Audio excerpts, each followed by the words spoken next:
Chen Chang'an traversed into a fantastical realm as a humble physician. Through a fortuitous incident, he acquired an unparalleled cultivation level spanning 999 billion years, thus claiming dominion over this world. The extraordinarily gifted empress revered him as her sovereign. The reigning immortal emperor willingly served as his subordinate. The celestial king, who sat alongside the heavens, esteemed him as a master. Yet, the invincible life proved to be monotonous and dreary. Along the path of immortality, a willow he planted flourished into a deity of the demon realm. A small koi fish nurtured in his pond transformed into a divine dragon soaring through the 9 heavens, and each of his disciples ascended to the pinnacle of the immortal path. Standing at the very edge of the cosmos, gazing upon the myriad beings of the world kneeling in submission, Chen Chang'an let out a deep sigh. To be invincible is truly a solitude akin to snow. Chapter 1. Eons of Cultivation, Invincible. In Huzhou, atop the majestic Longshan Mountain, a towering edifice stretching over 30,000 miles, lies one of the renowned spiritual mountains of the region. At this moment, a youth precariously clambered along the mountainside, plucking a medicinal herb and placing it into the bamboo basket slung across his back. This herbal bounty is sufficient to concoct an antidote pill, temporarily suppressing Su Dafu's corpse poison. "I must hasten back," he murmured, glancing at the basket brimming with herbs. His name was Chen Chang'an. He had traversed here 3 years prior, an orphan taken in by an elderly apothecary, accompanying him daily to gather herbs and tend to ailments. This venture into the mountains was to procure detoxifying herbs for his neighbor and friend, Su Dafu, who had met with misfortune after digging in a graveyard and being bitten by an ancient zombie, succumbing to its venomous curse. Contemplating this, Chen Chang'an continued his descent. Suddenly, 2 beams of light, one white and one black, streaked across the sky. "Are those cultivators?" Chen Chang'an's face radiated envy. In 3 years of traversing this realm, he possessed no golden finger, no standard system, nor the innate talents for cultivation. Undoubtedly, he was a complete failure. Despite practicing the ancestral technique passed down by the old man daily, he had merely reached the initial stage of blood nurturing, and any further advancement seemed elusive. How long would it take to transcend from blood nurturing to the realm of transformation and become a true cultivator? As Chen Chang'an pondered enviously, the 2 cultivators in the sky suddenly clashed fiercely. In an instant, dust and debris flew, the ground shook, and a cacophony of explosions echoed endlessly. The sheer force devastated all in its wake. "This world of cultivation is perilously treacherous. I must retreat post-haste. In this realm, the law of the jungle prevails. Only the strong are revered, and all aspire to ascend to immortality and emperorship. The lives of the weak are as insignificant as roadside weeds, utterly trivial." Should he become collateral damage in this fierce battle, he feared he would not even remain whole. Clambering to the roadside, Chen Chang'an hastily fled in another direction. At that moment, a beam of black light suddenly shot forth, aimed directly at him.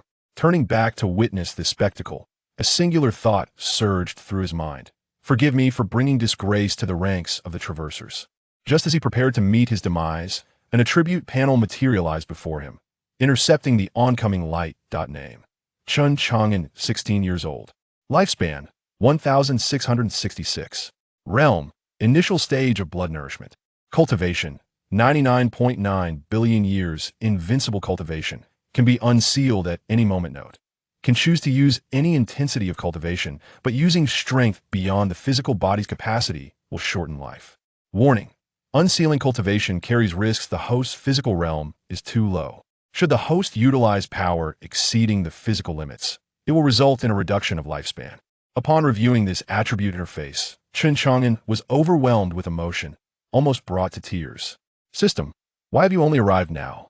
With the system activation, the tension that had gripped Chen Chang'an for 3 years finally began to dissipate like never before. With 99.9 billion years of cultivation, he was invincible. This unparalleled dominance, the ability to exert his will upon the world, was precisely the transcendent life he had yearned for. At this moment, excitement sparkled in Chen Chang'an's eyes. "I wonder if my invincible cultivation of 99.9 billion years could obliterate this realm of cultivation with a single punch?" The battle raged on in the sky above. Chen Chang'an began to admire the breathtaking clash unfolding in the heavens. He soon discerned the 2 figures above, A black-armored cultivator and a white-robed cultivator locked in combat. The black-armored cultivator exuded a dark aura. Recalling the black light that had almost struck him moments earlier, Chen Chang'an felt a shiver of fear, quickly followed by indignation. That black-armored cultivator had sought his life. He was determined to exact revenge. However, before Chen Chang'an could make his move, the black-armored cultivator unleashed a fierce spell, hitting the fleeing white-robed cultivator. The white-robed cultivator was gravely injured, plummeting from the sky with a resounding thud, fortuitously landing right before Chen Chang'an. As he approached, Chen Chang'an recognized the fallen cultivator as a young woman, seemingly in her 20s, with bright eyes, pearly teeth, and skin as fair as snow, a visage of exquisite beauty. Yet at that moment, the young woman's face was ashen, her body bloodied in her white robe, and her breath weak. She gritted her teeth, glaring at the black-armored cultivator above, her expression rife with resentment and fury. Chen Chang'an struggled to rise, her delicate form swaying as she felt every inch of her skin tear with pain, her inner power utterly depleted. She let out a muffled groan, but was unable to prevent herself from collapsing back to the ground, gasping heavily. At that moment, Chen Chang'an noticed the youth standing before her. His cultivation fluctuation faint, he was clearly an ordinary person just entering the stage of blood nourishment. Enough, I'm nearing death anyway, I might as well do a good deed. As she spoke, Chen Chang'an had already moved behind Chen Chang'an. If you wish to survive, remain still. I still possess a trace of residual power, just enough to utilize the minor teleportation talisman to send you, an ordinary person, away from this place. If you manage to live, remember to convey my message to the peak master of the Changshan sect, Lung Yu, and let her know to avenge me. With that, she produced a purple talisman and began to cast her spell. As the talisman activated, it released waves of spatial energy. Chen Chang'an was taken aback, not expecting that this stunningly beautiful woman would come to his rescue. That it appears that not all monks are aloof and regard mortals as mere ants. Chen Chang'an couldn't help but smile. Flee? This fellow intends to kill me, and I have yet to exact my revenge. Now is not the time to retreat. Before Chen Chang'an could finish his words, a beam of divine light struck, obliterating the small teleportation talisman that Chen Chang'an had just activated. As she gazed at the ruined talisman, Chen Chang'an's expression grew increasingly complex. Not only would this young man perish alongside her, but she also could not send out any information. Chen Chang'an, are you still thinking of revenge? A mocking voice echoed as another figure descended slowly from the sky. It was a cold young man clad in black battle armor, his demeanor haughty and self-satisfied, his eyes glimmering like two divine lamps.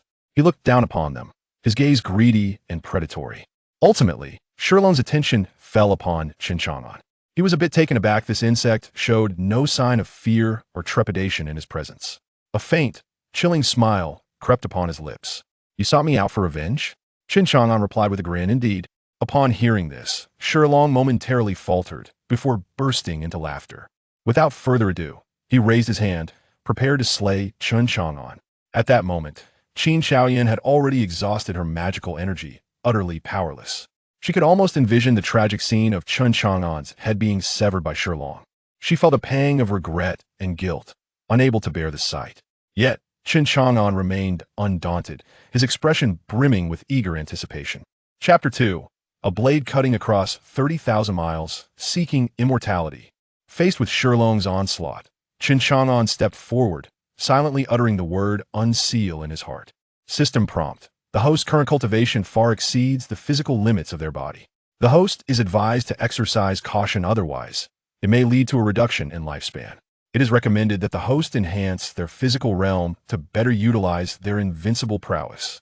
As the prompt concluded, an unfathomable pressure erupted from Chen Chang'an's body, akin to the eruption of countless volcanoes. In an instant, the heavens and earth dimmed. With but a thought, Chen Chang'an's invincible power easily suppressed the approaching Shilong, rendering him utterly immobile. Shilong's expression changed drastically. He felt an overwhelming terror descend upon him. His heart chilled with dread, and his body trembled uncontrollably. What is happening? What have you done to me? Even Chen Chang'an, collapsed on the ground, was bewildered. She stared wide-eyed at Chen Chang'an, who had moments ago seemed an ordinary person. Yet why had he suddenly unleashed such a terrifying aura? Chen Chang'an smiled as he drew the iron blade hanging at his waist. This iron blade was nothing more than a simple tool he used for clearing paths while ascending the mountain. Sherlong recognized it as merely an ordinary iron knife. Yet inexplicably, he felt an unsettling sense of foreboding. He gritted his teeth, suppressing his terror, and stammered, "I have opened the 3 vital springs of my physical body, my form akin to that of adamantine, impervious to harm. With this mere rusted iron blade in your hand, you cannot possibly injure me. Is that so?" Chen Chang'an gently shook the hilt of his knife. Before even swinging it, a dazzling and terrifying blade light erupted from the blade. The boundless intent contained within it swiftly cleaved through the stone dragon, reducing it to mere nothingness in an instant. What was even more astonishing was that after slaying the stone dragon, the blade light retained its ferocity, slicing directly towards the mighty dragon mountain behind it. With a thunderous roar that reverberated through the air, the colossal blade light, with an unstoppable force, effortlessly split the vast dragon mountain, stretching 30,000 miles in two. A fresh scar, reminiscent of a canyon, cleaved the distance, extending endlessly into the horizon. Witnessing this breathtaking spectacle, Chen Chang'an was left utterly stunned, her mind dulled with shock. She simply could not fathom the cultivation required to unleash such apocalyptic devastation with a single stroke. At that moment, Chen Chang'an, observing the tremor of his hand that had conjured such a sight, appeared calm on the surface, yet within, tumultuous waves surged. Is this what it means to possess invincible cultivation spanning 999 billion years? I merely tapped into a fraction of that power, yet it unleashed such terrifying might, effortlessly cleaving the dragon mountain in two. If I were to unleash my full strength, it feels as though I could split this world in half. Ding! Host has utilized powers that far exceed the limits of the physical body. Current lifespan, 3. Please enhance physical strength promptly. Upon reopening the lifespan panel, Chen Chang'an discovered that his lifespan had diminished from 66 to 63. Name: Chen Chang'an, 16 years old. Lifespan: 1663, remaining 47. Realm: initial blood nourishment. Cultivation: 999 billion years. Invincible cultivation, sealed, can be unsealed at any time. Note: unsealing the cultivation will result in a lifespan reduction due to the host's inadequate physical realm. It was then that Chen Chang'an gained a clearer understanding of the panel's notification. In simple terms, his body was too weak. The brief utilization of slightly stronger powers for just a couple of seconds had cost him 3 years of lifespan. While the feeling of invincibility was exhilarating, he realized he must exercise restraint in the future. Eliminating his enemy only to find himself in peril was not a worthwhile trade. It appeared he would need to contemplate how to enhance both his physical strength and lifespan going forward. Otherwise, his cultivation would merely become a decoration. He had previously heard the old man speak of matters in the realm of cultivation. In this world, apart from breakthroughs in cultivation that could extend lifespan and enhance physique, there were also rare treasures and techniques specifically designed for such enhancement. He had heard tales of ordinary individuals lacking any innate talent for cultivation who, by sheer luck, obtained a longevity-enhancing herb and lived for over 1,000 years. There were also legendary body refiners who ascended to immortality through the strength of their physical forms. It is known that the path of cultivation begins with blood nourishment, followed by breaking the ordinary, vital springs, wheel of life, destiny, transformation, immortality, all laws, and ascension. Beyond that, Chen Chang'an was uncertain. Though unaware of the true strength of ascension, Chen Chang'an felt assured that it could not surpass his own billion-year cultivation. A flicker of uncertain light danced in his eyes as he set a modest goal for himself: to extend his lifespan by 1,000 years and to achieve physical ascension. The process of refining the body is not a matter of mere days. The immediate priority is to significantly enhance my longevity. Securing the iron dagger back at his waist, Chen Chang'an turned to Chen Chang'an. "How is your injury?" Chen Chang'an, emerging from her shock, looked at him with a mixture of reverence, gratitude, and undeniable fear. In her heart, she speculated that Chen Chang'an must be an extraordinary being of immense power. The weak aura emanating from him, reminiscent of blood nurturing, was clearly a facade. With a mere mortal blade, he had cleaved the vast dragon mountain in two. Surely, only those celestial beings of the cultivation world, bestowed with heavenly mandates, could achieve such feats. No, at the very least, it would require the strength of an indomitable sect leader. "Thank you, esteemed senior, for saving my life. My injury is of no great concern," she stammered. Chen Chang'an smiled. Do I appear that aged? Assuming he was angered, Chen Chang'an's expression turned panicked, and she hurriedly replied, To beg your pardon, I misspoke. You need not fear me, I do not consume humans. Having attained an unparalleled cultivation of 999 billion years, Chen Chang'an felt a profound sense of control. This shift in mindset rendered him composed, exuding an ineffable charisma. Qin Shaoyan, struggling to rise, spoke with utmost respect. Were it not for your timely intervention, I would surely have met a tragic end at the hands of the stone dragon. I am infinitely grateful, but I am at a loss as to how I might repay your kindness. Reflecting on Chen Chang'an's formidable presence, she resolutely retrieved a treasure she had obtained from the depths of Dragon Mountain. Esteemed sir, this treasure is the reason for the stone dragon's pursuit. I present it to you. She unveiled a golden long sword, its surface gleaming with a brilliant hue, exuding an ancient and majestic aura. With mysterious runes dancing across its blade, it transformed into the sun, moon, and stars, embodying boundless mysteries. Having witnessed Chen Chang'an's might, Qin Shaoyan felt that forging a deep connection with this senior was far more valuable than this sort of compassion. However, to her utter astonishment, Chen Chang'an merely cast a fleeting glance at the sword before diverting his gaze. He perceived her obsequious demeanor as unnecessary. This woman had sought to save him in her moment of peril, and for that alone, he would ensure her safety. Moreover, while the sword radiated extraordinary energy, it was evidently inferior to the power of the kitchen knife he had wielded moments prior. Chen Chang'an replied nonchalantly, You should keep this sword for yourself. Upon hearing this, Qin Shaoyan was left utterly bewildered. Had she misheard? The treasure she had fought to protect seemed to hold no value in the eyes of this esteemed senior, even eliciting a hint of disdain in his expression. Chapter 3. The Art of Longevity I Desire, an Omen from the Imperial Palace. You would do better to provide me with longevity elixirs, medicinal herbs, or perhaps techniques for body refinement. Compared to the compassionate sword, what truly piques Chen Chang'an's interest are those substances that extend one's lifespan. At the very least, I wish to reclaim the 3 years of life I have lost. Longevity-enhancing items? Qin Shaoyan was momentarily taken aback, but soon comprehension dawned upon her. It is well known that cultivators place the utmost importance on longevity. Only with extended life can one pursue the path of emperorship and transcendence. Yet, many have been unwilling to succumb to the inevitable due to insufficient lifespan. In their quest for extension, countless cultivators seek longevity-enhancing items or engage in specialized practices aimed at prolonging life.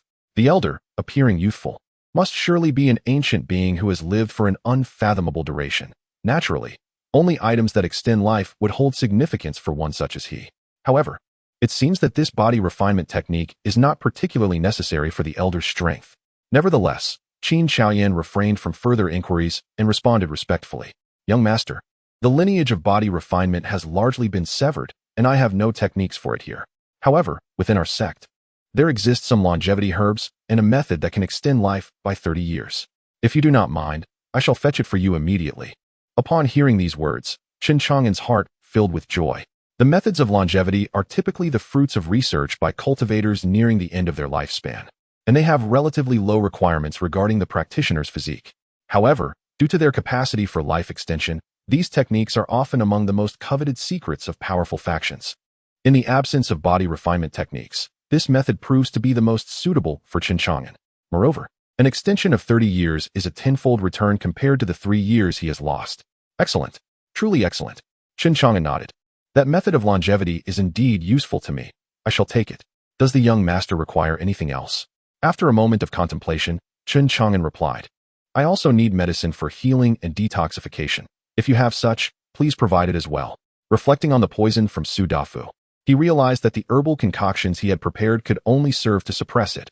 A detoxifying elixir would be most beneficial. Qin Shaoyan promptly produced a delicate jade vial. Young master, within this vial are 5 third-grade jade toad pills, which possess detoxifying and healing properties. I wonder if they might aid you? Indeed, they will be useful. Chen Chang'an accepted the vial of jade toad pills. Although Qin Shaoyan felt a flicker of curiosity, she recognized that the wisdom of a great being is beyond her comprehension, and thus, she dared not inquire further. After conversing for a while longer, Chen Chang'an instructed Qin Shaoyan to find him at the Jiukang apothecary in Tianwu City once she had procured the longevity method. Nodding, Qin Shaoyan replied, Very well. I shall return to the sect to retrieve the method. It may take a few days. How shall I seek you afterward? You may find me at Jiukang Apothecary within the city, Chen Chang'an directed. Understood. With that, Chen Chang'an transformed into a brilliant rainbow, soaring into the sky and swiftly vanishing beyond the horizon. Subsequently, Chen Chang'an ceased to ponder further. With the third-grade jade toad pills now in his possession, he felt assured that the removal of the zombie poison within Dafu would pose no issue. It was time to return. Otherwise, that lad would surely undergo a transformation into a zombie. At that moment, deep within the heart of Dragon Mountain, in the depths of a chasm, carved by the slash of a blade that spanned 30,000 miles, a colossal blood-red underground palace emerged. With a crisp crack, the seal of the palace was breached by the blade's energy, and immediately, streams of blood-colored divine light surged skyward, coalescing into a magnificent blood-red bell, unleashing a terrifying celestial phenomenon. The resounding clangs echoed from the depths of the Dragon Mountain, startling countless cultivators and powerful factions alike. It was the sound of the Compassion Bell. The imperial palace of the compassionate immortal emperor had unexpectedly emerged into the world. It seemed to be in the direction of the Dragon Mountain. So, the imperial palace of the compassionate immortal emperor lay hidden within the Dragon Mountain. Hurry! Swiftly make your way to the site of the palace's emergence. We cannot allow others to seize the imperial legacy first. In that moment, innumerable powerful forces rushed toward the Dragon Mountain. Chen Chang'an glanced at the dissipating celestial phenomenon emanating from the depths of the Dragon Mountain, feeling a flicker of interest. However, the pressing matter at hand was to relieve the poison afflicting Su Dafu. If he delayed too long, the boy might very well succumb to his transformation. With that thought, he quickened his pace. An hour later, Chen Chang'an finally returned to Tianmu City. The city bustled with activity, as throngs of people pointed and discussed the implications of the events at Dragon Mountain. Chen Chang'an hastened to a pharmacy. Jiukang Pharmacy had been his home for 3 years. Upon entering, a rich, mingled aroma of medicinal herbs enveloped him. The shop was empty and eerily quiet. The old man had been gone for half a year. Chen Chang'an murmured to himself, recalling a particular night 6 months prior when an unexpected visitor arrived at the pharmacy. When he opened the door, he was greeted by a stunningly beautiful woman, whose enchanting figure left an indelible impression on him. She had come to see the old man, discussing matters that prompted him to accompany her to Shazhou for treatment. Before leaving, he instructed Chen Chang'an to mind the pharmacy until his return. Yet now, half a year had passed with no word. Chen Chang'an sighed, hoping the old man was indeed treating patients. If he had gone off to indulge in pleasure with that woman, his frail bones would surely be in disarray. Chang'an, where have you been this morning? At that moment, a young, portly figure clad in yellow approached. This chubby youth, a close friend of Chen Chang'an named Su Dafu, was of similar age. With a round, large face that squinted into slits when he smiled, and a belly that rolled and jiggled, Su Dafu was a delightful companion. He had come to the city with his uncle to open a weapon shop and was one of Chen Chang'an's closest friends. This trip to the mountain was to gather herbs for Su Dafu's injuries. However, Su Dafu now bore a darkened complexion, his eyes red and glistening, his teeth elongating and sharpening, and even his fingers had grown long and sharp. It was evident he was on the brink of transformation. Chen Chang'an was left speechless. Dafu, you remain remarkably unperturbed. Do you truly wish to become a zombie? Yet, Su Dafu waved his hand dismissively, exuding indifference. I have already devised a solution. When night falls, I shall venture to the graveyard and vanquish that ancient zombie. The zombie toxin will be effortlessly dispelled. Chen Chang'an cast a sidelong glance at Su Dafu and remarked, with skepticism, given your limited cultivation, perhaps it would be wise to reconsider. With that, he directly tossed a vial of third-grade jade toad pill, obtained from Chen Chang'an, to Su Dafu. Consume the elixir. Su Dafu, a tad perplexed, inquired, what is this? Chapter 4. My friend Su Dafu, do you desire a maiden? The third-rank jade toad pill, fortunately. The zombie that bit you seems to possess limited spiritual prowess. Otherwise, you would have transformed into one of them by now. This third-rank jade toad pill should effectively counteract the zombie poison within you. Over the past 3 years, Chen Chang'an has garnered considerable knowledge under the tutelage of the old master, acquiring a modicum of his medical wisdom, particularly during his time at the graveyard, where old zombies frequently roamed. Many had fallen victim to their bites. Chen Chang'an has gained a fair understanding of treating zombie venom. Upon hearing Chen Chang'an's words, Su Dafu felt deeply moved, recognizing that his friend had ventured out early to procure an antidote for him. Brother, you are truly kind, he expressed. Please refrain from such flattery. It gives me goosebumps, Chen Chang'an retorted with disdain. Su Dafu chuckled softly, opening the jade vial and promptly swallowing a jade toad pill. The effects of the medicine manifested swiftly. Indeed, it alleviated the zombie poison coursing through his veins, the dark aura dissipating from his face, his teeth and nails beginning to restore, and his spirit revitalized. The third-rank jade toad pill is a remarkable treasure. Where did you procure such a gem that is typically reserved for cultivators? Su Dafu inquired, casually pocketing the remaining 4 pills. These pills were not trifles. For someone like Chen Chang'an, a perceived failure, selling his dignity would not suffice to acquire them. It was given to me by a beautiful female cultivator, Chen Chang'an replied. Su Dafu's expression reflected disbelief, as if to say, "Oh, here we go again with your tall tales." Chen Chang'an shot him a sidelong glance. "I found it on the road." "Ha ha ha. It seems luck is on your side, Chang'an. Truly, you are my great benefactor." Su Dafu exclaimed. "To express my gratitude, let us invite Lazy later. We can enjoy ourselves at Tianqian Square, and I shall cover all expenses. I think it's best to forego that." "Lazy will surely decline as he is engaged to be married," Chen Chang'an cautioned. Lazy, whose full name is Lin Lei, is another friend of theirs and the most accomplished among the trio. 3 years Chen Chang'an senior, he is a late-stage cultivator with exceptional talent, having secured a position in the city lord's office as a law enforcement officer 6 months prior. Not to mention, he boasts a wealthy and beautiful fiancée, often flaunting their relationship before the 2 single men. As the conversation shifted, Chen Chang'an suddenly recalled, "Speaking of Lazy, did Granny Rong from Peach Blossom Street arrange a blind date for you with a young lady? If you indulge in frivolities tonight and let Uncle Chi find out, he will surely be furious." Sigh. Su Dafu lamented, nodding in agreement. "Let us not even discuss it. I did meet her, and she was indeed quite lovely." "Curious?" Chen Chang'an asked. "Was there any potential?" "Not a chance." Su Dafu replied, visibly agitated. "You have no idea how these women compare to those in our village. She was not even that stunning, yet her demands were exorbitant. She looked down upon me, Su Dafu, criticizing me for lacking a house, money, being overweight, and having no aptitude for cultivation. Ugh, it's infuriating to even recount. The ladies at Tianqian Square are far more appealing, as long as one has wealth. Which of them wouldn't be willing to be my wife?" Chen Chang'an nodded in understanding. He empathized, recognizing that Granny Rong from Peach Blossom Street, though well-meaning, lacked the discernment necessary for matchmaking. In recent years, they have certainly faced their share of calamities. The young women introduced to him are either driven by ulterior motives, immediately inquiring about the price of the medicine shop, or they arrive with child, seeking a buy-one-get-one free deal. After several encounters, each time his mother-in-law presented a potential match, Chen Chang'an would refuse without a second thought. After exchanging a few words, Su Dafu seemed to have a sudden epiphany and asked, "By the way, Chang'an, are you aware that a significant figure has arrived in Tianwu City today?" Su Dafu's eyes sparkled with a hint of aspiration. "A significant figure?" "Indeed. A person far more formidable than the city lord, a peerless individual. More powerful than the city lord by several hundred times." Chen Chang'an felt a twinge of curiosity. For the city lord was a bona fide monarch at the transformation realm, several tiers above the Qin Shaoyan he had previously rescued. "Chang'an, how could you not know this? Did you not witness the earth-shattering strike outside the city today?" Su Dafu blinked mysteriously. "An earth-shattering strike?" "Yes, that illustrious figure delivered an earth-shattering blow. You must not have seen it. The moment the sword light surged forth, the mighty Longshan mountain was cleaved in two as effortlessly as tofu. It truly opened my eyes."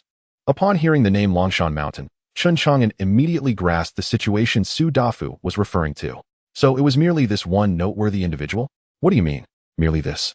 Just think about it. An attack that could unleash such immense power must belong to a peerless figure." The more Su Dafu spoke, the more animated he became, his expression brimming with envy. "Perhaps this great individual resides in our Tianwu city. If I could find that extraordinary master and become his disciple, wouldn't I soar to new heights? At that point, women would be a mere trifle." Chen Chang'an inquired, "Do you truly wish to become his disciple?" Su Dafu replied, "Of course. Then you might as well kneel." Chapter 5. The 2 individuals I cleaved, concealed identities. "Why am I kneeling?" Su Dafu appeared somewhat perplexed. "Are you not here to pay homage to your master?" Chen Chang'an chuckled, "For it was I who cleaved the great dragon mountain. I am indeed the significant figure you mentioned." "You?" Su Dafu was utterly incredulous, scoffing derisively. "Chang'an, you are utterly shameless. If you truly cleaved it, I, Su Dafu, shall call you father." Chen Chang'an shook his head. "I assure you, I have no offspring as portly as you." Su Dafu snorted lightly, unwilling to engage in banter with Chen Chang'an. "Chang'an, I intend to venture into the mountains. That is the imperial palace where the celestial emperor attained enlightenment. There must be numerous treasures within, A tremendous opportunity that could alter the course of my life. You, a mere false cultivator in the late stages of blood nurturing, wish to go as cannon fodder? Chen Chang'an advised. I believe it would be wiser for you to find some ladies of the night in the brothel instead of seeking death daily. Su Dafu, unwilling to relent, retorted. Damn it. I desire strength. I yearn for invincibility. I wish to become a king or a marquis. Only then can I rise above others and take a wife. Aren't the ladies at Tianxianfang enticing? What are you doing here, lost in dreams? Enticing indeed, but costly. Else, I would not resort to grave robbing. Dafu, come with me at once. At that moment, a deep voice resonated from outside the door, followed by the swift entrance of a man. He was a middle-aged gentleman. In his 50s, with graying hair and a hint of stubble, exuding an aura of authority and intimidation. His physique was extraordinarily robust, clad in thin garments. Standing nearly 2 meters tall, with muscles rippling like a coiling dragon, radiating power. This man was none other than Su Dafu's seventh great-uncle, Su Yuanba. Seventh great-uncle. Chen Chang'an greeted with a smile, extending a courteous salutation. What brings you here? I was merely having a chat with Chang'an. I had no intention of visiting Tianxianfang tonight. Su Dafu trembled, evidently intimidated by his seventh great-uncle. Su Yuanba nodded amicably at Chen Chang'an as a form of acknowledgement before casting a frosty glare at Su Dafu. Should you leave behind any mess one day, I shall see how you handle it. Su Dafu hurriedly responded, rest assured, seventh great-uncle. Hee. With your guidance in the locking yang technique, how could I act recklessly? He had lost count of how many times he had been chastised by his seventh great-uncle throughout his life. Su Yuanba was indeed a shadow of his childhood. Chang'an, you may continue your tasks. I shall take Dafu out. All right. With that, Su Yuanba led Su Dafu away. Chen Chang'an observed the departing figure of Su Yuanba, his gaze filled with profound significance. When Chen Chang'an was still an ordinary person, he sensed that his great-uncle's aura was distinctly different. He hardly resembled a mere blacksmith from the city. Moments ago, he had secretly utilized the system panel and sensed a formidable power concealed within his great-uncle, far surpassing the strength of Shilong and Qinshao Yan he had encountered in the mountains. As for the extent of that strength, Chen Chang'an would need to unlock his own cultivation and engage in combat with him to gain a clearer understanding. Apart from Su Yuanba, even his companion of 3 years harbors a formidable power within, at least on par with the likes of Shilong and Qinshao Yan, placing him in the realm of life spring. This revelation utterly astounded Chen Chang'an. He never anticipated that this little chubby fellow, who indulges in leisurely escapades down the street seeking companionship, would also be a practitioner of exceptional talent. The world of cultivation is indeed far more intricate than it appears. Shaking his head, Chen Chang'an dismissed further thoughts. His seventh uncle, concealing his true prowess, had assumed the guise of an ordinary blacksmith in Tianwu City, and Su Dafu was a hidden prodigy. What concern was that to him? All he needed to know was that Su Dafu was one of his friends from 3 years since his arrival in this realm. Should trouble arise in the future, Chen Chang'an would not hesitate to lend his support. He retreated to the courtyard and began to cultivate the technique passed down to him by the old man. Presently, his 2 primary objectives are to extend his lifespan and to advance his cultivation, striving to master those potent spells and divine abilities that would enable him to fully unleash his unparalleled prowess. After Su Yuanba departed the apothecary with Su Dafu, they made their way out of the city, transforming into a streak of divine light as they headed toward the Great Dragon Mountain. Su Dafu gazed into the distance, his eyes gradually deepening with a mysterious intensity. Seventh uncle, what is the situation at the Great Dragon Mountain? Su Yuanba inquired gravely. Your Highness, Old 8 and Old 9 have already set forth. They have reported that they have secured a corner of the Imperial Palace and are working to unravel the seals. We are now closest to the place of the compassionate immortal Emperor's legacy, which greatly increases the likelihood of assisting Your Highness in claiming the imperial inheritance. Once Your Highness obtains the imperial legacy and becomes the heir of the immortal Emperor, there will be no need for further evasion. We shall undoubtedly reclaim all that was lost and avenge our matron. Su Dafu clenched his fists, a cold, murderous intent emanating from his gaze. Rest assured, seventh uncle, I shall become the heir of the great Emperor, and I will avenge our fallen predecessors and my deceased mother. However, before that, I must conceal my identity. The emergence of the Imperial Palace is extraordinary, and my father will surely send someone to contest the immortal Emperor's legacy. Perhaps this is a prime opportunity to eliminate him. Understood. Su Dafu felt a sense of relief, retrieving a white rat mask and donning it upon his face, concealing his aura. Su Yuanba followed suit, putting on a matching white rat mask, and soon the two vanished into the horizon, entering the Great Dragon Mountain. Chapter 6. The Apothecary's Prodigy, Zhonglinger, the Innate Empress. As night enveloped the sky, adorned with a myriad of stars, Chen Chang'an emerged from his meditative state in the rear courtyard of the Jiukong Apothecary. He murmured to himself, realizing the necessity to seek a physical cultivation technique to explore. After dedicating the better part of the day to his training, he had gained a comprehensive understanding of his current state. Presently, he boasted an unparalleled cultivation level of 9 billion years, having reached the pinnacle of his realm. His only recourse was to pursue the path of bodily refinement, enhancing his physical form to accommodate his immense cultivation. However, due to the natural progression of cultivators, where each breakthrough in realm results in a transformative baptism by the heavens, strengthening the body, few in the realm of immortality devote themselves solely to physical cultivation. This scarcity has rendered such techniques increasingly rare. With his cultivation at its zenith, Chen Chang'an could no longer rely on the traditional means of transcending realms for physical enhancement. Currently, his body was at its weakest stage, making the pursuit of a physical cultivation technique a viable route to fortify his corporeal form and potentially extend his lifespan. Thus, only one path lay before him, the path of body refinement. It seemed he would have to wait for Chen Chang'an to bring the longevity technique and assist him in locating a suitable physical cultivation method. Turning his gaze once more toward the direction of Mount Long, particularly in the deep of night when the sky was shrouded in darkness, the ethereal lights flickering within the depths of the mountain became more apparent, alongside the radiant beams piercing the starry expanse. Each beam represented a formidable cultivator who had at least entered the life-spring realm. He pondered the fate of the young man, Su Dafu, who had ventured into the mountain. How fared he in such circumstances? Chen Chang'an felt no concern for Su Dafu's safety. With the protection of his formidable uncle Su Yuanba, there were few who could pose a threat to him. Yet, as time progressed, and the elite forces of the major sects in the realm of cultivation descended to vie for the legacy of the immortal emperor, one could only speculate how many souls would perish within the confines of Mount Long. The following day, a frail, white-haired matron, stooping with age, rapped gently upon the tightly shut door of the Jiukong Apothecary. In her grasp was a youthful maiden, perhaps 12 or 13 years of age, whose delicate beauty was accentuated by her graceful white gown and cascading tresses. Her long eyelashes framed large, expressive eyes, and her lovely visage radiated purity and charm. The elderly woman spoke softly to the girl. Linger, the young lad Lei entrusted me to introduce you to, is named Chen Chang'an. He is merely a few years your senior and currently manages this apothecary as a budding physician. Should you choose to wed him, your future days will be blissful and devoid of worry. Thank you, Granny Rong.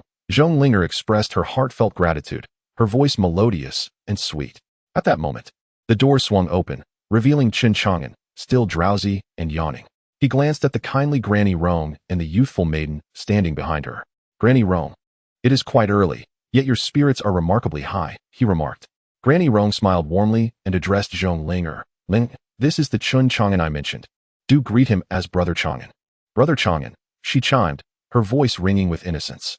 Chen Chang'an smiled gently and nodded slightly at Zhonglinger in acknowledgement. He then cast a puzzled glance at old lady Rong.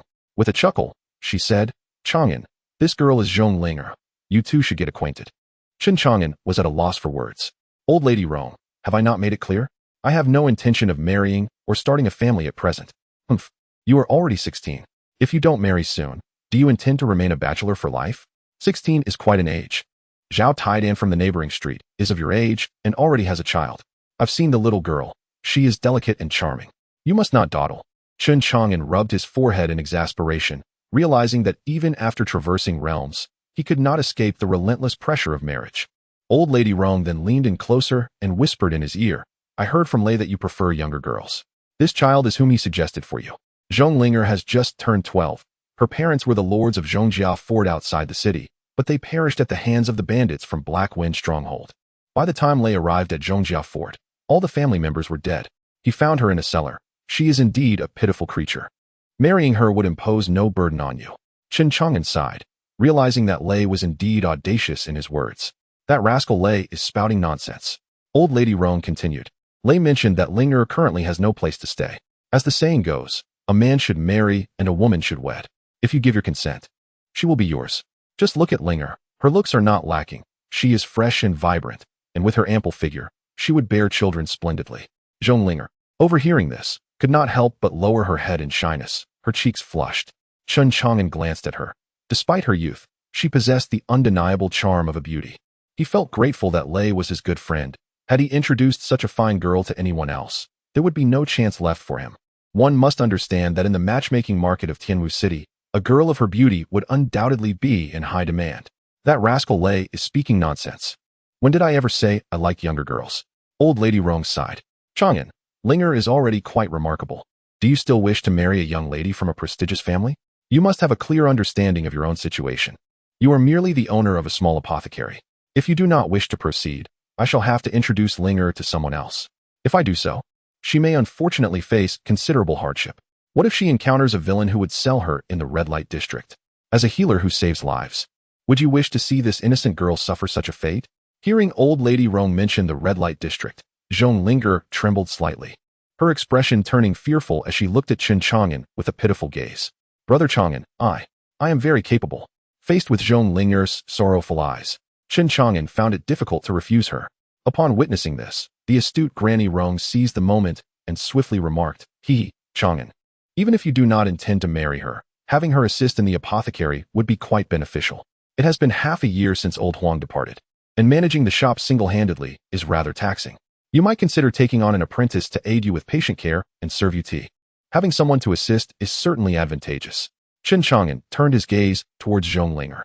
Yet, at that moment, a sudden notification regarding Zhong Linger materialized before him. Zhong Linger, the chosen one, possessing an innate imperial physique, yet to awaken, boundless potential awaits. Chapter 7. The Marvelous Applications of Invincible Cultivation. Upon encountering the character information of Zhong Linger, Chen Chang'an exhibited a hint of surprise, already formulating plans in his mind. After a brief moment of contemplation, he spoke. As per Granny Rong's suggestion, Zhong Linger, would you be willing to work at my Jiukang apothecary? Zhong Linger was filled with delight and quickly replied, yes. Thank you, Brother Chang'an, for taking me in. Granny Rong's face beamed with joy. Although Chen Chang'an harbored no romantic feelings for her, as the saying goes, affection grows over time. And it was only a matter of time before they would be together. With Zhong Linger's affirmative response, Chen Chang'an smiled and produced a piece of low-grade spirit stone, roughly the size of an infant's fist, handing it to Granny Rong. Her smile grew even more radiant after deducting the 80 grains of spirit sand as a betrothal gift. She still earned 20 grains from this matchmaking endeavor, making her efforts worthwhile. Carefully stowing away the low-grade spirit stone, Granny Rong addressed Zhong Linger. Dear Linger, you are now under Chang'an's care, so be sure to listen to him. Zhong Linger nodded in agreement. With that, Granny Rong departed in high spirits. Contemplating the task of finding a new girl for the chubby lad next door, Su Dafu. Su Dafu's seventh uncle owned a weapons shop and earned a considerable income each year. Introducing a suitable girl could yield a handsome profit in spirit sand. Watching Granny Rong's retreating figure, Chen Chang'an gently shook his head. With Zhong Linger now in his life, he would not need to worry about her matchmaking efforts in the near future. He beckoned to Zhong Linger. Come inside. Let me familiarize you with the apothecary. After acclimating to the surroundings of the shop, Chen Chang'an settled Zhong Linger into an empty room on the left side of the backyard.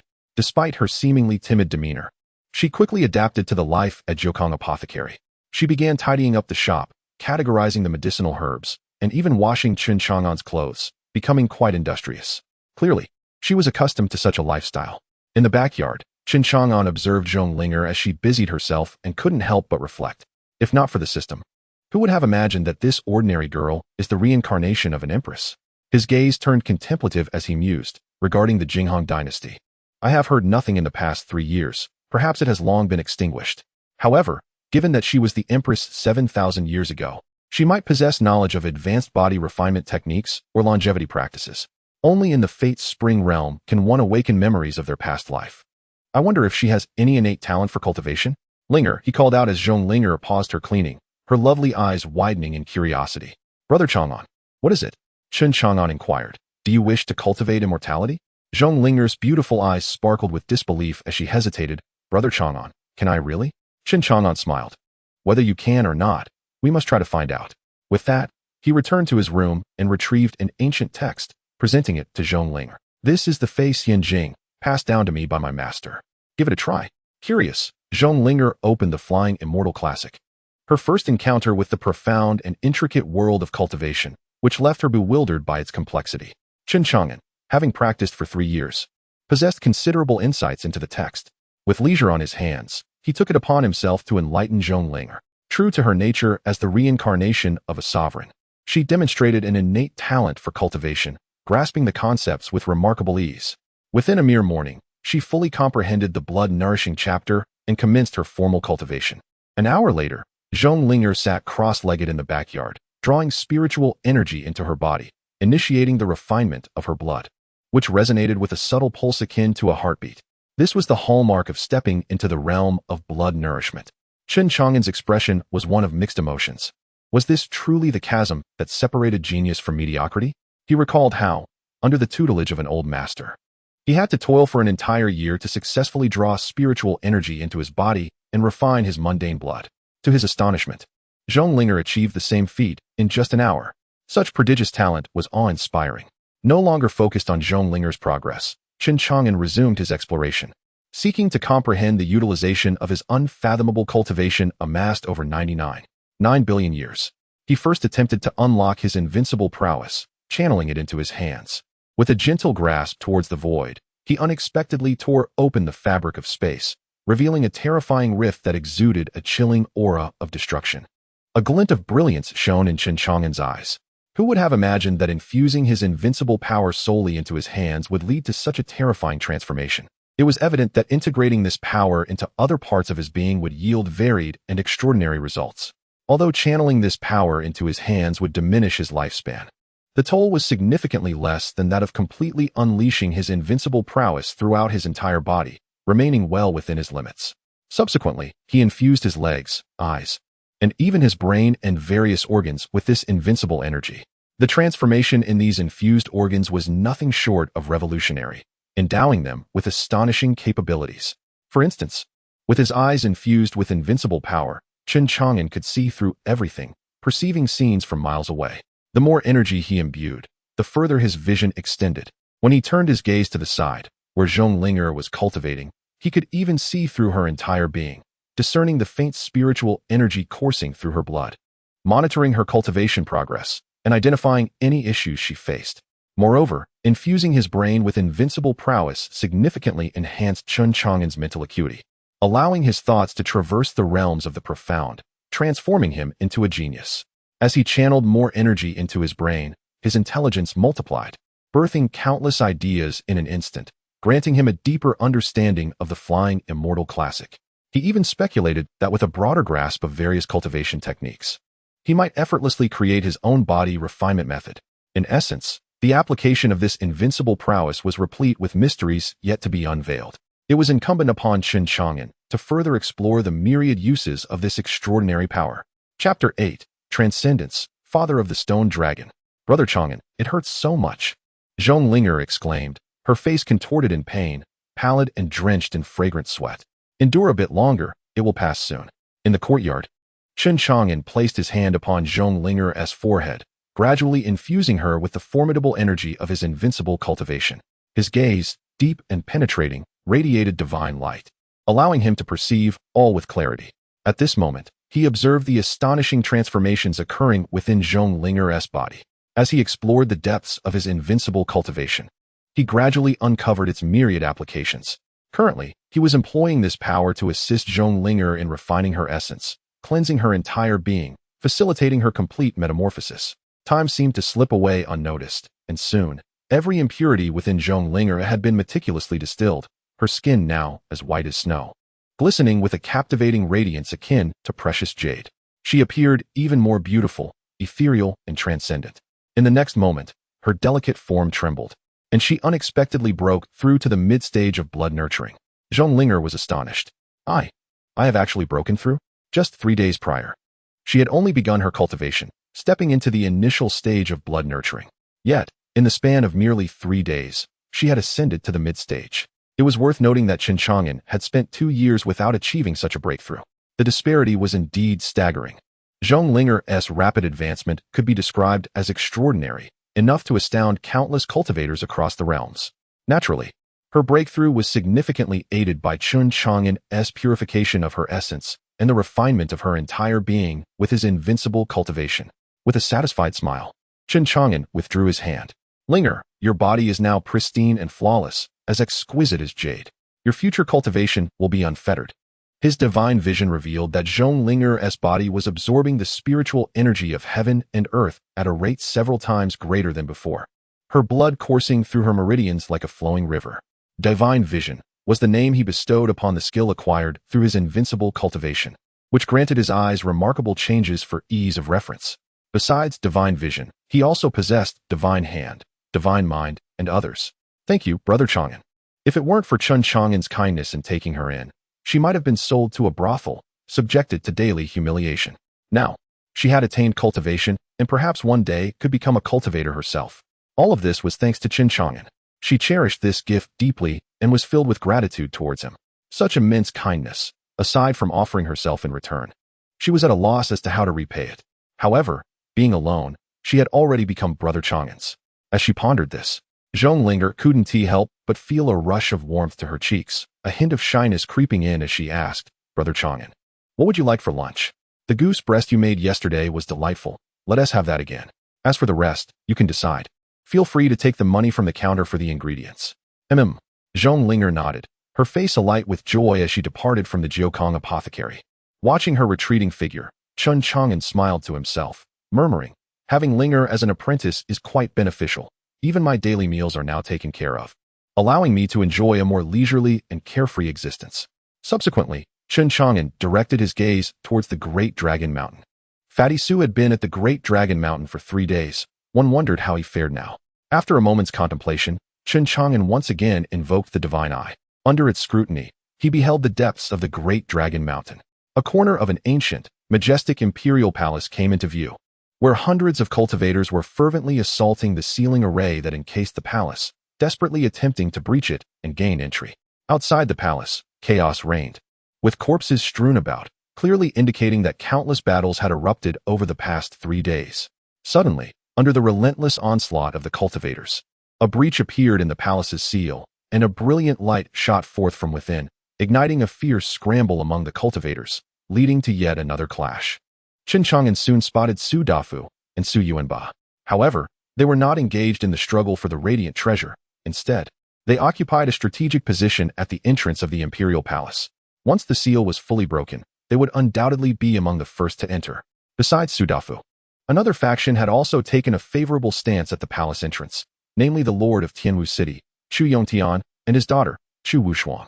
Chen Chang'an intended to continue observing with the divine eye, yet he was interrupted by a notification from the system echoing in his mind. Lifespan 1. Current lifespan 1662.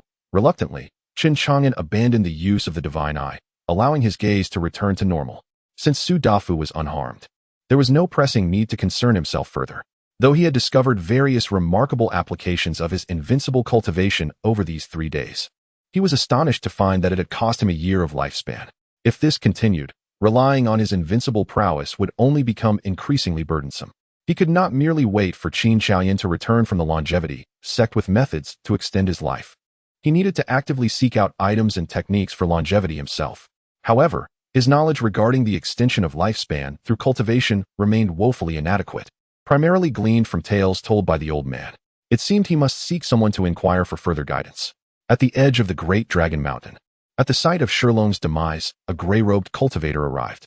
His appearance bore a striking resemblance to Shilong, yet he exuded a more sinister aura, his elongated, sharp eyes now brimming with rage and malevolence.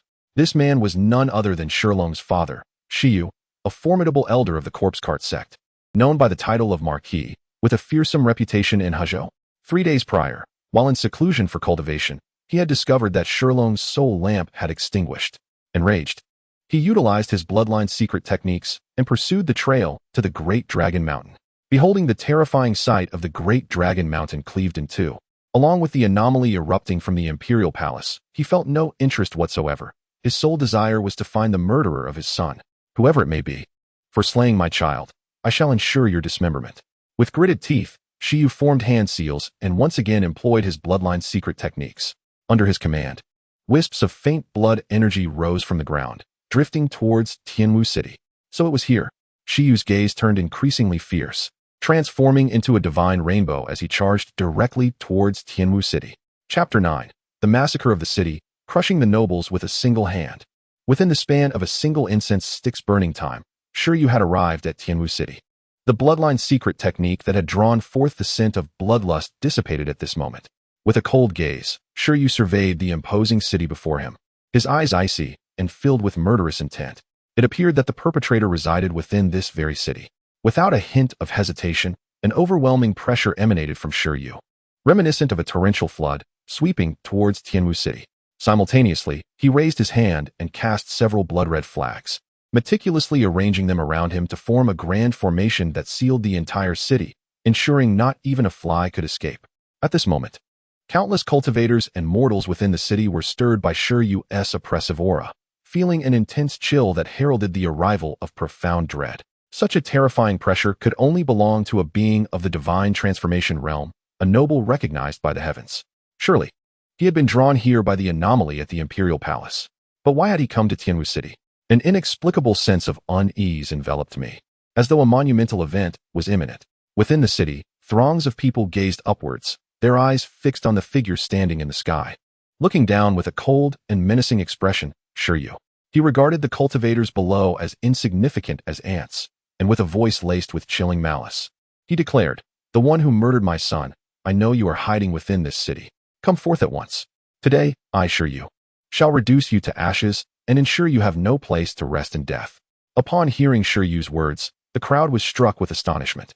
This gray-robed cultivator was none other than Shiryu, one of the elders of the corpse-transporting sect, a figure of renown for many years. Gasps of disbelief echoed through the crowd. Who would dare to kill Shiryu's son? Surely, that person was courting death. Who do you think the murderer is? One asked. How should I know? Yet, he must be hidden within the city, and finding him will not be an easy task. Many in the crowd wore expressions of morbid curiosity, but Shiryu's next utterance instilled fear in the hearts of all present. If you do not reveal yourself, I shall slaughter the city, annihilating everyone within. Let us see how you will evade me. His cold proclamation, laden with murderous intent, sent shivers down the spines of all in Tianwu City, silencing their whispers. The entire city fell into a profound stillness. It was crucial to understand that Shiryu was a noble of the divine transformation realm, while the city lord was currently preoccupied with vying for the imperial palace's legacy. If Shiryu were to carry out his threat, none would be able to impede him. What could be done? All they could do was hope that the murderer of Shiryu's son would voluntarily reveal himself, praying fervently that they would not be ensnared in the chaos. Meanwhile, having just finished his meal, Chen Chang'an reclined leisurely on a chair in the backyard, indulging in a nap. The arrival of Shiryu startled him awake. He yawned and glanced at the audacious gray-robed cultivator standing in the sky. It seemed this fellow was indeed the father of Shilong and had arrived with remarkable swiftness. At that moment, Zhonglinger, familiar with the medicinal herbs in the apothecary, stepped out with a look of concern. Brother Chang'an, she inquired, if the murderer truly does not appear, could he really massacre the city? Chen Chang'an smiled faintly, devoid of any anxiety or panic, and replied, cultivators of the demonic path are notoriously ruthless. They will stop at nothing to achieve their ends, especially after losing a son. It is not uncommon for them to resort to citywide slaughter if the culprit remains elusive. What shall we do then? Zhonglinger asked, her worries intensifying. Chen Chang'an calmly reassured her, fear not, for with me here, the city of Tianwu is not one he can simply annihilate at will. Zhonglinger was somewhat perplexed, failing to grasp the full meaning of his words.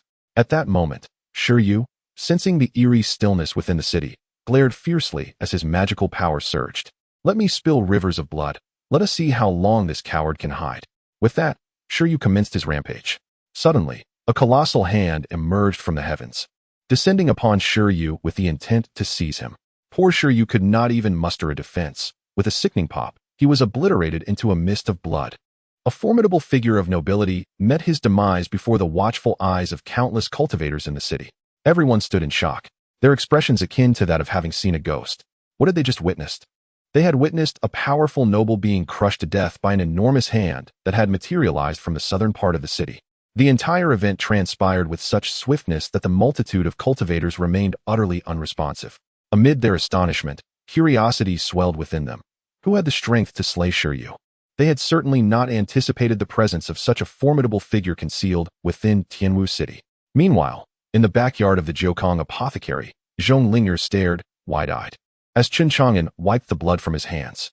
Just moments earlier, when Shiryu threatened to slaughter the city, she had witnessed Chen Chang'an extend his right hand, transforming it into an immense hand that crushed Shi Yu to oblivion. This was Chen Chang'an's skill, divine hand, which, when utilized singularly, consumed a negligible portion of his lifespan, certainly not exceeding a year. His ongoing exploration of the system required at least a year of lifespan consumption before any prompts would be issued. Am I not dreaming? Zhong Linger murmured, astonished. She had never imagined that a young proprietor of an apothecary, only slightly older than herself, could possess such terrifying power. If Shi Yu was so formidable, how powerful must Brother Chang'an be? In that moment, as she gazed at Chen Chang'an, Zhong Linger felt as though he embodied the vast, unfathomable ocean, deep, enigmatic, and brimming with mystery. Chapter 10. The Wanbao Pavilion, None Left Behind. The city was abuzz with excitement, with discussions echoing everywhere about the recent events. Who would have imagined that formidable beings were concealed within Tianwu City? Indeed, it was thanks to him that we were spared. Otherwise, Shi Yu would have slaughtered the entire city, and we would all have perished. That colossal hand emerged from the southern direction of the city, indicating that the esteemed figure was hidden in the south. Damn it, we still do not know who killed Shi Yu's son, that cowardly turtle, who nearly brought us to ruin. If I ever discover his identity, I shall show him no mercy. Someone scoffed, show him no mercy? He who could slay Shi Yu's son must possess formidable strength. Are you courting death? Cough, cough. I was merely jesting. Right now, I only wish to express my gratitude to the mysterious powerhouse who eliminated Shi Yu. Chen Chang'an strolled through the streets, amused by the gossip of passers-by. What would they think if they knew that the one who had slain Shi Yu's son was the same as the one who had vanquished Shi Yu himself? From the conversations, Chen Chang'an learned that Shi Yu was a monarch of the transformation realm. Unfortunately, he had yet to master his invincible prowess, resulting in a lack of restraint. He had obliterated Shi Yu entirely, shattering not only him but also the treasures he possessed, leaving not even a single storage ring behind. He speculated that Shi Yu's storage ring must have contained numerous valuable items, perhaps even longevity pills and techniques. To proficiently wield his invincibility, he needed to engage in continuous practice, yet such attempts would consume his lifespan, necessitating an extension of life. He needed to devise a method to acquire items that could enhance his longevity. Half an hour later, Chen Chang'an arrived at a resplendent shop. This was the Wanbao Pavilion. The pavilion primarily offered items essential for cultivators, such as elixirs, magical artifacts, techniques, and talismans. Just as Chen Chang'an was about to enter the Wanbao Pavilion, he noticed, not far away, a few pairs of furtive eyes watching the pavilion intently. Without hesitation, he activated his divine eye to take a glance. Retracting his gaze, Chen Chang'an entered the Wanbao Pavilion. Upon entering, he was greeted by a dazzling array of magical artifacts and talismans displayed on the counter, radiating brilliant hues. However, there were few cultivators present, giving the place a somewhat desolate atmosphere. This was quite understandable, as the emergence of the imperial palace deep within the Great Dragon Mountain signified the inheritance of the Celestial Emperor, a tremendous opportunity. Should one succeed in obtaining the Celestial Emperor's legacy, they would soar to great heights and become the heir of the Celestial Emperor. The earlier one arrived, the greater their chances of seizing the inheritance. Even if one could not secure the Celestial Emperor's legacy, surely they could at least benefit from the residuals? Thus, nearly all cultivators above the Transcendence realm in Tianwu City, unafraid of danger, had flocked to the Great Dragon Mountain. At the counter, a striking young woman in a crimson dress, appearing to be around 25 or 26, was idly reading a book. Suddenly, a young man in green appeared before her. The woman looked up, closed her book, and smiled warmly. "Young sir, what would you like to purchase?" Chen Chang'an wasted no time and got straight to the point. "Do you have any longevity techniques?" "Apologies, young sir," she replied. "Longevity techniques for cultivation are exceedingly rare and precious. Currently, the Wanbao Pavilion does not have any for sale." Chen Chang'an was not taken aback. After all, the Changxing sect, like many other cultivation sects, possessed only a singular method for nurturing one's lifespan. "Are there any body refinement techniques?" he inquired. The woman in red shook her head, expressing her apologies. "No, there are none." Furrowing his brow, Chen Chang'an asked, "What about longevity pills?" The red-clad maiden raised an intrigued eyebrow, curious as to why this evidently youthful lad exhibited such interest in methods to extend life. Nevertheless, she nodded and smiled gently. "Indeed, we have them. Please follow me." She led him to a counter adorned with various elixirs, from which she retrieved a beautifully crafted porcelain vial. "Esteemed sir, this is a first-grade longevity pill. We currently have 12 remaining. Consuming one can extend your lifespan by a year. Effective for practitioners at the transcendent stage, as well as for blood-nurturing practitioners and ordinary folk." Each is priced at 1,000 low-grade spirit stones. After consuming 3, the effects cease. Are you satisfied with this longevity pill? Upon hearing the woman's explanation, Chen Chang'an was taken aback. 1,000 low-grade spirit stones? Such an exorbitant price. The woman in red smiled, offering a clarification. You must understand, longevity pills are among the most precious of all elixirs. The materials required for crafting them and the complexity of the refining process far surpass those of ordinary pills. Hence the steep price is quite reasonable. Chen Chang'an sighed, reflecting that the total revenue of the Jukan apothecary over the past 3 years amounted to only a few dozen low-grade spirit stones. The cost of a single, low-grade longevity pill was evidently unattainable for the average person. Regret welled within him for not having retained the storage ring of Shiryu, who was an elder of the corpse-bearer sect, a figure of significant stature likely possessing a substantial amount of spirit stones. Now, he found himself unable to afford even a single low-grade longevity pill. The woman in red inquired, "Do you wish to purchase this pill?" Chen Chang'an shook his head. "It is too costly. I cannot afford it. However, I propose a trade with your Wanbao Pavilion." Intrigued, the woman asked, "What kind of trade do you have in mind?" With a smile, Chen Chang'an replied, "Present me with 3 longevity pills, and in exchange, I will offer my protection to your Wanbao Pavilion once." Her laughter bubbled forth, a sound as delightful as a blooming flower. "Sir, are you jesting? You, a mere initial-stage blood-nurturing practitioner? I am not jesting. I am quite serious. Perhaps your Wanbao Pavilion could benefit from my protection." The woman found herself both amused and exasperated, shaking her head. "I'm afraid our Wanbao Pavilion does not require the protection of a blood-nurturing practitioner. Just look around at these guards. They are all at the transcendent stage. You might want to explore other shops." Meanwhile, in a deserted street near Wanbao Pavilion, 3 figures shrouded in black robes emerged, their faces obscured. Yet each exuded a chilling aura of lethal intent. The leader, a towering figure resembling a bear, emanated an aura of formidable strength, having reached the life spring stage. One of the companions lowered his voice, excitement lacing his tone. "Boss, I have gathered the information. The 2 elders guarding Wanbao Pavilion have ventured deep into the Grand Dragon Mountain in pursuit of opportunities. Now, only that woman, Yi Hongying, remains to guard the pavilion. She alone will not stand a chance against us."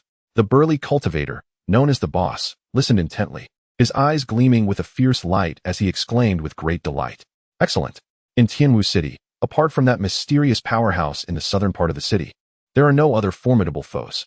Since only Yi Hongying remains in Wanbao Pavilion, this presents a splendid opportunity to eradicate the pavilion while simultaneously amassing great wealth. So, when shall we strike? No one knows when the 2 elders of Wanbao Pavilion will return. Having grasped the situation, we must act swiftly to avoid complications."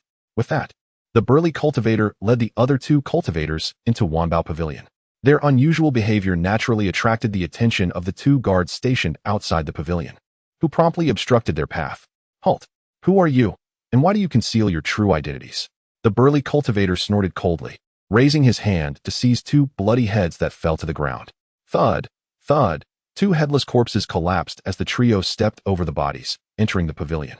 A chilling aura emanated from them, causing the maidens inside to feel paralyzed with terror, a bone-deep cold enveloping them. They could hardly fathom that someone would dare to enter Wanbao Pavilion to commit murder. However, Chen Chang'an exhibited no fear. Rather, he gazed curiously at the 3 who had suddenly intruded. The burly cultivator scanned the hall with a cold gaze before issuing orders to the 2 cultivators behind him. "Kill them all. Leave not a single one alive." Chapter 11. Serve me, Xiong heir of the Black Wind Stronghold. Who dares to wreak havoc in the Wanbao Pavilion? A delicate yet commanding voice resonated through the air. It was the red-clad woman who had previously attended to Chen Chang'an. Her gentle smile had vanished, replaced by an icy demeanor. Simultaneously, the oppressive aura of a late-stage life spring cultivator emanated from her, bearing down upon the 3 intruders. "Heh, Yi Hongying, you indeed did not go to the Great Dragon Mountain. Do you truly believe that your single life spring can withstand the 3 of us?" sneered the burly cultivator. As soon as his words fell, the 3 assailants revealed their cultivation levels. Notably, the burly man was not at all inferior to Yi Hongying, standing strong at the late stage of life spring as well. The other 2 were formidable too, one at the mid-stage and the other at the early stage of life spring. The revelation of their prowess caused a heavy weight to settle in Yi Hongying's heart. "It seems you have long plotted this ambush, taking advantage of the absence of my 2 elders from the Wanbao Pavilion. Who exactly are you?" As she spoke, her right hand subtly moved, clutching a communication talisman, intending to summon help from the elders of Wanbao Pavilion. However, upon activation, the talisman spontaneously ignited in flames. Yi Hongying's expression immediately soured. The burly cultivator chuckled triumphantly. Do not even think about sending messages, for I have already laid down a spiritual barrier around the Wanbao Pavilion. No news can escape. In the next instant, his smile faded, and with a fierce wave of his hand, he commanded, let us strike together, eliminate this woman first. Then deal with the others. To kill me will not be so simple. Yi Hongying declared fearlessly as she flashed her storage ring, summoning a flying sword to attack the trio. A fierce battle was about to erupt. As the shopkeeper of the Wanbao Pavilion, Yi Hongying possessed an array of magical treasures. In the blink of an eye, she unleashed several more artifacts, their brilliance dazzling and resplendent. Additionally, she deftly produced high-grade talismans, casting spells to counter her foes. Thus, even though she faced 3 adversaries, she did not falter. Rather, she firmly seized the upper hand. As for the others within the Wanbao Pavilion, they could not escape and were forced to cower in the corners, their faces pale, filled with fear and anxiety as they observed the clash. The transformation guards could offer no assistance. They could only retreat as far as possible. Should they join the fray against the Life Spring cultivators, it would lead to certain death. Only Chen Chang'an remained unperturbed, watching the battle with nonchalance. He addressed Yi Hongying, shopkeeper, do you recall our earlier transaction? 3 longevity pills in exchange for my protection of the Wanbao Pavilion. Though your strength is formidable, how long can you sustain the control of so many treasures and talismans with your internal mana? Once you falter, the Wanbao Pavilion will undoubtedly face calamity. Amidst the fray, Yi Hongying was taken aback, unable to comprehend how this young man, seemingly frail, could remain so composed at such a critical moment. It was clear that their opponents were well prepared, and she herself held no assurance of victory in this battle. How could this delicate-looking youth possibly safeguard the Wanbao Pavilion? Truly, he was unaware of the gravity of the situation. Yi Hongying remained focused on the battle, offering no response to him. The burly monk coldly remarked, that boy speaks the truth. Once Yi Hongying's magical energy is nearly depleted, it will be your demise. The trio intensified their assault, unleashing increasingly ferocious attacks. Each strike aimed at severely injuring or even killing her. Had it not been for the protective formations reinforced during the construction of the Wanbao Pavilion, their battle would have reduced it to rubble long ago. Indeed, as Chen Chang'an had predicted, Yi Hongying, facing 3 adversaries, struggled to control her magical artifacts and employ her talismans, her energy waning to the point where she could no longer suppress the 3 burly monks. And she began to find herself at a disadvantage. If this continued, her situation would become exceedingly perilous, with death looming at any moment. Chen Chang'an's voice echoed once more. Shopkeeper, it appears you are on the brink of death. A simple nod from you, and I shall intervene to ensure the safety of the Wanbao Pavilion. Trust me, I am quite formidable. Although Yi Hongying could not fathom why Chen Chang'an would make such bold claims, she found herself with no alternative. Summoning a 3rd-grade Xianbing talisman, she conjured a wall of ice to shield herself, seizing the brief respite to retrieve a medium-grade spirit stone to replenish her energy. In response to Chen Chang'an's words, she retorted in frustration, if you can truly protect my Wanbao Pavilion, I would not hesitate to offer you not just 3 longevity pills, but 300 if need be. Whatever elixirs you desire, I shall procure them for you. Chen Chang'an replied, that is agreeable. With no other hope, Yi Hongying placed her trust in him. At that moment, just as she had partially regained her magical energy, the wall of ice before her was shattered with a thunderous crash. The 3 burly monks, like ravenous wolves, continued their relentless assault, intent on taking her life. With Yi Hongying's consent, Chen Chang'an smiled. Then, with a mere thought, he unleashed his invincible cultivation, a terrifying pressure erupting forth like a torrential flood, crashing upon the 3 burly monks. In an instant, the trio was sent flying by the force, cries of agony escaping their lips. Subsequently, Chen Chang'an infused his invincible power into his voice, invoking the skilled divine word. Kneel. Each word resonated with potent magic, striking like thunder in the minds of the 3 burly monks. It was as though a divine command had been issued, and the very fabric of reality obeyed. Unable to maintain control, the 3 monks collapsed to their knees, the oppressive force descending upon them like a mountain, leaving them without even a shred of resistance. As they fell to the ground with a thud, bewildered and shocked, their minds blank, they were at a loss for what had just transpired. Damn it! Why am I kneeling? What is happening? One of them shouted, Boy, are you behind this? Release us, or when I stand again, you shall be the first I kill. Though the 3 burly monks knelt helplessly, they exerted every ounce of strength yet remained immobile, only able to yell in frustration. Yi Hongying, too, was astonished, her beautiful eyes widening as she gazed at Chen Chang'an. "It was you, wasn't it?" Chen Chang'an smiled faintly and replied, "Is there anyone else here capable of such a feat besides me?" Yi Hongying regarded him intently and could not help but breathe a sigh of relief. She had misjudged him, not realizing that this youth was a wolf in sheep's clothing. Fortunately, he had intervened. Otherwise, the situation could have turned perilous today. "May I inquire your esteemed name?" "Chen Chang'an." "Thank you for your assistance, noble sir." Chen Chang'an shook his head slightly, stating, "Since you are to serve me, you are naturally under my protection. Saving you is only to be expected." This remark caused Yi Hongying's cheeks to flush, and she replied respectfully, "Rest assured, I shall fulfill my promise. You may command me as you wish, but first, allow me to eliminate these 3 ruffians." "Very well." Seizing this moment, Yi Hongying had completely refined the medium-grade spirit stone in her possession, significantly restoring her magical energy. She cast a cold glance at the 3 burly cultivators, choosing not to strike immediately. Instead, she approached them and tore away the black cloaks concealing their faces, revealing their true identities. Recognizing one of the robust cultivators, Yi Hongying frowned and exclaimed, "Xiong Air, the second-in-command of Black Wind Stronghold, it is you." Upon being recognized, Xiong Air retorted coldly, "Heh, did you expect otherwise? Wretched woman, should you dare to kill me, you will incur the wrath of Black Wind Stronghold. From this day forth, your Wanbao Pavilion shall never know peace. Think carefully. My elder brother is a noble." He then turned his fierce gaze towards Chen Chang'an, menacingly declaring, "And you, Chen Chang'an, if you dare to thwart my plans, my brother will not spare you." Instantly, Chen Chang'an narrowed his eyes, regarding Xiong Air with a piercing stare. "Are you threatening me?" Under Chen Chang'an's unwavering gaze, for reasons unbeknownst to him, Xiong Air felt an involuntary shiver run through him. He found himself intimidated by this youth and did not dare to maintain eye contact. Chapter 12. Resurrected, I shall torment him. Chen Chang'an retracted his gaze, deciding to entrust the handling of Bear Air to Yi Hongying. After all, taking a life personally would necessitate the use of his unparalleled prowess, inevitably draining his lifespan. It was a matter of prudence. Bear Air was hardly worth the exertion of his own hands. However, an inexplicable fear rendered Bear Air incapable of provoking or threatening Chen Chang'an. He could only cast a cold glare at Yi Hongying, silently warning her of the consequences should she dare to slay him. "Consider the ramifications for Wanbage and Tianwu City," he seemed to imply. Yi Hongying furrowed her brow, momentarily at a loss after discerning his identity. As the saying goes, a strong dragon cannot suppress a local snake. Wanbage was merely a branch in Tianwu City, and the 2 elders assigned to guard it were merely cultivators at the Lifewill realm, no match for Bear Air's elder brother. Should Bear Air be killed, the branch would undoubtedly suffer the wrath of Bear, a formidable lord with significant influence from the Black Wind stronghold in the vicinity. If the main branch were to send reinforcements, it might be too late. For Wanbage could very well be reduced to ruins.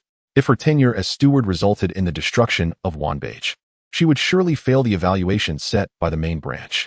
Perceiving Yi Hongying's hesitation, Bear Air recognized her trepidation, a cold smile creeping onto his face. This wretched woman was evidently wary of the might of Black Wind stronghold, likely reluctant to kill him. Yet, he thought to himself, he must temper his words to avoid cornering her too fiercely.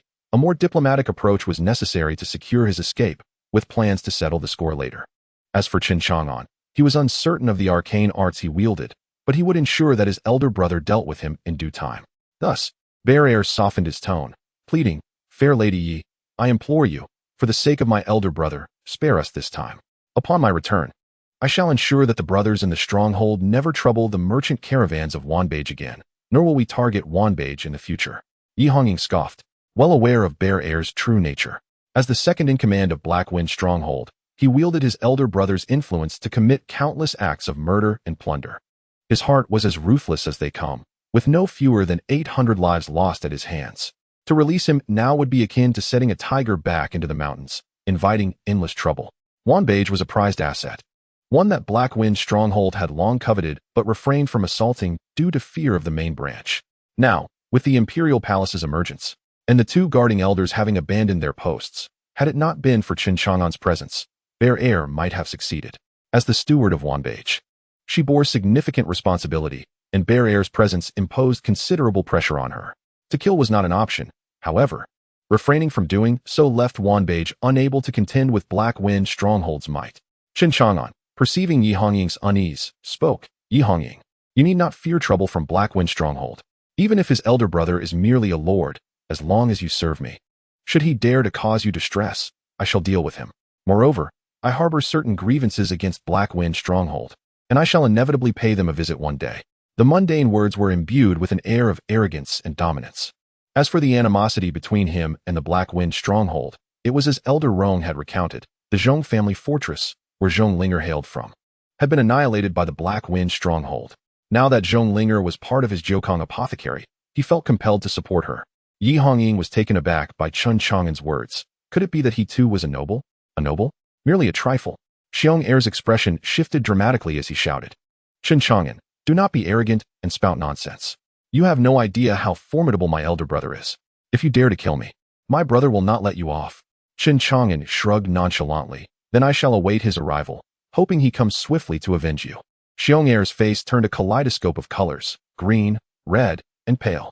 However, witnessing Chen Chang'an's calm demeanor inadvertently instilled confidence in Yi Hongying, alleviating her inner turmoil. She turned her gaze back to Xiong Er and smiled. "Xiong Er, your Black Wind Stronghold is ultimately a scourge. Now that I have you at my mercy, you would be wise not to return. Wretched girl, do you dare to kill me?" Yi Hongying's beautiful eyes turned icy. "Why wouldn't I dare? I have long desired to do so." With that, she brought her sword down decisively. Poor Xiong Er, suppressed by Chen Chang'an's divine words, was utterly immobilized. Forced to watch in horror as the sword descended, his crimson eyes wide with a tumult of anger, resentment, malice, despair, and fear.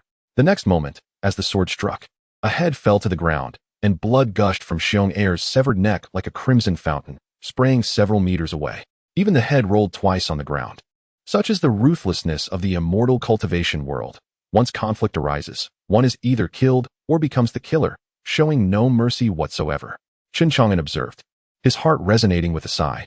Had he not acquired an invincible cultivation for billions of years, he would have either perished at the hands of the stone dragon or lived a life of lowly concealment in the apothecary, hardly daring to be as confident as he was today, embracing his true self, relishing the pursuit of vengeance, and masterfully orchestrating his own life. However, to Chen Chang'an's astonishment, even after losing his head, Xiong Er was not entirely dead. His head trembled, and the lifeless body crawled on the ground, hands flailing about in search of its head. This scene was truly spine-chilling. Many maidens and guards in the Wanbao Pavilion were horrified, retreating far away, their faces drained of color. This was utterly terrifying. He hasn't died? Could he be a monster? Yet Yi Hongying discerned Xiong Er's peculiar condition and furrowed her brow. This fellow possesses a unique cultivation physique, granting him extraordinary vitality. She made another move, aiming to sever Xiong Er's head once and for all, determined to extinguish his life force.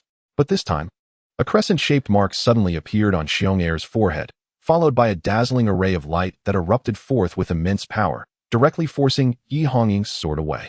Immediately following, a more imposing and robust specter than Xiong Er materialized within the Wanbao Pavilion. This figure bore an uncanny resemblance to Xiong Er, his visage marred by a grotesque centipede scar, with thick brows and a broad nose, exuding a fierce glare imbued with palpable menace and authority. Yi Hongying gasped in shock. "Xiongda!" The two subordinates of Xiong Er exclaimed in desperate relief. "Boss, help us!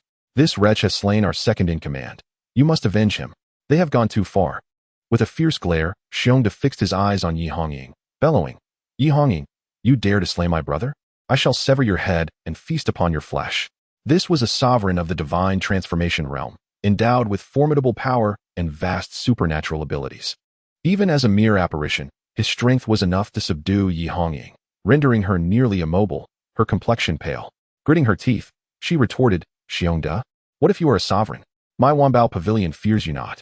Should you dare to slay me, my entire establishment will ensure that your Black Wind Stronghold is razed to the ground." At this moment, a mortal enmity had been forged between the two parties. Even if they were not equals in strength, they could not afford to diminish their morale. Meanwhile, Xiong Er's headless body had located its severed head, and a chilling scene unfolded as Xiong Er cradled his head in his hands, pressing it back onto his neck.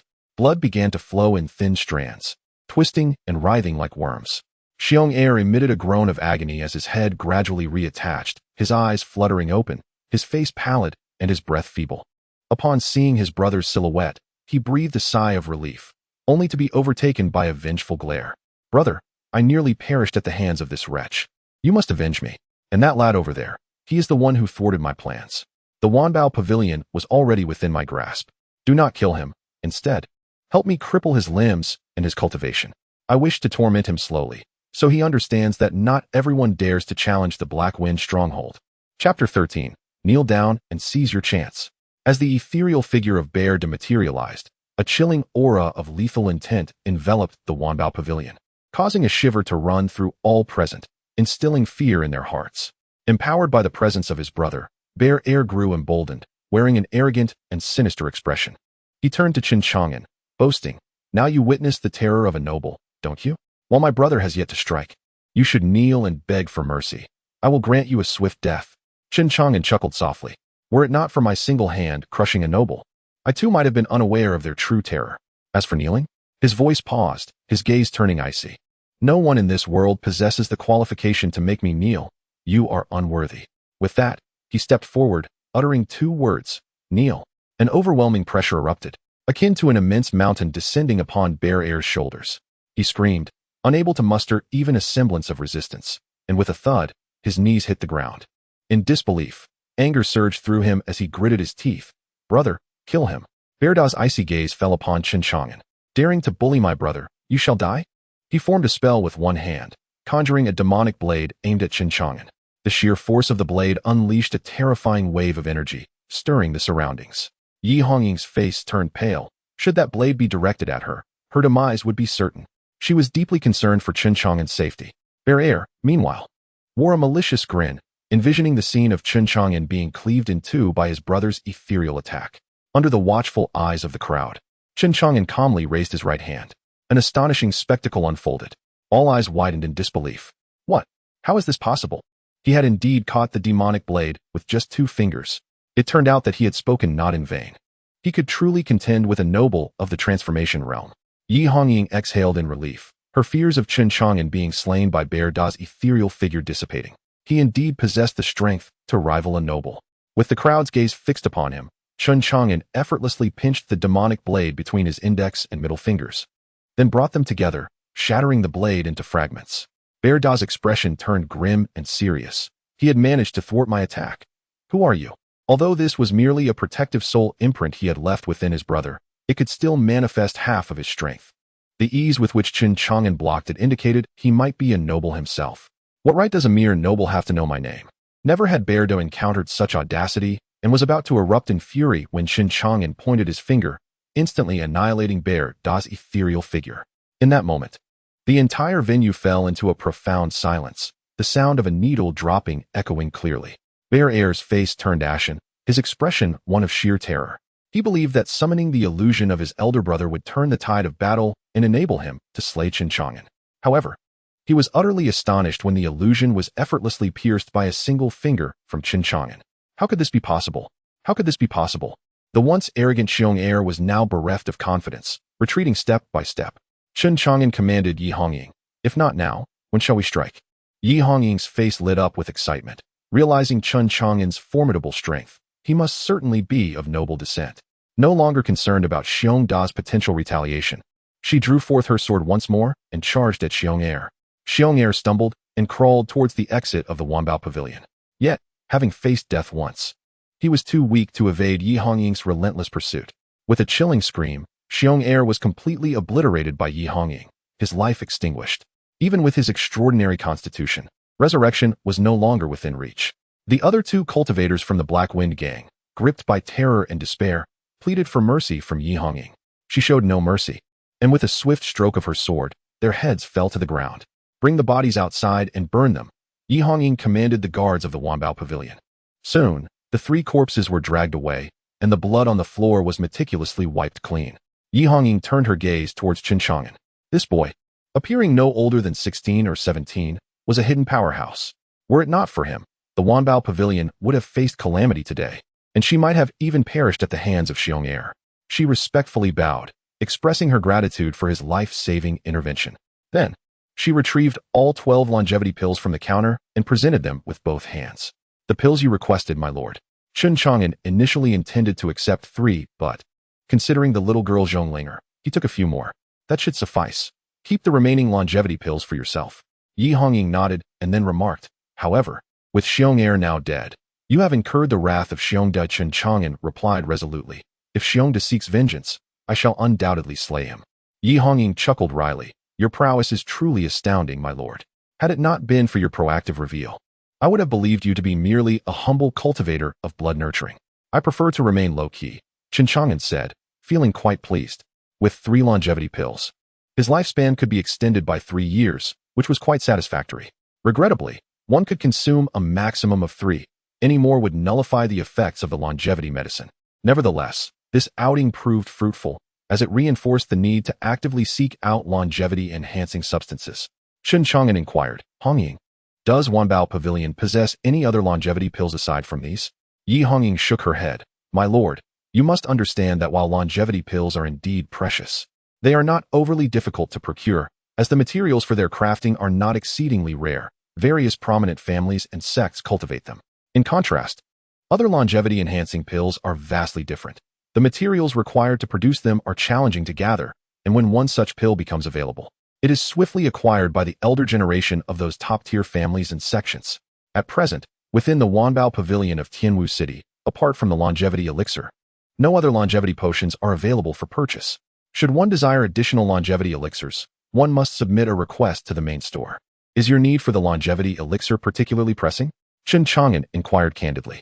I require longevity techniques, elixirs, and medicines, and the more I can acquire, the better. Upon hearing Chen Chang'an's demands, Yi Hongying's countenance revealed a hint of hesitation. After a brief moment, as if steeling herself with great resolve, she knelt before Chen Chang'an. Hongying seeks your assistance, and should you grant this favor, not only will I procure longevity items from the main store for you, but I shall also pledge my unwavering loyalty to you henceforth. What is it that you require? Chen Chang'an asked with curiosity. Hongying wishes for your help in cleansing my marrow and purging the poison, Yi Hongying replied respectfully. She then recounted the tale of her poisoning, once a prominent prodigy of the Yi family at the main store of Wanbao Pavilion. She had fallen victim to internal strife and was ensnared in a plot that left her afflicted with pill poison. This calamity had drastically diminished her cultivation talent, relegating her to this branch of the Wanbao Pavilion. The poison within her was exceptionally virulent, and only a 7th-grade elixir or the intervention of a true sovereign at the level of myriad laws could hope to eradicate it. Over the years, she had become a pariah within the Wanbao Pavilion, making the acquisition of either remedy a Herculean task. After listening to her plight, Chen Chang'an scrutinized Yi Hongying thoughtfully. Setting aside her potential to provide longevity items, her status as the manager of the Wanbao Pavilion would undoubtedly aid him in gathering nearby longevity resources. This venture promised to be advantageous. Having concluded his deliberation, he stated directly, Take me to your quarters. Chapter 14. The Immaculate Spirit. This grudge must be avenged. Yi Hongying felt somewhat bewildered. Young master, what do you mean? Chen Chang'an replied nonchalantly. What? Do you not desire to cleanse your essence and refine your marrow? Yi Hongying's face lit up with joy as she hastily led the way. As the proprietor of the Wanbao Pavilion, although her boudoir was modest in size, it was adorned with extravagant decorations and equipped with a high-level spirit-gathering array, channeling the surrounding celestial energy into this small chamber, thus enhancing her cultivation efforts remarkably. Moreover, a delicate fragrance lingered in the air. Yi Hongying's cheeks flushed crimson, still immersed in the delight of the impending purification. Chen Chang'an glanced at her and instructed, You may lie down on the bed. Lie down on the bed. Yi Hongying appeared perplexed. Was this necessary for the cleansing process? Despite her doubts, she obediently reclined on the bed, her alluring figure gracefully unveiled. However, Chen Chang'an's attention was not on her appearance. Instead, he activated his divine vision, instantly perceiving every aspect of Yi Hongying's body, her flesh, meridians, and the flow of her spiritual energy. He could distinctly observe the impurities accumulated within her body over the years of her cultivation journey. These were the residues from the celestial energy she absorbed, the elixirs she consumed, and the spirit stones she refined. Following the meridians down to her dantian, he discovered a dense mass of black impurities that obstructed a vein, which was likely what Yi Hongying referred to as elixir poison. The blockage was situated just above the dantian, explaining why, as Yi Hongying's cultivation level rose, the accumulation of impurities would hinder her progress, resulting in increasingly sluggish advancements. He raised a finger to her forehead and began to employ his unparalleled cultivation to cleanse her essence and refine her marrow. A powerful, mysterious force surged from her brow, enveloping every corner of her being in a warm embrace. Suddenly, her dantian felt a rupture, eliciting a soft moan of pleasure from Yi Hongying. Realizing her reaction, She blushed even deeper and hurriedly covered her mouth. Yet, at that moment, embarrassment took a back seat as she was astounded to discover that every inch of her skin, every fiber of her flesh, and every meridian within her was being bathed in the powerful, mysterious energy, leaving her feeling invigorated and blissful, as if she were on the verge of transcending to a higher realm.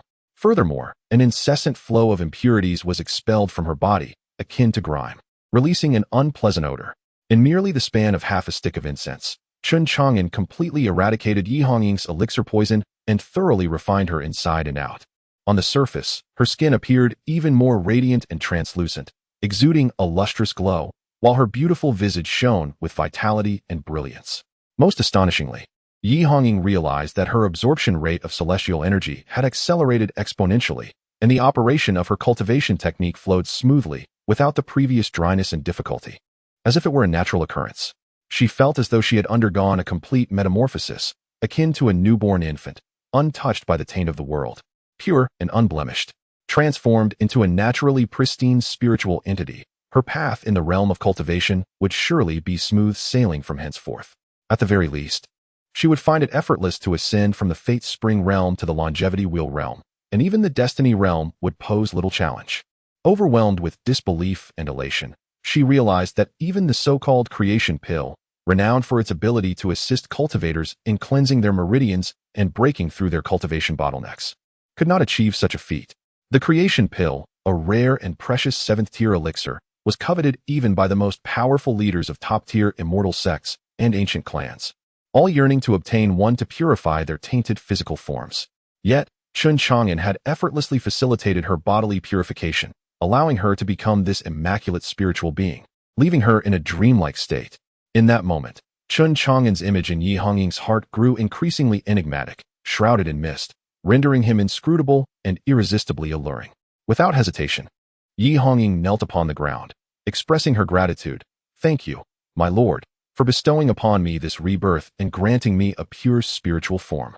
Chen Chang'an mused quietly, realizing that his unparalleled cultivation had cleansed the impurities from the cultivator's body, resulting in this transformation known as a pristine spiritual entity.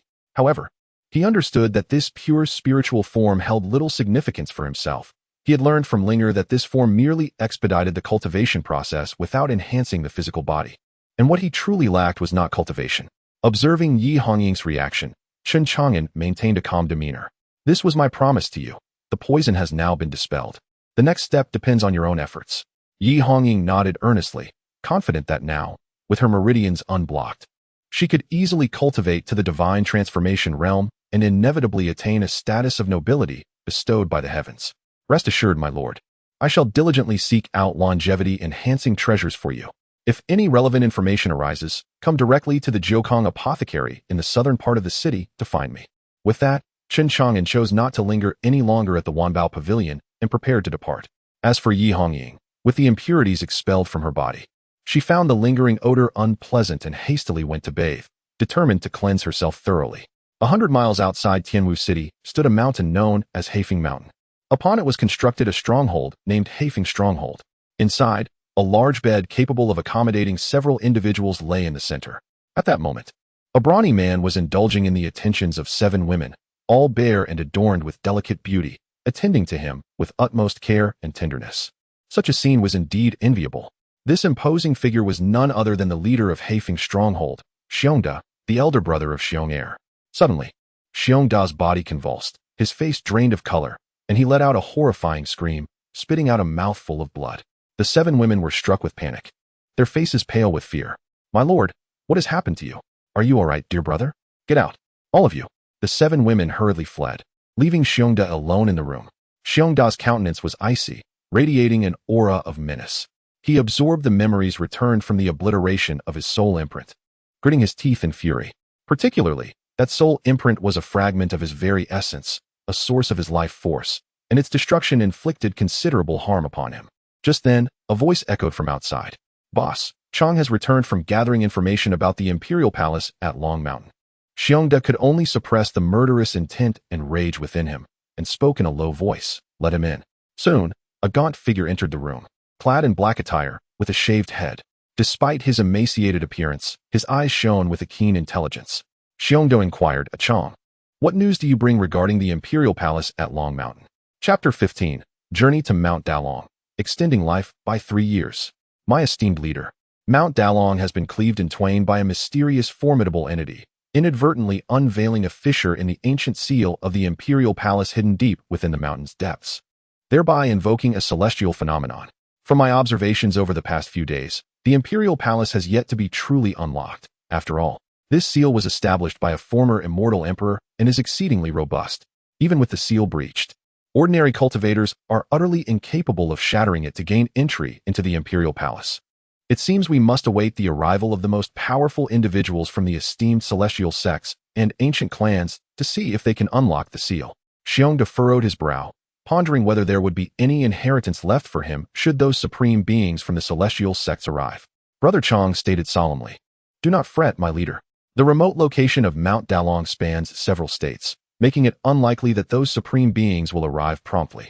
I have received word that a group of enigmatic figures donning rat-faced masks has appeared outside the Imperial Palace.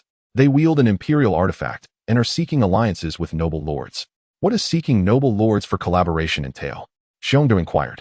"It is said that the Imperial artifact is currently in a sealed state and requires the combined efforts of 8 noble lords to activate. Thus, they are scouring for noble lords to collaborate, aiming to breach the Imperial Palace's seal and seize the initiative. Even the esteemed Lord Chu of Tianwu City has joined in this collaboration, and they are still in need of 3 more noble lords. Should we also join this collaboration?" Xiong questioned. Upon hearing this, Xiong Da's eyes narrowed, glimmering with uncertain brilliance as he contemplated the situation. After a brief moment, he commanded, "Chang, gather a contingent of brothers at the Fate's Spring Realm and accompany me to Mount Dalong immediately. Additionally, send a few brothers to Tianwu City to closely monitor the movements of the Wanbao Pavilion." Understood. After departing from Mount Dalong, Chen Chang'an hastened back to the Chongqing sect without delay. She was determined to execute the task entrusted to her by Chen Chang'an with the utmost diligence. Finally, 4 days later, Chen Chang'an returned to the Chongqing sect. She promptly made her way to the Shaoling Peak to seek an audience with her master, Dongfang Linyue. Dongfang Linyue held a significant position within the Chongqing sect, being one of the 3 peak masters. If Chen Chang'an intended to transfer the longevity technique from the sect to Chen Chang'an, she would require her approval.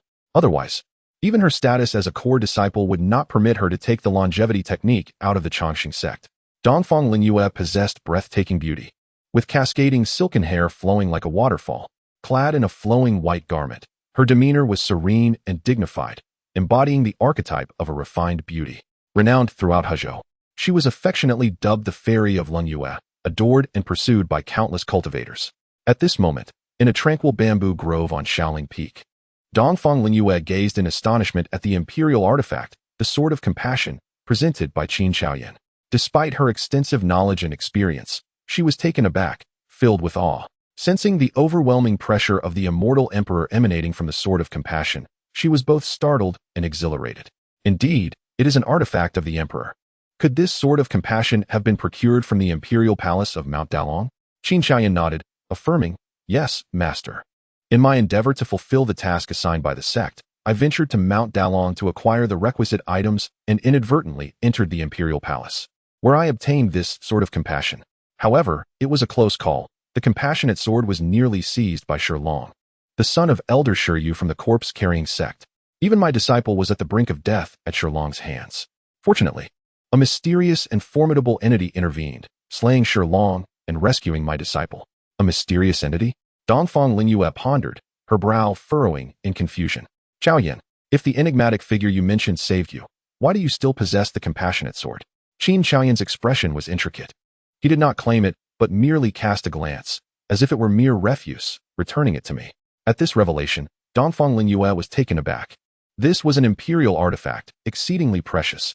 Each Imperial item harbored terrifying power, coveted by countless individuals. To think he would reject it, treating it as if it were worthless, how could that be? Even Dongfang Linyue, despite her formidable strength, found herself stirred by the allure of the compassionate sword in Chen Chang'an's possession, yearning to claim it. Yet, recognizing that this fortuitous encounter belonged to Chen Chang'an, she, as his mentor, would not truly attempt to seize it. Chen Chang'an smiled with resignation, knowing that such a statement would be beyond the imagination of anyone. Who could fathom that someone would reject an Imperial artifact? It was utterly incomprehensible. However, Chen Chang'an was aware that Chen Chang'an was not of such a disposition. Master, Chen Chang'an stated, I am not deceiving you. The power of this mysterious figure is unfathomable, something you have not witnessed with your own eyes. As she spoke, the staggering image of Chen Chang'an cleaving Mount Long with a single strike resurfaced in her mind. Are you aware that the vast expanse of Mount Long, stretching 30,000 miles, was sliced in two by someone? Chapter 16. A Conversation. The astonished Dongfang Linyue. Dongfang Linyue nodded, acknowledging that she had heard of this matter from her master. She pondered for a moment before speaking. Disciple, do not tell me the splitting of the great dragon mountain in two is related to him? It was indeed his doing. At that time, he saved me and slayed the stone dragon. The power of his blade was terrifying, effortlessly cleaving the great dragon mountain in half as well. It is truly frightening. I fear even our current master of the longevity sect would be unable to withstand that strike. This revelation left Dongfang Linyue utterly astonished, unable to suppress a gasp of disbelief. The thought that the great dragon mountain, spanning 30,000 miles, was split asunder by him was beyond comprehension. Indeed, she murmured, opening her mouth to say more, yet found herself at a loss for words. If what her disciple claimed was true, then the enigmatic powerhouse who saved her possessed a strength that had reached an unfathomable realm. It was even possible that he wielded artifacts from other great emperors. Regaining her composure, Dongfang Linyue inquired, do you know who that mysterious strongman is? Chen Chang'an shook her head. I do not know. However, he instructed me to obtain the longevity technique and seek him at the Jiukong apothecary in Tianwu City. She then informed Dongfang Linyue that Chen Chang'an required the longevity technique and requested that she bring him the blood-nourishing longevity method from the longevity sect. Should there be any other longevity-enhancing items, he would desire those as well. Dongfang Linyue frowned. Longevity-enhancing items? She could not fathom why someone as formidable as Chen Chang'an, capable of cleaving the great dragon mountain in two with a single strike, would need such items. Was his lifespan nearing its end? Yet, it puzzled her further that someone of his caliber would lack the means to extend his life, especially for something as rudimentary as a low-tier blood-nourishing longevity technique. Unable to decipher Chen Chang'an's intentions, she concluded that his actions must be driven by some hidden motive. Chaoyan, since you have obtained the compassionate sword, it is your opportunity. Seize it and strive to refine the compassionate sword as soon as possible. Your innate talent is already remarkable, and with the compassionate sword, you may earn the recognition of the Celestial Emperor within the imperial palace of the Great Dragon Mountain, becoming the successor of the Celestial Emperor. Indeed, Chen Chang'an nodded earnestly. Should she become the successor of the Celestial Emperor, the longevity sect might ride this wave to become a top-tier force in Hezhou, perhaps even evolving into an imperial celestial sect in the future. Dongfang Linyue departed the bamboo grove to seek the sect leader. Such significant matters required thorough discussion with the master. The leader of the longevity sect, a cultured man named Gu Haixing, donned a deep blue Taoist robe, possessing a terrifyingly profound cultivation level. At that moment, as he was immersed in his training, a sudden awareness stirred within him, prompting him to awaken from his meditation. He soon saw Dongfang Linyue arrive at his secluded sanctuary.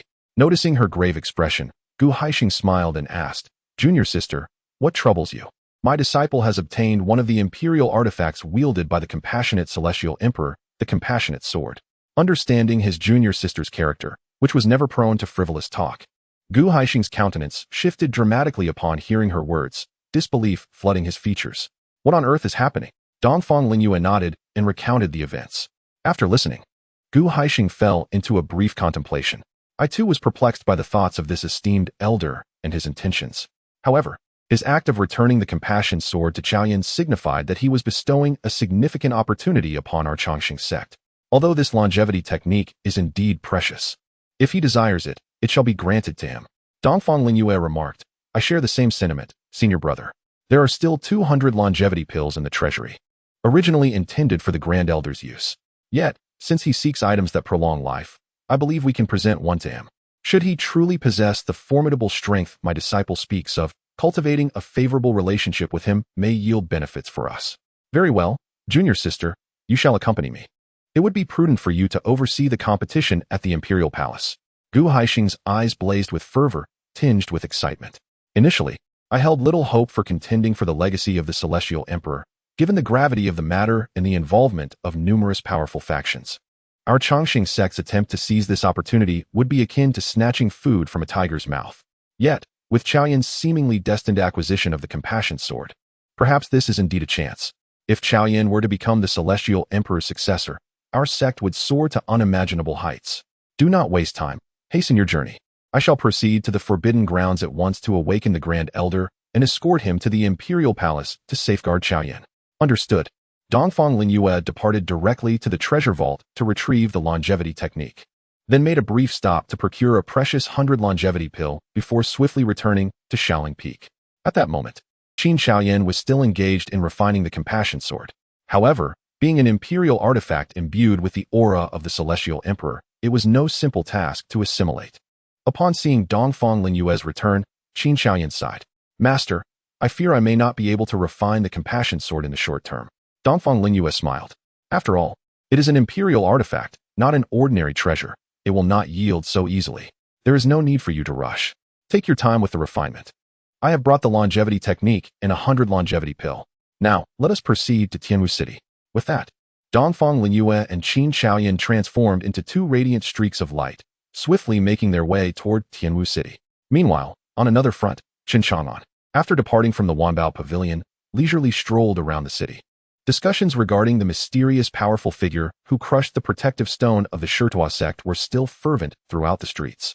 Curiosity about the identity and appearance of this enigmatic individual grew more intense. Feeling disinterested, Chen Chang'an returned to the Jiukong apothecary. Today, no patients had come to seek treatment.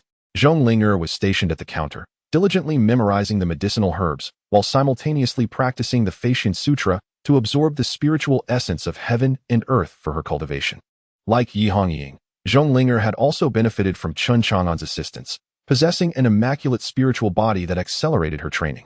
After an afternoon of cultivation, her prowess had indeed improved. Upon Chen Chang'an's return to the apothecary, he stirred Zhong Linger from her meditation. Seeing it was Chen Chang'an, she beamed with delight. Brother Chang'an, you are back. Have you encountered any confusions in your cultivation? Zhong Linger smiled sweetly, shaking her head. Not at the moment. That is well. I hope you soon transcend to the Fate Spring realm. At that time, you shall undergo a profound transformation. Zhong Linger, perplexed, asked, Brother Chang'an, what is so special about breaking through to the Fate Spring realm that could lead to my metamorphosis? Chen Chang'an did not disclose to Zhong Linger that she was the reincarnation of the Empress, and that she must transcend to the Fate Spring realm to unlock her past memories. In due time, you shall come to understand, he replied. Afterward, Chen Chang'an produced 3 longevity pills and handed them to Zhong Linger. These are longevity pills. 3 of them can extend your life by 3 years. Given your current level of cultivation, they will be particularly beneficial for you. Take the time to refine them. Zhong Linger, intrigued, noted that this was the first time she had heard of such life-extending elixirs. Thank you, Brother Chang'an, she expressed gratefully. Upon returning to his chamber, Chen Chang'an retrieved the remaining 6 longevity pills. Chapter 17. The Opportunity of the Longevity Sect, the 10,000-Year Ginseng. Can the 10,000-Year Ginseng truly only extend life by 3 years? Chen Chang'an murmured to himself, before promptly swallowing 3 longevity pills in succession. Soon, the sound of the system notification echoed in his mind. System notification, consumed a grade 1 longevity pill, lifespan increased by 1, current lifespan 1663. System notification, consumed a grade 1 longevity pill, lifespan increased by 1, current lifespan 1664.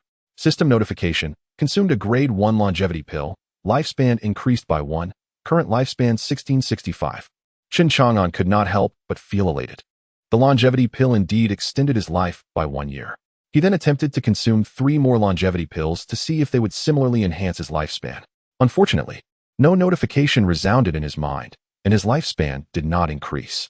With a sigh, Chen Chang'an realized that consuming 3 longevity pills had rendered him immune to further effects. Nevertheless, the prospect of extending his life by 3 years was still commendable.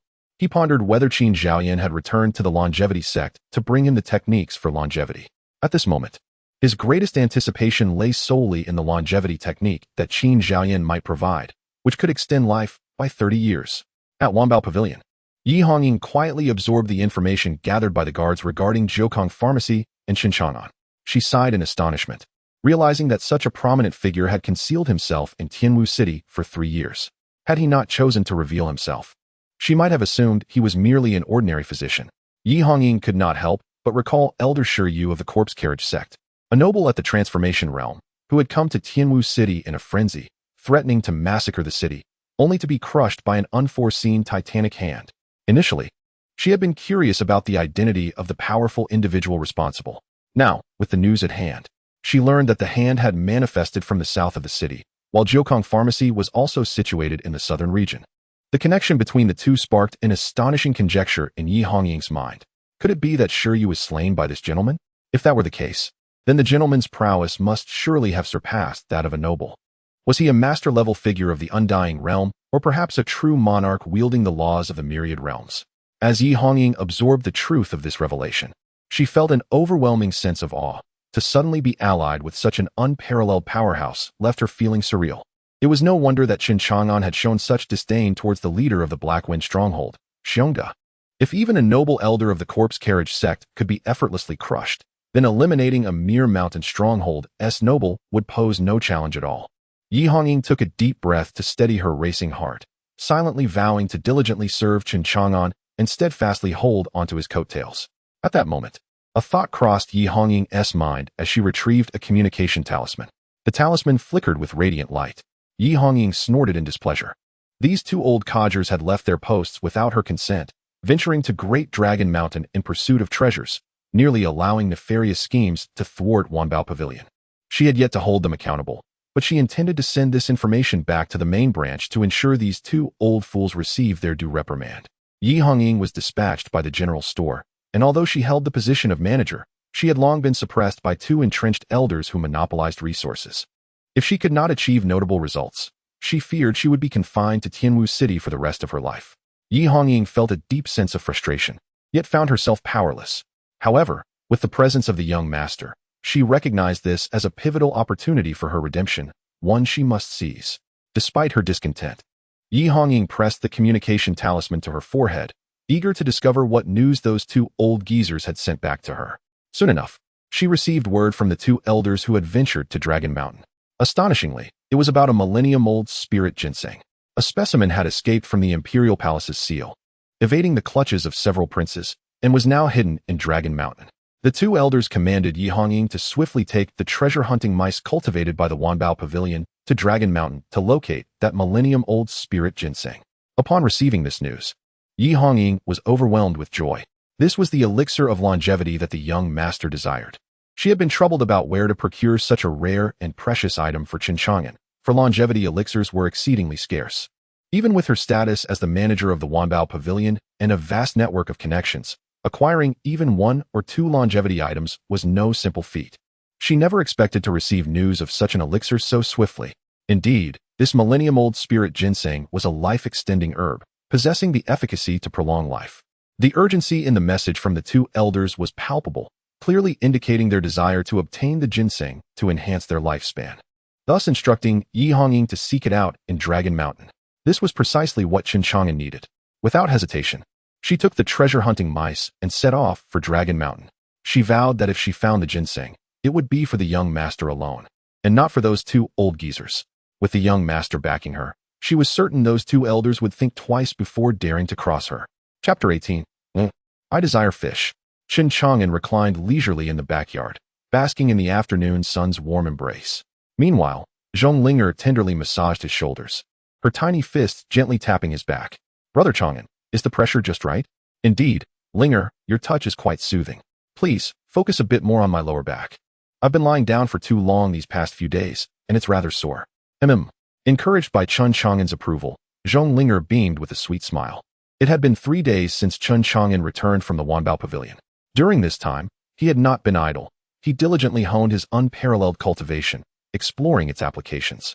He assigned Zhong Linger to oversee the apothecary while he roamed Tianwu City, seeking knowledge about body refinement techniques, and visited a local library to learn more about longevity elixirs in the realm of cultivation, acquiring a wealth of information. However, he found that the path of body refinement had long been forsaken, and he could not uncover any leads on such techniques. Tianwu City, after all, was rather small. Additionally, while enjoying tea at a tea house, he overheard more news about the Dragon Mountain.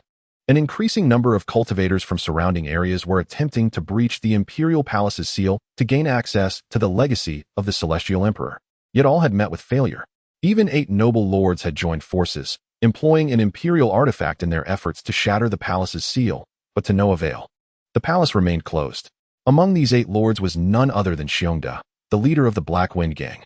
It dawned on Chen Chang'an why Xiong'er had not sought vengeance for his brother after Chen Chang'an had vanquished Xiongda's ethereal form. He had gone to the Dragon Mountain instead. Moreover, unfamiliar faces had begun to populate Tianwu City, and with time, it was certain that all manner of strange beings would emerge. He even heard whispers of a top-tier celestial sect constructing a teleportation array to transport themselves from millions of miles away to the vicinity of the Dragon Mountain, eager to partake in the struggle for the Celestial Emperor's legacy. The prospect of the ensuing bloody conflict was unfathomable. From a distance, the Dragon Mountain appeared serene, akin to a slumbering beauty, yet it bore an ominous air, as if a storm were brewing. However, none of this concerned Chen Chang'an. Let them vie for the Celestial Emperor's legacy. He remained indifferent. Should he choose to engage, the palace's seal would easily succumb to his might, and none could rival him for the legacy. Yet, the Celestial Emperor's legacy held no value for him. Rather, the pursuit would only deplete his already limited lifespan. His remaining years were few, and the utilization of his invincible cultivation could swiftly consume his life force, leaving him with mere decades that could scarcely withstand such expenditure.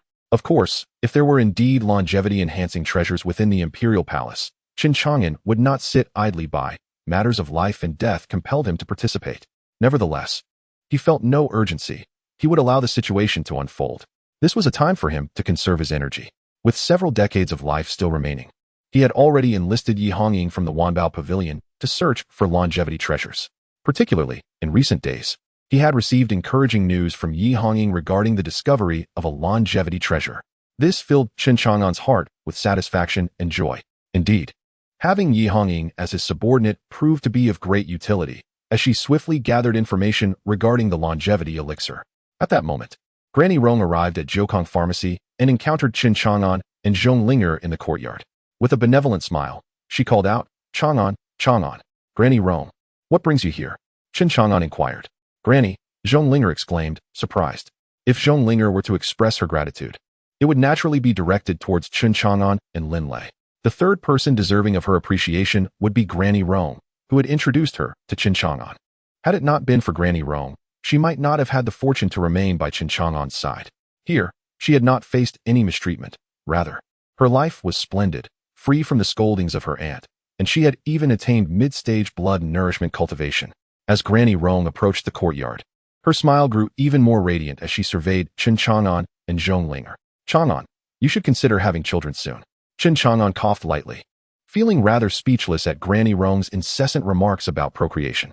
Meanwhile, Zhong Linger blushed, stealing a glance at Chen Chang'an. "Granny Rong, one cannot rush such matters. We shall speak of it later," he replied, attempting to shift the conversation. "What brings you to me today?" He hoped Granny Rong was not here to arrange another matchmaking endeavor, as he had already enlisted Zhong Linger as a shield.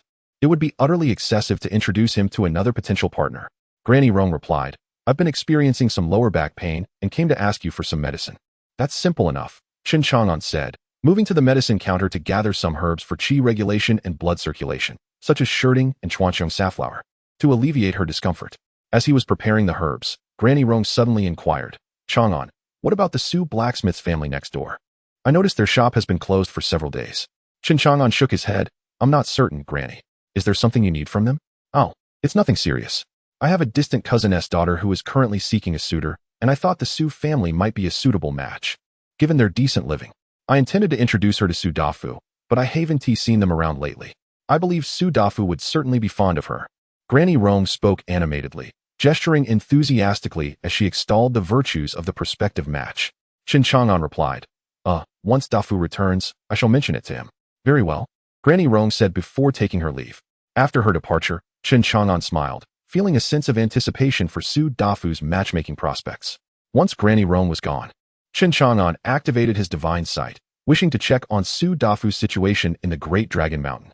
However, he was startled to discover that 5 cultivators were lurking around Jiukong Pharmacy, secretly monitoring his every move. Instantly, the smile vanished from Chen Chang'an's face. He turned to Zhong Linger and said, "Linger, I have a craving for fish. Please go to the market and buy one." "All right," Zhong Linger replied before leaving Jiukong Pharmacy. Without further ado, Chen Chang'an confronted the 5 cultivators who were unaware that their presence had been revealed. At this moment, their curiosity piqued. Over the past 3 days, they had scrutinized Chen Chang'an's every action, which seemed far from that of a formidable killer capable of slaying the second-in-command. Instead, he appeared to be an ordinary person. Could it be that their leader had misjudged him? Just then, a terrifying pressure descended upon them, rendering the 5 Black Wind Village cultivators immobile. Their expressions shifted dramatically, faces paling as the sudden force suppressed them, leaving them utterly bewildered by the unfolding events. In the next moment, Chen Chang'an materialized before the 5 Black Wind Village cultivators. "Who sent you?" he demanded, unable to withstand the torment inflicted by Chen Chang'an. They quickly divulged everything, revealing that it was the ruffian Xiongde who had dispatched them to probe into his true capabilities. Chen Chang'an harbored a disdain for being covertly monitored. He invoked his invincible prowess once more, effortlessly annihilating the 5 Black Wind cultivators. System notification. Host has utilized invincible prowess. Surpassing the physical limits of existence. Lifespan reduced by 1. Current lifespan 16.6. 4. Chen Chang'an felt a sense of helplessness. Having employed his invincible prowess to subdue Xiong Air at the Wanbao Pavilion, he realized that his lifespan was dwindling at an alarming rate. Indeed, today's execution of the 5 Black Wind cultivators cost him another year of life. Fortunately, he had been gradually mastering his invincible abilities, allowing for a more judicious application. Otherwise, the toll could have been far greater than a mere year. Chapter 19. Divine Steps. Chilling. In the bustling tea house of Tianwu City, an emotionless old man clad in a blood-red robe sipped his tea, though his deep-set eyes revealed traces of shock and terror. This elder, known as Gu Xiaoma, was one of the elders of the corpse transport sect, a formidable figure of the transformation realm. Originally, he had accompanied several guardians to the Great Dragon Mountain. But upon hearing that the soul lamp of Shiryu had extinguished, he was dispatched to Tianwu City to investigate the cause of Shiryu's demise. As a guardian of the corpse transport sect, Shiryu held a prestigious position, and his sudden and tragic death was a grave insult to the sect. Thus, it was imperative to uncover the truth behind his passing, and if possible, seek retribution. Upon arriving in Tianwu City, Gu Xiaoma discovered that Shiryu's death was not a secret, as nearly everyone in the city had witnessed the circumstances surrounding it. Consequently, he effortlessly gleaned the details of Shiryu's demise. However, upon learning that Shiryu had been crushed by a sudden, colossal hand, Gu Xiaoma was left in utter astonishment, filled with a chilling dread. The strength of Elder Shi was comparable to his own. He had never anticipated that someone could obliterate him with a single hand. The assailant must have surpassed the transformation realm, likely being a master of the immortal realm. Taking a deep breath, Gu Xiaoma, after uncovering the cause of Shiryu's death, dared not seek the culprit nor linger in Tianwu City, fearful of attracting the attention of the mysterious and powerful being responsible for Shiryu's demise. He drained his cup of tea and hastily departed. Yet, just as he exited the inn, he encountered a young girl. Gu Xiaoma's eyes sparkled with interest. She appeared pure and flawless, her skin reminiscent of exquisite jade. She seemed to possess a pristine spiritual body. How fortunate he was. If he could capture this girl for alchemical purposes, he might be able to refine a precious pure essence pill. He obstructed the girl's path, who happened to be Zhonglinger, on her way to buy fish. As she beheld the blood-robed elder, a profound sense of unease washed over her, prompting her to take several steps back. Gu Xiaoma grinned widely, and, with a mere gesture, unleashed an unknown spell that seized control of Zhonglinger's consciousness, rendering her, as if bereft of her soul, standing dazed and motionless. After all, Gu Xiaoma was a prince of the transformation realm, while Zhonglinger was merely a novice at the blood-nourishing stage. How could she possibly withstand him? "Come with me," he commanded. The girl nodded, discarding the fish she had just purchased onto the ground, and promptly followed Gu Xiaoma out of Tianwu City. Meanwhile, at the Jukong apothecary, Chen Chang'an grew increasingly anxious as he awaited Zhonglinger's return with the fish. The sun was setting, yet she had not yet arrived. His thoughts turned to the Black Wind tribe, who had secretly sent individuals to keep an eye on him. Unease gripped him. Could it be that Zhonglinger had fallen into the hands of the Black Wind tribe? Without further hesitation, he activated his divine eye to search for Zhonglinger within Tianwu City. Soon, his expression darkened, for his divine eye had scoured the entirety of the city without finding the slightest trace of her. This indicated that she was no longer in Tianwu City. Silently, Chen Chang'an's heart was burdened with concern for Zhonglinger's safety. Though they had only spent a few days together, Zhonglinger was remarkably obedient and perceptive, and Chen Chang'an had already regarded her as a part of the Jukong apothecary. Anyone who dared to lay a hand on those close to him would certainly face his wrath. He continued to employ the divine eye, seeking beyond the confines of Tianwu City. Under the infusion of his invincible cultivation, his eyes transformed into celestial orbs, gazing down upon the myriad beings and the vast expanse of the earth. With each passing moment, his lifespan was diminishing. In this brief span, he might have consumed months of his vitality. However, bolstered by the power of the divine eye, Chen Chang'an swiftly located Zhongling. At that moment, Zhonglinger had been taken by an ancient demonic cultivator to a cave at the edge of the Great Dragon Mountain, where a large cauldron lay amidst a heap of over 1,000 medicinal herbs. Chen Chang'an furrowed his brow. What nefarious intentions did this blood-robed elder harbor for Linger? Yet upon closer inspection, he found that Zhonglinger appeared unharmed, allowing him to breathe a sigh of relief. Next, Chen Chang'an channeled his invincible cultivation into his legs, activating the skill he had been experimenting with, Divine Step. With a mere step, he vanished from Jiukong Apothecary, reappearing outside Tianwu City as if transported instantaneously. The air shimmered, and his figure materialized. Shortly thereafter, a system notification echoed in his mind. System notification.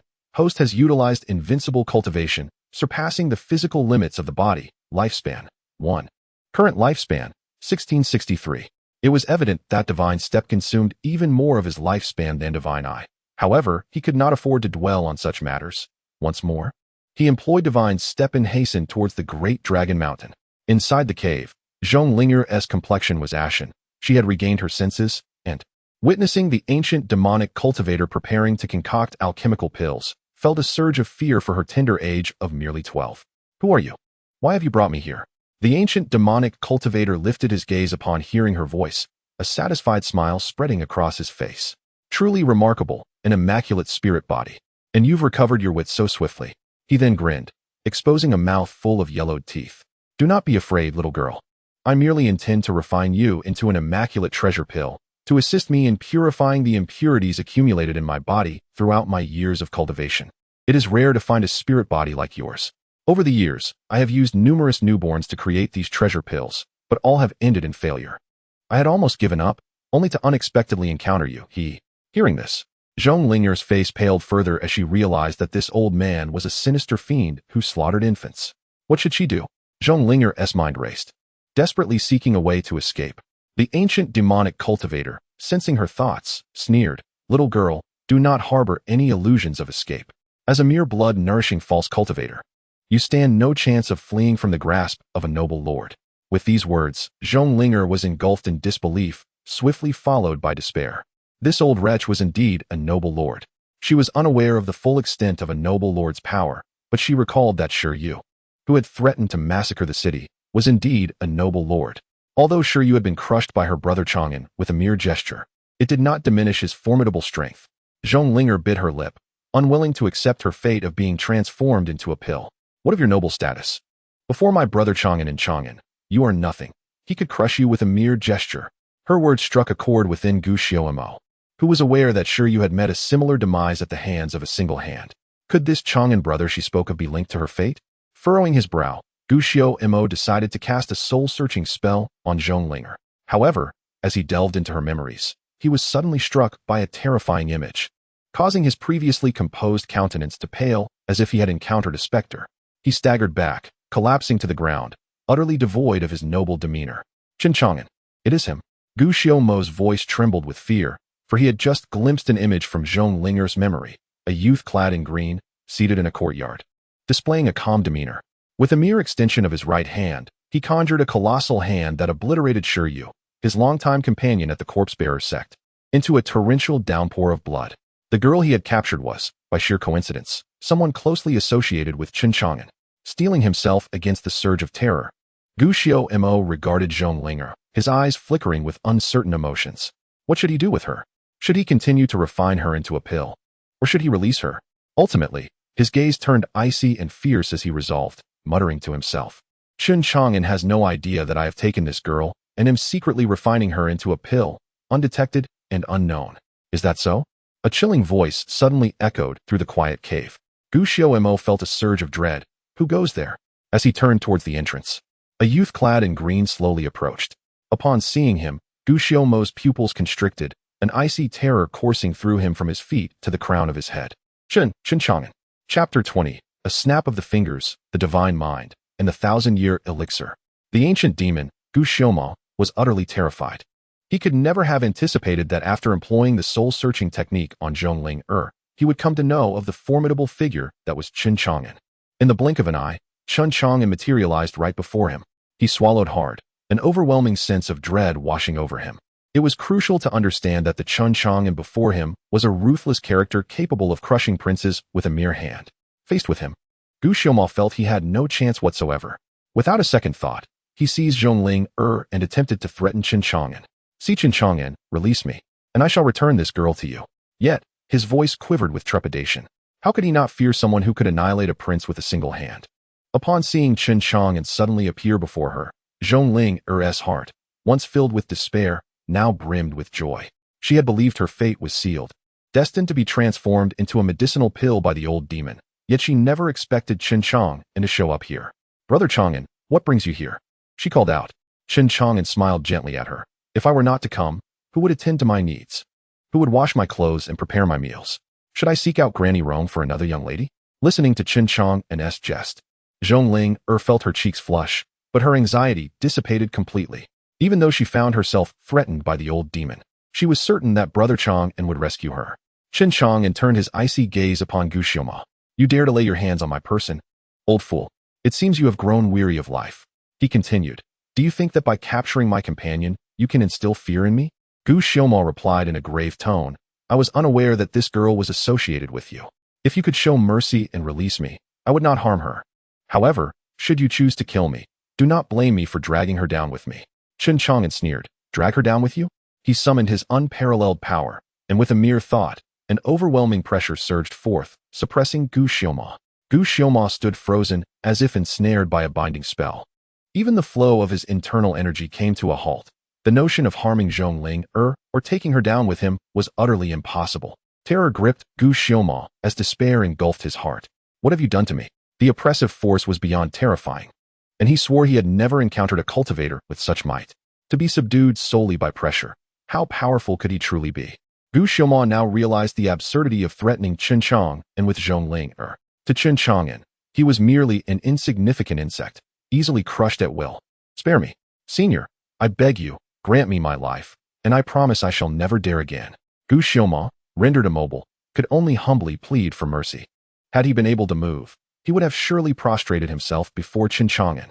Chen Chang'an disregarded Gu Xiaoma entirely, offering no response.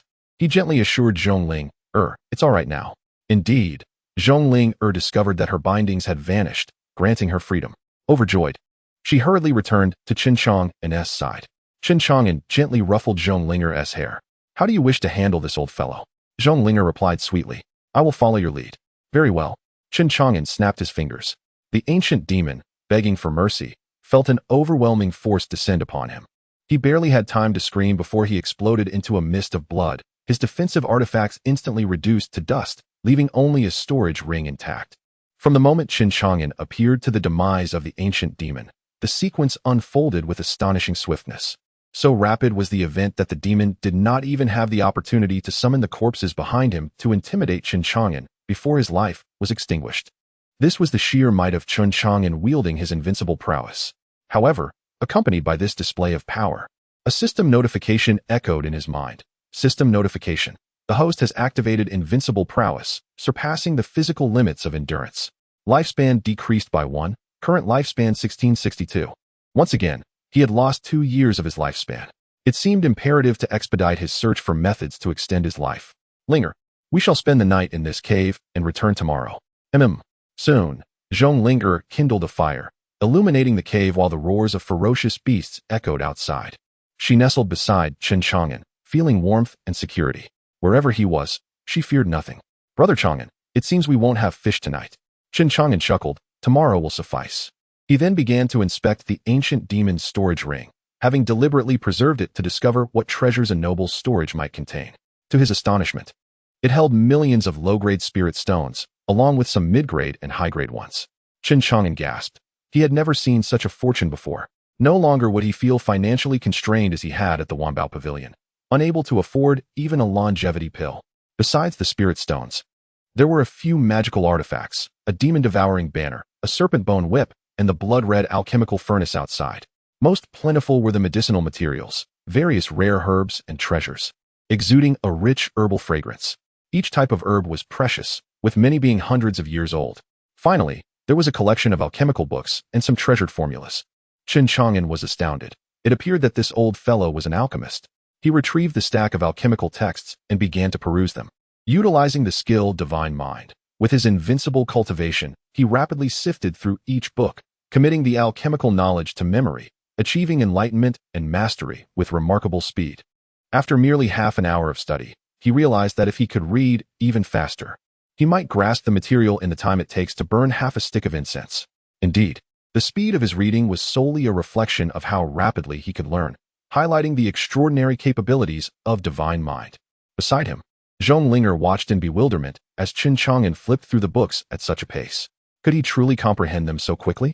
Chen Chang'an, originally a physician, found himself enlightened after perusing the hundreds of alchemical texts contained within the ancient storage ring of a demonic cultivator. He pondered whether he could now be considered an alchemist. Gazing at the alchemical furnace beside him, he felt an irresistible urge to concoct elixirs. Regrettably, he was merely at the initial stage of blood nurturing. Yet to step into the realm of transcending the mundane, and without the birth of spiritual power, he was unable to summon the flames of heaven and earth or wield any spells, thus reluctantly setting aside his aspirations of alchemy. Subsequently, Chen Chang'an retrieved from the storage ring the treasured formulas of elixirs, curious to see what they contained. Among them were the 3rd grade blood fortifying pill, 4th grade demon transformation pill, 4th grade soul nurturing pill, 5th grade. However, as he opened one particular formula, a wave of emotion washed over his tranquil face. The 1,000-year longevity pill, a 5th grade elixir, promised to extend one's life by a millennium upon consumption. Chapter 21. The Contest for the Eternal Ginseng. What are your intentions? The quintessential 1,000-year longevity pill. Upon consumption, it grants an additional millennium of life. Chen Chang'an was utterly astonished to discover the formula for this longevity pill within the storage ring of the ancient demon cultivator. His joy was immeasurable. It could be said that the formula for the 1,000-year longevity pill was his most significant acquisition to date. Chen Chang'an diligently noted down the intricate details of the formula, only to realize that the ingredients required for this 5th grade elixir exceeded 2,000 varieties. However, it was evident that the ancient demon cultivator had long intended to concoct the longevity pill, as the necessary materials were almost entirely gathered within the storage ring. Only a few precious primary ingredients remained: the eternal ginseng, purple deer blood, and at least 5,000-year-old water spirit bamboo flowers. Among these, the eternal ginseng was the most valuable. A cultivator consuming it directly after a millennium of growth could experience a miraculous increase in lifespan of a century. Yet, when refined into the 1,000-year longevity pill, the efficacy of the eternal ginseng could be fully realized, extending life by a millennium. Chen Chang'an narrowed his eyes, contemplating how the 1,000-year longevity pill was just a few primary ingredients away from completion. If he could acquire them, the concoction would grant him 1,000 years of life. Alleviating his pressing concerns, his spirits lifted at the prospect. With a millennium of longevity, he need not fret over the exhausting consumption of his invincible cultivation of 999 billion years. He yearned to rush to the Wanbao Pavilion immediately, seeking Yi Hongying's assistance in locating the ingredients. Just then, however, the cave was suddenly filled with the sounds of fierce combat from outside, causing the entire cavern to tremble violently as debris rained down from above. Chen Chang'an furrowed his brow. Linger, this cave is unsafe. We must leave. With that, Chen Chang'an led Zhonglinger out of the cave. Indeed, the moment they exited, a thunderous roar echoed as the cave collapsed behind them. Zhonglinger swallowed hard, her heart racing. Brother Chang'an, we almost got buried. Chen Chang'an nodded, raising his gaze toward the nearby forest, where an intense battle was unfolding. A multitude of great trees were uprooted, showcasing the extraordinary strength of the battling cultivators.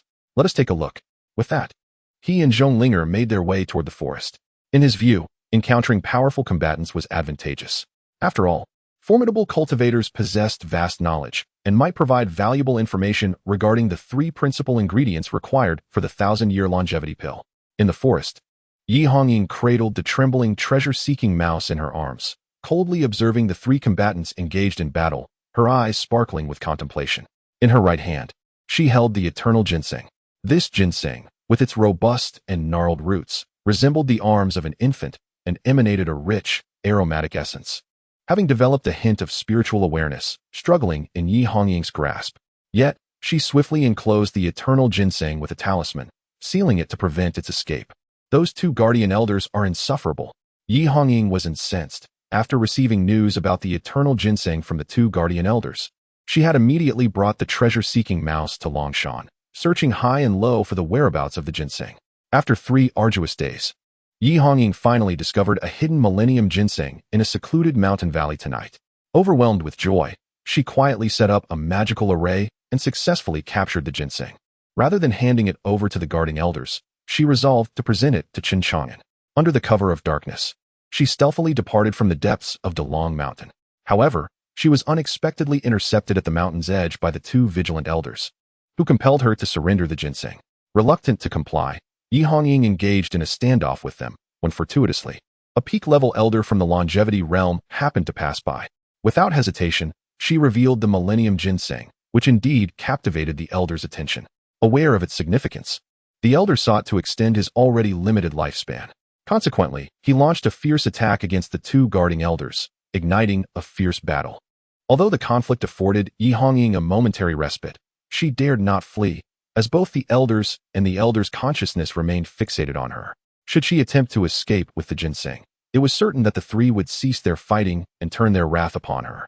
How could she possibly escape with the millennium ginseng from the clutches of these 3 formidable longevity realm warriors?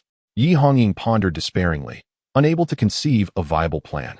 Alas, if only she could present the ginseng to her lord and gain his support, she could return to the main store and reclaim what was rightfully hers, thereby freeing herself from the oppression of the 2 branch elders. If only her lord were here. Initially, Yi Hongying had another option. She could have willingly surrendered the millennium ginseng to the 2 guarding elders and then returned to Tianwu City to inform Chen Chang'an of its whereabouts.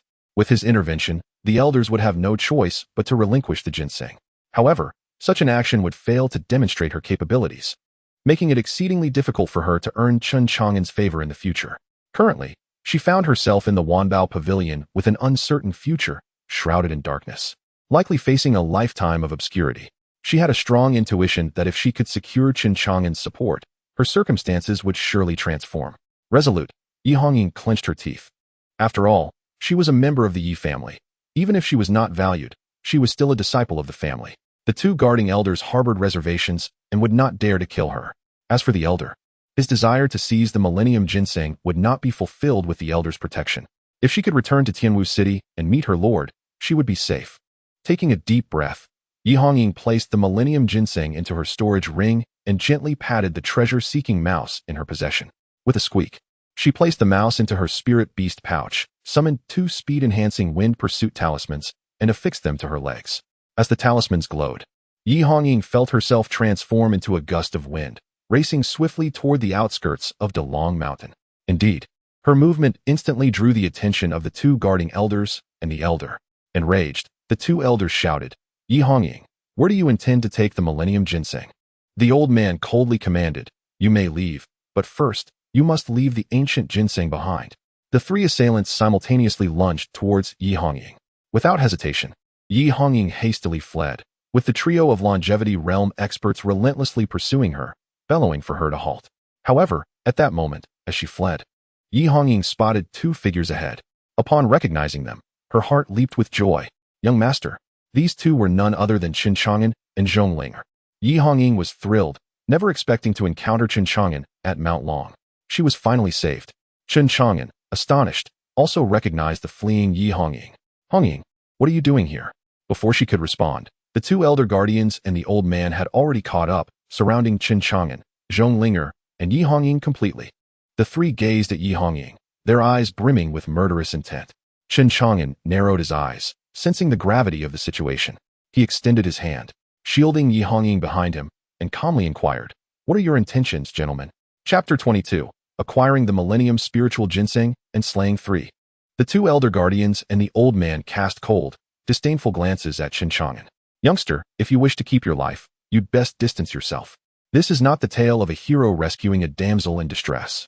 Yi Hongying, you are now in a desperate situation, relying on a mere blood-nurturing stage pretender to protect you. Come forth and surrender the Millennium Spiritual Ginseng immediately. As the steward of the Wanbao Pavilion, we shall spare your life." Yet, the icy murderous intent in their eyes belied their words. Since Yi Hongying sought her own demise, they would gladly oblige. For her standing in the Yi family was negligible, her demise would not elicit undue scrutiny. The old man turned to Yi Hongying. Little girl, these two are duplicitous. Hand the millennium spiritual ginseng over to me, and I shall ensure your safety. Should you refuse, I will not hesitate to end you. The three exuded a palpable hostility. Perceiving Chen Chang'an and his companions as sheep ripe for slaughter, their lives hanging by a thread, the words of the three caused Chen Chang'an's eyes to narrow. Millennium spiritual ginseng? He was aware that Yi Hongying sought this rare herb. It appeared she had succeeded in securing it. This was splendid news. Young master, here it is. The millennium spiritual ginseng. At this moment, Yi Hongying had regained her composure. After calming her breath, she faced the elder guardians without fear. For she recognized Chen Chang'an's formidable strength, capable of effortlessly slaying those of the Qinghe realm. With him by her side, she felt a renewed sense of safety. She presented the millennium spiritual ginseng directly to Chen Chang'an. As the ginseng was unveiled, an intoxicating fragrance filled the air, invigorating all who inhaled it. The gazes of the two elder guardians and the old man suddenly turned greedy and fervent. In the next instant, all three launched an assault, intent on seizing the precious ginseng. Chen Chang'an let out a cold snort. The faces of the three transformed in an instant, overwhelmed by an unfathomable pressure that rendered them powerless, as if their very insides were being crushed, leaving them gravely injured. They coughed up blood, their faces pale, completely immobilized.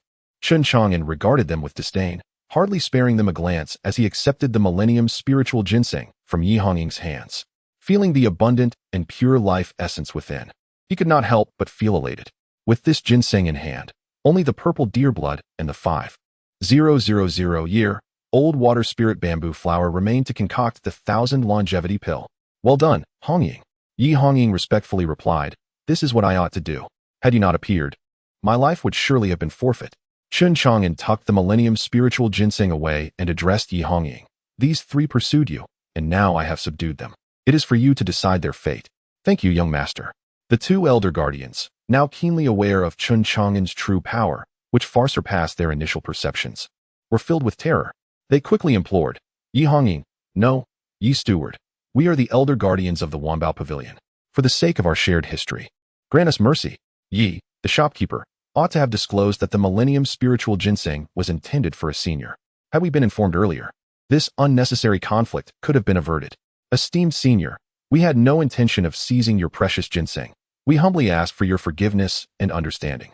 As for the old man, he appeared visibly terrified and said, Miss Yi, I bear you no ill will. Had it not been for my intervention, those two elders you were working with would have likely claimed your life. I am your savior. However, in response to the three's pleas for mercy, Yi Hongying did not engage in further discourse. She drew her treasured sword and swiftly took the lives of the two guarding elders. She had long harbored the desire to eliminate these adversaries, but lacked the strength to do so until now. This opportunity was not one she would let slip away. The old man, witnessing Yi Hongying's decisive action, turned increasingly pale. Spare. The words had scarcely left his lips when the sword descended, and yet another head fell to the ground. Yi Hongying gazed upon the three lifeless bodies, her expression a complex tapestry of emotions, feeling an immense sense of vindication. Just moments ago, she had been a helpless mouse fleeing from the cat, yet in an instant, these formidable cultivators had met their demise at her hands. It felt surreal, as though she were ensnared in a dream. This only reinforced her conviction that aligning with Chen Chang'an was indeed a wise choice. Before long, Yi Hongying retrieved 3 storage rings from the fallen, thoroughly scavenging their magical treasures. She then tossed a fireball, reducing the 3 corpses to ashes. Young master, here are their storage rings and magical artifacts. She respectfully presented the 3 rings. Chen Chang'an declined, stating, they hold no use for me. I seek only items that extend life. After a moment's contemplation, he added, and please keep an eye out for body refining techniques. Understood, young master. As Chen Chang'an observed the respectful Yi Hongying, he fell into deep thought. As the shopkeeper of the Wanbao Pavilion, her assistance in gathering longevity-enhancing items was invaluable. Just a few days prior, she had procured the Millennium Spiritual Ginseng for him. However, her cultivation level was too weak, leaving her defenseless against stronger foes. For instance, had he not intervened tonight to rescue Zhong Linger, he might have stumbled upon Yi Hongying being hunted by those 3, and had he not been present, she would likely have perished at their hands. Reflecting on the people around him, aside from his own formidable cultivation of 9 billion years, both Zhong Linger and Yi Hongying lacked the ability to protect themselves. He could not rely on luck alone to save them each time. Soon, however, Chen Chang'an devised a plan. He had explored numerous methods of utilizing his unparalleled strength. An idea came to him, a potential solution to this dilemma. Hongying, do you possess any talismans? What type does the young master require? Any will suffice. Then let me search. Chapter 23. The Terrifying Flame Talisman. Not interested. Yi Hongying rummaged through her storage ring and soon uncovered several low-level talismans. Among them were the second-grade Flame Talisman, the third-grade Frost Talisman, and the third-grade Thunder Talisman, as well as defensive talismans like the Golden Body Talisman and the Wind Chaser Talisman for escape. Chen Chang'an wasted no words, taking the talismans and infusing them with his invincible cultivation. Although they appeared to be low-level talismans, each one underwent a profound transformation, harboring an astonishing and terrifying energy. In the face of danger, simply casting these talismans would be sufficient to preserve one's life. Chen Chang'an returned the transformed talismans to Yi Hongying and spoke. Yi Hongying smiled wryly. Young master, these are merely low-level talismans, suitable only for dealing with blood-nurturing and transcendent realm cultivators. Can they truly protect me? She scrutinized the talismans. Finding no visible change, they remained ordinary in appearance, leaving her perplexed as to how these low-level talismans could offer her protection. Without elaboration, Chen Chang'an merely smiled and suggested, you might try using one. Just remember to throw it far. All right. Yi Hongying nodded, activating a second-grade flame talisman. Instantly, she felt an overwhelming surge of energy emanating from it. The flames erupted like a torrent unleashed, racing toward the forest ahead. The sky was engulfed in flames, transforming the area into a terrifying sea of fire, reducing everything to ashes. Under the fiery blaze, Yi Hongying witnessed the might of the second-grade flame talisman. Her beautiful face now etched with shock and bewilderment as she swallowed hard. Is this truly a second-grade flame talisman? The power unleashed was beyond her imagination.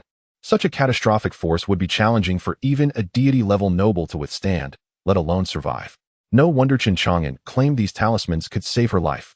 Having witnessed the terrifying power of the second-grade flame talisman after Chen Chang'an's enhancement, Yi Hongying hesitated to test the remaining talismans, her heart aching at the thought of having wasted one. What an extravagant loss. She was astounded by how he had managed to instill such a remarkable transformation in a humble low-level talisman, shattering her perceptions and leaving her in disbelief. As Chen Chang'an had asserted, these talismans were indeed life-saving. She contemplated that even when faced with a deity-level noble in the future, these talismans could potentially defeat or even slay them. Even the nearby Zhonglinger was left astounded, her eyes wide with shock at the display of power from the second-grade flame talisman. Chen Chang'an observed all of this with a calm demeanor. It was essential to note that he had merely infused a trace of his invincible cultivation into these talismans to evoke such an extraordinary transformation, endowing them with such formidable power. Should he have been more earnest, he could have transformed a mere second-grade flame talisman into a cataclysmic divine symbol through his unparalleled mastery. However, such an act would incur unnecessary tolls on his lifespan, potentially diminishing it by several months, or even over a year. Thus, Chen Chang'an merely elevated the talismans to a modest degree. After all, these talismans were sufficiently potent to safeguard Yi Hongying's life. As he carefully stowed away the talismans, Yi Hongying inquired, did the gentleman come to the Dragon Mountain in pursuit of the compassionate immortal emperor's palace? Chen Chang'an shook his head, affirming it was not the case. Are you not intrigued by the imperial palace? The formidable elite from the major forces in Hezhou have yet to arrive. If you were to contend for the legacy left by the compassionate immortal emperor, you might possibly acquire the emperor's inheritance. While Yi Hongying held a keen interest in the palace, she was acutely aware that her own abilities were woefully inadequate to compete with those powerful beings. In the span of just a few days, countless lives had already been claimed in the depths of Dragon Mountain. She resolved to remain prudently in Tianwu City. Conversely, Chen Chang'an was different. His strength was formidable. He could effortlessly dispatch even a transformation realm nobleman with a mere gesture, indicating that his prowess likely transcended the transformation realm, positioning him as a figure of the undying realm. At present, among those who aspired to penetrate the depths of the imperial palace within Dragon Mountain, the most formidable adversaries were only transformation realm nobles, with no leaders of the undying realm having yet made their appearance. Thus, Yi Hongying perceived that if Chen Chang'an were to vie for the immortal emperor's legacy, it would be an unparalleled opportunity. Once the elite from the major powers arrived, despite Chen Chang'an's might, contending for the legacy would become significantly more challenging. In response, Chen Chang'an merely smiled faintly, expressing his disinterest in the immortal emperor's inheritance. Nearby, Zhonglinger admired Chen Chang'an, affirming, I believe Brother Chang'an is even more formidable than the immortal emperor. Throughout their interactions, Zhonglinger had witnessed Chen Chang'an's extraordinary strength. Whether it was the arrogant nobleman Shiyu, who threatened to massacre the city, or the nobleman Gu Xiaomo, who sought to capture her for alchemical purposes, both had proven utterly powerless against Chen Chang'an, who effortlessly obliterated them. Therefore, for Zhonglinger, who had just embarked on her journey into the realm of cultivation, Chen Chang'an's might had left an indelible impression in her heart, fostering deep admiration and even budding affection for him. In response to Zhonglinger's remark, Yi Hongying found herself momentarily at a loss for words. After all, it was the immortal emperor's inheritance they were discussing, and Chen Chang'an's indifference was perplexing. While Chen Chang'an was undeniably powerful, Yi Hongying could not bring herself to believe he surpassed the immortal emperor, the preeminent figure in the realm of cultivation. Of course, if Yi Hongying were aware that Chen Chang'an had previously been offered one of the compassionate immortal emperor's divine artifacts, the compassionate sword, yet chose to decline it, she would undoubtedly be astounded. Furthermore, should Chen Chang'an ever confront the immortal emperor, should the emperor dare to provoke him, Chen Chang'an could extinguish him with a mere flick of his finger. Let us return, Chen Chang'an declared, initially intending to spend the night in a cave within Dragon Mountain. The collapse of the cave left him with no choice but to return to Tianwu City. By the time the three arrived in Tianwu City, it was already deep into the night. Chen Chang'an parted ways with Zhonglinger and Yi Hongying, each returning to their respective homes. For Yi Hongying, there were pressing matters that demanded her attention. The elders stationed at the town had been dispatched from the main shop, where their soul lamps were kept. With the demise of the two individuals, their soul lamps extinguished, and it would not be long before the main shop sent someone to investigate. As the manager of Wanbao Pavilion, she was obliged to address this situation with utmost diligence. Fortunately, on the journey back, Chen Chang'an had explicitly expressed his support for Yi Hongying, encouraging her to boldly seek out items that could extend her life. He assured her that should she encounter any insurmountable challenges, she could approach him without hesitation. With Chen Chang'an's reassurances, Yi Hongying felt an unprecedented sense of confidence. With him as her ally, she had nothing to fear. Chapter 24, Noodles, Uncle Fu. The Jiukong Herbal Medicine Shop is situated on Qingyun Street. When Chen Chang'an returned with Zhonglinger, the street was eerily silent, with only the faint rustling of insects emanating from the corners of the walls. A stall stood in the street, illuminated by a flickering oil lamp, with steam rising gently from an iron pot, releasing an enticing aroma.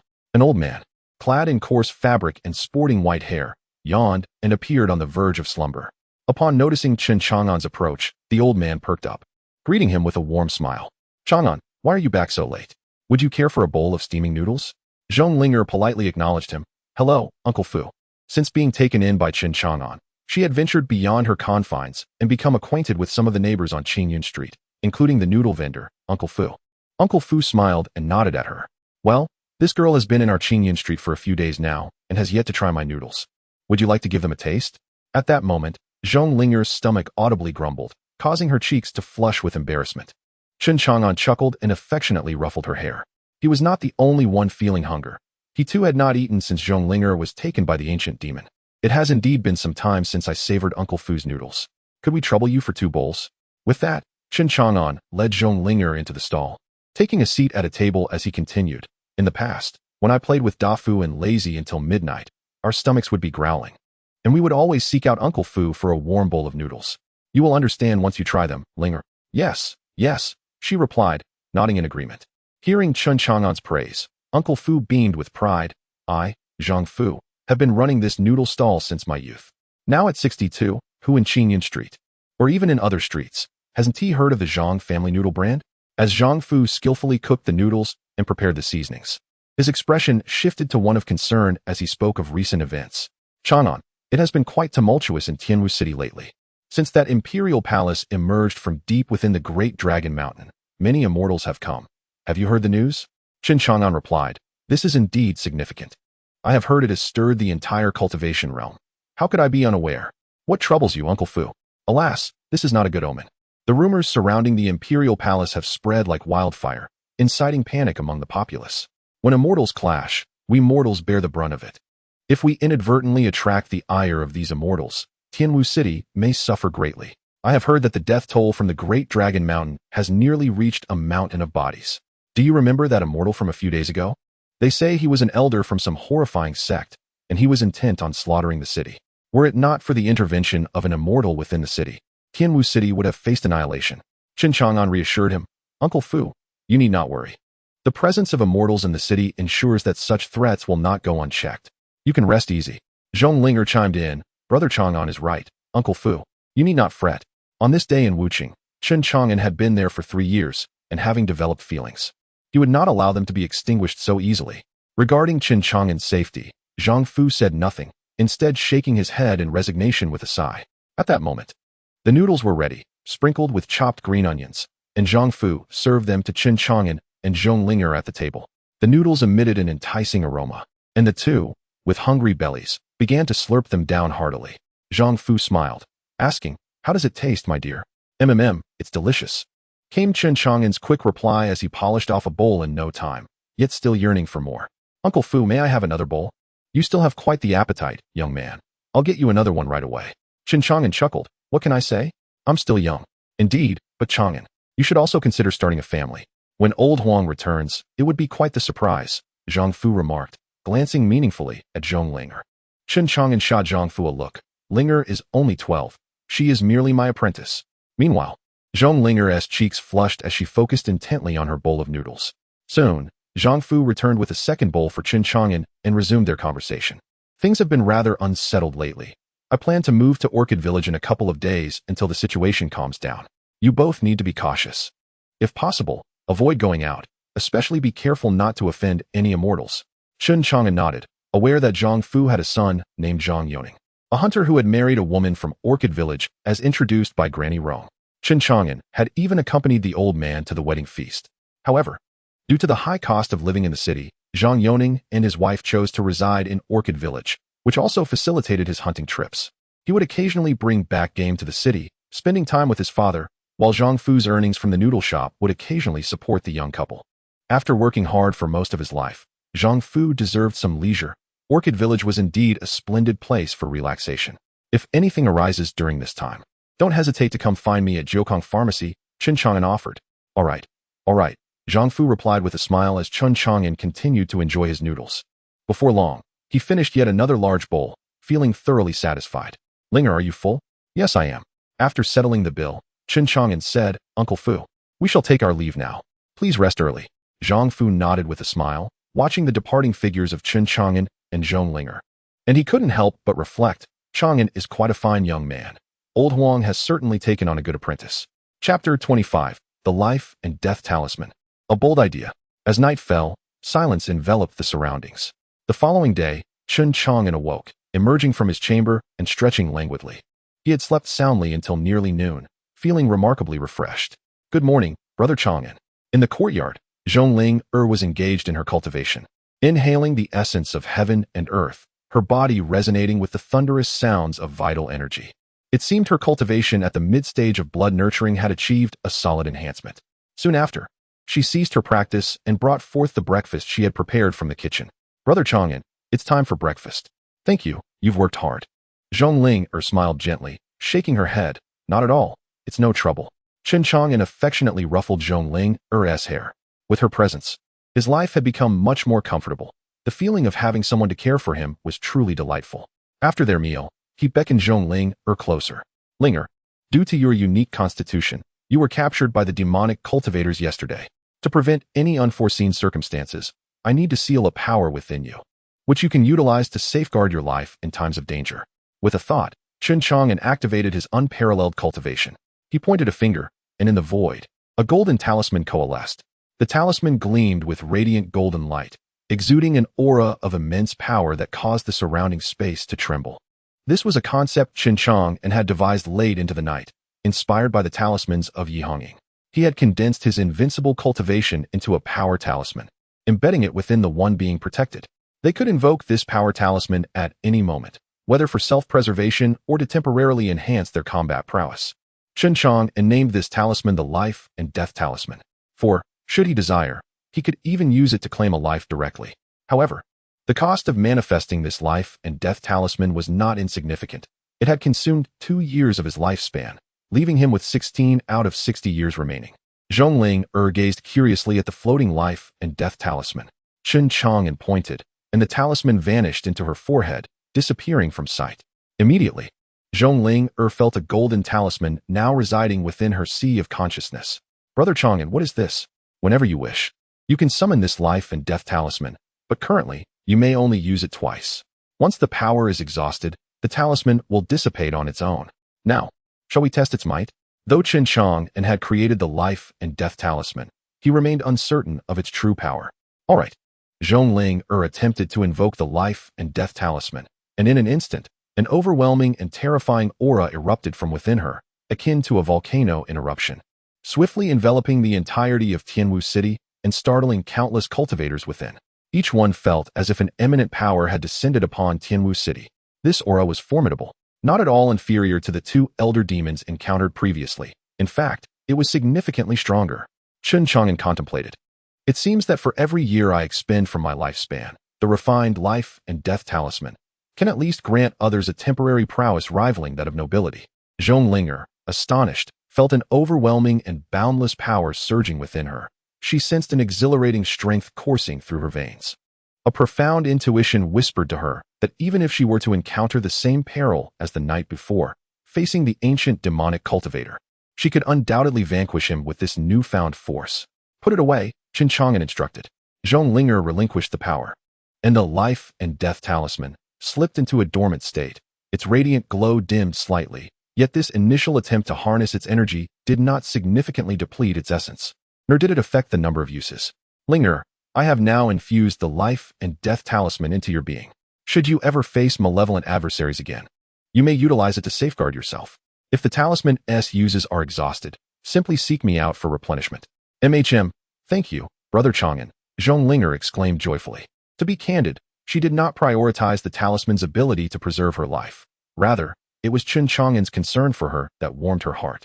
Now, go and cultivate, he encouraged.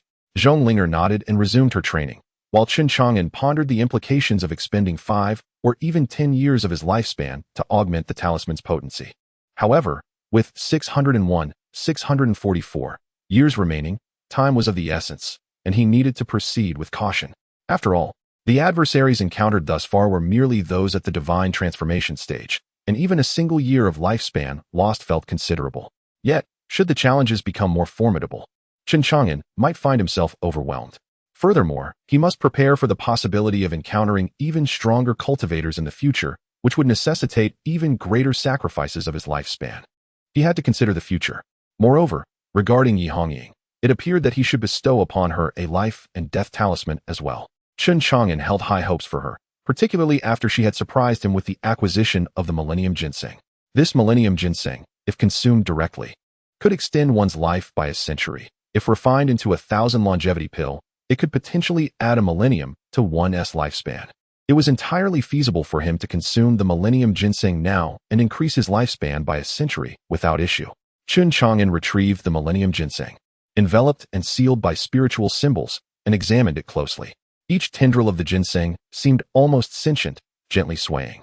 He wondered what effect would transpire were he to infuse this Millennium Ginseng with his invincible prowess. Intrigued yet untested, he resolved to attempt it without hesitation. However, he hesitated to apply his power directly to the Millennium Ginseng, fearing that a misstep might lead to its demise, leaving him to weep in despair. Instead, he procured a common herb from the apothecary and carefully began to infuse his invincible energy into it.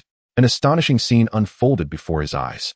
The herb, once desiccated, swiftly transformed under the nurturing essence of his invincibility. It revived, blossoming anew, as if the barren wood had encountered the warmth of spring, sprouting tender shoots. In the blink of an eye, it transformed into a vibrant herb brimming with vitality, even blossoming a medicinal flower. Based on Chen Chang'an's understanding of herbs, this ordinary plant had astonishingly evolved into a rare century-old medicinal treasure, gradually emanating a hint of spiritual essence, and it continued to grow at an astonishing pace. Chen Chang'an was elated. He had not anticipated that infusing his unparalleled cultivation into the herb would accelerate its growth. After discovering the profound effects of his extraordinary prowess on the herb, a bold idea took shape in Chen Chang'an's mind. He redirected his gaze back to the Millennium Ginseng, whispering to it, "My hopes rest upon you. Dear one, do not let me down." With that, Chen Chang'an carefully began to channel his unmatched cultivation into the Millennium Ginseng. Chapter 26. 15 years, Lin Lei arrives. A gentle breeze wafted through the backyard of the Jiangkong apothecary, where a millennium-old ginseng, cultivated by Chen Chang'an, flourished and spread its branches. Wisps of ethereal energy danced around the ancient ginseng, radiating brilliance, with its leaves resembling exquisite jade, translucent and shimmering. Atop it bloomed resplendent golden flowers, exuding a fragrance so intoxicating that it seemed to transport one to a realm of celestial delight. Chen Chang'an gazed with satisfaction at the thriving ginseng, which had grown rapidly under the nurturing influence of his unparalleled cultivation.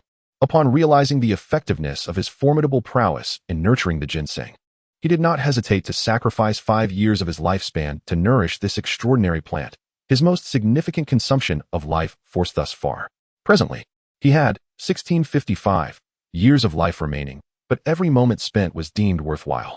Those 5 years had catalyzed the ginseng's growth, allowing it to complete a millennium's worth of development in a remarkably brief period, culminating in the blooming of flowers and the unfurling of verdant leaves. With the promise of ginseng seeds soon to emerge, these seeds, imbued with the essence of the millennium-old ginseng, carried longevity-enhancing properties upon consumption.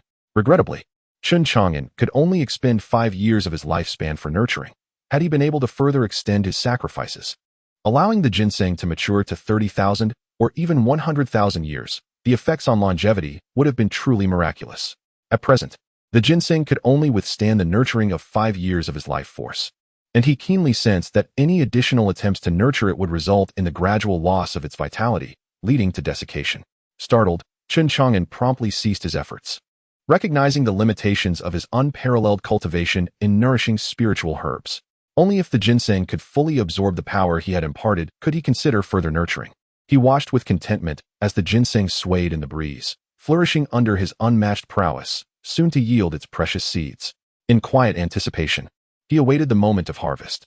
Days passed, marked by the rise and fall of the sun, the blooming and withering of flowers. Finally, after 2 days, the moment of reaping arrived.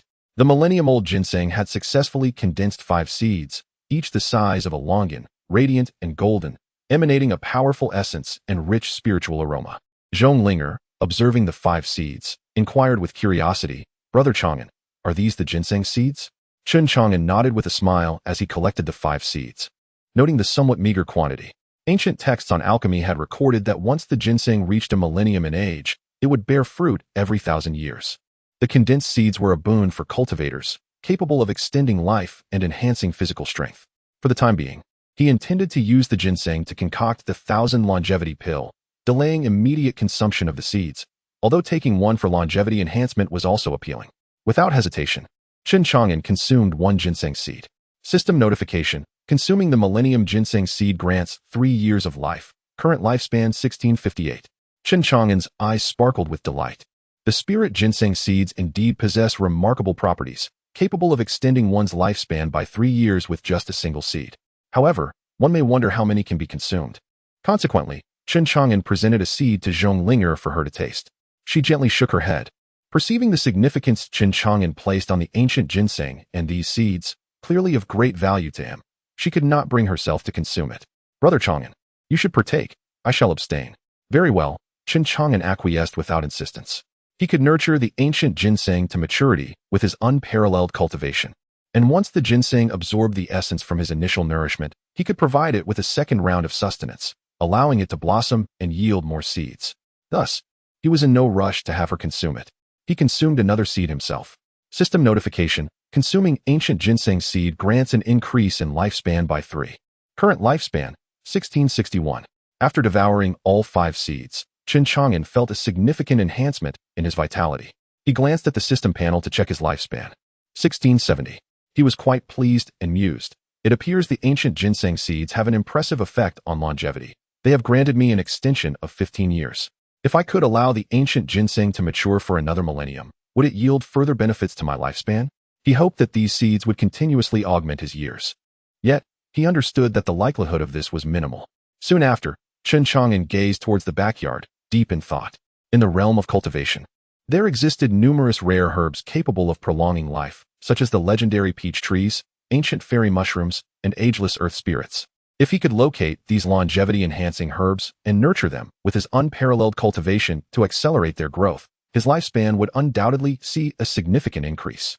However, most of these herbs had stringent age requirements, making them exceedingly rare in the outside world. but those with only a few hundred or even several decades of age, while still precious, were not impossible to find, as they did not confer longevity benefits. Chen Chang'an felt elated, for this presented another excellent avenue for extending his life. Once he attained a lifespan of several hundred years, the pressure of wielding his unparalleled cultivation would be considerably lessened.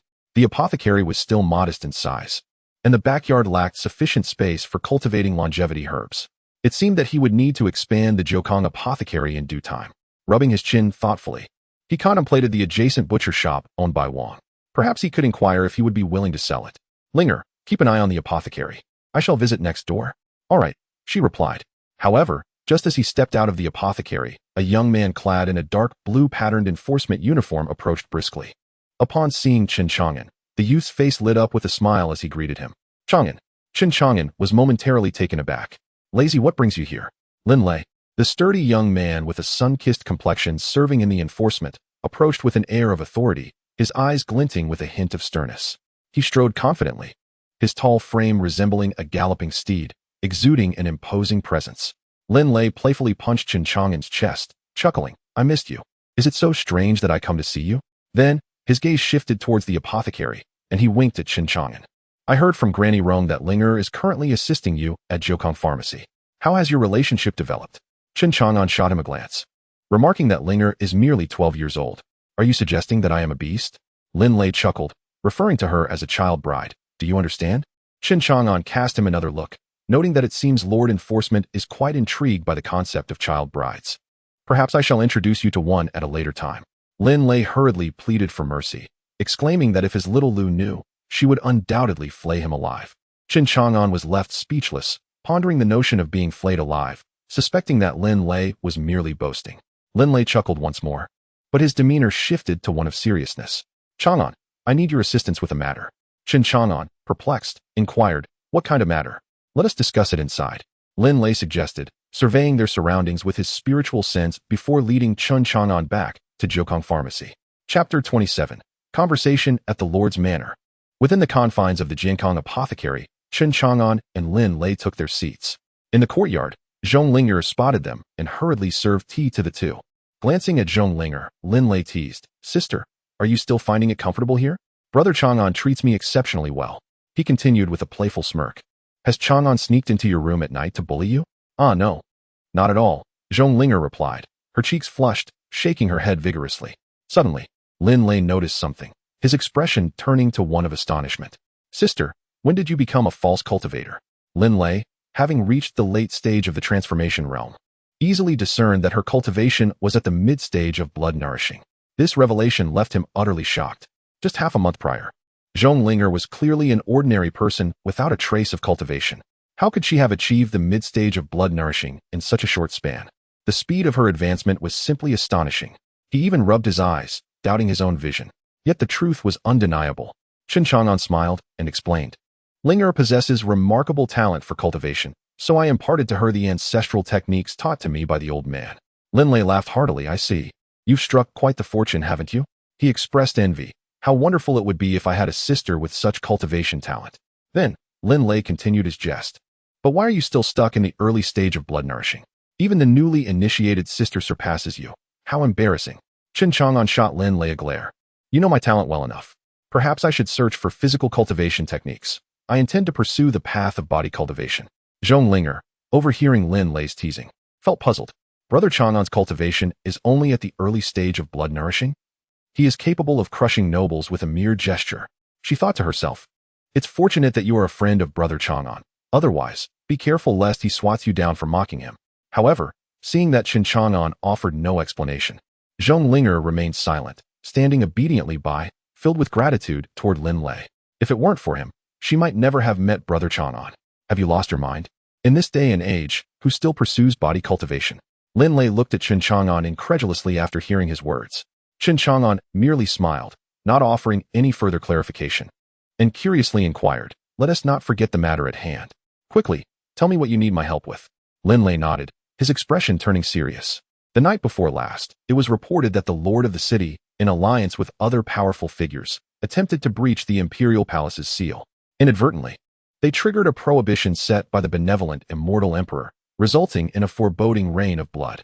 Anyone who came into contact with this blood rain was instantly reduced to mere bones.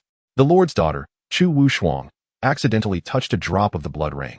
Although she did not turn to bones, she has since sealed her consciousness. Falling into a complete stupor, her soul sea has plunged into utter silence.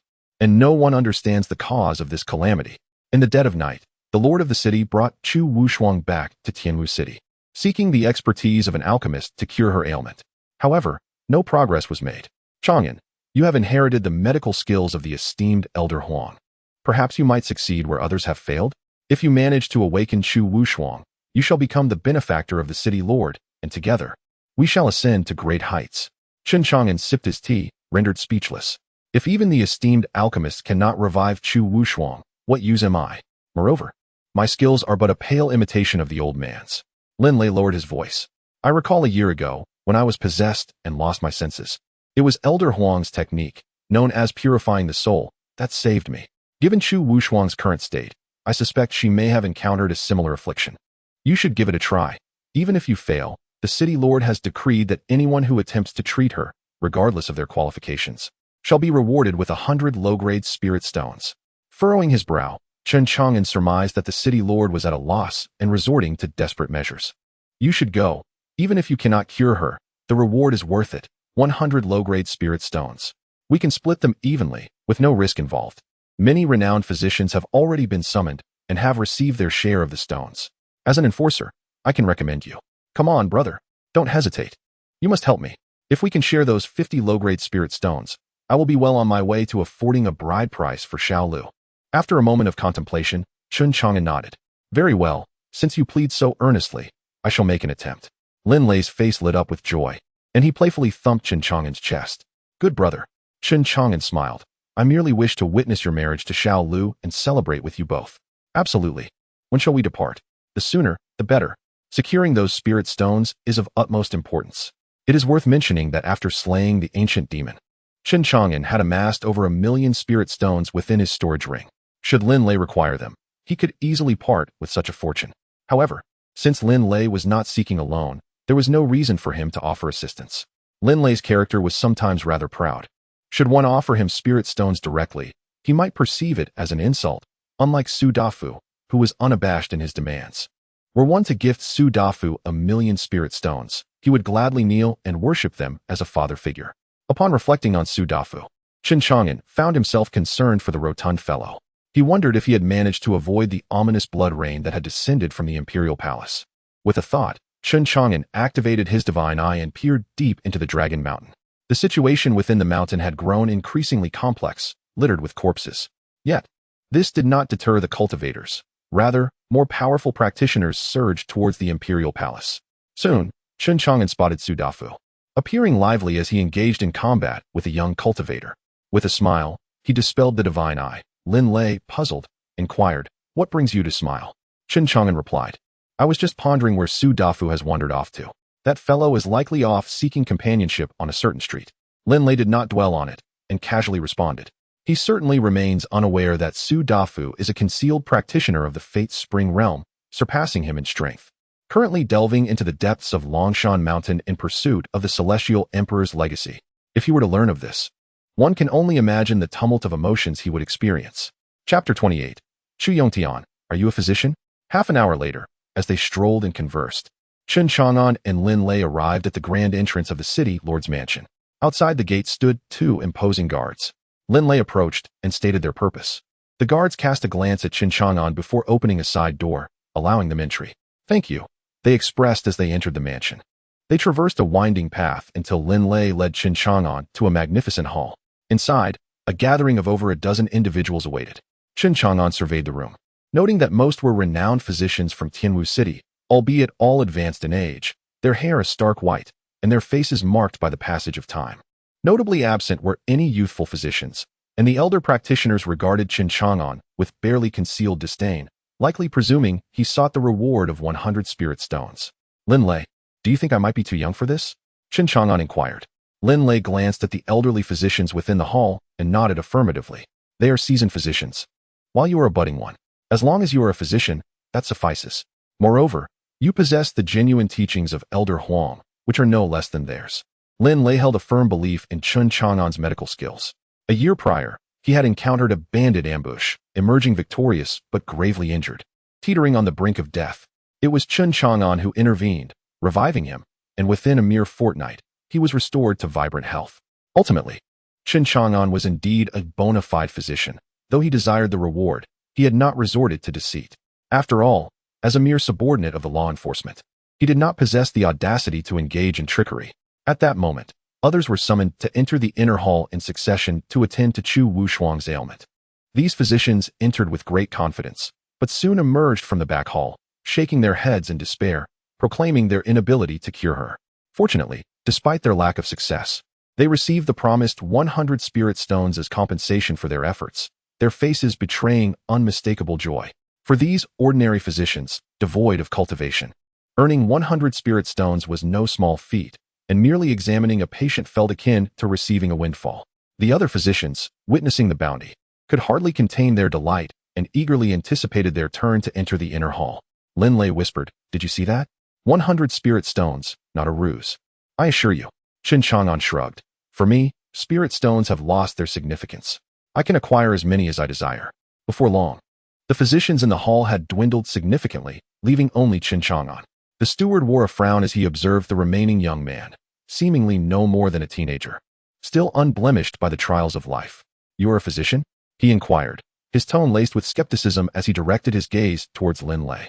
"With utmost respect," Lin Lei replied, "Esteemed steward, this is the very individual I mentioned, the one who saved my life when I was gravely injured. He is my dear brother. I would not dare to deceive you." The steward, growing impatient, waved his hand dismissively, stating that since they were already there, they might as well proceed to see the young lady. With that, he led Chen Chang'an to the inner hall. "Good brother, I am relying on you for the bride price," Lin Lei called out from behind. Upon arriving in the inner hall, Chen Chang'an encountered the city lord, Chu Yongtian, a man of middle age clad in a yellow robe, whose imposing stature and dignified appearance were evident. However, at that moment, his countenance was grim, his brow furrowed, filled with apprehension and concern. The steward respectfully announced, "My lord, this is the last physician." Chu Yongtian did not direct his gaze at Chen Chang'an. His worried eyes remained fixed on the sleeping figure of Chu Wushuang on the bed. He spoke in a hoarse yet authoritative voice, "If you can heal my daughter, I shall grant you anything you desire." Chen Chang'an nodded, preparing to approach for an examination. Just then, a guard hastily entered the inner hall, reporting, "My lord, we have invited young Master Jean and the medicinal elder from the corpse transport sect." A flicker of hope finally crossed Chu Yongtian's worried expression as he urged, "Quickly, please bring them in." Chen Chang'an inquired, "Does the city lord still require my services?" Only then did Chu Yongtian notice Chen Chang'an, his brow knitting in confusion. "You're a physician?" Despite his turmoil and desperation to awaken his daughter, he questioned the capabilities of this youth, who appeared scarcely matured. Anger simmered within him. If anyone dared to exploit this dire situation, he would not hesitate to retaliate. Nevertheless, Chen Chang'an remained composed.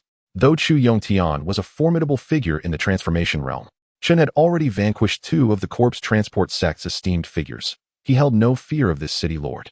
"I am indeed a physician." The calm demeanor of the teenager elicited a measure of respect from Chu Yongtian, who regarded him with newfound consideration. "Since you are a physician, step forward and take a look." Chen Chang'an nodded and approached the bed, where he beheld a young woman lying quietly, her eyes tightly shut, her pallid complexion marred by signs of suffering. He took her right hand, channeling his formidable cultivation into delicate threads, meticulously probing her body for any signs of ailment. Chapter 29. The Blood Moon of the Corpse, the Frightened Madman Dan. As Chen Chang'an examined the body of Chu Wushuang, a young man clad in a golden robe entered the grand hall, exuding a striking aura.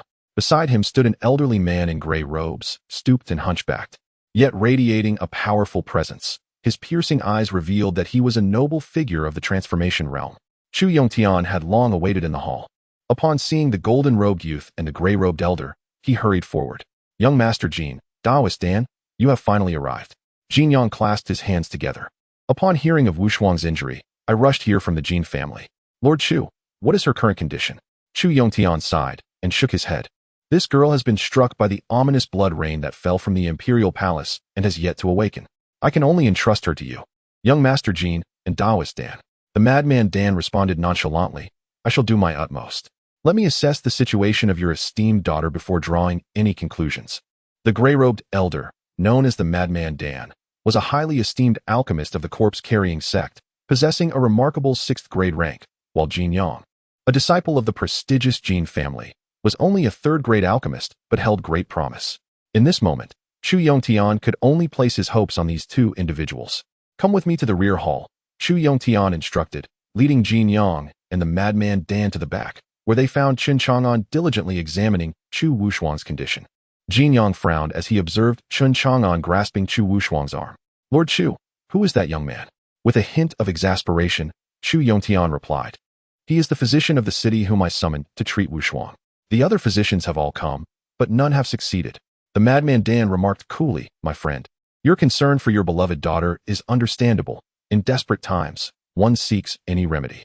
Yet, how can a mere mortal physician cure her of the ominous blood rain she endured within the imperial palace?"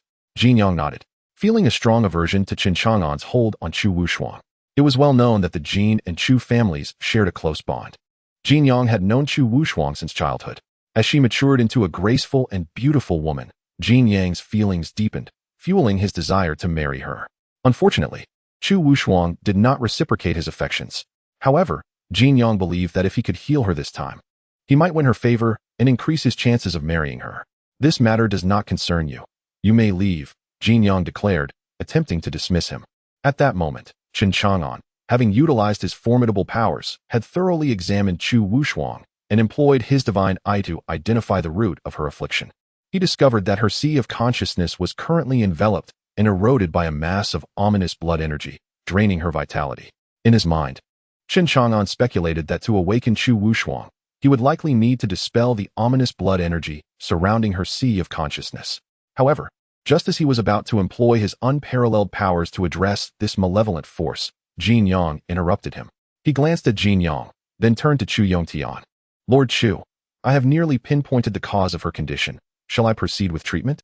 Before Chu Yongtian could respond, Jin Yang coldly interjected, "With your feeble cultivation, you believe you can uncover the cause of the unparalleled affliction? Spare me the embarrassment and take your leave." At the same time, the alchemist known as Dan Fengzi cast a casual glance at Chen Chang'an. Suddenly, he was struck by the sight of two brilliant streams of bloodlight emanating from Chen Chang'an. It was as if he had encountered something truly terrifying. His pupils dilated in shock, revealing a semblance of dread. It was the bloodlight of the corpses. It is worth noting that the practitioners of the corpse-bearer sect cultivate a technique known as corpse immortal treasure art. Among its myriad powers lies the corpse bloodlight.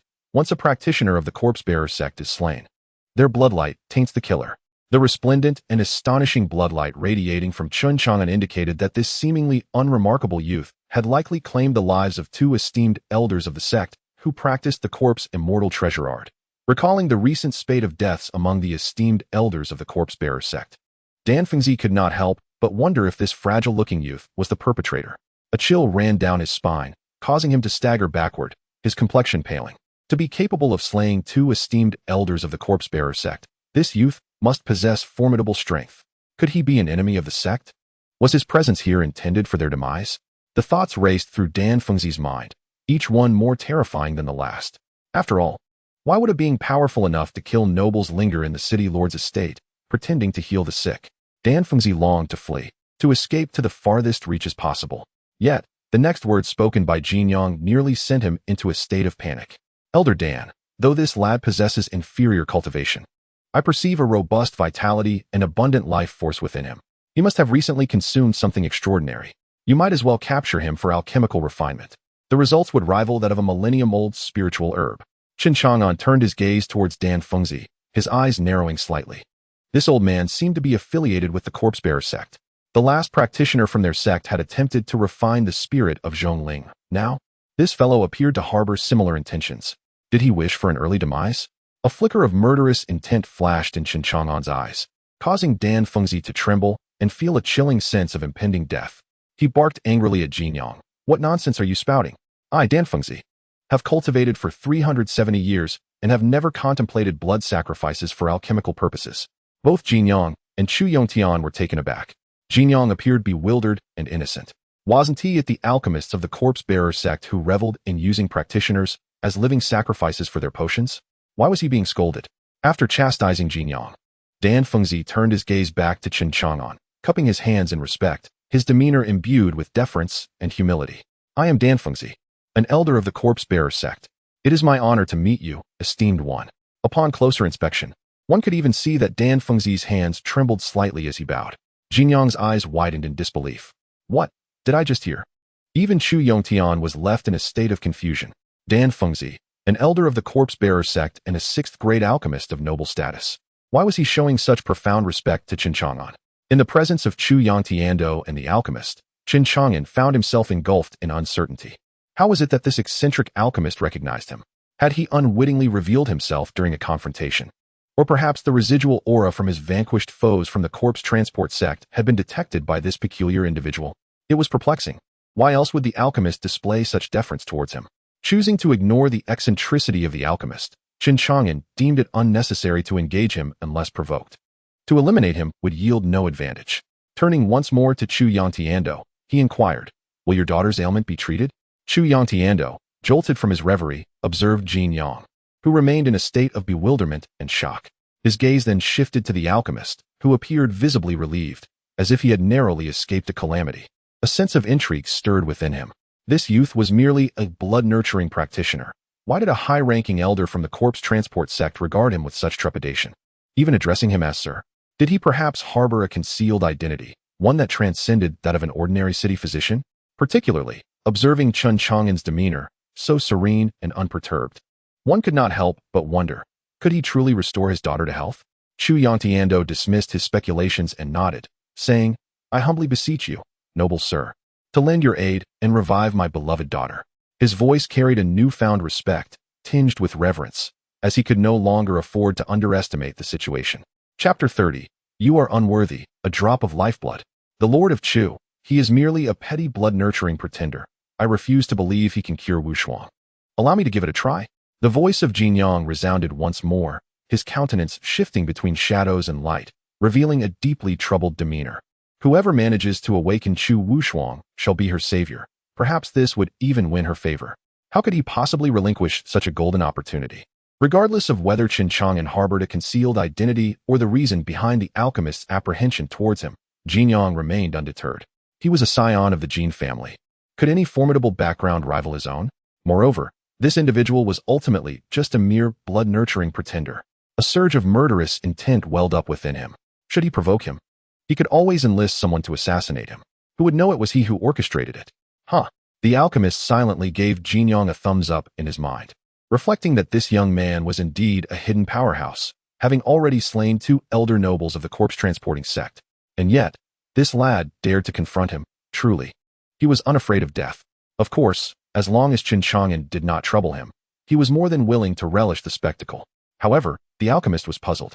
Despite being a noble himself, he could sense no trace of Chen Chang'an's cultivation aura. The concealment was simply too perfect.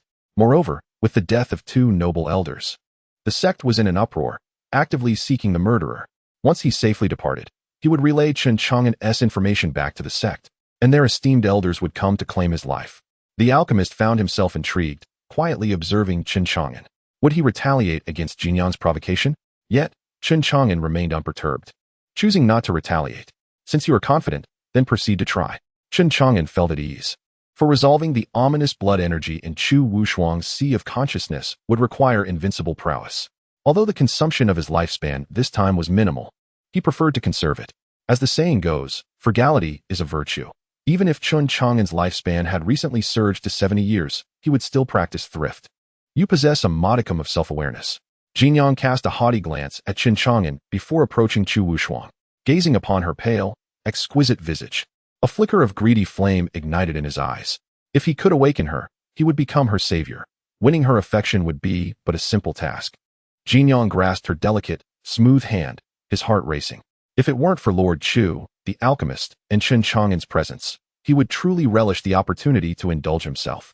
Yet, before them, Jinyang dared not reveal his lewd side. He feigned seriousness as he examined Chu Wushuang's condition, his consciousness delving into her body, particularly her head, in search of the cause of her unconsciousness. Chu Yongtian watched him with eager anticipation.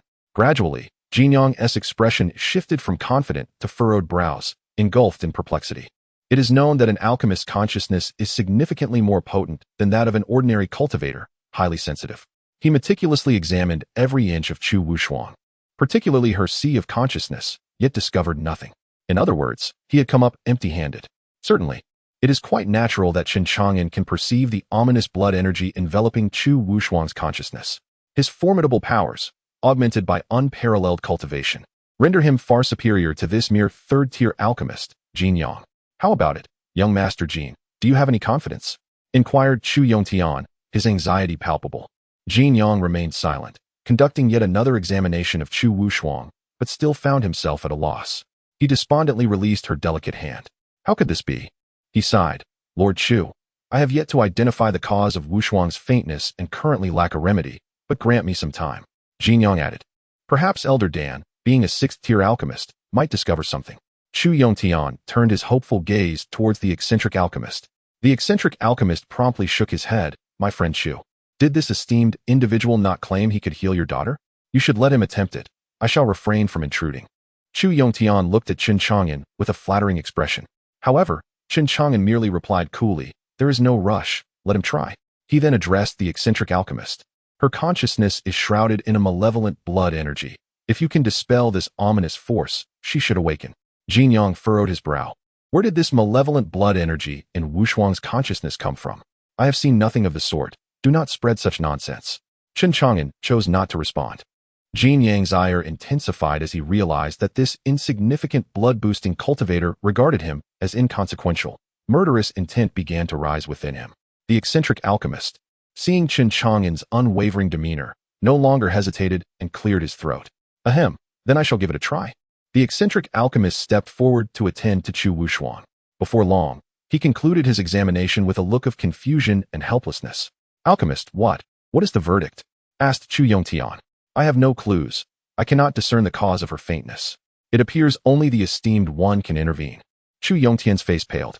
If even a sixth-tier alchemist like the eccentric could not provide assistance, what hope remained? The eccentric alchemist bowed to Chen Chang'an, awkwardly stating, Esteemed one, I have failed to locate the malevolent blood energy you mentioned that envelopes her consciousness. Chen Chang'an was at a loss for words. It seemed he had overestimated the eccentric's capabilities. Chu Yongtian gazed at Chen Chang'an with a pleading expression, placing all his hopes upon him. Young master, Chen Chang'an replied calmly, I shall do my utmost. Were it not for the friendship, I would be disinclined to offer aid. Jin Yang scoffed. If even Elder Dan has no solution, what makes you think you can? The so-called malevolent blood energy you speak of is but a fabrication. Do not deceive us. A mere blood-boosting cultivator like you cannot possibly heal Wushuang. The eccentric alchemist observed Jin Yang's desperate floundering at the precipice of life and death, yet felt no obligation to enlighten him about Chen Chang'an's prowess. Although Chen Chang'an had no intention of engaging with Jin Yang, the incessant prattle was irksome. Should I succeed in healing her, you shall kneel and bow to me in apology. Jin Yang sneered derisively. I am a disciple of the Jin family. You are not worthy to demand my submission. Chen Chang'an smiled faintly. Was he not qualified? If he were to unleash his unparalleled cultivation to annihilate the Jin family behind Jin Yang, it would likely compel the patriarch of the Jin family to kneel before him, seeking forgiveness. Chu Yongtian's expression darkened. If Chen Chang'an could indeed heal his daughter, Jin Yang's interference here was troubling.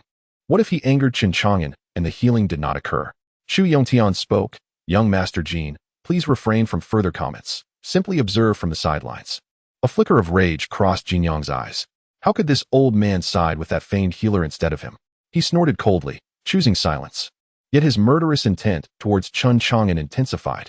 Jin Yang, a mere buffoon, did not occupy Chen Chang'an's thoughts. Surely, he would not resort to violence over mere verbal taunts. He grasped Chu Wushuang's arm once more, endeavoring to dispel the ominous blood rain enveloping her consciousness. Just a trace of his unrivaled cultivation was enough to imbue that sinister blood rain with an almost sentient fear. Before Chen Chang'an could fully dissipate it, the ominous blood rain fled from Chu Wushuang's consciousness, escaping through her brow and manifesting as a brilliant drop of scarlet blood before the onlookers. With a swish, that drop of crimson blood emanated terrifying waves of energy and vibrant life force. It was as if a single drop bore the weight of 1,000 mountains, instilling dread in all who beheld it. Dan Fengzi gasped in disbelief at the overwhelming vitality radiating from it. Was this not a drop of life essence? Chapter 31. The Method of Refining Lifeblood, Library. Chen Chang'an was intrigued. What exactly is lifeblood? The pill madman spoke with reverence. recounting a legend from ancient times. It is said that a formidable demon, having exhausted all means to prolong his life, ultimately devised a frenzied method of refining lifeblood. This technique allowed him to slay and extract the vibrant life essence from cultivators, yielding lifeblood that could significantly extend one's lifespan, indeed, without limit. In the end, that demon attained astonishing longevity through this method, enabling him to seize the immortal emperor's Tao fruit and become the dreaded lifeblood demon lord, perilously close to the realm of the immortal emperor. However, such a malevolent art could not be tolerated by the heavens. The mighty cultivation world united to vanquish him, leading to the disappearance of the lifeblood refining method from the annals of history. As the pill madman concluded his tale, he couldn't help but lament. If one were to possess an extensive lifespan, even those lacking innate talent could accumulate strength over time, likely achieving the status of an immortal emperor. Upon hearing the madman's words, Chen Chang'an's eyes gleamed with excitement. Could it be that such a wondrous method of refining lifeblood exists in this world? The most compelling allure for Chen Chang'an lay in the prospect of extending his life. If he were to acquire the technique of lifeblood refinement, it would signify an endless supply of vitality, alleviating any concerns about the depletion of his lifespan. Chen Chang'an then inquired, so, does this drop of lifeblood indeed possess the power to prolong life? The pill madman nodded affirmatively. An esteemed elder from our corpse carriage sect once obtained a drop of lifeblood in a secret realm, extending his life by 300 years. A remarkable treasure. At that moment, the drop of lifeblood shot forth towards the great hall's exterior. However, the pill madman was prepared. He summoned a jade vial and secured the drop of lifeblood within it. He remarked, "My lord, this lifeblood must be preserved in a special jade vessel, or else the life essence within will dissipate and its rejuvenating effects will diminish significantly." Beside them, Jinyang's eyes glimmered with envy at the sight of the lifeblood. If he could present this precious drop to the elders of his clan, he would surely receive generous rewards. Yet, alas, the lifeblood had fallen into the hands of the pill madman. Jinyang sighed inwardly. He dared not attempt to seize it from a noble. Qiangshan, on the other hand, felt little envy. As a man in his prime, he had ample time ahead of him. His greater concern lay with his daughter's current predicament. "Young master, could my daughter's unconsciousness be related to this lifeblood?" Chen Chang'an nodded. "Indeed. But I have yet to resolve the issue before this drop of lifeblood escaped on its own. And when will my daughter awaken?" Qiangshan pressed. "It should be soon," Chen Chang'an replied, his gaze fixating on the jade vial held by the pill madman, his intentions clear. Though the pill madman was elated to have acquired the lifeblood, a sense of foreboding washed over him as he sensed Chen Chang'an's gaze. He knew that Chen Chang'an had slain 2 of his sect's noble elders, indicating that his cultivation level was likely far superior. This meant that Chen Chang'an's lifespan could be considerably diminished. If the madman were to take the lifeblood, it was clear that Chen Chang'an would not let him go easily. Whether he could leave the city lord's manor alive remained a perilous uncertainty. In an effort to preserve his own life, despite his reluctance, the Dan madman hastily entrusted the jade vial containing the life essence to Chen Chang'an. Chen Chang'an offered a knowing glance to the Dan madman, filled with brotherly understanding, and with a warm smile, secured the vial close to his heart. At that moment, Chu Wushuang emitted a soft groan, gradually awakening, her confusion evident as she struggled to comprehend her surroundings. Chu Yongtian was overjoyed. "My daughter, you have finally awakened." Chu Wushuang, still frail and with pale lips, inquired, "Father, are we not at Mount Long?" Chu Yongtian explained, "You were drenched in the blood rain and fell into a faint. It was a drop of life essence that caused the trouble. Thankfully, this young gentleman intervened, driving the troublesome essence out of your system." Following her father's gaze, Chu Wushuang turned her eyes toward Chen Chang'an. Though still weak and pale, her expression bore a hint of icy grace as she expressed her gratitude. "Thank you, young sir. It was merely a trifling effort," he replied. Watching this exchange, Jin Yang clenched his teeth in fury, his heart seething with resentment. "It should be me they are grateful to. It is this wretched fellow who has thwarted my endeavors."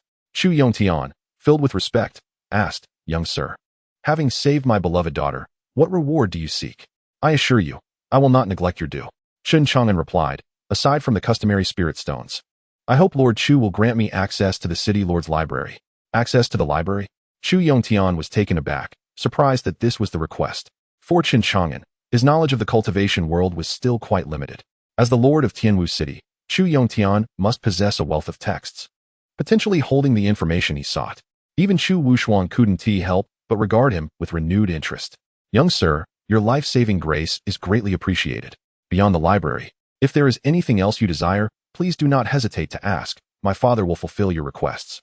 Despite Chen Chang'an's apparent weakness, being merely at the initial stage of blood nurturing, Chu Wushuang felt a deep-seated gratitude toward her savior. Chen Chang'an then stated, "Since Miss Wushuang has spoken so kindly, I shall not be modest. Might I inquire if the city lord's estate possesses life elixirs, longevity medicines, or methods for extending life and refining the body?"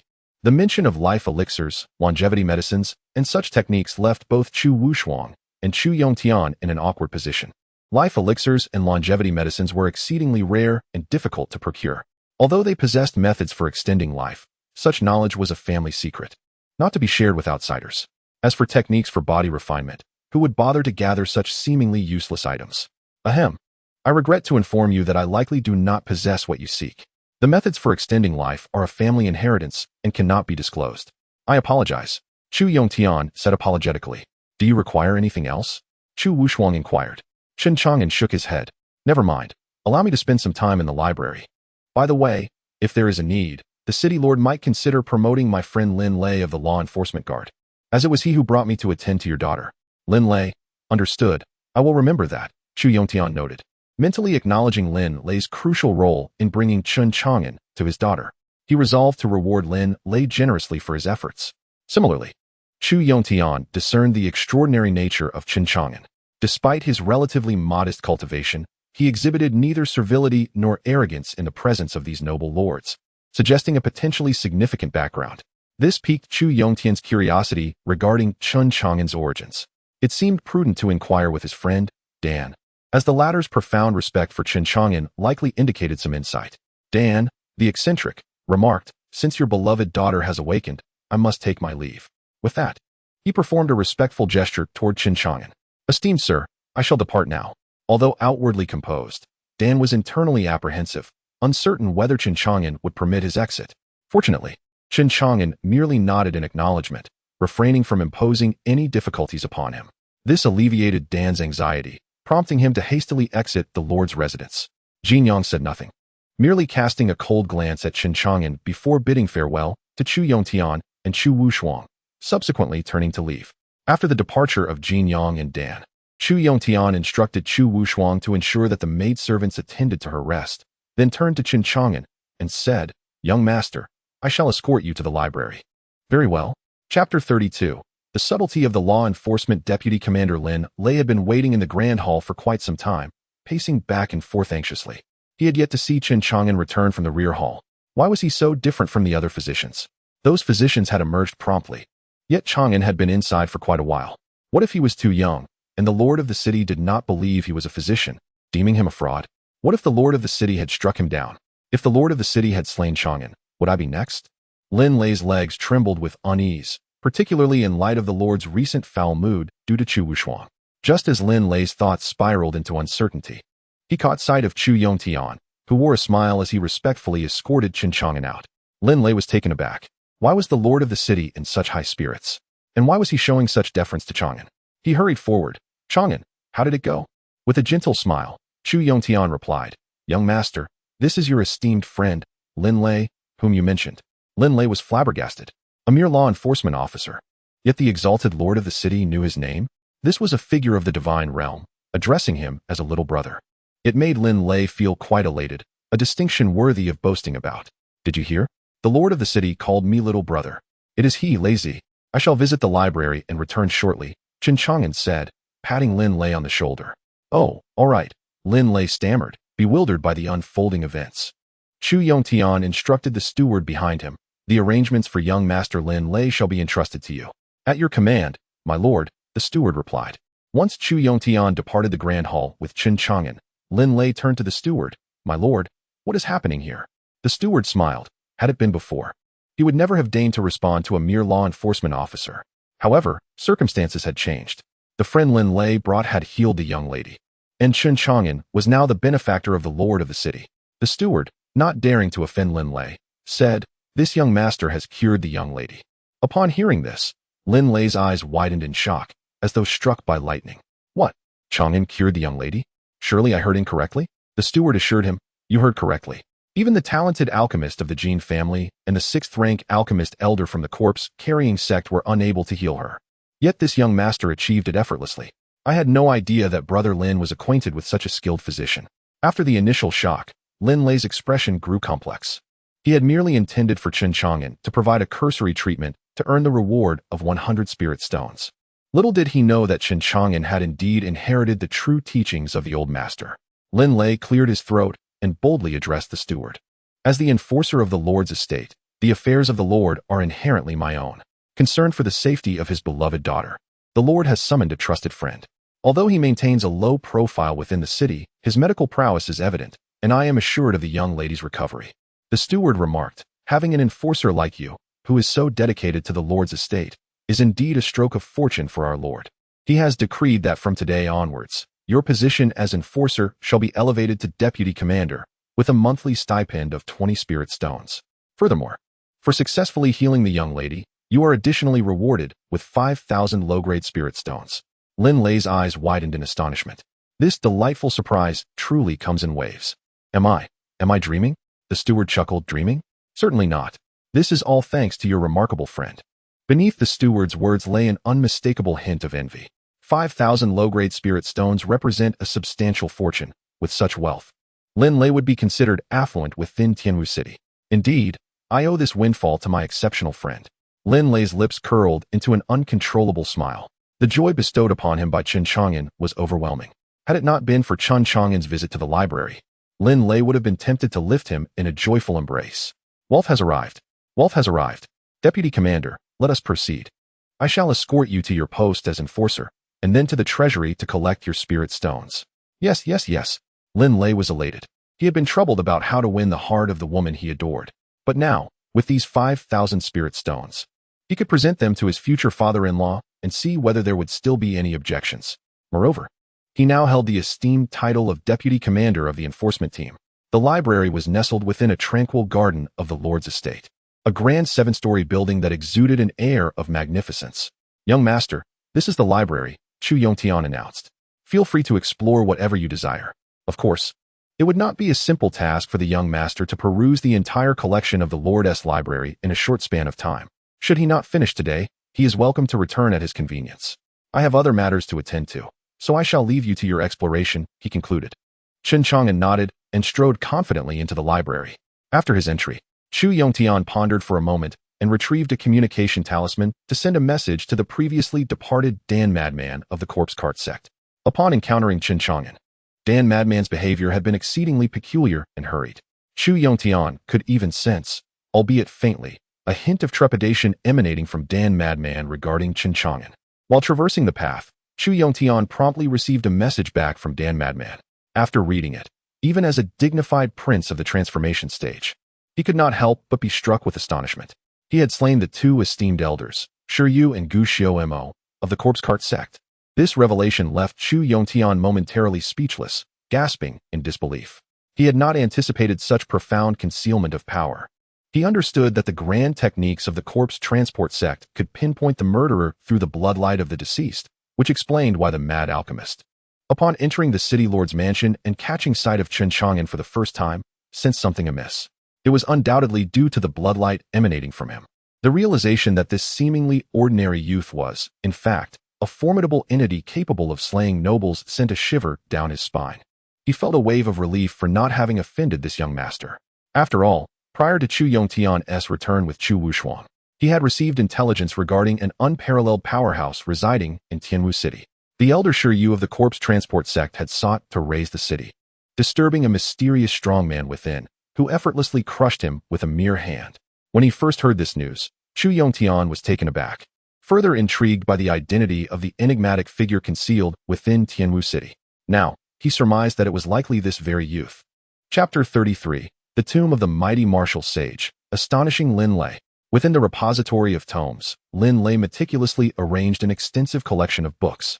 Chen Chang'an picked one up, employing his divine mind to commence his examination. He perused swiftly, completing a cursory review of the volume in mere breaths. Yet he found nothing of the information he sought. Without delay, he opened a second book, continuing his search.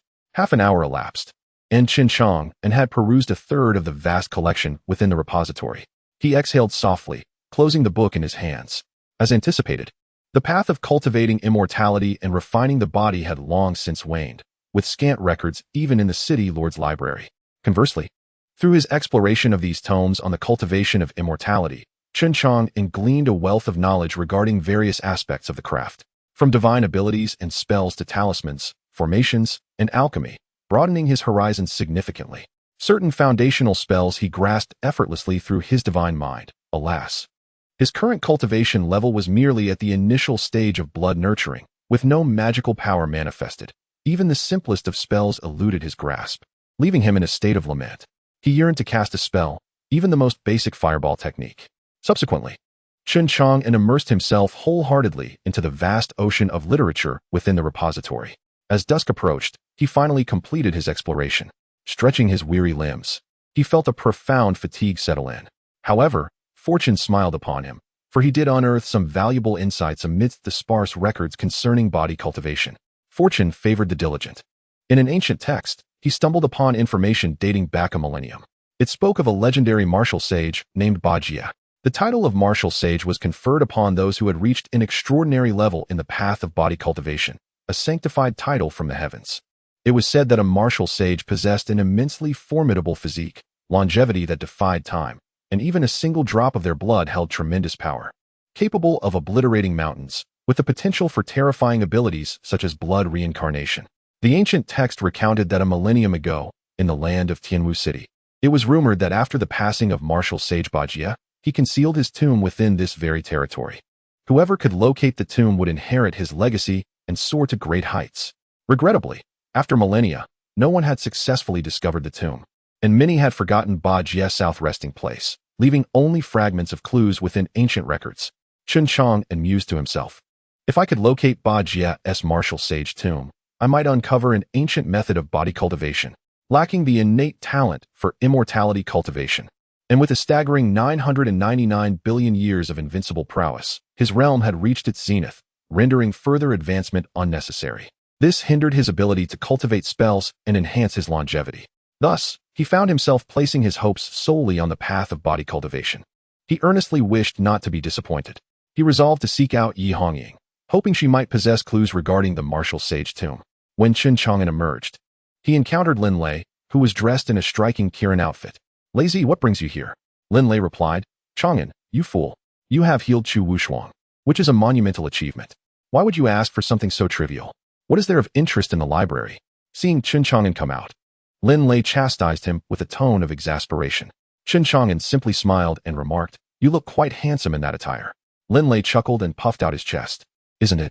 This is the garb reserved for the leaders and deputy leaders of the city lord's enforcement division. I owe it all to you for healing the young lady. Now, as I step outside, everyone respects me. Even the Grand Commander, who once disregarded me, now greets me with a smile. He couldn't help but marvel at the advantages that status brings, being revered by others. Chang'an, you are truly my lucky star. I could never have imagined this. Come here. Let me give you a hug. Chen Chang'an grimaced. Keep your distance. I am not fond of men. Lin Lei laughed again. Aside from the deputy leader position, the city lord has bestowed upon me 5,000 low-grade spirit stones, and this is largely due to your efforts. I will give you the spirit stones. Lin Lei produced 5 spirit tickets, each worth 1,000 low-grade spirit stones, intending to hand them to Chen Chang'an. Chen Chang'an shook his head in refusal. Aren't you going to marry? Keep them for yourself. And you? Chen Chang'an smiled slightly. I have enough spirit stones. This is 5,000 spirit stones. You truly don't want them? Lin Lei looked at Chen Chang'an as if he were foolish. Chen Chang'an did not offer an explanation, but tossed a storage ring into Lin Lei's hand. What is this for? To show you what true wealth looks like. As your friend, I believe it's essential for you to shed that rustic demeanor and broaden your horizons. Lin Lei scoffed. 5,000 spirit stones hardly qualifies as wealth. He was skeptical that Chen Chang'an's storage ring contained anything of value, estimating it to hold at most a couple hundred spirit stones.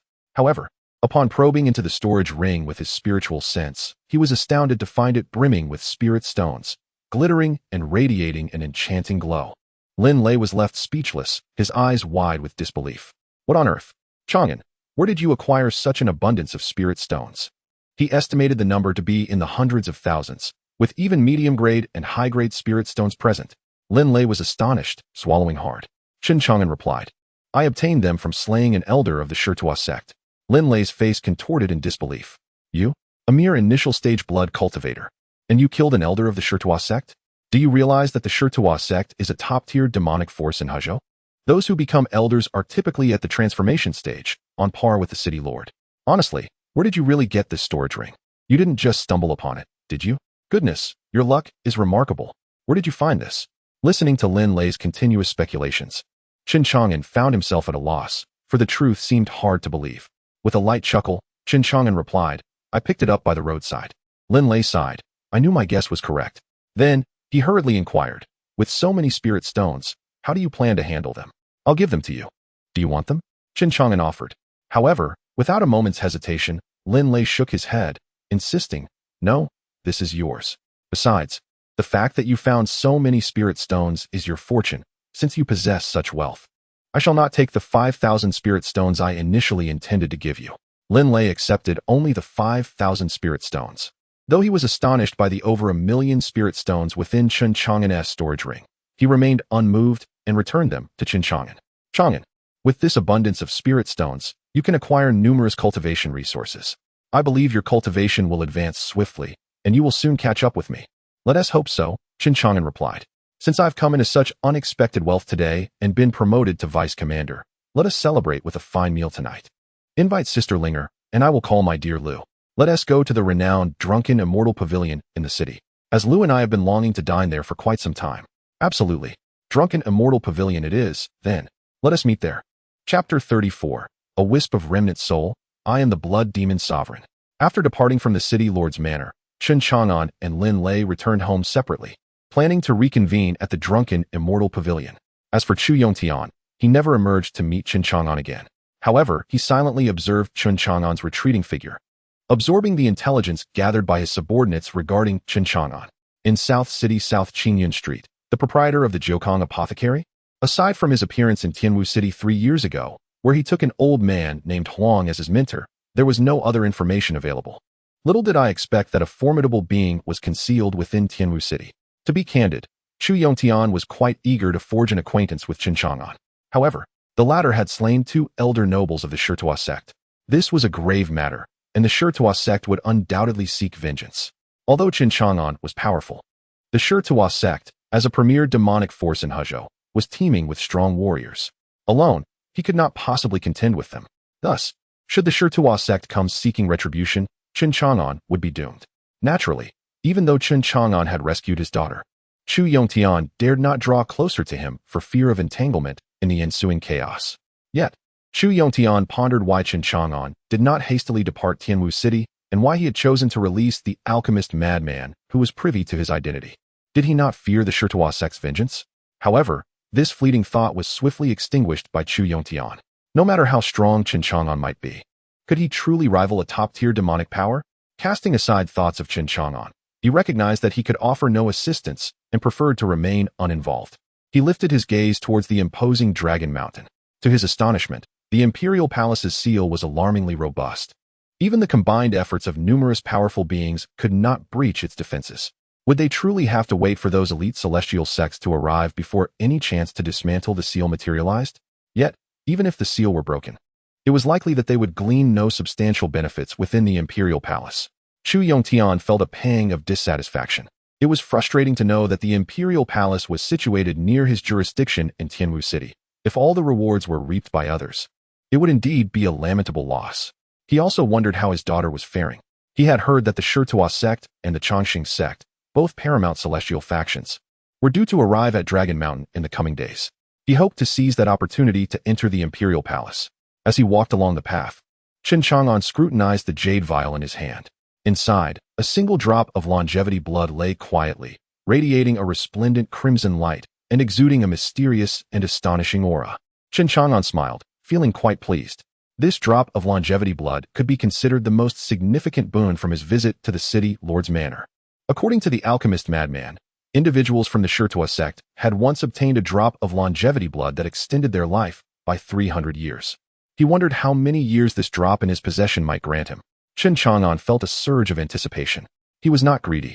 A mere extension of 100 or 200 years would suffice. Chen Chang'an opened the jade vial, preparing to refine the blood. However, to his astonishment, upon uncorking the vial, The drop of longevity blood seemed to possess a will of its own, transforming into a beam of sanguine light and shooting off into the distance. Chen Chang'an cast a casual glance, invoking the divine hand. In an instant, a drop of longevity blood was suppressed by an invisible force clasped firmly in his palm. He distinctly sensed that the droplet trembled slightly, evoking a sense of surprise and curiosity within him. Could it be that this drop of longevity blood possessed sentience? In the next moment, a divine light flickered in Chen Chang'an's eyes, heralding the awakening of the divine eye.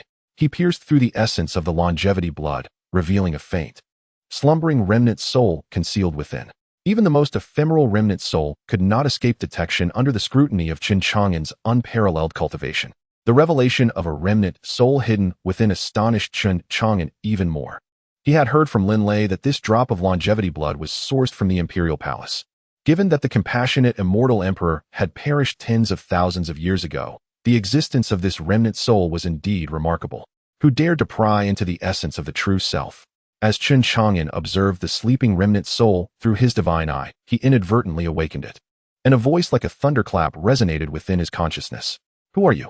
Chen Chang'an inquired, unfazed. What right does a mere blood nurturer have to know the name of this sovereign? Prepare to have your soul refined. The chilling voice echoed once more. Almost immediately, the droplet of longevity blood surged with brilliance, hurtling toward Chen Chang'an's brow. Yet, with a mere cold snort, Chen Chang'an unleashed his formidable power, effortlessly suppressing the droplet. Was it you who interfered with my attempt to devour that woman's soul? At this moment, a hint of fear tinged the cold voice. Previously, it had been unaware of the happenings in the outside world while in slumber, only sensing the imminent threat of destruction as it attempted to consume the woman's soul, prompting its hasty retreat. Now, from Chen Chang'an, it sensed that same perilous aura. Chen Chang'an spoke indifferently, "Reveal your identity, or I shall not hesitate to eradicate your remnant soul." His calm words were laced with a chilling intent, causing the remnant soul to tremble involuntarily. It was acutely aware that it was merely a remnant soul, no match for the being before it, and thus hastened to plead for mercy. "Fellow Taoist, do not extinguish my remnant soul. I am the longevity blood demon sovereign. Have you heard of me?" As soon as the words left its mouth, a brilliant light erupted from Chen Chang'an's eyes. "You are the longevity blood demon sovereign." He had previously heard of this figure from the alchemist madman. Knowing that this individual possessed the method of refining longevity blood, which piqued Chen Chang'an's interest immensely. Alas, this method had been lost following the death of the longevity blood demon sovereign, leaving Chen Chang'an with a sense of regret. To think that the remnant soul concealed within this longevity blood was none other than the longevity blood demon sovereign. This realization filled him with astonishment and delight. However, after the initial surprise, Chen Chang'an regained his composure and expressed his skepticism, coldly stating, "If you are indeed the longevity blood demon sovereign, then prove your identity." The remnant soul replied, "Fellow Taoist, how would you have me prove it?" Chen Chang'an's gaze was profound as he spoke slowly. Hearing that the life-blood demon sovereign had mastered a mysterious method of life-blood extraction, which continuously produces lifeblood to extend one's lifespan, he asked, "Since you are the life-blood demon sovereign, do you possess this method of lifeblood extraction?" Upon hearing this, the remnant soul within him scoffed coldly. Indeed, upon the mention of the true name, one could not help but covet this method of lifeblood extraction. Even among the many formidable foes who once besieged me, who would not desire this technique, all the while feigning noble intentions to rid the world of harm. The lifeblood demon sovereign replied, "Indeed, I have mastered this method of lifeblood extraction. Alas, my spirit is currently fragmented and feeble, and many memories remain unrecalled. For now, I can only recollect the most fundamental technique of lifeblood extraction." Chen Chang'an narrowed his eyes slightly. The most fundamental technique of lifeblood extraction? The extracted lifeblood can grant an individual an additional year of life. Chapter 35. The Art of Lifeblood, Approaching Centenarian Years. A terrifying power surged into the lifeblood, instilling fear within the lifeblood demon lord, as if his very soul were on the brink of annihilation. He cried out in horror, "Do not kill me. Fellow cultivator, I speak the truth. If my spirit can gradually recover, I will recall the remaining methods of refining lifeblood. Please spare my life. Grant me a chance." That overwhelming force ebbed away like a receding tide. Chen Chang'an replied calmly, "I shall trust you this once. How can your spirit restore itself? By devouring the spiritual power of others. I can regain my strength." The lifeblood demon lord, having narrowly escaped death, felt a surge of panic, cursing Chen Chang'an inwardly. He, the lifeblood demon lord, who had instilled fear in countless cultivators, was now subjected to such humiliation and threat, an unforgivable affront. Once his spirit regained sufficient strength, his first intention would be to eliminate Chen Chang'an. For now, however, preserving the last remnants of his soul was paramount. Chen Chang'an stated, "I grant you this opportunity. I will keep watch." He remained unconcerned about any schemes the life-blood demon lord might harbor. Should he dare to deceive him, Chen Chang'an could end his life at any moment. Now, divulge the foundational methods of life-blood refinement. The life-blood demon lord forced a smile, "Fellow cultivator, I am far too weak to impart the techniques of life-blood refinement to you at this moment." Chen Chang'an snorted coldly, unceremoniously inflicting torment upon the flickering remnants of the demon lord's spirit, which seemed poised to extinguish at any moment.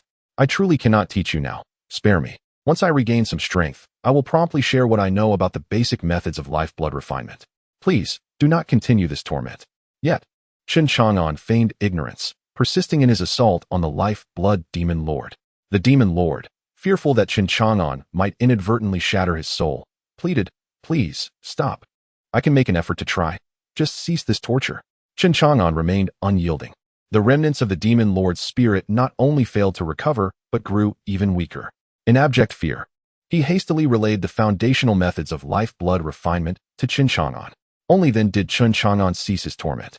Utilizing his divine mind to comprehend and master the basic techniques imparted by the life-blood demon lord. This art of refining life-blood bore the name, Art of Life-Blood. And what the demon lord conveyed was the method for refining the first tier of life-blood. The first tier of life-blood, when consumed by a cultivator, could extend life by a year. While its longevity effect only lasted a year, its abundance was remarkable. Even this rudimentary first tier of lifeblood could yield hundreds of extensions. In essence, the most ordinary first tier lifeblood could bestow the miraculous effect of a century of life upon a cultivator. However, the refinement of lifeblood, even the most basic first tier, was not a simple endeavor that could be executed at will. Firstly, the required material for extraction is the corpse of a cultivator, whose cultivation level must have reached the life spring realm during their lifetime.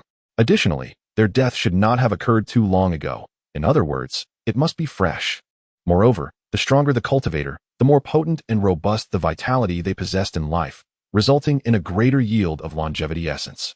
Chen Chang'an quickly grasped this and felt quite satisfied. This longevity blood technique is truly a remarkable treasure. It represents his most significant gain thus far.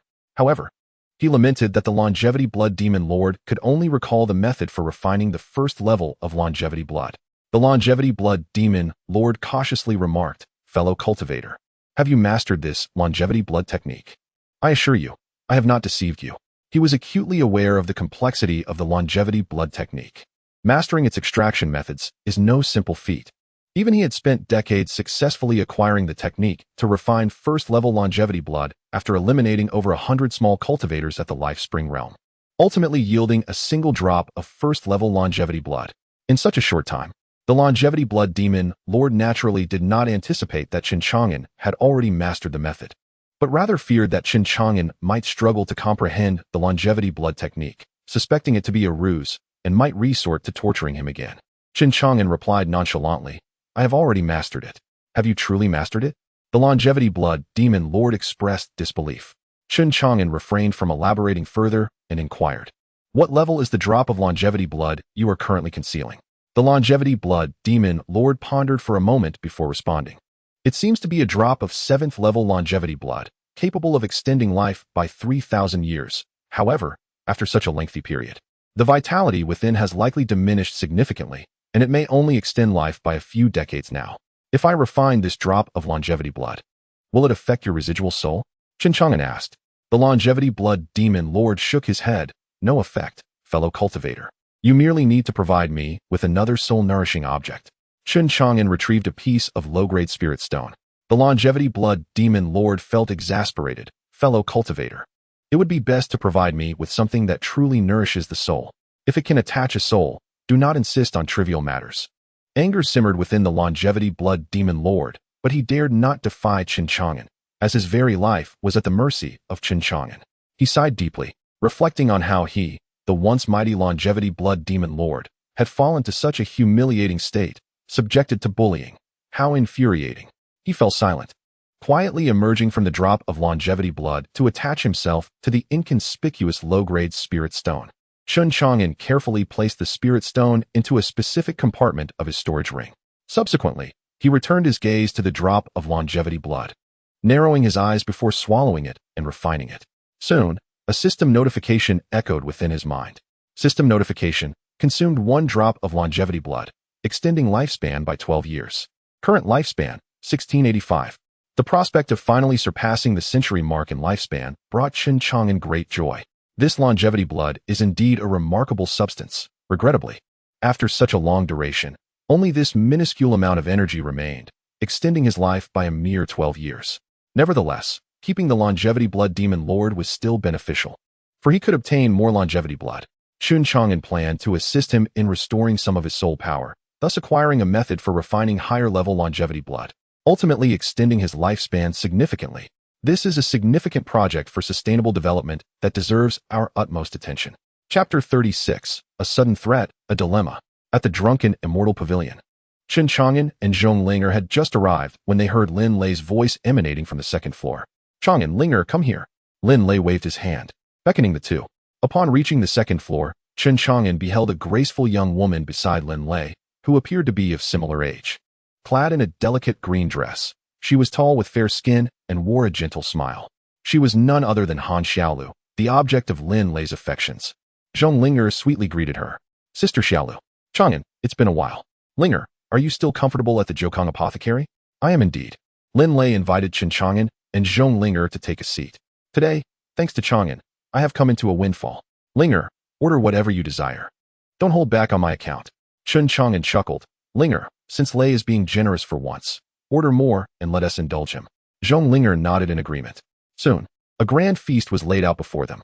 During the meal, Chen Chang'an could discern the close bond between Lin Lei and Han Xiaolu. Their affection was palpable, even saturating the air with a sweet, albeit cloying, aroma of love. Lin Lei remarked, "Chang'an, I truly must express my gratitude. As you may have heard, Xiaolu's father is a prominent figure in the city, and he has always opposed our relationship, given my humble origins. However, thanks to your healing of the city lord's daughter, I am now the vice commander of the law enforcement guard with 5,000 spirit stones. Surely, her father will no longer object to our union. Xiaolu and I have made arrangements to discuss the betrothal and wedding plans tomorrow, and after we are wed, we shall have a few robust children." Lin Lei's eyes sparkled with excitement as he envisioned a bright future. Han Xiaolu's lips curled into a tender smile as she gazed adoringly at Lin Lei. Her eyes filled with his reflection. Chen Chang'an chuckled. "Then do remember to invite me to your wedding feast. I shall bring a gift." "Absolutely," replied Lin Lei. Meanwhile, Zhong Linger, listening intently to their plans for marriage, her eyes sparkled with anticipation. "Come, let us drink." The atmosphere at the dining table was jovial. However, an abrupt and unseen menace suddenly erupted. Outside the drunken immortal pavilion, a streak of sword light flashed by, followed swiftly by a green flying sword aimed directly at Chen Chang'an. Lin Lei, possessing late-stage transcendence cultivation, was the first to perceive the imminent danger, and his expression changed drastically. "Chang'an, be careful." Without a moment's thought, he lunged at the green flying sword. Yet, the sword's power was overwhelming. In an instant, it sliced through Lin Lei's palm, blood gushing forth. Unable to seize it, he watched helplessly as the flying sword seemed poised to pierce Chen Chang'an. But suddenly, it appeared to lose its strength, falling powerless to the ground. Lin Lei was bewildered, unable to comprehend the turn of events. Chen Chang'an squinted at the fallen sword. "It seems someone seeks to end my life. But you are merely an ordinary physician. Who could wish to harm you?" Chen Chang'an shrugged and remarked, "I have always been law-abiding. How could I possibly know who wishes to take my life?" Lin Lei, seizing his flying sword, wore a grave expression. This sword was at least a third-tier magical artifact, and anyone capable of wielding such power must surely be a formidable expert at the Life Spring realm. Although Lin Lei was intrigued by how the sword had inexplicably lost its strength and halted when approaching Chen Chang'an, his greater concern lay with Chen Chang'an's safety. Someone was indeed plotting to kill him. A bright light flickered in Chen Chang'an's eyes as he activated his divine eye, locating the assassin concealed not far from the drunken immortal pavilion. The identity of this assassin surprised Chen Chang'an immensely. It was none other than Jin Yang, the talented alchemist from the Jin family who had treated Chu Wushuang earlier that day. Reflecting on the day's events, Chen Chang'an believed he had not offended him. So why would he resort to such treachery? Was it because of that drop of longevity blood? Chen Chang'an pondered. Meanwhile, Lin Lei was deeply troubled, unable to fathom who had orchestrated this assassination attempt on Chen Chang'an. His appetite vanished. He took out a communication talisman. Chen Chang'an chuckled. Lazy, what are you doing? I am now the deputy commander of the law enforcement, with the authority to mobilize them. I will immediately dispatch a squad to seal off the area around the drunken immortal pavilion. We must apprehend that assassin. Lin Lei's countenance darkened. The wound from the sword still throbbed painfully, and had the flying sword not inexplicably halted, he might have witnessed the tragic demise of his longtime friend. He could not allow that to happen. Beside them, Han Xiaolu, witnessing this scene for the first time, was startled, her delicate features paling slightly. Zhong Linger blinked and glanced around, musing, who dares to attempt the assassination of my brother Chang'an? They must be courting death. My brother Chang'an could crush even a prince with a single blow? Fully aware of Chen Chang'an's strength, Zhong Linger felt no anxiety for his safety. Chen Chang'an halted Lin Lei's intentions, saying, there is no need. The assassin, realizing he failed to kill me, has likely retreated in despair. Furthermore, Lei Zi, you have just been promoted to deputy commander. It is wise to act with discretion. Ultimately, persuaded by Chen Chang'an, Lin Lei relinquished his plan to summon the law enforcement. Very well, he conceded, attempting to reassure Han Xiaolu. Xiaolu, everything is fine. Zhong Linger chimed in, Lin Lei go, you need not worry about brother Chang'an's safety. He is truly formidable. Lin Lei nodded perfunctorily, not wanting to alter Chen Chang'an's impressive image in Zhong Linger's eyes, and responded with a smile. I certainly know he is quite powerful.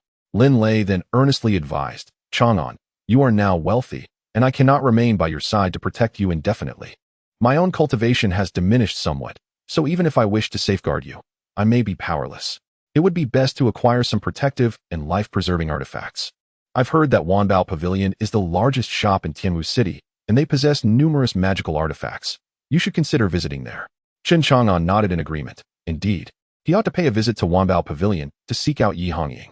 With the sudden turn of events, neither Lin Lei nor the others felt inclined to continue their meal, and they hastily concluded the gathering. Lin Lei originally intended to escort Chen Chang'an and Zhong Linger back to the Jiukong apothecary. However, Chen Chang'an declined, assuring him that he was perfectly fine and that no assassin could bring him harm. Instead, he urged Lin Lei to seek his assistance should he ever encounter trouble, professing his willingness to help. Lin Lei, skeptical of Chen Chang'an's capabilities as an ordinary physician, dismissed his words as mere jest. Regardless, both Lin Lei and Han Xiaolu remained concerned for Chen Chang'an's safety and insisted on accompanying him and Zhong Linger back to the Jiukong apothecary before departing. On the journey, Lin Lei did not forget his authority as the deputy commander. He dispatched several law enforcement officials at the Life Spring realm to discreetly safeguard the vicinity of the Jiukong apothecary. However, he found himself in a predicament. Despite his position, his own cultivation was rather feeble, limited to the late stage of the transformation realm, leading many of the law enforcement officials to regard him with disdain. Nevertheless, Lin Lei had been personally promoted to deputy commander by the lord of the city. And although the enforcement officials were aware that this title was bestowed upon him for introducing a skilled physician who cured the young lady, they still sent 2 law enforcement officials of the Life Spring realm to offer him protection, which was a substantial show of respect for Lin Lei's position.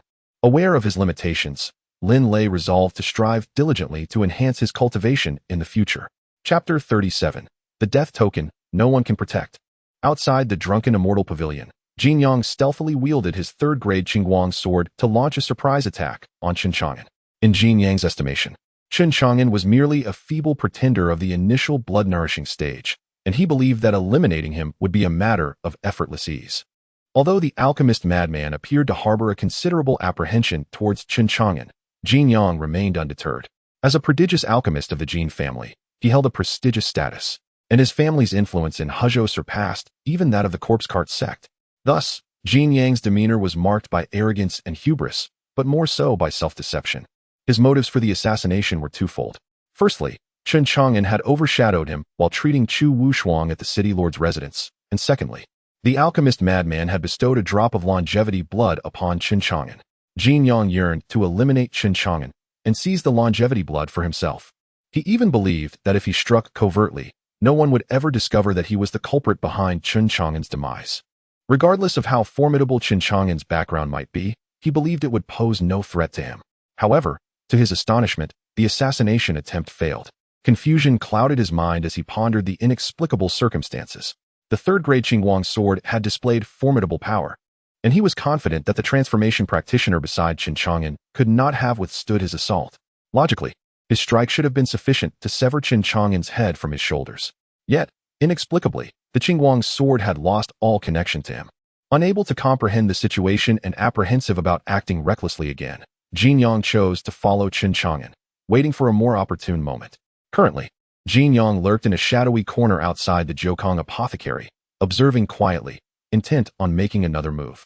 Little did he know the perilous individual he had provoked.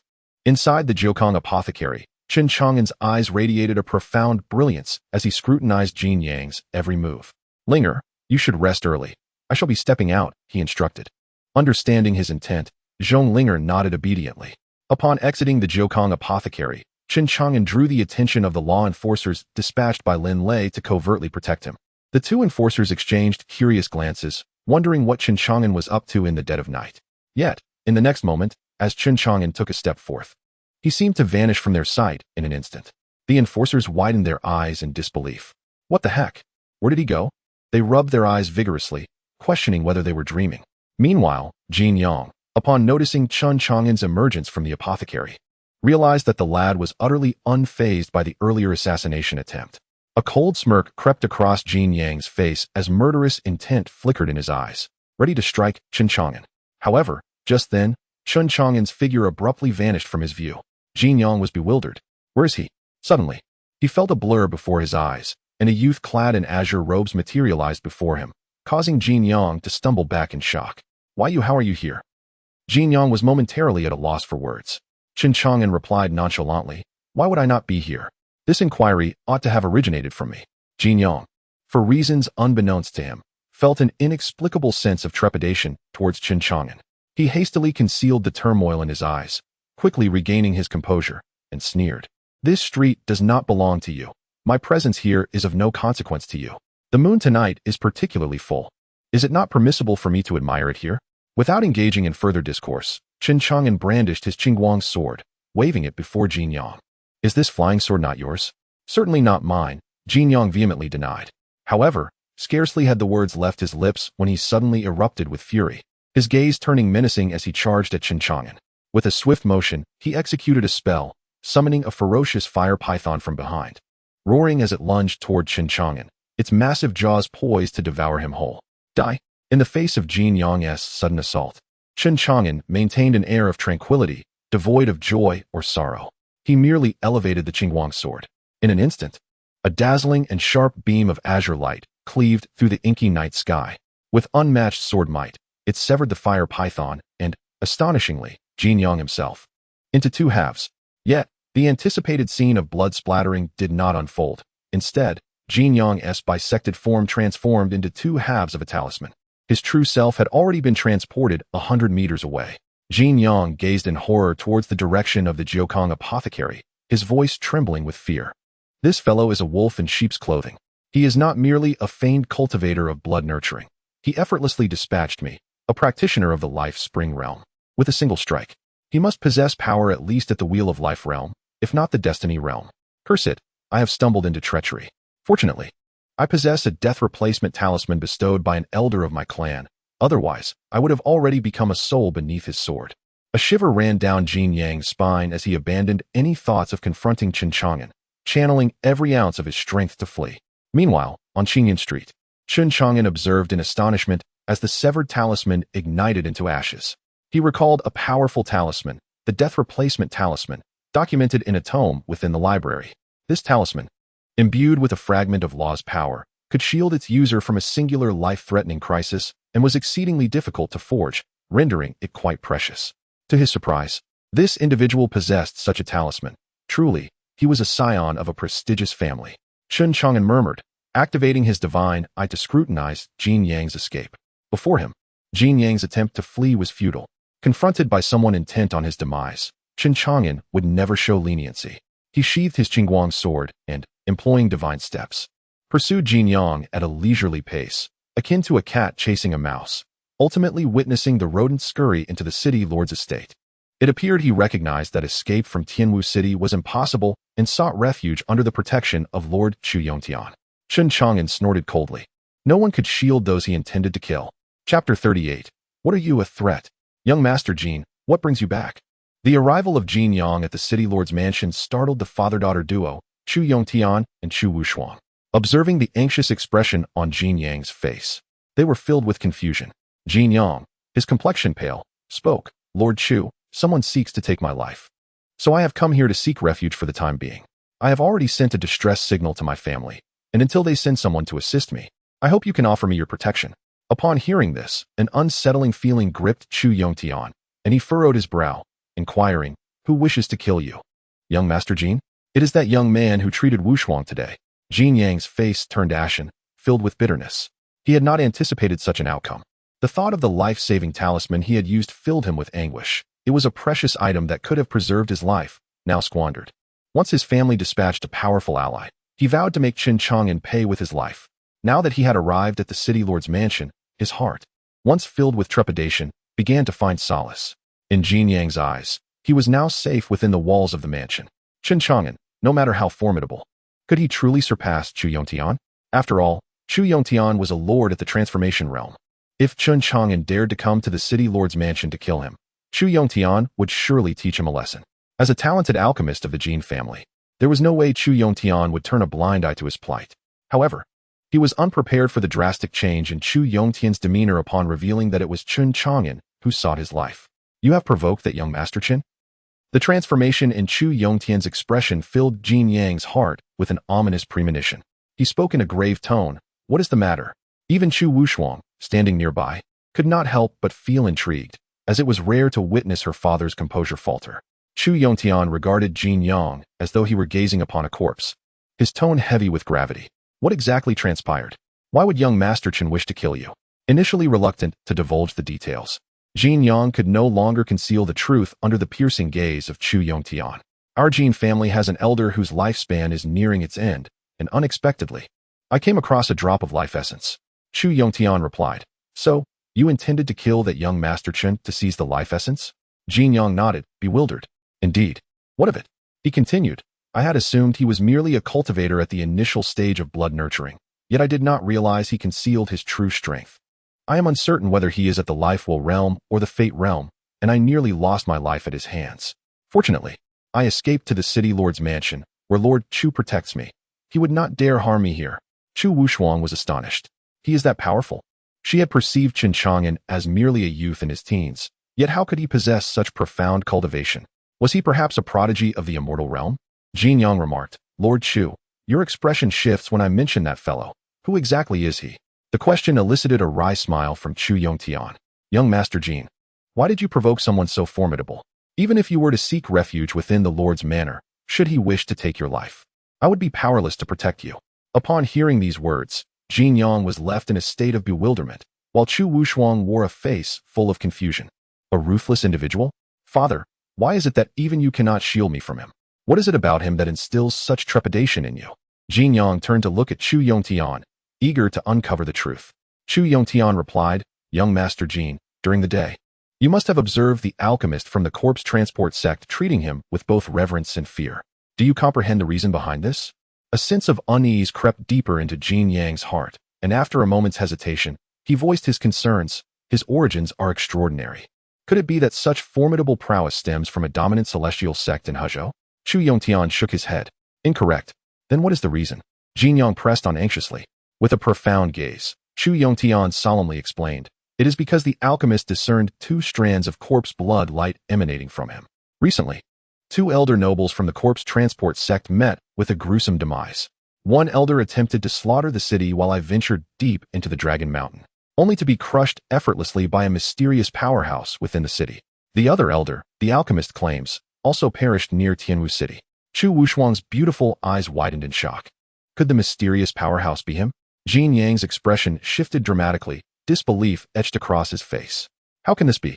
He actually killed 2 elder nobles from the corpse transport sect? The revelations gleaned from Chu Yongtian were too explosive and shocking. A chilling sensation surged from his feet to the crown of his head, causing his entire body to tremble uncontrollably. Chu Yongtian lamented, though this is merely the alchemist's conjecture, it is likely that this is the truth. Young Master Jin, you must depart from the Lord's manor post-haste. If he can effortlessly crush the elder nobles of the corpse transport sect with a mere hand, I cannot guarantee your safety should he decide to pursue you. Moreover, I have heard that the alchemist has already relayed this information back to the corpse transport sect. They will likely take action soon. Jin Yang's complexion turned ashen, beads of cold sweat pouring down his forehead. It was safe to say he had never experienced such terror before. He had never anticipated that Chen Chang'an's true power far surpassed his imagination, upending his understanding. Could he truly be a top-tier leader of the undying realm, capable of effortlessly obliterating nobles? In retrospect, his recent escape from Chen Chang'an felt akin to narrowly evading the gates of the underworld. Without a moment's hesitation, Jin Yang resolved to flee the Lord's manor and escape Tianwu City. However, at that moment, he suddenly caught sight of something that left him as if struck by lightning. Rooted to the spot, unable to move, Chu Yongtian and Chu Wushuang followed Jin Yang's gaze, and to their astonishment, they beheld a young man clad in a green robe who had silently appeared 10 meters ahead of them. Even Chu Yongtian, possessing the cultivation of the transformation realm, had sensed nothing of his arrival, sending a chill down his spine as he thought to himself, this individual, who has appeared so suddenly without my detection, must surely be a figure of unfathomable power. When did such a youthful leader emerge within the grand cultivation world? Countless thoughts surged through Chu Yongtian's mind. Meanwhile, Chu Wushuang held no fear of Chen Chang'an. Rather, she was filled with curiosity. Could this remarkably young powerhouse be one of those who have returned to their youthful prime? Chu Yongtian quickly cupped his hands in greeting. Young Master Chen, what brings you here? Chen Chang'an replied, I have come for him. Chu Yongtian hesitated momentarily, pondering the implications. The individual in question, Jin Yang, held a significant status as a talented alchemist, and his father was a powerful figure within the Jin family. Should he perish at the city lord's residence, the repercussions would be considerable. Thus, he spoke cautiously. Young Master Chen, he is a disciple of the Jin family. If you were to kill him, the Jin family would not rest until they sought vengeance. Why not spare him? Surely he is now filled with regret for his actions. A step back from both sides could lead to broader horizons. Chen Chang'an smiled faintly. Do you wish to play the mediator? I hope young Master Chen can grant me a favor. But before he could finish his sentence, Chen Chang'an scoffed. What are you? To presume to act as a mediator before me? As he spoke, an overwhelming pressure surged towards Chu Yongtian, akin to a torrential flood. Chu Yongtian's countenance changed dramatically as he stumbled backward, rendered breathless by the sheer force of this oppressive aura. His face turned pale. Beads of cold sweat streamed down his brow, and his legs trembled uncontrollably, silencing him entirely. He feared that uttering another word might lead Chen Chang'an to obliterate him, just as he had done to the elder of the corpse to a sect. It was astonishing that even the city lord dared not speak in the presence of Chen Chang'an. Chen Chang'an's gaze shifted to Jin Yang, who appeared ghostly pale and trembled uncontrollably. However, recalling his status as a disciple of the Jin family, he could not accept being subjected to such humiliation. He inhaled deeply, feigning composure as he declared, I am a prodigious alchemist of this generation in the Jin family, and my father is the third elder, a figure of authority. Unlike the elders of the corpse Tua sect, you dare to threaten me? If you kill me, the Jin family will not let you go. Chapter 39, The Death of Jin Yang, Never Offend. Chen Chang'an narrowed his eyes slightly. So, you are threatening me? A chilling aura of murderous intent emanated from Chen Chang'an, akin to the frigid winter moon, causing Jin Yang to tremble uncontrollably, his very soul quaking in fear. I am not threatening you. I merely hope you reconsider, Jin Yang stammered, his face as pale as death. Beside him, Chu Yongtian and Chu Wushuang remained silent. Inwardly deeming Jin Yang a fool, he was acutely aware that Chen Chang'an had already slain 2 prominent elders of the Shitua sect, and yet allowed the alchemist to escape. This could only mean one of 2 things. Either the man possessed formidable strength and was unafraid of the Shitua sect, or he was a brazen fool. Such individuals are least intimidated by threats. In fact, provoking them could incite their wrath. A cold smile played on Chen Chang'an's lips. If I were an ordinary person, I would have perished at your hands long ago. If you wish to kill me, why would I spare you? Do you intend to oppose the Jin family? Jin Yang gritted his teeth in response. Yet, before he could finish his sentence, Chen Chang'an unleashed a piercing sword light that surged towards Jin Yang. This blade, imbued with formidable and terrifying power, instantaneously rent the fabric of space, blindingly radiant and impossible to behold. In an instant, Jin Yang's head was severed from his body, leaving behind a cold corpse. In Chen Chang'an's hand lay the 3rd-grade magic weapon, the Azure Light Sword, which Jin Yang had employed in his assassination attempt at the drunken Immortal Pavilion. Stowing the sword in his storage ring, Chen Chang'an's expression remained indifferent as he murmured, I have no desire for a war of words with you. Should the Jin family be oblivious to their fate, they shall be extinguished. He then turned his gaze towards Chu Yongtian and Chu Wushuang. The pair's faces paled considerably when Chen Chang'an's eyes fell upon them. Their hearts quaked, and their eyelids twitched, fearing that he might silence them to ensure no one learned of Jin Yang's true killer.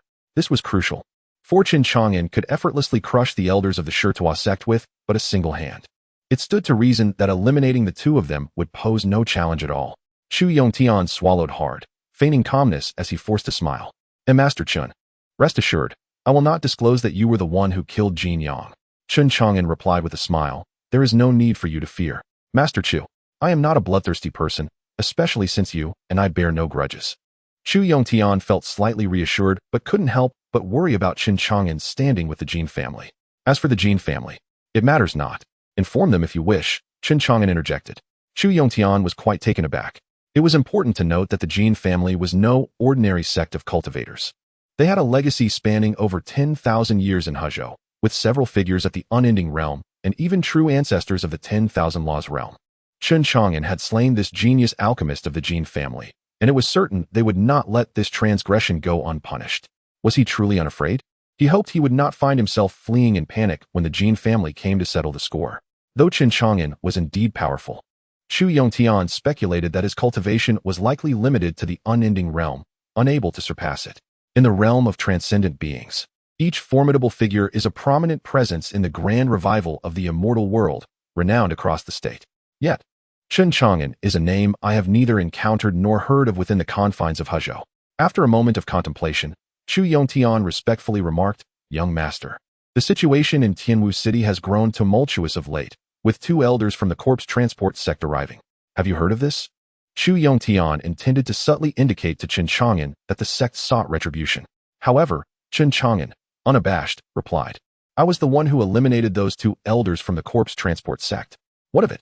His forthrightness left Chu Yongtian momentarily speechless, at a loss for words. At this juncture, Chu Wushuang interjected, Young master, if you can so effortlessly dispatch the two esteemed elders of the corpse transport sect, why allow their alchemist elder to escape and relay your whereabouts? The sect will undoubtedly retaliate against you.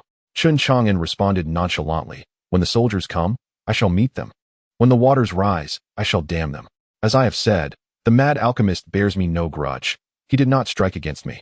Therefore I shall not strike him down. But should anyone dare to provoke me, they shall not escape my wrath. His words, though calm, resonated with a chilling and menacing intent, leaving both Chu Wushuang and Chu Yongtian shivering with trepidation. For reasons unknown, they harbored a bizarre conviction that the Jin family and the corpse transport sect, in their pursuit of Chen Chang'an, might find themselves utterly incapable of harming him. Chen Chang'an removed the storage ring from Jin Yang's lifeless body and declared, My dear friends, the man is dead. I shall not linger here. I must take my leave. With that, he stepped forth, vanishing from the city lord's residence. His movement, akin to a phantom, left no trace, instilling a sense of awe and fear. After his departure, Chu Wushuang and her father, Chu Yongtian, exchanged glances. Chu Wushuang spoke, with Jin Yang deceased, the Jin family will surely be enraged. Father, what shall we do? Chu Yongtian sighed, casting a glance at Jin Yang's corpse. He has courted his own demise by provoking this individual. No one can save him now. Since this young master shows no concern for revealing the identity of his killer, we should inform the Jin family.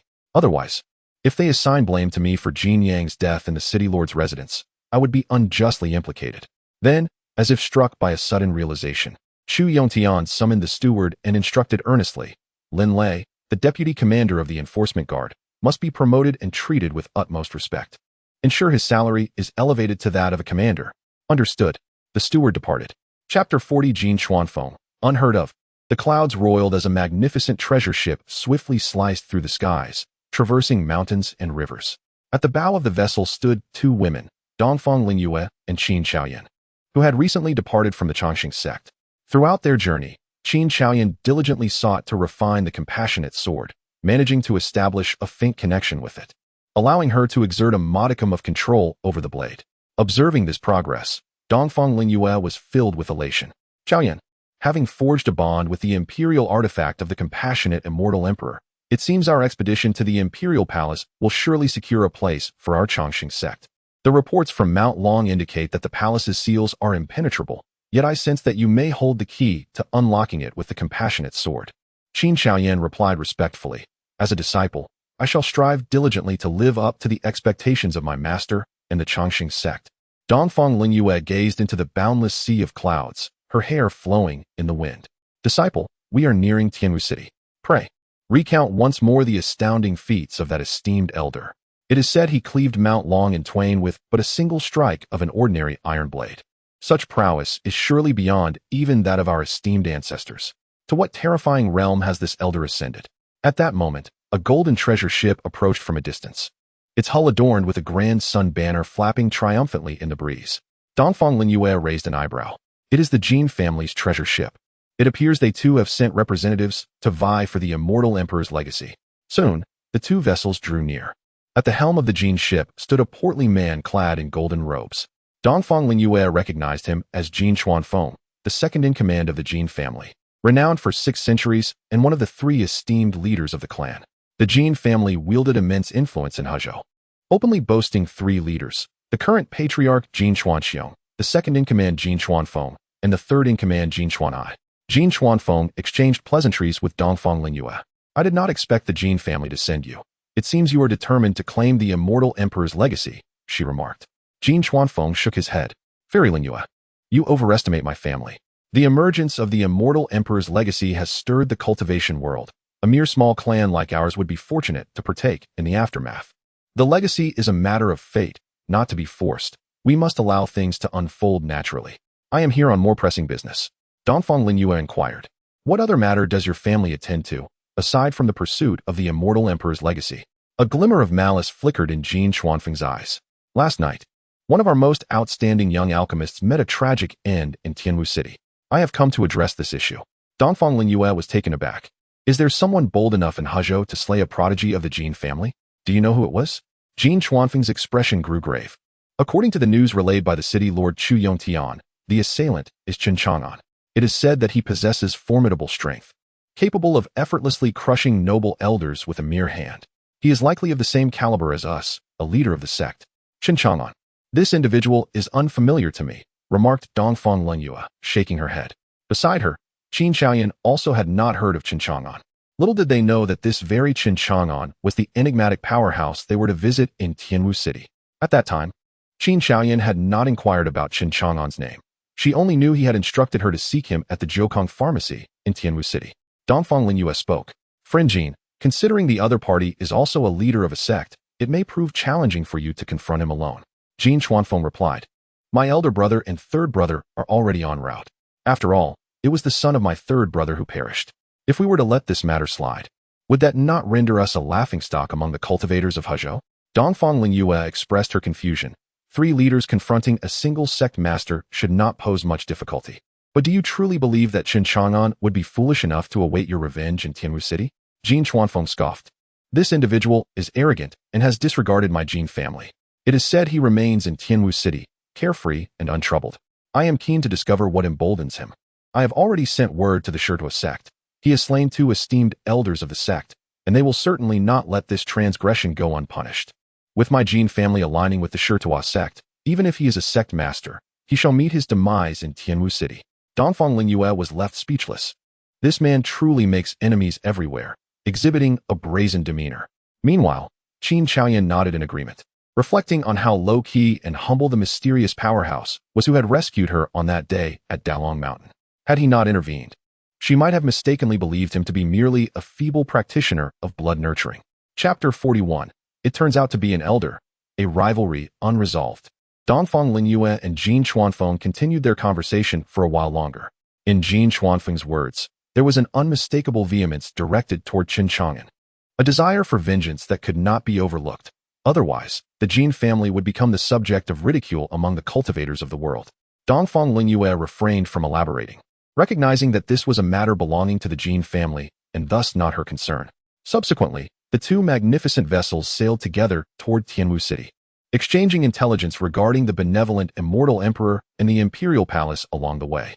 Suddenly, Jin Chuanfeng noticed that Dongfang Lingyue was not heading to the Great Dragon Mountain, but rather to the same destination as him, Tianwu City. He expressed his surprise, saying, Fairy Lingyue, you are not going to the Great Dragon Mountain, yet you proceed to Tianwu City? Dongfang Lingyue offered little explanation, merely stating that she was going to pay a visit to someone. Were she to reveal that her visit was to the formidable individual who had cleaved the Great Dragon Mountain in two, drawing out the imperial palace? Even Jin Chuanfeng would likely feel compelled to ingratiate himself with her. Such a rare opportunity to forge a connection with an unparalleled powerhouse would not be relinquished lightly. Dongfang Lingyue was far from naive.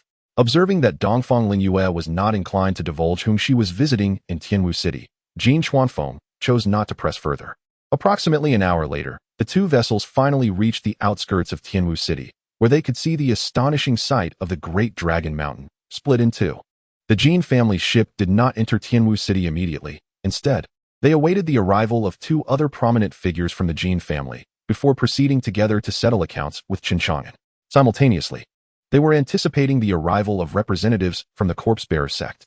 Thus, they opted for a low-profile approach, seemingly wary of startling their quarry and driving Chen Chang'an away. After parting ways with the Jin family, Dongfang Lingyue and Qin Shaoyan ventured into the city. They quickly inquired about the Jiukong Pharmacy and made their way directly there. Upon arriving at Jiukong Pharmacy, the two women were taken aback by its secluded location. However, reflecting on Chen Chang'an's understated demeanor, it seemed perfectly reasonable for him to reside in such a humble establishment. "Let us enter," Dongfang Lingyue suggested. Qin Shaoyan nodded in agreement, and the two women stepped inside. Last night, Chen Chang'an had been fatigued after an encounter and returned home late. Now he was still indulging in a leisurely slumber. Meanwhile, Zhong Linger had awakened early, tidied up Jiukong Pharmacy, and then commenced her diligent training. At that moment, hearing the commotion, she promptly ceased her practice and approached Dongfang Lingyue and Qin Shaoyan. Upon seeing the two women, especially the one in white who exuded an extraordinary grace, Zhong Linger was utterly captivated. Dongfang Lingyue, upon noticing Zhong Linger, was equally struck by her beauty. Her skin was flawless and as radiant as jade, suggesting she possessed an untainted spiritual body. Dongfang Lingyue was astonished. This elder was certainly exceptional. Zhong Linger inquired, "Might I ask what brings you both to Jiukong Pharmacy?" She could surmise that their purpose was not merely to seek medicine, but rather, there was a 99 chance they had come for Brother Chang'an. Dongfang Lingyue replied, "We are here to find an elder residing at Jiukong Pharmacy." "Young lady, do you happen to know him? Are you looking for Brother Chang'an?" Zhong Linger responded, "Brother Chang'an? For reasons unknown." Both Dongfang Lingyue and Qin Shaoyan were reminded of Chen Chang'an, the one who had slain the prodigies of the Jin family. Could there be a connection between the two? After a moment's hesitation, Qin Shaoyan inquired, "Miss, does the Chang'an you speak of bear the surname Chen?" Zhong Linger nodded. The expressions of both Dongfang Lingyue and Qin Shaoyan shifted, revealing a hint of astonishment. So it follows that the slayer of the Jin family's prodigies and the two esteemed elders of the Shurta sect was indeed Chen Chang'an? Dongfang Lingyue pondered. This esteemed elder possessed extraordinary strength. It was unexpected that the Jin family sought revenge against him. Clearly, they had encountered a formidable opponent. Qin Shaoyan mused, "So, the gentleman also has his moments of prominence." Then, Dongfang Lingyue addressed Zhong Linger, "Dear girl, could you kindly convey a message to the elder? Inform him that Dongfang Lingyue from the Shaolin Peak of the Changxing sect, along with my disciple Qin Shaoyan, wishes to pay their respects." "Very well, please wait a moment," Zhong Linger replied as she made her way to the back courtyard. Just as Zhong Linger departed, Dongfang Lingyue remarked, "The Jin family holds no enmity with our Changxing sect. It would be wise to discuss this matter along the way or to notify them to refrain from seeking revenge. Should they ignore this warning, they cannot blame us." Qin Shaoyan nodded in agreement. Though the Jin family was formidable, the gentleman's power surpassed theirs. They were no match for him. Having witnessed Chen Chang'an's terrifying strength firsthand, she knew that even the combined might of the three leaders of the Jin family could not withstand a single strike from him. Their pursuit of vengeance against Chen Chang'an was, in essence, a quest for their own demise. Dongfang Lingyue retrieved a communication talisman to relay Chen Chang'an's whereabouts to Jin Chuanfeng, who was awaiting the arrival of his elder brother and third brother outside Tianwu City. Suddenly receiving Dongfang Lingyue's message, he felt perplexed.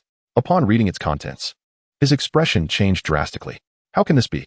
That Chen Chang'an is so powerful that even the revered Lingyue of the Changxing sect advises against our family's vengeance. Jin Chuanfeng's countenance fluctuated, his eyes glinting with uncertain light. Who exactly is this Chen Chang'an? For a moment, he found himself at a loss as to how to proceed. He relayed the message to his elder brother and third brother, awaiting their decision. His elder brother, Jin Chuanxiong, swiftly responded, "Second brother, Do you mean to say that Chen Chang'an is exceptional, transcending the ordinary strength of a sect leader? The message from his third brother, Jin Chuanhai, was filled with fury. Elder brother, second brother, my son Jin Yang met a tragic end at the hands of Chen Chang'an.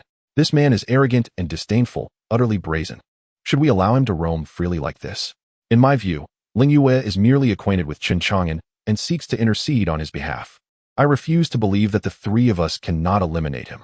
Jin Chuanxiong replied, regardless of the circumstances, since Ling Yue has sent a warning to you. This matter requires careful deliberation. Second brother, wait for me and the third brother to arrive before we discuss this further. Brother, Jin Chuanhai exclaimed. Jin Chuanxiong, rest assured. My third brother, Jin Yang, is my nephew and a prodigious alchemist from the Jin family, with boundless prospects. To die in Tianwu City at the hands of Chen Chang'an is something the Jin family will never accept lightly. Regardless of his strength, he must provide us with an explanation. Jin Chuanhai then ceased his complaints, coldly transmitting, the enmity of a slain son is one that cannot be forgiven. I will ensure that Chen Chang'an meets a fate without a grave. Chu Yongtian is also to blame for failing to safeguard my son's safety, allowing him to perish within the city lord's mansion. I shall not let them go unpunished. Jin Chuanxiong, third brother. It would be wise not to seek retribution against Chu Yongtian, as he is of the Chu family. Although the Chu family may not possess the might of the Jin family, they are nonetheless a formidable clan of cultivators. It is best to avoid making enemies if possible. Jin Chuanfeng, eldest brother, speaks wisely. Third brother, you must remain calm. Jin Chuanhai. Jin Chuanxiong, second brother, wait for us outside Tianwu City. Do not act recklessly. We shall arrive at Tianwu City by tonight at the latest. Jin Chuanfeng, very well. Chapter 42, The Arrival of Dongfang Ling Yue, Drawing the Line. At Jiukang Pharmacy, Chen Chang'an yawned and awoke. He first checked the system interface. Lifespan 1683. I lost 2 years of life last night. What a significant loss, he murmured. If the Jin family comes to settle the score, I shall ensure they repay for those 2 years of lost life. Recalling the storage ring he had obtained from the slain Jin Yang, he took it out, feeling a sense of anticipation akin to opening a mystery box. Jin Yang was an alchemist. I wonder if his storage ring contains any longevity elixirs or similar treasures. Brother Chang'an, are you awake? A soft voice called from outside the door. I'm awake. What is it, Linger? Brother Chang'an, 2 sisters have come to the pharmacy to see you. They are both quite beautiful and claim to be from the Changxing sect.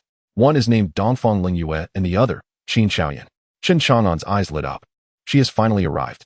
Instantly, his interest in examining Jin Yang's storage ring faded as he prepared to meet Qin Xiaoyan and Dongfang Ling Yue.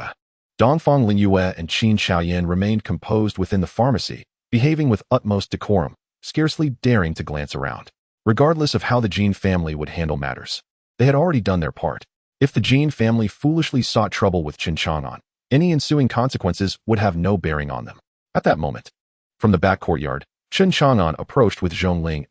Upon seeing him, Qin Xiaoyan's expression brightened, and she hastily rose to bow respectfully. Esteemed sir, I apologize for the delay in my arrival at Jiukang Pharmacy. I hope for your understanding. Dongfang Ling Yue also stood up, not daring to be remiss, and offered a salute to Chen Chang'an. Changxing sect, Dongfang Ling Yue, pays her respects to the esteemed elder. Simultaneously, Dongfang Ling Yue discreetly assessed Chen Chang'an, noting his remarkable appearance. Clad in a flowing azure robe, exuding a tranquil demeanor, with a warm smile that elicited immediate fondness. Yet, his youthful countenance, appearing barely in his teens, led her to suspect that he had consumed some youth-preserving elixir to maintain such a visage. Chen Chang'an returned the gesture of courtesy. I am Chen Chang'an. You may call me Chang'an. There is no need for such formalities. I apologize for my inadequate hospitality towards 2 visitors from afar. Dongfang Ling Yue was pleasantly surprised, never expecting this esteemed figure to be so courteous and gentle, which only heightened her admiration for him. As Chen Chang'an entered, Qin Xiaoyan's demeanor radiated respect, reverence, and gratitude. After all, the impression Chen Chang'an had left on her was profoundly etched in her memory. Esteemed sir, I have learned the details from Xiaoyan. Thank you for saving her. Dongfang Ling Yue expressed. It was merely a trivial effort, Chen Chang'an replied modestly. Dongfang Ling Yue smiled. To you, it may be a mere trifle. But to Xiaoyan, it is an insurmountable debt of gratitude, one that extends to the Changxing sect as well. Had Xiaoyan met a tragic end at the hands of the disciples of the corpse-carrying sect, I would have lost a beloved disciple. Qin Xiaoyan nodded in agreement. The favor bestowed upon her by Chen Chang'an was monumental. She truly did not know how she could ever repay him. Beside them, Zhonglinger blinked her eyes. remaining silent and unobtrusive. Dongfang Lingyue remarked, I heard from Chao Yin that you seek longevity elixirs.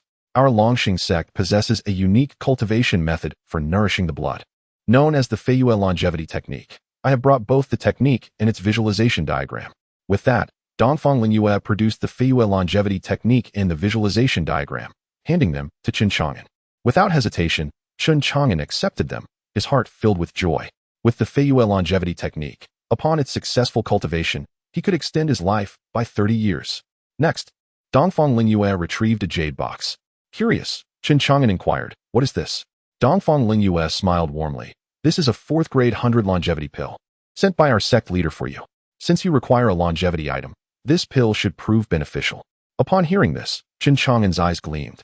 A marvelous treasure indeed. I have encountered the 100 longevity pill in the ancient texts of the city Lord's Manor.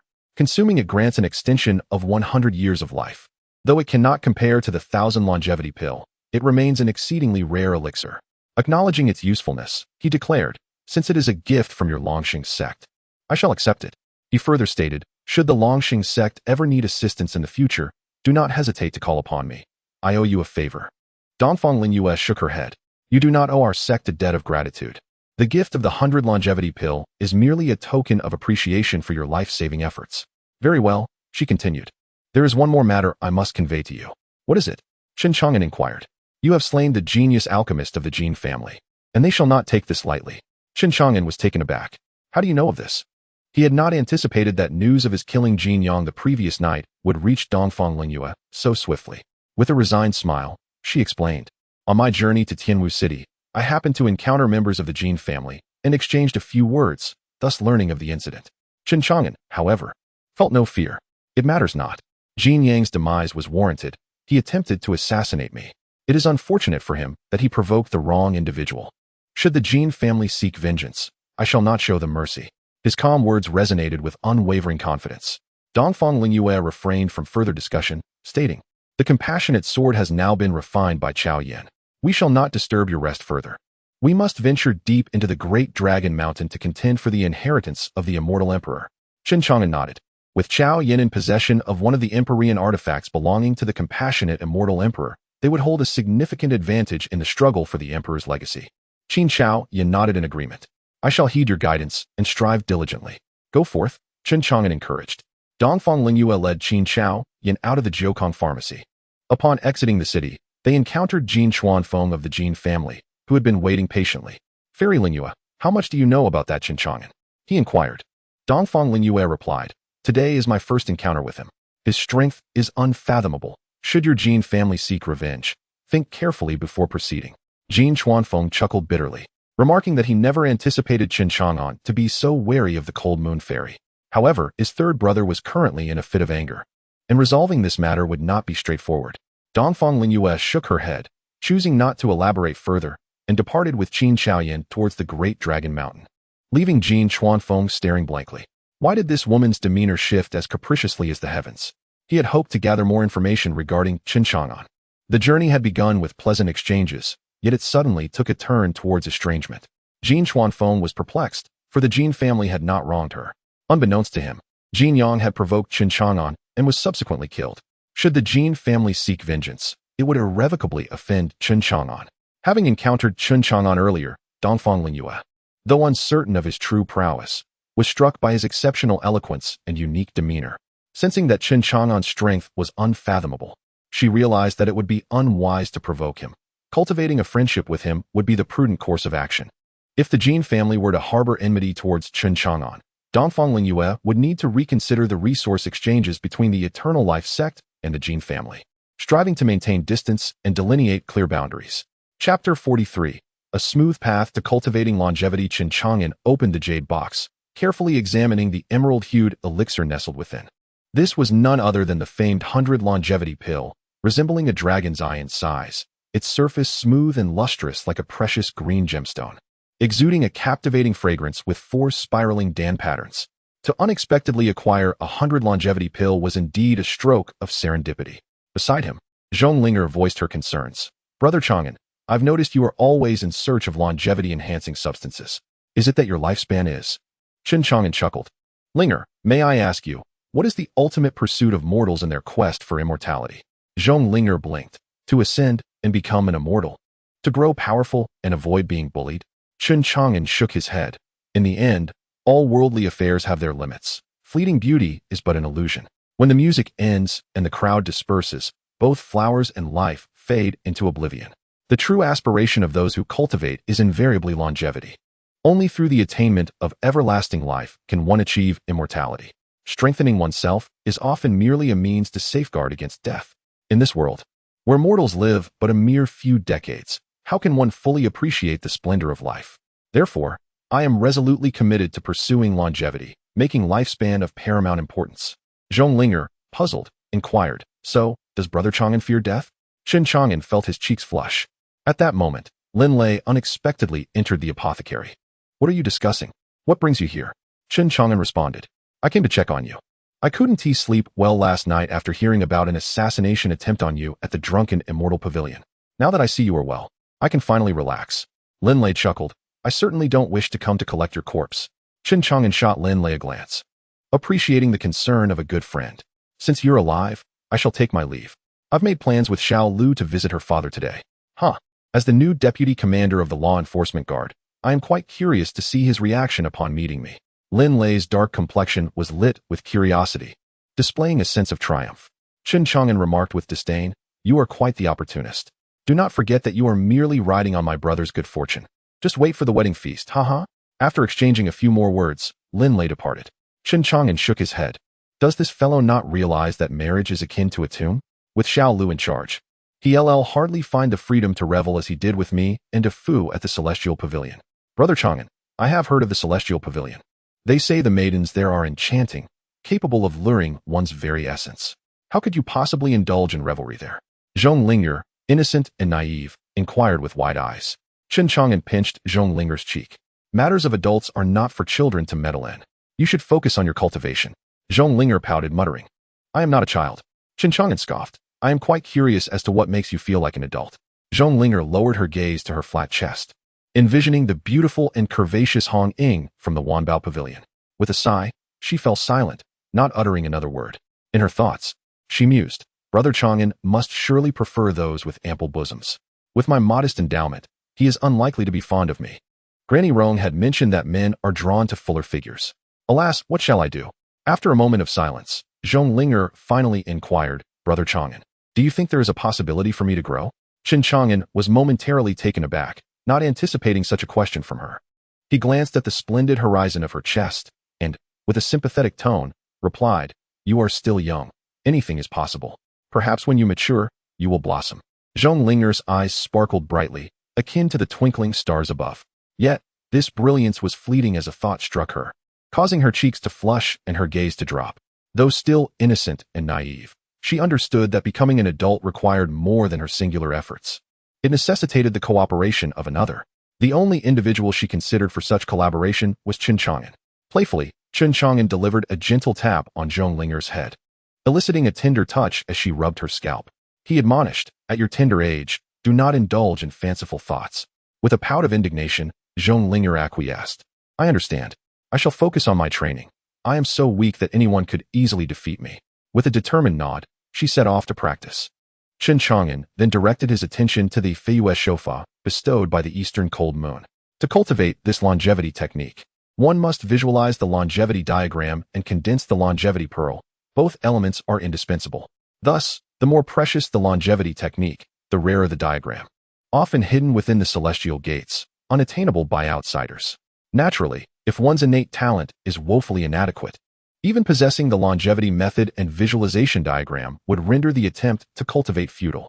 Chen Chang'an first examined the longevity technique.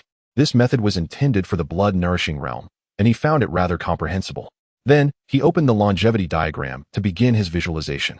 Indeed, Chen Chang'an's talent was lacking.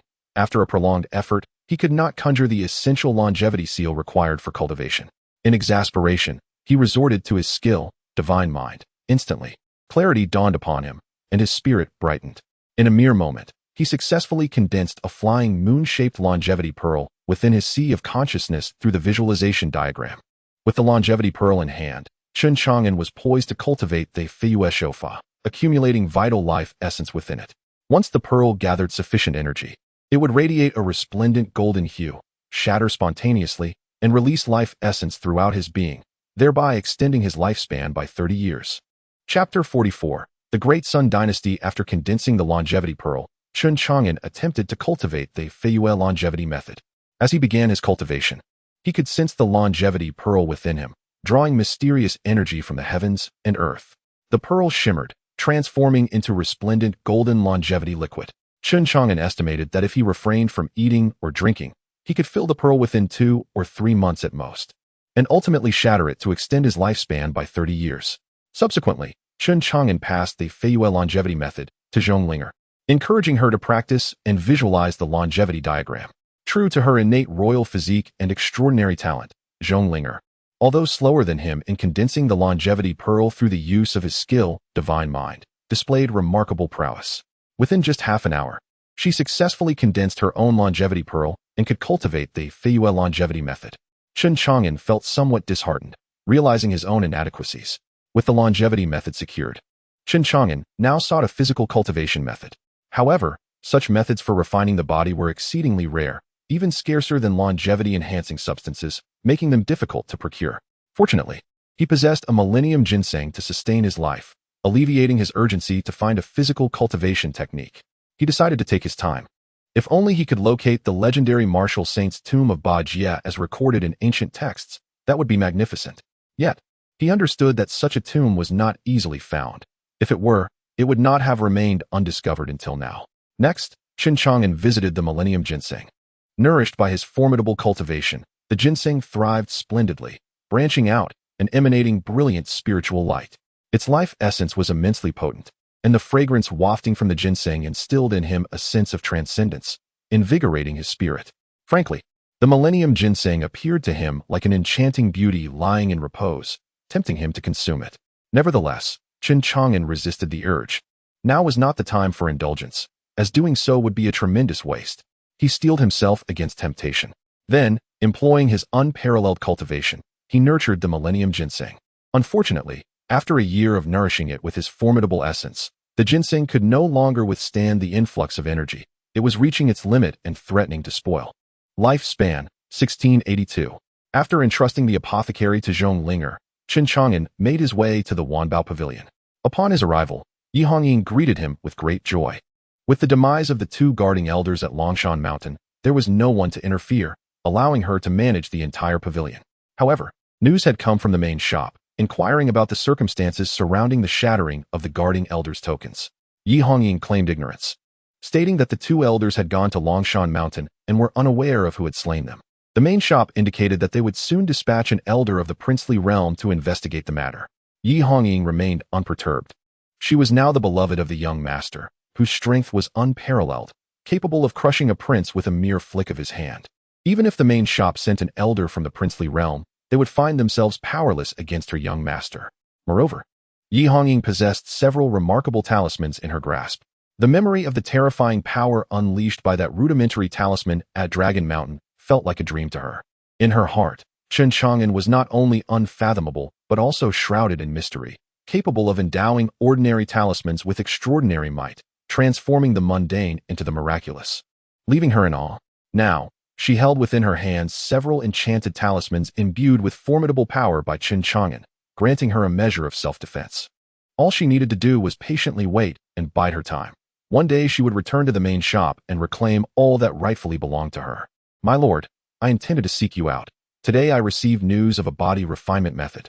Upon hearing this, Chen Chang'an's eyes brightened. For today was indeed a day of auspicious events. Pray, share the details, he urged. Yi Hongying replied, it comes from the main shop.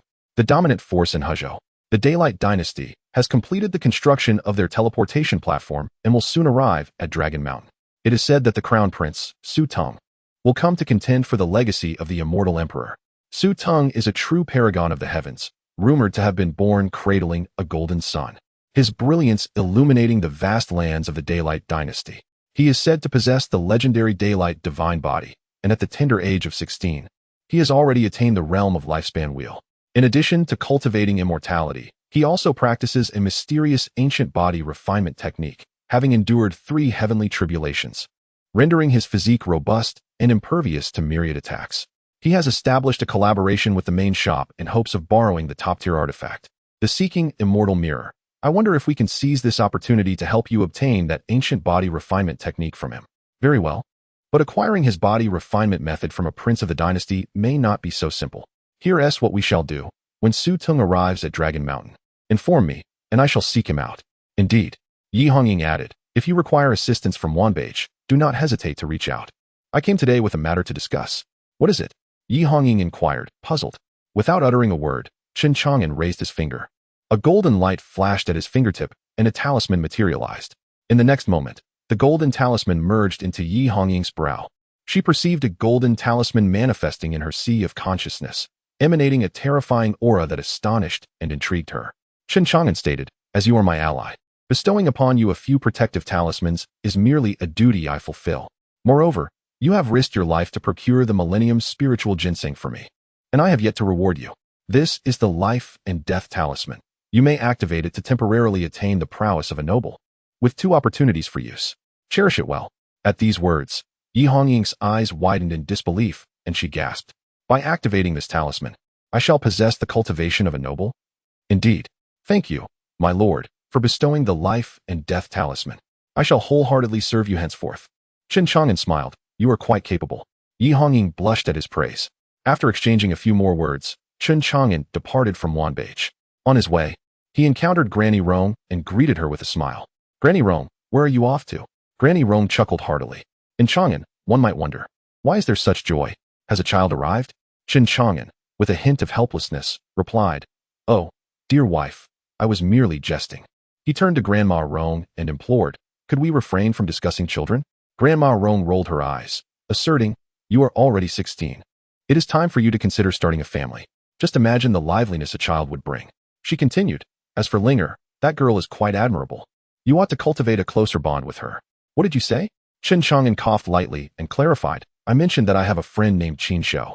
Grandma Rong's interest piqued. How old is he? Is he affluent? Is he married? Is he a cultivator? Would you like me to assist in introducing him to someone? That's unnecessary, Chen Chang'an replied, feeling overwhelmed. A wave of disappointment washed over Grandma Rong, but she quickly regained her spirits and asked, do you happen to know when the Su family will return? I do not, Chen Chang'an replied. Sighing, Grandma Rong lamented. That young lady has been waiting for Su Dafu for quite some time. What on earth is that rotund fellow doing? If he doesn't return soon, I shall have no choice but to introduce this fine young lady to someone else. That fellow has gone to the Great Dragon Mountain to vie for the legacy of the Immortal Emperor. You might as well stop having the young lady wait. What if something unfortunate were to befall him there? Grandma Rong gazed towards the Great Dragon Mountain, shaking her head, the legacy of the Immortal Emperor. Who would have thought such an opportunity lay there? I have resided in Tianwu City for so many years, and this legacy has only just emerged. However, I must caution you, the legacy is not easily obtained. I have heard many have perished in pursuit of it. After a brief moment of chatter, Grandma Rong hurried off, likely to play matchmaker for yet another family in the city. Chapter 45, The Trump Card? The 3 brothers of the Jin family. Outside the city, Jin Xuanfeng awaited on his treasure ship, remaining still. Suddenly, Chu Yongtian, the lord of Tianwu City, along with his daughter, Chu Wushuang, arrived. Chu Yongtian bowed in greeting. Acknowledging Jin as a senior, Jin Xuanfeng stated, Lord Chu, I summoned you to inquire about further details regarding that Chen Chang'an. With a wry smile, Chu Yongtian replied, Senior, all that I know has already been conveyed through the communication talisman, and there is nothing more to say. To be honest, had it not been for my daughter's fainting yesterday, I would have remained unaware of such a hidden powerhouse residing in the city. Jin Xuanfeng furrowed his brow. What do you believe his strength to be? After a moment's reflection, Chu Yongtian responded, he can crush a prince with a single hand, indicating that his prowess surpasses the transformation realm. Even when facing him, I sensed no fluctuations of his cultivation. He did not direct any hostility towards me. Yet I felt an overwhelming dread. This individual is at the very least a master of the undying realm. Jin Xuanfeng's frown deepened. Senior, what troubles you? Jin Xuanfeng continued. You mentioned that this person killed my family's talented alchemist. Should my Jin family seek vengeance? Senior, this matter concerns your Jin family. I shall not meddle, Chu Yongtian replied, wishing to avoid entanglements that might bring about unwarranted calamities. Jin Xuanfeng pressed, Lord Chu, what is your opinion on this individual? Chu Yongtian answered succinctly, very strong. Jin Xuanfeng found this response unsatisfactory, considering it a mere platitude. It was then that Chu Wushuang interjected, "Senior, Master Chun is no ordinary individual. In my view, he dared to slay your family's talented alchemist, indicating he does not fear the Jin family. Moreover, he has also killed 2 elder princes of the corpse-carrying sect. Such audacity suggests he possesses certain trump cards. It would be prudent for the Jin family to deliberate carefully before making a decision." Chu Wushuang's words clearly leaned in favor of Chen Chang'an. Truthfully, she was unaware of Chen Chang'an's true strength, but he had saved her life, earning her deep gratitude. She harbored no desire for the Jin family to take action against him, even having sought out Lin Lei earlier to warn Chen Chang'an to be cautious of the Jin family and to evade confrontation. Little did she know, shortly after relaying this warning to Lin Lei, the Jin family had already arrived in Tianwu City. Their movements were alarmingly swift. After hearing Chu Wushuang's comments, Jin Chuanfeng remained silent, merely narrowing his eyes. Thus, it seems this individual possesses several hidden cards, granting him such confidence. What could these cards be that even the Cold Moon Fairy of the Longevity sect regards him with trepidation? Jin Chuanfeng pondered, unable to fathom the answers. He finally said, "Lord Chu, I have asked what I needed to. You may return now." Chu Yongtian interjected, "Senior, I have one matter to address. Speak. I hope the grievances between your Jin family and Chen Chang'an do not unfold within Tianwu City.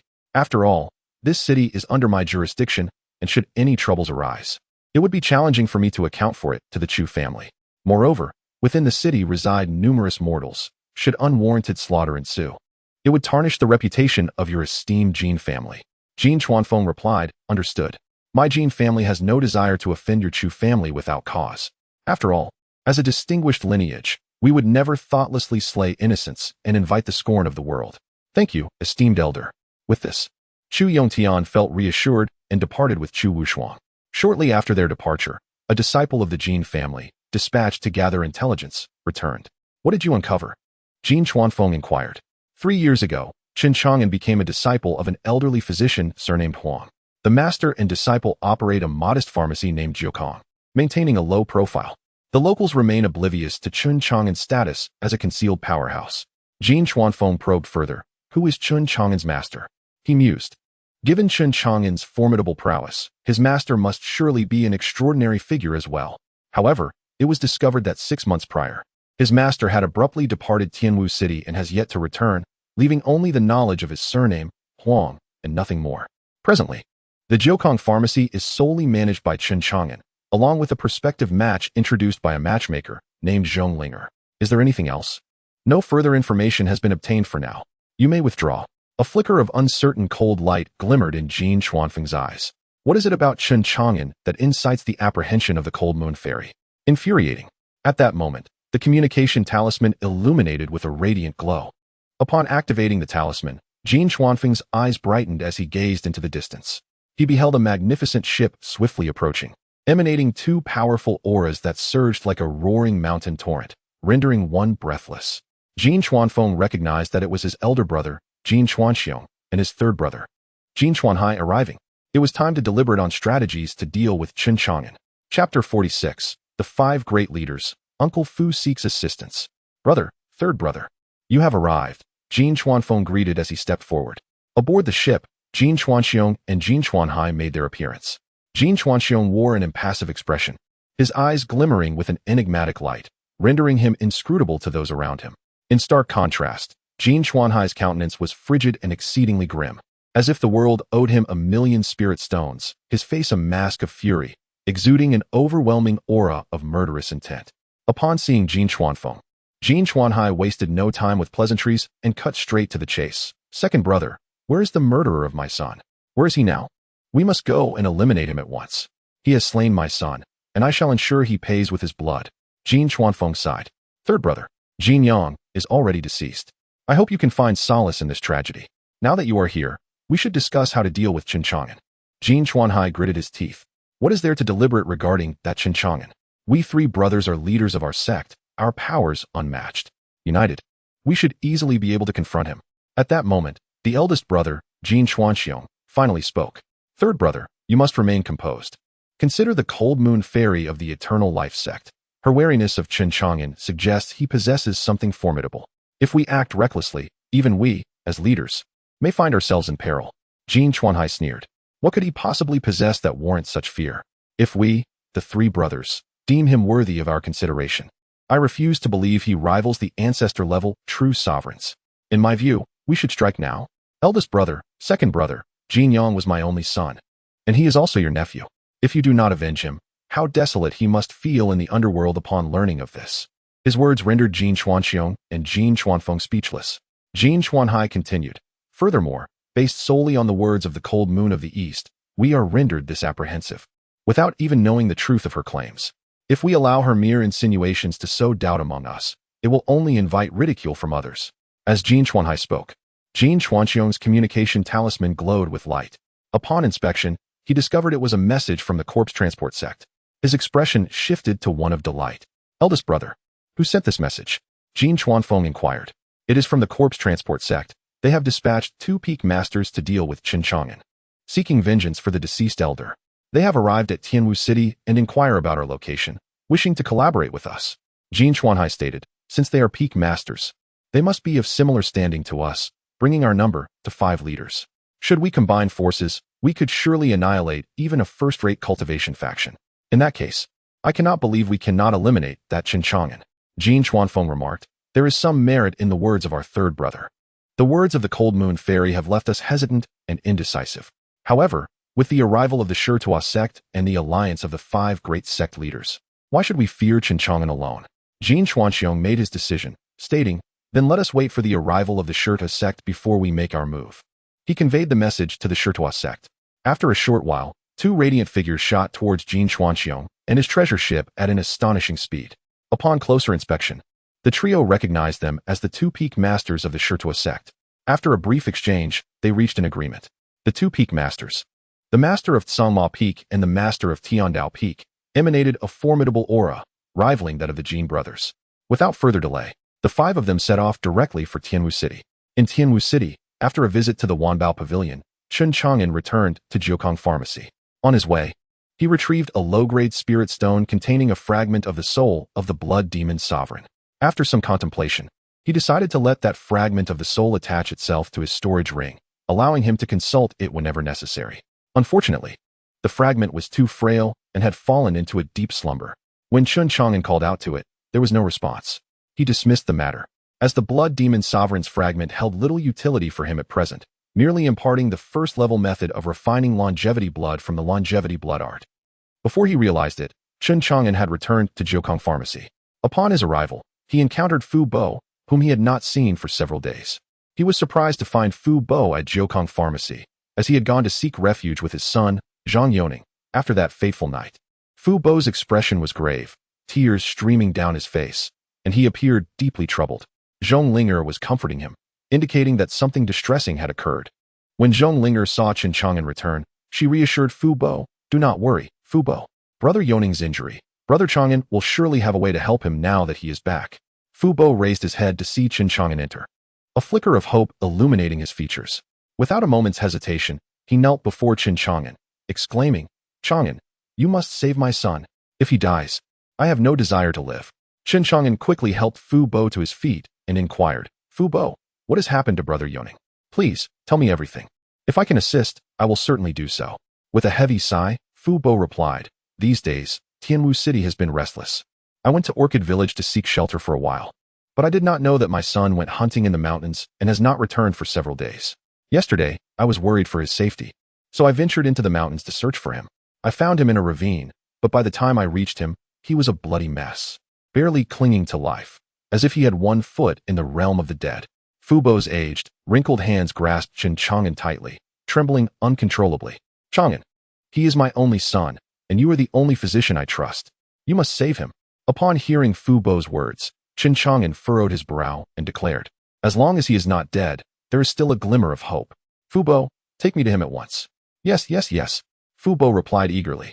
Leading the way, Zhong Linger resolved to close the Jiukong apothecary and accompany Chen Chang'an and Fu Bo to Orchid Village. However, Chen Chang'an insisted she remain at the apothecary, allowing only Fu Bo to accompany him, as his skill, divine step, would expedite their journey to Orchid Village. Chen Chang'an feared that if they delayed too long, Zhang Yuning might perish. After a moment's contemplation, he unearthed a precious millennium ginseng from the backyard to carry with him. This ginseng possessed remarkable healing properties, imbued with an immense life force. If he failed to save Zhang Yuning, he would have no choice but to utilize this extraordinary herb. Although Chen Chang'an initially intended to reserve the ginseng for crafting the longevity elixir, there were evidently more pressing matters at hand. After all, items to prolong life could be sought anew, but if Zhang Yuning were to die, he could not be revived. Seizing Fu Bo, Chen Chang'an swiftly activated Divine Step. And in an instant, they vanished from Jiukong Apothecary, emerging outside Tianwu City. At that moment, the Jin family's trio and the two prominent leaders of the corpse-carrying sect approached the city gates. Jin Xuanfeng, upon encountering the suddenly appeared Chen Chang'an, felt his pupils constrict. He was about to utter a word when he witnessed Chen Chang'an vanish with an elderly man, darting into the distance with astonishing speed. Jin Xuanfeng promptly exclaimed, "That is Chen Chang'an. He has fled in that direction." Jin Xuanhai, also spotting Chen Chang'an, was intrigued by how the youth had appeared so abruptly. But upon hearing Jin Xuanfeng's words, his fury ignited. Such animosity between foes was palpable. Yet, in the blink of an eye, Chen Chang'an had vanished again. Enraged, Jin Xuanhai shouted, "You killed my son. Where do you think you can run? Stand still." He was the first to pursue the direction Chen Chang'an had taken with Divine Step. Following closely behind were Jin Xuanxiong, Jin Xuanfeng, and the two leaders of the corpse-carrying sect, as they all hastened after him. Chapter 47. The Cat Chases the Mouse? A swift remedy. How infuriating. What kind of secret technique has this fellow employed to escape so swiftly? Jin Xuanhai frowned deeply, filled with rage upon encountering Chen Chang'an, and nearly exerted all his strength in pursuit, intent on slaying him. Yet, he could not close the distance. Instead, the gap between them widened. Jin Xuanhai's heart raced with anxiety. If Chen Chang'an were to escape, how could he avenge his deceased son? Even Jin Xuanhai's companions, including Jin Xuanxiong, were astonished by Chen Chang'an's speed. Each of them, prominent figures of the sect leader caliber, had nearly exhausted their strength in flight, yet they could merely trail behind. Engulfed in dust, unable to catch a glimpse of him, Jin Xuanfeng speculated, could it be that this man is aware of our approach and, fearing us, has chosen to flee? Jin Xuanhai scoffed, "You have been deceived by that woman, Dongfang Lingyue. This man is clearly afraid. Otherwise, why would he escape? Had it not been for your previous hesitations, we might have already eliminated that scoundrel, Chen Chang'an. We cannot allow him to escape." The master of the Heavenly Blade Peak of the Corpse Transport Sect remarked, "Though I am uncertain of the secret technique he employs that grants him such swiftness, it must undoubtedly have a drawback, an immense consumption of his own magical power. I have caught a faint trace of his aura. No matter where he flees, he cannot hide. Moreover, with the severe depletion of his magical energy during his escape, when we catch up to him, how could he possibly contend with us?" The master of the Tsangma Peak confidently declared, "From the moment he killed the elder of our corpse transport sect, his fate was sealed. He is destined to die." However, the 5 sect leaders of the Jin family and the corpse transport sect struggled in pursuit, engulfed in dust, as Chen Chang'an's figure faded from view. They relied solely on the faint trace of Chen Chang'an's aura captured by the master of the Heavenly Blade Peak to continue their chase. Unbeknownst to them, Chen Chang'an merely wielded the effect of divine steps, casually, rendering these 5 sect leaders unable to keep up, left to choke on dust. Had he exerted himself fully with divine steps, the outcome would have been unimaginable. Throughout it all, Chen Chang'an simply employed divine steps, conserving his lifespan. Oblivious to the relentless pursuit of Jin Xuanhai and the others who believed he was fleeing. Of course, even if Chen Chang'an were aware, he would not concern himself. They sought to kill him. Was that not a path to self-destruction? Ultimately, who is the cat and who is the mouse? Only a confrontation would reveal the truth. Utilizing divine steps, Chen Chang'an took merely a few breaths to arrive back at Orchid Village with Fu Bo. Fu Bo remained in a state of bewilderment, utterly unaware of what had transpired. He had journeyed from Orchid Village to Tianwu City, consuming a significant amount of time before finally arriving. Yet, how had he returned to Orchid Village in the blink of an eye? What was happening? Fu Bo could not comprehend. Fortunately, Chen Chang'an spoke up, snapping Fu Bo back to reality. "Fu Bo, where is brother Zhang Yuning?" This way, Fu Bo replied, hastening to lead Chen Chang'an to Zhang Yuning's residence. In a wooden house, Chen Chang'an finally encountered Zhang Yuning. At this moment, Zhang Yuning lay in a state of utter disarray, his body mangled and bloodied. The cause of his injuries unknown. Beside him, his wife, Li, tended to him, her eyes swollen and red, tears cascading down her cheeks like pearls strung on a thread. Filled with profound sorrow. To her, it seemed that her husband was beyond salvation. Indeed, With such grievous wounds and his body in tatters, he had lapsed into unconsciousness. Had it not been for the faint rise and fall of his chest, one might have mistaken him for a lifeless corpse. Yet, Li could scarcely harbor any hope. For his injuries were far too severe. Even divine intervention might struggle to restore him.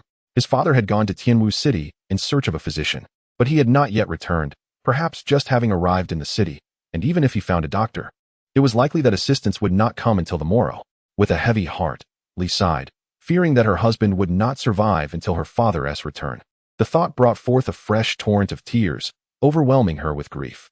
Just then, a voice calling from outside interrupted her despair. Li initially thought she had imagined it. But in the next moment, the door swung open to reveal Fu Bo, accompanied by Chen Chang'an. Chang'an, please, you must examine Yoning's injuries. Is there hope for him? Li, momentarily taken aback, quickly rose to plead with the young physician. Doctor, I implore you to save my husband. Chen Chang'an replied, I will do my utmost to treat him.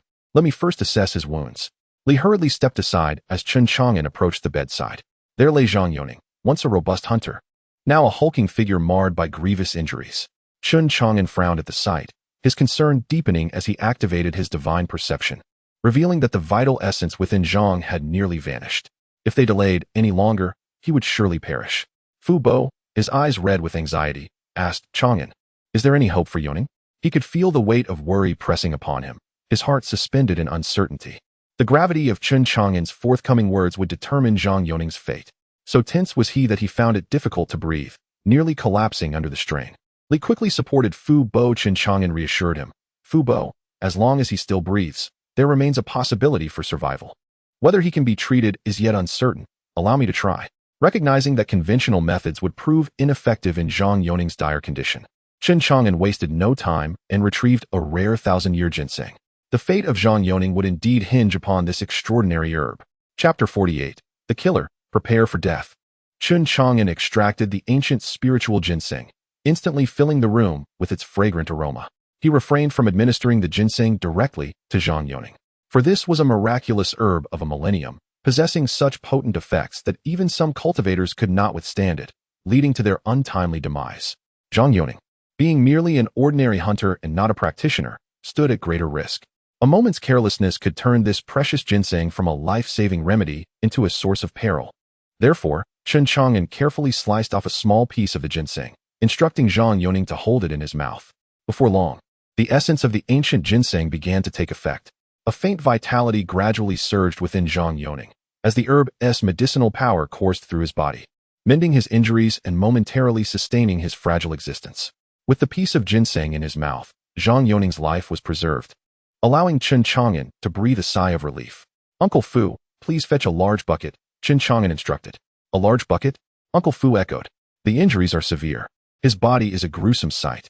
A full medicinal bath is essential for his healing. Understood, I will get it right away. Uncle Fu hurriedly procured a large bucket and filled it with water. Chen Chang'an then extracted a drop of the ginseng's essence. After this extraction, the ginseng's fragrance diminished significantly, its age reduced to less than 1,000 years. Yet, Chen Chang'an was untroubled. He possessed unrivaled cultivation to nurture the ginseng back to its former glory in no time. As the drop of essence mingled with the water, it transformed into a vibrant golden hue, emanating a rich life force. Subsequently, Chen Chang'an gently placed the bloodied Zhang Yoning into the bucket for a full medicinal bath. The essence of the ancient ginseng diffused into the water, soothingly treating Zhang's wounds. Uncle Fu and Li Shi observed in awe as Zhang Yoning's mangled body began to visibly heal at an astonishing pace.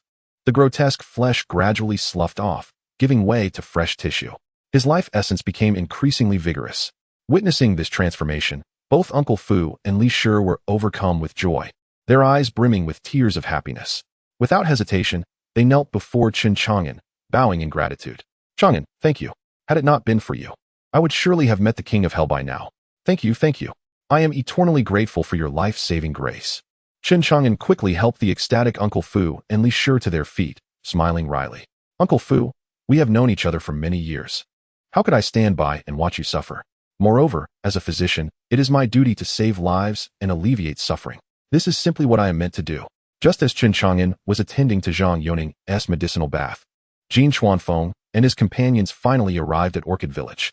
That day, The blade master sensed Chen Chang'an's presence and pointed towards a wooden house in the village, declaring, "Chen Chang'an is hiding within that modest abode." Jin Chuanxiong lamented, pondering the secret technique employed by this individual that allowed him to escape so swiftly. After pursuing for a mere incense stick's duration, they managed to catch up. Had he fled any further, it would have been nearly impossible to apprehend him. Jin Chuanhai coldly remarked, "Since he is hiding in this village, he must have overexerted himself with his secret arts. Now is the perfect moment to take his life." Upon finishing his words, Jin Chuanhai unleashed the formidable pressure of his indomitable realm without hesitation. The terrifying aura swept over Lanhua village like a tidal wave, engulfing it entirely. The villagers of Lanhua were filled with dread and confusion, unaware of the unfolding events. Jin Chuanhai bellowed, "Chen Chang'an, you have nowhere left to flee. Why not emerge and meet your demise?" His voice reverberated like thunder, echoing through the heavens. His gaze was sharp, akin to a blade, directed towards the wooden house where Chen Chang'an was located. Inside the wooden house, Chen Chang'an had just helped the kneeling Fu Bo and Li Shi to their feet when he heard the voice outside, leaving him bewildered. Who is calling for me? Upon sensing the overwhelming pressure permeating the atmosphere, he squinted slightly and remarked, "It appears the visitor bears ill intentions." At that moment, even the remnant soul of the Blood Sovereign, dormant within the storage ring, was roused by Jin Chuanhai's imposing aura. The Blood Sovereign was taken aback. "This is bad. A being of the indomitable realm has appeared here." Soon, the Blood Sovereign seemed to discern something, drawing in a sharp breath. "5 sovereigns. Who have you entangled yourself with?" "With 5 sovereigns, your demise is inevitable. However, if you allow me to reside within your consciousness, I might devise a way to help you seize a glimmer of hope," the Blood Sovereign offered. Chen Chang'an responded with a cold laugh. "I advise you to abandon your nefarious schemes and refrain from casting your covetous gaze upon me. Otherwise, you may not even comprehend how you met your end." The Blood Sovereign felt a twinge of embarrassment. Chen Chang'an continued, "They are merely insignificant lackeys. What can they possibly do to me?" The Blood Sovereign mused internally. "This individual cannot possibly perceive the depth of my power, nor can he fathom my true strength. Initially, I believed him to be a noble or a sovereign, yet it seems he regards sovereigns with disdain. Could it be that he surpasses even the sovereigns, attaining the level of a true monarch?" Contemplating this, the Blood Sovereign felt as if he had consumed something vile. If Chen Chang'an truly were a true monarch, then this fragment of my soul would find it exceedingly difficult to contend with him. At this rate, I would likely be subjected to Chen Chang'an's suppression for eternity, and he would surely not allow me to fully recover. Chen Chang'an paid no heed to the Blood Sovereign, addressing Fu Bo and Li Shi instead. "Brother Nung is currently undergoing a medicinal bath for his full-body treatment. His injuries are no longer severe, and he should awaken shortly. Please take care of him while I step out to attend to some matters." "Chang'an, do be cautious," Fu Bo cautioned, having overheard the chilling shout outside. Sensing that the visitor's intentions were far from benign, "It's a trivial matter. I shall return swiftly." With that, Chen Chang'an departed from the wooden house. Outside, Jin Chuanhai and his 4 companions stood poised in the sky, encircling the wooden house where Chen Chang'an resided, leaving him no avenue for escape. Yet, would Chen Chang'an truly flee in the face of Jin Chuanhai and his cohort? Chen Chang'an stepped out of the wooden cabin and raised his gaze towards Jin Chuanhai and his 4 companions. Upon seeing Chen Chang'an, Jin Chuanhai's murderous intent erupted like a dormant volcano awakening. He bellowed, "Chen Chang'an." Chen Chang'an regarded Jin Chuanhai with an expression devoid of emotion. "I never anticipated that upon arriving in Orchid Village, you would be able to find me." Observing the resemblance between Jin Chuanhai, Jin Chuanxiong, and Jin Chuanfeng to the slain Jin Yang, particularly Jin Chuanhai, whose overwhelming aura of menace bore an uncanny similarity to that of Jin Yang, he surmised that Jin Chuanhai must indeed be Jin Yang's father, thereby confirming their familial ties to the Jin clan. He felt a twinge of surprise at the swiftness with which the Jin family sought retribution, far exceeding his expectations. No wonder Dongfang Lingyue had cautioned him. Jin Chuanxiong stepped forward, assuming command as the current head of the Jin family. He coldly inquired, "Chen Chang'an, you have slain our clan's talented alchemist. Do you have anything to say for yourself?" Chen Chang'an replied, "And you are?" "I am Jin Chuanxiong, the head of the Jin family." Chen Chang'an responded nonchalantly, "Since you hold that title, I shall speak. Whether you choose to listen is your own affair. The death of Jin Yang was a consequence of his own actions. Had he not attempted to take my life, he would not have met such a fate. If you seek vengeance for him, contemplate your decision carefully." Jin Chuanxiong's brow furrowed. "Jin Yang could not defeat you. He must have recognized your strength and would have pleaded for mercy. You could have spared him. Why did you not?" Chen Chang'an scoffed. Had I not been strong, I would have died at his hands. If I were to grant mercy to those who plead, what would become of the countless lives lost in the cultivation world each day? He cast a calm glance at Jin Chuanxiong and the others, stating, those who take lives must be prepared to face death at any moment. Hearing this, the master of the Zhangma Peak from the Shurta sect could not help but sneer. What a bold proclamation. Those who kill should always be ready to be killed. Chen Chang'an, I wonder if you are currently prepared for your own demise? Chen Chang'an inquired. And who might you be? I am the master of Zhangma Peak from the Shurta sect, here to claim your head. Alongside him, the master of Tiandao Peak also emerged, coldly stating, I am the master of Tiandao Peak from the Shurta sect, sent here with orders. Will you take your own life, or shall we take it by force? Chapter 49, Divine Punishment of Heaven, One Finger to Slay the Sect Leader. The corpse transport sect remains as arrogant as ever. Chen Chang'an chuckled, expressing his surprise at the arrival of individuals from the corpse transport sect. It piqued his interest, suggesting that the number of deaths within the sect was still insufficient. He then turned to the Blood Longevity Demon Lord, inquiring about using these 5 individuals to concoct a first-grade longevity blood.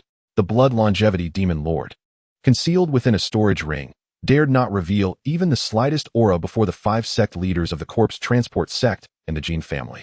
Upon hearing Chen Chang'an's words, he let out a cold smile, stating that these 5 were indeed figures of sect leader caliber. He added that not only could they be used to create first-grade longevity blood, but even second or third grade would be more than adequate.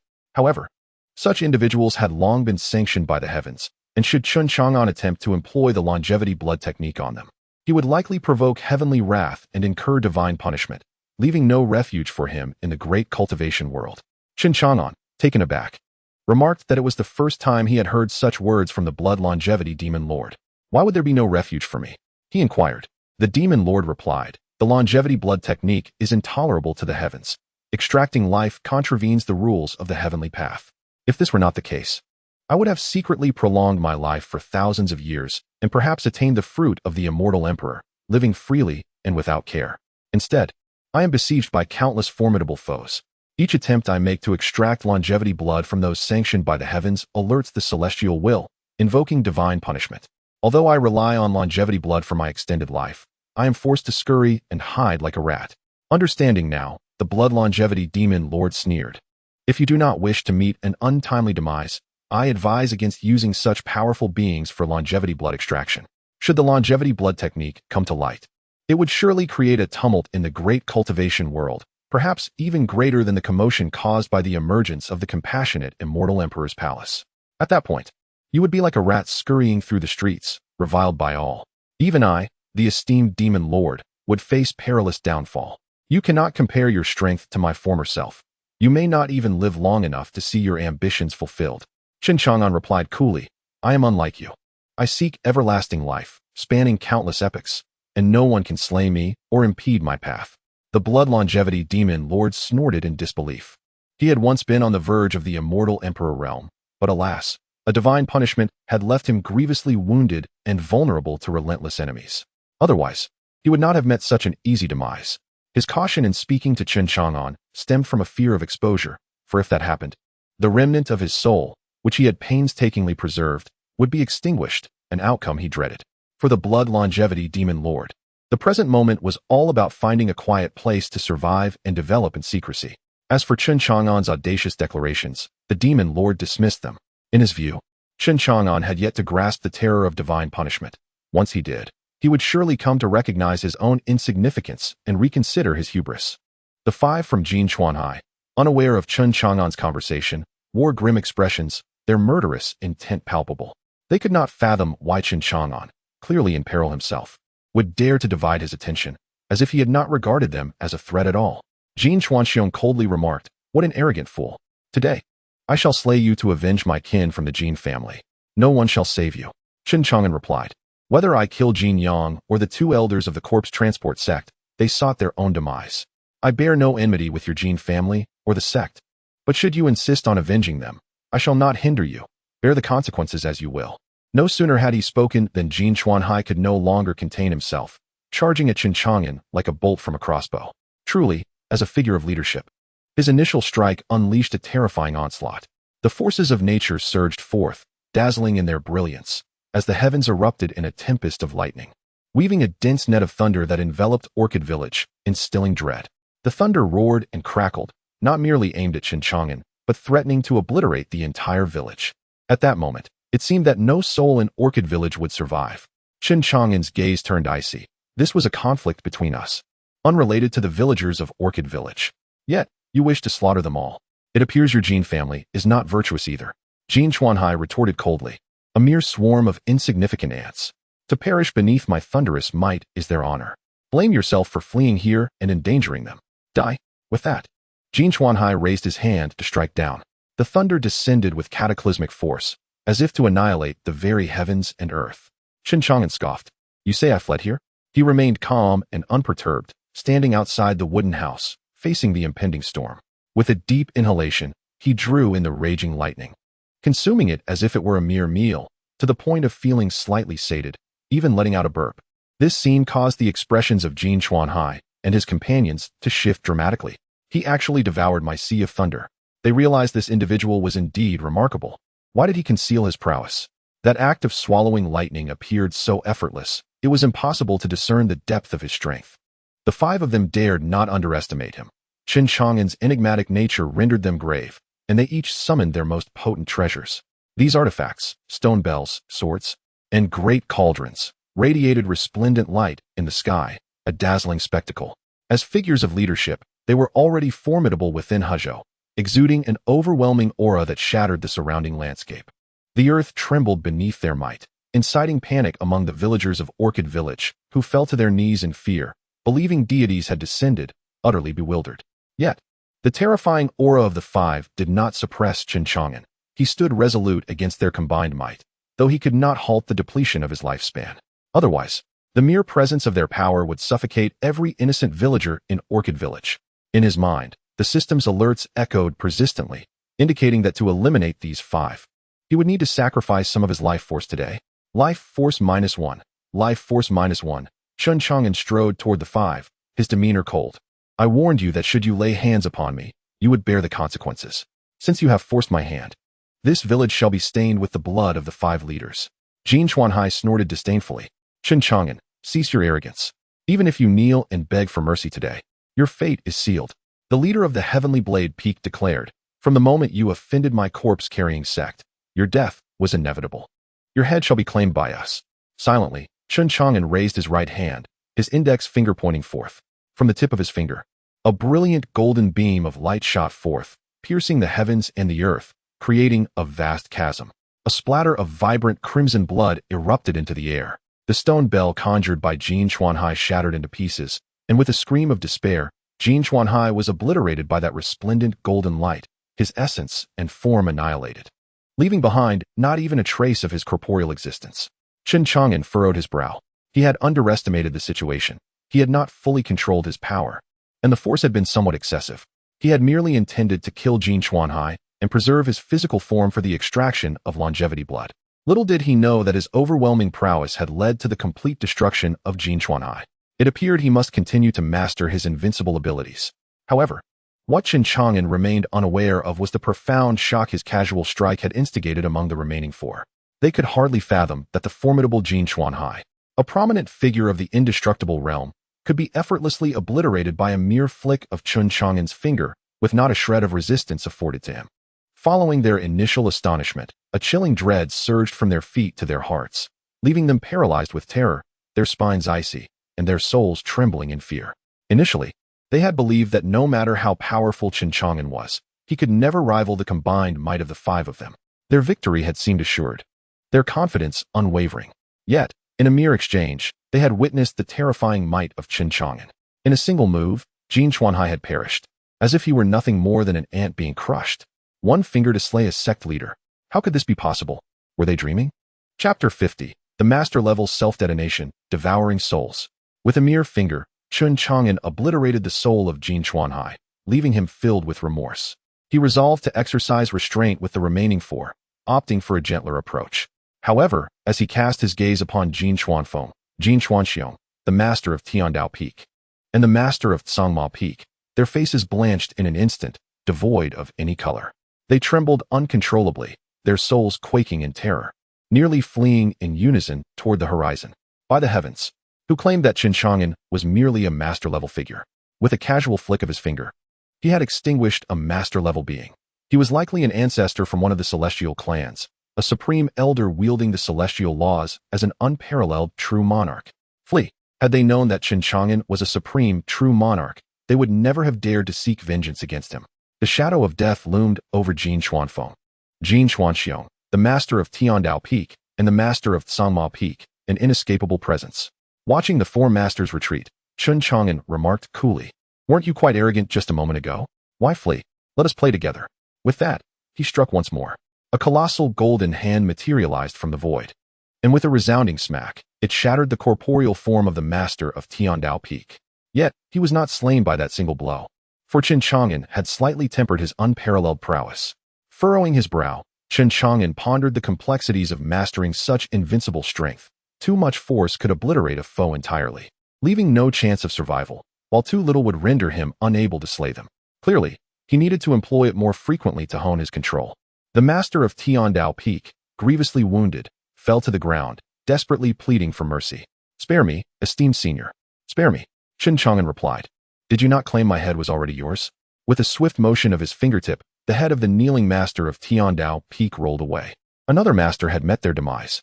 Meanwhile, the other three, seizing the fleeting moment, vanished without a trace. A cold smile graced Chen Chang'an's lips as he activated the skill, Godly Step, and Divine Eye. He focused on Jin Xuanxiong, taking a single step that rendered him invisible in an instant. When he reappeared, he stood before Jin Xuanxiong. "Fellow cultivator, please halt," Jin Xuanxiong stammered, retreating several steps in fear. "You cannot kill me. I am the head of the Jin family. You are an unparalleled true monarch, though I am not your match. The Jin family possesses its own supreme, true monarch. Should you slay me, it will lead to a relentless feud. Think carefully. This will bring you immeasurable calamity." Chen Chang'an scoffed. "Am I to fear the Jin family? Bring forth as many as you wish. I shall slay them all." With that declaration, he raised his hand and unleashed a devastating punch, a force as heavy as a mountain, shattering all in its path. Jin Xuanxiong let out a mighty roar. Summoning all his strength to defend himself, he conjured a golden cauldron, which stood like a mountain before him. Boom! The cauldron was obliterated. Chen Chang'an's punch released an invincible shockwave, instantly erasing Jin Xuanxiong, leaving behind a cold corpse. Expressionless, Chen Chang'an seized the edge of Jin Xuanxiong's garments and activated Godly Step and Divine Eye once more, setting his sights on the next target. Soon enough, Chen Chang'an appeared before Jin Xuanfeng. Upon seeing the lifeless body of his older brother clutched in Chen Chang'an's right hand, Jin Xuanfeng let out a harrowing scream. "Brother, you met a tragic end." He then fell to his knees, pleading, "Senior, spare my life. I am acquainted with the Cold Moon Fairy of the Eternal Life sect. I beseech you to show mercy in her name." You could be well acquainted with the King of Heaven, and it would still be of no avail. Chen Chang'an replied indifferently. With a mere flick of his left hand, he effortlessly snapped Jin Xuanfeng's neck, as easily as one would crush a chick.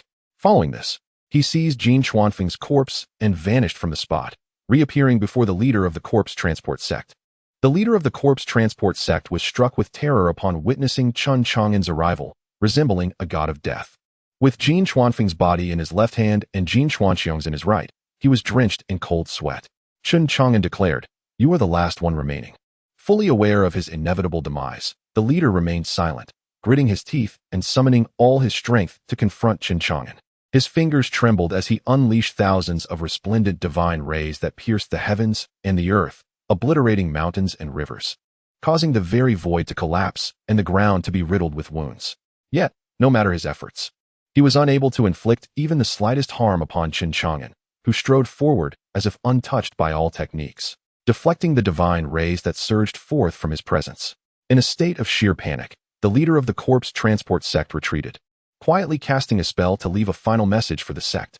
In a fit of desperation, he summoned all of his magical artifacts, dozens of them filling the sky with their brilliant glow, pouring every ounce of his power into combating Chen Chang'an. However, he knew that even at his utmost, death was inescapable. Chen Chang'an merely lifted his gaze. A single glance was all it took. The multitude of powerful artifacts disintegrated into dust in an instant.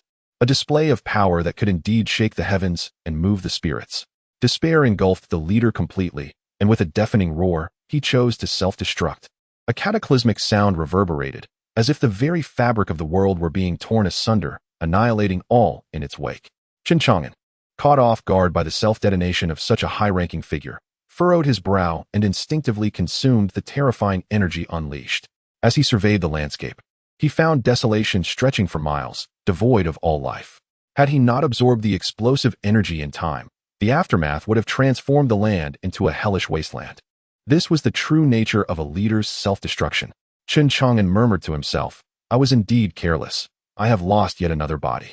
Yet, it seems I must remain vigilant regarding the self-detonation of such leaders, for their power is rather astonishing, lest innocent lives be harmed."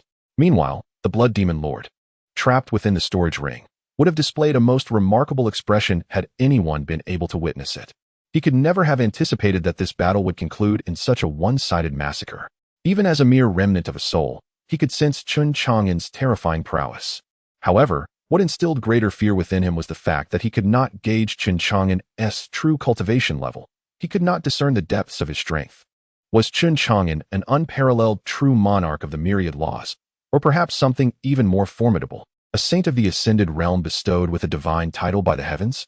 The Blood Demon Sovereign was utterly oblivious. He could not fathom how, having just escaped from the palace of the compassionate immortal emperor, he had encountered such a formidable being. He was uncertain whether this was a stroke of fortune or a twist of fate. However, for the time being, following Chen Chang'an seemed to guarantee his safety. Thus, the Blood Demon Sovereign resolved to bide his time in humility, adopting the role of a loyal servant, content to curry favor with Chen Chang'an. With a slight easing of his apprehensions, the Blood Demon Sovereign respectfully declared, "My lord, by vanquishing these 5 sect leaders, their lingering souls shall serve as a tremendous boon to my residual spirit.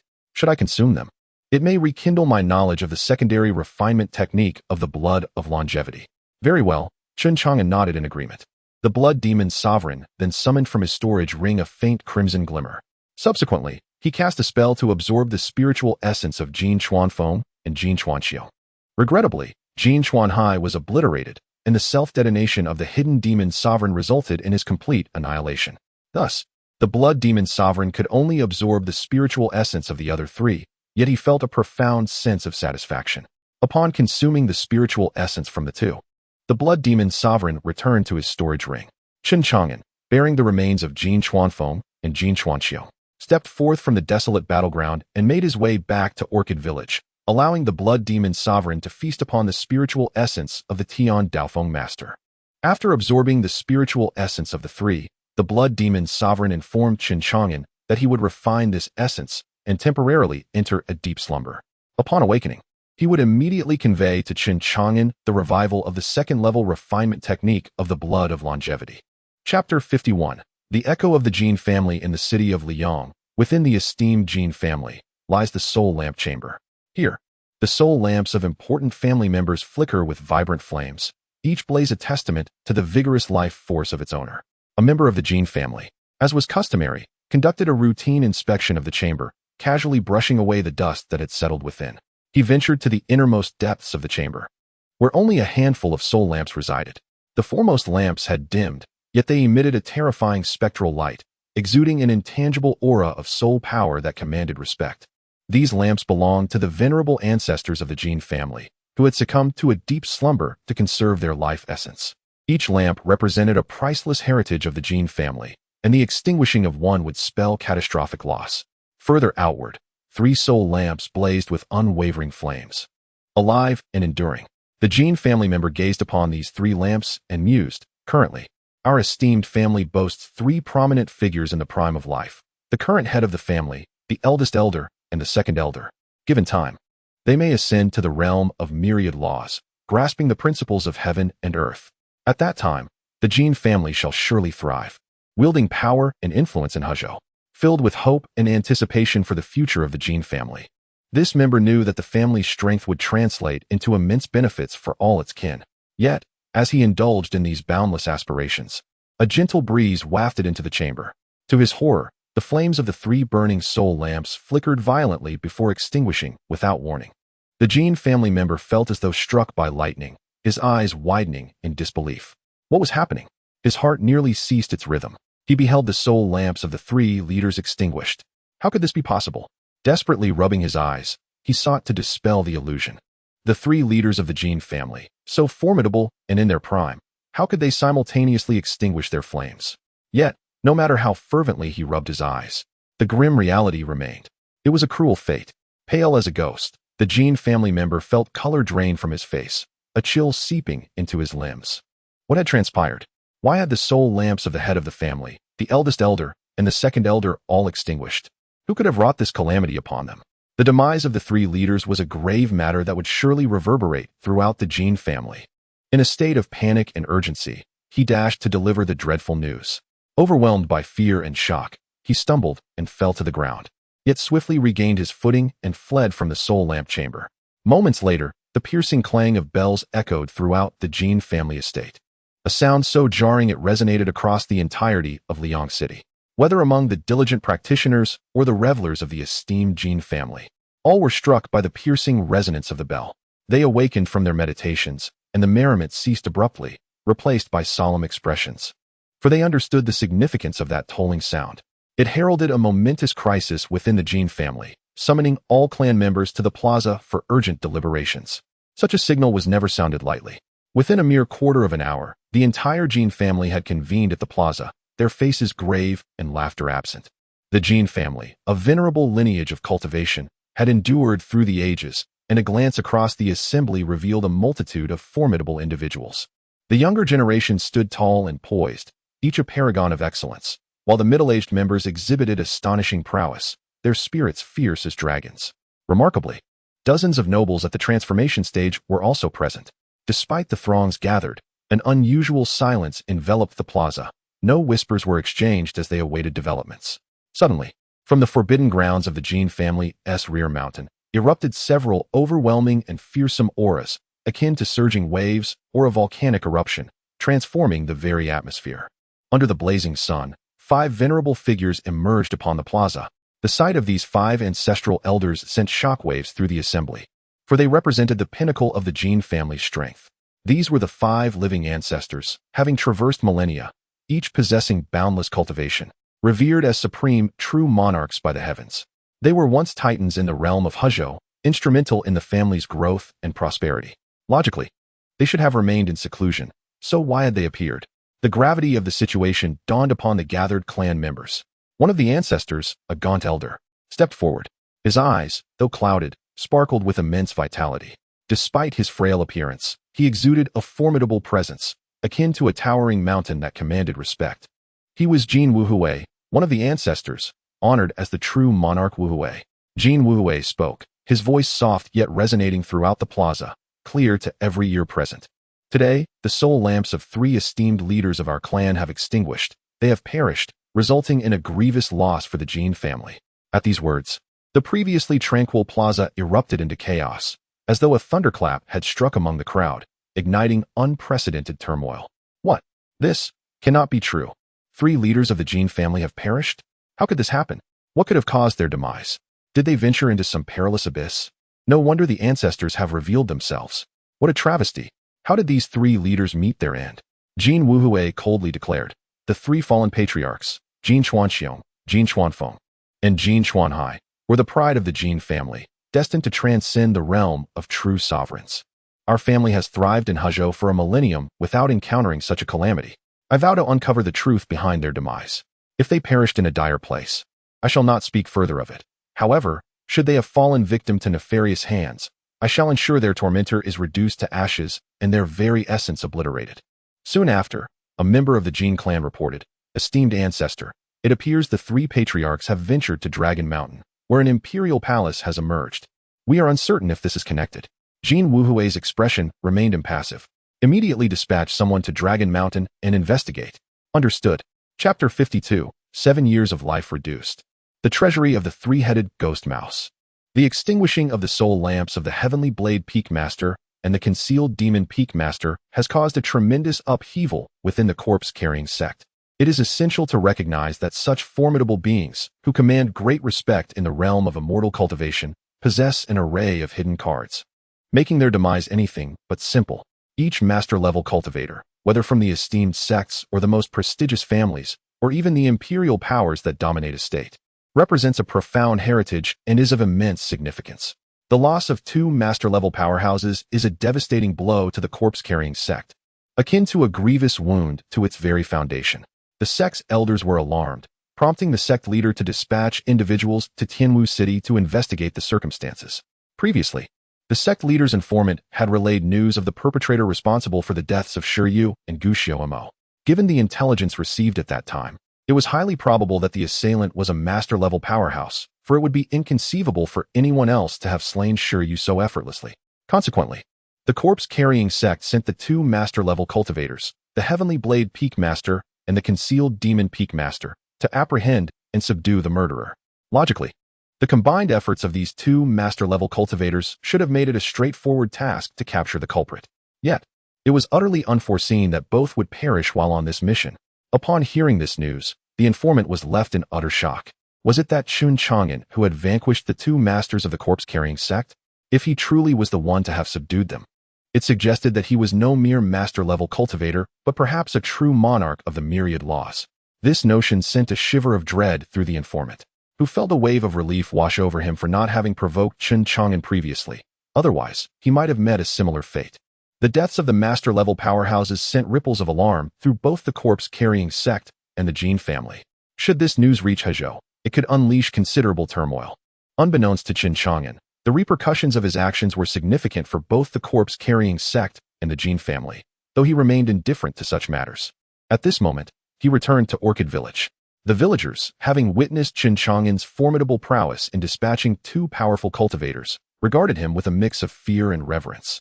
Hesitant to approach him, Chen Chang'an collected the body of the Heavenly Blade Peak Master and assessed his own lifespan. Lifespan, 1675. The recent slaying of 5 individuals had drained both time and energy, resulting in a reduction of 7 years from his lifespan. Chen Chang'an felt a pang of regret. However, the bodies of the Heavenly Blade Peak Master, Jin Chuanfeng, and Jin Chuanxiong presented an opportunity through the lifespan blood divine art. He could extract lifeblood to compensate for his loss, and potentially even extend his lifespan. This thought provided him with a degree of solace. He refrained from hastily extracting the lifeblood, for he recalled the Lifeblood Demon Sovereign's warning that doing so with the bodies of these indestructible powerhouses might invoke the divine punishment of the heavenly Tao. Chen Chang'an intended to seek a desolate place shortly to extract the essence, in order to avoid harming the innocent. Upon returning to the wooden cabin, he was struck by the transformation of Zhang Yuning, who, after undergoing medicinal baths for his injuries, appeared utterly different from their initial meeting. Flesh had regrown, and his skin was now remarkably tender and radiant, a delicate pink rather than the darkened hue that had been weathered by the sun and wind. Zhang Yuning had regained consciousness, though his complexion remained pale. Beside him, Li and Uncle Fu were diligently attending to his needs. "Brother Yuning, are you feeling better?" Chen Chang'an inquired. Zhang Yuning expressed his gratitude, saying, "Thank you, dear Brother Chang'an, for saving my life. Without your intervention, I would have surely perished. I am at a loss as to how I can repay you for this life-saving grace." Chen Chang'an waved his hand dismissively, replying, "There is no need for such formalities. Brother Yuning, Uncle Fu and I are neighbors from Qingyan Street. It was a mere trifling matter." Uncle Fu interjected, "Chang'an, what was the commotion outside just now?"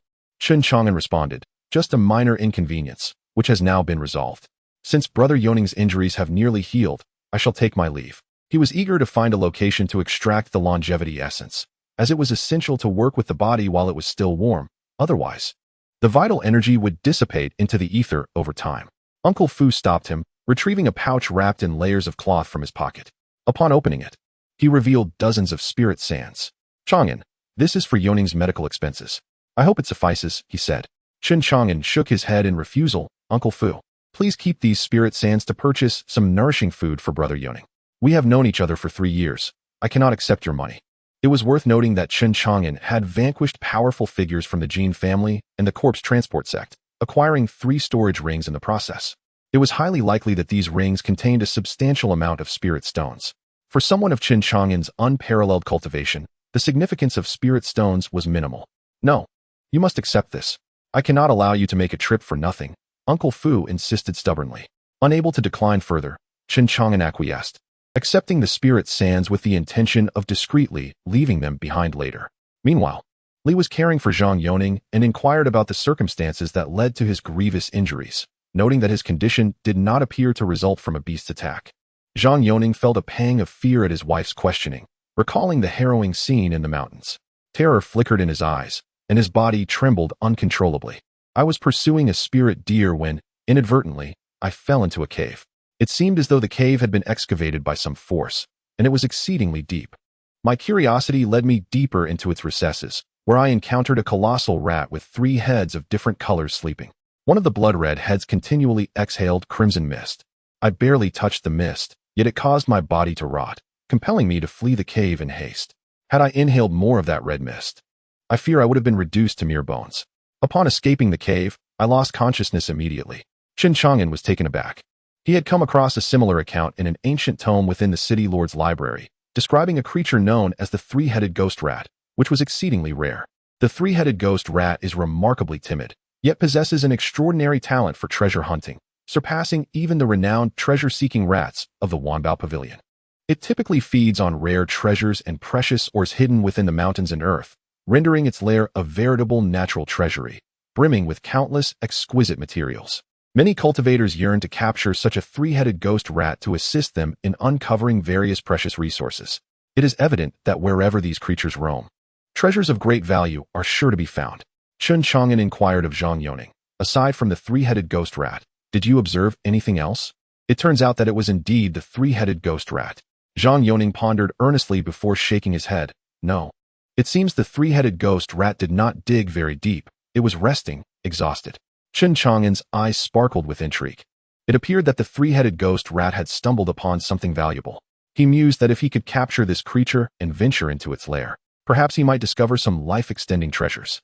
He then asked Zhang Yoning, Brother Yoning, can you still find that cave? Zhang Yoning nodded. I still have a faint recollection. Then, once you have fully recovered, could you guide me there? Zhang Yoning was taken aback. You want to go? If we manage to capture the 3-headed ghost rat, we may be fortunate enough to acquire some marvelous items. He swallowed hard. That 3-headed ghost rat must be formidable. Even the red mist it exhales while sleeping can claim lives.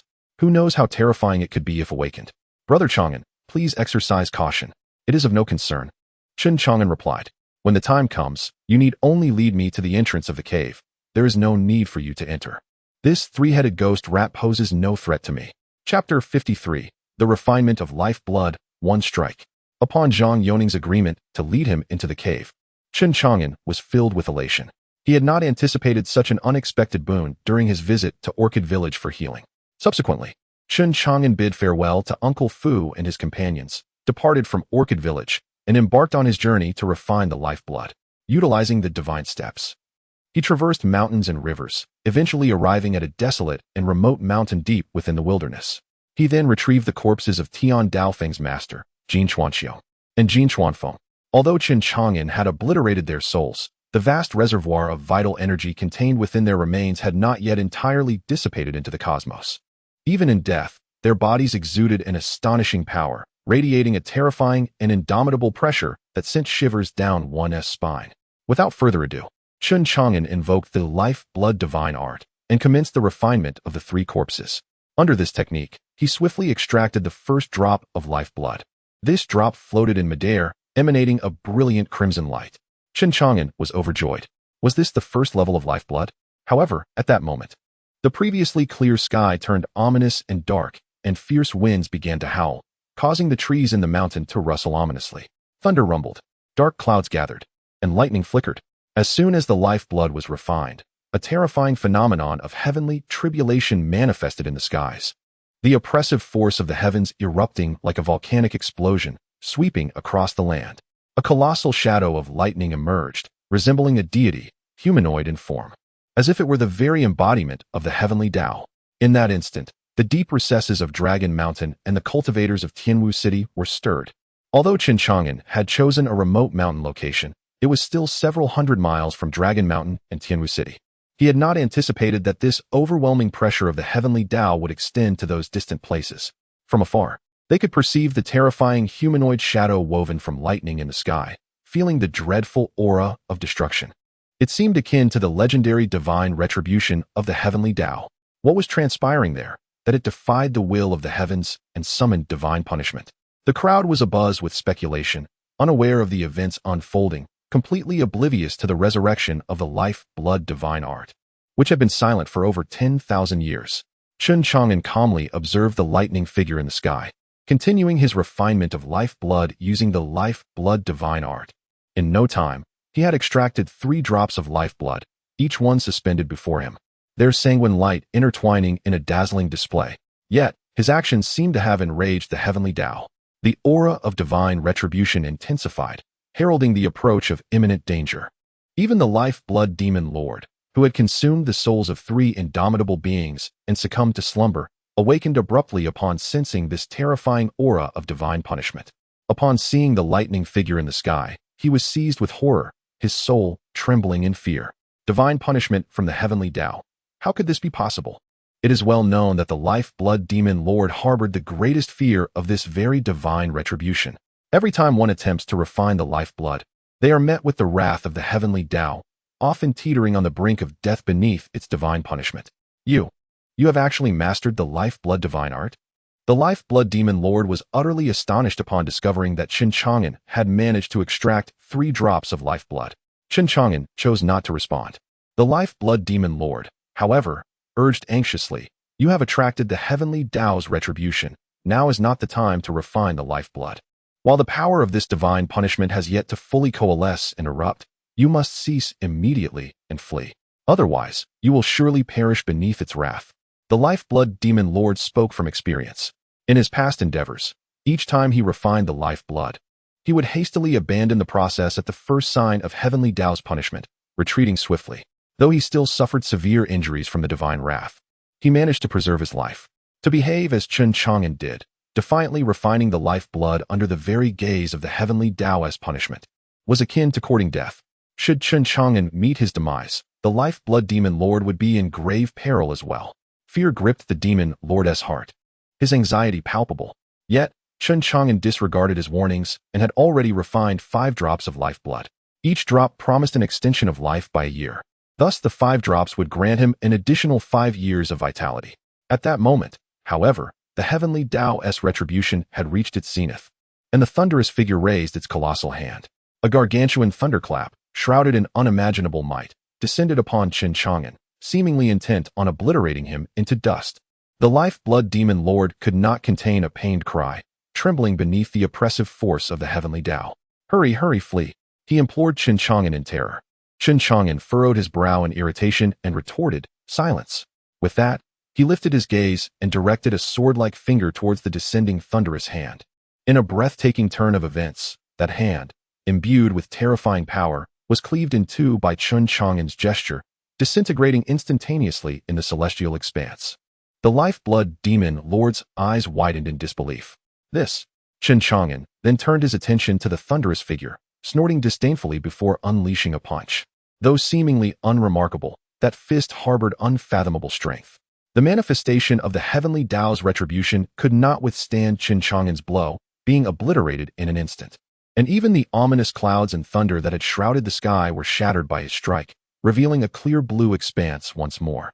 The lifeblood demon lord stood stunned, exclaiming, "Heavens, you have actually thwarted the heavenly Tao's punishment with a single punch." Chapter 54. Is it the young master? 25 years. In the distance, whether in Tianwu City or among the cultivators of Longshan, they beheld the terrifying manifestation of the heavenly Tao's divine punishment, a figure of thunder. As they curiously speculated, a seemingly unremarkable fist shadow struck fiercely upon that thunderous silhouette. In an instant, with an unstoppable force, it obliterated the figure of divine retribution. Everyone was taken aback, their eyes wide with astonishment. Some gasped in disbelief, questioning who could unleash such a mighty blow that could withstand the heavenly Tao's divine punishment. Such strength. This was the divine punishment of the heavenly Tao. It epitomized the will of the heavens, fearsome and unparalleled. Never had they heard of anyone confronting it. Who could this be? And why did this individual attract the divine punishment of the heavenly Tao? The crowd buzzed with speculation, filled with curiosity. However, many cultivators wore expressions of grave concern. The sheer power required to easily block and even annihilate the divine punishment demonstrated that the one who struck was extraordinarily formidable, their strength unfathomable, especially since the site of the divine punishment was not far from Longshan and Tianwu City. Did this mean that the mighty individual was nearby? Was it possible they had come to vie for the imperial legacy of the compassionate immortal emperor? If so, none present would stand a chance against them. This thought stirred unease in their hearts. Dongfang Lingyue and Chen Chang'an were already near the imperial palace. Upon witnessing that terrifying fist shadow, Dongfang Lingyue could not help but exclaim in admiration. To obliterate the divine punishment of the heavenly Tao with a single punch, this person's strength was indeed profound. One could only wonder if it stemmed from their own cultivation or from possessing an immensely powerful treasure. Beside her, Chen Chang'an's eyes sparkled with a distinct brilliance as she recalled the fearsome scene when Chen Chang'an cleaved Longshan in twain with a single strike. A moment strikingly reminiscent of the unassuming fist shadow that had just annihilated the divine punishment. Could it be the young master? Dongfang Lingyue was astonished. Are you suggesting that this punch was delivered by Chen Chang'an? Chen Chang'an nodded. Master, you did not witness how terrifying and awe-inspiring the young master's strike against the Shirtua sect Shilong was. It bears an uncanny resemblance to this fist shadow. Dongfang Lingyue marveled. If that is indeed the case, it makes perfect sense. Just then, Dongfang Lingyue's communication talisman suddenly illuminated. Upon opening it, her exquisite face was filled with shock. They are all dead. Chen Chang'an, intrigued, asked, Master, who has died? The intelligence network of the Chongqing sect has reported that the 3 chief-level powerhouses of the Jin family and the 2 chief-level peak masters of the Shirtua sect have fallen. Chen Chang'an gasped in surprise. It can't be Jin Chuanxiong and the others, can it? Indeed, Dongfang Lingyue's expression was profoundly complex. I had previously warned the Jin family against provoking Chen Chang'an, yet they chose to disregard my counsel. The outcome was their demise at his hands. To my astonishment, even 2 peak leaders from the corpse-bearer sect joined the fray. With 5 formidable leaders uniting against Chen Chang'an, one would expect a cataclysmic battle to ensue, the echoes of which would be felt even in the depths of Dragon Mountain. However, there was not a whisper of conflict. They perished in utter silence. It appears that Chen Chang'an overwhelmed these 5 leaders with sheer force. Chen Chang'an's eyes were filled with reverence. The young master was incredibly powerful. Such strength could likely rival that of the highest elders within our longevity sect.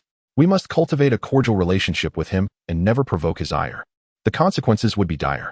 Oriental Cold Moon sensed this urgency and swiftly relayed a message to the longevity sect, advising them to remain vigilant of this reclusive giant, urging them to avoid any antagonism. In the heart of the mountains, as the divine punishment of the heavenly Tao was extinguished, the skies cleared, restoring tranquility. The stunned blood of longevity demon sovereign finally glimpsed a mere fragment of Chen Chang'an's unparalleled prowess. He could not fathom the depths of Chen Chang'an's strength, perceiving him as an unfathomable abyss. How powerful are you? The blood of longevity demon sovereign stammered. What do you believe my strength to be? Chen Chang'an replied. I think. The blood of longevity demon sovereign fell silent, perhaps due to his current state as a remnant soul. He mused that his inability to gauge Chen Chang'an's strength stemmed from this limitation. However, this was merely a consequence of the divine punishment summoned by the extraction of the first-level blood of longevity. If he were at his peak, he could withstand such divine retribution. Yet, as the extraction level increased, so too would the severity of the heavenly Tao's reaction. At that point, even a being as formidable as the blood of longevity demon sovereign would struggle to endure. Nonetheless, in the eyes of the blood of longevity demon sovereign, no matter how powerful Chen Chang'an was, he could never surpass his own full potential. He pondered whether, upon the restoration of his soul, he could seize control over this individual. Unbeknownst to him, desiring to usurp Chen Chang'an was akin to courting death. I do not know. The blood of longevity demon sovereign responded. Without further words, Chen Chang'an resumed the extraction of the blood of longevity. The blood of longevity demon sovereign fell back into slumber, seeking to restore his soul. For him, regaining his spirit was essential to reclaiming the upper hand. He felt excessively weak. With the absence of divine punishment, Chen Chang'an swiftly extracted 25 drops of first-level blood of longevity from the corpses of Jin Chuanxiong, Jin Chuanfeng, and the peak master of Tiandao. This would extend his lifespan by 25 years. Yet, the seemingly unremarkable punch he had delivered to counter the divine punishment had inexplicably consumed 5 years of his own life. Consequently, his remaining lifespan stood at 1670.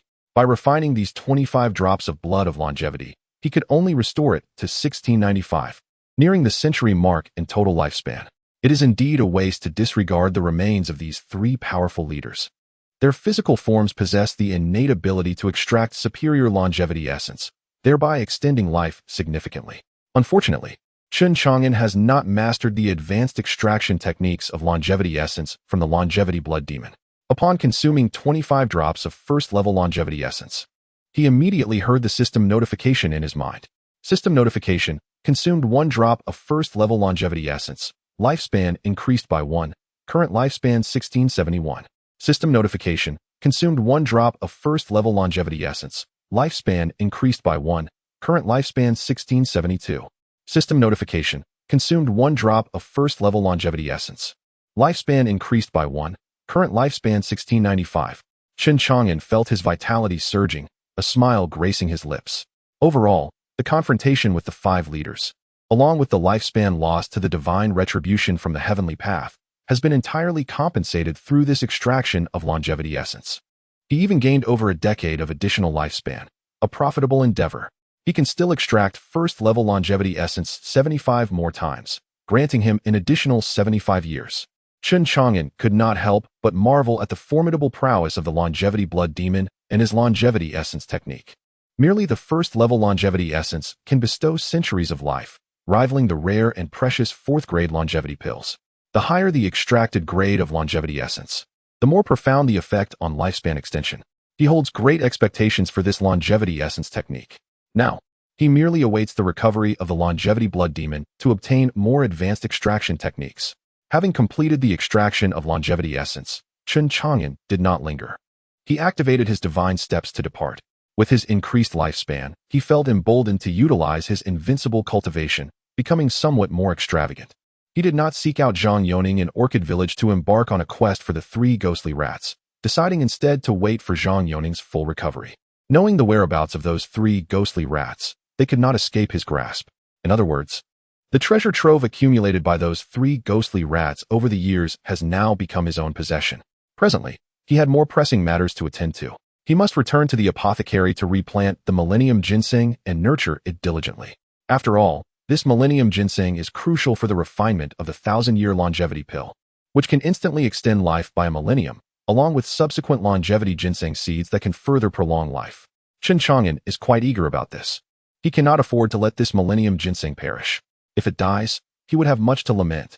Chapter 55. Consuming the longevity pill, Lin Lei delivers the wedding invitation. After more than half an hour, Chen Chang'an returned to Jiukong Pharmacy.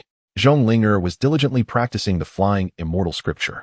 Although her innate imperial body had yet to awaken, the purification of her physical form, aided by Chen Chang'an, had birthed a pristine spiritual body, significantly enhancing her absorption of the world's spiritual energy.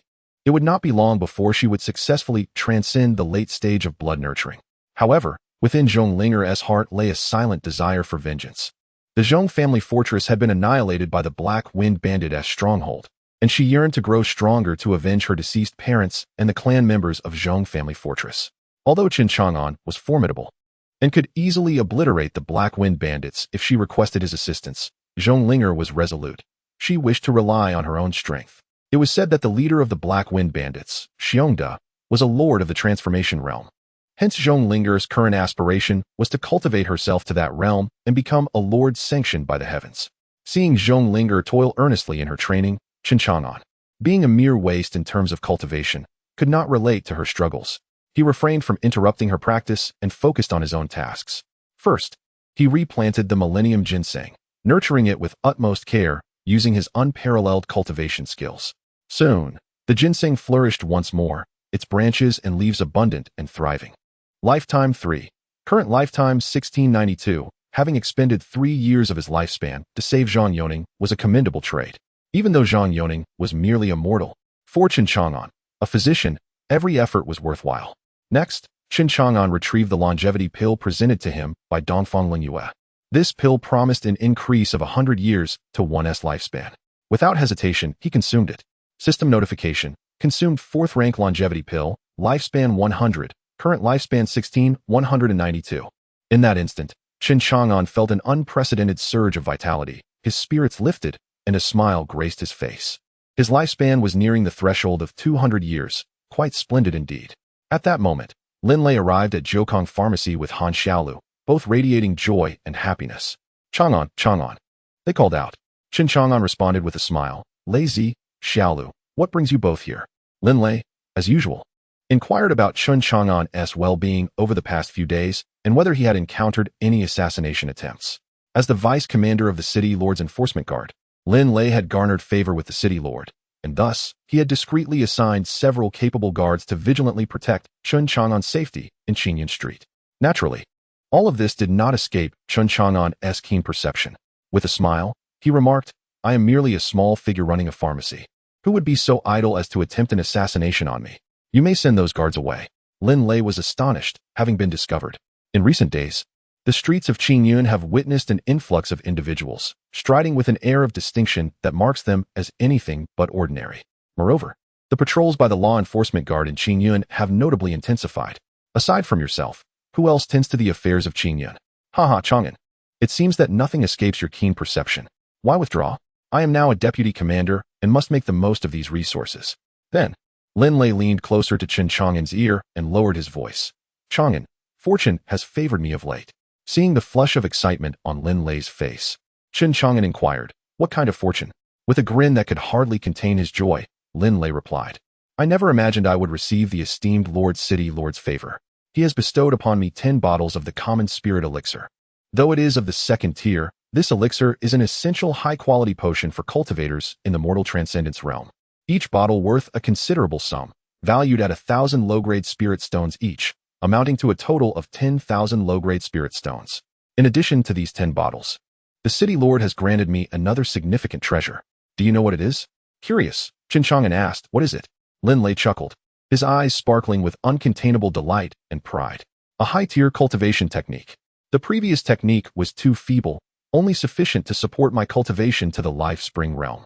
However, the technique bestowed upon me by the City Lord is a 6th-tier technique known as Blackwater Scripture, which will aid me in attaining the legendary divine transformation realm, enabling me to become a noble sanctioned by heaven and earth, renowned throughout the land." As he spoke, Lin Lei's voice quivered with excitement, each word laced with fervor. "Congratulations! Congratulations!" exclaimed Lazy. Lin Lei beamed with a hearty laugh, playfully thumping Chen Chang'an's chest. "Rest assured, as brothers, if I partake of a feast, so shall you. Perhaps your father's teachings have not revealed your true talent.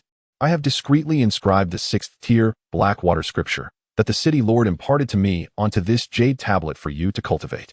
With that, Lin Lei handed a jade tablet to Chen Chang'an. Taken aback, Chen Chang'an responded, "You're giving this to me? Aren't you afraid that Chu Yongtian will find out and hold it against you?" Lin Lei reassured him, "Let us try it first. This is a 6th-tier technique. A rare treasure. I've also saved a copy for Defu.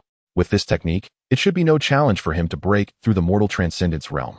At that point, I could even secure him a position within the law enforcement guard, providing him with ample resources for cultivation. He might even surpass the life spring realm. Chang'an, would you consider joining the law enforcement guard as well?" Chen Chang'an shook his head. "No, I would be of little assistance there, and it would complicate things for you. Focus on cultivating the Blackwater Scripture. For now, we can discuss other matters later. You didn't come all this way just to deliver a technique, did you?" Lin Lei shook his head. "Of course not." He grasped Han Xiaolu's hand. Her lips curved in a smile as she gazed at him with tenderness, their eyes reflecting an unbreakable bond of affection. Chen Chang'an felt a pang of irritation, sensing the sourness of their display of affection. Were they here to flaunt their love before him? Lin Lei remarked, "Xiaolu's father has already consented to our union, so we must seize the moment. We have decided that in 1 month, I shall carry Xiaolu over the threshold in a grand procession. At that time, she will officially become my wife. Thus, we have come to present you with an invitation to our joyous occasion. Be sure to join us for the celebration alongside Ling Er. There is another invitation for Defu, though that fellow seems to have vanished. I have not seen him for days. I shall present it to him upon his return. Just wait and see how envious he will be. I have heard that Granny Rong is still introducing him to suitable matches. Brother Chang'an, wedding preparations are numerous, and since you are among my closest friends, I would greatly appreciate your assistance." As he spoke, Han Xiaolu handed a bright red invitation to Chen Chang'an, who accepted it graciously. "Rest assured, I will bring Ling Er and arrive early," he replied. "Very well, we shall take our leave now, as we still have invitations to distribute." Lin Lei, with Han Xiaolu by his side, departed with affection. Chen Chang'an couldn't help but sigh. Among the 3 single Jomen, it seems I am left with only myself and Defu. Chapter 56. A conversation between father and daughter, their astonishment. In the City Lord's mansion, as Chu Yongtian and Chu Wushuang listened to their subordinate's report, they exchanged a glance, each reflecting the shock and complexity in the other's eyes. Once their subordinate departed, Chu Yongtian let out a sigh of astonishment. He had never anticipated that Chen Chang'an had returned unscathed. Chu Wushuang nodded, her expression intricate. The Jin family had disregarded her counsel and remained resolute in their pursuit of Chen Chang'an. It seemed they had met with failure. My dear daughter, Chu Yongtian inquired, what do you surmise about the confrontation between the Shirtua sect and the Jin family's members against Chen Chang'an? After a moment of contemplation, Chu Wushuang replied, they are all formidable leaders of the sect, renowned in Hezhou for many years. Although our master possesses great strength, if I were to speculate further, he could at most have defeated 5 of them. It is improbable that he would have annihilated them entirely. If he emerged victorious, it is likely that the 5 managed to escape. Chu Yongtian nodded in agreement. I share your conjecture. After all, the prowess of sect leaders is unfathomable. It is not an easy feat to slay them. The demise of any sect leader within Hezhou would invariably cause considerable upheaval. However, now that Chen Chang'an has returned to Jiukong Pharmacy, I hope this does not bring any significant troubles to my Tianwu city. A note of concern creased his brow. Both the Jin family and the Shirtua sect are among the most powerful factions in Hezhou. Their attempt to dispatch a sect leader against Chen Chang'an has ended in failure. Yet they will not simply relent. At that moment, Lin Lei paid a visit. Upon seeing this newly appointed deputy commander of the law enforcement guard, both father and daughter refrained from underestimating him. Despite Lin Lei's initial insignificance, he now stood behind the extraordinary Chen Chang'an, who had returned unscathed from an onslaught by 5 sect leaders. The father and daughter dared not provoke him. Instead, they displayed utmost warmth towards Lin Lei. Their enthusiasm left Lin Lei taken aback, as he pondered to himself, is the city lord and the young lady treating me with such fervor? With a genial smile, Chu Yongtian greeted, Commander Lei, what brings you here? Is there something you wish to discuss? Lin Lei chuckled, scratching his head nervously, and produced a wedding invitation. He respectfully stated, I am deeply grateful for the city lord's trust and guidance, which has finally earned me the esteem of my future father-in-law.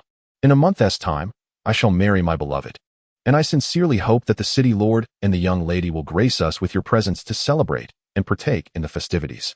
Chu Yongtian accepted the invitation with a nod and replied with a smile, you are indeed commendable, marrying at such a young age. I wish you and your bride a lifetime of happiness and prosperity. Thank you, city lord. Lin Lei expressed his gratitude with a bow. He had come merely on a whim to deliver the invitation, never expecting that the city lord, a figure of such high stature in Tianwu City, would have the time to attend the wedding of someone so inconspicuous. To his astonishment, the city lord had readily accepted the invitation, leaving Lin Lei even more flabbergasted and curious about Chu Yongtian's intentions.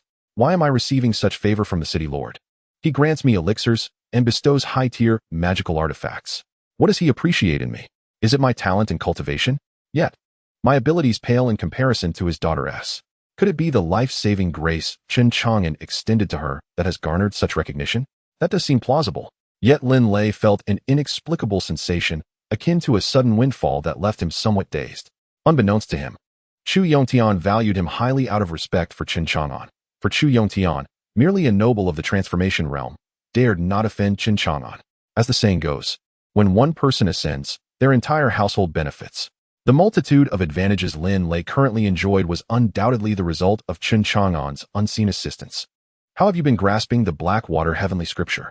Chu Yongtian inquired. I have nearly comprehended it, and am preparing to abandon my previous cultivation methods to start anew in the coming days. Excellent. If you encounter any difficulties regarding the Blackwater Heavenly Scripture, feel free to consult me at any time. Thank you, Lord City Master. Lin Lei replied before taking his leave.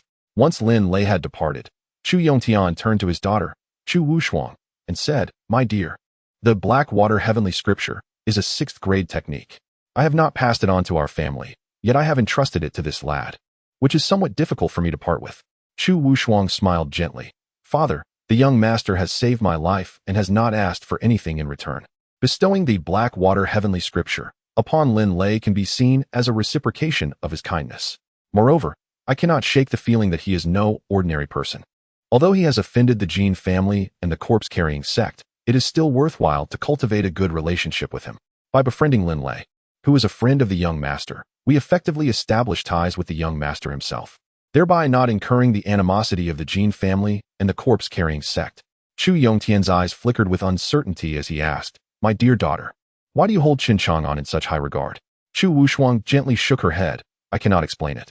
It is merely an instinct that tells me he is not as simple as he seems. At that moment, Chu Yongtian's communication talisman flickered with light.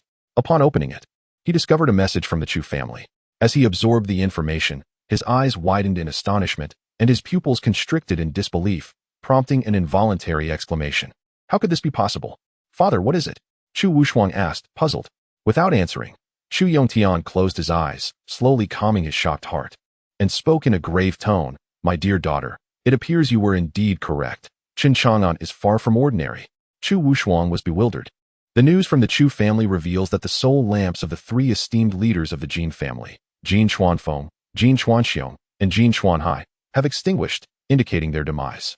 Even the soul lamps of the leaders of the corpse-carrying sect, the Heavenly Blade Peak Master and the Hidden Demon Peak Master, have also gone dark. In a single moment, 5 leader-level powerhouses have fallen in Huzhou. As this revelation struck, Chu Wushuang's beautiful eyes widened in shock, and she gasped. Was it the young master who did this? The presence of these 5 leader-level powerhouses outside Tianwu City was aimed at confronting Chen Chang'an. Now, with their deaths in battle against him, who else could have been responsible? The demise of these 5 leader-level powerhouses exceeded the wildest imaginations of both father and daughter, fundamentally overturning their perceptions. They had previously thought they had gauged Chen Chang'an's strength quite accurately, yet he proved to be even more formidable than they had envisioned. After vanquishing the 5 formidable leaders of the sects, he returned to Tianwu City unscathed. According to his subordinates' reports, Chen Chang'an returned garbed in azure, untouched by dust and injury. This serves as undeniable evidence that Chen Chang'an confronted the 5 sect leaders of the Jin family and the Shirtua sect with an overwhelming might. Otherwise, how could it be that not a single one of those 5 leaders escaped, all perishing in the encounter? Upon receiving this news, the shock was profound, rendering Chu Wushuang and Chu Yongtian momentarily speechless. After a considerable pause, Chu Yongtian finally inhaled deeply and spoke gravely. This individual's strength has likely ascended to the realm of myriad laws, a supreme, true monarch. Chu Wushuang nodded in agreement. Chu Yongtian continued, My dear daughter, your intuition is indeed astute. Chen Chang'an is no ordinary figure, yet he now faces an imminent peril. Indeed, the demise of the 5 sect leaders represents a significant loss for both the Jin family and the Shirtua sect, inciting their wrath to a point of no return. They will surely seek vengeance against Chen Chang'an. At this juncture, concern flickered in Chu Wushuang's eyes. Chu Yongtian offered a wry smile, saying, My dear daughter, given the monstrous deeds Chen Chang'an has committed, it is not your place to worry. Do not entangle yourself in this matter, for the repercussions are beyond our capacity to bear. I understand, Father. Chapter 57, A Sensation, The Fall of the Water Spirit Bamboo Flower. News of the unexpected demise of the 5 paramount leaders of the corpse-carrying sect has spread through Huzhou like wildfire, captivating the attention of various factions and stirring a tumult far greater than the discussions surrounding the emergence of the imperial palace. Numerous powerful forces dispatched scouts to inquire about the details of the leader's downfall, eager to uncover the identity of the enigmatic figure responsible for such an event. It was soon revealed that the location of their demise was near the site of the imperial palace's emergence, suggesting that the one who vanquished the 5 leaders might be hiding within Tianwu City. Within days, this revelation reached Tianwu City itself.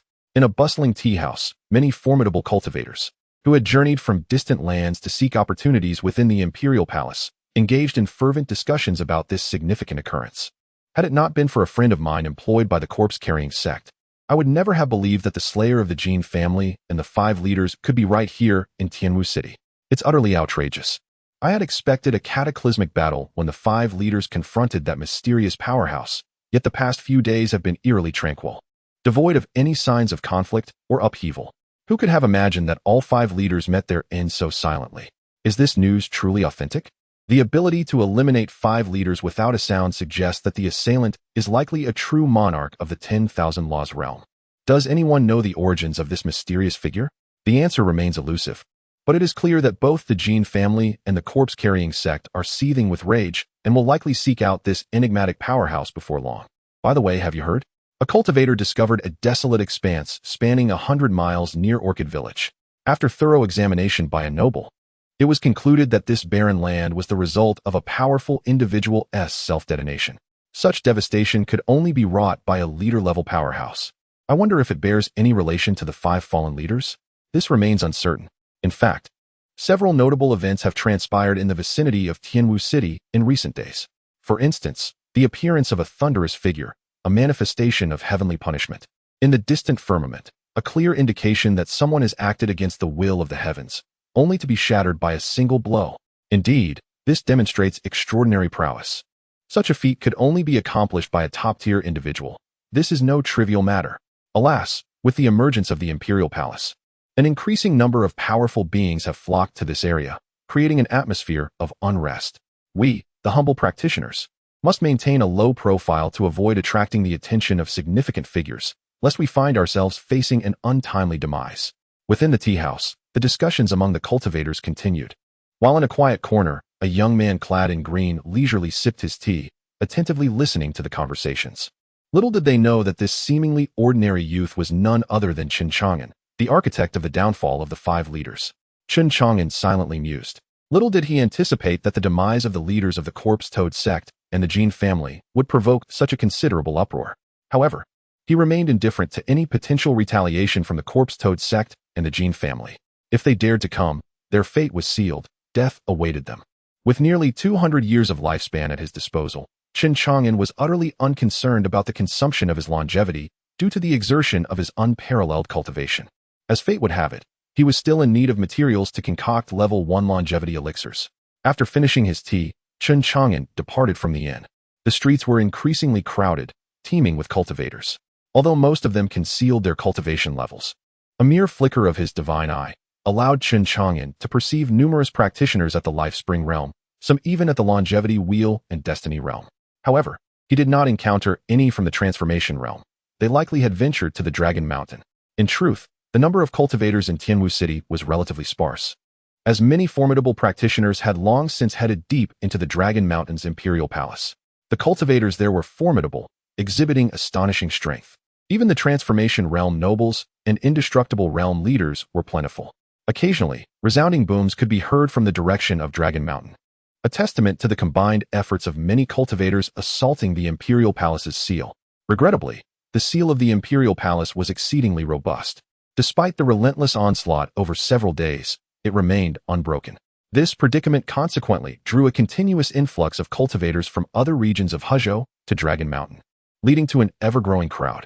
It was reasonable to surmise that once the seal of the Imperial Palace was breached, a horrifying battle would erupt deep within Dragon Mountain, resulting in bloodshed and carnage, leaving countless corpses in its wake.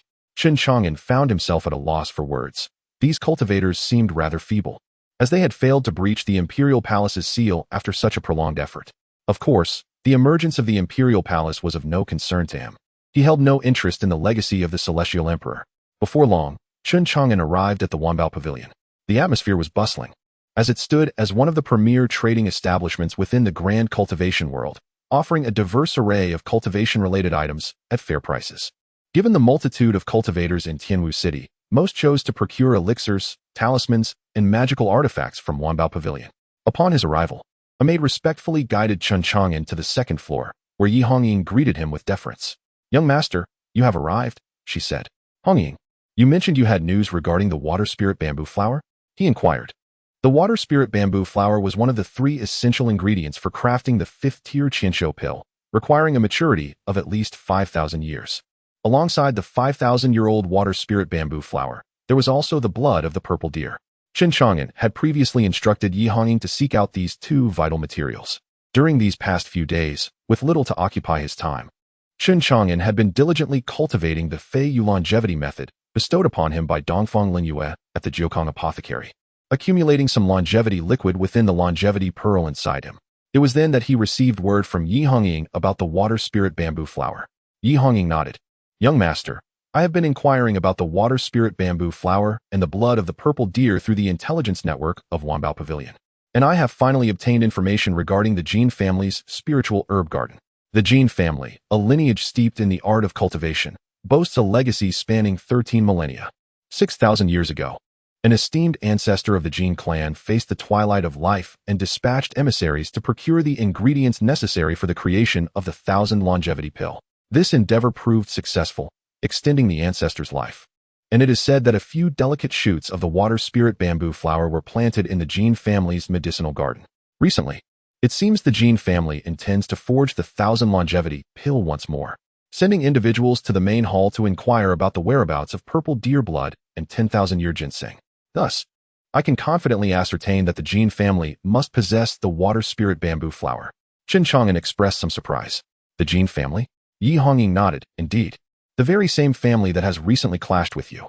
After a moment's hesitation, she continued, young master. It is said that the demise of the three great sect leaders has already stirred the Jin family's ancestors and esteemed elders. They have learned of your existence and will likely arrive in Tianwu City shortly. What do you intend to do? Chen Chang'an replied with a smile. Let them come. Since the Jin family possesses the water spirit bamboo flower, it spares us the trouble of searching elsewhere. Yi Hongying gently bit her lip. Young master, should you require assistance, I can find a way to contact an esteemed elder from the main hall. It is important to note that those of the esteemed elder rank are indestructible true lords of the myriad laws. Chen Chang'an was taken aback by Yi Hongying's ability to connect with an esteemed elder from the main hall, a revelation that particularly surprised him. However, he remained unfazed and shook his head. There is no need. Even should the Jin family ally with the corpse transport sect, they cannot contend with me. Chapter 58. Without delay, act immediately. Deep within the Great Dragon Mountain, dozens of nobles and several sect leaders congregated outside the imperial palace, their faces pale and expressions grim. Su Dafu donned a mask resembling a rat's face, alongside his companion Su Yuanba, who also wore a similar mask. As more powerful figures arrived at the imperial palace, they began to vie for advantageous positions to enter. Initially, Su Yuanba concealed his true cultivation level, but ultimately, he had no choice but to unleash his full strength to help Su Dafu secure a favorable corner for entering the palace.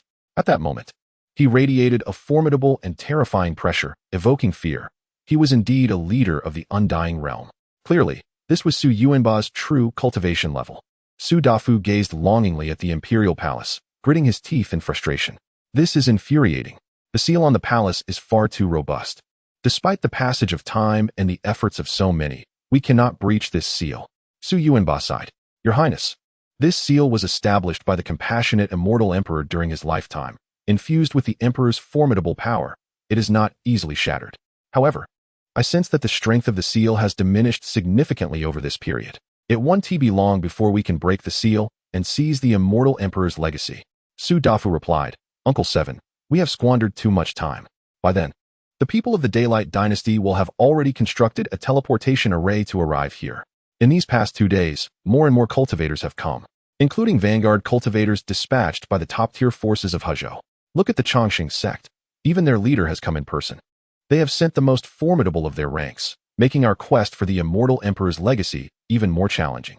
Su Yuanba responded, Your Highness, you are the destined one. I believe you will surpass all rivals and acquire the immortal emperor's legacy. Su Dafu remained silent, his gaze fixed on a corner of the imperial palace, his thoughts elusive. Not far from Su Dafu, in a nearby forest, a group of powerful cultivators from the Chongqing sect occupied one of the advantageous positions for entering the imperial palace. They had temporarily established a cave dwelling. Within the cave, Qin Shaoyan, with the help of her master Dongfang Lingyue and the sect leader Gu Haixing, diligently refined the compassionate sword. As the compassionate sword unleashed a stunning sword cry, Qin Shaoyan finally succeeded in refining it, achieving a spiritual connection with the sword. The compassionate sword, as if possessing its own spirit, swiftly entered her body. In that instant, Qin Shaoyan experienced a profound transformation. An overwhelming sword intent surged within her, causing both Dongfang Lingyue and Gu Haixing to be momentarily taken aback. What a terrifying sword intent!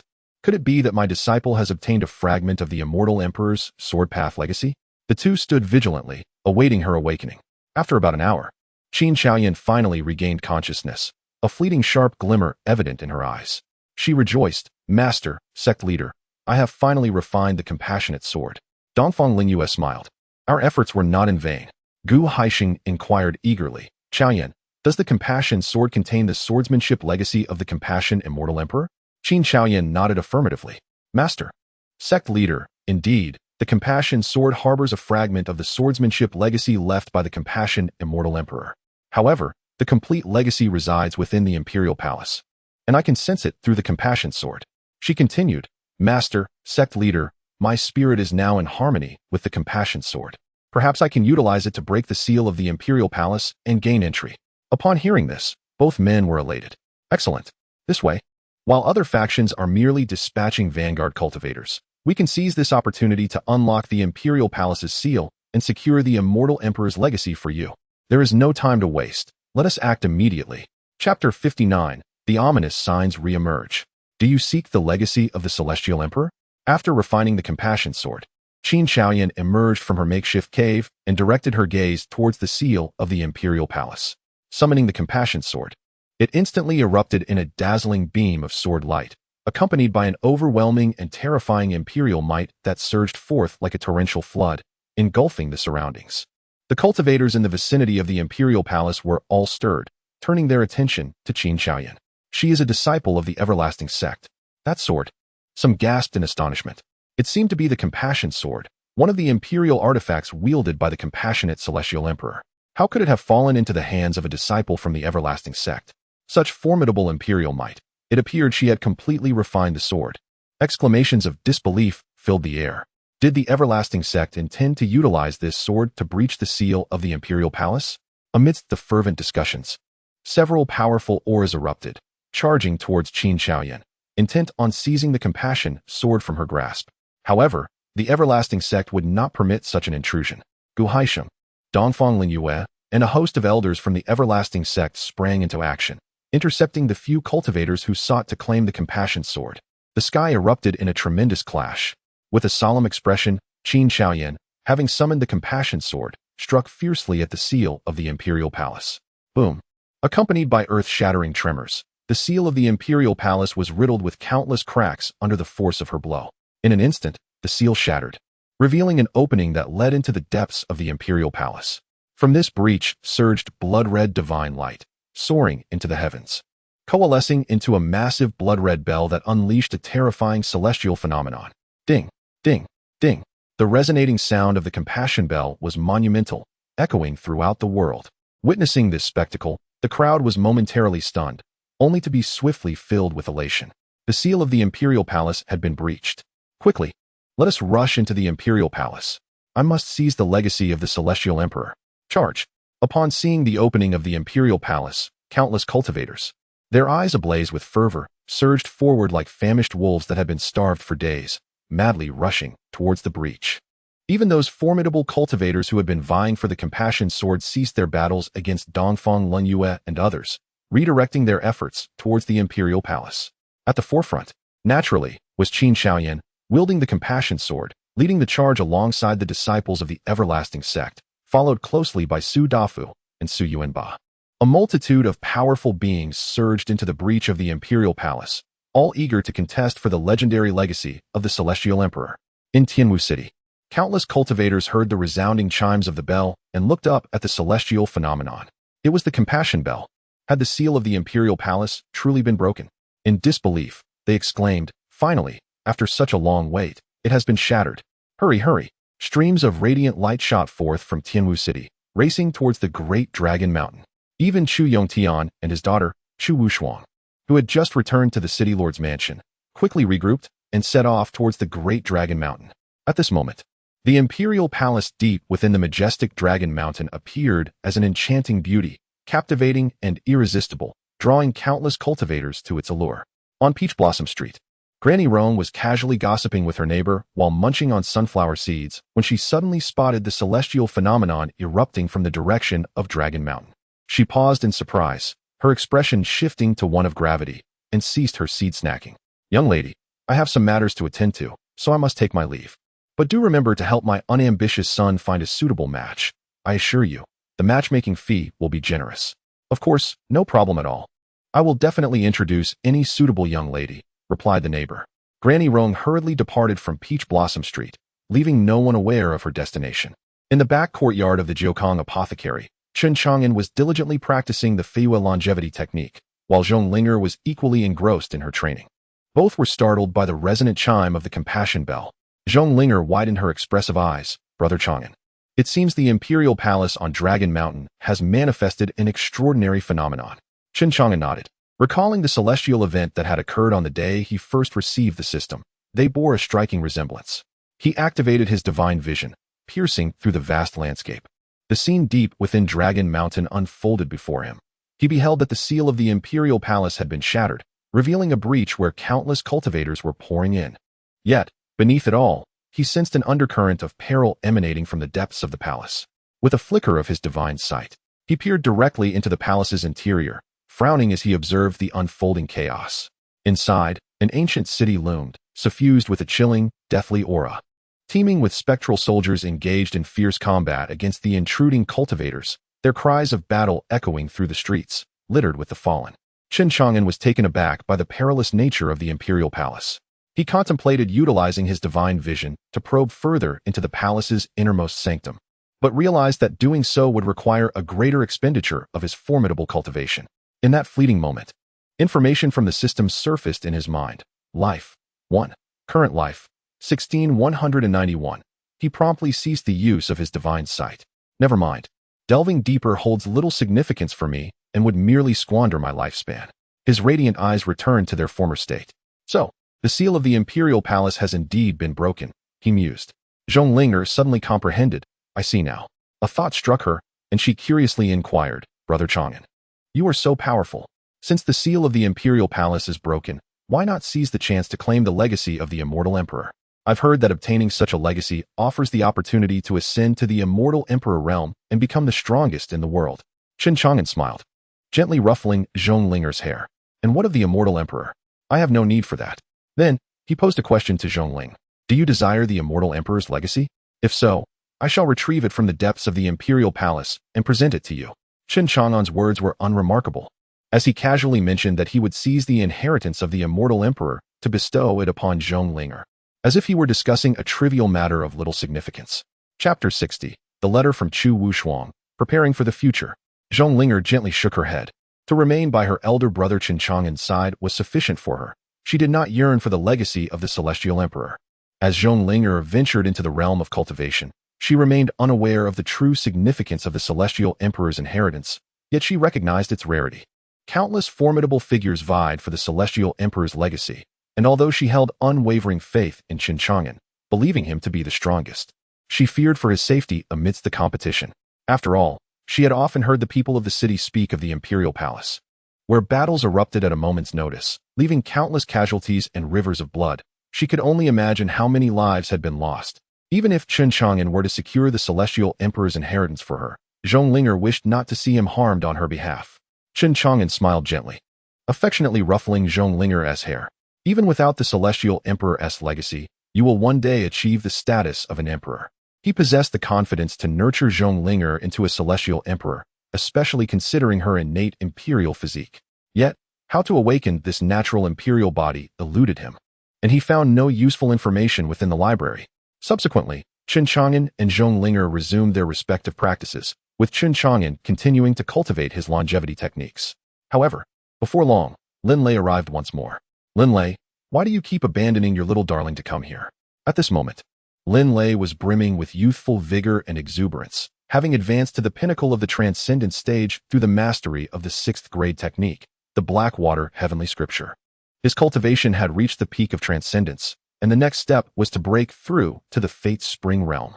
At merely 18 years of age, should he manage to transcend to the Fate's Spring realm before he turns 20, he would be regarded as a prodigy in the cultivation world, destined for extraordinary achievements. Ascending to the divine transformation realm and becoming a noble sanctioned by heaven and earth was far from impossible. Lin Lei chuckled heartily, truly embodying the spirit of one who encounters good fortune. Look at my cultivation. I have reached the pinnacle of transcendence, drawing closer to the Fate's Spring. Go ahead and boast, Chen Chang'an retorted, casting Lin Lei a sidelong glance. You witnessed the celestial phenomenon just now. It seemed as though the imperial palace's seal has been lifted. Why not venture there to seize your fortune? Who knows? You might be fortunate enough to obtain the celestial emperor's inheritance. Lin Lei was rendered speechless. I have only just broken through to the pinnacle of transcendence. To rush to the imperial palace for opportunities would be akin to awaiting your arrival to collect my remains. With that, Lin Lei couldn't help but sigh. The chance of encountering the celestial emperor's legacy is a once-in-a-millennium opportunity. Frankly, I would love to go. What if I were recognized by the emperor? But I am about to marry. I am not alone in this endeavor. Chen Chang'an nodded, acknowledging the rationale in his words. You possess self-awareness. Should you perish in the imperial palace, that little Lu would surely be left mourning. Goodness, let us not speak of such ominous matters. Lin Lei shifted the conversation back to business. I have come at the behest of Miss Chu Wushuang. Chu Wushuang summoned you. Indeed. She entrusted me with a letter for you. Lin Lei produced a letter and handed it to Chen Chang'an, winking conspiratorially. Before leaving, she solemnly entrusted this letter to me. instructing me to deliver it to you with haste. I am rather curious about its contents. Could it be that her life-saving grace has stirred feelings of affection within her? As if inscribed with the notion that such a debt can only be repaid through total devotion? Chen Chang'an shot Lin Lei a knowing glance. Do you believe I should inform Xiao Lu of the time you, DeFu, and I spent a night at the brothel on a certain street years ago? Lin Lei hastily shook his head. No, that must not be revealed. He looked around anxiously, fearing that Han Xiao Lu might be nearby, then lowered his voice to Chen Chang'an. Chang'an, this concerns the lifelong happiness of a brother. You mustn't tell Xiao Lu. Besides, it was 2 years ago, cough. I have reformed. If you have reformed, what is there to fear? You do not understand the minds of women. They are as elusive as needles in the ocean. If you were to divulge this to Xiao Lu, who knows what wild thoughts she might entertain all day? Very well. Chen Chang'an was merely jesting with Lin Lei. After all, this was a secret among men, one not to be shared with women. Meanwhile, Zhong Linger, intrigued, tilted her head, pondering to herself why Brother Chang'an and Brother Lei would spend a night at a brothel. Could it be that they had property there as well? Regarding the letter from Chu Wushuang, Chen Chang'an felt a twinge of curiosity. Lin Lei, too, was eager. Open it quickly and see what the young lady has written. Chen Chang'an, unperturbed, unfolded the letter. The elegant script danced across the page, imbued with a hint of ink's fragrance. After perusing it, Lin Lei expressed his confusion. Why does the Jin family and the corpse transport sect send their elders to Tianwu City? Why does the young lady warn you and advise you to leave? In the letter, Chu Wushuang indeed cautioned Chen Chang'an about the arrival of the elders from these two formidable factions, urging him to depart from Tianwu City at the earliest opportunity. Chen Chang'an was taken aback. He had not anticipated that Chu Wushuang would convey such intelligence. Did she not fear the repercussions? In response to Lin Lei's inquiries, Chen Chang'an shrugged. Why should I leave Tianwu City? You ask me, but who should I inquire? Perhaps it is because I saved Chu Wushuang, inciting jealousy in the alchemist of the Jin family. Could it be? Is he that petty? Lin Lei was momentarily stunned. Chen Chang'an chose not to elaborate further, wishing to spare Lin Lei any unnecessary worry. Moreover, even if he confided in Lin Lei that he could easily handle the elders of the corpse transport sect and the Jin family, Lin Lei would surely not believe him. It remained unclear. Perhaps it was Chu Wushuang who was overthinking the matter. He tucked the letter away and remarked, though this matter may not pertain to me. When you return, please extend my gratitude to Chu Wushuang. I understand. After all, she is concerned for you. Lin Lei suddenly realized, thinking to himself that indeed, apart from healing, the young lady had no other dealings with Chang'an. Seizing this opportunity, she must be expressing her concern for Chang'an. It was evident that she had developed feelings for him. With this thought, Lin Lei could not help but give Chen Chang'an a thumbs up. Indeed, my brother, how impressive. You have quietly captured the heart of the city lord's daughter. Lin Lei pondered to himself, if Chen Chang'an and Chu Wushuang were to become romantically involved, wouldn't Chang'an be akin to a crow alighting in a phoenix's nest, destined for a lifetime of unending riches and glory? A pang of envy struck him. Subsequently, Lin Lei cast a glance at Zhong Linger, conveying a silent message with his eyes. Sister Linger, you must exert yourself, or you may find yourself relegated to the role of a mere concubine in the future. Zhong Linger appeared bewildered, unable to decipher the implications behind Lin Lei's gaze. Well then, my dear lure awaits my return for dinner. I must take my leave, Lin Lei announced, preparing to depart. Take care, Chen Chang'an remarked, giving Lin Lei a gentle pat on the shoulder. Yet, in a hushed moment, he secretly implanted within Lin Lei a potent life and death talisman, a manifestation of the 5 years of life he had sacrificed. Now, Lin Lei's lifespan had dwindled to 16,184. However, the power of this life and death talisman was formidable, capable of unleashing unparalleled strength to aid Lin Lei in times of peril. In the realm of cultivation, it was certain that aside from those reclusive ancient entities, even the mightiest cultivators, including the supreme true monarchs of the 10,000 Laws realm, would find it challenging to harm Lin Lei. After all, Lin Lei was one of the few friends Chen Chang'an held dear. Aware of the enmity he currently harbored against the Jin family and the corpse transport sect, Chen Chang'an feared these two formidable factions might resort to unscrupulous means to trouble those close to him. By taking this precautionary measure with the life and death talisman, he ensured that he was well prepared for any potential dangers that might befall Lin Lei in the future. Chapter 61. Within the enclave of the Central Mountain, the Millennium Jade Essence. Linger, please oversee the shop. I shall make a trip to Orchid Village. Chen Chang'an instructed Zhong Linger before departing from the Jiukong apothecary, heading straight for Orchid Village. As he traversed the road out of the city, he observed radiant arcs of light slicing through the sky, heading deep into the Dragon Mountain. With numerous cultivators having departed, the city of Tianwu appeared notably desolate. Upon exiting the city gates, Chen Chang'an received a message from Yi Hongying. He opened it to read, "Young master, the Wanbao Pavilion has received confirmed news that the Sun Emperor dynasty has constructed a teleportation array, and the Crown Prince, Su Tung, will arrive at Dragon Mountain tomorrow. The venerable ancestor of the Jin family, Jin Jiri, along with the esteemed elder Zhao Tao from the Corpse Bearer sect, have set out for Tianwu City. Both of them are indestructible true monarchs of the Myriad Laws realm and will arrive within 3 days at the latest to seek vengeance upon you. Please exercise caution." Chen Chang'an replied with a simple acknowledgement and tucked away the communication talisman bestowed by Yi Hongying. Orchid Village resembled a serene paradise, tranquil and harmonious, where the villagers rose with the sun and rested at sunset, leading a leisurely and carefree existence.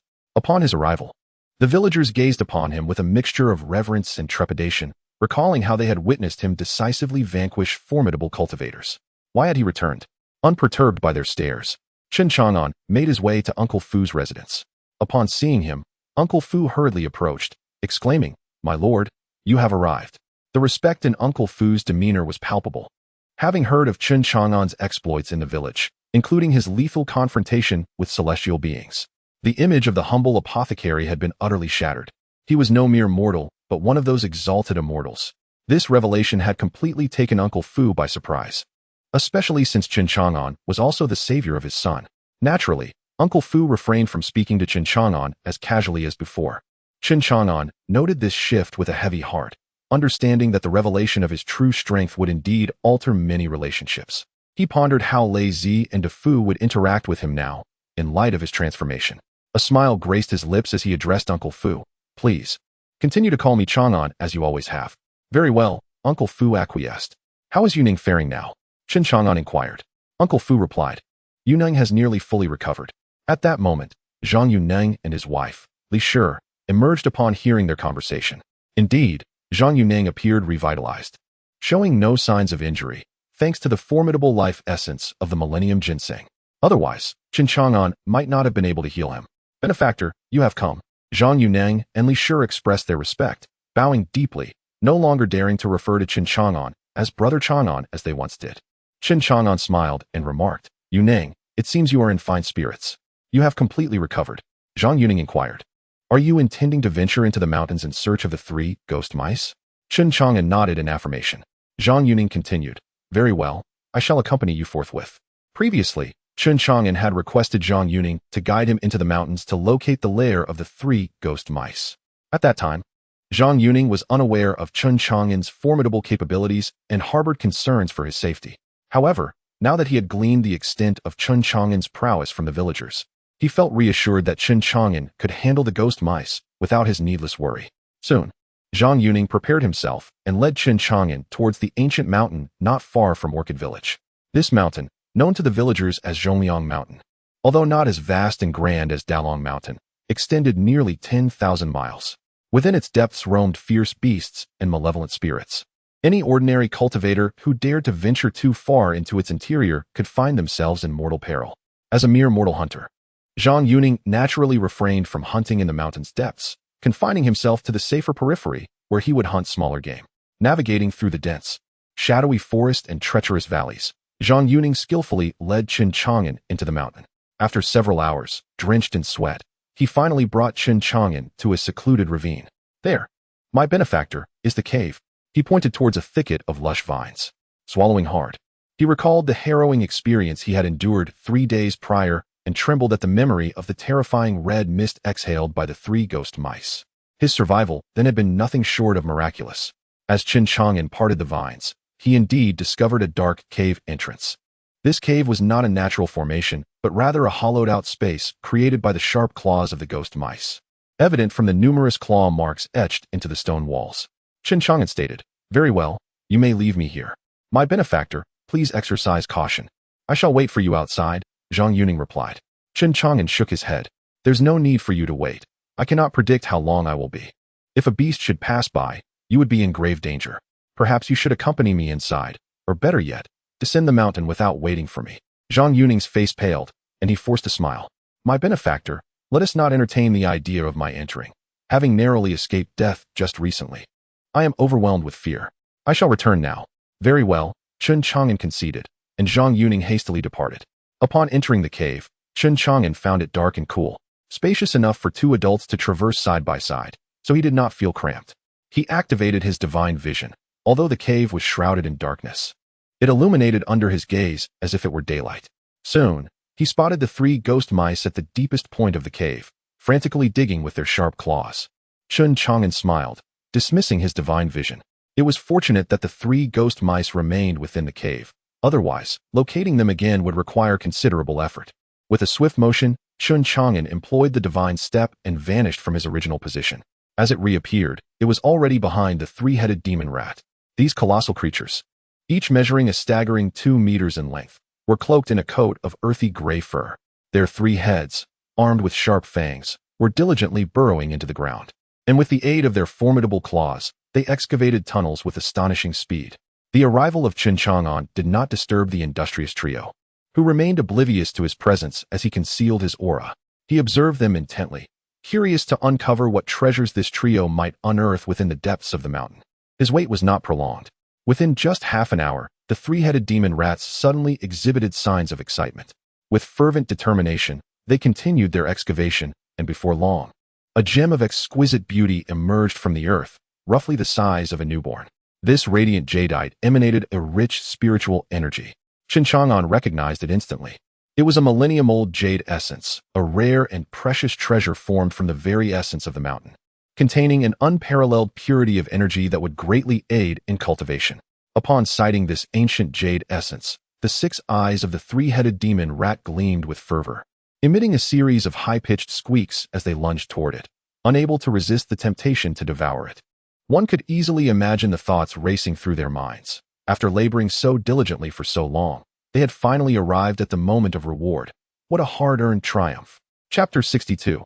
3-headed mouse, lead me to your lair. Hey.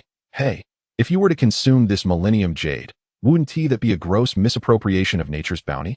Just as the 3-headed ghost mouse eagerly contemplated devouring the precious jade, an untimely voice echoed from behind. Chen Chang'an's voice. The sudden sound reverberated through the tranquil cave, startling the 3-headed ghost mouse, causing its fur to bristle in alarm as it nearly leapt in fright. In the next moment, the trio of heads turned in unison, their 6 blood-red eyes fixated on Chen Chang'an, cautious and emitting a low growl, their gaze also tinged with confusion. They were curious as to when this human had appeared behind them. Chen Chang'an approached with purposeful strides. The timid 3-headed ghost mouse, sensing his presence, abandoned its intention to consume the millennium jade and instinctively sought to flee. Suddenly, a faint glow flickered at the center of the dark head, and spatial energy surged around it. Chen Chang'an had long anticipated this escapability of the 3-headed ghost mouse, which could teleport several dozen miles in the blink of an eye. Thus, it was rare for such a creature to be captured by cultivators. However, this time, the 3-headed ghost mouse had met its match in Chen Chang'an. A divine light shot forth from his eyes. The 3-headed ghost mouse shrieked in distress, as if struck by a devastating blow, and the dark head collapsed, rendered incapable of utilizing its innate ability to escape. The remaining 2 heads were immediately filled with fury. One of them unleashed a spray of corrosive green venom that sizzled upon contact with the walls, quickly eroding them. The other head exhaled a blazing inferno, intent on incinerating everything in its path as it surged toward Chen Chang'an. Yet, Chen Chang'an made no move to retaliate, merely letting out a cold snort. The 2 heads faltered as if struck down, unable to muster any strength. The 3-headed ghost mouse lay suppressed, incapable of fleeing or inflicting any harm upon Chen Chang'an. At this moment, the creature gazed at him, its eyes betraying sheer terror, its massive body trembling uncontrollably. For the time being, Chen Chang'an ignored the 3-headed ghost mouse and reached for the millennium jade embedded in the earth. It weighed an impressive 30 to 40 pounds, emanating a brilliant luminosity. Its touch icy to the skin, as he slightly activated the flying immortal sutra given to him by his master. He felt every pore of his body enveloped in the pure energy of the millennium jade, invigorating him immensely. Regrettably, having already reached the pinnacle of his cultivation, the millennium jade held no value for him. He contemplated giving it to Ling'er for her training, envisioning how her progress would accelerate with such a treasure. With that thought, he stored the jade away in his storage ring and turned his gaze back to the 3-headed ghost mouse. The creature looked back at him, its 6 eyes filled with palpable fear.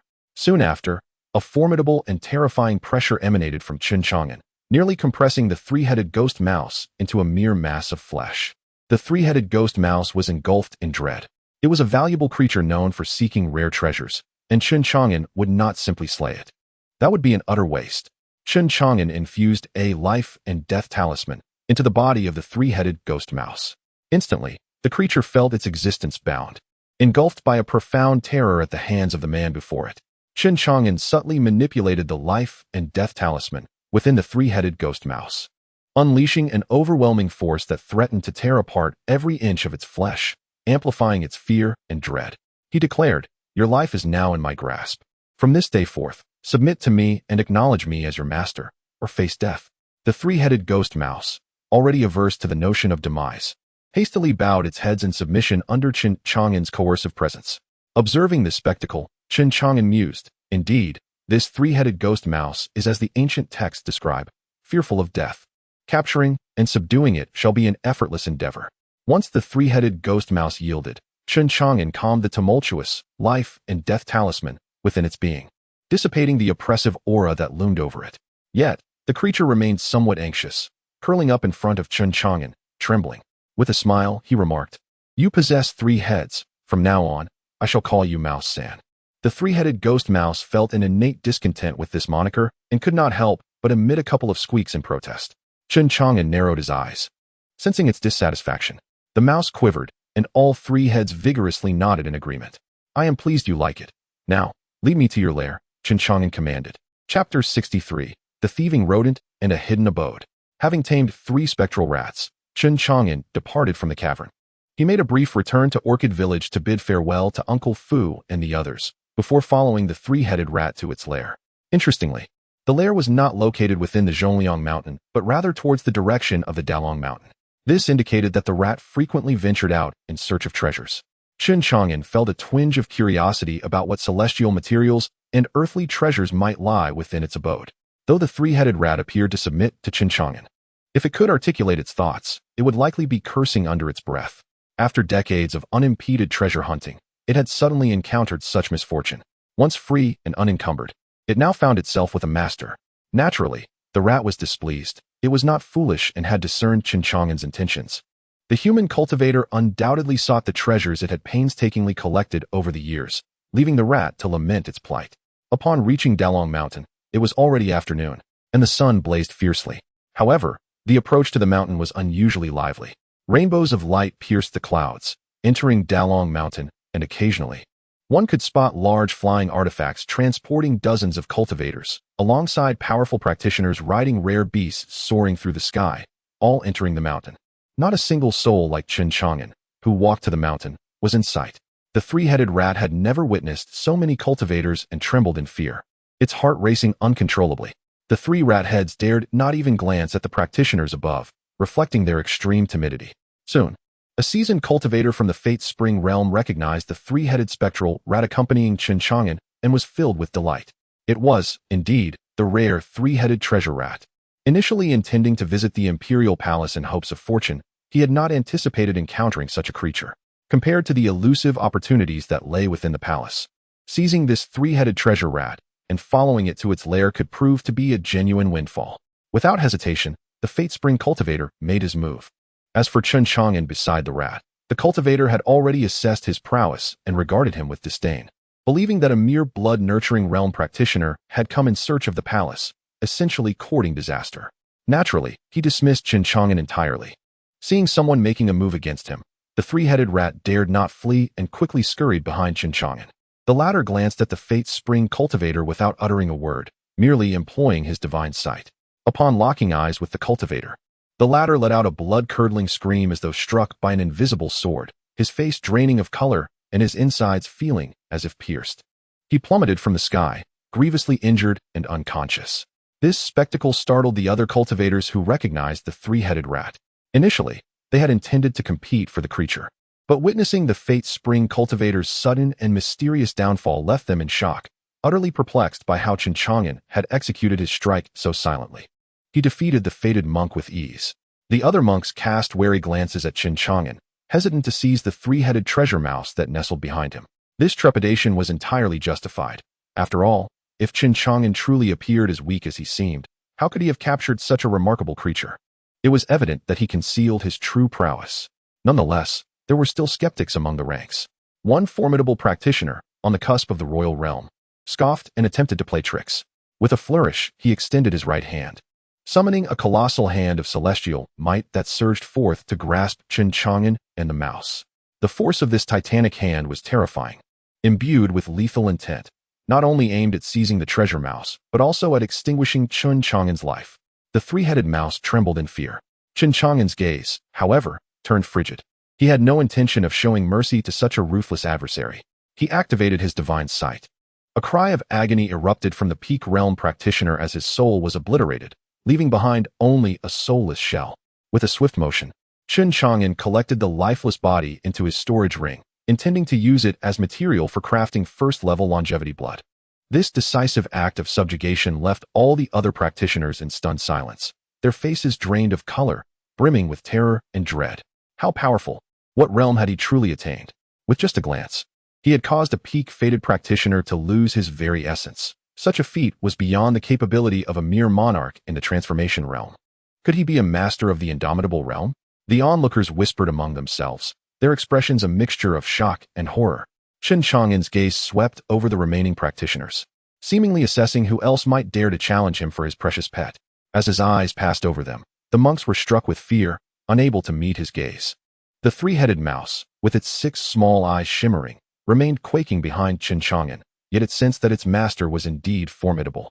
Perhaps staying by his side would be advantageous. With no one daring to contest for the mouse, Chen Chang'an finally turned his attention away and playfully kicked the trembling creature behind him. "Why are you so timid?" The mouse squeaked twice and scurried away with Chen Chang'an. Once Chen Chang'an and the three-headed mouse departed, the remaining practitioners finally exhaled a collective sigh of relief. At last, guided by the mouse, they approached its lair as dusk began to fall. The lair, hidden behind a waterfall on the north side of the Great Dragon Mountain, was remarkably secluded. Upon traversing the cascade, they encountered a stone wall polished to a lustrous sheen by years of flowing water. Just as Chen Chang'an pondered the entrance, he noticed the mouse darting toward a specific spot on the wall. To his astonishment, that section of the stone wall rippled like water, and the mouse passed right through it. So that is how it is. Chen Chang'an's eyes narrowed slightly, and he followed suit, entering the stone wall to discover a hidden world within. Several flagpoles were inserted, yet they were already covered in ashes, the total number of years unknown. A few precious top-grade spirit stones served as the foundation for the formation, concealing this illusion and safeguarding the area. Additionally, a heap of powder remained, the remnants left behind after the spirit stones had exhausted their energy. Who could be so extravagantly wealthy as to use top-grade spirit stones as a foundation? Chen Chang'an marveled in astonishment. He surveyed his surroundings, revealing a vast cavity excavated by human hands, where luminous stones were embedded in the stone walls, casting a bright light that surprisingly did not appear damp.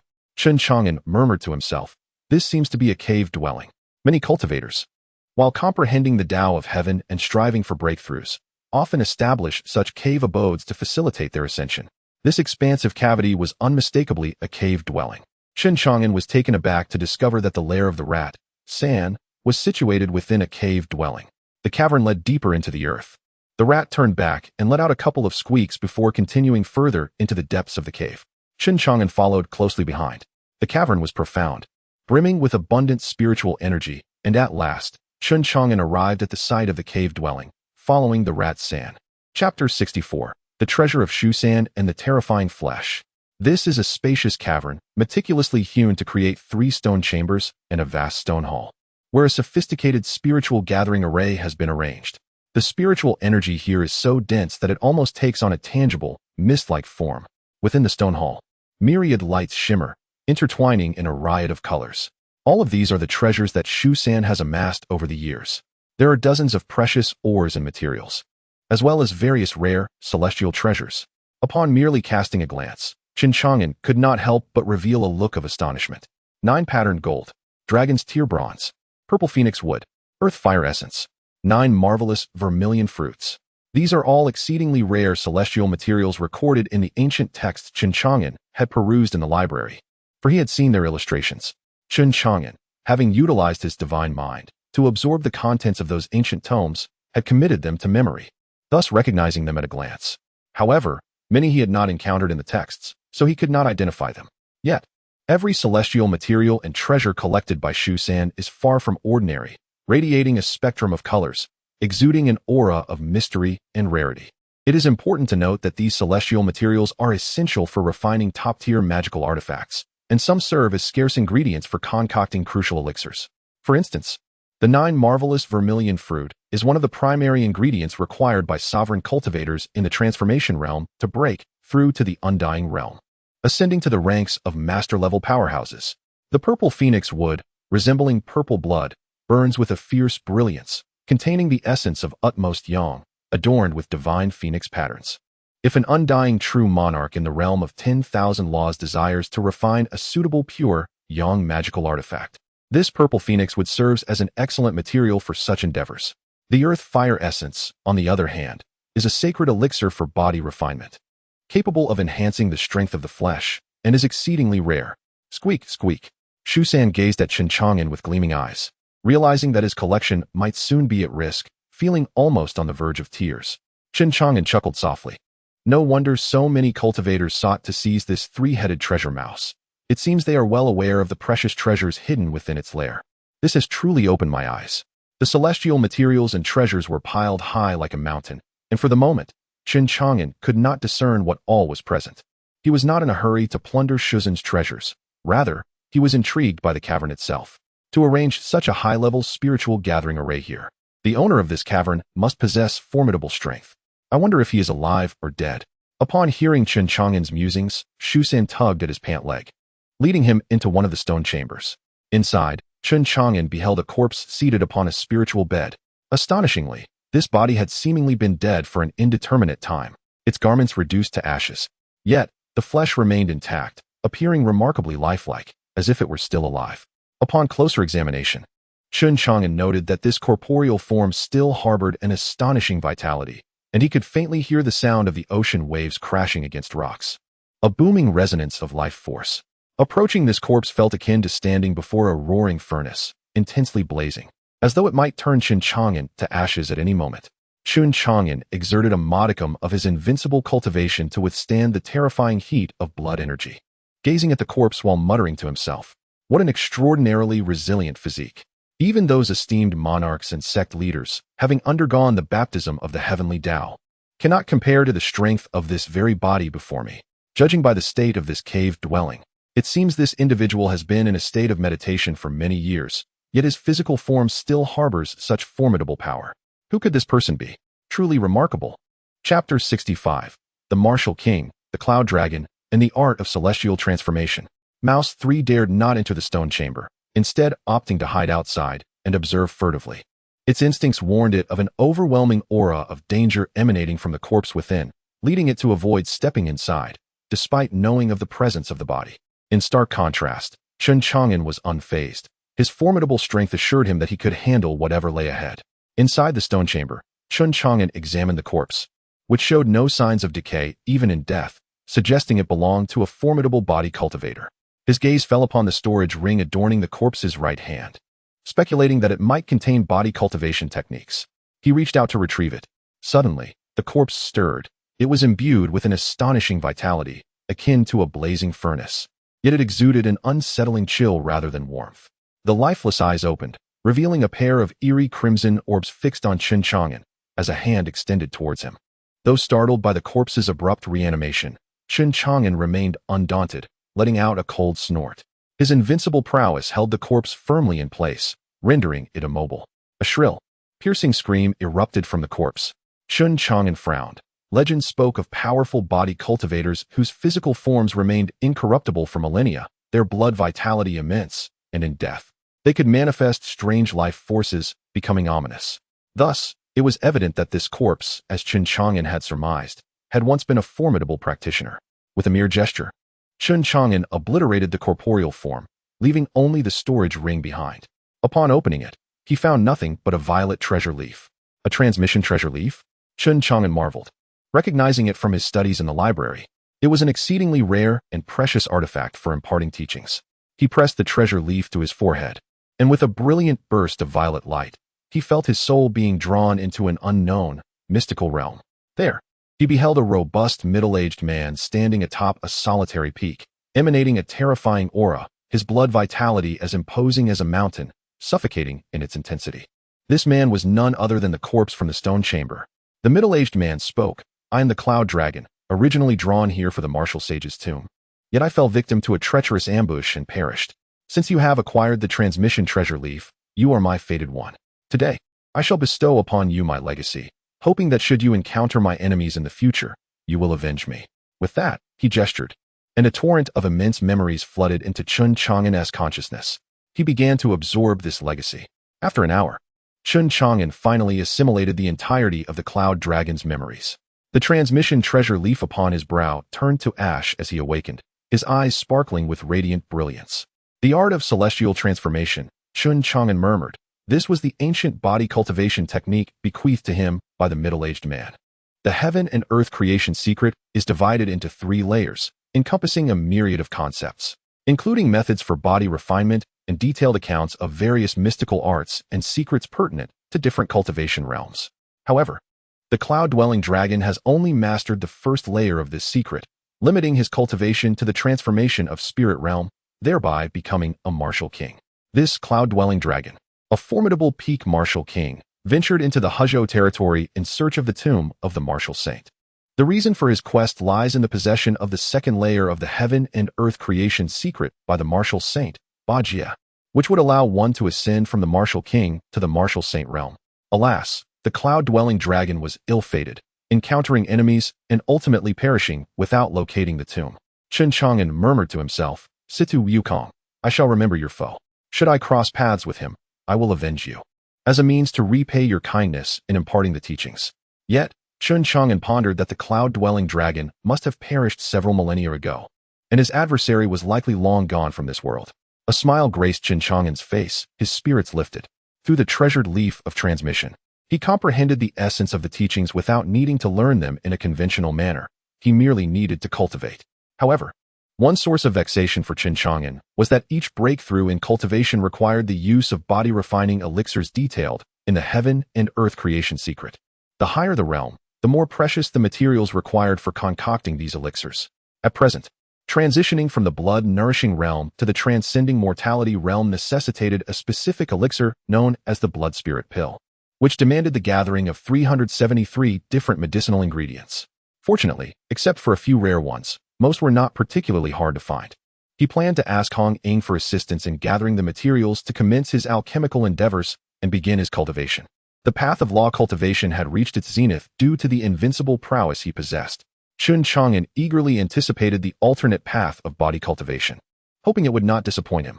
Casting a glance at Shu San, he remarked, "You, my friend, though not conventionally handsome, suddenly appear rather pleasing to the eye." Shu San, bewildered, could not comprehend Chen Chang'an's words. Chen Chang'an then ventured into the remaining stone chambers within the cave, discovering that they yielded no treasures. The few spirit pets once nurtured by the cloud-dwelling dragon had long since become mere piles of bones. Nevertheless, in one chamber, he stumbled upon a withered, yellowing golden vine, which resembled a small serpent. Chen Chang'an's eyes lit up. It was the golden serpent vine. According to the heaven and earth creation secret, to cultivate to the level of martial king, one required a medicinal ingredient called golden serpent fruit, which grows on this very vine. He fervently hoped it could be revived. Chen Chang'an did not wish to lose this precious golden serpent vine in vain, for it was exceedingly rare in the realm of cultivation. He swiftly employed his invincible cultivation to nourish the half-dead golden serpent vine. Under the nurturing influence of his formidable power, the vine soon began to regain its vitality. Chen Chang'an finally exhaled in relief. It was saved. Subsequently, Chen Chang'an carefully relocated the golden snake vine from the stone chamber into his storage ring, intending to plant it in the backyard of his apothecary upon his return. Finally, he swept clean all the treasures that Mouse San had amassed over the years, leaving him utterly satisfied. Mouse San gazed at this scene in dazed disbelief, his little heart bleeding, yet he did not dare to utter a word. Chen Chang'an smiled gently and said, "Mouse San, you are now my spirit pet. What is yours is mine, and what is mine remains mine. However, rest assured, I shall not mistreat you." Following this, Chen Chang'an harnessed his unparalleled cultivation to bestow upon Mouse San a pure spirit body, akin to those granted to Zhong Linger and Yi Hongying. Yet, under the baptism of Chen Chang'an's formidable power, Mouse San squeaked in surprise. undergoing a transformation in its bloodline. Chapter 66. The Transformation of Bloodline, the Golden Devouring Immortal Mouse. Under the unparalleled cultivation of Chen Chang'an, the bloodline of Mouse San underwent a remarkable metamorphosis. Golden flames engulfed its entire being, radiating an overwhelming demonic power, while its once gray fur transformed into a resplendent golden hue. Ancient texts have recorded various classifications of demonic beast bloodlines, including the mortal beast bloodline, earth beast bloodline, heavenly beast bloodline, true beast bloodline, and the immortal beast bloodline. The three-headed ghost mouse belonged to the ancient lineage of the golden devouring immortal mouse, a descendant resulting from the union with other demonic species.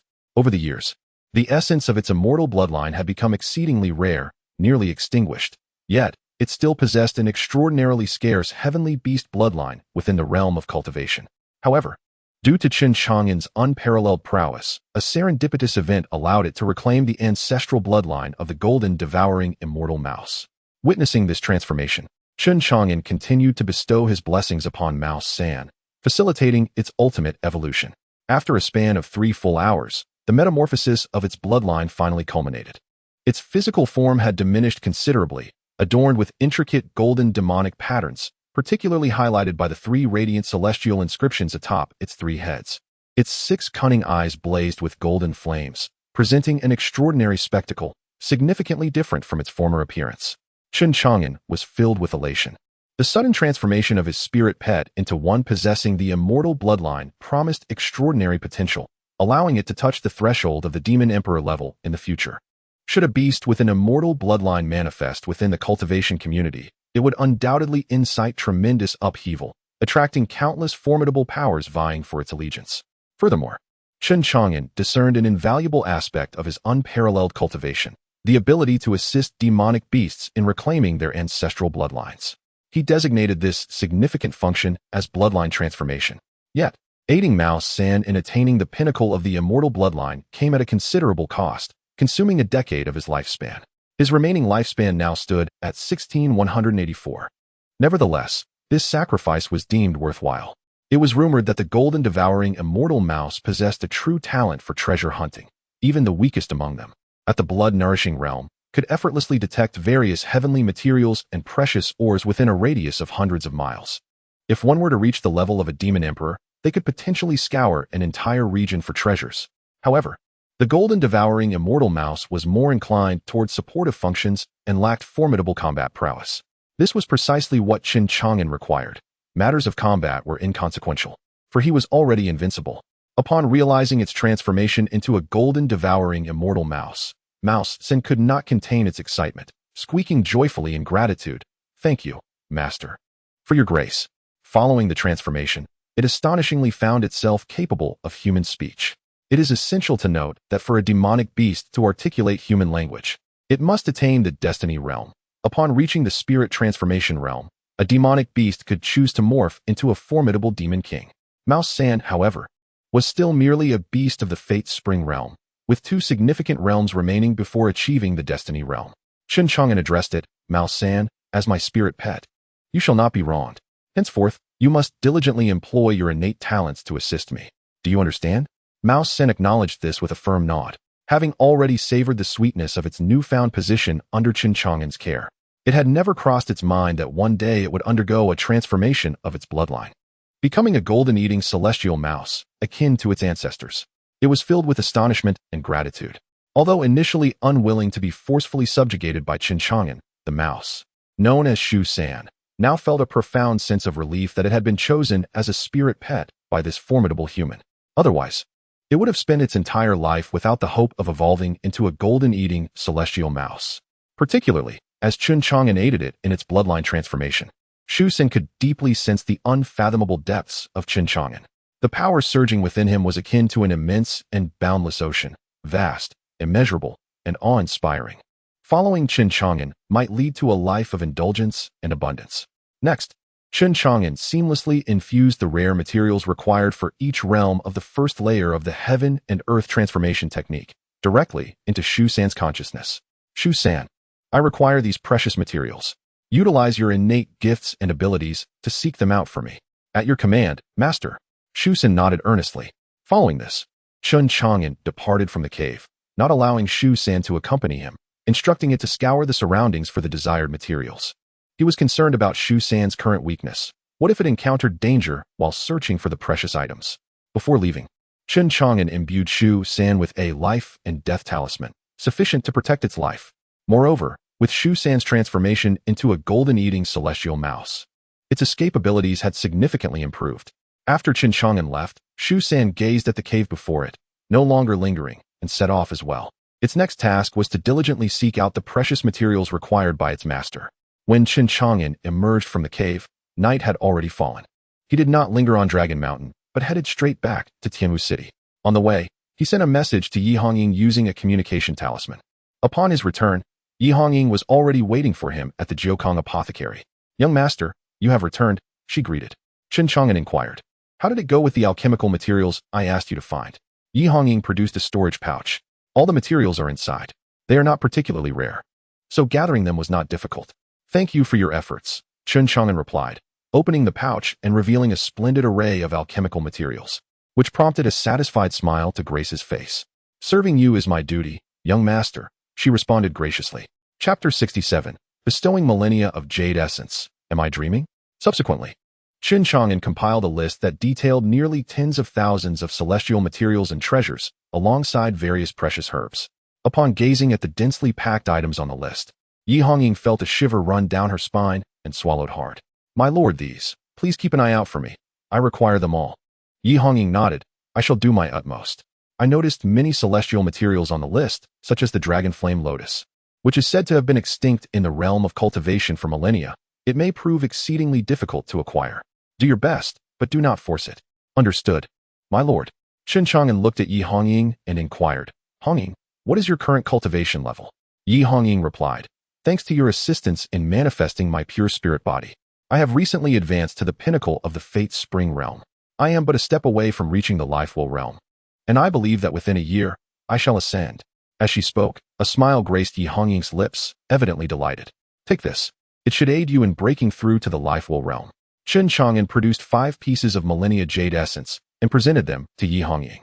The treasures amassed by Mouse 3 were indeed abundant. He had collected over 20 pieces of Millennia Jade Essence, a cultivation treasure of immense benefit.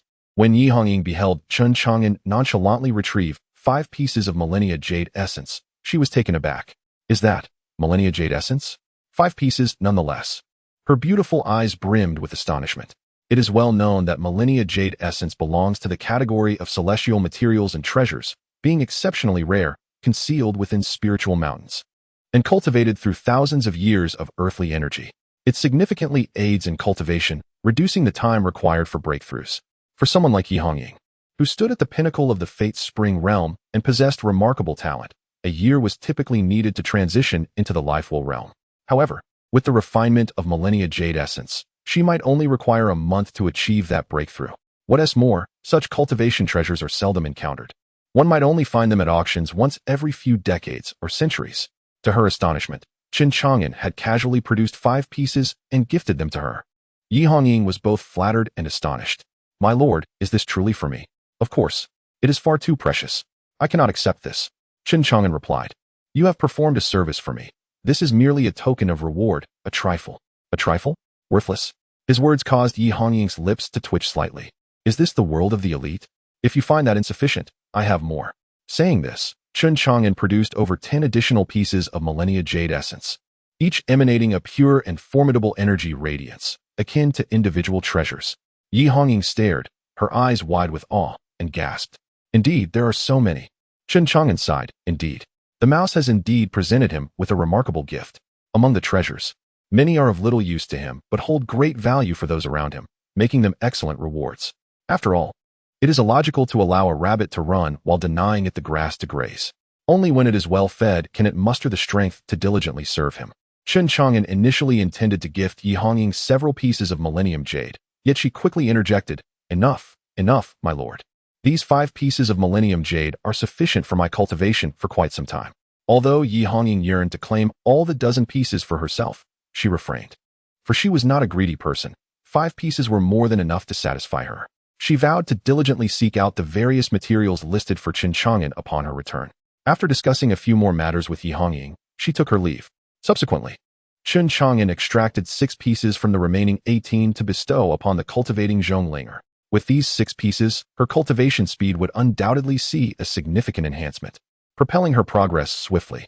As for the remaining 12 pieces of Millennium Jade, Chen Chang'an had already devised a plan. 6 would go to Lazy, and 6 to Supongzi.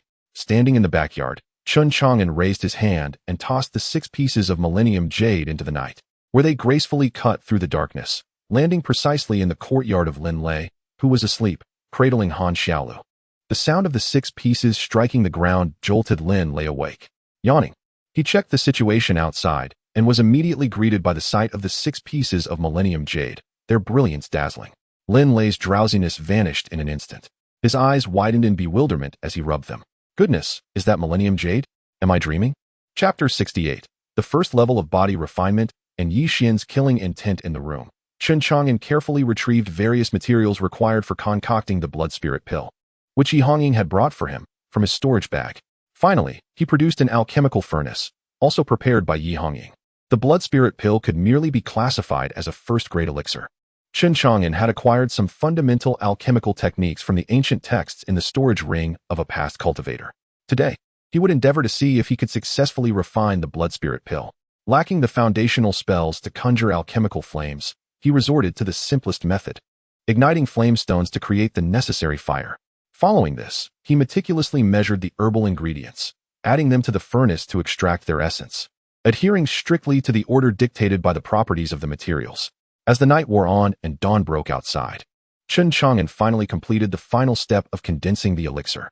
Aromatic vapors began to waft from the alchemical furnace, invigorating his senses and lifting his spirits.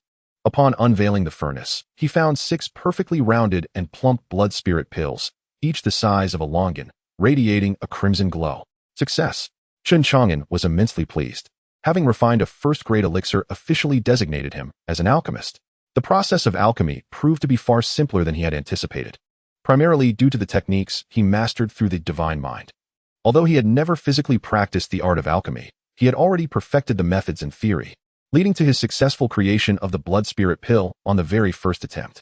Taking 1 blood spirit pill, Chen Chang'an initiated his cultivation of the heaven and earth creation art. The pill transformed into a pure and substantial medicinal potency, which, through the operation of the heaven and earth creation art, merged into his internal organs and flesh. With each passing moment, his physique grew stronger under the influence of the art. An hour later, having completely refined the blood spirit pill, Chen Chang'an awoke from his meditation, keenly sensing the transformations within his body. During his first experience of body refinement, his aura had notably expanded. He could feel a formidable strength coursing through him. Clenching his fist, he realized that if previously he could exert a force of 1 unit, he now possessed at least 3 times that strength. Yet, the 6 blood spirit pills were insufficient for his cultivation needs. To ascend to the first level of body refinement, he would require at least 100 blood spirit pills.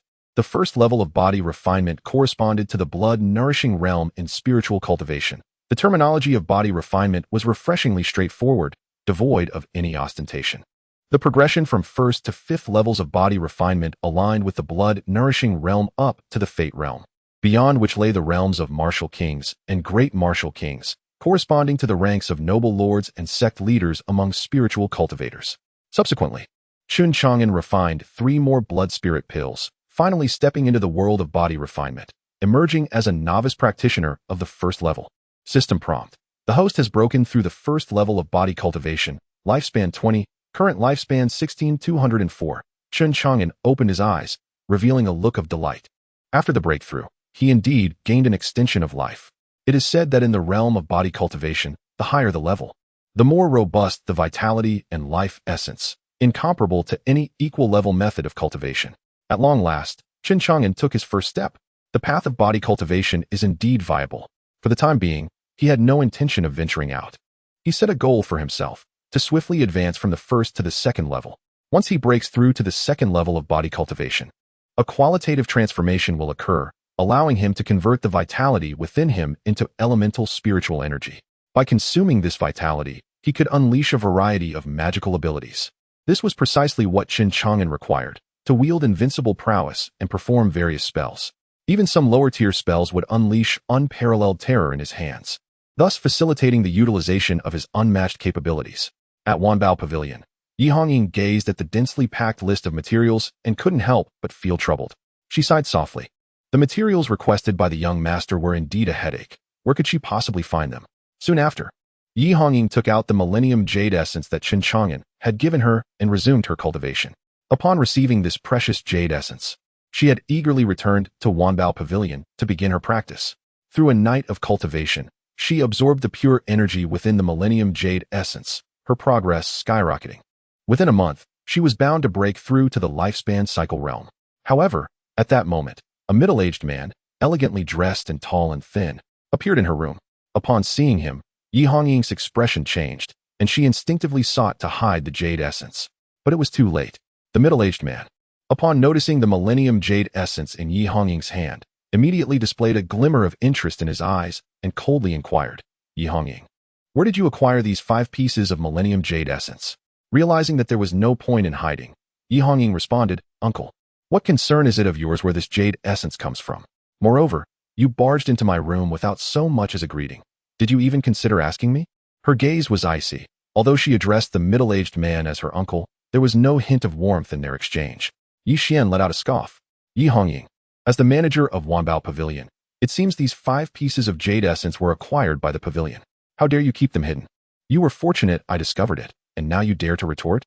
Whether I am concealing them, you can verify yourself by checking the pavilion's ledgers. These are mine, not the pavilion's, so where is the question of hiding?" Yi Xian snorted coldly. "I shall not waste words on you. I have come to Tianwu City to address the extinguishing of the soul lamps of 2 elder guardians from Wanbao Pavilion, who perished not long ago. Although you reported that they died in the Great Dragon Mountain due to the immortal emperor's inheritance, I suspect you were involved, colluding with outsiders to eliminate the 2 elder guardians and seize power for yourself. These 5 pieces of jade essence serve as evidence." Yi Hongying frowned. She was aware that her second uncle had always harbored animosity towards her, particularly in light of her father's prolonged absence after venturing into a relic, which had now spanned several decades. Despite the absence of a soul lamp to confirm her father Yi Hong's fate, the passing years had led the elders of the Wanbao Pavilion to suspect that Yi Hongying's father had perished. Consequently, Yi Xian conspired with the chief elder to suppress Yi Hongying, seeking to elevate his son Yi Qitian to the position of the pavilion's young master. Fortunately, her third aunt provided her with protection. Otherwise, it is likely that Yi Hongying would have fallen victim to the machinations of the cunning Yi Xian over the past decade. Ultimately, however, her third aunt's influence waned against Yi Xian's schemes, and he removed Yi Hongying from the main pavilion, assigning her to a branch in Tianwu City under the guise of testing her capability to assume the role of the pavilion's young lady. As for the 2 elders who had persistently caused her trouble and impeded her progress, they were, in fact, under Yi Xian's covert orders. Thus, Yi Hongying found herself marginalized at the main pavilion, deprived of adequate cultivation resources, rendering her destined for obscurity and eliminating any threat to his son's claim to the position of young master. Yet, Yi Xian had not anticipated that upon their next encounter, Yi Hongying's cultivation would have ascended to the pinnacle of the life spring realm, tantalizingly close to the wheel of life realm. With the aid of the 1,000-year-old jade marrow, she would soon breach the wheel of life realm. More crucially, Yi Xian discovered that Yi Hongying possessed an immaculate spiritual body, signifying that the chronic ailment that had plagued her for years had been healed, restoring her once extraordinary talent and significantly enhancing her innate abilities. This was the last outcome Yi Xian wished to witness. A flicker of murderous intent glimmered in his eyes. Chapter 69. The Manifestation of the Life and Death Talisman. The terrifying Golden Blade Talisman. A formidable aura of murderous intent radiated from Yi Xian, filling the room. Yi Hongying sensed it, her delicate frame trembling as she felt a chill wash over her. Her complexion paled slightly as she instinctively recoiled. It is crucial to remember that Yi Xian, as one of the esteemed masters of the sect, possessed an indomitable cultivation level. If he sought to take her life, escape would be utterly impossible. Yi Xian observed Yi Hongying retreating step by step, his gaze laced with disdain. "Yi Hongying, you are my brother's daughter, and I had no desire to kill you. All you need to do is remain quietly in Tianwu City and refrain from vying for the position of the sect's young master. Yet, it seems you remain undeterred, and thus I cannot be blamed if my unclely sentiments are cast aside." With that, Yi Xian afforded Yi Hongying no opportunity for rebuttal and launched a lethal strike aimed at her life. While her status was indeed unique, the current tumult in Tianwu City, Situated near the perilous Dragon Mountain, amidst the emergence of the Celestial Emperor's legacy, rendered it a chaotic battleground. Even if she were to perish here, given the complexity of the circumstances, it would be impossible to ascertain her killer. Even if suspicions arose regarding his involvement, without evidence, it would have no bearing on him. If blame were to be assigned, it would rest squarely on Yi Hongying's shoulders for her disobedience, although she currently found herself diminished. Serving as a mere branch manager in Tianwu City, her latent talents and cultivation level still garnered the support of numerous elders within the sect. This was something Yi Xian could not allow. Thus, Yi Hongying must die, with Yi Xian's brother no longer alive. The position of the young master was not something she could claim without just cause, nor could she comfortably assume the role of a highborn lady within the sect. His eyes glinted with cold resolve as he gazed upon Yi Hongying, envisioning her as nothing more than a lifeless corpse. Was death imminent? Yi Hongying's complexion turned ghostly pale, as the ominous shadow of death loomed over her, rendering her limbs icy and immobilized. She desperately wished to utilize the talismans bestowed upon her by Chen Chang'an, which would bestow invincible power, but time was not on her side. Reluctant to succumb to her fate, she struggled against the overwhelming odds. Yet, she was painfully aware of her own frailty. Before the might of a mid-stage indomitable realm master, she felt like an insignificant ant, easily crushed underfoot by Yi Xian. Buzz.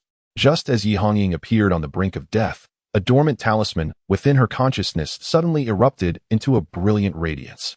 Immediately thereafter, an unfathomable force surged forth. Yi Xian let out a harrowing cry as he was violently hurled away by this immense power, his internal organs feeling as though they were on the verge of being pulverized. Clutching his chest, blood flowed uncontrollably from his lips as he fixed his blood-red gaze upon Yi Hongying, his expression a mix of disbelief and shock. What had caused such a terrifying force to erupt from within her? As a master of the mid-stage indomitable realm, he had been unable to withstand it, suffering a grievous injury in an instant. Was this perhaps a life-saving trump card left to her by Yi Hong? The realization left Yi Xian's countenance paling.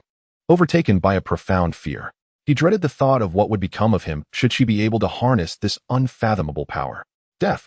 Upon this realization, Yi Xian felt an involuntary shiver coursing through his entire being, and in an instant, he transformed into a radiant streak of light, darting out of the Wanbao pavilion and desperately fleeing into the distance. At this moment, Yi Hongying had just regained her senses, astonished and bewildered by the sudden eruption of an unfathomable power within her.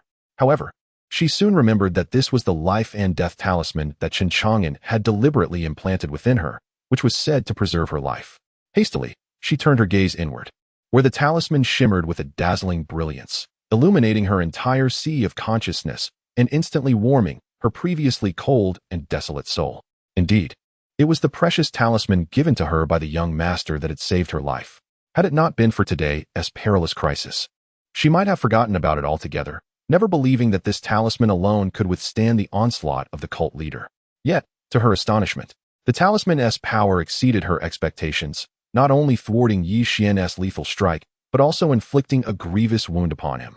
Yi Hongying was filled with uncontainable joy, but in the next moment, her smile faded as she gazed in the direction Yi Xian had fled. This was a once-in-a-lifetime opportunity to eliminate him. Yi Xian was her second uncle, yet he was ruthless, showing no regard for familial ties. Thus, Yi Hongying would not speak of kinship. Second uncle, you cannot escape. She summoned a precious talisman, transforming herself into a bolt of lightning, and charged out of the Wanbao pavilion in pursuit of Yi Xian. Half an hour later, on a great mountain outside Tianwu City, two figures raced after one another at incredible speeds. Yi Xian poured the precious healing elixir into his mouth, yet he could not suppress the injuries within him. His vitality had diminished by at least 70%. His consciousness remained vigilant, aware of Yi Hongying closing the distance behind him. Gritting his teeth, Yi Xian's face turned ashen. That damned wretch, do you think you can kill me? Though he was severely wounded, he believed that Yi Hongying, with her current strength, could not bring about his demise. Suddenly, Yi Xian noticed Yi Hongying unleashing a second-tier talisman. It was an offensive talisman, the second-tier golden blade talisman. Yi Xian scoffed inwardly. Did she think that a mere second-tier talisman could kill him? But immediately after, he witnessed Yi Hongying activating the golden blade talisman. A colossal golden blade manifested in the heavens, radiating boundless might, truly awe-inspiring. Yi Xian stood frozen, as if struck by lightning, utterly dumbfounded. What who crafted this second-tier golden blade talisman? Is this not a legendary celestial, or even divine talisman? Yi Hongying, too, was taken aback by the talisman's formidable power, swallowing hard. The golden blade talisman, re-enhanced by the young master, possessed such terrifying might, even surpassing the previous fire talisman. Contemplating this, Yi Hongying felt an overwhelming sense of reverence for Chen Chang'an. She turned to Yi Xian, second uncle. Were you not going to escape? Hurry, I permit you to flee a few thousand zhang ahead. Chapter 70. Boldness leads to ruin. I wish to test it. With a thunderous roar, the formidable blade transformed from the second-tier golden blade talisman, descended, obliterating everything in its path. Even Yi Xian, the master of the immortal realm, could not withstand this onslaught, and in the blink of an eye, he was reduced to ashes beneath the radiant blade. The mountain itself crumbled under the sheer might of the golden light. Witnessing the cataclysmic power unleashed by the second-tier golden blade talisman, Yi Hongying was left in awe. Such an extraordinary talisman could likely only be wielded with such ferocity by the young master himself in the entire realm of cultivation. Though Yi Xian was her own uncle, Yi Hongying felt no remorse for his demise. Instead, it was as if a colossal burden that had long weighed upon her heart had finally been lifted. She had lived in constant peril, knowing that Yi Xian had long harbored intentions to end her life. Yet today, bolstered by the life and death talisman and the protective offensive talisman bestowed by Chen Chang'an, she had vanquished the immortal Yi Xian. It felt surreal, as if she were trapped in a vivid dream. Regaining her composure, Yi Hongying retrieved a treasured communication talisman from her storage ring. With a serious demeanor, she activated the talisman to relay the news of Yi Xian's death. Before long, a response arrived. Upon reading the message, Yi Hongying exhaled a long sigh of relief. However, after a moment's contemplation, she activated the talisman once more to inform Chen Chang'an of the incident. At Jiukong Apothecary, Chen Chang'an, engrossed in his training, received Yi Hongying's message. Upon reading it, he learned of her assassination of one of the esteemed heads of the main store. His expression remained unchanged as he responded to her, stating that the man was dead and that there was no need for concern, as long as he was present. No one would dare to threaten her. Yi Hongying smiled upon receiving Chen Chang'an's reply. If asked whom she trusted most at this moment, it would undoubtedly be Chen Chang'an. With his assurance, she felt utterly unconcerned that the main store would seek to trouble her over this matter. Muttering to herself, Yi Hongying reflected on Yi Xian's death. With his son, Yi Qitian's abilities, he would certainly not ascend to the position of the young master, and she anticipated that the main store would soon summon her back. However, the resources and intelligence available at the main store far surpassed what could be found in Tianwu City. If she were to return and reclaim her position as the young master, it would be significantly easier to gather the celestial and earthly treasures desired by the young master. Meanwhile, just as Chen Chang'an had sent a message to Yi Hongying, Lin Lei arrived at his doorstep, his face marred by concern. Lei, as the deputy commander of the law enforcement division, why do you find yourself here so often? Chen Chang'an remarked. This time is different, Lin Lei replied, pulling Chen Chang'an into a corner and lowering his voice. Chang'an, something strange occurred last night. Oh, what peculiar event transpired? As worry mingled with astonishment and complexity in Lin Lei's eyes, he recounted, while I was asleep at home, I suddenly heard several noises outside my door in the dead of night. When I stepped outside, do you know what I found? Feigning ignorance, Chen Chang'an played along. What was it? Lin Lei spoke slowly. These are 6 pieces of millennial agate. Such items are treasures for cultivation. If one were to practice with this millennial agate, one could surely advance at an astonishing pace. This is indeed a fortunate circumstance. Yet why do you appear so anxious? Lin Lei let out a bitter smile. A fortunate circumstance, indeed, if I were to find these in those perilous and secretive forbidden zones. However, Chang'an, do you not find it peculiar that these millennial agates would innocently fall at my doorstep, as if they were gifts from the heavens? It feels as though this matter is not as simple as it seems. Chen Chang'an teased with a smile. Perhaps a wealthy lady from a prominent family has taken a liking to you and secretly bestowed these treasures upon you. Given the value of this millennial agate, you must seize this opportunity wisely. Have you ever heard the saying? What saying? In youth, one knows not the value of a wealthy lady, mistaking a girl for treasure. Lin Lei shot Chen Chang'an an exasperated glance. What nonsense about wealthy ladies and girls, Chang'an? I am not in the mood for jokes. You are always clever. Help me consider how to handle these 6 pieces of millennial agate. If these were to be exposed, given the chaotic circumstances in Tianwu City, I fear that even 100 lives would not suffice for me to survive. Chen Chang'an shrugged.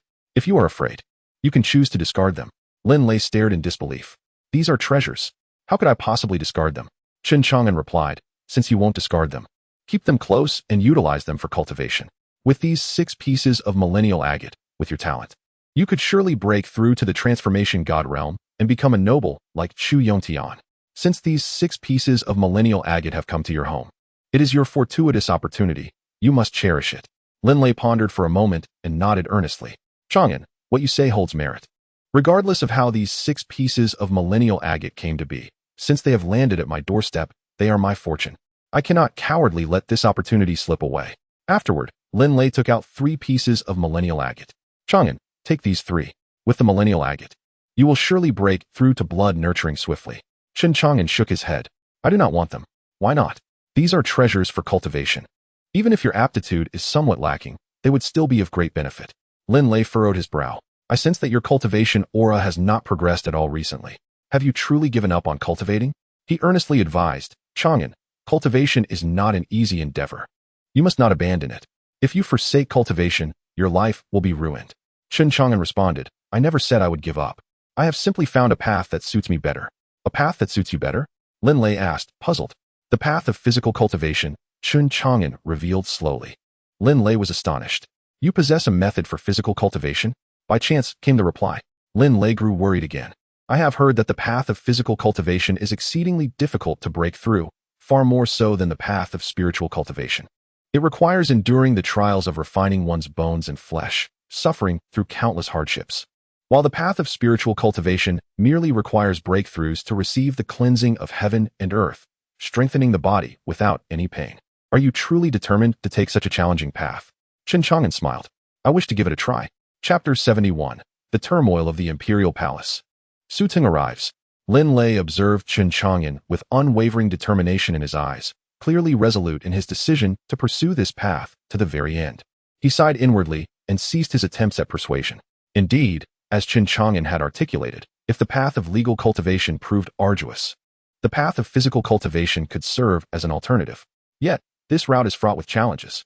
Throughout history, countless practitioners of legal cultivation have emerged, gaining strength through the natural trials of the heavens and earth after each breakthrough, rendering the need for physical refinement almost obsolete. Their corporeal forms merely require a modicum of strength, while they predominantly focus on external forces. Conversely, the path of physical cultivation relies solely on one's own bodily prowess, showcasing formidable combat strength. However, each realm necessitates the tempering of sinews and the honing of the flesh, enduring great hardship, far from the ease of breakthroughs experienced by legal cultivators. Perhaps one must invest several times, even dozens of times more effort and time. Thus, many physical cultivators meet their end midway, succumbing to the passage of time. This is also the reason behind the gradual decline of physical cultivation. Yet, should one successfully traverse the path of physical cultivation, their corporeal form would be significantly superior to that of their legal counterparts at the same level. Should a physical cultivator engage in combat with a legal cultivator of equal standing, once they close the distance, the latter would find themselves utterly outmatched. However, Lin Lei refrained from disheartening Chen Chang'an. Since Chen had chosen this path, Lin Lei, as a good brother, naturally offered his support. Chang'an, should you ever require assistance, do not hesitate to seek me out. Chen Chang'an replied. Indeed, you are the deputy commander of the law enforcement guard. If I cannot turn to you in times of difficulty, then to whom shall I appeal? Lin Lei shot Chen Chang'an a playful glance. The path of physical cultivation necessitates continuous refinement of one's body, requiring an array of rare refining treasures, which are not easily found. Nonetheless, I shall keep an eye out for you. Very well. I shall take my leave now. With 6 pieces of millennium jade, Lin Lei departed from the Jiukong apothecary. Lin Lei's words served as a reminder to Chen Chang'an. Merely relying on the refining elixirs from the heaven and earth creation technique was insufficient. It would be prudent to employ some physical refining treasures to expedite his breakthrough to the second stage. Once Mao Sin returns, he could have this little rodent keep an eye out during his treasure hunts. Subsequently, Chen Chang'an consumed the blood spirit elixir, continuing his cultivation, and found it far from tedious. Rather, it felt like an invigorating enhancement to his invincible existence, instilling a sense of purpose. Meanwhile, while Chen Chang'an remained at home in his cultivation, a fierce battle raged within the depths of the Great Dragon Mountain, where the imperial palace had been opened. From that ancient citadel, an unending tide of ghostly soldiers surged forth, their battle cries echoing into the heavens. Not a single cultivator had managed to breach these spectral ranks and truly enter the imperial palace. Dongfang Lingyue and Gu Haixing flanked Qin Shaoyan, the fastest to enter the palace. They had anticipated a smooth passage upon their arrival, yet the perils within exceeded their wildest imaginations. Countless ghostly soldiers emerged, seemingly endless. A chilling aura pervaded the surroundings of the imperial palace, akin to stepping into the realm of the underworld. Chang'an, can you wield the compassion sword to halt these ghostly soldiers? Chen Chang'an nodded, brandishing the compassion sword, but regrettably, it bore no effect against these spectral foes. Their advance was thus hindered. Gu Haisheng furrowed his brow, realizing that the time for the compassionate sword had yet to come. This was not the palace of the compassionate immortal emperor, nor the site of the emperor's legacy. Logically, this place should embody utmost rigidity and vitality. Yet how could it harbor such terrifying dark energy and give rise to so many spectral soldiers? Dongfang Linyue raised her hand to quell the approaching phantoms and replied, I am uncertain. It seems we must eradicate this legion of spectral soldiers to truly enter the imperial palace. Following closely were Su Dafu and Su Yuanba. Su Dafu gasped in shock at the sheer number of spectral soldiers. Beside him, Su Yuanba remarked, the disciples of the longevity sect are blocked here. He lifted his gaze towards the front. They were currently at the periphery of the imperial palace, not yet having entered its inner sanctum. Before them, an overwhelming throng of spectral soldiers descended from the towering jade steps, with two massive golden gates looming at the summit of those steps. They had to vanquish these spectral warriors to reach the golden gates at the top of the jade steps. What shall we do next, my lord? Su Dafu inquired. There is but one path forward. It seems cooperation with the longevity sect is our only recourse to confront the enemy. Agreed. Since the seal of the imperial palace had been shattered, an increasing number of cultivators had arrived, all of whom were initially paralyzed by the horrifying scene before them. However, they quickly joined the fray to combat the spectral soldiers. They understood well that without annihilating this horde, none would gain entry into the imperial palace. The jade steps leading to the golden gates boasted 3 tiers, each adorned with a vast platform. Upon ascending to the first platform, the spectral soldiers temporarily retreated, allowing them a moment's respite. Gazing back toward the jade steps they had traversed, they beheld a scene of carnage, with countless bodies strewn about. The air thick with the stench of blood, thousands of cultivators had perished, paying a grievous toll. Everyone was acutely aware of the perilous nature of the imperial palace. As they pressed forward, more lives would inevitably be lost. Many cultivators felt an immense weight in their hearts, with some even wavering, unwilling to continue their ascent. Just then, the sky behind them began to warp, and an ancient portal materialized.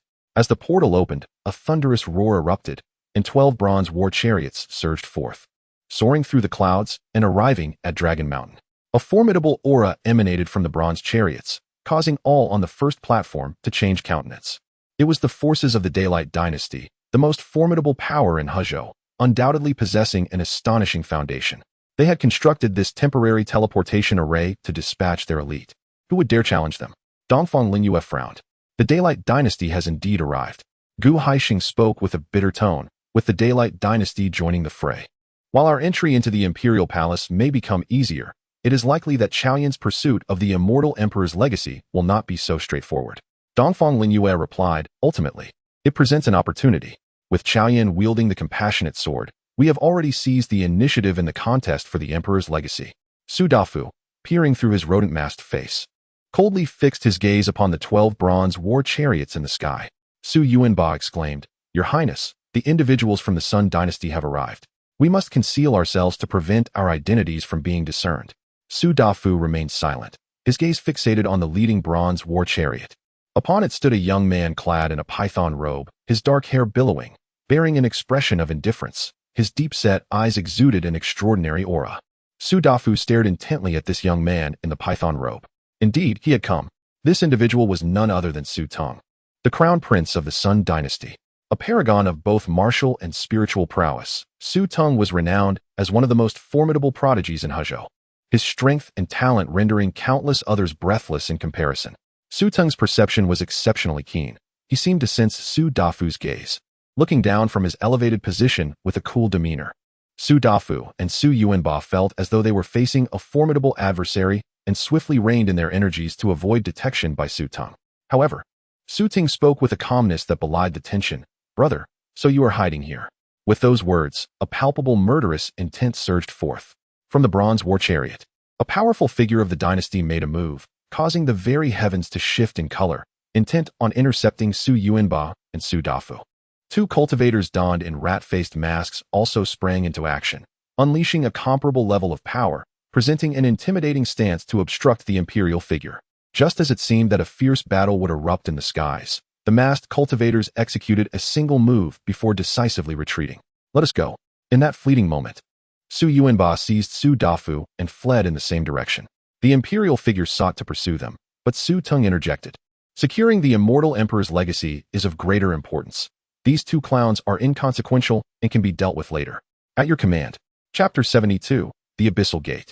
The Spectral Death Clan. Upon the bronze war chariot, Su Teng cast a tranquil gaze towards the two golden doors at the end of the jade staircase. Without further ado, he led a multitude of imperial powerhouses to ascend the jade steps. Meanwhile, the cultivators resting on the first platform observed with keen interest. Those who had initially considered retreating found their spirits lifted upon seeing the arrival of the Daylight Dynasty. With members of the Daylight Dynasty present, they entertained thoughts of seizing the opportunity to slip into the imperial palace behind them. Their demands were modest. A mere sip of warm broth would suffice. Swiftly, as they journeyed towards the Golden Gates, Su Teng found himself embroiled in a fierce battle with the spectral soldiers. However, the forces of the Daylight Dynasty remained unperturbed, sweeping aside the spectral troops guarding the path to the second platform within a mere hour. Without pausing for rest, they surged onward towards the third level, an unstoppable force, leaving no adversary unvanquished. The Daylight Dynasty, undeniably the reigning power of the Huzhou, unveiled its unparalleled combat prowess from the moment it emerged. In the shadows, Su Dafu and Su Yuanba fixated their attention on Su Teng. Su Yuanba spoke gravely, with so many imperial experts guarding Su Teng. It seems that assassinating him will not be a straightforward task. Su Dafu replied. Su Teng is arrogant and conceited, immensely proud of his own strength. We shall lie in wait. An opportunity to strike will inevitably present itself. Since he has arrived, we might as well leverage his power to eliminate the dangers lurking within the imperial palace. I will not allow him to obtain the legacy of the celestial emperor. Just as Su Dafu and Su Yuanba engaged in their clandestine discourse, an ancient voice resonated from behind them. In this imperial palace, the legacy of the celestial emperor is not so easily claimed. Should the Daylight Dynasty truly breach the Golden Gates, they may find themselves facing dire peril. Su Dafu and Su Yuanba were taken aback, turning to discover an elderly woman who had appeared behind them without their notice. They both recognized her. It was Granny Rong, renowned in Tianwu City for her age and her penchant for matchmaking. Granny Rong flashed a grin at the two. Su Dafu, Su Yuanba, what are you two hiding here for? Despite her mask, she instantly discerned their identities. Her murky, aged eyes glimmered with an enigmatic light, sending a tremor through their hearts. In their memories, Granny Rong had always been an ordinary matchmaker in Tianwu City, yet now she had silently materialized behind them. It was worth noting that Su Yuanba, a master of the indestructible realm, had always been vigilant to his surroundings through his spiritual awareness, yet he had failed to detect Granny Rong in the slightest. This was a testament to her true capabilities, which belied her seemingly simple exterior. Having had their identities unveiled, the two ceased their pretense and removed their masks. Su Dafu grinned foolishly, perplexed. Granny Rong, how did you know it was me and seventh uncle? Granny Rong chuckled coldly. Oh, chubby boy, if you didn't hide that round belly of yours, did you think a mere mask would keep you unrecognized? Su Dafu gently caressed his belly, aware that his figure could not escape the discerning eyes of the neighbors in Tianwu City, and it seemed only natural that his identity would be uncovered. During the era of the Great Sun Dynasty, there were indeed tumultuous changes. Back then, he was a dashing and handsome youth, but alas, the past is a painful memory. Su Dafu inquired, Granny Rong, you mentioned that the legacy of the immortal emperor is not easily attained, and that the people of the Great Sun Dynasty would perish. What does this mean? Granny Rong's gaze was profound, imbued with the weight of countless years. Do you know what the compassionate immortal emperor once did? The two shook their heads. The era of the compassionate immortal emperor felt too distant for them to grasp. Granny Rong, do you know the compassionate immortal emperor? Su Dafu asked, intrigued. Granny Rong nodded. 27,000 years ago, a gate to the abyss appeared on Long Mountain, allowing the malevolent spirit race to descend upon Huzhou, seeking to transform it into a realm of darkness, thereby gradually devouring our great rejuvenation of the immortal realm. At that time, the compassionate immortal emperor single-handedly suppressed the gate and constructed a royal palace here. Upon hearing this, both Su Dafu and Su Teng were left in astonishment. The Abyssal Gate. It is indeed the malevolent spirit race. The Abyss was a world unlike the great rejuvenation of the immortal realm. inhabited by an ancient and sinister race known for their malevolence, treachery, and insatiable hunger for life itself, regarded as one of the greatest threats to humanity. Yet, the malevolent spirit race resided within the abyss, and crossing over into the great rejuvenation of the immortal realm was no trivial endeavor. It was astonishing that, 27,000 years prior, they had managed to construct a gate to the abyss. Su Dafu and Su Teng felt a chill run down their spines. Thankfully, the compassionate immortal emperor intervened. Otherwise, the consequences would have been dire. Granny Rong glanced at the spectral soldiers ahead and continued, "Now? With so many spectral soldiers and generals emerging from this royal palace, the air thick with the aura of death, it seems the seal established by the compassionate immortal emperor has weakened, and the malevolent spirit race is stirring. If not properly managed, a catastrophe may befall the great rejuvenation. The urgent task is to locate the bell of the compassionate emperor, for it is the key to the seal and the legacy of the compassionate immortal emperor.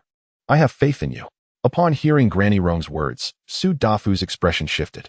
"Granny Rong, you truly believe in me? Do you think I can seize the legacy of the immortal emperor?" Granny Rong did not respond, merely casting him a glance before her form dissipated like smoke. After her departure, Su Dafu turned to Su Yuanba beside him. "Uncle, what do you think?" Su Yuanba replied, "Your Highness, I sense that there is a significant secret behind this matter. Granny Rong's sudden appearance must have a reason. However, I did not expect her to conceal her depth more than we do. Even with my mid-level cultivation, I cannot discern her true strength. Given her knowledge of the compassionate immortal emperor, she likely has a profound connection to him." Su Dafu nodded, his eyes gleaming with determination as he gazed up at the towering golden gates at the end of the jade steps. As long as one discovers the compassionate emperor's bell, the legacy of the immortal emperor can be attained. However, the whereabouts of this imperial bell remains shrouded in mystery. We shall observe for a while longer, seeking the opportune moment to act. Furthermore, the loosening of the seal on the abyssal gate is a matter of great significance. It is possible that this imperial palace has already fallen victim to the invasion of the malevolent spirit death clan. If such is the case, it seems that Su Teng may be in for a considerable downfall. Chapter 73. Could the old man be a hidden master? At last, Chen Chang'an arrived at the Jiukong apothecary. Employing his divine sight, he observed the unfolding events within the imperial palace. Having ascended to the first tier of cultivation, his physical form had significantly strengthened, prompting him to once again test the capacity of his body to bear the formidable cultivation of 9 billion years. To his astonishment, while utilizing the divine eye, he discovered that it scarcely consumed any of his lifespan, and he did not hear the ominous chime indicating a reduction in longevity. This revelation filled Chen Chang'an with immense joy, solidifying his resolve along the path of physical cultivation.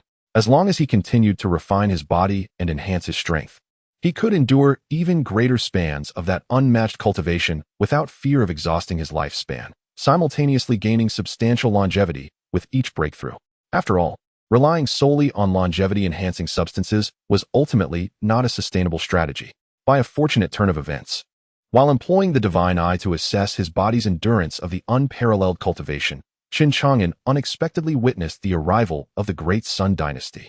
He observed Su Yuanba confronting Su Teng, ultimately withdrawing from the encounter. Shortly thereafter, to his surprise, he caught sight of Granny Rong, who had also ventured into the imperial palace. How astonishing! What could have prompted Granny Rong to come to the palace? Chen Chang'an watched as she stealthily approached Su Yuanba and Su Dafu, who were lurking in the shadows, oblivious to her presence until she startled them.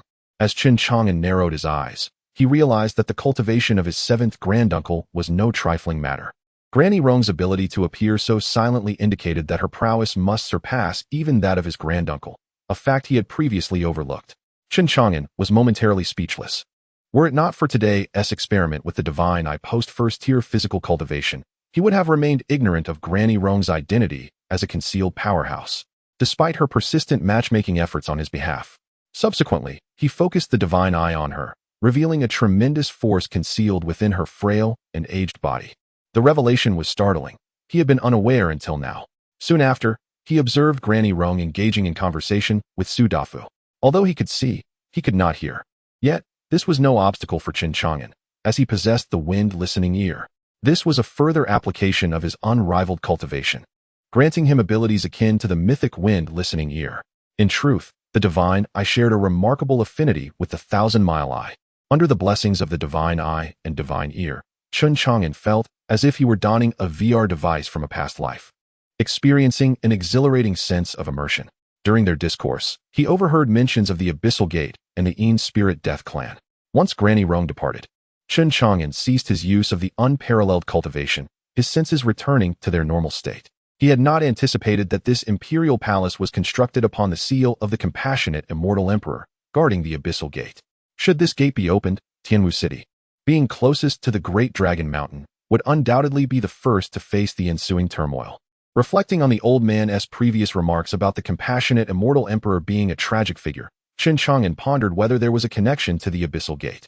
Intrigued, he found himself increasingly fascinated by the compassionate immortal emperor. Suddenly, a thought struck him, causing him to startle. The old man possesses such profound knowledge. Could he, like Granny Rong, also be a hidden cultivator of exceptional strength? After all, the compassionate immortal emperor was a figure from 30 millennia ago, shrouded in mystery and power. A paragon of strength within the grand realm of cultivation. How many could truly comprehend him? Both Granny Rong and the old man seemed to express a deep understanding and longing for the compassionate immortal emperor in their words. Previously, Chen Chang'an believed the old man's musings were mere banter, yet now his perspective has shifted. Whether the old man is indeed a hidden cultivator like Granny Rong remains to be seen upon his return. Chen Chang'an refrains from using divine sight to locate the old man's whereabouts in Shazhou, enjoying his freedom, for he currently can perceive the Great Dragon Mountain Imperial Palace, maintaining his unparalleled cultivation without exhausting his physical lifespan. As he has now attained the first stage of physical cultivation, he has not observed any significant depletion of his lifespan. However, if he were to gaze further afield, it feels as though his lifespan would drain away like an open faucet. Should he dare to cast his sight upon Shazhou, he would likely find his fleeting existence extinguished in mere seconds. Thus, diligent cultivation of his physique remains imperative. He has begun to experience the myriad benefits that come with strengthening his body, enabling him to fully harness his invincible prowess accumulated over 999 billion years. Moreover, if the old man is indeed a hidden cultivator, Chen Chang'an need not worry about his safety. He can simply await his return at the Jiukong Apothecary. Chen Chang'an continued his training. 3 days swiftly passed. With the aid of the Millennium Jade Essence, Zhong Linger successfully advanced her cultivation to the late stage of blood nurturing. In his leisure moments, Chen Chang'an would recline on a chair in the backyard, asking Zhong Linger to prepare a few simple dishes and stir-fry some peanuts, while he activated divine sight and divine hearing. Witnessing the breathtaking battles erupting within the Imperial Palace, akin to watching a cinematic spectacle from a previous life. Particularly now, with his physical form capable of sustaining such extraordinary levels of invincible cultivation without any depletion of lifespan, Chen Chang'an was determined not to squander his newfound abilities of farsight and keen hearing. As anticipated, just as Granny Rong had indicated, the Great Sun Dynasty, under Su Tong's leadership, breached the Golden Gate, only to soon encounter peril in the form of an onslaught of abyssal creatures, armed with peculiar bone knives. These entities were devoid of flesh, mere skeletal figures clad in armor, small and frail, yet remarkably formidable. What bore greater significance was their resilience. They could only be vanquished through the use of the most potent and radiant treasures and techniques. Upon entering the Golden Gate, a fierce battle erupted, transforming the arena into a veritable slaughterhouse, littered with the bodies of cultivators and echoing with cries of terror and despair. Chen Chang'an's attention was primarily focused on Su Tong. He had mastered an ancient body refining technique, making him the first physical cultivator Chen Chang'an had ever encountered. Within the Imperial Palace, he displayed formidable physical prowess, his combat abilities unmatched as he incinerated the abyssal skeletons with his blazing vitality, a rare means of countering the monsters from the abyss. Even when injured in battle, his formidable self-healing capabilities allowed him to recover swiftly. Simultaneously, numerous spells and supernatural abilities were unleashed, showcasing formidable prowess in both physical and magical combat. It appears that Su Tong's physical cultivation technique is quite extraordinary, as his corporeal form is remarkably robust, likely having reached the 3rd or even 4th tier. Although Chen Chang'an has acquired the heaven and earth creation technique, he is still eager to learn about Su Tong's body refinement methods, even if he does not practice them. Understanding these techniques would greatly benefit his own physical cultivation journey. This time, as Su Tong led the Imperial experts to breach the Golden Gates, they encountered the abyssal creatures, which were bizarre and exceptionally difficult to vanquish, catching them off guard and resulting in casualties. Fearing further losses, Su Tong commanded a retreat, and the Imperial warriors, piloting their bronze war chariots, temporarily withdrew from the colossal golden gates. Observing that the forces of the Daylight dynasty had retreated, the remaining cultivators dared not advance any further and hastily exited the golden gates as well. Upon their withdrawal, Su Tung promptly communicated with the dynasty, requesting the dispatch of additional powerful warriors while conveying crucial information regarding the abyssal creatures. The news of the abyssal creatures appearing within the imperial palace was of great significance and swiftly spread, likely reaching the major factions within Hezhou in no time. Meanwhile, Chen Chang'an received a message from Yi Hongying, informing him that the esteemed ancestor of the Jin family, Jin Jiri, along with the esteemed elder Zhao Tao of the corpse transporting sect, had arrived in Tianwu City. Chapter 74. With unrestrained force, an accidental explosion. After Yi Hongying sent a message to Chen Chang'an, she tucked away the communication talisman and murmured to herself, with the prowess of the young master, surely the joint forces of the Jin family and the Shichua sect, two supreme true monarchs, could not possibly pose a threat to him, could they? At that moment, a hoarse female voice interrupted her thoughts. Suddenly, an elderly woman, her hair as white as snow and her face lined with deep wrinkles, appeared beside Yi Hongying. Upon seeing this old matron, Yi Hongying's face registered surprise, and she hurriedly bowed in respect. Redding has seen the ancestor. The old woman, known as Yi Min, was one of the esteemed elders of the Wanbao Pavilion, a supreme true monarch of the myriad laws realm. Yi Hongying was astonished that it was she who had come to retrieve her. Ancestor Mingyi has emerged from his seclusion. He personally instructed me to bring you back to the main pavilion and to seek justice for you. Everyone at the main pavilion is awaiting your return. Yi Hongying nodded. On that fateful day, having utilized the power-enhancing talisman bestowed by Chen Chang'an to eliminate Yi Xian, she realized that she could not resolve this matter alone and did not wish to trouble Chen Chang'an further. Thus, she sent a message to ancestor Yi Mingyi, who was in seclusion. It should be noted that Yi Mingyi was one of the three most formidable ancestors of the Wanbao Pavilion, having lived for millennia. He had long ceased to interfere in the affairs of the pavilion, dedicating himself solely to cultivation and striving for a higher realm. Yet, to Yi Hongying's astonishment, this venerable ancestor had emerged from his retreat for her sake, which shocked everyone within the Wanbao Pavilion. This was, indeed, Yi Hongying's greatest trump card, one that she would refrain from utilizing unless absolutely necessary. To her surprise, only 3 days had passed when Ancestor Mingyi dispatched a high elder from the main pavilion to fetch her. Yi Min had learned from Ancestor Mingyi that Yi Hongying had killed Yi Xian, a formidable leader of the indestructible realm. On the journey, she remained curious about how Yi Hongying accomplished such a feat. However, upon witnessing Yi Hongying sending a message to Chen Chang'an, she began to suspect that it was Chen Chang'an who had slain Yi Xian rather than Yi Hongying herself. Regarding Chen Chang'an, Yi Min was well aware of his reputation from the intelligence reports of the Wanbao Pavilion.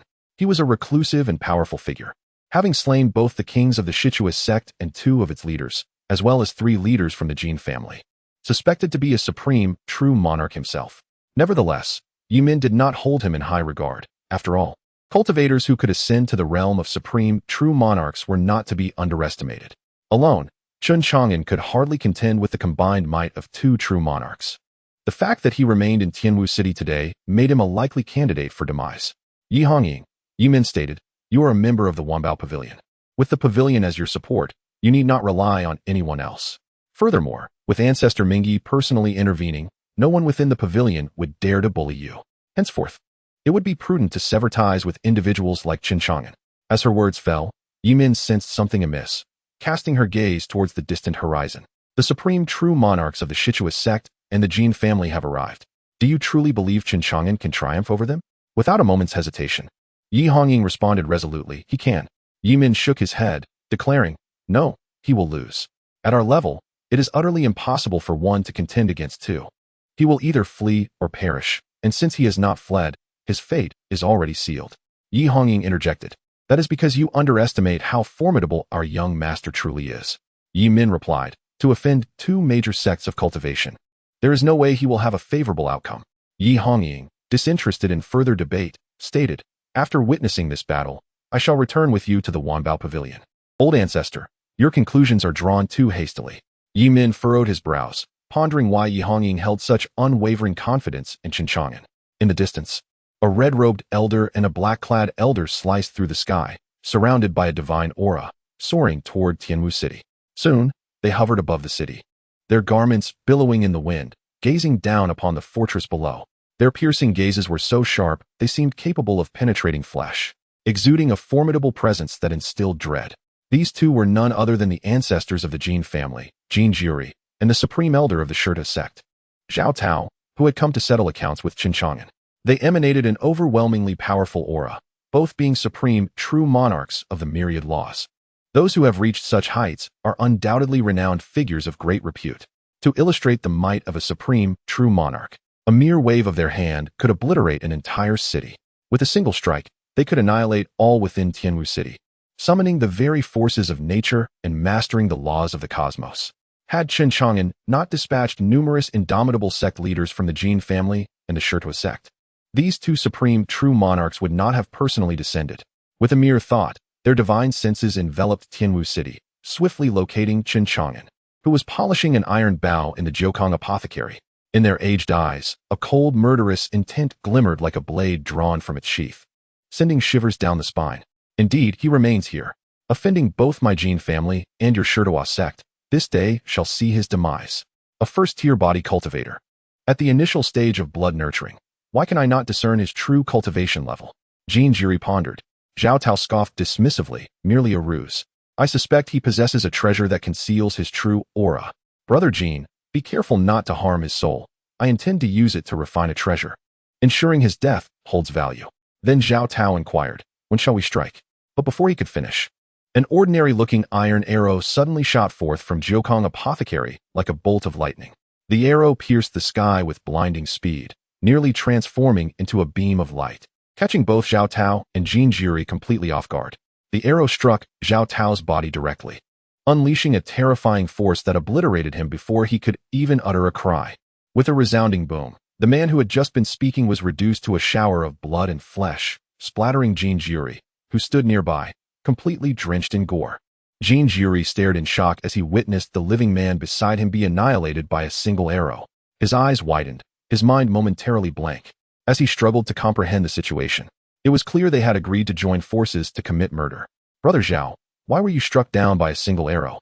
An icy dread surged from the soles of his feet to the crown of his head, sending chills through Jin Jiri, whose very soul trembled with fear. His entire body quaking uncontrollably, he discerned that the arrow had been loosed from the Jiukang apothecary. Regaining his senses, Jin Jiri summoned every ounce of strength and turned to flee. The illustrious, supreme, true monarch of the myriad laws appeared thoroughly disheveled in that moment of panic. At the Jiukang apothecary, Chen Chang'an had drawn his iron bow to its full tautness, activating his divine eye to take aim at the fleeing Jin Jiri's head. Slowly channeling his unparalleled power into the iron arrow gripped between his fingers, its tip glimmering ominously, exuding an aura of annihilation. Beside him, Zhonglinger, intrigued, inquired, Brother Chang'an, what are you shooting at? She had just witnessed Chen Chang'an release an arrow into the sky, though it seemed to have struck nothing, vanishing from view in the blink of an eye. Chen Chang'an replied with a smile, 2 old birds are soaring above, so I intended to bring one down. Oh, did you hit one? She asked. I may have been a tad too forceful and ended up exploding one, which was rather cruel. Zhonglinger responded, but there's still one left. I shall try to be gentler. After a moment's contemplation, Chen Chang'an abandoned his aim at Jin Jiri's head, redirecting his shot toward the mountain peak ahead of him. With a thunderous roar, the iron arrow whistled past Jin Jiri's scalp, obliterating the mountain peak with a single shot. The fleeing Jin Jiri turned pale, feeling a chill wash over him, cold sweat trickling down his back. He sensed that the arrow had veered towards him only at the last moment. It was not due to Chen Chang'an's lack of skill, but rather a deliberate mockery. A profound terror gripped Jin Jiri's heart. There was no escape.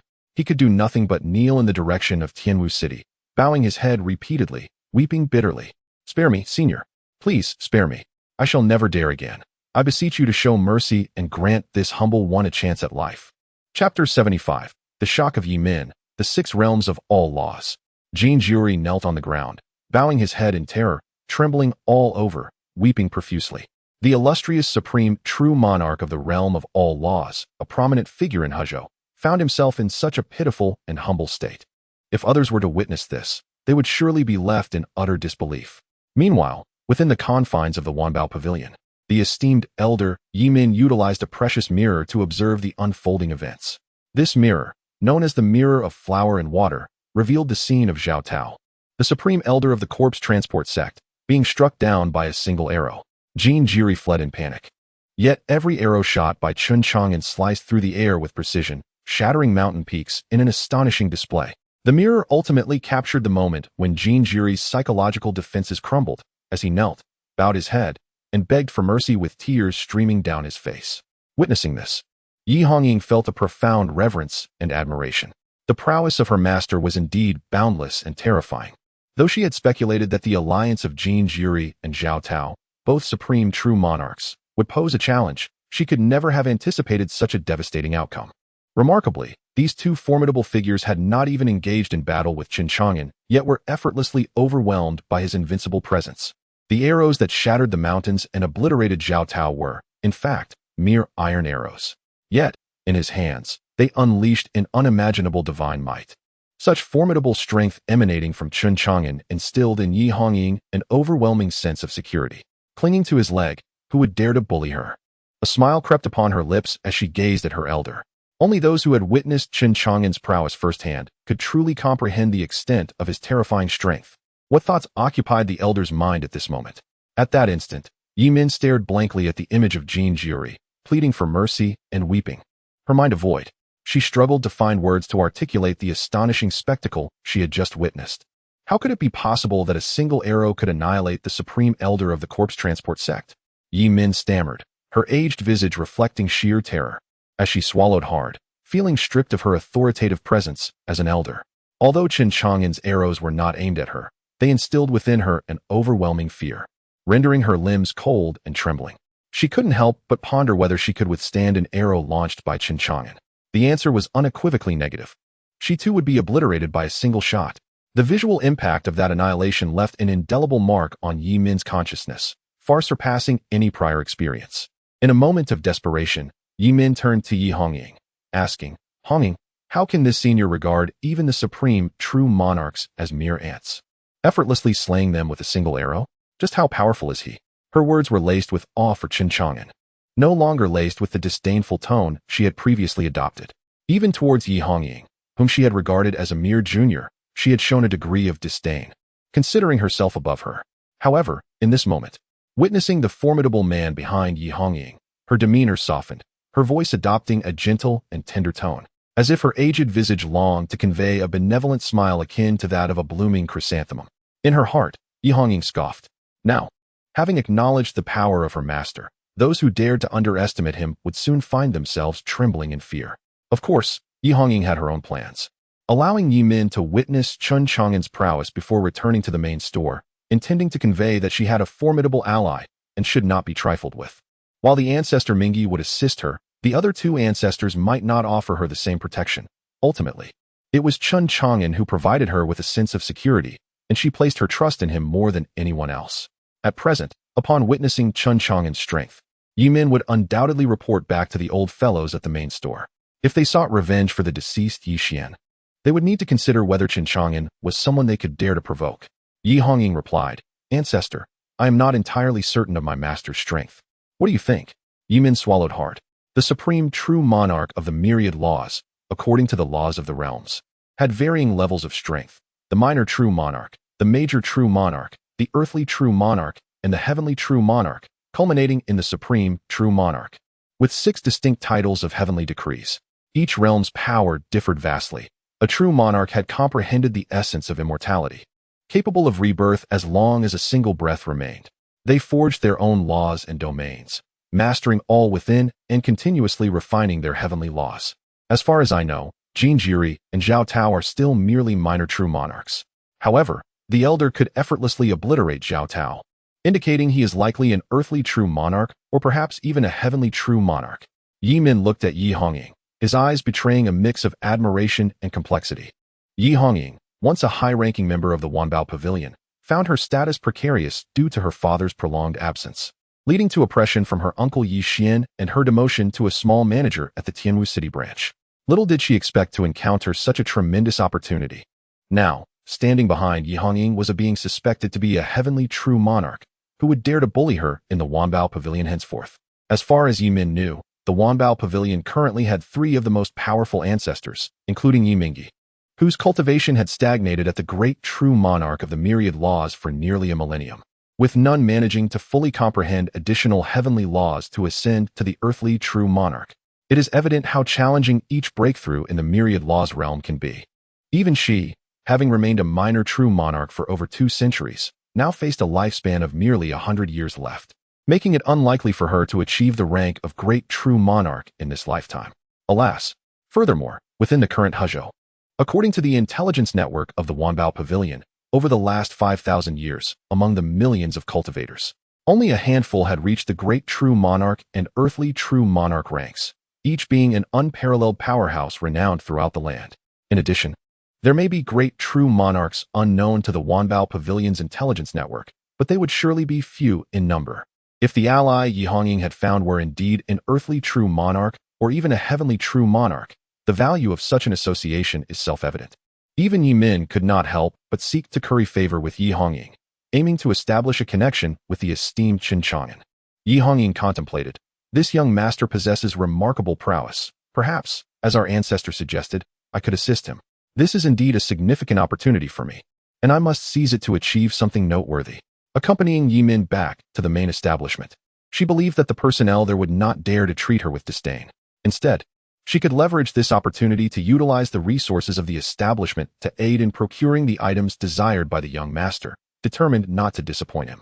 Maintaining a facade of composure, Yi Hongying remarked to Yi Min, "Ancestor, regardless of whether my master has let go of this golden September day matter, the outcome of this battle is already predetermined. We should depart." Yi Min hesitated momentarily before inquiring, "When you return to the main establishment, should you inform the elder? If he disapproves, you need not return. I believe the establishment will handle your affairs fairly and will not allow you to be disappointed or wronged." Yi Hongying replied, "My master is already aware of this matter and has consented to my return to the main establishment." "Very well," Yi Min acquiesced. He stowed away the treasured mirror, while Yi Hongying instructed her subordinates on various matters before following Yi Min out of Tianwu City. Chapter 76. Where to shoot. Even Xiongda exploded. In the previous chapter, a minor realm was inadvertently omitted in the 10,000 Laws realm. The 6 decrees of the 10,000 Laws realm are Little True Monarch, Great True Monarch, Earth True Monarch, then Heaven True Monarch, Holy True Monarch, and Supreme True Monarch. Jin Jiri repeatedly bowed and begged for mercy, his forehead bloodied from the incessant knocking. He was as pitiable as one could be, feeling as though he had 1 foot already in the underworld. Chen Chang'an, in this scenario, represented the king of hell, capable of granting life or death at will. The world was enveloped in a profound silence, until the final iron arrow tore through the air, striking Jin Jiri squarely in the heart, penetrating deep and causing a relentless flow of blood. Jin Jiri trembled violently, slowly lowering his terrified gaze to the iron arrow embedded in his chest. He could sense that it was merely an ordinary iron arrow, yet it emanated an overwhelming wave of terrifying power. Should this power erupt, it would be sufficient to obliterate him into a shower of blood and flesh, akin to what had befallen Zhao Tao of the corpse carriage sect.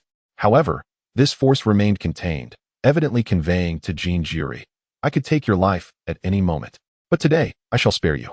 Overjoyed, Jin Jiri bowed repeatedly in gratitude. "1,000 thanks, esteemed elder, for sparing my life." After performing dozens of deep bows, Jin Jiri finally felt at ease to depart. At the Jiukong apothecary, Chen Chang'an held the iron bow, his eyes deep and piercing, watching Jin Jiri's retreating figure. Initially, he had intended to shoot Jin Jiri down as well.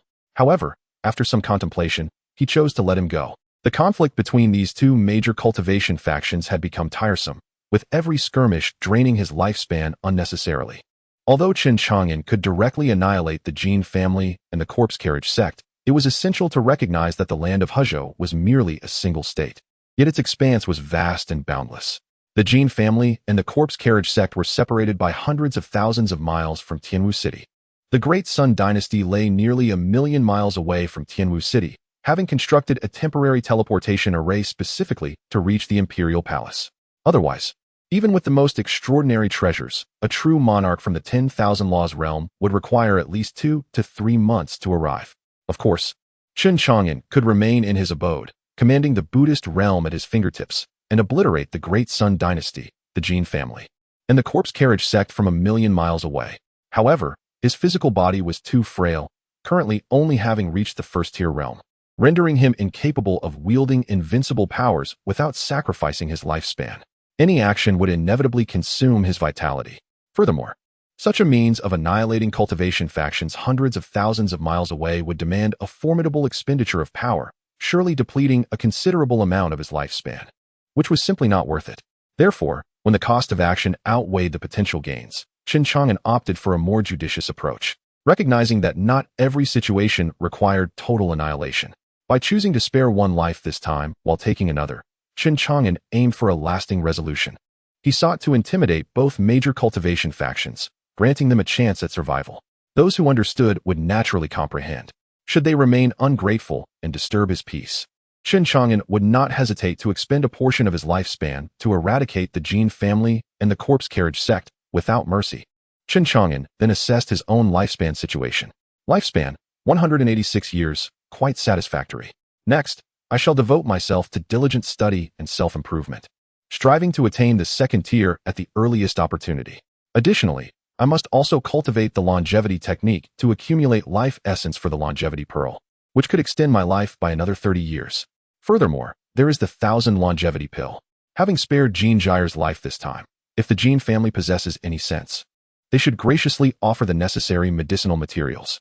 After all, Yi Hongying had sent someone to inquire with the Jean family just a few days ago, but they flatly refused. Now, I wonder if they will still dare to refuse? Beside him, Zhong Linger asked curiously, "Brother, what about that old bird?" Chen Chang'an smiled faintly. "Today I am in a good mood, so I shall let the old bird go. By the way, do you need my assistance with Xiongda from the Blackwind stronghold?" Chen Chang'an adjusted his aim, directing the arrow towards Xiongda, who was currently at the Imperial Palace. Zhong Linger shook her head. "Brother, I want to do it myself."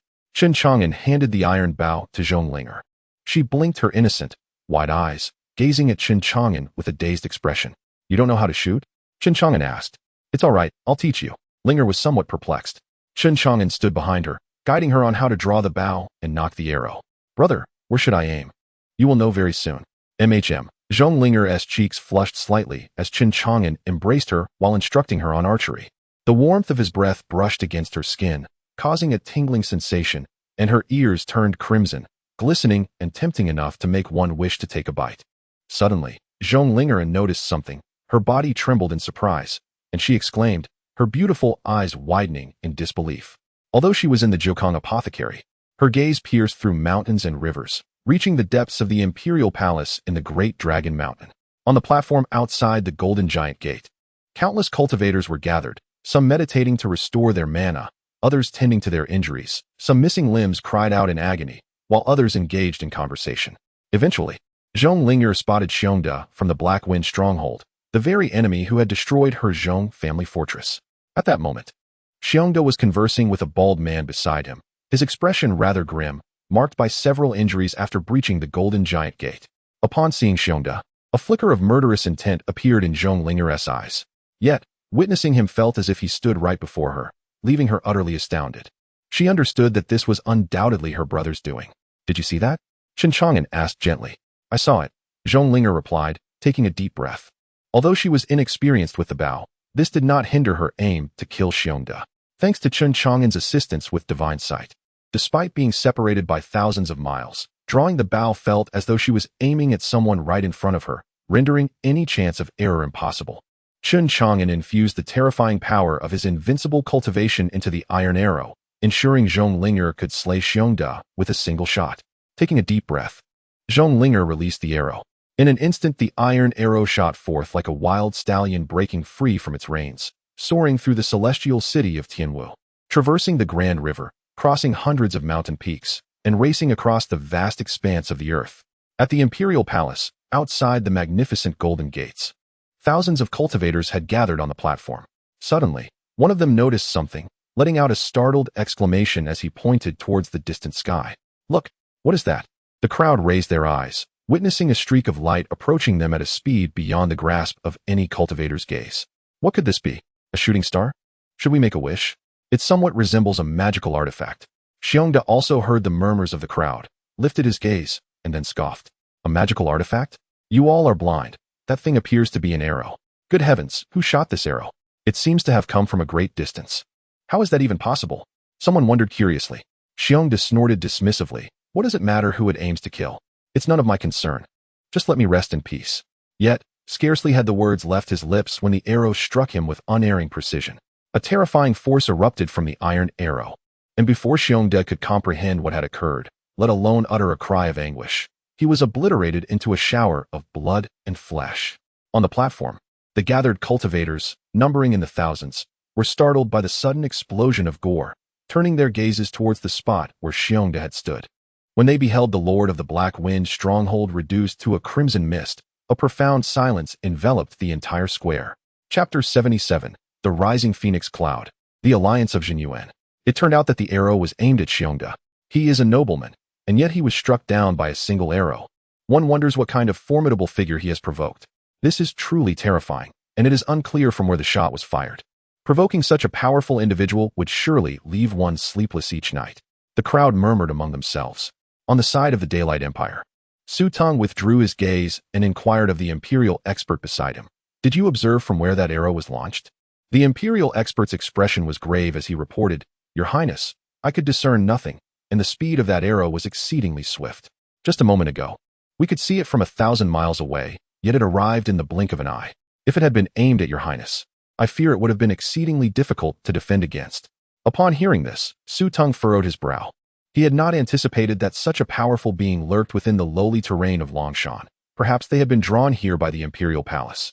Send someone to investigate and see if we can identify the archer, he commanded. Understood. Within the imperial palace, Su Dafu and Su Yuanba also witnessed this scene. Su Yuanba's demeanor was serious. That arrow was formidable, annihilating a nobleman in an instant. Seventh uncle, do you believe you could withstand such a shot? Most likely. I would not be able to. Su Dafu's eyes gleamed with resolve. Have eighth uncle seek out this archer. If we can find this powerful figure, no matter the cost, we must persuade him to take action and shoot Su Tong. Let us see how he continues to prance about before me. Su Yuanba nodded. I shall instruct eighth uncle to handle it at once. Meanwhile, Zhong Linger set down her iron bow, her expression a tumult of emotions. The perpetrator who had slain the members of the Zhong family and caused her parents' demise had perished, struck down by her own arrow. This left her with an almost surreal feeling, followed by the release of pent-up hatred that had long been festering within her. At last, she had avenged herself. She turned and embraced Chen Chang'an, tears soaking his chest. Brother, thank you. Chen Chang'an gently patted Zhong Linger's head, offering comfort. The enemy is dead, from now on. Live well. The Jiukong apothecary is your home, and no one will bully you, nor dare to. A warmth spread through Zhong Linger's heart, and a radiant smile blossomed upon her face, as beautiful as a flower. In the days that followed, the Jiukong apothecary resumed its ordinary life. Whenever Chen Chang'an had a moment to spare, he practiced the heaven and earth transformation technique, while continuously drawing energy from the world for the longevity pearl, converting it into vital essence. At the current rate of absorption, within 3 months, he would acquire the matured longevity pearl, granting him an additional 30 years of life. In the midst of mundane days, neighbors occasionally drop by to check on minor ailments, procure a few prescriptions, or engage in idle gossip with Chen Chang'an and Zhong Linger about the trivialities of neighborhood life. Who's been unfaithful, who's caught in scandal. The enchanting young ladies of the Tianxian Pavilion and the Drunken Beauty Pavilion making their appearances, rumored to possess unparalleled beauty, especially after lunch. Beneath the sprawling tree across from Jiukong Pharmacy, many locals gather to bask in the shade, discussing a myriad of topics. Typically, the purveyor of gossip is Granny Rong. But although her presence has been notably absent in recent days, the gossip circle has not descended into chaos. Instead, a lively assembly of elderly women and gentlemen chatter incessantly, their laughter disrupting Chen Chang'an's attempts at meditation, leaving him quite exasperated. As for Granny Rong, through his divine sight, Chen Chang'an discerned that she remains in the Great Dragon Mountain, shrouded in secrecy for reasons unknown. In this brief span of just a few days, Tianwu City has burgeoned with activity, as an increasing number of cultivators converge from all directions, transforming the city as if overnight. They linger within Tianwu, inquiring and speculating about the secrets behind the 2 colossal golden gates of the imperial palace, particularly concerning the abyssal gate and the maneuvers of various factions in Hezhou. For instance, 5 days prior, news of the abyssal gate reverberated throughout Hezhou, prompting the 10 foremost cultivation forces, led by the Daybreak Empire, to form an alliance named the Zhenyuan Alliance. In a matter of days, hundreds of factions have purportedly joined this alliance, which aims to establish a stronghold in Tianwu City. The abyssal skeletons, fearful of the purest and most radiant forces, have prompted the Jinyuan alliance to rally cultivators to vanquish these creatures. Each skeleton slain and its soul bone retrieved will earn rewards from the alliance. The more one slays, the greater the bounty. 3 days ago, a noble managed to breach the second layer of the imperial palace, fortuitously discovering a boundary-breaking elixir left by the benevolent immortal emperor. Upon consumption, he ascended to unprecedented heights, successfully transcending to become a leader-level powerhouse. Others have encountered long-sealed treasures within the palace, gaining insights into ancient legacies. The palace teems with treasures and opportunities. One of the 10 major cultivation forces, the Vajra sect, has arrived, led by a venerable elder of the 10,000 Laws realm. Just yesterday, under the leadership of Su Tong, the Jinyuan alliance successfully secured the second layer of the imperial palace, preparing to establish a sealing formation and commence a search for various treasures within. 2 days prior, a cultivator from the Fate Spring sect unearthed a golden abyssal skeleton on the second layer, a treasure of unparalleled quality, immortal for millennia, sought after by an elder of the puppet sect who purchased it at a premium to craft a combat automaton. Last night, cultivators on the second layer were suddenly ambushed by the Een Spirit Death clan, resulting in casualties among several nobles, and a minor true monarch sustained severe injuries, necessitating a retreat to the first layer to regroup. Thus, each day, the imperial palace is embroiled in conflict. Some seize opportunities to soar to greatness while others meet grim fates. Yet this does not deter an ever-increasing number of Huzhou cultivators from hastening toward the Great Dragon Mountain. The majestic Dragon Mountain, once a remote locale, has now emerged as the very heart of Huzhou, garnering the attention of countless cultivators. Within the city of Tianwu, the revelation of the imperial palace's establishment in this region has spread. It was erected by the compassionate emperor to suppress the Abyssal Gate. Presently, as the seal of the Abyssal Gate weakens, the imperial palace has succumbed to the encroachment of the abyss. To reclaim the palace, re-establish the seal on the Abyssal Gate, and potentially inherit the imperial legacy left by the compassionate emperor, one must retrieve the most formidable imperial artifact, the compassionate emperor's bell, which lies deep within the palace. Initially, the news of the Abyssal Gate's emergence instigated considerable panic throughout the city. Many residents hastily departed from Tianwu, fearing that should the Abyssal Gate reopen, the first to suffer would be the common folk of the city. However, with the advent of the Suppression Alliance, numerous cultivators have entered the imperial palace to quell and cleanse the Abyssal clan, creating an appearance of favorable circumstances. Consequently, many have shed their fears and returned to Tianwu. After all, the future of Huzhou hinges upon the resealing of the Abyssal Gate, surpassing the quest for the compassionate emperor's imperial legacy as the foremost concern. The utmost priority is to prevent the sinister Spirit Death clan from infiltrating Huzhou, for the fate of the entire region is at stake, allowing for no negligence. Yet, for Chen Chang'an, none of this bears any relevance. He continues to eat, sleep, and cultivate, unfazed by the happenings surrounding the imperial palace and the Abyssal Gate. 6 days have elapsed since Chen Chang'an dispatched Zhao Tao, and the fugitive Jin Jiri has finally returned to the Jin family. At this moment, he bears the weight of age and despair, a stark contrast to the vigor he possessed upon his departure. Even after all this time, his fear of Chen Chang'an remains unyielding. When the elders of the Jin family beheld their once mighty ancestor, now aged by decades, they were left utterly astonished. "Ancestor, how have you become like this?" Chapter 78, The Stirring of the Jin Family, the Undying Pursuit of the Corpse-Transporting Sect. Within the hallowed halls of the Jin family's Elder Council, elders of various realms, transcendence, immortality, and even the realm of all laws, had gathered. The atmosphere was thick with tension as they attentively observed the ancestral figure, Jin Jiri, cautiously extracting an iron arrow. What appeared to be an ordinary iron arrow concealed within it a terrifying energy capable of annihilation.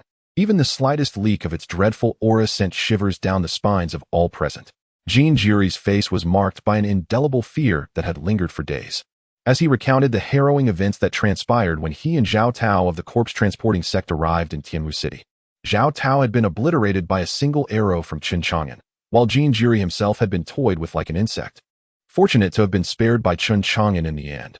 Otherwise, he too would have met his demise at the hands of that formidable archer. As he spoke, Jin Jiri felt a mix of terror and gratitude toward Chen Chang'an. Had it not been for Chen Chang'an's merciful reprieve, he would already be dead. This Chen Chang'an, how could someone so powerful, a minor true monarch of the realm of all laws, be unable to withstand a single arrow? Yet, the sheer might contained within that iron arrow was palpable, Should it be unleashed, none of us would survive. How could something so seemingly mundane as an ordinary iron arrow hold such unfathomable power? It was a transformation of the ordinary into the extraordinary, an unheard-of phenomenon. As Jin Juri concluded his tale, the elders of the Jin family were left in a state of terror, their faces betraying their fear. The capability of Chen Chang'an to annihilate Zhao Tao suggested he was no mere earth true monarch, possibly even a celestial true monarch. In contrast, the mightiest of our ancestors is merely a great true monarch. Should he turn his wrath upon us, the Jin family would surely be doomed. Anxiety gripped the hearts of the elders as they contemplated the potential trouble that Chen Chang'an might bring upon the Jin family. Jin Juri proposed, "If the elder could show some magnanimity and spare my life, there may be a chance for us to rectify our errors. It would be prudent for the Jin family to seek an apology from him." With that, Jin Juri turned to Jin Wu, the most formidable ancestor of the Jin family. A great true monarch, who wore a furrowed brow, his face etched with concern. Jin Wu nodded in agreement with Jin Juri's words, his voice deep and gravelly. In the realm of all laws, the disparity between each minor realm is vast. Even if that Chen Chang'an is merely an earth true monarch, he is not someone the Jin family can provoke. Juri, you speak wisely. We must extend our apologies to the elder if we are to find a path to survival. Jin Yuan, a middle-aged man, bowed respectfully. Ancestor, you now serve as the head of the Jin family, representing us. Please prepare yourself to accompany me and Juri to Tianwu City at once, to personally offer our apologies to the elder. Jin Yuan nodded, acknowledging the ancestral command. However, a thought crossed his mind as he spoke. A few days prior, the esteemed Wanbage reached out to the Jin family, expressing an interest in acquiring a 5,000-year-old Shui Ling bamboo flower, only to be met with refusal. As I have come to understand, the individual seeking this purchase was Yi Hongying, the manager of Wanbage's branch in Tianwu City, who seems to be an associate of a senior figure. Jin Wu remarked, "It appears that the elder wishes to concoct the Qianshou Dan." After a moment of contemplation, he resolved, in that case, let us also bring along the Shui Ling bamboo flower from our family as a token of apology to the elder. Upon hearing this, numerous elders changed their expressions, with some hastily advising, "Ancestor, this is utterly unthinkable. Our Jin family relies solely on your support, and with your remaining lifespan barely exceeding a century, breaking through to become a true monarch is exceedingly difficult. Only by first refining the Qianshou Dan to extend your life by a millennium can there be hope. You are the most invaluable asset of the Jin family, pivotal to our future."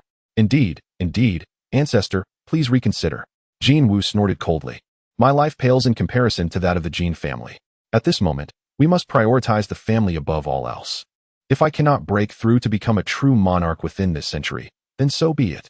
Should my failure lead to the family's demise, I would be the true sinner. Who among you can shoulder such a burden? After death, how could I face the ancestors of the Jin family?" His gaze was sharp as a blade, imbued with authority, sweeping over all present. No one dared to meet Jin Wu's eyes. They all bowed their heads in silence. Too apprehensive to speak further, Jin Yuan, go and fetch the Shui Ling bamboo flower, and hasten to prepare some gifts for the elder. We must depart at once. Understood, ancestor. In the Shirtuo sect, the extinguishing of Elder Zhao Tao's soul lamp signified the fall of a true monarch of the myriad laws. Like a stone stirring up countless waves, this incident created a tremendous uproar among the upper echelons. Elder Zhao has perished. How could this be? Has anyone informed me of what has transpired? Who could have slain Elder Zhao? He was a minor true monarch. How many could possibly defeat him in Hezhou? Quickly inquire with the Jin family. Was it not agreed that Elder Zhao and the Jin family's esteemed ancestor, Jin Juri, would join forces against the detestable Chen Chang'an? Yet now, Elder Zhao lies dead. Something must have occurred in between. An elder from Shirtuo sect promptly reached out to the Jin family. The Jin family responded swiftly, revealing to the upper echelons of Shirtuo sect that their Elder Zhao was tragically felled by a single arrow from Chen Chang'an, delivering a profound shock to the sect's leaders. Furthermore, Jin Juri had only managed to preserve his life by begging for mercy. Currently, the Jin family ancestor has set forth towards Tianwu City to seek forgiveness from Chen Chang'an. They also urged Shirtuo sect to hasten to Tianwu City to plead for Chen Chang'an's pardon, for perhaps they could attain his grace and mend the rift. Upon receiving this news, the upper echelons of Shirtuo sect could not contain their fury. It is important to note that Shirtuo sect is inherently a demonic force. Arrogant and unrestrained in their actions, how could they be easily intimidated by Chen Chang'an? They relayed their contempt and ridicule back to the Jin family. How is it that Chen Chang'an has slain so many formidable members of the Jin family? Yet you find your clan spared the life of Jin Jiri. And you choose to retreat like a timid turtle? The Jin family truly exhibits a lack of fortitude. How can such cowardice sustain you in the realm of cultivation? Within a millennium, the Jin family is destined for annihilation. Chen Chang'an has already taken the lives of 2 lords and 2 leaders from my corpse transport sect, alongside a minor true monarch, inflicting grievous losses upon us. The corpse transport sect will not let this matter rest. Nevertheless, our esteemed ancestor is a bona fide true monarch, and Chen Chang'an has already provoked the ire of our supreme leader. He is doomed. While Chen Chang'an possesses the cultivation of an earth true monarch and is indeed formidable, our ancestor surpasses him in strength. This enmity between Chen Chang'an and the corpse transport sect has reached an irreconcilable depth. I urge the Jin family to reconsider, lest you become the laughingstock of the major factions in Hezhou. Yet, in the end, the Jin family merely responded with a dismissive remark, wishing us well and severing ties with the corpse transport sect. Jin Jiri, having personally witnessed the might and terror of Chen Chang'an, along with the ominous power contained within the iron arrows he brought back, instilled a sense of mortal peril among the elders of the Jin family. They cannot afford to take such risks. The corpse transport sect, however, remains unacquainted with Chen Chang'an's prowess, having never seen him in action. Moreover, the foundation of the corpse transport sect far exceeds that of the Jin family. With our esteemed ancestors still alive, a true monarch of unparalleled skill who single-handedly established our sect, this is the very essence of our confidence. Within the corpse transport sect, the alchemist, in a state of disquiet, reflects on Chen Chang'an's extraordinary strength, having even vanquished our venerable elder. While we have our esteemed ancestor to lean upon, he is nonetheless nearing the end of his days, his vitality waning, and his strength diminished. I have witnessed Chen Chang'an, a man brimming with vigor, untouched by the pall of death, suggesting his longevity and peak prowess. Should he confront our ancestor, even as an earth true monarch, it would not be an easy task for our elder to slay him. I cannot shake the intuition that should the corpse transport sect persist in antagonizing him, calamity may befall us. Alas, should I seek refuge and distance myself from this brewing storm? Chapter 79. Su Dafu returns to the city on this day. Su Dafu made his way back to Tianwu City. From the information he gathered, it was reported that several arrows had been shot from within the city. And to the west, hundreds of miles away, multiple mountain peaks erupted in succession. This strongly suggested that the archer who had slain Xiongda was concealed within Tianwu City. However, the arrow had been released with such swiftness that it vanished in an instant. At first, only a fleeting flash was observed, leaving the exact origin of the arrows within the city unknown. Upon learning this revelation, both Su Dafu and Su Yuanba were engulfed in profound shock. It is noteworthy that the Great Dragon Mountain spans 30,000 miles, with the Imperial Palace nestled deep within, separated from Tianwu City by over 10,000 miles. The fact that such a lethal arrow had been shot from such a distance was staggering. Who could possess such prowess? Was this person indeed consuming some kind of elixir? To take a life from 1,000 miles away was utterly formidable. While they were astounded, an unsettling chill coursed through Su Dafu and Su Yuanba. If this archer could kill at will, who could be safe from his aim? Nonetheless, a wave of exhilaration washed over Su Dafu. If he could locate this master archer and enlist his assistance, Su Tong would surely meet his demise.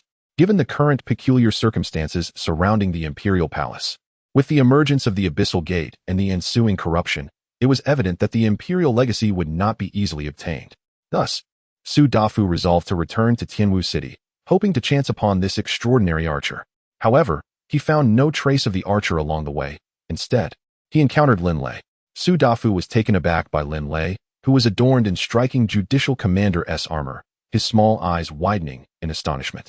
Goodness, Lei, that armor you wear seems to be reserved for the commander of the law enforcement guards. I have only been to the Great Dragon Mountain for about a month, and yet you have undergone such a transformation. Your cultivation has reached the pinnacle of the transcendent stage, your aura nearly touching the life spring realm. What fortuitous opportunity have you stumbled upon? At that moment, Lin Lei, patrolling with his subordinates, also spotted Su Dafu amidst the crowd. The reason was simple. He was the most conspicuous figure, notably the stoutest among them. Lin Lei's eyes brightened, and he instructed his subordinates to continue their patrol while he approached Su Dafu. Su Dafu, where have you been during this time? I scarcely caught a glimpse of you, Lin Lei remarked as he drew closer, and Su Dafu sensed the change in him. His aura was distinctly different from before. Lei, have you altered your cultivation method? Lin Lei, taken aback, grinned. You, my friend, can actually discern that I have changed my cultivation method? Su Dafu rolled his eyes at Lin Lei. Your aura is significantly more potent than before. It is clear that your previous method could not have brought you to this level. He then scrutinized Lin Lei from head to toe and playfully patted his behind. Impressive, Lei. How did you make such rapid advancements? And that armor? Only the commander of the city lord's law enforcement can don it. Pray tell, have you become the commander of the law enforcement guards? Lin Lei chuckled sheepishly. Not the commander, but the deputy commander. Furthermore, I am currently practicing the 6th grade cultivation method, Hishui Tianjing, which was granted to me by the city lord. Lin Lei paused for a moment, his expression becoming restrained and his demeanor serious.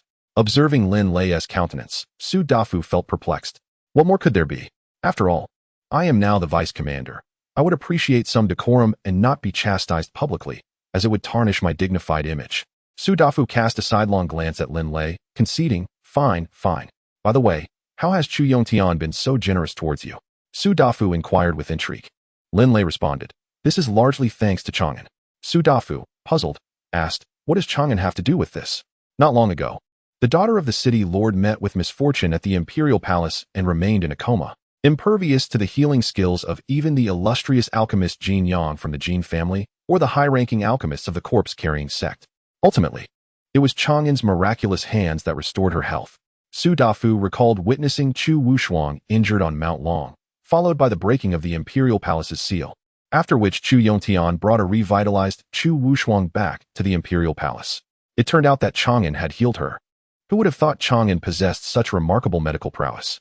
As the saying goes, when one ascends to greatness, those close to them also rise. In gratitude for Chang'an's life-saving grace, the city lord elevated my position. Then, Lin Lei glanced around to ensure no one was within earshot and leaned closer to Su Dafu, whispering, in truth, I believe Chu Wushuang has taken a liking to Chang'an. Just a few days ago, she asked me to deliver a letter to him, which undoubtedly was a love letter, laden with expressions of concern for Chang'an. The flames of gossip ignited fervently in the hearts of Su Dafu and Lin Lei. Su Dafu perked up, eagerly pressing for more information, and then, did Chang'an reciprocate Chu Wushuang's affections? Did they become intimate? Lin Lei shook his head. There's nothing more. That's it. Just that? Su Dafu exclaimed. Damn, you mean to tell me this is all? Suddenly, Lin Lei's eyes brightened as an idea struck him. Risey, do me a favor. Call me Dad. Dad, Su Dafu complied, smirking, my dear plump son, what do you need help with? As a vice commander, you certainly seem pleased with yourself. By the way, am I free to leave now? Su Dafu's expression turned serious as he replied, since you are the deputy commander of the law enforcement guard, you should be well acquainted with the current situation in Tianwu City. Recently, over a dozen arrows were shot from Tianwu City, reportedly destroying several mountain peaks and even killing a noble outside the imperial palace of Mount Long. The archer responsible is somewhere in Tianwu City. Do you know anything about this? Lin Lei nodded. I have indeed heard these tidings. Those arrows were indeed launched from within Tianwu City. However, their speed was so great that it was impossible to discern their exact point of origin. Are you seeking the archer? Su Dafu nodded in affirmation. I need you and the law enforcement guard to assist me in locating him. No problem, Lin Lei agreed. Suddenly, a look of concern crossed Lin Lei's face as he asked, by the way, do you know about Chang'an's current situation? Su Dafu shook his head. I haven't returned home yet. What has happened to Chang'an? Chang'an is currently pursuing the path of physical cultivation, yet in recent days, I have perused materials within the library of the city lord's mansion, discovering that this path is fraught with immense hardships. One must endure various tribulations to refine the body, facing heavenly thunder and earthly fire, as well as the chilling cold of the nether and the toxicity of treacherous lands. The slightest misstep could lead to a perilous fate. If you have the opportunity, please counsel him. Physical cultivation? Su Dafu's eyes widened in disbelief. Has he lost his mind? When it comes to understanding the rigors of physical cultivation, Su Dafu possesses far greater knowledge than Lin Lei. After all, his archenemy, Su Teng, has traversed the dual path of law and body cultivation. As the crown prince of the dynasty, Su Teng has endured tremendous suffering along the path of physical cultivation, experiencing the agonies of body refinement and tribulations of calamity. A single miscalculation could spell disaster, and the rare treasures required for body refinement are exceedingly difficult to procure. Su Teng, of course, lacks for nothing in terms of resources, yet he has faced life-threatening crises 3 times during his body cultivation, narrowly escaping death, thanks to the protection of paramount experts within the dynasty who guided him through those harrowing tribulations. In stark contrast, Chen Chang'an lacks such guardians during his training and does not possess sufficient resources for body refinement. How far can he tread upon this arduous path? The methods for body refinement are exceedingly rare in this world, and it is unclear from where he has acquired his techniques. My greatest concern is that Chen Chang'an may be practicing some self-destructive method that drains his potential and lifespan, for such practices bear grave disadvantages, yielding harm rather than benefit. For instance, I have a friend who, unbeknownst to me, discovered a body refinement technique known as the Kawewa Emperor's Cannon. Upon achieving mastery, it rendered him invulnerable to all techniques, allowing him to pluck stars from the sky and ascend to the zenith of martial emperor status. However, the first page stated that to cultivate this divine skill, one must first undergo castration. My friend struggled internally for a long time to become the legendary martial emperor. He had no choice but to endure the pain and make a swift decision, resulting in 2 heart-wrenching sounds. Yet, upon opening the second page, it absurdly indicated that one need not undergo castration to succeed. He was furious and later expended great resources to retrieve his precious treasure. Henceforth, the Kawewa Emperor's cannon was cast into the cold palace. Su Dafu is deeply worried. Let us immediately seek out that scoundrel Chang'an. How can he be so reckless? I fervently hope he is not practicing some abominable technique like the Kawewa Emperor's cannon, or his life may be irrevocably ruined. Chapter 80. 3 Men Chatting. Acknowledging their foster grandmother Su Dafu and Lin Lei arrived at the Jiukong pharmacy. Su Dafu's gaze immediately fell upon Zhong Ling who was tidying up the counter, and he couldn't help but feel a spark of admiration. This young lady possessed an enchanting charm and a delightful cuteness. Who was she? He learned that her name was Zhong Ling from the Zhong family fortress, and that he had arranged for her to be introduced to Chang'an by Aunt Rome. Upon hearing this, Su Dafu's enthusiasm waned, and he let out a sigh. My romantic endeavor has not even begun, yet it feels as though it has already concluded. Brother Lin, what brings you here? Zhong Ling inquired, flashing a sweet smile upon seeing Lin Lei. Then her gaze turned curiously towards Su Dafu. Brother Su? Su Dafu flashed what he considered a charming smile and nodded. Indeed, it is I. Lin Lei then asked, where's Chang'an? He is cultivating in the backyard. I will fetch him, she replied. Moments later, upon hearing that Lin Lei and Su Dafu had arrived, Chen Chang'an hastily ceased his training and emerged from the backyard. Su Dafu scrutinized Chen Chang'an from head to toe, breathing a sigh of relief. Thankfully, he was not missing any limbs. Then, Su Dafu's attention shifted to a particular area of Chen Chang'an's attire, and he cautiously asked, how is your jiaochan? Chen Chang'an shot Su Dafu a disapproving glance. My father's jiaochan is well secured at my waist. Why do you inquire about such things? I heard from Lei that you have given up on the path of spiritual cultivation to pursue physical cultivation. Are you truly committed to this decision?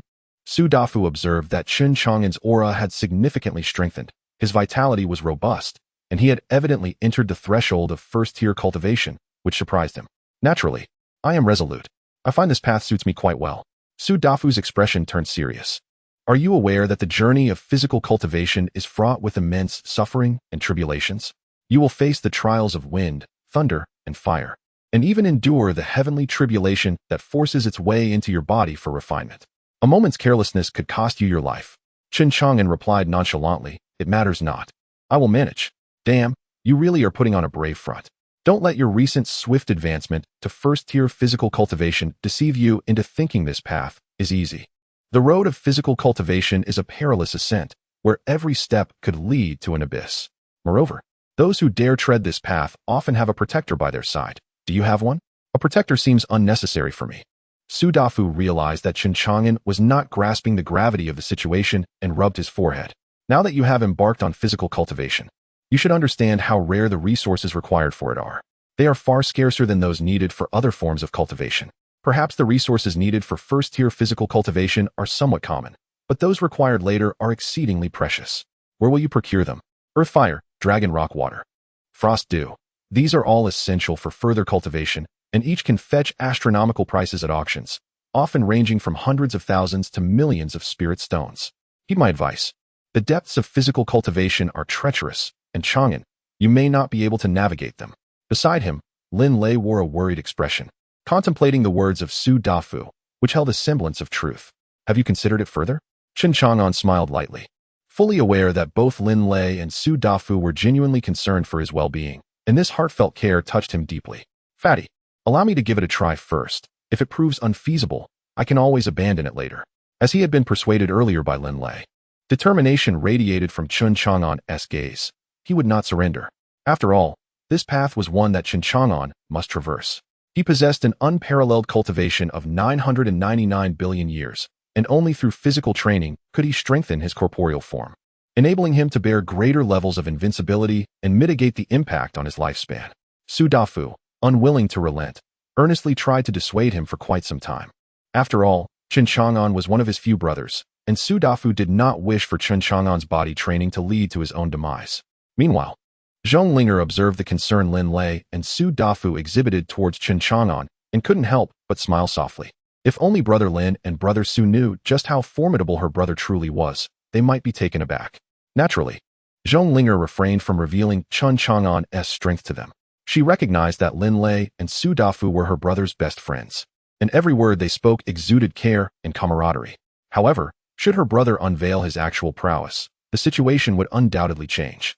During this time, Zhong Linger had witnessed countless individuals displaying respect, awe, and even fear towards her brother, including Yi Hongying from the Wanbao Pavilion, the leader of the Chongqing sect, Dongfang Linyue, and even their neighbor, Uncle Fu. If Lin Lei and Su Dafu were to discover the extent of Chen Chang'an's power, they might hesitate to refer to him as a brother. Furthermore, Su Dafu might no longer dare to take Chen Chang'an out for an evening of revelry at the Tianxian Farm. Nevertheless, what kind of flowers are brewed into the wine at Tianxian Farm? Why do Chen Chang'an and the others enjoy it so much? Once he becomes stronger in his cultivation, he is determined to brew his own barrel of floral wine. In the end, despite Su Dafu's lengthy attempts to dissuade Chen Chang'an, he was unable to change his mind. With a deep sigh, he conceded, "Well, if you wish to court danger, I shall not intervene. But rest assured, should you turn to ashes, I will take good care of your sister Linger and your sister Ruoshuang." Zhong Linger was left speechless. Chen Chang'an chuckled, "You are dreaming under the sunflower tree. How blissful your fantasies are." Lin Lei nodded. "Dafu, you may wish for it, but I suspect they may not share your sentiments.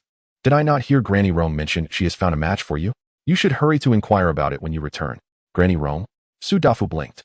Speaking in a conspiratorial tone, do not underestimate Granny Rome, who seems to merely play matchmaker. I have heard she is quite influential. You all should treat her kindly and never offend her. Lin Lei agreed. I am well aware. The leader of the gossip sect has many grandmothers and grandfathers serving under her. Should anyone cross her, she would not hesitate to tarnish their reputation. Su Dafu. Chen Chang'an. Am I mistaken? Lin Lei pondered. Su Dafu replied. In summary, she is quite enigmatic. You must not provoke her. It would be wise to cultivate a good relationship with her. Both of you are orphans, devoid of parental ties. If possible, shamelessly acknowledge her as your god-grandmother. Should she consent, your lives will be devoid of worry. Lin Lei, taken aback by Su Dafu's words, broke into a silly grin. What a coincidence! Chen Chang'an and Su Dafu exchanged puzzled glances. What coincidence? Are we talking about coincidence here? Lin Lei continued. I am an orphan, entirely alone. Yet I have known Granny Rong since childhood. She has always treated me well, thus I have long contemplated recognizing her as my god-grandmother. Especially as I plan to marry Xiaolu. I thought it would be unfortunate to lack relatives, so I decided to acknowledge Granny Rong. Su Dafu was taken aback, exclaiming, What? Did Granny Rong agree? Lin Lei responded. Why would she refuse? I am the deputy commander of the law enforcement in the Lord's mansion. She was delighted at the prospect. Not hesitating to agree immediately, she even inquired if the law enforcement needed any daughters-in-law and asked which families caught my eye, offering to act as a matchmaker. Chen Chang'an was equally astonished, realizing that Lin Lei had inadvertently stumbled upon such fortuitous luck, casually adopting a god-grandmother, only to find an extraordinary figure in her. What luck? Su Dafu patted Lin Lei's shoulder heartily. Lin Lei, when you achieve great success in the future, do not forget about me and Chang'an. Chapter 81. Su Yaqian. Mouse and Desire's Transformation. Lin Lei felt perplexed. Dafu, is Granny Rong truly as mysterious and formidable as you claim? Is she not merely an ordinary matchmaker? In addition to being the head of the gossip sect? Su Dafu chuckled. If you doubt it, feel free to inquire with Granny Rong. I am certain she will no longer conceal the truth from you. Then, Su Dafu turned to Chen Chang'an. Chang'an, will you acknowledge this? Chen Chang'an cast Su Dafu a disdainful glance, showing no interest. That's quite a significant connection. One must hold on tightly. Chen Chang'an remarked, in truth. My legs are quite substantial as well. Why not embrace mine instead? Su Dafu scoffed, ridiculing. Which of your legs is large enough to warrant an embrace? Chen Chang'an shot him a bland look. Su Yaqian, what are you babbling about? Your grandfather, nonsense. You are the one resembling a toothpick. It was Lin Lei who said it. He continued, claiming that he once inadvertently glimpsed you while sharing a restroom. Lazy, you speak absolute nonsense. Are you not the one resembling a toothpick? Lin Lei blinked, then shook his head, adopting a serious demeanor. At that time, did you not glimpse me as well? You ought to know my stature is considerable. Chen Chang'an, Su Dafu. Zhong Linger was left in confusion, her head swirling with questions. What is a toothpick? What does it mean to be substantial? Returning to the matter at hand, Su Dafu, uninterested in quarreling with Lin Lei, addressed Chen Chang'an. Chang'an, which physical cultivation technique are you practicing? Chen Chang'an replied, the heavenly creation mantra. The name sounds imposing, yet I wonder about its effectiveness. It is quite effective. Why do you ask? Su Dafu remained silent, retrieving a dusty tome. Take this. Chen Chang'an opened it to reveal 4 ancient characters inscribed in bold strokes. Kawewa, Emperor Canon.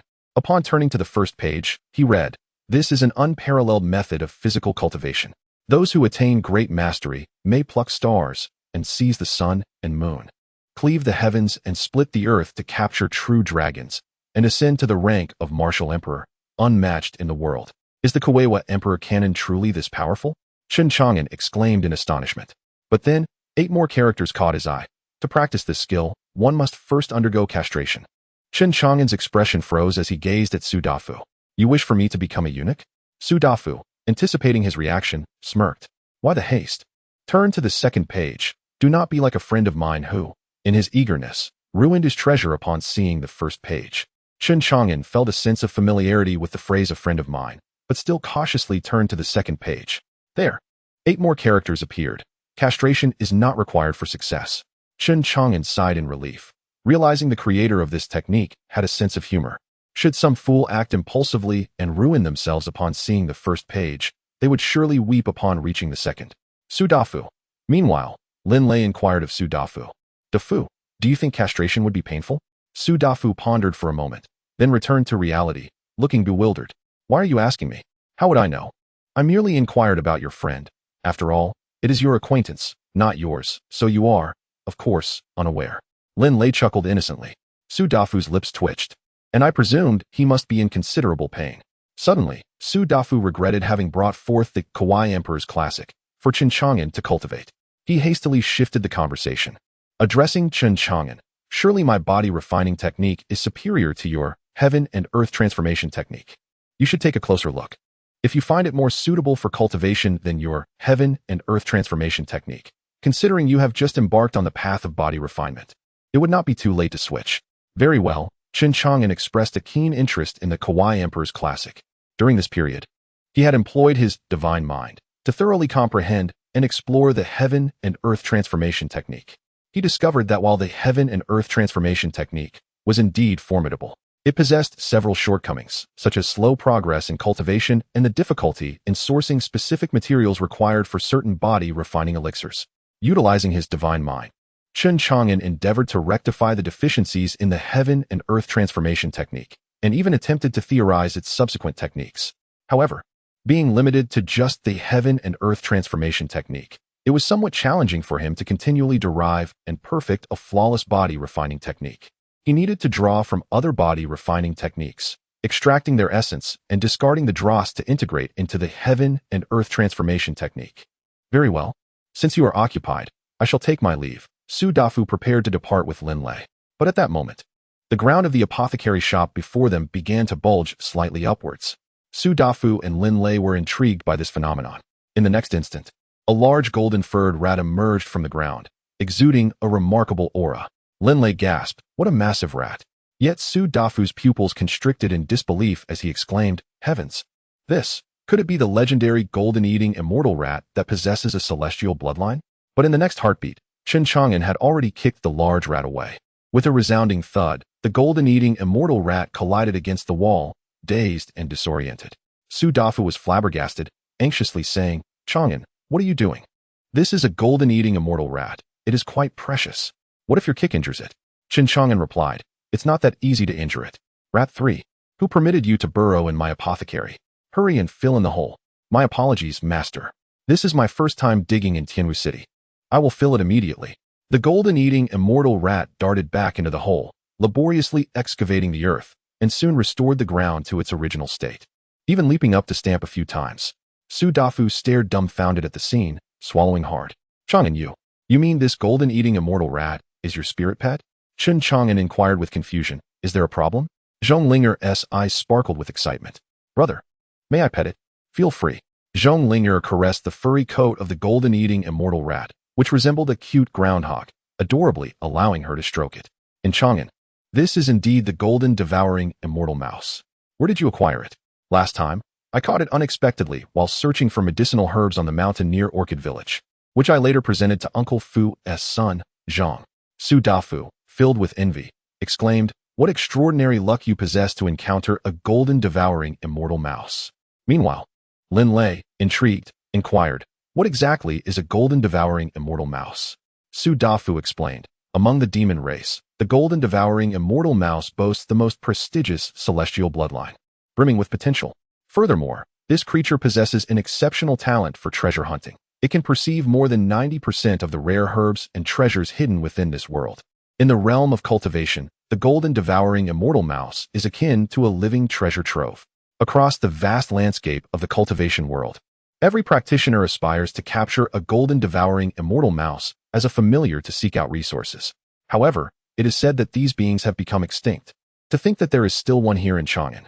Upon hearing Su Dafu's words, Lin Lei finally grasped the formidable nature of the golden-devouring immortal mouse. Leaving him astounded, Mouse San, basking in the gentle caress of Zhonglinger, reveled in the attention.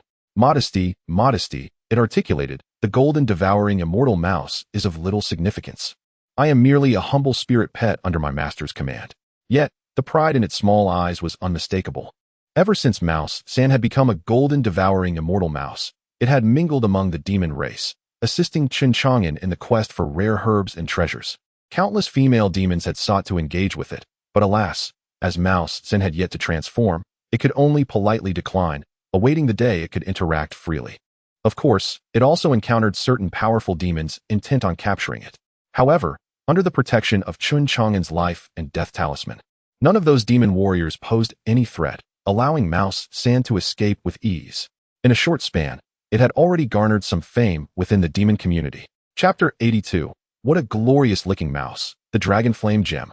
Upon suddenly discovering that Chen Chang'an possessed a gold-devouring immortal mouse as his spirit pet, Lin Lei and Su Dafu could not help but feel an overwhelming sense of envy. It was no wonder that this fellow seemed utterly unperturbed on the path of physical cultivation.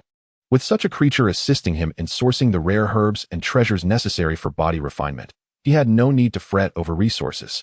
Su Dafu's eyes widened in realization, yet he found himself unable to tear his gaze away from the gold-devouring immortal mouse. The mouse, however, appeared quite disdainful. "You little chubby one, why do you keep staring at me? I belong to my master, and you shall never possess me," Chen Chang'an remarked. "If you require any resources for your cultivation, feel free to ask Mouse San to assist you." Mouse San internally lamented, "Master, do you really see me as mere labor?" Nevertheless, he dared not express his discontent outwardly, maintaining a face of servitude. "What the master says is true. He is unparalleled in wisdom and strength. Please, do not hesitate to issue any commands, and I shall exert myself to fulfill them." Lin Lei and Su Dafu exchanged glances, each comprehending the unspoken sentiment in the other's eyes. This gold-devouring immortal mouse truly had a remarkable talent for flattery. What a splendid licking mouse it was. Su Dafu even gave Chen Chang'an a thumbs up, fully aware of the mouse's haughty nature, as it was most reluctant to serve as a spirit pet and possessed exceptional escape abilities. The mere fact that Chen Chang'an had managed to capture such a creature was impressive enough. To have it act as a licking mouse was nothing short of extraordinary. Su Dafu inquired of the gold-devouring immortal mouse, "Mouse San, do you have any companions, or perhaps a mate to lend me for a while?" "Oh no, I mean to borrow for some delightful exchange." The mouse regarded Su Dafu with a wary expression. "None, I'm an endangered species." Su Dafu sighed in disappointment. "Ah, what a pity. Fate will surely provide at times, but one cannot force what is not meant to be." Yet, in the next moment, a spark of inspiration lit up his face. "What kind of female mouse do you fancy? I can help you find a few. If you toil diligently for a few years, you will surely have descendants to carry on your lineage. It would be a shame if your immortal bloodline were to die out." The gold-devouring immortal mouse could only respond with silence. Lin Lei, Zhonglinger, and Chen Chang'an all shared a moment of incredulity.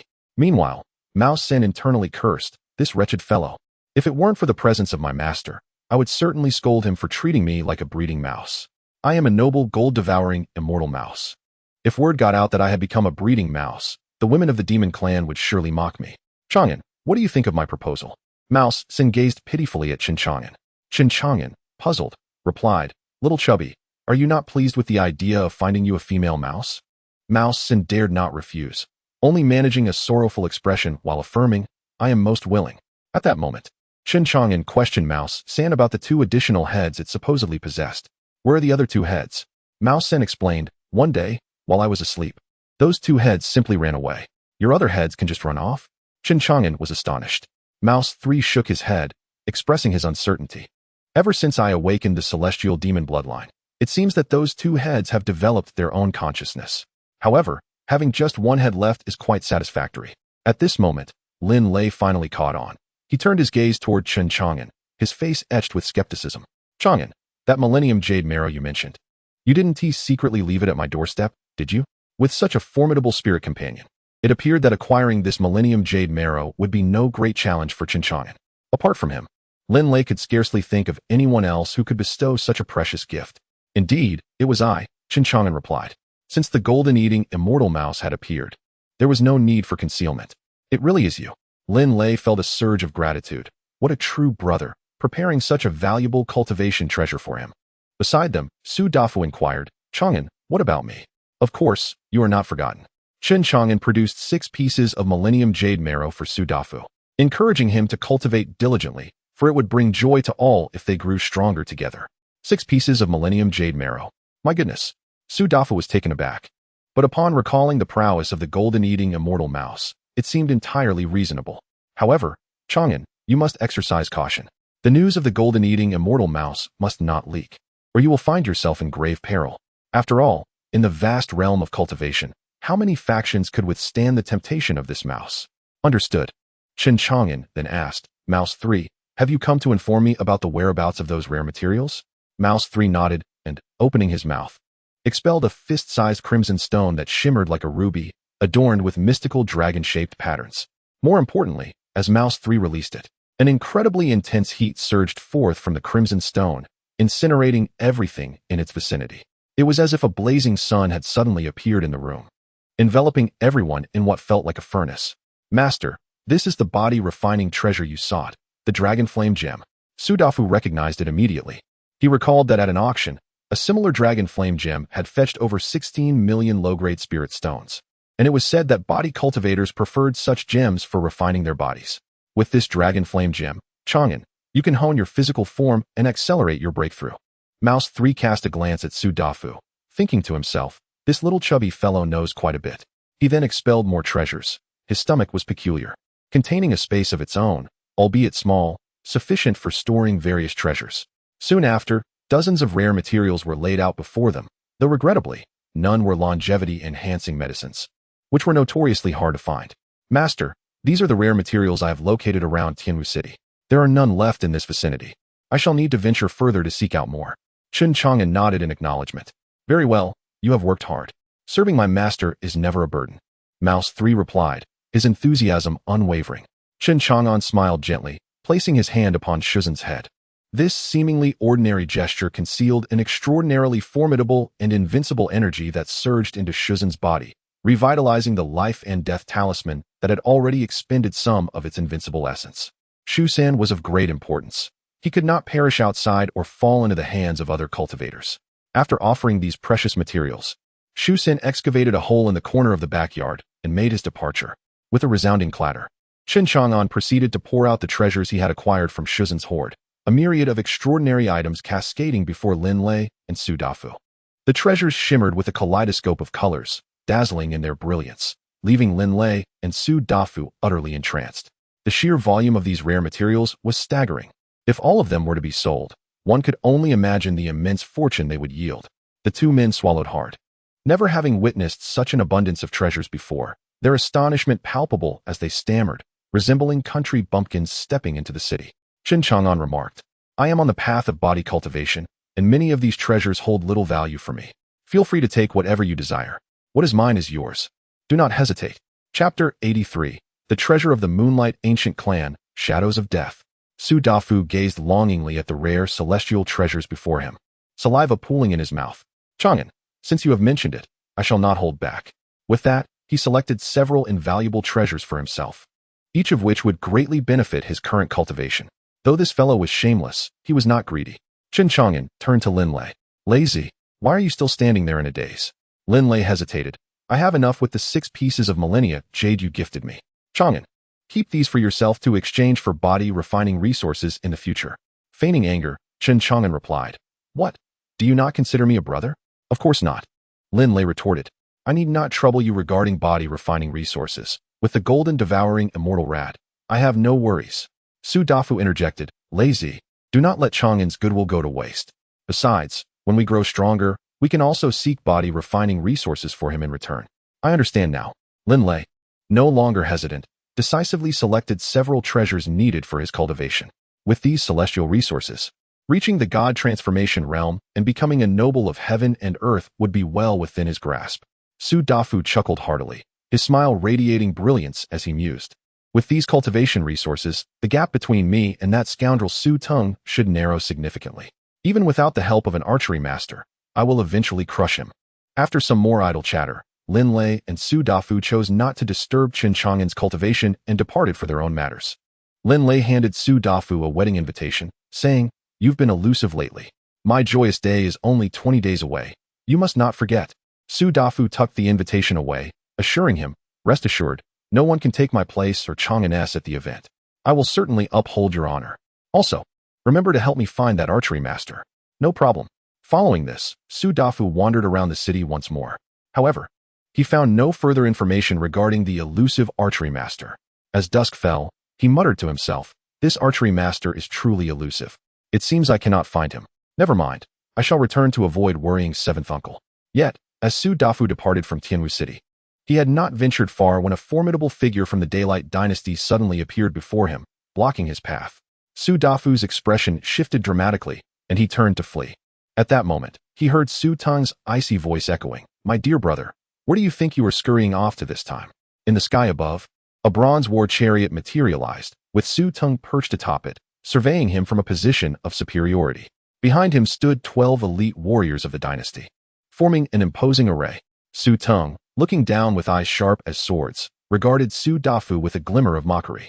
Su Dafu's face turned cold as he fixed a steely gaze on Su Teng, an uncontainable killing intent brewing within him. Su Teng, he exclaimed, but he remained composed. He knew he was currently too weak to confront Su Teng, especially with so many elite warriors surrounding him. The prospect of slaying him seemed as daunting as scaling the heavens. As long as the green hills remain, there is no fear of firewood running out. Retreat is the first course of action. Su Dafu quietly retrieved a black gemstone from his storage ring. This was a spatial gem, possessing a hint of teleportation ability. It was this very gemstone that allowed Su Dafu to escape the relentless pursuit of the dynasty on multiple occasions. With a sudden crunch, he crushed the gem. However, Su Dafu felt no spatial fluctuations, nor was he transported away. At that moment, his expression darkened. Su Teng, how dare you set up a blockade here? With the power of the spatial gem rendered useless, Su Dafu found his escape route sealed off. Alone and facing so many formidable warriors of the dynasty, his situation was perilously dire. Su Teng snorted coldly. Without the power of the spatial gem, I wonder how you plan to flee. If you hand over the treasures of the Full Moon Ancient Clan, I shall spare your life, considering our half-brother relationship. Upon hearing this, Su Dafu was utterly incensed. I'll spare your mother. One day, I will bring you down. Those who harmed my mother will not escape my vengeance. Without further ado, he drew forth several silver spheres from his storage ring. These spheres, adorned with ancient patterns, shimmered brilliantly, emanating astounding waves of energy. In one breath, Su Dafu hurled out over 100 silver spheres. In an instant, the heavens and the earth reverberated with thunderous explosions. The silver spheres were launched as if a volcano had erupted, dazzlingly bright, annihilating everything in their vicinity, shaking the earth and mountains with an astonishing display of power. The experts of the dynasty summoned their treasures to shield Su Teng from the onslaught of silver spheres. Nonetheless, several of them were grievously injured amidst the explosions, demonstrating the sheer ferocity of Su Dafu's assault. Su Teng's eyes narrowed slightly. One of the magical treasures created by the Full Moon Ancient Clan, the explosive silver orb, was indeed intriguing. Just then, Su Dafu crushed another mysterious magical orb, fully aware that if he did not exert his full strength today, his demise was certain. With a crack, the magical orb shattered, releasing a torrent of silver mist that gradually coalesced into a misty portal. From this portal emerged a towering figure clad in heavy armor, wielding a massive sword. This imposing man radiated silver moonlight, summoned in a unique manner, exuding an incredibly formidable and terrifying aura. At this moment, Su Teng's expression grew somewhat grim as he coldly inquired, "The soul-summoning orb of the Full Moon Ancient Clan. Have you obtained the treasures of the Full Moon Ancient Clan?" The Full Moon Ancient Clan was the lineage of Princess Full Moon, Su Dafu's mother, once a powerful and ancient alien race in the realm of cultivation. They worshipped the moon god, receiving legendary divine powers as a blessing, which granted them great strength and the ability to create extraordinary artifacts. However, when the moon god ceased to bestow his blessings, the Full Moon Ancient Clan fell into decline, ultimately choosing to ally with the Great Sun Dynasty through marriage. With Princess Full Moon becoming the imperial consort, little did they anticipate that the Great Sun Emperor, coveting the treasures left by the moon god, would conspire with the forces behind the Empress to annihilate the Full Moon Ancient Clan. His mother perished at the hands of Su Teng, and in pursuit of the treasures of the Full Moon Ancient Clan, the Sun Dynasty has relentlessly sent assassins after him. He could only hide and wait for an opportune moment. Su Dafu remained silent, merely commanding the burly man to act. In an instant, the burly man surged forward with the swiftness of lightning, charging towards Su Teng. The powerful figures of the dynasty stood guard before Su Teng. Yet, with a thunderous crash, the burly man swept his heavy sword with tremendous force, obliterating all who stood in Su Teng's way, sending them flying and leaving them gravely injured. The burly man attacked Su Teng with a strength reminiscent of splitting Mount Hua. Su Teng, however, wore an expression of indifference, remaining unperturbed as he sat within the bronze war chariot, not even flinching at the impending blow. Just as the heavy sword was about to descend, a gaunt elder clad in crimson robes suddenly appeared before Su Teng, effortlessly raising his right hand. Boom! A terrifying force erupted like a colossal wave, annihilating everything in its vicinity. Yet, the gaunt elder stood unwavering, untouched, effortlessly blocking the burly man's strike. The elder chuckled, comparable to a minor true monarch's full moon spirit, yet alas, it is still too weak before me, a true monarch of this realm. It was evident that this gaunt elder was Su Teng's protector, ready to intervene whenever Su Teng faced peril. This was also the reason behind Su Teng's unshakable confidence. Subsequently, the gaunt elder formed a hand seal, conjuring a long sword of fire in his left hand. With a mere, delicate slash, he instantly reduced the full moon spirit summoned by Su Dafu to a mere void. Stepping forward, the gaunt elder appeared before Su Dafu, regarding him with a frigid gaze, as though he were a corpse. "Your Highness, how shall we deal with him?" Su Teng replied, "Kill him. I only require his soul." "Very well." The terrifying pressure of the true monarch descended upon Su Dafu, rendering him breathless, as the shadow of death loomed over him. Chapter 84. The Enormous Hand of the Heavens. The frantic Su Teng. The gaunt old man raised his hand, intent on slaying Su Dafu and seizing his soul. Yet at that moment, the sky trembled violently, and a colossal hand seemed to tear through the fabric of time and space, emerging into the world. With a resounding clap, akin to swatting a fly, the once arrogant old man was instantly reduced to a mist of blood, his essence obliterated. In that instant, the entire battlefield fell into an eerie silence. Su Teng sprang to his feet, his composure shattering for the first time, replaced by an expression of astonishment and horror. The fire old man was a true earthly sovereign, and he had been slain with a mere slap. How could this be possible? Meanwhile, Su Dafu was left bewildered, his mind a blank canvas, consumed by a singular thought. What a terrifying hand! The experts from various dynasties stood dumbfounded, utterly astonished. Simultaneously, within the Jiukong apothecary, Chen Chang'an appeared as an omnipotent deity, a hand stretched through the void, descending upon the battlefield. Through his divine sight, he coldly observed the unfolding events, revealing himself as the one who had struck down the gaunt old man with a single blow. He had witnessed every exchange between Su Dafu and Su Teng through his divine vision and hearing, aware of Su Teng's enmity towards Su Dafu. Upon witnessing Su Dafu nearly falling victim to the gaunt old man's murderous intent, Chen Chang'an intervened, for he could not bear to watch Su Dafu perish. Yet, noting Su Dafu's shocked state, he remained in a daze. Gazing upon the colossal hand, none dared to act rashly. The very essence emanating from that hand sent shivers down the spines of everyone present, their souls trembling in fear. Its power was overwhelming.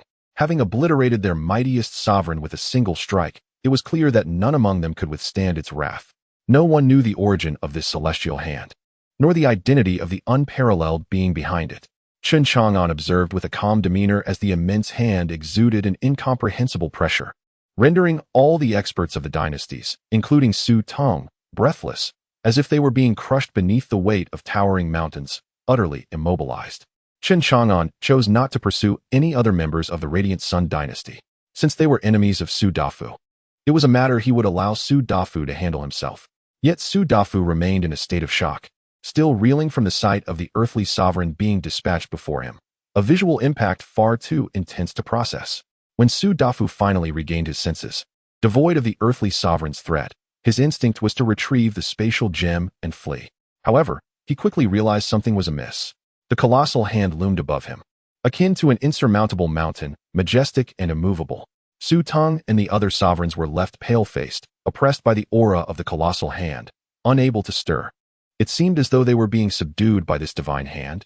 Su Dafu's heart raced, yet he discovered that he himself was not subject to the oppressive force of the colossal hand, feeling no discomfort whatsoever.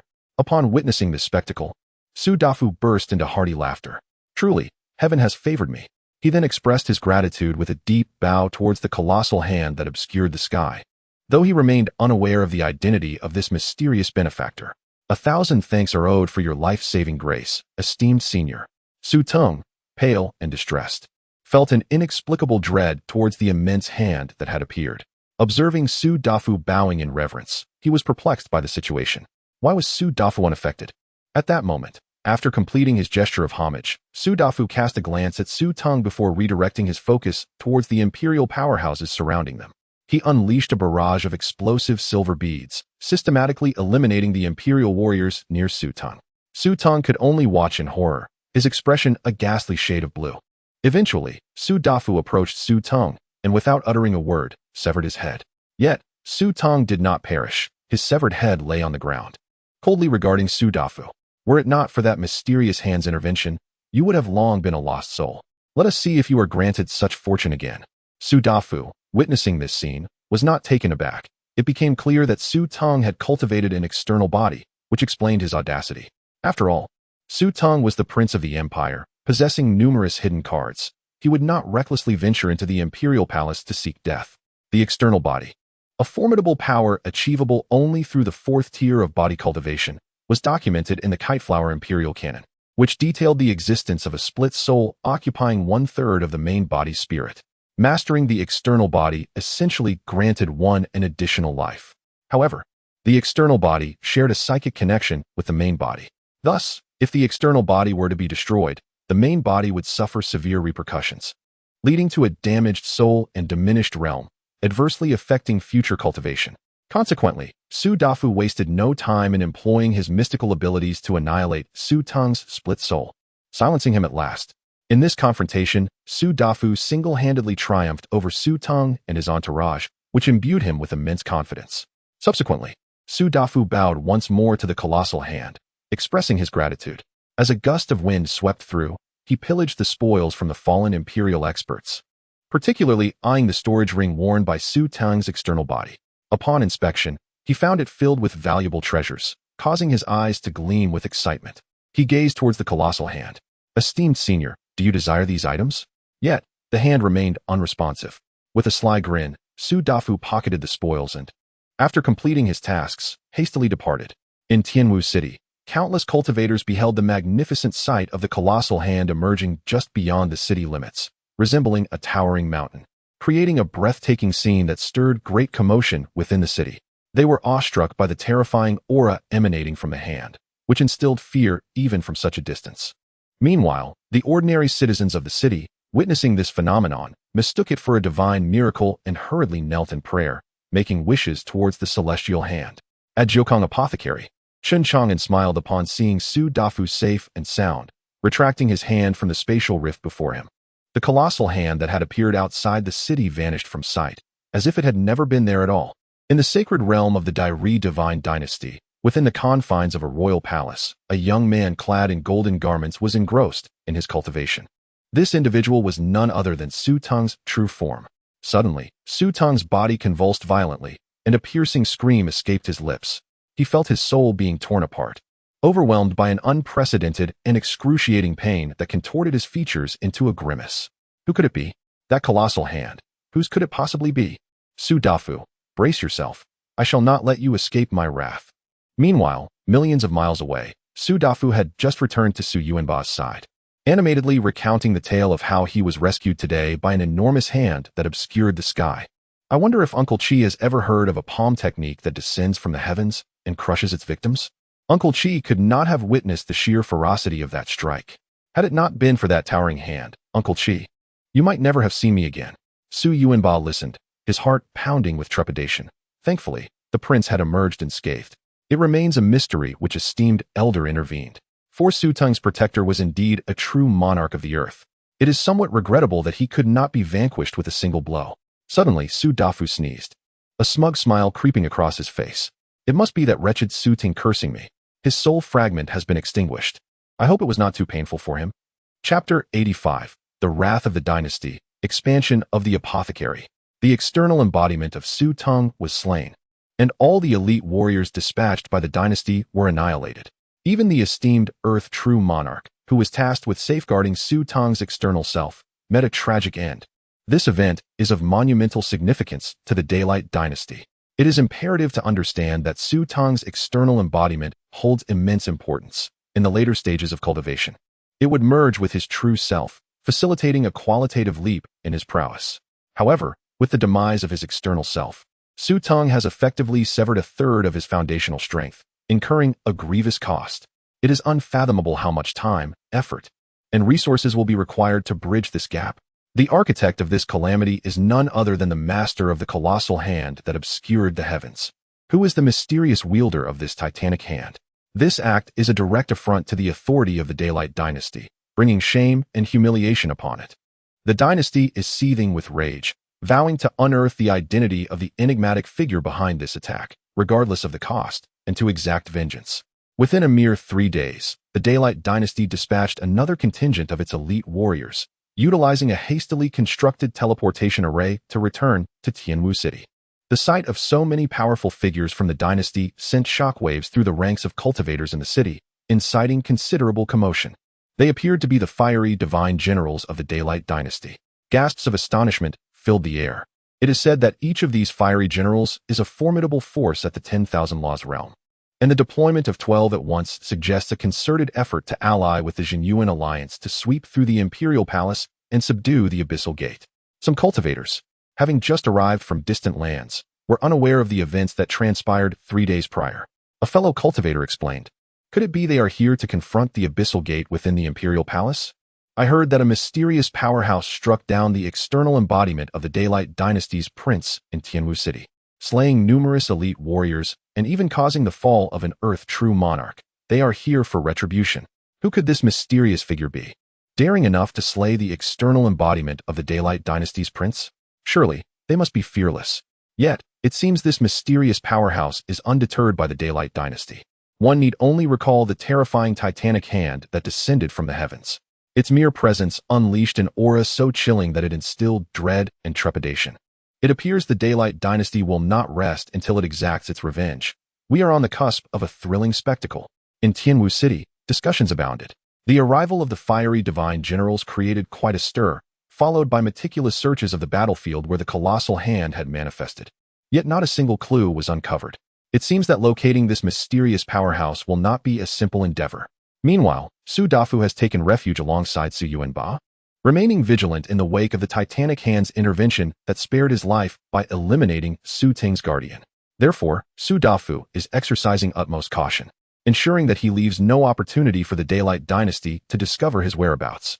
One day, he shall demand recompense from the Daylight Dynasty. In the present day, the city of Tianwu has become a hub for cultivators from all directions, with an increasing number of factions making their presence felt. Yet, the secluded Qingyun Street in the southern part of the city remains unnoticed by these practitioners, retaining its tranquility and harmony. Here, the local residents bask in the sun, gathering daily to engage in light-hearted conversations and enjoy sunflower seeds as members of the Bagua sect. Although their lives may be simple, they are devoid of worries. In stark contrast, the adjacent residence of the butcher Wang has been reduced to rubble, capturing the attention of many neighbors. A group of workers is diligently reconstructing the site, while Zhong Linger oversees the expansion of the Jiukong pharmacy. Recognizing the limitations of the current establishment, Chen Chang'an has decided to broaden its scope now that he has the means. He purchased the land next to the butcher's house, which, once rebuilt, will effectively double the size of Jiukong pharmacy. In the past 3 days, Chen Chang'an has made significant strides in his cultivation, enhancing the heaven and earth creation technique through insights gained from the Kuaishua Emperor's classic. He now finds himself navigating the first-tier realm with remarkable ease. The combination of blood spirit elixir and the searing energy emitted by the dragon flame gem has further refined his physical and spiritual essence. Chen Chang'an's vitality has surged, and it is only a matter of days before he reaches the mid-stage of the first tier. However, the process of physical refinement is far from effortless. Each session of training feels as though thousands of fine needles are piercing every corner of his body, a sensation that is both exhilarating and intense. After a rigorous workout, drenched in sweat, he feels the fruits of his labor. His physique has gained additional strength, and his vitality is robust. After a brief respite, he takes a stroll to admire the progress of the expanded Jiukong pharmacy, pondering whether the old man will be taken aback by the transformation upon his return. At that moment, a group of Bagua sect members beneath a large tree greets Chen Chang'an as he steps outside. Taking a break, he joins them, engaging in cheerful conversation. Several members subtly inquire about the revenue of Jiukong pharmacy, surprised that such an apparently ordinary establishment could yield significant profits, stirring envy among the neighbors. Chen Chang'an merely chuckles, downplaying his earnings as barely sufficient for sustenance. Come now, we don't believe that. I've heard that being a physician is the most lucrative profession, one remarks. Chen, could you take a look at my back? I've been suffering from severe pain lately. What medicine should I take? With a casual glance using his divine vision, Chen Chang'an gently presses on an acupoint on the back of Uncle Li, a man nearing 50 who owns the local steamed bun shop, which Chen has frequented and found quite delightful. Uncle Li, does it still hurt? Not at all. It feels wonderful. Only you could do this, Chen. Chen Chang'an smiled and said, Uncle Li, when you return to the pharmacy, I shall prepare a prescription for you. Renal strengthening formula. I believe it will alleviate your back pain without much trouble. However, given your age, it is essential to exercise moderation in certain matters. Uncle Li offered a wry smile and sighed. What can I do? My wife demands attention every few days, and my weary bones can only endure the strain. I am willing but powerless. This elicited sympathy from several elderly gentlemen nearby. For, after all, women are like wolves at 30, tigers at 40, and by 50. They can seemingly draw sustenance from the very ground. Those who understand.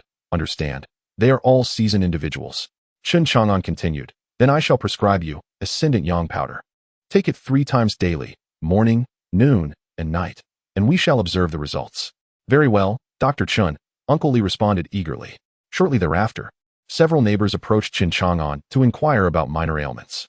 With precision and expertise, Chen Chang'an diagnosed their conditions and even administered treatments, showcasing his remarkable medical prowess, which garnered abundant praise from the onlookers. Such a young physician, truly accomplished. He is indeed the worthy successor of old Huang's legacy. With just a few deft touches, he has cured the long-standing ailments of this old man. Impressive. Whoever marries this lad is certainly destined for a life of luxury. After sharing a few more words with the neighbors, Chen Chang'an smiled and, noting that the time was ripe, returned to the pharmacy to continue his training, striving to make a breakthrough to the mid-stage of the first tier in the coming days. Chapter 86. Abyssal Stone, Chu Yongtian captured. The vast expanse of the third level of the Imperial Palace lay shrouded in darkness, suffused with a chilling aura of death. A cacophony of thunderous clashes resounded as countless cultivators engaged in fierce combat against the abyssal skeletons within. After incurring immense losses, the Alliance of Abyssal Suppression finally succeeded in eradicating the abyssal skeletons, thereby claiming dominion over the third level of the Imperial Palace and establishing a formidable array to prevent any resurgence of the abyssal menace. Subsequently, the cultivators commenced their exploration of the third level, during which they stumbled upon numerous black gemstones formed from the overflow of abyssal energy emanating from the abyssal gate.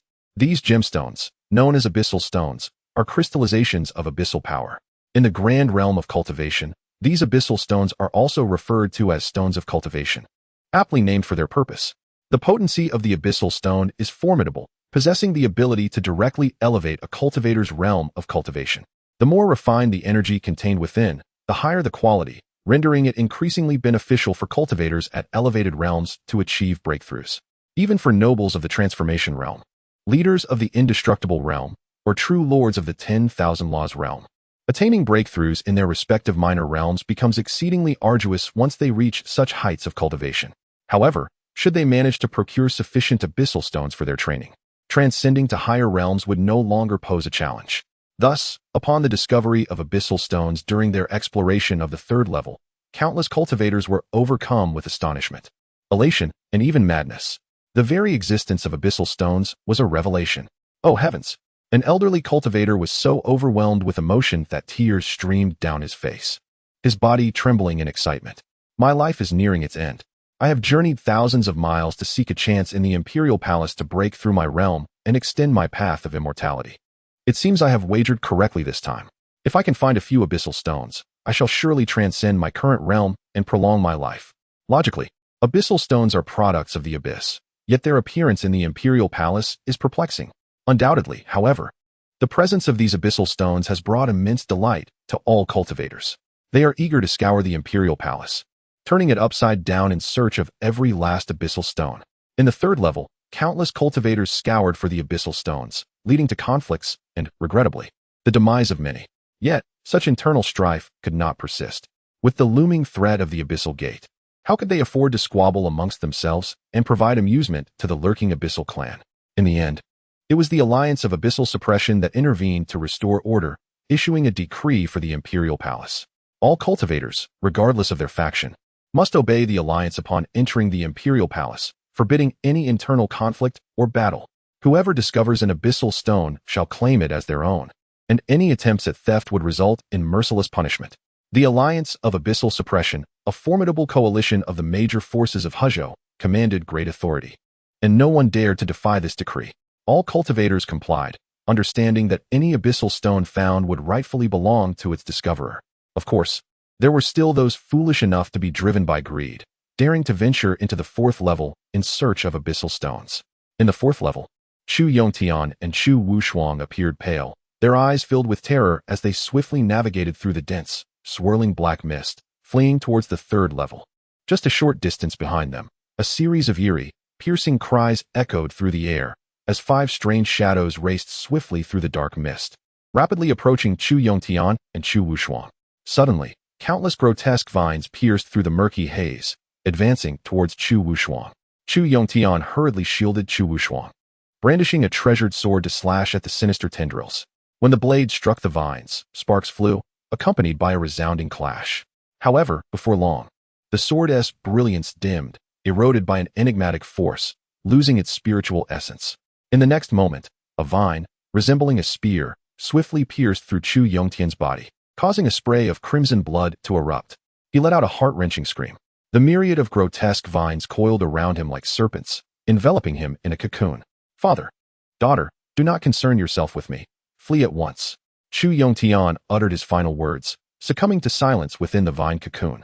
Chu Wushuang cried out, desperate to rescue her father, but the cocoon vanished with a swift motion into the vast, dark mist. No matter how she searched, she could not find him. Soon, more sinister vines began to writhe towards her. At that moment, a beam of sword light shot in from the distance, severing the grotesque tendrils. A howl of pain resonated from the black mist, and the vines ceased their assault, retreating with Chu Yongtian. Chu Wushuang yearned to pursue and save her father. Suddenly, a woman's voice echoed from behind her. It must be one of the vine demons from the abyss, unexpectedly arriving at the fourth level of the Imperial Palace. Do not think of rescuing your father. Your efforts would only lead to your demise, she warned. Chu Wushuang turned to face 2 approaching figures, none other than Dongfang Lingyue and Chen Chang'an from the Changxing sect. They had come to the fourth level, hoping for fortune. With Dongfang Lingyue present, Chen Chang'an's presence posed no danger.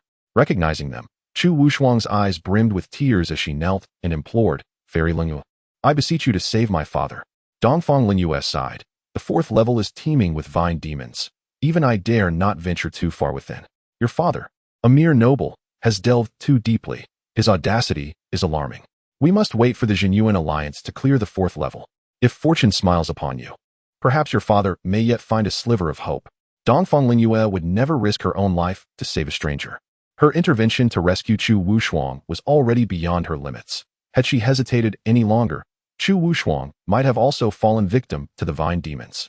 Hearing this, Chu Wushuang fell into despair.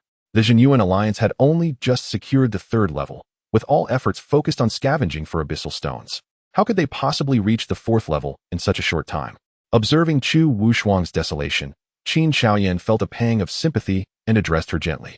If you wish to rescue your father, it cannot be accomplished solely with your efforts and ours. You must seek out others for assistance. My master and I still have explorations to conduct on the fourth level, and if we happen to encounter your father, rest assured that my master will not turn a blind eye to his plight. Dongfang Lingyuan nodded, stating, if it lies within my capabilities, I would not hesitate to extend my hand to save your father. Chu Wushuang acknowledged this, and, after expressing her gratitude to both Dongfang Lingyue and Chen Chang'an, hurriedly made her way to the third level. Her first course of action was to seek aid from an elder of the Chu family who held a protector's position within the Zhenyuan alliance. Upon hearing her request, the elder furrowed his brow deeply. Do you not realize that the closer one gets to the abyssal gate, the greater the danger posed by the imperial palace? Chu Yongtian, merely a marquis, dare venture there? It is sheer folly, a gamble with one's life. Elder, you must save my father. In the eyes of the Chu family, a marquis is indeed a pillar of strength. The Zhenyuan alliance is merely a coalition of various powerful factions established to confront the abyssal gate. They would certainly not risk venturing into the fourth level for the sake of a single marquis. Therefore, I shall promptly send word to several elders who are currently searching for abyssal stones within the imperial palace, urging them to accompany me to the fourth level in search of him. Chu Wushuang expressed her profound gratitude, saying, Thank you, elder, for your assistance. I am immensely grateful. As members of the Chu family, how could we stand idly by in the face of danger? However, you must prepare yourself mentally. The chance of rescuing Chu Yongtian from the abyssal beings is exceedingly slim. Chapter 87. The Misty Forest and the Abyssal Giant Serpent. The fourth level of the Imperial Palace. Chu Wushuang, accompanied by 3 elders of the Chu family, cautiously sought the whereabouts of Chu Yongtian. The 3 elders, Chu Weixian, Chu Qin, and Chu Shengyong, boasted formidable strength, with Chu Weixian being a master of the indestructible realm, while Chu Qin and Chu Shengyong were both nobles of the divine transformation realm. Together, they formed a formidable force. No sooner had they entered the fourth level of the Imperial Palace than they were ambushed by vine monsters. Fortunately, the elders' prowess allowed them to swiftly dispatch their attackers.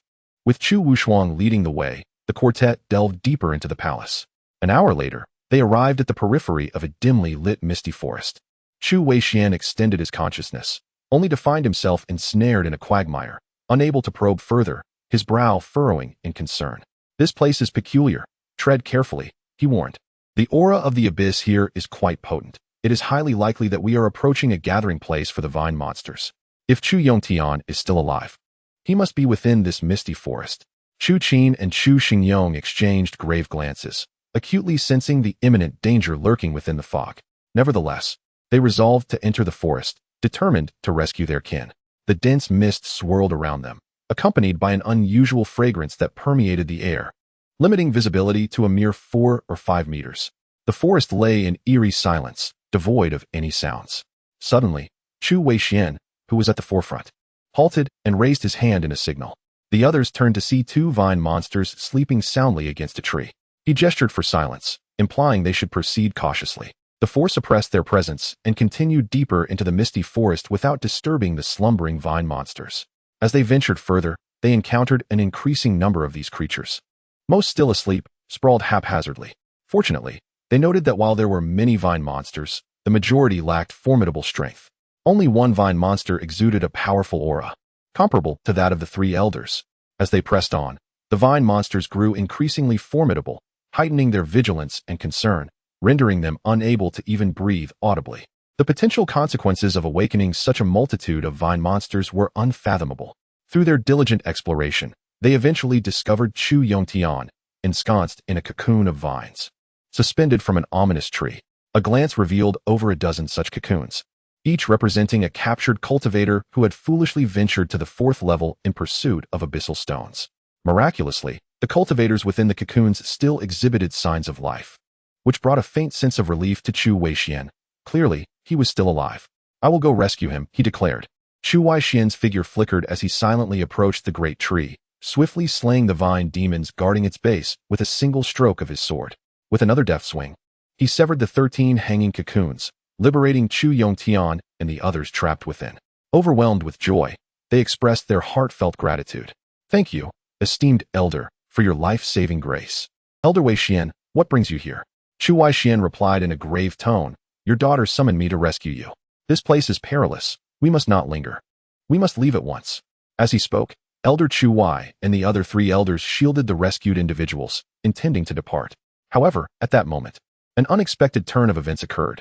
A resounding roar echoed through the air as a massive, sharp spear infused with the essence of the abyss shot forth from the depths of the mist-laden forest, piercing the body of a cultivator whom Chu Wei Xian had just freed from the cocoon. With a horrific scream, the cultivator perished on the spot. A cacophony of monstrous cries erupted as the slumbering vine demons awakened, converging upon them in a frenzied swarm. Simultaneously, not far from this misty forest lay a vast lake, shrouded in fog and enveloped in an eerie silence. Even the vine demons dared not approach, for a colossal serpent coiled like a mountain was absorbing the abyssal energy seeping from the gate of the abyss. Near the lake, 2 figures concealed in the shadows lurked quietly, Su Dafu and Su Yuanba. Although the Daylight Dynasty had dispatched formidable fire deities to Tianwu City to seek out the master of the colossal hand and to hunt Su Dafu and his companions, they could hardly anticipate that Su Dafu had stealthily arrived at the 4th level. Seizing the opportunity while Su Teng was gravely injured, he sought to gain an advantage within the imperial palace. Su Yuanba gazed at the serpent coiling in the lake, a glimmer of brilliance flashing in his eyes. It was indeed a giant abyssal serpent, its aura not particularly strong, seemingly wounded. Su Dafu and Su Yuanba's purpose in appearing at the 4th level of the imperial palace was straightforward: to search for abyssal stones.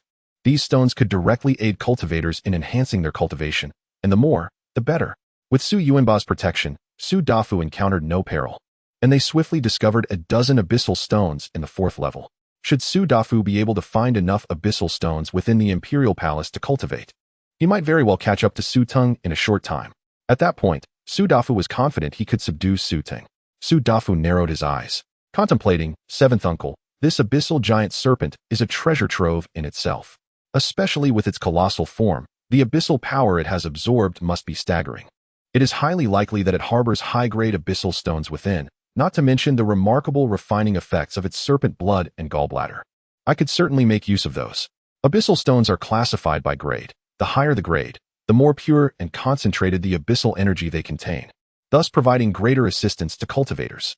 Regarding the abyssal tribes, they absorb and refine the most pristine energies from the abyss, and most of them will nurture their own abyssal stones within. The stronger they are, the higher the grade of abyssal stone they can cultivate. Such stones cannot be compared to the low-grade abyssal stones that naturally form from the energies of the outer realms. Often, the denizens of the abyss grow stronger through mutual consumption. However, if they devour an excessive amount of low-tier abyssal stones imbued with impurities, these beings may lose their sentience and descend into mere ravenous fiends, consumed solely by the desire for slaughter and devouring. Chapter 88. The Hunt for the Abyssal Serpent. Strike. At present, not many cultivators have ascended to the 4th layer. Aside from Su Dafu and his companions, none have yet discovered the injured abyssal serpent. Seizing this opportunity, Su Dafu is determined to hunt the great serpent. Particularly, the serpent is laden with treasures, and harnessing its resources could significantly bolster his influence. Su Yuanba is acutely aware of the gravity of the situation and promptly sends out messages for reinforcements. Su Dafu's faction is scattered across the 4th layer in search of abyssal stones, but upon receiving Su Yuanba's message, they swiftly converge towards the misty forest. Without further ado, Su Dafu issues a command. Instantly, dozens of formidable auras erupt, startling the abyssal serpent. Its elongated, lantern-like eyes suddenly widen, radiating a fierce glare. You audacious humans! A dozen powerful cultivators have already reached the lake. With a thunderous roar, the abyssal serpent unleashes a torrent of pale white venomous flames, corroding everything in their path. A fierce battle ensues. The serpent proves exceedingly powerful. Its venomous flames obliterate all vitality, and any cultivator who comes into contact with it is reduced to mere puddles, a terrifying spectacle that decimates everything around. Fortunately, these cultivators are valiant and tenacious, their prowess allowing them to evade the corrosive flames as they unleash their magical artifacts. The serpent suffers continuous injuries, howling in agony as its massive tail stirs up monstrous waves upon the lake. Su Dafu, displaying his wisdom, keeps a safe distance while hurling explosive magical pearls. Boom! Each explosive pearl possesses tremendous power, striking the abyssal serpent and inflicting grievous wounds even upon its formidable physique. Realizing it is outmatched by the cunning humans surrounding it, the abyssal serpent is filled with dread and fury. After enduring great sacrifices to emerge from the abyssal gate, it has yet to savor the delights of human flesh, nor recover its lost essence. Now, it faces the dire prospect of demise here. In a desperate bid for escape, the serpent rides its body. Su Dafu shouts to Su Yuanba, seventh uncle, use the full moon demon hammer. Do not let it escape. Su Yuanba nods, producing a colossal hammer enveloped in swirling frost and snowflakes. With all his might, he brings it down. Crack! A terrifying wave of extreme cold erupts, freezing the lake's surface instantaneously. The abyssal serpent finds itself encased in ice. Escape is utterly impossible. With another mighty strike, Su Yuanba crushes the abyssal serpent. Subsequently, he extracts a red abyssal stone, roughly the size of an adult's fist, from its skull. Su Yuanba's eyes gleam with excitement. Red, this signifies a level 3 abyssal stone. Regarding abyssal stones, the current understanding within the cultivation world recognizes a total of 15 levels, each corresponding to 5 colors: white, black, red, purple, and gold. Level 1 abyssal stones are beneficial for blood nurturing, refining the mundane, and those in the life-spring realm, while level 2 stones aid cultivators in the destiny, transformation, and immortal realms. Upon reaching the 3rd level, one has become a proficient abyssal stone, which proves immensely beneficial to practitioners of the myriad laws, and even more so for those of lesser cultivation. Your Highness, with this 3rd level abyssal stone, you shall undoubtedly catch up to Su Teng swiftly and avenge the Empress. Su Yuanba, filled with uncontainable joy, presented the 3rd level abyssal stone to Su Dafu. After receiving the stone, Su Dafu instructed, seventh uncle, please assist me in gathering the precious blood, gallbladder, and flesh of this abyssal giant serpent. I have use for them. As you command. Soon, the group meticulously processed the abyssal giant serpent. Its scales could be utilized to forge armor, while its fangs and bones were suitable for crafting top-tier magical artifacts. Even its flesh and blood were considered potent nourishment, enhancing one's physical strength upon consumption and refinement, one of the favored methods among many practitioners seeking to augment their corporeal form. Having dealt with the abyssal giant serpent, Su Dafu led the group to scour the misty forest, an area he and Su Yuanba had previously surveyed.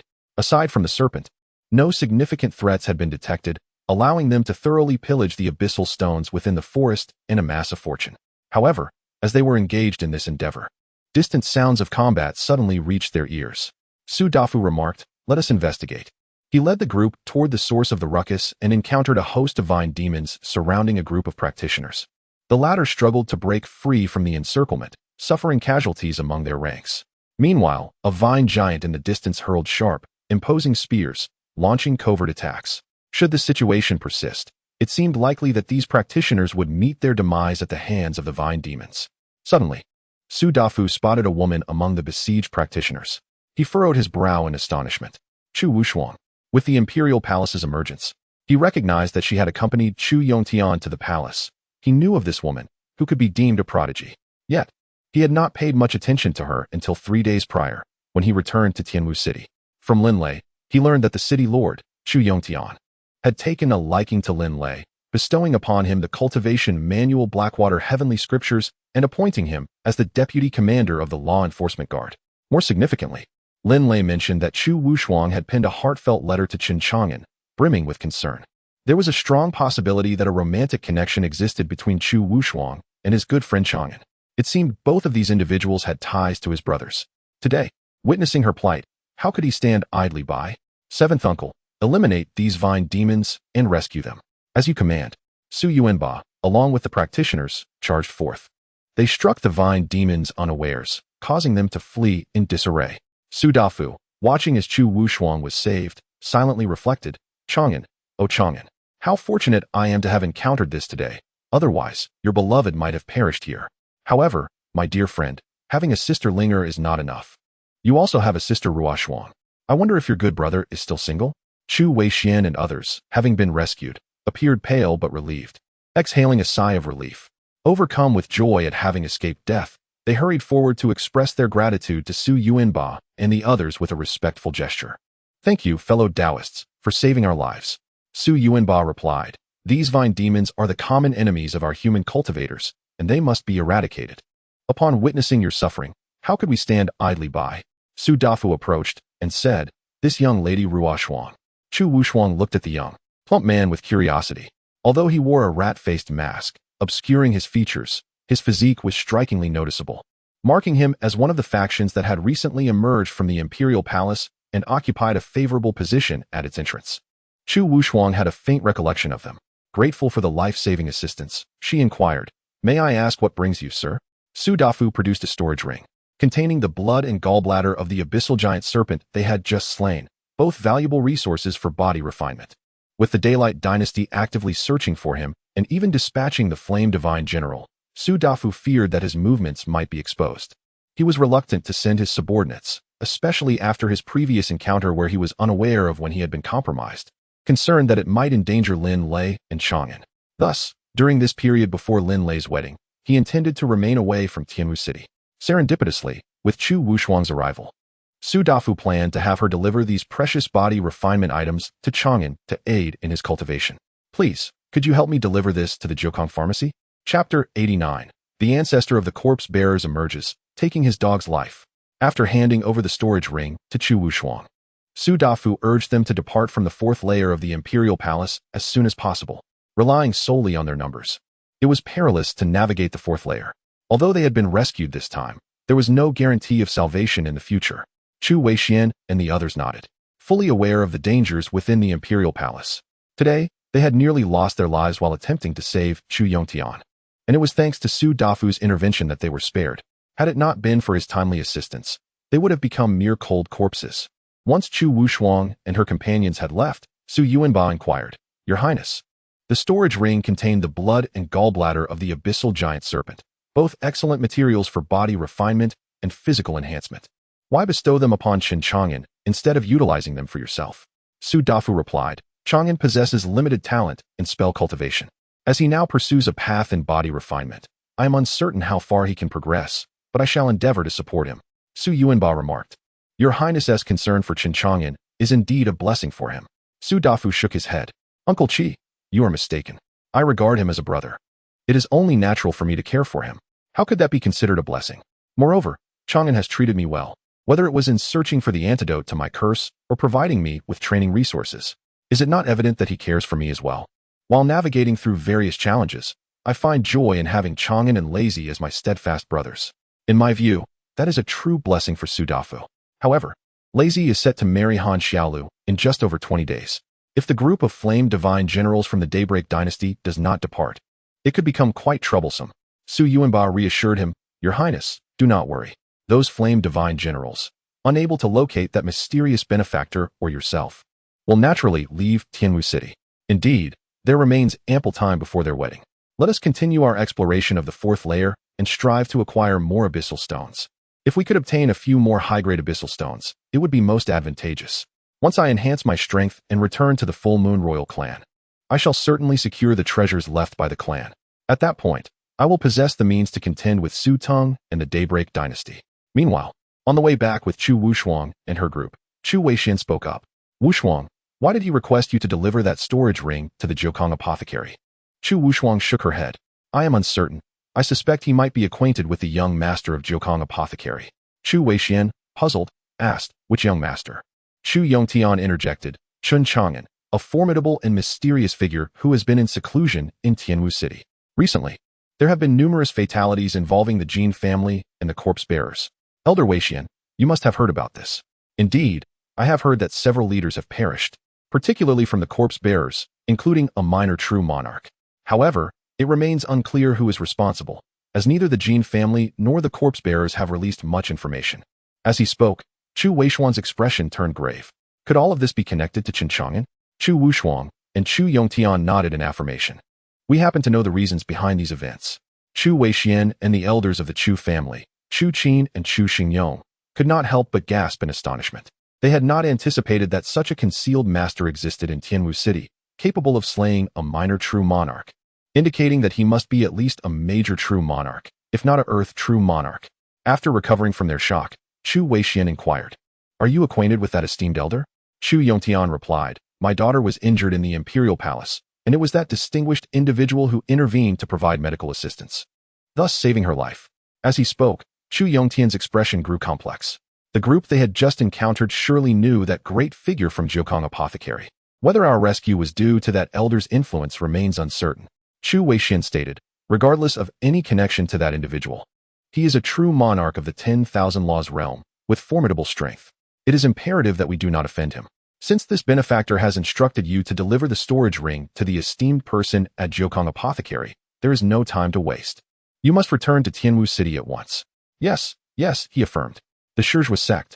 Following the recent incident where Chen Chang'an obliterated the sect's elder, Zhao Tao, the higher-ups of Shizhua sect were enraged. However, they refrained from rash actions, still wary of Chen Chang'an's strength.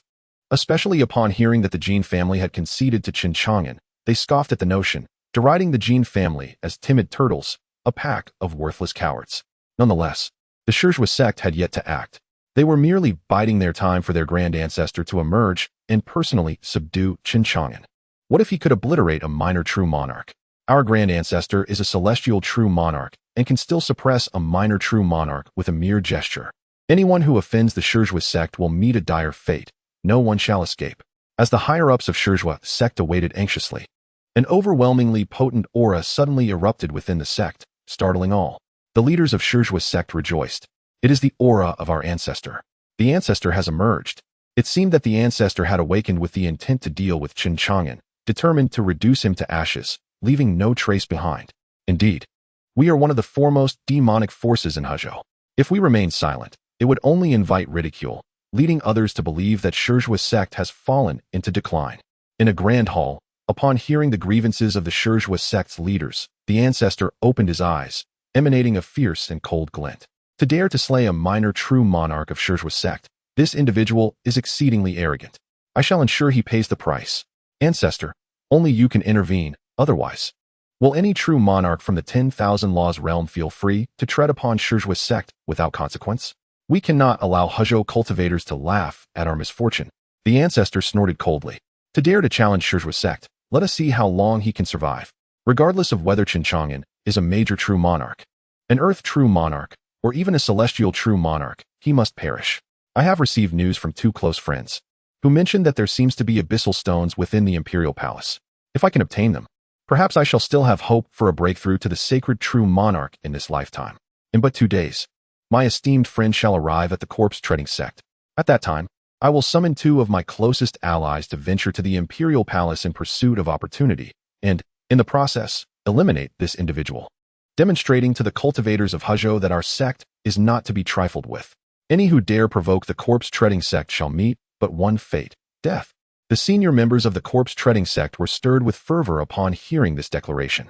I am confident that our venerable ancestor shall break through to the saintly, true monarch level, guiding our sect towards unprecedented glory. Should Chen Chang'an become aware that our ancestor has emerged from seclusion, he would likely flee in terror, overwhelmed by fear. With our ancestor present, Chen Chang'an shall find no escape. His demise is the inevitable consequence of offending the corpse-treading sect. Our ancestor is formidable. Our ancestor is majestic. Our ancestor is unrivaled in this world. As the high-ranking members of the corpse-treading sect lavished praise upon him, the venerable ancestor was visibly pleased, smiling faintly as he spoke. Rest assured, esteemed elders, having proclaimed my intent to slay him, how could he possibly find a path to survival? Even if he were to kneel before me, weeping and begging for mercy, I would never spare this wretched life. Following this, the venerable ancestor let out a cold snort. The Jin family, a pack of timid and worthless wretches. Once I have dealt with Chen Chang'an, let us see what the Jin family has to say. Chapter 90, Mid-stage of the first level, the brain cracks. A few days later, the Jiukong Apothecary had completed its expansion, nearly doubling in size. Chen Chang'an, accompanied by Zhong Linger, cultivated a medicinal field in the newly expanded backyard, planting the ancient ginseng and several precious medicinal seeds. One day, as Chen Chang'an was utilizing the dragon flame gem for body refinement, the gem released a terrifyingly intense energy, which his physique continuously absorbed. Suddenly, a crisp cracking sound echoed as the dragon flame gem shattered, having been entirely consumed by Chen Chang'an. Sitting cross-legged on his bed, his skin shimmered as if transformed into a piece of exquisite jade, radiating brilliance. The energy of the flame gem had fused into his internal organs, enveloping his body in a mysterious red glow. At every moment, it felt as though a true dragon was exhaling flames, incinerating his flesh. Were it an ordinary person, they would have been reduced to ashes under such formidable energy. However, Chen Chang'an was different. His practice of the heaven and earth creation technique allowed him to absorb this energy, strengthening his body. At last, with a tremor of his physique, a powerful aura erupted forth. Chen Chang'an opened his eyes, which sparkled with brilliance. Mid-stage of the first level, a system notification resonated in his mind. System notification. Host has broken through to mid-stage of the first level, lifespan increased by 20. Remaining lifespan, 204. A smile graced Chen Chang'an's face. His lifespan had finally surpassed 200. Indeed, the path of body refinement was most gratifying. His physique had grown significantly stronger, enabling him to bear even greater invincible cultivation. He employed the divine eye, allowing him to see farther without consuming his lifespan. He could clearly discern objects nearly 80,000 miles away, but any further would exceed the limits of his physical capacity, requiring the expenditure of his lifespan. As for the Imperial Palace, despite its location atop the Great Dragon Mountain, Chen Chang'an could not penetrate its depths without sacrificing his lifespan. After all, that was merely the entrance. The Imperial Palace was a realm unto itself, comprising 9 vast levels. The 9th level housed the seal of the Abyssal Gate, which could also be regarded as the legacy of the compassionate, immortal emperor. The Jinyuan Alliance had only conquered the first 3 levels of the Imperial Palace, leaving 6 yet to be claimed. However, as they approached the Abyssal Gate, the denizens of the Abyss would only grow stronger. To fully seize the Imperial Palace and reseal the Abyssal Gate would not be a simple task. Chen Chang'an observed the flame generals within the city. Each one emanated an overwhelmingly powerful aura. There were 12 flame generals in total, with 6 currently remaining in Tianwu City, actively searching for him and Su Dafu. Curious to test the limits of his newly attained mid-stage physique, Chen Chang'an activated the divine hand and flicked his fingers toward one of the flame generals in the city. As the flame general extended his consciousness to meticulously search every corner of Tianwu City, he was caught off guard. Suddenly, he felt a sharp impact on his head, followed by a buzzing sensation. With a cry of anguish, he was sent sprawling. Alarmed, this flame general turned to see nothing, yet his expression was grave. In that fleeting moment when his head was struck, he distinctly sensed a hand materialize behind him, delivering a jarring flick to his skull, nearly splitting it apart. Even now, his head throbbed painfully, and soon a prominent, crimson bump began to swell at the back, appearing quite peculiar. He hastily sent a message to the other 5 flame generals in the city, urging them to come quickly.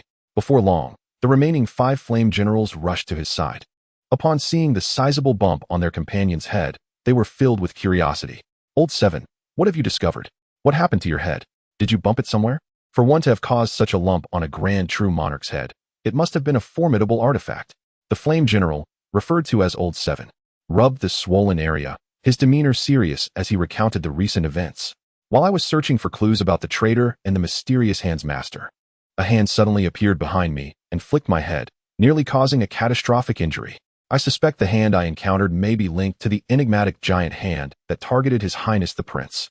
However, despite extending my consciousness, I could find no trace of it. It seemed to materialize out of thin air, leaving no evidence behind. If a mere hand could inflict such damage, the individual behind it must possess strength equal to or greater than ours. They must be hiding somewhere within the city, not having fled. We need to summon our elder brothers back and conduct another thorough search of the city. At the Jiukong Apothecary, Chen Chang'an observed the unfolding events with a cold smile. He then employed the divine hand to unleash his ultimate move, the head flick. Bang, bang, bang, bang, bang, bang. 6 crisp sounds rang out, resonating melodiously, accompanied by 6 anguished cries. The 6 flame generals, still oblivious to what had transpired, each received a forceful flick to their heads, sending them tumbling. Soon, noticeable bumps began to form on the backs of their heads, particularly tragic for the one called Old 7, who now bore an additional lump atop the one he already had. With looks of bewilderment, the 6 flame generals scanned their surroundings as if they had seen a ghost. Who is it? Show yourself. We are the divine generals of the Daylight Empire. You assist the traitors of the Empire and stand against us. You shall not escape unscathed. Bang, bang, bang. Chen Chang'an wasted no time, delivering another round of head flicks. The screams of the 6 flame generals echoed, drawing the attention of numerous nearby cultivators. As the monks pondered the peculiar bulges that adorned the backs of the flame generals' heads, they were utterly bewildered. What high-level artifact could have caused such pronounced swelling? Yet, these 6 flame generals, confronted by Chen Chang'an's elusive yet impactful strikes, found themselves defenseless and powerless. Fear gripped them. Their heads were a mass of bumps, and they dared not utter threats. Ultimately, unable to withstand their trepidation of having their heads burst by Chen Chang'an's attacks, they fled the city of Tianwu in sheer panic. Witnessing this spectacle, the cultivators within the city were left in awe. "Goodness, look at the uncles. Their heads are so different from ours. Such an array of bumps," they exclaimed. "It must be the work of that mysterious master.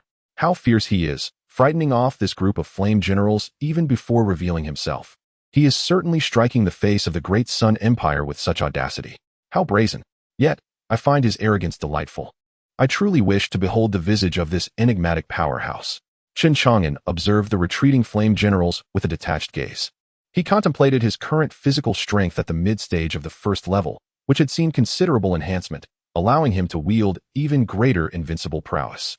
However, the capacity for invincible power, without depleting his lifespan, was still insufficient to eliminate these great sun generals. If only he could ascend to the second level, his physical strength would be ample to obliterate their heads one by one. Nevertheless, even within the constraints of his current capabilities, he could easily inflict harm upon these generals, which left him quite satisfied.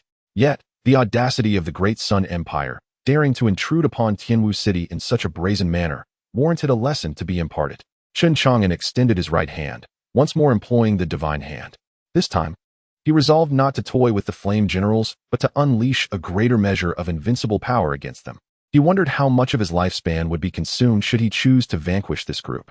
At that moment, a voice rang out from outside his chamber. "Brother, it's time for lunch. I've prepared your favorite braised pork."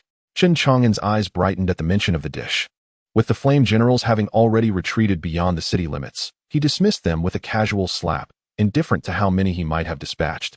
After all, they were akin to a swarm of ants. Would one really concern themselves with the number crushed beneath a foot? In comparison, the flame generals paled in significance next to a single serving of braised pork prepared by Zhonglinger. Chapter 91. Senior, please do not shoot. Chu Wushuang returned from the imperial palace, accompanied by the storage ring gifted to her by Su Dafu. Along the way, she happened upon 6 terrified flame generals, who were abruptly struck down by a colossal hand descending from the heavens. The ground trembled violently as a massive handprint crater formed within the mountains. The fate of the 6 flame generals was dire. 5 lay dead, and 1 was grievously injured, barely clinging to life. Witnessing such a terrifying spectacle, Chu Wushuang felt her heart race and swallowed hard. The enormity of that hand was fearsome. These were no ordinary warriors, but esteemed flame generals of the Great Sun Dynasty, each reputed to be a true sovereign of the myriad laws, yet they could not withstand the might of that mysterious hand, resulting in such a bloody outcome. As the daughter of the Lord of Tianwu City, she had heard rumors of a mysterious hand that had appeared outside the city days prior, striking down the doppelganger of the crown prince Su Tong. Now, with such a calamity befalling the flame generals, it seemed a vendetta against the Great Sun Dynasty was inevitable. Given the proximity to Tianwu City, countless cultivators within the city had witnessed the unfolding drama and rushed to witness the spectacle, shocked by the gruesome scene of 5 dead and 1 injured. However, despite the sight of the dying flame general in the handprint crater, no one dared to intervene. They had no desire to incur the wrath of the hand's master. Compared to the colossal hand of days past, the sight of the 6 flame generals' tragic fates was particularly harrowing, inciting endless discussion among the onlookers. Simultaneously, 3 beams of rainbow light sliced through the sky, approaching the outskirts of Tianwu City. As the light dissipated, it revealed the venerable ancestor of the Jin family, Jin Wu, alongside the elder Jin Juri, who had previously been spared by Chen Chang'an, and the current head of the Jin family, Jin Yuan. Following Jin Juri's return and recounting his experiences, Jin Wu had hurriedly brought the 2 with him to represent the Jin family in seeking reconciliation with Chen Chang'an. Regardless of the circumstances, Jin Wu, as the esteemed ancestor of the Jin family, was always mindful of the family's future. This visit to atone was not merely for the present, but for the enduring legacy of the Jin lineage. Having navigated the treacherous waters of the cultivation world for many years, Jin Wu understood that a single misstep could lead to a precipitous fall into oblivion. Thus, witnessing Chen Chang'an's formidable prowess, he hoped to ease tensions and foster a more amicable relationship. In stark contrast, the Shirtua sect represented a dark power within the demonic realm, a gathering of malevolent cultivators. Their actions were unrestrained and chaotic, lacking the familial bonds that typically unite bloodlines. Faced with such a humiliating situation, could they afford to be cautious and deliberate in their responses? There was no chance they would simply acquiesce. Yielding to Chen Chang'an would signify a retreat for the Shirtua sect, undermining their very essence as a demonic force within the region. How many mockeries from the demonic cultivators must one endure? Thus, without fail, the corpse transport sect will not let Chen Chang'an escape, insisting on making him pay in blood for his transgressions. Of course, had the corpse transport sect been aware of the formidable strength possessed by Chen Chang'an, one beyond their comprehension, they would surely have chosen to compromise. No one is foolish, after all. Regrettably, the corpse transport sect has underestimated Chen Chang'an's might. After all, his power transcends not only the corpse transport sect, but also surpasses the understanding of every cultivator in the realm. In the presence of Chen Chang'an, who would dare claim invincibility? Who would dare assert they are unbeatable? Jin Wu, Jin Jiuri, and Jin Yuan, filled with curiosity, descended towards the crowd. They beheld the 6 lifeless bodies lying within the massive imprint in the ground, one of which had just drawn its last breath, ultimately unable to survive. Jin Wu's murky eyes widened in shock, his pupils constricting as he gasped. The attire of these 6 individuals revealed them to be the flame generals of the Daylight Empire. And they were all dead. Which formidable being could have executed such a feat? Did they not fear the repercussions from the Daylight Empire? Jin Jiuri and Jin Yuan swallowed hard at the sight. Soon, they gleaned from the crowd the details of the incident. Learning that these 6 flame generals had been slain with a single slap, Jin Wu's expression turned grave. To annihilate 6 flame generals with a mere slap signifies an opponent of extraordinary prowess, likely a master of the celestial monarch caliber. Jin Jiuri nodded in agreement. While it sounded incredulous, having witnessed Zhao Tao from the corpse transport sect being obliterated by a single arrow from that senior, such occurrences seemed almost commonplace. Though not as shocking as that day, Jin Yuan's expression grew complex as he recounted the rumors of the Imperial Palace's emergence, said to house the legacy of the compassionate immortal emperor, along with the sealed abyssal gate, and even possessing abyssal stones that could elevate a cultivator's prowess directly. Presently, Tianwu City, being the closest to the Imperial Palace, would undoubtedly attract numerous powerful cultivators and experts. One must not act recklessly within Tianwu City, lest they inadvertently encounter a hidden danger. Jin Yuan's words resonated with Jin Wu and Jin Jiuri. This was indeed sound reasoning. Despite the 2 of them being formidable beings of the myriad laws realm, the emergence of the Imperial Palace, especially with news of the abyssal stones, would surely draw out the ancient, hidden elders from Huzhou. In the face of such venerable figures, we must address them with utmost respect. We cannot afford to offend them. As we enter the city, let us remain discreet and refrain from speaking. I shall handle all discourse to avoid provoking any elders. Jin Wu's demeanor was serious as he conveyed this directive. The ancestors' words hold wisdom. We shall heed their every command. Jin Jiuri and Jin Yuan nodded in agreement. Fully compliant with Jin Wu's wishes, they made their way towards Tianwu City.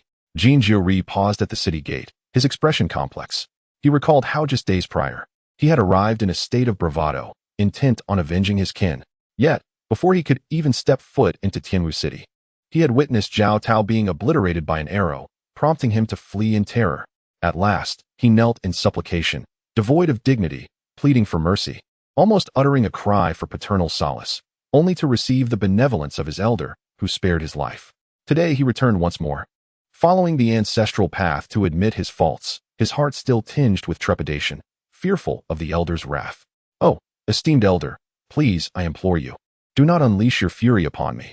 Jin Wu, noticing Jin Jiuri's trepidation, placed a reassuring hand on his shoulder. We have come sincerely to acknowledge our mistakes, surely. The elder will not resort to violence against us. Fear not, stand tall. Let not the elder underestimate the Jin clan. Indeed, ancestral guidance rings true. We are here to confess our errors. The elder's magnanimity will surely grant us clemency. Jin Jiuri felt a measure of comfort. Let us proceed. The trio dared not extend their consciousness in search of the Jiukong apothecary, for the chaotic city of Tianwu was fraught with danger, where an inadvertent misstep could provoke the ire of a formidable being. Hence, they relied on inquiries from passers-by. Before long, they discerned the location of the Jiukong apothecary and made their way toward Qingyun Street. Concurrently, Chu Wushuang stood outside the apothecary's entrance, gazing up at the sign before stepping inside. Chapter 92. An apology at the door, a face given yet no respect. Upon entering the Jiukong apothecary, Chu Wushuang encountered Chen Chang'an once more, bowing deeply in respect. I have met the young master, she proclaimed. Puzzled, Chen Chang'an inquired, is there something amiss? Chu Wushuang produced a storage ring. In the depths of the 4th level of the underground palace, We were besieged by vine demons, but were rescued by a group of mysterious individuals. One of my benefactors instructed me to present this storage ring to you. Who? Chen Chang'an asked. Alas, I do not know his name, but he wore a rat-faced mask and was rather portly. It seems to be that fellow Su Dafu, Chu Wushuang replied. Chen Chang'an mused to himself and accepted the storage ring. You have worked hard, Miss Chu. With a shake of her head, Chu Wushuang responded respectfully. It was no trouble. It is my duty. Curious about the contents of the ring that Su Dafu had sent him, Chen Chang'an was interrupted by the arrival of others at the Jiukong apothecary. Entering were Jin Wu, Jin Jiri, and Jin Yuan. Jin Wu stepped forward, his demeanor respectful, and immediately bowed upon seeing Chen Chang'an. I am Jin Wu, of the Jin family, and I pay my respects to you, esteemed elder. Thank you for sparing my life, esteemed elder, Jin Jiri added, filled with gratitude. The head of the Jin family, Jin Yuan, also extended his greetings. Chu Wushuang had heard of these formidable figures from the Jin family, particularly Jin Wu, who seemed to be a great true monarch. Shock flickered in her beautiful eyes as she contemplated the situation. The young master had slain members of the Jin family, yet they had come to apologize rather than retaliate. The three from the Jin family discreetly observed Chen Chang'an, noting his youthfulness, appearing no older than a mere 16 or 17. The aura he emanated was faint and diminutive. Had they not been aware of his formidable prowess, they would never have guessed he was an unparalleled and terrifying powerhouse. Chen Chang'an regarded the trio from the Jin family and remarked nonchalantly, Your family's sincerity in traveling such a distance to apologize is commendable. The Jin family members exchanged awkward smiles. Esteemed elder, it was our family's folly in the past. A lack of discernment that inadvertently provoked your ire. We are immensely grateful that you spared our elder, Jin Wu said, his humility evident. With that, he hastily produced another storage ring. Esteemed elder, this is a token of our apology from the Jin family. We understand you seek a water spirit bamboo flower, and fortuitously, we possess one within this storage ring as a gesture of recompense. We hope you will accept our offering. Though Jin Wu was a great true monarch, he displayed an extraordinary level of humility and respect, which greatly pleased Chen Chang'an. It was wise of them to be understanding. Cordial relations would save him the burden of taking lives. Should they have remained ignorant, he would not have hesitated to be less courteous. In her heart, Chu Wushuang felt a surge of curiosity, pondering the extent of Chen Chang'an's strength that could elicit such reverence from the patriarch of the Jin family. Simultaneously, her respect for Chen Chang'an deepened.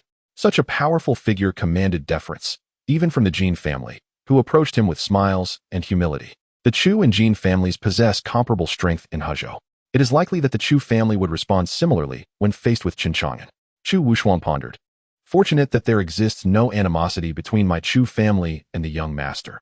Otherwise, should we confront him, we might suffer considerable losses among our formidable warriors. In response to the sincere apologies from Jin Wu and his companions, Chen Chang'an did not make things difficult for them and accepted the storage ring that Jin Wu presented with both hands. Delving his consciousness into it, he briefly surveyed the substantial reparations prepared by the Jin family and found their sincerity commendable. Upon witnessing Chen Chang'an accept their offerings, the hearts of Jin Wu and his companions finally eased, and they felt a profound sense of relief. Thank you, esteemed senior, for your forgiveness, Jin Wu expressed. Chen Chang'an replied, Your Jin family sought to ally with the corpse transport sect against me. Now that you have acknowledged your mistake, what are the plans of the corpse transport sect? Jin Wu hesitated at Chen Chang'an's inquiry, but ultimately answered truthfully. Esteemed senior, you have slain a minor true monarch of the corpse transport sect, inciting their wrath. They do not intend to let this matter rest. I have heard that the sect's ancestor is set to emerge from seclusion to confront you. Beside them, Jin Jiri added, Esteemed senior, that ancestor is formidable, being the founder of the corpse transport sect and a true monarch. I have also heard that he has summoned 2 powerful allies, likely top-tier true monarchs. Please exercise caution. Chu Wushuang, upon hearing this, could not help but gasp in shock. A true monarch. She glanced at Chen Chang'an, concern evident in her eyes. Would he be a match for a true monarch? Meanwhile, Jin Wu, a seasoned veteran of the cultivation world, keenly observed Chen Chang'an's demeanor. Noticing a coldness in his expression upon hearing Jin Jiri's words, he sensed not fear, but rather a calm confidence exuding from him. Could it be that he is capable of contending with the true monarch of the corpse transport sect? Jin Wu speculated. However, with the addition of the allies summoned by the ancestor, how formidable could Chen Chang'an truly be? As Chen Chang'an toyed with the 2 storage rings in his hands, his eyes glimmered with a frosty light. Corpse transport sect, he mused, I initially intended to spare you. But it seems you are unwilling to heed the warning. Growing impatient with waiting for the sect to trouble him, he lifted his hand and gently sliced through the void before him. What unfolded before Jin Wu, Jin Jiri, Jin Yuan, and Chu Wushuang was nothing short of astonishing. The void was instantaneously cleaved open, revealing a rift in space. Within that rift lay another realm, adorned with magnificent and opulent structures, countless spiritual peaks, yet imbued with an ominous and malevolent aura. As Jin Wu gazed into the realm revealed by the rift, his pupils constricted in shock. This appears to be the corpse transport sect? Chen Chang'an remained cold and silent, extending his right hand into the rift, descending upon the corpse transport sect. In the skies above the corpse transporting sect, all disciples were engrossed in their respective tasks when suddenly, an overwhelming sense of dread enveloped them, sending shivers down their spines and invoking a chilling fear of death. Following this eerie sensation, a multitude of disciples and elders beheld a colossal rift in the fabric of space looming above the sect. Curiosity sparked among them. What could this phenomenon signify? Such an immense tear in the cosmos. Could it be that a celestial treasure is destined to descend upon the corpse-transporting sect? An elder speculated with a visage of astonishment, proclaiming, "It appears that the heavens are favoring our sect." As the members of the corpse-transporting sect engaged in fervent discussions regarding this sudden spatial anomaly, a gargantuan hand emerged from the rift, exuding an overwhelming aura of destruction that seemed capable of annihilating everything in its path.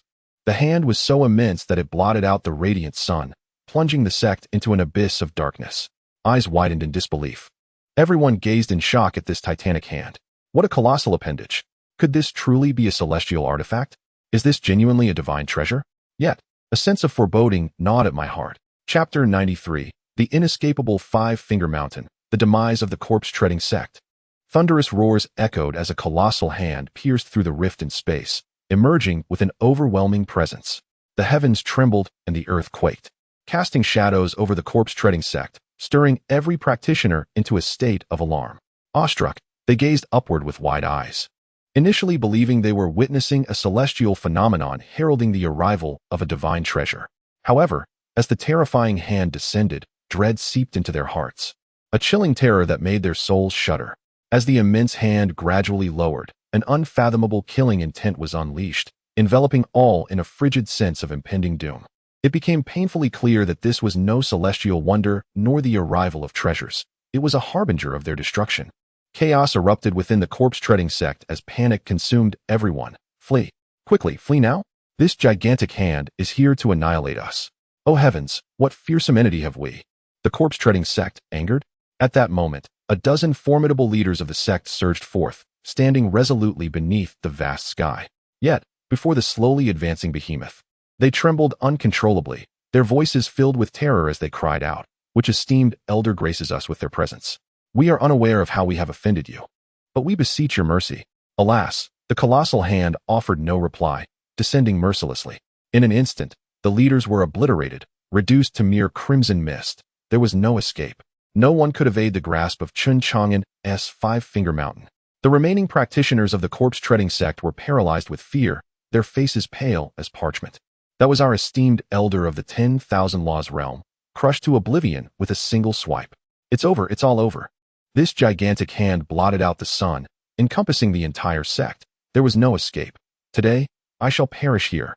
I shall not resign myself to this fate. What malevolent force have we incited? If I have a next life, I shall live righteously, never straying into the path of darkness again.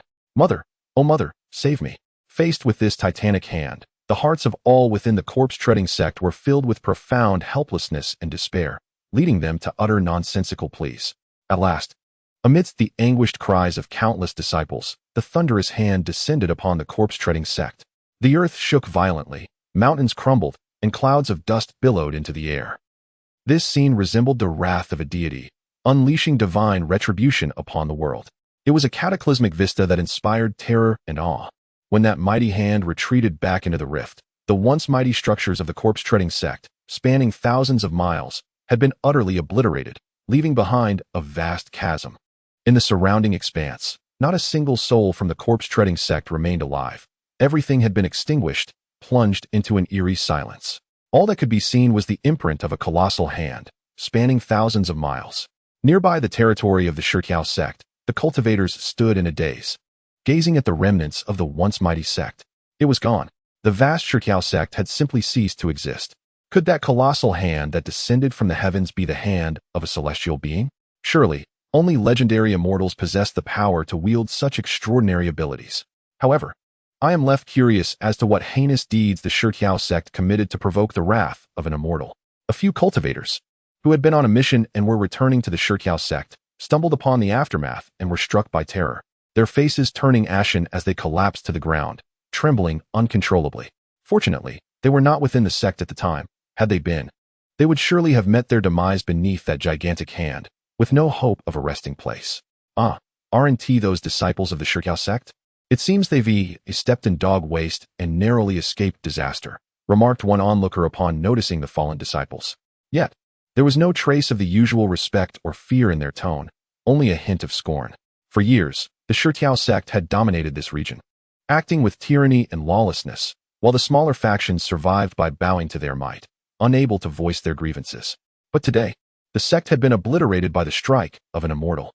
No longer did they harbor fear of the Shirkiao sect. They felt a liberating sense of triumph. It is splendid that the Shirkiao sect has been vanquished. I wonder which benevolent immortal could no longer tolerate their ways. What a magnificent deed.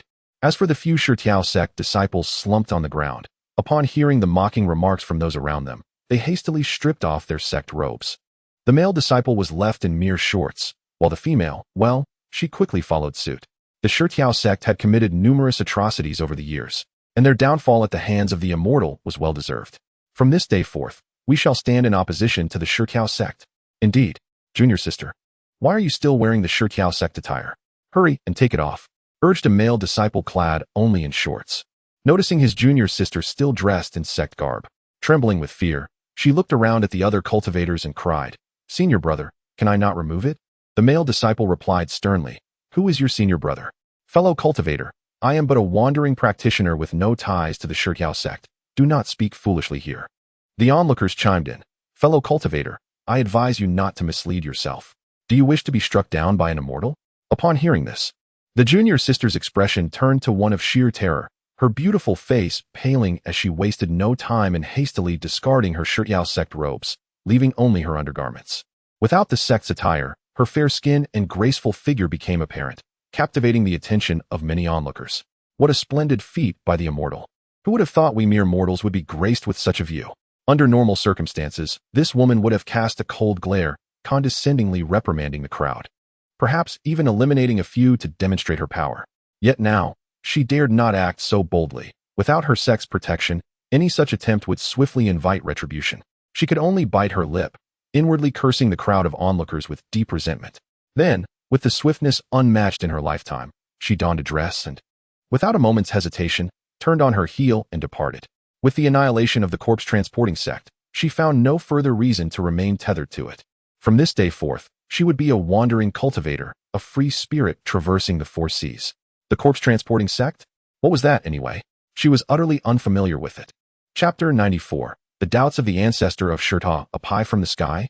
At a teleportation array situated tens of thousands of miles away from the Shirtua sect, the ancestor of Shirta was meeting with his two old friends, Zhang Shun and Tai Mu Feng. Both of them were celestial beings of immense prowess, having cultivated for thousands of years and reached the realm of myriad laws. Recently, upon hearing news of the imperial palace's emergence, they had emerged from their secluded cultivation to seek fortune. They had arranged to accompany the ancestor into the imperial palace, ensuring mutual support and the opportunity to acquire valuable treasures. As they entered the teleportation array, the three were transported towards the Shirtua sect. Zhang Kuan and Tai Mu Feng expressed their admiration. "Brother Shirtua, the sect you established has truly become formidable in Huzhou. I never imagined the teleportation array would extend 100,000 miles away. Such profound foundations are indeed impressive." Tai Mu Feng nodded in agreement, adding, "At this rate, in less than a millennium, your Shirtua sect will undoubtedly rank among the top 10 cultivation forces in Huzhou." The ancestor of Shirtua smiled humbly and shook his head. "Oh, it is but the culmination of my efforts over several millennia. As long as we develop steadily, we shall discuss the top 10 cultivation forces in Huzhou at a later time. However, it is true that the growth of the Shirtua sect has been remarkable. Apart from myself, there are 7 other small true lords within our ranks." Zhang Kuan and Tai Mu Feng were taken aback. "7 more? Your sect boasts such a number of small true lords?" No wonder the Shirtua sect holds considerable renown in Huzhou. The ancestor sighed. Indeed, there were originally 8 small true lords, but we recently lost one, and 2 elder-level leaders perished before that, resulting in significant losses for our sect. It must be that fellow from Tianwu City, said Taimu Feng reassuringly. Fear not, brother Shirtua. With both of us assisting you, he shall find no refuge after provoking the Shirtua sect. By the way, brother Shirtua, I have heard that the Shirtua sect is nestled within a spiritual mountain, abundant in spiritual energy akin to a celestial realm. After the imperial palace concludes, I wish to retreat and cultivate at your sect for a while. You would not mind, would you? The ancestor of Shirtua smiled lightly. Not at all, brother Tai and brother Cohen. You may stay at my Shirtua sect for as long as you wish. I assure you, under the protection of the Shirtua sect, no one shall disturb your cultivation. To cut to the chase, let us return to the Shirtua sect first. We shall deliberate on matters regarding the imperial palace at a later time. Indeed, let us first visit brother Shirtua's sect. We have yet to witness the splendor of the Shirtua sect, Zhang Kuan remarked. Perhaps, should the path of immortality prove arduous in the future, joining the Shirtua sect as an elder would not be a poor choice, Taimu Feng added with a smile. The ancestor of Shirtua's eyes brightened with joy. If both of you, esteemed true lords, were to join the Shirtua sect, we would then have 3 celestial beings. And becoming one of the top 10 cultivation forces in Huzhou would be within our reach. Indeed, Taimu Feng and Zhang Kuan felt a stir of interest. Becoming an elder in a prominent sect, with disciples aiding in the search for cultivation resources, would undoubtedly be more efficient than seeking them alone, saving them considerable time. More importantly, joining a prominent sect would grant access to a wealth of resources for cultivation. After all, it is said that one can find comfort in the shade of a large tree. For individuals of their caliber, ordinary cultivation resources hold little value. Conversely, the resources that would truly benefit them are exceedingly scarce, making their acquisition a formidable challenge. However, should the two of them align with the elite forces of Huzhou, they would find themselves lacking in significant regard and support for resource allocation. Thus, Tai Mufeng and Zhang Kuan's visit to the Shirtua sect appears to be a mere courtesy call on their journey to the Dragon Mountain Imperial Palace, yet in truth, it serves as an assessment of the sect's foundational strength. Should they find it satisfactory, it is likely that the Shirtua sect will soon welcome 2 additional celestial lords. The ancestral figure of the Shirtua sect felt a surge of joy, brimming with confidence in his establishment. Particularly, the 13 main peaks of the sect, each a spiritual summit teeming with rich aura, sustained by intricate formations, have remained untouched by the passage of millennia, transforming the Shirtua sect into a veritable paradise. It is certain that Tai Mufeng and Zhang Kuan, upon witnessing the splendor of the Shirtua sect, will not be disappointed. They will undoubtedly choose to join the sect. The very thought of the impending arrival of 2 celestial lords as esteemed elders filled the ancestral figure with uncontainable delight, to the point where he yearned to introduce them to the Shirtua sect immediately. At last, after several hours of ethereal transportation, the ancestral figure led Tai Mufeng and Zhang Kuan out of the teleportation array, just as he was about to proudly present the Shirtua sect to them. His eyes widened in shock at the sight before him. He stood there, mouth agape, engulfed in a haze of confusion and bewilderment. At that moment, his mind was a blank slate, for what lay before him was not the illustrious and prosperous Shirtua sect he had envisioned, akin to a celestial paradise. Instead, all that met his gaze was a colossal hand-shaped chasm, swirling with dust and enveloped in an eerie silence, devoid of any life. What on earth is this enormous hand-shaped pit? Where's my Shirtua sect?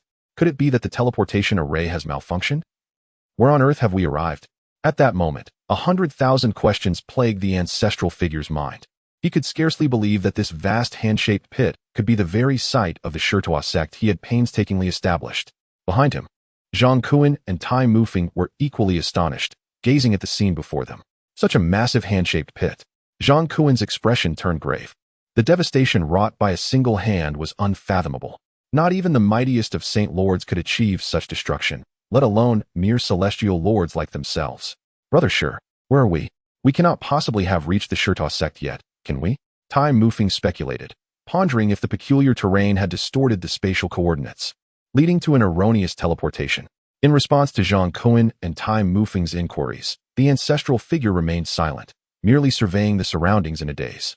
Lowering his gaze to the ground beneath him, he continued to observe everything around, still perplexed, murmuring to himself, "This cannot be the Shirtua sect. After all, my revered sect of corpse-bearers is as resplendent as a celestial paradise, incomparable to this forsaken place where not even a bird would deign to alight. We must have been transported to an unknown locale, but where exactly are we? Yet, I cannot shake the feeling that something is amiss here. The venerable ancestor of corpse-bearers pondered this conundrum for a considerable time. At that moment, Chang Chang'an made a startling discovery, his visage turning grave. The stench of death was overpowering. Many souls must have perished in this palm-sized pit not long ago, the miasma of death so thick it seemed to suffocate. Furthermore, numerous vengeful spirits had coalesced into a mass, refusing to dissipate. Beside him, Tai Mu Feng nodded in agreement, also sensing the oppressive aura of death and the resentful souls emanating from the pit. Upon hearing Chang Chang'an and Tai Mu Feng's observations, the ancestor of corpse-bearers ceased to question how he had traversed the teleportation array to arrive in this unfamiliar realm. Instead, his eyes lit up with excitement. Such a dense accumulation of death energy and malevolent souls surely indicated that these individuals had met their demise filled with resentment and unwillingness. Moreover, many of these souls had been formidable in life, their spectral power exceptionally potent. To stumble upon such a treasure after passing through the teleportation array was indeed fortuitous. With that thought, the ancestor of corpse-bearers raised his hand, summoning a massive cauldron imbued with demonic energy. He performed a series of intricate hand seals, directing the cauldron to voraciously devour the death energy and souls from the palm-sized pit. Zhang brother, Tai brother, please hold on for a moment. These death energies and souls are invaluable. Rather than allowing these souls to return to the cycle of reincarnation, I shall refine them into magical treasures to maximize their worth. Otherwise, it would be a waste. The ancestor of corpse-bearers was elated. Should he successfully absorb the death energy and souls in their entirety, the level of his cauldron would undoubtedly ascend, ensuring greater security when he entered the imperial palace.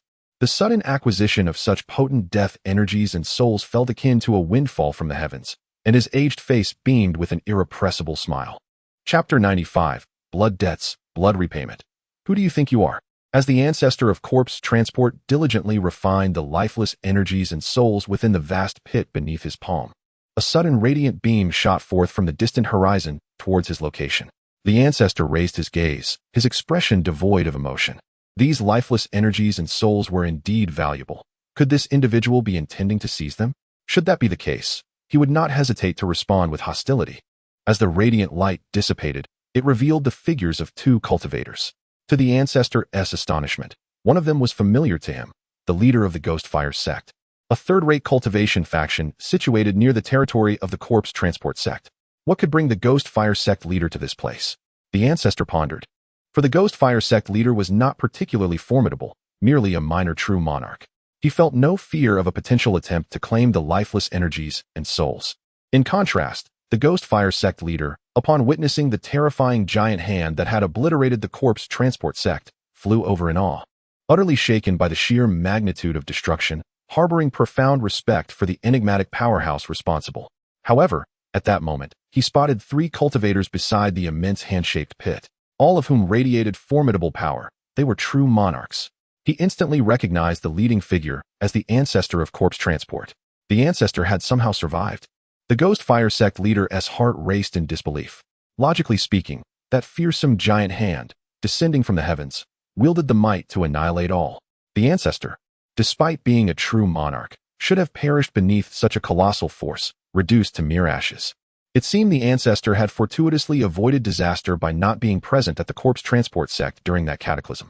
Suddenly, the Ghostfire sect leader observed the ancestor's actions, prompting a surge of alarm within him.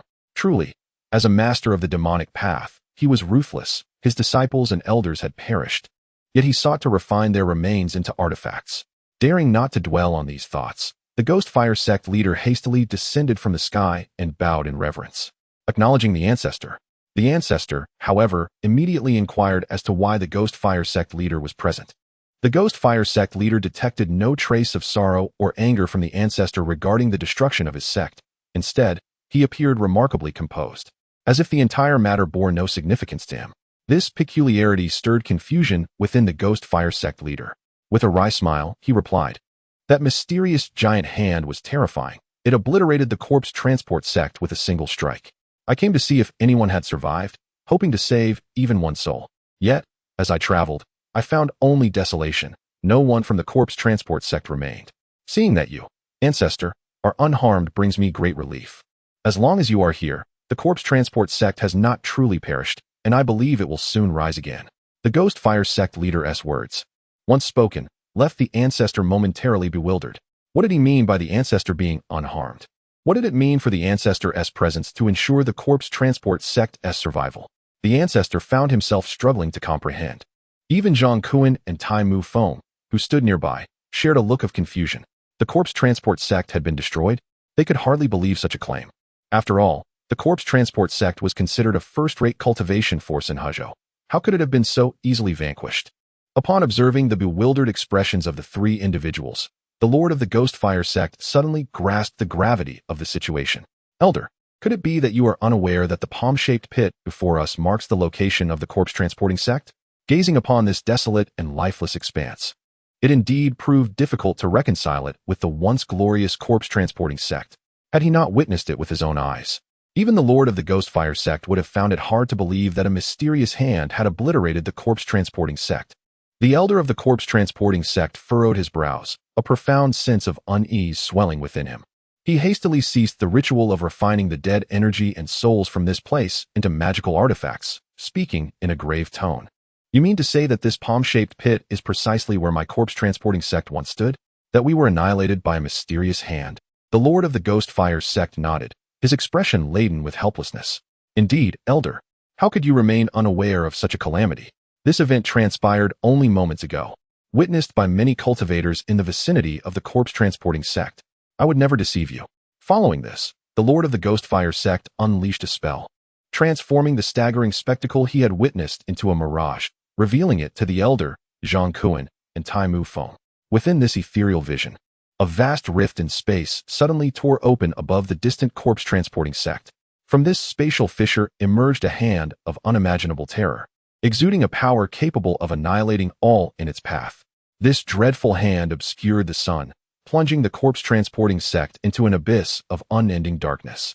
Even though the three could only behold the scene through this mirage, they could feel the overwhelming force contained within that colossal hand, sending shivers down their spines. Soon after, the horrific hand obliterated several esteemed elders of the corpse transporting sect with an ease that suggested utter dominance, reducing the entire sect to mere remnants. Every cultivator and elder remaining within the corpse transporting sect met a tragic end. None escaped the clutches of death. Ultimately, this palm-shaped pit revealed itself to be the aftermath of such devastation. As the mirage gradually dissipated, the elder of the corpse transporting sect stared wide-eyed, as if he had aged decades in that moment. His countenance reflected a tumult of emotions: shock, disbelief, horror, and dread. It cannot be. How could this be possible? My corpse transporting sect cannot have been destroyed. This cannot be real.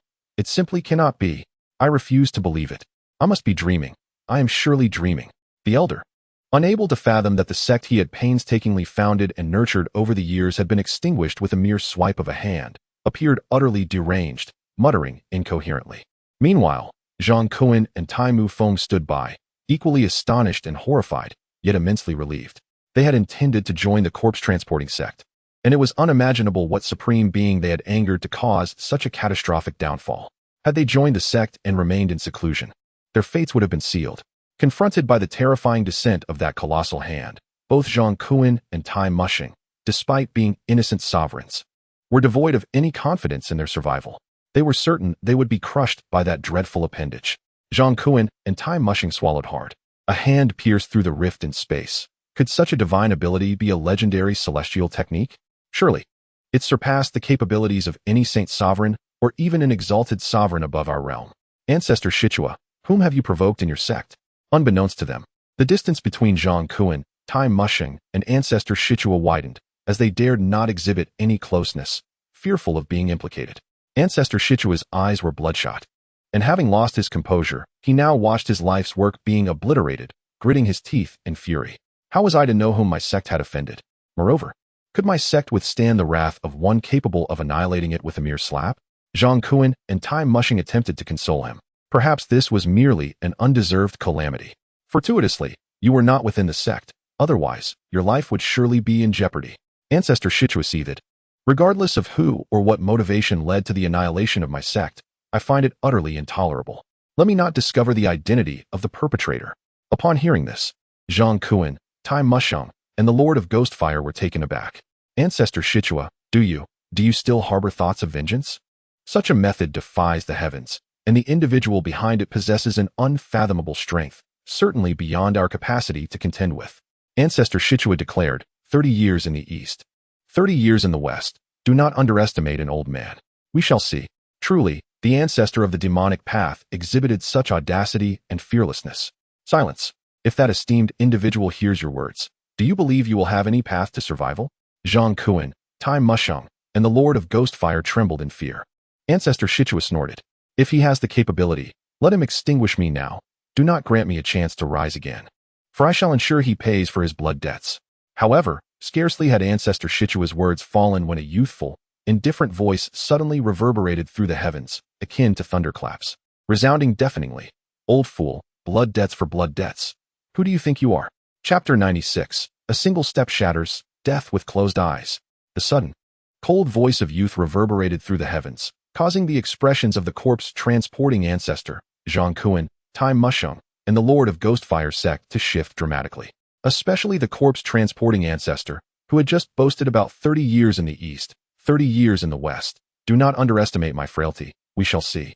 He must pay in blood for his debts. At this moment, his demeanor turned grave, his face pale with a hint of trepidation. Zhang Kuan, Tai Musheng, and the Lord of Ghostfire sect instinctively distanced themselves from the corpse-transporting ancestor, silently conveying to Chen Chang'an that they were not familiar with him. The heavens mirrored the scene they had previously witnessed through the Lord of Ghostfire sect's illusory vision. A colossal rift in space manifested, accompanied by a terrifying giant hand emerging from within, reaching out towards the four. This time, they could palpably sense the horror of the giant hand. An overwhelming terror surged within them, prompting a frantic escape. They wished they could sprout 8 legs and flee. Alas, no matter how they ran, they could not elude the grasp of Chen Chang'an. The four were snatched up by the giant hand. Instead of obliterating them, Chen Chang'an held them within his palm, retreating toward the space rift. As the giant hand withdrew, the rift slowly healed, leaving the corpse-transporting sect as silent and desolate as before, devoid of any living souls. The four felt a wave of dizziness wash over them, only to find themselves unceremoniously cast into a medicine shop, their state as disheveled as one could imagine. Within this shop, they encountered a cold-faced youth, a beautiful woman, and 3 cultivators from the Jin family. Chu Wushuang, Jin Wu, Jin Yuan, and Jin Jiri gazed in astonishment at the corpse-transporting ancestor, who had been brought from hundreds of thousands of miles away by Chen Chang'an. A tempest of emotions surged within them. Just how powerful was Chen Chang'an? With a mere flick of his hand, he annihilated the far-off corpse-transporting sect, reducing the corpse-transporting ancestor and his companions to the status of mere ants, without the slightest ability to resist, as he plucked them from such a distance. Such extraordinary prowess was unparalleled. One could not help but wonder if anyone besides Chen Chang'an could achieve such feats.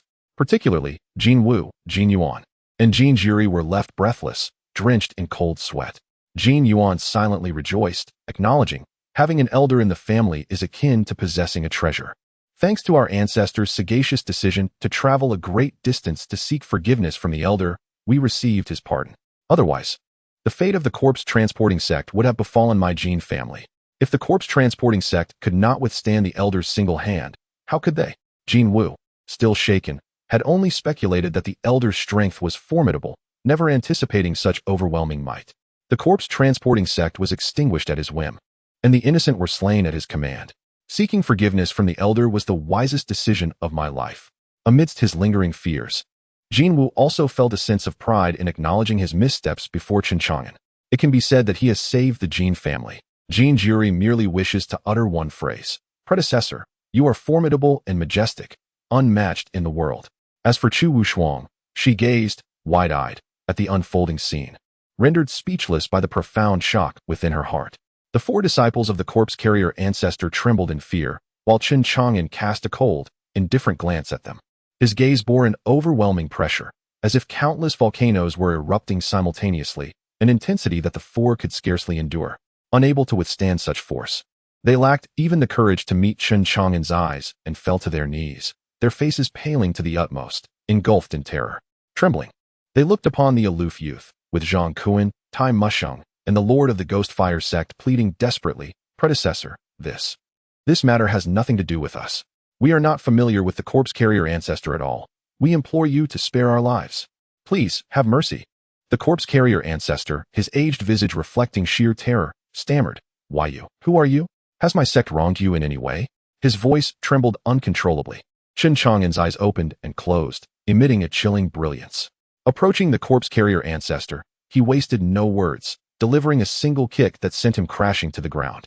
The ancestor's face pressed against the earth, enduring a profound humiliation.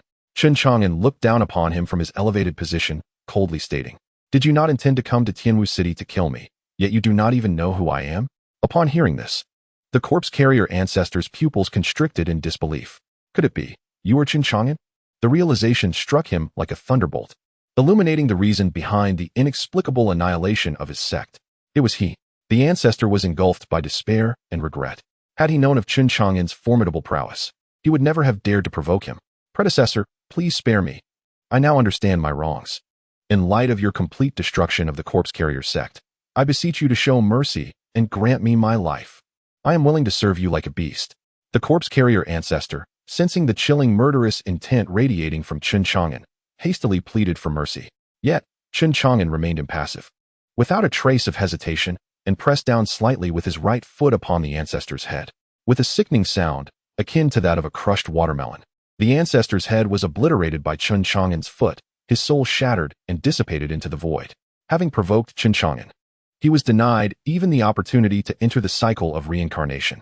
Chen Chang'an gazed coolly at the remains of the corpse carrier ancestor and murmured, "Now that you know who your enemy is, you may die with your eyes closed.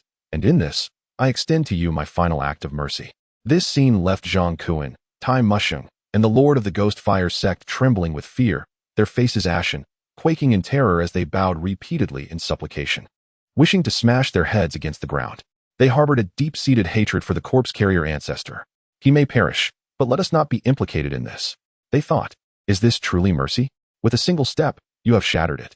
Greetings, esteemed senior. Your prowess is formidable." Chapter 97. The rise of the Jin family is imminent. The ancestor of corpse carrying has perished, now merely a cold corpse. This is the consequence of provoking Chen Chang'an. If one dares to offend him, it matters not whether you are a mere ancestor of a demonic sect. Even the exalted deities of the heavens would meet the same fatal end. Zhang Kuan, Tai Musheng, and the master of the Ghost Fire sect are fervently bowing and pleading for mercy from Chen Chang'an. They are terrified, fearful that with the death of the ancestor of corpse carrying, they may be next. Chu Wushuang and the others can only observe in silence, too afraid to speak. Although Chen Chang'an is not targeting them, they hold their breaths, fearing that any misstep might incur his wrath. Chen Chang'an gazes coldly at Zhang Kuan and the others. "I shall not kill you." Zhang Kuan and his companions rejoice. "Thank you for your mercy, esteemed elder." Chen Chang'an snorts coldly. "Do not celebrate too soon." With a flick of his fingers, 3 life and death talismans soar from his hand. Zhang Kuan, Tai Musheng, and the master of the Ghost Fire sect cannot resist. Feeling the talismans inscribe themselves within them, in an instant, they sense their lives no longer belong to them. Their faces turn pale as they look at Chen Chang'an in terror. "I spare your lives," he declares, "but from now on, your lives belong to me." The trio dares not oppose him, each wearing a smile more pained than tears, hastily nodding in agreement. "As you say, esteemed elder, our lives are yours. We are grateful for your mercy. Please, command us as you see fit. It is our honor to serve you." It is essential to note that Zhang Kuan, Tai Musheng, and the master of the Ghost Fire sect are all true lords of the myriad laws, particularly Zhang Kuan and Tai Musheng, whose cultivation is formidable, standing among the pinnacle of power in Hezhou. Yet, they never anticipated that one day they would be reduced to servitude. Though their hearts brim with reluctance, the urgency of preserving their lives compels them to acquiesce. They harbor no doubt that should they refuse, the next moment, Chen Chang'an's hand would swiftly descend upon them, extinguishing their lives as effortlessly as swatting a fly. Chen Chang'an's overwhelming strength instills in them a profound sense of fear and powerlessness. That he would spare their lives is already a monumental act of grace. Thus, Zhang Kuan, Tai Musheng, and the master of the Ghost Fire sect are filled with gratitude towards Chen Chang'an. With the life and death talismans now embedded, Chen Chang'an holds the power to end their lives at any moment. He retains them primarily due to their considerable prowess. It would be a waste to eliminate them so casually. He cannot attend to every matter personally. With these 3 true lords at his disposal, he can delegate tasks, allowing him to focus on his cultivation and strengthen his physical form. This is his true calling. "You may leave now." The 3, feeling a weight lift from their shoulders. Hastily exit the Jiukang apothecary. As they traversed the city, they unexpectedly found themselves near the majestic Tianwu city, nestled close to the imposing Dragon Mountain. Fleeing was no longer a consideration. They chose to remain in Tianwu city, for who knew if Chen Chang'an had any orders for them. Moreover, how could Zhang Kuan and the others hope to escape from someone capable of tearing through the fabric of space and whisking them away from countless miles away? Where could they possibly flee? If they wished to preserve their lives, their only option was to stay put in Tianwu city. In the Jiukang apothecary, Chen Chang'an regained the gentle smile he had previously worn, his demeanor transforming from one of chilling intimidation to a more amiable countenance. He inquired of Jin Wu and his companions, "By the way, where were we in our discussion?" Jin Wu, Jin Yuan, and Jin Jiuri swallowed hard. Was this truly a great figure? In the span of a casual conversation, he had effortlessly obliterated the Corpse Tua sect and crushed the sect's patriarch, wielding dominion over the fates of 3 true lords as if it were a mere trifle. Jin Wu stammered, reporting to the esteemed elder. "We just reached the point where the patriarch of the Corpse Tua sect was plotting against you." With a smile, Chen Chang'an patted Jin Wu's shoulder, praising him. "Ah, you are indeed wise, recognizing the importance of humility. Otherwise, your Jin family would likely meet a fate not unlike that of the Corpse Tua sect. If the Corpse Tua sect were to seek forgiveness, would they also meet such an end?" Jin Wu trembled in fear, his body quaking at the thought of Chen Chang'an accidentally applying a bit too much force and ending his life. He could only continue to feign laughter and flatter him. "It is the Corpse Tua sect that is unworthy, and their destruction is well-deserved. It is an honor for the Jin family to receive your forgiveness." Chen Chang'an replied. "Very well, the matter is resolved. You may return now." Jin Wu nodded vigorously. "We shall heed your words, esteemed elder. Should you have any arrangements or commands in the future, please do not hesitate to let us know." As he spoke, he presented a jade token with both hands. "What is this?" Chen Chang'an inquired. With utmost reverence, Jin Wu responded, "This is the supreme decree of the Jin family. Whoever possesses this token can command the Jin family to undertake any task, even if it requires our kin to lay down their lives without hesitation. Should you have any orders, you may convey them through this token, and the Jin family will execute them promptly, ensuring you are never disappointed." As an elder of the Jin family, witnessing Chen Chang'an's terrifying prowess today, Jin Wu was determined to ingratiate himself with the formidable figure, hoping to forge a strong relationship. To pledge loyalty to Chen Chang'an and follow him would be the pinnacle of success. This was an unparalleled opportunity that could not be missed. If Chen Chang'an were to agree, the Jin family would gain the support of such a powerful ally, and few would dare to provoke them in Huzhou. The rise of the Jin family was surely imminent. Chapter 98. I have accepted the items, snake blood and snake gall. Truly, the old fellow is astute, knowing how to seize opportunities. This quality has earned Chen Chang'an considerable respect for him. After receiving the supreme order from Jin Wu, he calmly stated, "I have taken the items." Without further ado, he retrieved a densely packed list from his storage ring. The list detailed the materials and rare treasures required for body refinement. After all, relying solely on Yi Hongying and Shu San to gather these treasures was quite a challenge. The Jin family, not much weaker than the corpse transport sect, held a certain influence in Huzhou, making it considerably easier for them to procure the desired materials. "I require these items. Please have the Jin family assist me in locating them." Jin Wu took the list and, upon scanning the myriad of materials, felt a pang of astonishment. However, he quickly composed himself and assured, "Rest assured, Senior, I will promptly instruct the Jin family to search for these items." "Very well, gather as many as possible. But do not feel pressured. Senior, we shall take our leave now," Jin Wu said respectfully. "Dismissed," Chen Chang'an replied. Jin Wu, Jin Jiri, and Jin Yuan bowed respectfully before departing from Jiukang Pharmacy. The three walked along the road, and Jin Wu exclaimed excitedly, "The senior has accepted my Jin family's supreme order, which signifies his acknowledgement of our clan. This list must be a test of our capabilities, and we shall spare no effort in procuring these treasures for him." Jin Jiri and Jin Yuan shared his enthusiasm. They had witnessed Chen Chang'an's formidable strength firsthand. If the Jin family could align themselves with him, their rise to prominence would be inevitable. "Rest assured, Ancestor," Jin Yuan declared, "I will instruct every member of the family to mobilize in search of the rare treasures." Jin Jiri remarked, "If we hadn't provoked the senior, I would say he is quite an admirable person." Jin Wu nodded in agreement. "From my observations, the senior adheres to a principle. If one does not offend me, I shall not offend them." Had the corpse transport sect recognized their limits, they would not have met such a dire fate. The senior maintains a low profile, I had never heard of such an extraordinary powerhouse in Huzhou. Establishing a connection with him is an opportunity for my Jin family, and we must seize it with both hands. However, the annihilation of the corpse transport sect is no trivial matter. It will likely spread throughout Huzhou within days, reverberating across major powers. They will undoubtedly be curious about which supreme being intervened, but perhaps no one could fathom the truth. Jin Wu sighed. Who would have thought that the senior could extinguish the corpse transport sect from the comfort of his home with just a single hand? Even if this news were to circulate, few would believe it without witnessing it themselves.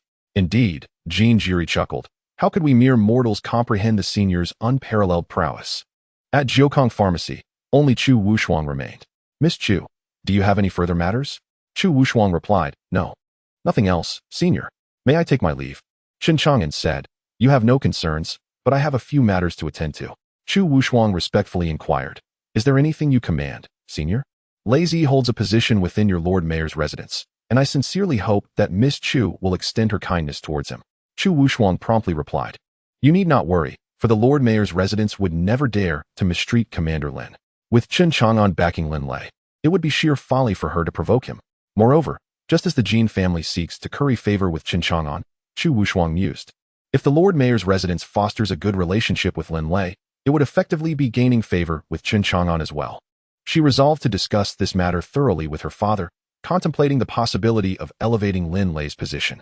After all, with Chen Chang'an's formidable strength, he was a figure not to be trifled with. It would be sheer foolishness not to ally with such a powerful individual, and Chu Wushuang was no fool. After her departure, Chen Chang'an found himself alone in the apothecary. Zhong Linger had gone out to procure vegetables and had yet to return. Presumably unaware that during her brief errand, a formidable demonic sect had been vanquished by her brother Chang'an. Chen Chang'an retrieved the storage ring that Chu Wushuang had gifted him. Curiosity piqued. I wonder what treasures Su Dafu has brought me from the imperial palace. He opened the ring and was greeted by barrels of snake blood, steaming with potent energy, as well as a jet-black snake gallbladder, shimmering with brilliance. Chen Chang'an was astonished. Such an abundance of energy within this blood, and this gallbladder, both are excellent for body refinement. It appears that Su Dafu has slain a remarkable giant serpent in the imperial palace. Filled with joy, he remarked, with this snake blood and gallbladder for body refinement, I should have no trouble advancing to the second tier of body cultivation. Chapter 99, Whispers Abound. It must be him. The demise of 6 flame generals sent shockwaves through the Great Sun Dynasty as their soul lamps extinguished. Each of these generals represented a significant force for the dynasty, making their sudden loss all the more harrowing. The circumstances surrounding their deaths remained a mystery, but it was soon revealed that these 6 flame generals had been stationed in Tianwu City in pursuit of a mysterious figure and traitors of the dynasty. They were unexpectedly ambushed, suffering grievous wounds and cries of agony before ultimately escaping the city, only to be crushed by a colossal hand outside its gates. This incident indicated that the enigmatic powerhouse was likely concealed within Tianwu City. Initially, the Great Sun Dynasty was filled with rage upon learning of the 6 generals' fall. However, upon discovering the nature of their demise, a palpable tension gripped the dynasty.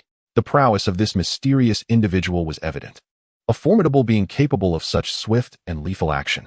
Had there been additional flame generals present in Tianwu City, they too would have likely faced a similar fate. More alarmingly, the origins of this assailant remained unknown. As the saying goes, a clear arrow is easy to dodge, but a hidden dart is hard to defend against. This shadowy figure was elusive, striking with an unpredictability that instilled fear even in the hearts of the Great Sun Dynasty. Consequently, the remaining 6 flame generals were ordered to refrain from returning to Tianwu City for further investigations. Instead, they were dispatched to the imperial palace in search of opportunities and treasures. It appeared as though the Great Sun Dynasty had retreated in fear. But that was far from the truth. The dynasty, a prominent force in the realm of cultivation, would not allow itself to be ridiculed by the countless practitioners of Huzhou. Their current restraint was a strategic decision to identify the mysterious assailant before taking action, thereby avoiding unnecessary losses. They intended to let the perpetrator linger for a while, biding their time until they could ensure his demise. Soon, news spread across Huzhou, creating a considerable uproar and rapidly permeating the streets and alleys of countless cities. Have you heard? The Corpse Bearer sect has been annihilated. What? The Corpse Bearer sect, one of the foremost demonic forces in Huzhou, has been destroyed? I was only in seclusion for a few days. How could such a monumental event transpire? Which powerful being was responsible for this? Incredible. A colossal hand emerged from nowhere, tearing open a rift in space, and then obliterated the corpse-bearer sect. It's utterly unfathomable. Is this true? It sounds so fantastical that it's hard to believe. Heed my words. Should you doubt, you may utilize the most recent teleportation array to journey near the vicinity of the corpse-carrying sect. Indeed, the sect, once formidable, is rumored to have harbored 7 or 8 true monarchs at the myriad law realm, and yet, it has met its demise, leaving naught but a colossal hand-shaped pit. I have beheld it with my own eyes, and the onlookers were left utterly astounded. Whispers abound that many cultivators in the surrounding areas witnessed that immense hand. It appears the corpse-carrying sect has incurred the wrath of an extraordinary powerhouse, leading to its tragic fate. By the way, what of the ancestral figure of the corpse-carrying sect? This individual rose to prominence a millennium ago, and it is said he has now ascended to the status of a heavenly true monarch. Is he still alive? The answer remains unclear, yet with the sect's obliteration, he is likely deceased. Otherwise, there would be no silence regarding his whereabouts. The power capable of annihilating the corpse-carrying sect must possess an extraordinary level of cultivation. Perhaps a wholly true monarch, or even an unparalleled true monarch, or perhaps, at this juncture, the cultivator's eyes brimmed with trepidation and astonishment, rendering him hesitant to continue. Regardless of the identity of the assailant, the corpse-carrying sect is a force of the demonic path, having committed numerous heinous acts. Its eradication is well-deserved. In a tavern, an elderly man clad in gray robes sat by the window, sipping tea. His figure was stooped and hunched. Yet he emanated a formidable aura of cultivation, marking him as a noble figure within the transformation realm. At that moment, the elderly man's eyes were filled with disbelief. He was none other than the alchemical madman of the corpse-carrying sect. Since the inception of the conflict with Chen Chang'an of the heavenly martial city, he had felt an inexplicable unease, fearing that calamity would befall the sect. He could not fathom the source of this absurd notion, but his instincts had always proven reliable. Thus, he resolved to take a stroll and recalibrate his mindset. Little did he know, merely days after his departure, the sect was utterly vanquished. Even the ancestral figure likely could not escape death. Amidst his shock, the alchemical madman immediately thought of the reclusive powerhouse, Chen Chang'an, from heavenly martial city. This individual shunned the limelight, yet those who opposed him, be they from the corpse-carrying sect or the Jin family, met with dire fates. They either vanished without a trace or were obliterated in an instant. His strikes were swift and decisive, akin to a crushing force. Particularly in recent times, the mightiest sent by the Great Sun dynasty to heavenly martial city have frequently met their demise at the hands of a single blow. The modus operandi bore striking similarities, and Chen Chang'an remained hidden within heavenly martial city. With a tremor in his voice, the alchemical madman murmured, "Could the destruction of the corpse-carrying sect be his doing?" The more he pondered, the more he became convinced of this assertion. It must be Chen Chang'an who orchestrated this. He once believed Chen Chang'an to be formidable, yet he now realized that Chen Chang'an surpassed his wildest imaginings in strength. Chapter 100. The White-Haired Girl, the Human Trafficker of the Sixth Layer? In the Jinkong Apothecary, Chen Chang'an immersed himself in a vat of vibrant red body-refining elixir. This concoction, primarily composed of the blood of the abyssal giant serpent brought by Su Dafu, was further enhanced with various other precious refining herbs, culminating in a potent body-refining solution that offered immense benefits.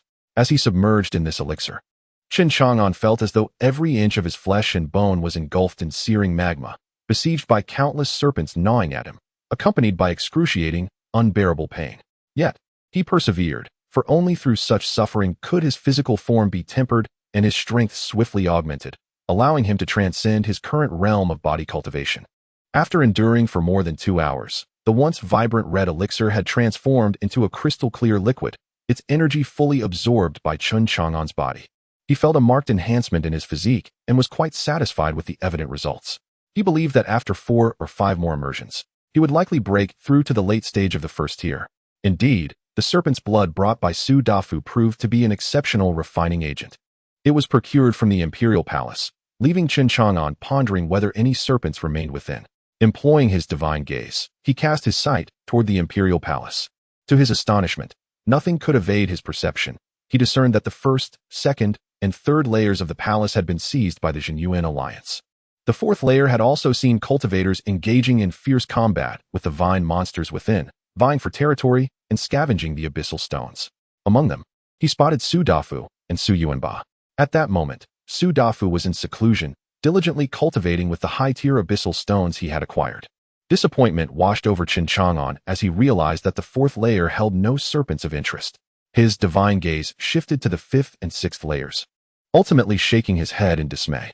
Aside from the bizarre and grotesque abyssal creatures, there was nothing of value to be found within the imperial palace, further diminishing his interest in it. Suddenly, he noticed an intriguing figure, Old Lady Rong, navigating stealthily through the sixth layer. In the current turmoil of exploration and contention within the imperial palace, she was the sole individual to venture into this layer. Observing her, Chen Chang'an noted how she deftly evaded the patrols of the towering fire demon tribesmen that roamed the magma-laden expanse of the sixth layer. Though these denizens of the abyss were not the most formidable of the spectral dead, they were nonetheless powerful members of the fire demon race, reputed to thrive by consuming flames and adept at manipulating the very essence of fire. As Old Lady Rong journeyed deeper into the sixth layer, encountering an increasing number of the fire demons, her countenance grew more solemn, and her stealth intensified. Chen Chang'an murmured quietly to himself. To his astonishment, the sixth level of the imperial palace had entirely succumbed to the abyssal beings. It appeared that the seal on the abyssal gate had significantly weakened. If this trend continued, it was only a matter of time before the abyssal entities occupied the imperial palace, presumably launching an assault on Huzhou thereafter. The resolution of this predicament rested with the Jinyuan alliance. However, Chen Chang'an was indifferent to such matters. His primary concern lay with those around him. Furthermore, the Jinyuan alliance represented a consolidation of a state's power, and sealing the abyssal gate was well within their capabilities. They would inevitably reclaim the imperial palace, especially given the countless cultivators who sought the coveted abyssal stones within. In contrast, there was little of use to him within the palace. To intervene personally would be a futile expenditure of his lifespan. It would be far wiser to remain at home, diligently cultivate, and strive to make a breakthrough to the second tier of body refinement. At that moment, Granny Rong arrived at the deepest part of the sixth level, where a palace was entirely constructed from colossal magma stones. She halted outside the palace, her expression unusually grave as she examined the interior. Once she had thoroughly assessed the situation, a look of joy spread across her face. What could be within this palace to elicit such a dramatic change in her demeanor? Chen Chang'an was curious. He then cast his gaze into the palace and beheld a massive spider web woven within. At the center of this web lay a young girl, unclothed, reclining upon the strands. Her silvery hair cascaded like a waterfall, exuding an extraordinary beauty, her skin as delicate as jade, almost perfect. She lay serenely on the spider web, akin to a slumbering beauty, radiating an alluring charm. This girl was likely not a human cultivator, Chen Chang'an mused. At that moment, Granny Rong stealthily entered the palace and approached the white-haired girl. The girl, sensing something amiss, opened her eyes in confusion and was startled to find an old woman before her. However, Granny Rong merely chuckled and, seemingly retrieving a wooden stick from nowhere, struck the girl's head. With a thud, the girl was momentarily dazed, a lump forming on her head, tears brimming in her eyes from the pain. Granny Rong examined the stick in her hand, puzzled as to why the girl had not fainted, and struck her again. This time, the girl could not endure. Her eyes rolled back as she succumbed to unconsciousness. Satisfied, Granny Rong chuckled, rummaged through her pocket, and produced a burlap sack into which she placed the unconscious girl before making her swift exit. Chen Chang'an stood in stunned silence at this scene. Could it be that Granny Rong was a human trafficker? Chapter 101. The arrival of the silver-haired matron. As the silver-haired matron, Madame Rong, struck the silver-haired maiden unconscious and concealed her within a burlap sack, she made her way out of the palace, poised to make a swift escape.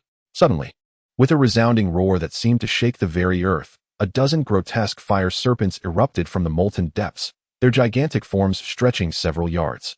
Hissing ominously as they realized the maiden was missing, the serpents opened their jaws and unleashed torrents of flames upon Madame Rong, igniting a conflagration that threatened to consume everything in its path.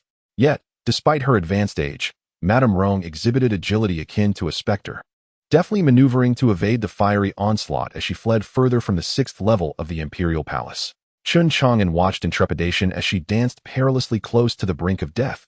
A single misstep could lead to her incineration, reduced to mere ashes. It remained a mystery why she had attempted to abduct the silver-haired maiden. Being a neighbor, Chen Chang'an found it hard to dismiss his concerns. Should she find herself in mortal peril, he felt compelled to intervene. Fortunately, Madame Rong proved to be remarkably resourceful, eluding the fire serpents without so much as a scratch. As she navigated her way through the treacherous landscape of molten rock, she was on the verge of reaching the fifth level. However, behind her, A rift in the fabric of space materialized, heralding the arrival of an exquisite silver-haired woman, adorned in a form-fitting black gown, exuding a captivating allure. This stunning figure bore an uncanny resemblance to the maiden, yet she radiated a mature elegance, akin to a ripe peach ready to burst with juice. With a disdainful huff, the silver-haired beauty declared, "Human cultivator, how dare you abduct my daughter? You are courting death." No sooner had she spoken than a colossal fire serpent erupted from behind her, a fearsome creature capable of devouring the very heavens and earth. It lunged toward Madame Rome, who stood undaunted, a cold smirk gracing her lips. With a flourish, she produced a bronze bell from her gnarled hand and gave it a shake. In an instant, boundless magical energy transformed into a majestic white, celestial lion, its imposing stature roaring mightily as if it were alive. The lion, a force of nature, surged forth to confront the fire serpent, igniting a cataclysmic battle that sent fire clouds swirling across the sky. However, the fire serpent ultimately gained the upper hand, ensnaring the white lion in its massive coils and swallowing it whole. The silver-haired beauty charged at Madame Rome, aiming a strike at her crown. Yet, in a moment of ethereal illusion, Madame Rome seemed to dissolve into mist, vanishing from sight before the astonished woman. The silver-haired beauty's expression darkened. Her countenance clouded with fury as she scanned her surroundings, finding no trace of Madame Rome.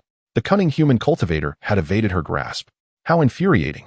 Chen Chang'an regarded Madame Rome's remarkable escape with a sense of admiration. Unexpectedly, Granny Rome proved to be quite adept at evasion. Initially, I had considered extending my assistance to her, but it appears there is no need for me to concern myself.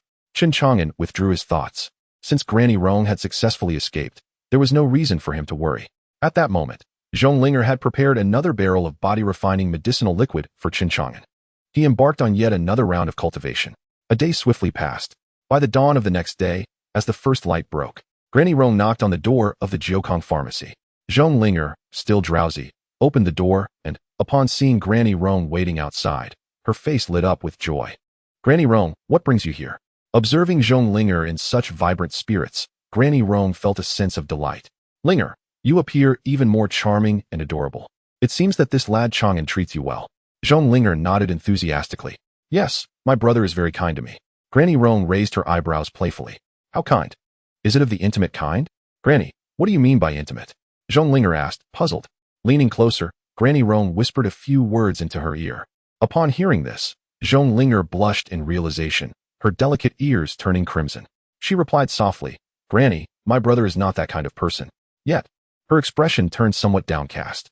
In her brother's eyes, she was still young, not comparable to those older girls.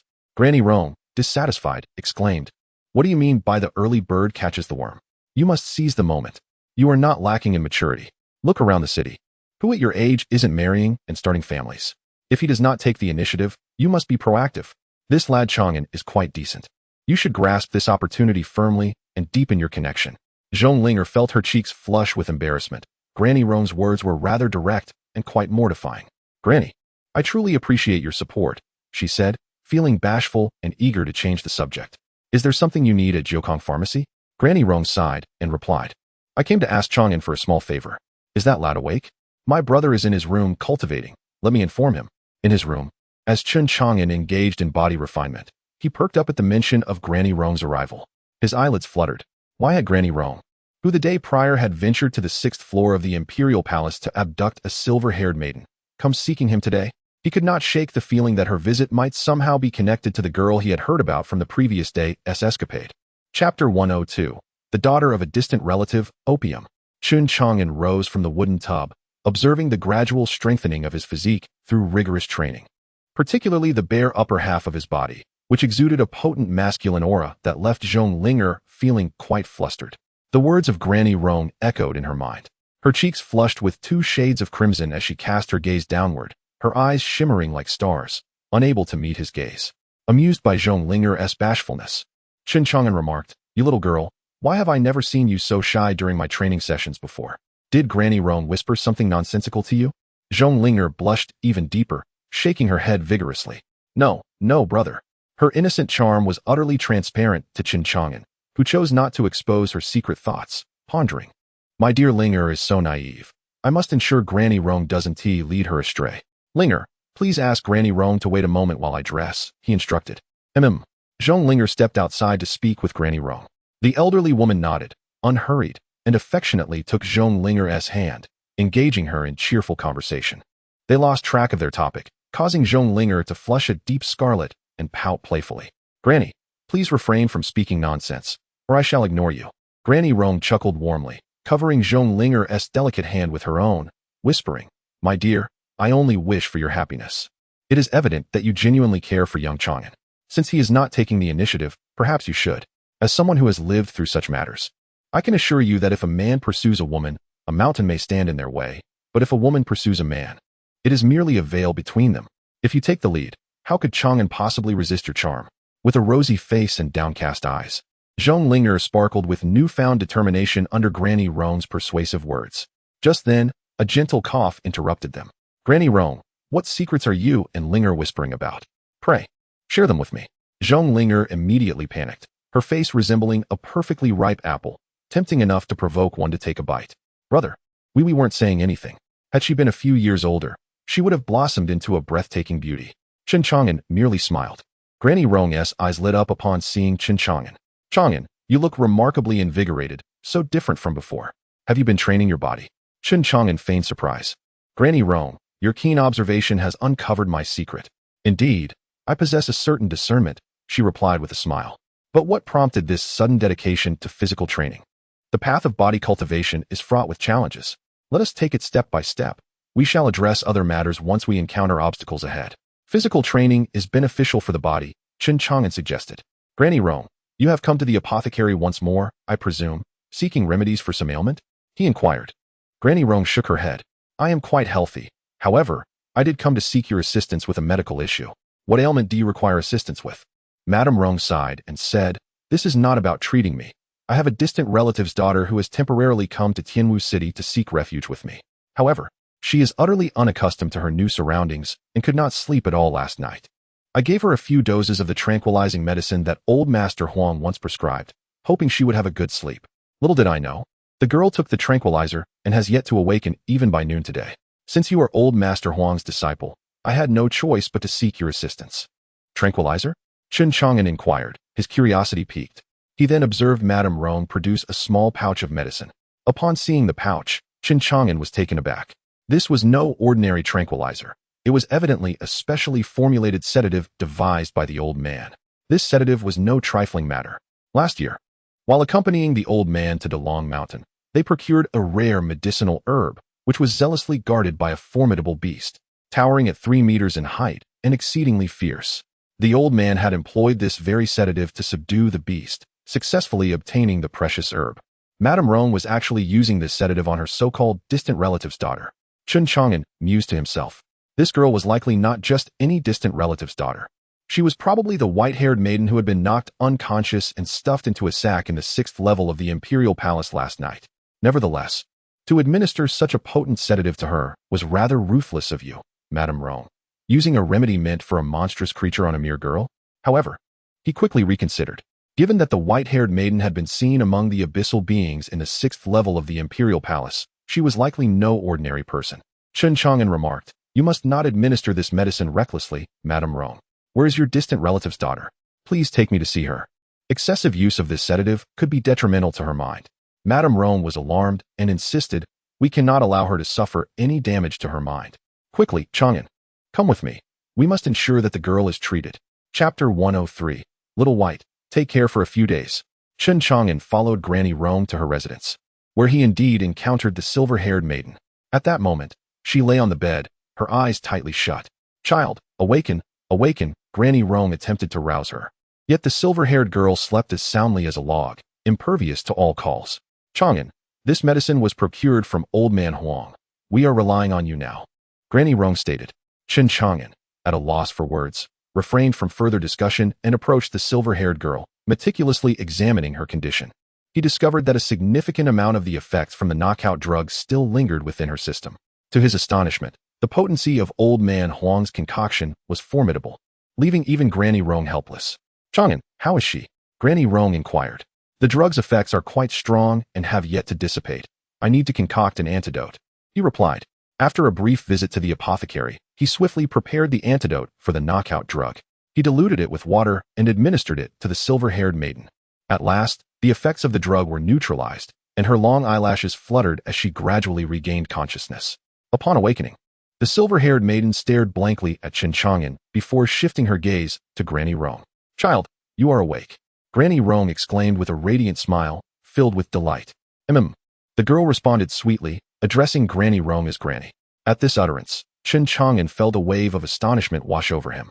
It seemed Granny Rong possessed some remarkable ability. It was uncertain what method she employed to have so profoundly influenced the silver-haired maiden. Of course, Chen Chang'an feigned ignorance, opting not to expose the situation. Granny Rong had brought the silver-haired girl back for reasons of her own. "Granny Rong, now that she is awake, I shall take my leave," Chen Chang'an announced, preparing to depart. However, Granny Rong intercepted him with a mischievous grin. "Chang'an, I have a small favor to ask of you." "What favor?" he inquired. "I must be away for a few days due to certain matters, and this child will be left unattended at home. Would you mind having her stay at your apothecary for a few days?" Upon hearing this, Chen Chang'an resolutely declined. "No, Granny Rong. I believe it would be best if you cared for her yourself." He was well aware that the silver-haired maiden had been abducted from the imperial palace. While he did not shy away from trouble, he had no desire to invite complications upon himself. "Why do you refuse, Chang'an? Rest assured, this child is not your prospective match. It is merely a favor for Granny," she urged. "Granny Rong, it is not that I do not wish to assist you, but I have been preoccupied with my cultivation. You have seen that I am busy refining my body," Chen Chang'an replied earnestly. Granny Rong chuckled softly.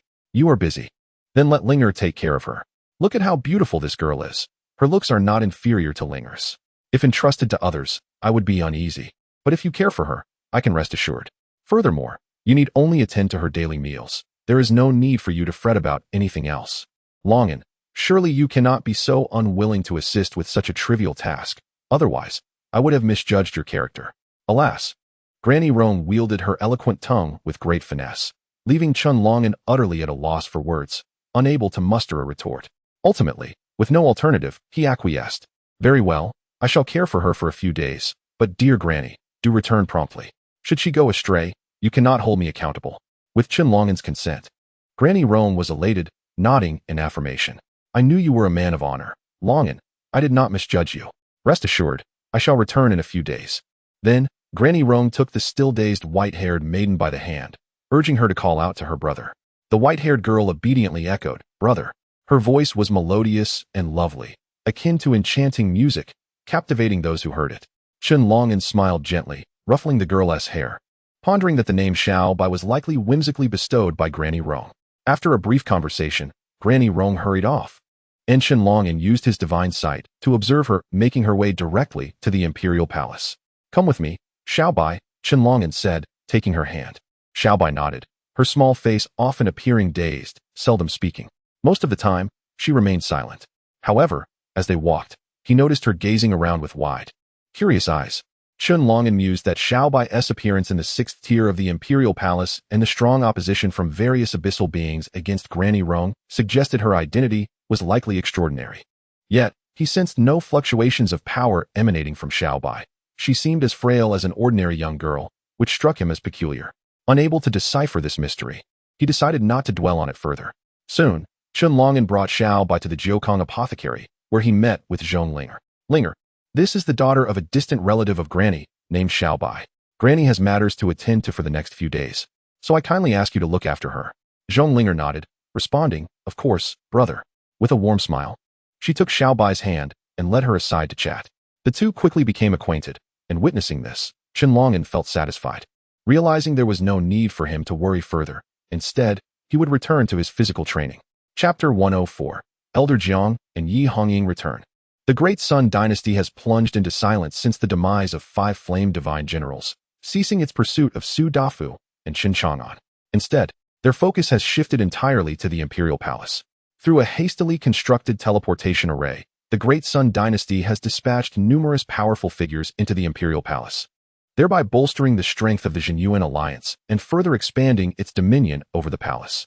At this rate, it seems that within just 2 days, the Jinyuan alliance will eradicate all the abyssal races on the 4th level, achieving complete control. Moreover, an increasing number of abyssal stones have been unearthed within the imperial palace, eliciting immense excitement among countless cultivators. Thanks to these abyssal stones, The cultivators who entered the palace experienced tremendous breakthroughs in their cultivation in a remarkably short span of time. On this particular day, a figure emerged from the temporary teleportation array established by the Great Sun Dynasty. This individual was none other than the Crown Prince Su Teng. To everyone's surprise, he had arrived at the Great Dragon Mountain so swiftly. Su Teng's gaze was icy as he stepped out of the array, lifting his head to stare intently towards the direction of Tianwu City, remaining silent. At that moment, another figure clad in purple robes emerged from the temporary teleportation array. This man was short and slender, his eyes resembling the depths of the abyss, enigmatic and inscrutable. An aura of profound mystery enveloped him. The purple-robed man spoke, "Your Highness, do you believe that the mysterious individual who has struck against us is concealed within this land?" Su Teng nodded, responding with utmost respect, "Elder Jiang, that culprit has repeatedly targeted the Great Sun Dynasty. I am uncertain if he is an accomplice of that traitor or someone else. Should he make another attempt against our dynasty, I would be grateful for your assistance." The purple-robed man nodded calmly, exuding confidence. "The Empress has commanded me to ensure your safety, Your Highness. Rest assured, if he dares to strike against you again, I shall ensure he never returns." Su Teng smiled, and with Elder Jiang's assurance, he felt a sense of relief. However, his expression soon hardened, transforming into one of cold determination, his eyes gleaming with a fierce light. The traitor seems to have concealed himself within the imperial palace, searching for abyssal stones. This time, I shall see how he escapes. Elder Jiang, let us proceed. With that, Su Teng led Elder Jiang directly towards the imperial palace. A treasure ship sailed towards Tianwu City. On its deck stood a woman clad in red, none other than Yi Hongying. Beside her was an elderly woman, the same one who had taken Yi Hongying to the main estate, Yi Min.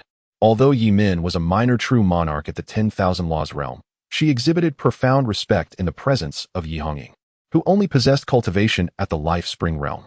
With Chen Chang'an's backing, upon her return to the main estate, no elder dared to confront her, allowing Yi Hongying to reclaim what was rightfully hers and finally access the resources for cultivation once more. Yi Min had been dispatched by the main estate to accompany Yi Hongying, ensuring her safety and assisting her endeavors. After spending several days at the general shop, Yi Hongying learned of the sudden annihilation of the corpse-carrying sect by a mysterious hand, an event that sent ripples through Huzhou and sparked countless discussions at the Wanbao Pavilion. However, despite the extensive intelligence network of Wanbao Pavilion, the identity of this enigmatic powerhouse remained elusive. Yet, Yi Hongying had a strong intuition that the destruction of the corpse-carrying sect was intricately linked to her esteemed master. During her time at the general shop, Yi Hongying wielded considerable influence, seizing the opportunity to procure numerous rare and precious materials that Chen Chang'an required. Furthermore, upon her return, she carried with her a vital task from the general shop. Within the imperial palace, an abundance of abyssal stones had surfaced, and Wanbao Pavilion was keen to capitalize on this opportunity. Soon, the treasure ship arrived at Tianwu City. Instead of returning to Wanbao Pavilion, Yi Hongying proceeded directly to the Jiukang apothecary. Upon reaching the apothecary, she paid her respects to Chen Chang'an. He inquired, "Hongying, during your visit to the general shop, did anyone dare to bully you?"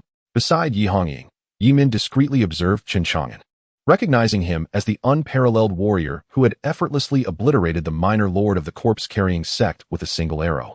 However, his concealed cultivation left Yi Min uncertain of Chen Chang'an's true strength. This time, aside from assigning Yi Hongying the task at the imperial palace, the general shop had also instructed her to continue fostering goodwill with Chen Chang'an. Forming an alliance with this formidable individual could yield immense benefits for Wanbao Pavilion. Yi Hongying smiled gently, reassured by her master's protection, knowing that the general shop would not dare to mistreat her. Instead, she gained certain privileges that enabled her to better assist her master in acquiring the rare materials he sought. With that, Yi Hongying produced a storage ring. "Master, within this ring lies a collection of the rare materials I have procured for you during my time at the general shop." Chapter 105. Acknowledgement and Confrontation with the Evil Tiger Village. Upon opening the storage ring, she discovered the fruits of her labor from these past days at the general store. It contained numerous precious materials essential for his physical cultivation, which greatly pleased Chen Chang'an. "Red Silk, you have worked hard," he remarked. However, Yi Hongying gently shook her head and respectfully replied, "It is my duty to serve the young master. It is no trouble at all." At that moment, Yi Hongying continued, "Young master, I have heard that the corpse-bearer sect was annihilated by a mysterious force. Might this be your doing?" Yi Min, who was nearby, perked up his ears to listen intently. If it were indeed Chen Chang'an's handiwork, then the support Yi Hongying had sought was indeed formidable. Her position within the 10,000 treasures pavilion would be thoroughly secured. Chen Chang'an smiled. Why do you suspect it is I, Hongying? With a slight smile, Yi Hongying responded. Your methods are quite similar, and considering the corpse-bearer sect has repeatedly opposed you, how could you let them off so easily? Chen Chang'an nodded faintly. Indeed, I offered them a chance, yet they did not cherish it, so they cannot blame me for my ruthlessness. This acknowledgement implied that the destruction of the corpse-bearer sect was indeed his doing. Yi Min's expression changed dramatically upon hearing this revelation. He had not anticipated that the corpse-bearer sect, which housed many true lords of the 10,000 laws, particularly their ancient ancestor, a celestial true lord, would be eradicated by the very support behind Yi Hongying. What level of power did Chen Chang'an possess to achieve such a feat? Yi Min had initially believed he had overestimated Chen Chang'an's strength, thinking he might merely be a celestial true lord. However, upon learning that the annihilation of the corpse-bearer sect was indeed his grand design, Yi Min was utterly astounded. It seemed that Chen Chang'an's cultivation was far beyond the mere realm of a celestial true lord. Perhaps he was a sacred true lord, or even an unparalleled true lord. At this thought, Yi Min couldn't help but draw in a sharp breath. His aged visage turned towards Chen Chang'an, filled with respect and awe. Although Yi Hongying had speculated that the destruction of the corpse-bearer sect was undoubtedly related to Chen Chang'an, hearing him admit it in person still left her in amazement. To serve such a powerful young master is a tremendous honor for me. Were it not for your backing, my return to the general store would likely not have been so smooth. Chen Chang'an smiled reassuringly. Rest assured, with me around, no one dares to bully you. Yi Hongying beamed at his words, having long awaited such reassurance. Oh, what is it? Chen Chang'an inquired, puzzled. Yi Hongying replied, during my time at the general store, I received some news that may lead us to a significant number of the materials you require for your physical cultivation. Where? Chen Chang'an asked. Evil Tiger Village. Yi Hongying stated. Evil Tiger Village? Chen Chang'an echoed, bewildered. Yi Hongying explained. Evil Tiger Village is a notorious bandit stronghold in Hezhou. Known for its similar tactics to that of the Black Wind Village near Tianwu City, yet its strength far surpasses that of Black Wind Village. The Evil Tiger Stronghold, entrenched near the border of Hezhou and Beizhou, has wreaked havoc for centuries, its might rivaling that of the corpse-carrying sect. Over the years, it has engaged in rampant pillaging and destruction, amassing a treasure trove that is quite substantial. To my knowledge, it harbors over 30 types of body refinement materials coveted by young masters. Upon hearing this, Chen Chang'an's eyes sparkled with intrigue. Hongying, are you intending to confront the Evil Tiger Stronghold? Yi Hongying nodded in affirmation. I have already devised a plan with the main store. The Evil Tiger Stronghold has consistently opposed our Wanbao Pavilion. Thus, targeting its annihilation will also eliminate future threats to our establishment. Yi Hongying spoke earnestly, indicating that by vanquishing the Evil Tiger Stronghold, she would not only procure body refinement materials for Chen Chang'an, but also clear obstacles for Wanbao Pavilion. Truly, a double benefit. Chapter 106. Women and their concerns are but fleeting clouds. Zhang Kuan, Tai Mu Sheng, and the Lord of the Ghost Fire sect remained in the city, hesitant to venture anywhere, their hearts devoid of the desire to cultivate. However, upon receiving a sudden command from Chen Chang'an, they hurriedly made their way to the Jiukong apothecary to pay their respects. The three knelt respectfully. Yi Min gazed at them in astonishment, sensing the formidable aura of their cultivation. Zhang Kuan and Tai Mu Sheng were actually celestial true monarchs. Even the Lord of the Ghost Fire sect was a minor true monarch, his power not inferior to hers.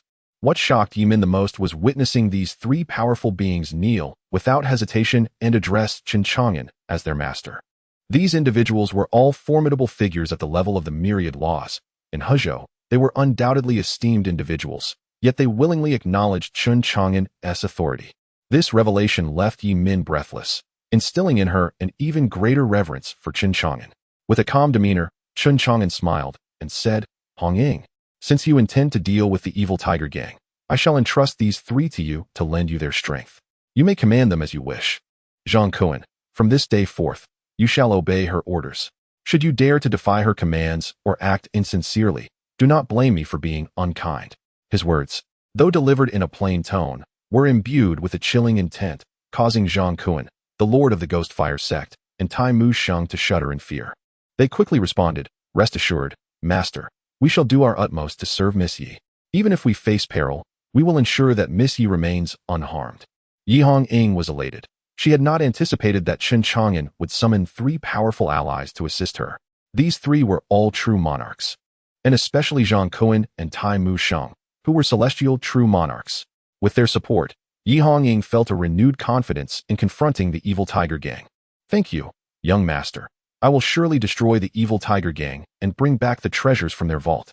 With Zhang Kuan and the others in tow, Yi Hongying departed, confident that the demise of the evil tiger gang was merely a matter of time. On this day, Lin Lei returned to Jiukong Apothecary.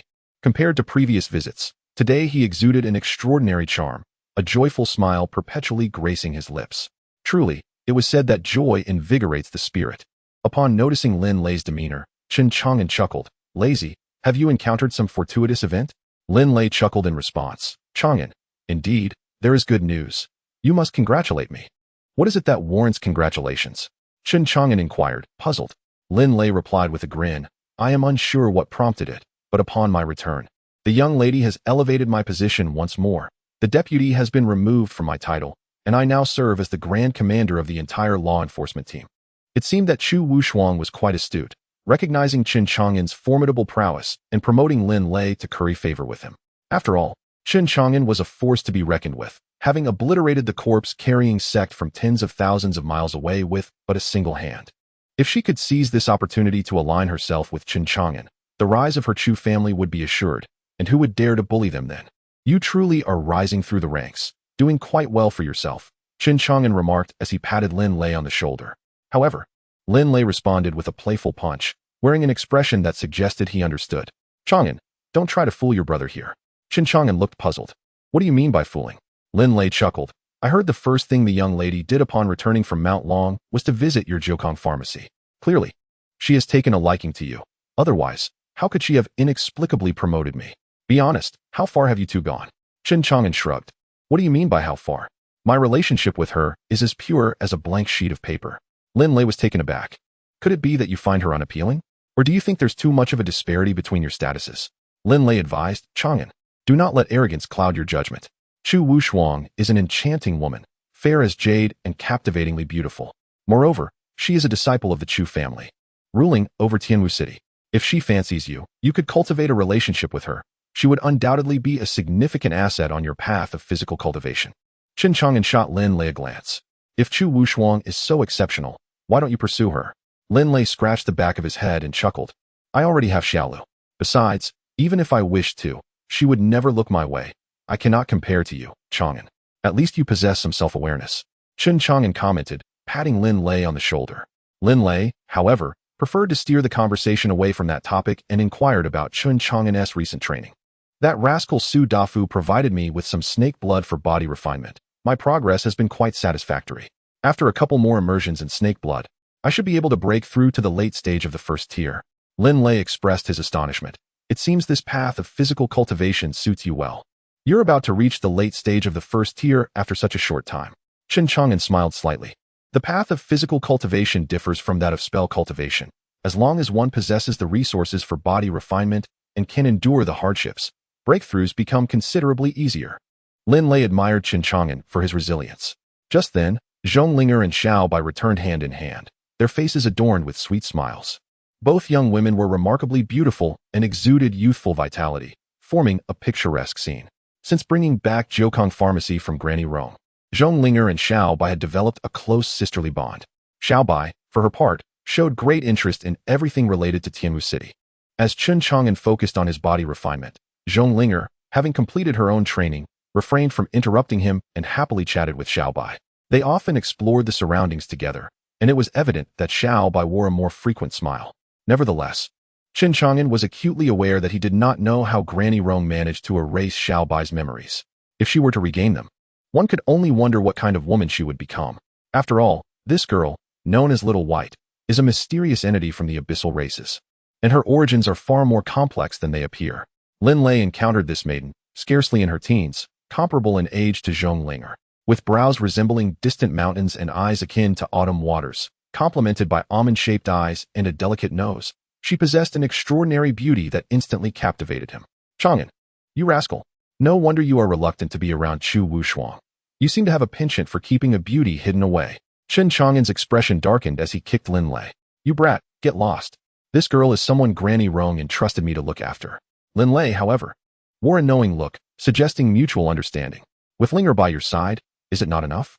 Now Granny Rong has arranged for you another companion, embracing beauties on both sides. How delightful. Truly enviable. Chen Chang'an responded with a cold smile. It seems you two desire such a life. Let me ask Xiao Lu to request Granny Rong to find you another. After all, you are soon to be wed. You could marry both and avoid the hassle. Just imagine the wedding night, a double celebration. Wouldn't that be splendid? Even Lin Lei, with his dark complexion, could not help but flush at Chen Chang'an's words, hastily shaking his head and offering a wry smile. How could I dare? Xiao Lu would surely break my legs. I am nothing like you, so carefree. Chen Chang'an shot him a disdainful glance. All I aspire to is to refine my body. Women are but fleeting clouds. Chapter 107. Two beauties seeking a dwelling. Chen Chang'an summoned Zhong Linger and Xiao Bai. Zhong Linger greeted sweetly. Brother Lin Lei, what brings you here? Xiao Bai smiled warmly and softly called out, Brother Lin Lei. Lin Lei nodded, returning the smile. What do they call you, little girl? He inquired. Xiao Bai, she replied. Xiao Bai, Lin Lei questioned, casting a puzzled glance at Chen Chang'an. What a peculiar name. Chen Chang'an shrugged nonchalantly. At least she isn't named by Jia. Otherwise, I might start to overthink things. With a smile, Chen Chang'an then asked Xiao Bai, Are you settling in well at the Jiukong apothecary? Xiao Bai nodded enthusiastically. Yes, I'm getting accustomed to it. That's good to hear. If you ever need anything, feel free to ask, Chen Chang'an joked. Since Granny Rong entrusted me with your care, I must ensure you are well looked after. Lin Lei, with an enigmatic grin, added, Xiao Bai, Granny Rong clearly has her reasons for asking Chang'an to look after you. What do you think of this fellow? Xiao Bai's voice was melodious and pure, akin to a mountain spring, her lovely eyes shining with innocence. He is very nice. Well then, you should consider the Jiukong apothecary your home. Stay as long as you wish, Lin Lei said, his smile deepening with intrigue. He thought to himself, with Granny Rong's character, her sudden decision to have Chen Chang'an care for Xiao Bai was unambiguously a matchmaking endeavor. Lin Lei mused that Granny Rong had excellent taste in potential matches. In a few years, Xiao Bai would undoubtedly blossom into a stunning beauty. He contemplated asking Granny Rong to assist him in finding a suitable partner for Su Dafu as well. After exchanging a few more words, Zhong Linger took Xiao Bai aside to attend to her own matters. Lin Lei remarked, Both Linger and Xiao Bai are beauties in their own right. Chang'an, you must take good care of them. The world in Tianwu City is rife with all sorts of people, including many villains. It would be unwise for them to venture out too often. If they encounter trouble, it could be quite distressing. Chen Chang'an replied, You are the chief of the enforcement team. Why should I be concerned? Lin Lei chuckled awkwardly. As chief, I feel somewhat inadequate. It is your strength that truly supports us. Were it not for Chu Wushuang's regard for you, I would hardly hold this position. My cultivation is still lacking, only at the peak of the transcendent stage. Without the backing of the city lord, I would struggle to command the enforcement team. With a sigh, Lin Lei continued, Once I break through to the Fate Spring realm, I might finally establish a firm foothold within the enforcement team. However, Chang'an, you must not place all your hopes on the enforcement side. Due to the issues with the Imperial Palace and the emergence of treasures like the Abyss Stone, various factions have converged on Tianwu City, with countless powerful individuals arriving. Even the Zhenyuan Alliance has established itself here, wielding significant influence. The enforcement team cannot contend with the Zhenyuan Alliance, and many strong figures are wreaking havoc in the city. We can only turn a blind eye to some of their actions. Since ancient times, it has been said that beautiful women bring disaster. Thus, it is often better to avoid complications than to invite trouble. Until the matters within the Imperial Palace are resolved, Linger and Xiao Bai should refrain from venturing outside. Lin Lei is also concerned for the safety of the two women. After all, in Lin Lei's perception, whether it is he himself, Chen Chang'an, or Su Dafu, they are merely low-tier cultivators without powerful backing or significant strength, necessitating discretion. In contrast, the city is teeming with formidable individuals. Any one of them could easily dispatch them and take their lives. Chen Chang'an chuckled, reassuring Lin Lei, You need not worry, with me around. No one shall dare to bully them. You talk big, Lin Lei retorted. Well then, I shall not keep you. Focus on your cultivation. I must take my leave, for preparations for the grand wedding have consumed all my time. You, my friend, are not helping. Are you not a true brother? Chen Chang'an scoffed, Lin Air. Your ulterior motive has revealed itself, hasn't it? Speak up, what assistance do you require? Lin Lei grinned. You know, my home is cramped and dilapidated. It's hardly a suitable venue for a wedding. Chen Chang'an inquired, Could it be that you have set your sights on this apothecary, hoping to wed here? Lin Lei dismissed the idea. Nonsense. While this apothecary is spacious, it would only invite ridicule to host my wedding here. What are your plans then? Lin Lei's gaze turned resolute and fervent as both exclaimed, Buy a house. That sounds promising. Where do you intend to purchase? Lin Lei replied. I plan to acquire a small residence near the city lord's manor. It would be convenient for my duties. However, the prices for such properties are quite steep. Not long ago, I took Xiao Lu to view a place, and the price was staggering. Over 10,000 spirit stones for a mere small house. It left us both in shock. Chen Chang'an laughed. So, will you still buy it? Lin Lei sighed. I cannot afford it. In a couple of days, I must accompany Xiao Lu to her hometown to visit relatives. I worry I won't have enough time. So I must ask you to help me scout for a reasonably priced small residence around Qingyan Street. Chen Chang'an nodded. This is a trivial matter. Even if you desire a house near the city lord's manor, I can assist. Lin Lei shook his head. No. Living nearby is quite satisfactory. It would allow for closer gatherings with you and Su Dafu. Very well then, Chen Chang'an agreed. I shall take on the task of finding you a suitable residence. My noble friend Lin. Of course, my esteemed Chen. Upon your return from your visit, I expect you to have found me a fine abode. Count on it. My good brother. Lin Lei felt a surge of gratitude. You may now depart with ease. Lin Lei chuckled, bid farewell to Zhonglinger and Xiaobai, and took his leave. Chen Chang'an, however, was in no rush to find Lin Lei a house. First, he aimed to break through to the late stage of body cultivation before attending to such matters. A glimmer of determination shone in his eyes as he sensed that he was drawing ever closer to that pivotal threshold. Chapter 108, Late Stage of the First Order. Buying a house. Chen Chang'an sat cross-legged in a wooden tub filled with snake blood, channeling the heaven and earth creation technique. Within the vibrant, crimson snake blood, a torrent of mysterious energy surged into his body, ceaselessly refining and purifying Chen Chang'an's flesh. Through this relentless process of refinement and baptism, his physique grew increasingly formidable, resembling a gem that radiated brilliant light. Notably, a thunderous sound of vital energy echoed from within him, akin to waves crashing against rocks, resonating powerfully and releasing an astonishing aura. Upon opening his eyes, Chen Chang'an's gaze sparkled with divine brilliance. He was yet a step away from his goal. Without hesitation, he retrieved the dark snake gall, swallowing it whole in order to refine it using the heaven and earth creation technique. A bitter taste accompanied an overwhelming energy that burst forth within him like a dam breaking, nourishing his flesh, bones, and every corner of his being. Chen Chang'an's body continued to strengthen. The resonance of his vital energy surged, emanating an incredible warmth, as if he had transformed into a blazing sun. With a tremor of his body, a far more potent aura erupted forth, signaling his breakthrough to the late stage of the First Order. System notification. Host has broken through to the late stage of the First Order. Lifespan increased by 20. Remaining lifespan, 214. A smile graced Chen Chang'an's face as he clenched his fist, reveling in the remarkable power coursing through his body. Quite impressive to have achieved this breakthrough so swiftly. Observing the wooden tub, he noted that the snake blood had been nearly completely refined. The snake blood brought back by Su Dafu was indeed of fine substance, surpassing even the efficacy of the blood spirit elixir. Rising to his feet, a satisfying crackling sound emanated from his body. Having reached the late stage of the First Order, he decided to take a moment's rest and call upon Linger and Xiaobai to see if Lei Zi had discovered any suitable residences. Dr. Chen, what do you think of this residence? A young man with a green pine demeanor flatteringly presented the property to Chen Chang'an. The modest dwelling was located on Fish Street, in close proximity to Qingyan Street, boasting a pleasant environment, expansive views, and abundant sunlight, ideal for a young couple. Chen Chang'an meticulously explored the small residence and inquired of his companions, Zhonglinger and Xiaobai, what are your thoughts on this place?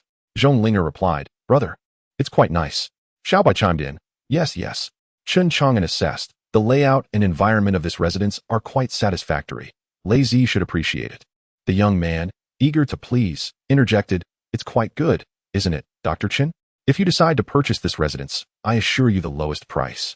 Chen Chang'an smiled, unconcerned with the price of the residence. For him, apart from items that could extend his lifespan, the treasures for body refinement held significant importance. As for wealth and spirit stones, they were merely numbers, utterly inconsequential. Should he desire more, he could acquire as much as he wished. This residence is acceptable. I shall buy it. Upon uttering these words, the young man was elated. Dr. Chen, you are truly generous. From considering the quaint residence to acquiring it, Chen Chang'an acted with remarkable decisiveness and efficiency. Had it been Lin Lei contemplating the purchase, he might have hesitated for an indeterminate time. Zhonglinger provided the funds for the acquisition, and the young man from Qingshan solemnly handed the property deed to Chen Chang'an. Henceforth, this charming abode would belong to Chen Chang'an. Oh, but I misspoke. It rightfully belongs to Lin Lei. Chen Chang'an was content with his own apothecary. Linger, when you have a moment, please enlist a few assistants to tidy up this residence, for it is the marital home of your brother Lin Lei. Zhong Linger nodded obediently. At this juncture, the curious little bai inquired, Brother, what is a marital home? Chen Chang'an replied with a smile. It is the joyous dwelling where a couple resides together after marriage, a place that signifies the commencement of their new life. Little Bai responded, Brother, I too wish to have such a marital home. Zhong Linger chuckled softly. Little Bai, do you have someone you cherish? What is a cherished one? Little Bai questioned. Her innocence reminiscent of a blank canvas, devoid of understanding. Chen Chang'an explained, it is simply the person you hold dear. Without a beloved, how can one speak of marriage or prepare a marital home? This notion is still too premature for you. Little Bai nodded, somewhat comprehending yet still puzzled. Chen Chang'an affectionately ruffled her hair. The hour grows late. We shall forego dinner at home and dine out instead, treating you both to a delightful meal. Upon hearing the mention of food, Little Bai's eyes sparkled with excitement, akin to stars twinkling in the heavens, nearly causing her to drool. Chen Chang'an regarded her with sympathy, pondering what she might have subsisted on previously in the abyss. He recalled how, just a few days prior, Linger had brought back sweet red bean buns and crispy fried dough from the bun shop, which had seemed like divine delicacies to her, filling her belly to the brim. As fate would have it, he had no training scheduled today, thus he resolved to introduce Little Bai to the true essence of earthly delights. Chapter 109, Little White's Mother. Strange grass. As I walked through the bustling streets, the ceaseless flow of vehicles and the throngs of people resembled a surging tide, creating an atmosphere of vibrant liveliness. Compared to the time before the imperial palace's emergence, Tianwu City now buzzed with much greater activity. Particularly noticeable was the increase in cultivators, who were now a common sight throughout the streets. In the past, this remote Tianwu City had hardly seen such an abundance of practitioners. Candied hawthorn. Sweet and fragrant candied hawthorn. Hotcakes for sale. Fine rouge and powder, exquisite rouge and powder. Would the young ladies be interested? Although Little White had previously strolled the streets with Zhong Linger, their exploration had been limited to the vicinity of Qingyan Street, which was markedly less vibrant compared to the bustling thoroughfares closer to the city center that Chen Chang'an had guided them to. This newfound liveliness greatly intrigued Little White. Suddenly, Little White's eyes brightened as she spotted something and pointed towards a vendor selling candied hawthorn, swallowing her saliva in anticipation. Following her gaze, Chen Chang'an beheld the vendor's colorful array of candied hawthorn, which clearly captivated Little White. Would you like some? Chen Chang'an inquired with a smile. She nodded eagerly. He turned to Zhong Linger. What about you? Zhong Linger blushed and nodded in agreement. You two wait for me here. With that, Chen Chang'an approached the vendor and purchased 2 skewers of candied hawthorn before turning back. However, as he did so, he noticed an ordinary-looking man appearing behind Little White, attempting to abduct her. Witnessing this, Chen Chang'an snorted coldly and immediately unleashed his formidable prowess.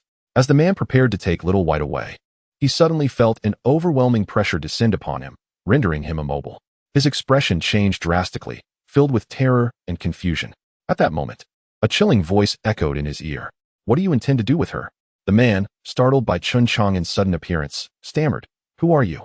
Chen Chang'an replied with a cold laugh. Does it truly matter who I am? The man fell silent, trembling. Chen Chang'an was not in a hurry to press for answers. He handed the candied hawthorn to Zhong Linger and Little White. Linger, take Little White to the drunken immortal pavilion and wait for me. I have a matter to attend to and will return shortly. Zhong Linger glanced at the pale-faced man behind Little White, nodded, and took Little White away. Oblivious to the unfolding drama, Little White followed her. Once the two had departed, Chen Chang'an seized the man and executed the divine step, vanishing from the spot. In an instant, they materialized at the Jiukong apothecary. The man remained dazed, utterly unaware of what had transpired. Chen Chang'an seated himself and regarded the man, speaking in a calm yet commanding tone. Now, speak. Why did you attempt to harm her? The man's complexion turned ashen as he realized the extent of Chen Chang'an's power, instilling a profound sense of fear within him. It was important to note that he was a marquis at the transformation realm, considered a formidable figure in his own right. Yet, before Chen Chang'an, he felt as powerless as a fledgling chick. In a frantic rush, he began to speak. Senior, I am merely following orders. I hope you can spare my life. Whose orders? Chen Chang'an inquired. The man replied, I do not even know who she is. I initially went to the imperial palace in search of opportunities, but unexpectedly encountered a stunning woman with white hair, strikingly similar to the girl from earlier. She commanded me to find her daughter, threatening my life if I failed. yet promising me 10 abyss stones should I succeed. To my surprise, upon returning from the imperial palace today, I saw this white-haired girl in Tianwu City. She must be the daughter of that woman. Upon hearing the man's words, Chen Chang'an's eyes sparkled with insight. If he was not mistaken, the ethereal white-haired woman he spoke of was the formidable figure who had accompanied Granny Rong during her visit to the imperial palace to retrieve Xiaobai. It seemed that ever since Granny Rong brought Xiaobai back, that white-haired woman had been in search of her whereabouts. However, she had not ventured out of the imperial palace to seek Xiaobai herself, Chen Chang'an conjectured. It appeared she was unable to leave the palace, bound by some restriction. Though Chen Chang'an had little desire to involve himself in this matter and was indifferent to Granny Rong's intentions regarding Xiaobai, he felt a sense of responsibility since Granny Rong had entrusted Xiaobai to his care. Therefore, he resolved to protect her diligently until Granny Rong's return. And he certainly could not allow anyone to stealthily take her away. Chen Chang'an then asked, aside from sending you to search, has she sought anyone else? The man shook his head. Senior, I am unsure about that. I was compelled to act against her. Otherwise, that woman would not have spared me. I beseech you to grant me mercy. Chen Chang'an replied calmly. That woman is in the imperial palace, and you are now in Tianwu City, far removed from her. How could she possibly spare you? At these words, fear flickered in the man's eyes. She planted a strange seed in my consciousness. If I do not bring her daughter back, that seed will drain my life force, consuming me entirely. I do not wish to die. If you do not believe me, you may investigate. As he spoke, a subtle, unnoticeable glint of something peculiar shone in the depths of the man's eyes. Chapter 110, by Ji and by Ning Bing. Take care of her. A peculiar grass? Chen Chang'an narrowed his eyes. The man nodded. If you doubt me, esteemed elder, feel free to probe my sea of consciousness. Chen Chang'an did not waste words. He delved into the man's sea of consciousness and indeed discovered the strange grass residing at its core, exhibiting an eerie crimson hue that was quite bizarre. Suddenly, the man grinned enigmatically. A transformation occurred within the sea of consciousness. The peculiar grass erupted in a dazzling, otherworldly light, sprouting countless tendrils that reached toward Chen Chang'an, taking root and sprouting in his own sea of consciousness. The man laughed heartily. Esteemed elder, it seems you have also been implanted with the peculiar grass within you. Is that so?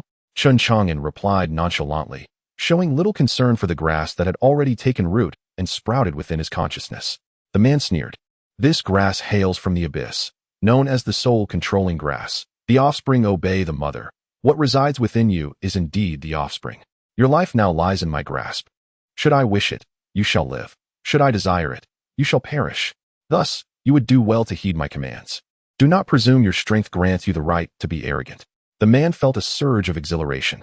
The young man before him possessed formidable strength, yet now, with the soul-controlling grass implanted, he was reduced to a mere servant, compelled to obey his every whim.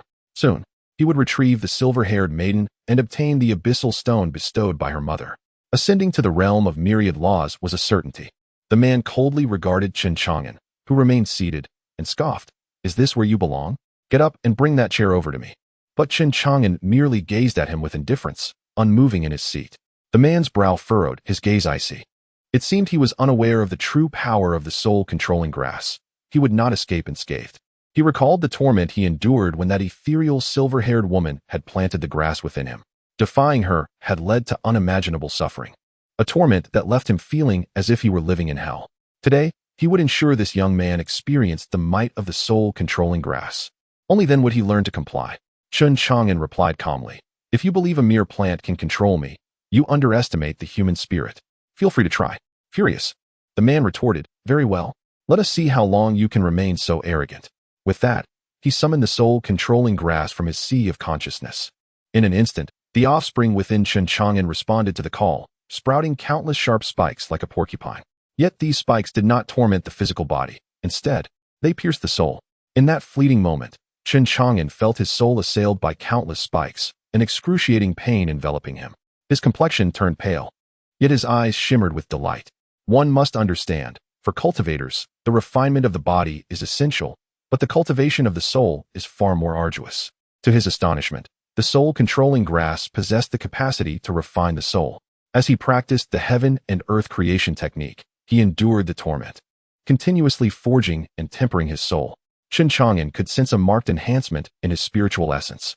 Although the torment endured during this soul refinement far surpassed that of physical training, The man observing him regarded him as a peculiar anomaly. Was he mad? One must understand that the torment inflicted by the soul-controlling grass was utterly unbearable. Yet, astonishingly, Chen Chang'an managed to withstand it.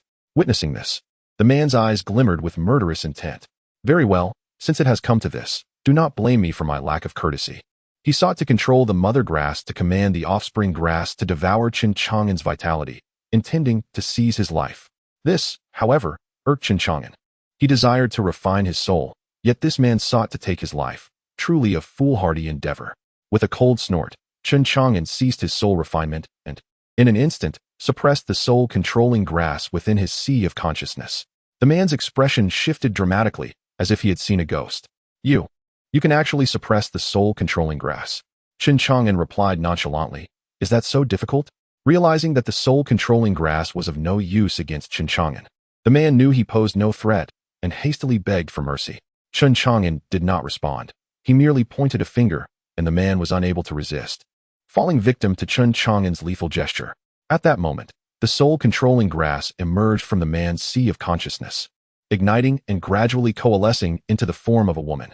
Chen Chang'an recognized her immediately. She was the white-haired woman who had battled with Granny Rong in the imperial palace. The white-haired woman, with her cold demeanor, fixed her gaze upon Chen Chang'an and spoke. I did not expect the soul-controlling grass to be ineffective against you. Who are you? Chen Chang'an regarded the white-haired woman, noting her resemblance to Xiaobai. Her enchanting figure was akin to that of a celestial being. Surely, when Xiaobai matured, she would rival this white-haired woman in beauty. Chen Chang'an replied, You inquire about my identity, yet who might you be? The Silver Royal Clan, Bai Ningbing. Bai Ningbing stated, I have located my daughter through the offspring grass. She is now in your possession, and I hope you will return her to me. Chen Chang'an chuckled. You claim Xiaobai is your daughter? Bai Ningbing frowned. Xiaobai. What an unpleasant name. My daughter is called Baiji. Baiji is indeed a lovely name. Yet I have promised to care for Baiji on behalf of a friend, and thus I cannot hand her over to you. Bai Ningbing retorted. You speak of that old woman? Chen Chang'an nodded. Naturally. Bai Ningbing scoffed. She has kidnapped my daughter merely to use me to enter the abyss. And now I have reached an agreement with her to send her into the abyss. Upon her return, she will return my daughter to me. Into the abyss? Chen Chang'an was taken aback. He had heard tales of the abyss, fraught with peril, inhabited by formidable and terrifying beings. Should Granny Rong venture into the territories of those abyssal creatures, even the slightest misstep could cost her life. After speaking, Chen Chang'an employed his divine perception to search the imperial palace thoroughly, yet he found no trace of Granny Rong. It seemed that her words held true. She had indeed ventured into the abyss. Chen Chang'an furrowed his brow and inquired of Bai Ningbing about her purpose in the abyss. Bai Ningbing shook her head, indicating her ignorance. She continued, She entrusted you with the care of Baiji, which signifies her trust in you. Seeing her, without concerns, brings me considerable relief. I hope during this period, you can look after Baiji diligently and ensure no harm befalls her. Chen Chang'an replied, While she is under my protection, she shall encounter no misfortune. However, Bai Ningbing shook her head once more. Though your strength is commendable, the situation is far more intricate than you perceive. The Yin Spirit Death Clan has been relentlessly searching for Baiji's whereabouts, which is why I brought her out of the abyss to seek refuge in the Imperial Palace. Alas, the clan has already obtained news of Baiji and is dispatching agents to locate her. This matter pertains to her very survival. Since you are unwilling to return Baiji to me, I earnestly hope you can safeguard her. Bai Ningbing stated with grave seriousness. Chapter 111, The Fountain of Life. The soul-devouring technique of the celestial demon. To Chen Chang'an's surprise, Bai Ningbing's appearance was solely to convey these words. He found it rather intriguing. Bai Ningbing continued, If you have matters to discuss, you may contact me through the soul-controlling grass in your consciousness. As long as you safeguard Baiji, feel free to express any desires you may have. I shall endeavor to fulfill them. Chen Chang'an replied, In that case, do you possess any items that could extend my lifespan? I will protect your daughter, and in return, you could provide me with some longevity-enhancing treasures. Bai Ningbing smiled gently. Longevity items, you say? Although these are rare, I am aware of a few. Oh, Chen Chang'an was taken aback. He had merely mentioned it in passing. Yet Bai Ningbing indeed possessed knowledge of such items. Which ones? Bai Ningbing elucidated. Within the abyss lies a fountain of life. A single sip can extend one's life by a century. Should you care for my daughter well, once everything is resolved, I shall present you with a vial of this elixir. Very well, Chen Chang'an responded, pleased. He had not anticipated that by looking after the young Bai, he would be rewarded with a vial of the fountain of life, granting him an additional century. Bai Ningbing remarked, "If you have any further matters, do not hesitate to reach out to me through the soul-controlling grass in your consciousness." Understood. Shortly thereafter, Bai Ningbing's ethereal form dissipated before Chen Chang'an's eyes. He waved his hand, reducing the man's corpse to mere ashes. At that moment, a sudden voice echoed, "My lord, why do you not employ the blood of longevity technique to extract longevity essence from that fellow's remains? Do you not wish to extend your life?" It was the long-slumbering blood of longevity demon sovereign, who, after devouring the soul power of several indomitable realm masters, had finally awakened. The vigor in the demon sovereign's voice indicated that his soul had largely recovered. Chen Chang'an said, "You are awake." The blood of longevity demon sovereign replied respectfully, "Thank you, my lord, for allowing me to consume the souls of those formidable beings. My soul is now significantly restored." Previously, in Orchid Village, the blood of longevity demon sovereign had witnessed Chen Chang'an's extraordinary might firsthand, effortlessly slaying several masters dispatched by the corpse-transporting sect and the Jin clan. Particularly, when Chen Chang'an had refined the first-level longevity blood, he had easily withstood the terrifying tribulations of thunder, even extinguishing them. This mere glimpse of his formidable prowess left the blood of longevity demon sovereign astonished and apprehensive. Now, having just awakened from slumber, he was determined to cling tightly to Chen Chang'an, for he saw hope of his own revival. Chen Chang'an remarked, "The first-level longevity blood can only extend life by a century. I have already gained 25 years from it, and can still obtain 75 more. There is no need to rush. Now that your soul has largely recovered, can you recall the refining techniques for other levels of longevity blood?" Chen Chang'an inquired. The blood of longevity demon sovereign stated, "I have now remembered the refining method for second-level longevity blood, and I shall convey this technique to you immediately." However, at that moment, Chen Chang'an snorted coldly and directly seized the soul of the blood of longevity demon sovereign. The blood demon sovereign was engulfed in a profound terror, feeling an overwhelming dread descend upon him. "My lord, what is it that you intend to do?" "I desire the entirety of the blood art," he said bitterly. "I too wish to impart all the methods of refining the blood art to you. Yet I have only recently awakened to the techniques of the first and second levels of blood refinement." Chen Chang'an regarded the blood demon sovereign with a detached demeanor. "Is that so?" The blood demon sovereign swallowed hard, asserting, "I would not deceive you. It is indeed the truth." As Chen Chang'an's physical form grew ever stronger, his mastery over invincible cultivation became increasingly adept. He doubted that the blood demon sovereign was unaware of all the methods of blood refinement contained within the blood art. The sovereign's actions seemed a mere attempt to leverage the techniques as a means of threat, a tactic that Chen Chang'an found utterly distasteful. Fortuitously, with the aid of the soul-controlling herb, his own spirit had become considerably more formidable. Coupled with his invincible cultivation, he endeavored to amplify his spirit further and probe the blood demon sovereign's memories, seeking to ascertain whether the sovereign's claims of merely awakening the first and second levels of blood refinement held any merit. However, as Chen Chang'an delved into the sovereign's soul, the latter's expression shifted dramatically, revealing a fierce countenance.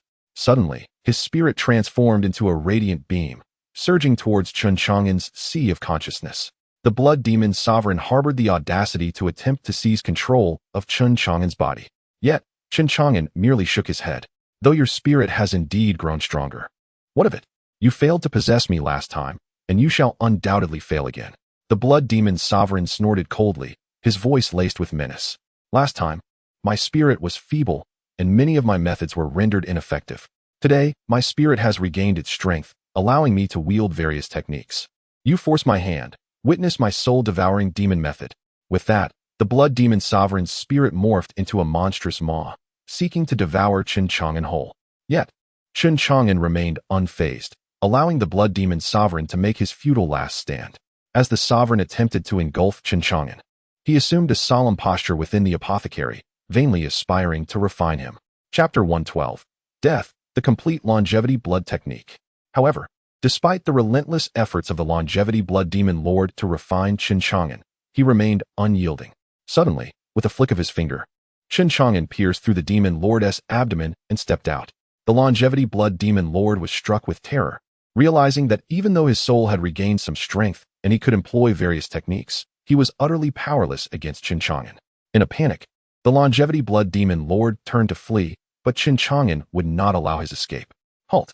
he commanded, his voice resonating with divine authority. The demon lord's soul became immobile, frozen in place. In a state of fear, The demon lord watched as Chen Chang'an approached him step by step, stammering, "My lord, I truly possess only the first and second levels of the longevity blood refinement method. I have not deceived you. Then why do you fear my soul search?" Chen Chang'an replied coolly. With that, he began to probe the demon lord's soul. Before long, the search concluded. "Indeed, you have lied to me," Chen Chang'an stated. The longevity blood demon lord's face turned ashen, and in desperation, he exclaimed, "My lord, spare me. I merely wish to have a means of survival. I did not intend to sincerely deceive you. If I lose the longevity blood technique, you may kill me. I hope you can understand." Yet, Chen Chang'an offered no response to the demon lord's pleas. This creature was no saint. Keeping him close would ultimately be a peril. His continued existence was merely a means to acquire the longevity blood technique. Having obtained the desired knowledge through the soul search, there was no longer any reason to spare the demon lord's life. With a mere thought, the demon lord's soul was instantly reduced to ashes. With the destruction of the longevity blood demon lord's soul, he truly met his end. Chen Chang'an narrowed his eyes and employed divine mind to comprehend the complete longevity blood technique he had just acquired. In a short while, he grasped the essence of this technique.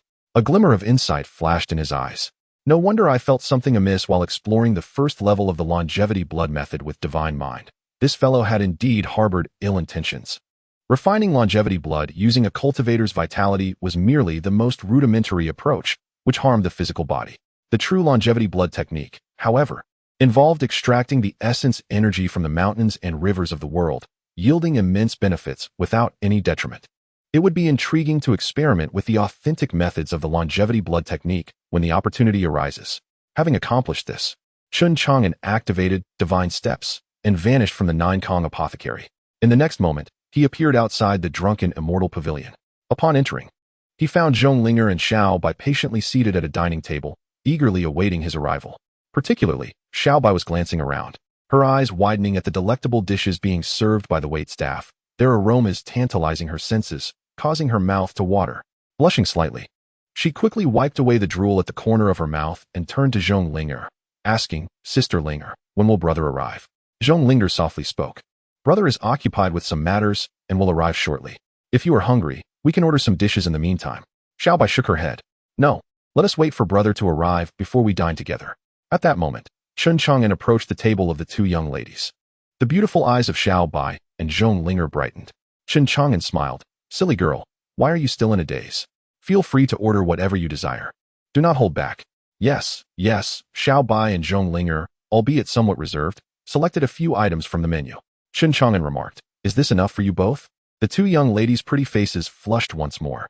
Zhonglinger pouted, "Brother, we are not pigs. This is sufficient for us." Not enough, Chen Chang'an declared, picking up the menu.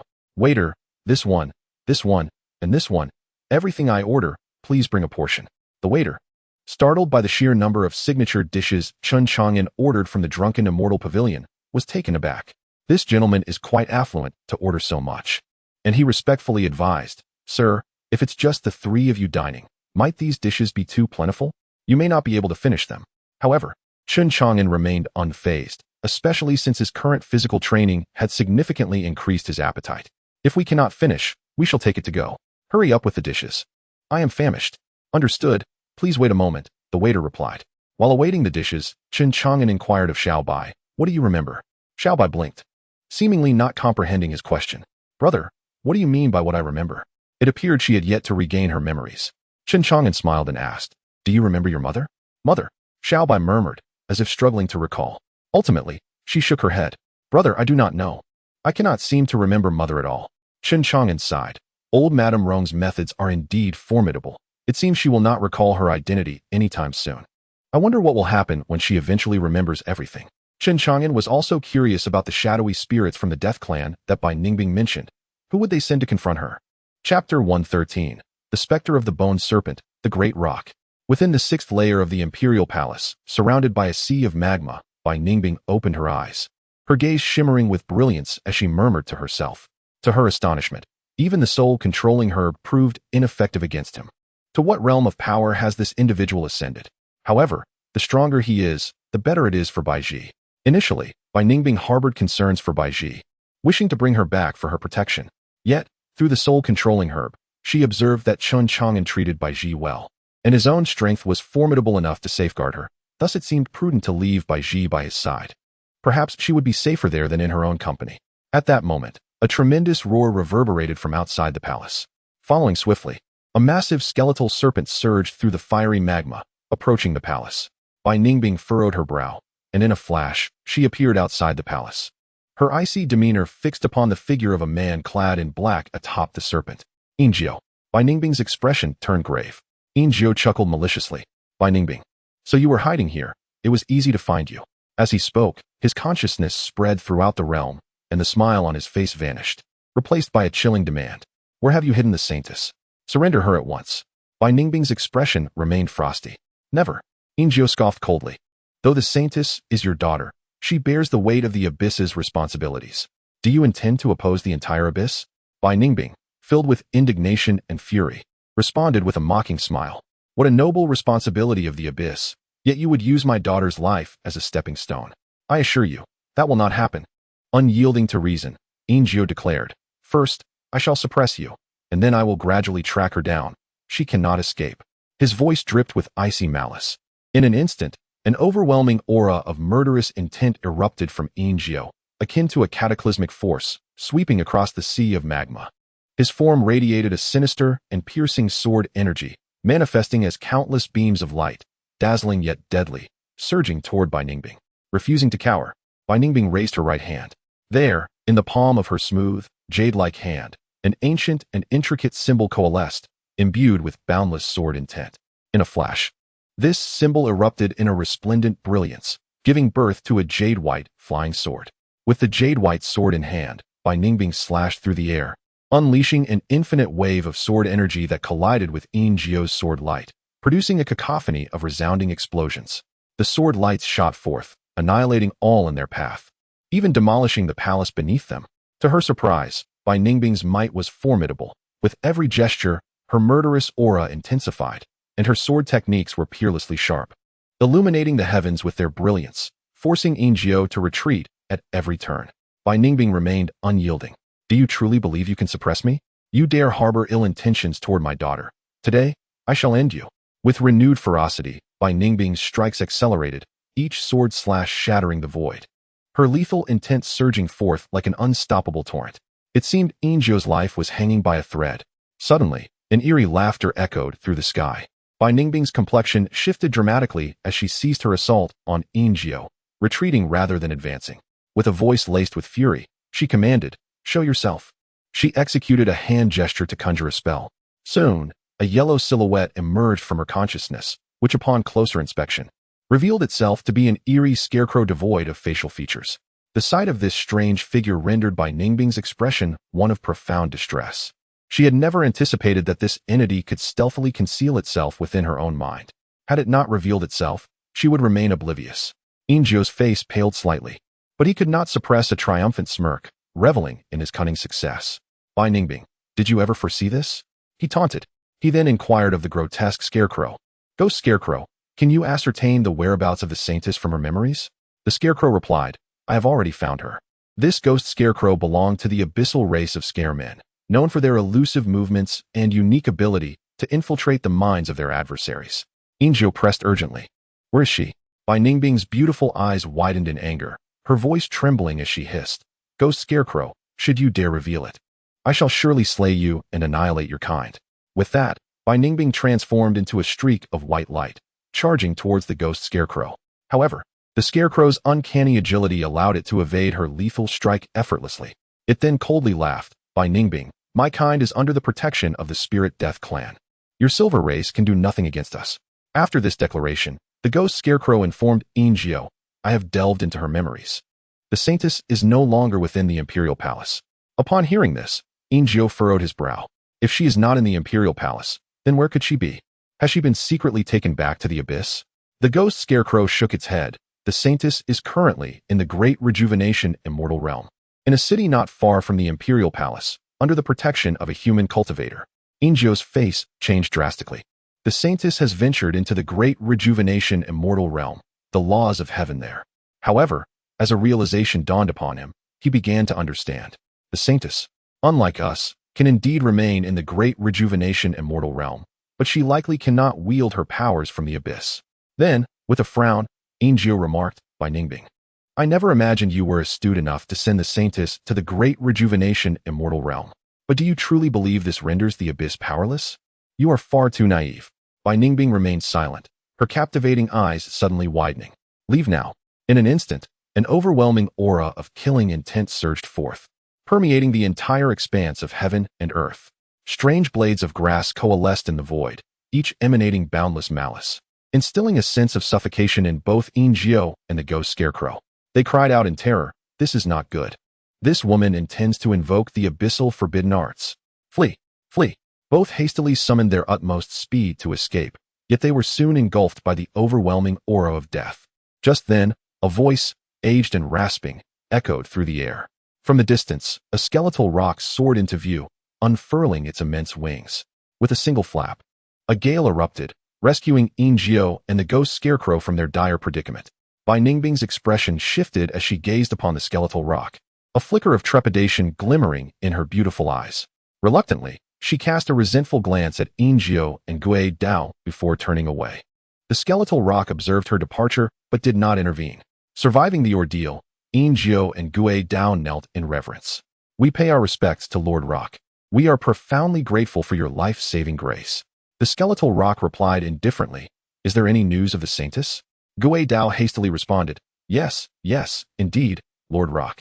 The Saintess has been taken to the great rejuvenation realm of immortals. The skeletal rock's eyes glinted with fierce intensity. Regardless of the cost, we must retrieve the Saintess. As you command. Ingio and Gui Dao promptly replied with utmost respect. Chapter 114. The Dominance of the Blade Sect. Lin Lei is captured. At the drunken immortal pavilion, Chen Chang'an sipped his tea, a smile gracing his face as he observed Zhonglinger and Xiao Bai relishing their sumptuous meal. They were enjoying the finest delicacies, and he ensured that no one felt deprived. Xiao Bai, do take your time. There's no one competing with you, he remarked. Xiao Bai's cheeks flushed as she realized her manner of eating was somewhat unbecoming. She resolved to slow down and adopt a more ladylike demeanor. Yet, she had never tasted such exquisite cuisine before. At that moment, the soul-controlling herb in Chen Chang'an's consciousness stirred and glimmered. With a mere thought, he connected with the herb and received a message from Bai Ningbing. The Shadow Spirit Death Clan is aware that Bai Ji is with you. Please ensure her safety. Chen Chang'an responded, A trivial matter. Let us hope so. He then inquired, By the way, if I wish to utilize this soul-controlling herb for soul refinement, how should I proceed? Bai Ningbing replied, I shall impart the incantation to you, enabling you to use the herb for soul refinement, as well as to control others. After all, not everyone possesses your unique ability to subdue the soul-controlling herb. Chen Chang'an smiled faintly, refraining from elaborating further. Bai Ningbing asked, What is my daughter doing? Dining, he replied. Dining? She echoed, sweet and sour pork, braised pig's trotters, and oil-braised shrimp. Chen Chang'an recited the names of the dishes, and he fancied he could hear Bai Ningbing salivating. Have you ever tasted these? He queried. Never, Bai Ningbing admitted. In the abyss, it is a world of the survival of the fittest. Being full is sufficient. Unlike your human race, who delve into the art of gastronomy, I am delighted that Bai Ji can partake in human delicacies. Chen Chang'an smiled softly. So, it seems you have endured hardship in the abyss. How pitiable. With a sigh, Bai Ningbing lamented. After exchanging a few more words regarding the Shadow Spirit Death Clan, Chen Chang'an severed the connection. From Bai Ningbing, he gleaned the formidable nature of the Shadow Spirit Death Clan, the strongest among the abyssal races, with countless powerful beings under their command. They had long sought to infiltrate the grand realm of cultivation, but were thwarted by the enduring seal of the compassionate immortal emperor. Consequently, the abyss remained in a state of stalemate, gradually eroding part of the seal over thousands of years, allowing their power to encroach. This was why a significant portion of the imperial palace had fallen under the control of the abyssal races. In summary, Bai Ningbing implored Chen Chang'an to protect Bai Ji at all costs. Once the connection was severed, Chen Chang'an turned his gaze toward Xiao Bai, who was licking her lips. He pondered silently. From her tone, it seemed Xiao Bai may be connected to the disruption of the compassionate immortal emperor's seal. No wonder the Shadow Spirit Death Clan covets her. However, he shook his head. This is of little concern to me, as long as Xiao Bai remains by my side. No one, save for Granny Rong, can take her away. The Shadow Spirit Death Clan had better not provoke me. Otherwise, they shall bear the consequences. At that moment, Zhonglinger and Xiao Bai had finished their meal and had audibly belched, oblivious to any semblance of decorum. Xiao Bai Linger, have you eaten enough? I'm full. Ling playfully stuck out her tongue. Xiaobai turned to Chen Chang'an. Brother, can I come to eat again next time? Chen Chang'an replied, if you enjoy it, you are welcome to come and eat anytime. Thank you, brother. Xiaobai's beautiful eyes sparkled with joy. Let's go home. Currently, Chen Chang'an had advanced to the late stage of body refinement level 1, drawing ever closer to the second level. He eagerly anticipated the transformations that would accompany his breakthrough. Upon returning to Jiukong Pharmacy, he resumed his routine of body refinement. Suddenly, a rustling sound emanated from the corner of the backyard. Shortly thereafter, Shu San poked his head out. Xiaobai was startled by the sudden appearance of Shu San. Sister Linger, what a huge rat. Linger chuckled. That is my brother's beast companion, named Shu San. Shu San greeted Linger with a cheerful smile.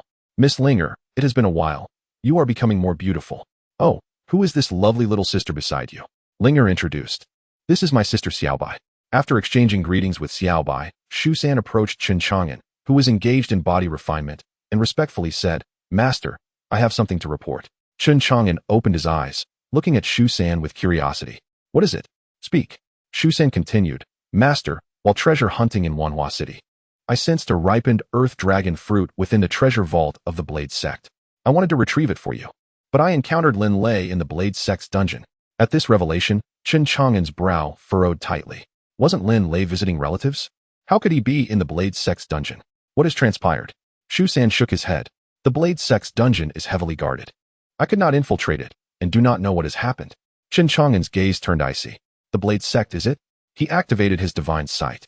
His eyes gleamed with intensity as he pierced through mountains and rivers, seeing Wanhua City thousands of miles away. The entire Wanhua City belonged to the Blade sect. Utilizing his divine sight, Chen Chang'an meticulously scanned everything. Soon, he located Lin Lei imprisoned in the Blade sect's dungeon, and upon witnessing Lin Lei's current state, a fierce glint shot from his eyes. Seeking Death. Chapter 115. The preferences of Zhou Xiaodao. In the depths of the Badao sect's dungeon, Lin Lei found himself imprisoned. Yet the whereabouts of Han Xiaolu remained elusive. Chen Chang'an once again activated his divine sight to search within the Badao sect. Soon, he located Han Xiaolu's presence. At that moment, she was ensconced in a lavishly adorned loft within the sect, her expression a portrait of sorrow, revealing her despair and heartbreak. Before her stood a young man clad in brocade, a scar marring his face, who regarded her with a cold, mocking smile, exuding an air of triumph. In his eyes, Han Xiaolu was akin to a lamb awaiting slaughter, utterly ensnared within his grasp. This scarred youth was none other than Zhou Xiaodao, the young master of the Badao sect. The circumstances that led Han Xiaolu and Lin Lei into Zhou Xiaodao's clutches began with Han Xiaolu's intention to visit her hometown with Lin Lei. To their dismay, upon their arrival in Wanhua City, they encountered Zhou Xiaodao. As the young master of the Badao sect, he was notoriously arrogant and unruly. No woman he desired ever escaped his clutches. Upon laying eyes on Han Xiaolu, he became infatuated, intent on claiming her for himself. Lin Lei, whose cultivation was already weak, was swiftly subdued. Zhou Xiaodao, despite his penchant for forcibly taking women, had an unusual preference. He favored his conquests to be willing participants. Consequently, after his abduction of Han Xiaolu, he often resorted to threatening her family to ensure her compliance. Thus, Lin Lei was not immediately executed. Rather, Zhou Xiaodao sought to leverage Lin Lei to coerce Han Xiaolu into submission. After imprisoning Lin Lei, he spared his life. Knowing that Chen Chang'an's life-saving talisman within Lin Lei remained dormant without the threat of immediate danger. At this juncture, Zhou Xiaodao's chilling voice broke the silence. As he coldly threatened, My lovely beauty, have you given any thought to serving me tonight? My patience is not boundless. I have granted you a day to ponder. Should you fail to decide, I shall have no choice but to eliminate your beloved and take what I desire by force. Each word dripped with an icy menace, causing Han Xiaolu to tremble, her eyes reddening with tears that cascaded like pearls cast adrift. Her heart, heavy with despair, mourned the wedding that was to be with Lin Lei, now shattered by this calamity. She would rather perish than allow this villain to succeed. Yet, she pondered Lin Lei's safety. Would this fiend keep his word and release him? With a steely resolve, she retorted, Lin Lei is from the Tianwu city, connected to the city lord's manor. Should you harm him, the manor will not let you go unpunished. Zhou Xiaodao merely scoffed. The Chu family is nothing to me. Even if I were to kill your beloved, do you truly believe they could challenge me? They wouldn't dare utter a word. The might of the Badao sect is beyond what the Chu family can withstand. Those who dare provoke us face but one fate, death. Upon hearing the audacious and arrogant words of Zhou Xiaodao, Han Xiaolu's face turned ashen, engulfed in utter despair. Her hands fell limply at her sides, lost in a daze. Unable to utter a single word for an extended period, Zhou Xiaodao remarked nonchalantly, "As I have stated, once you acquiesce. After I have enjoyed your company tonight, and you have served me well, I shall immediately release your beloved and bestow upon him 1,000 spirit stones. This, indeed, is a tremendous favor for me." With reddened eyes, Han Xiaolu bit down on her lip, her delicate form trembling. Zhou Xiaodao merely smirked at her, fully aware that she could not refuse.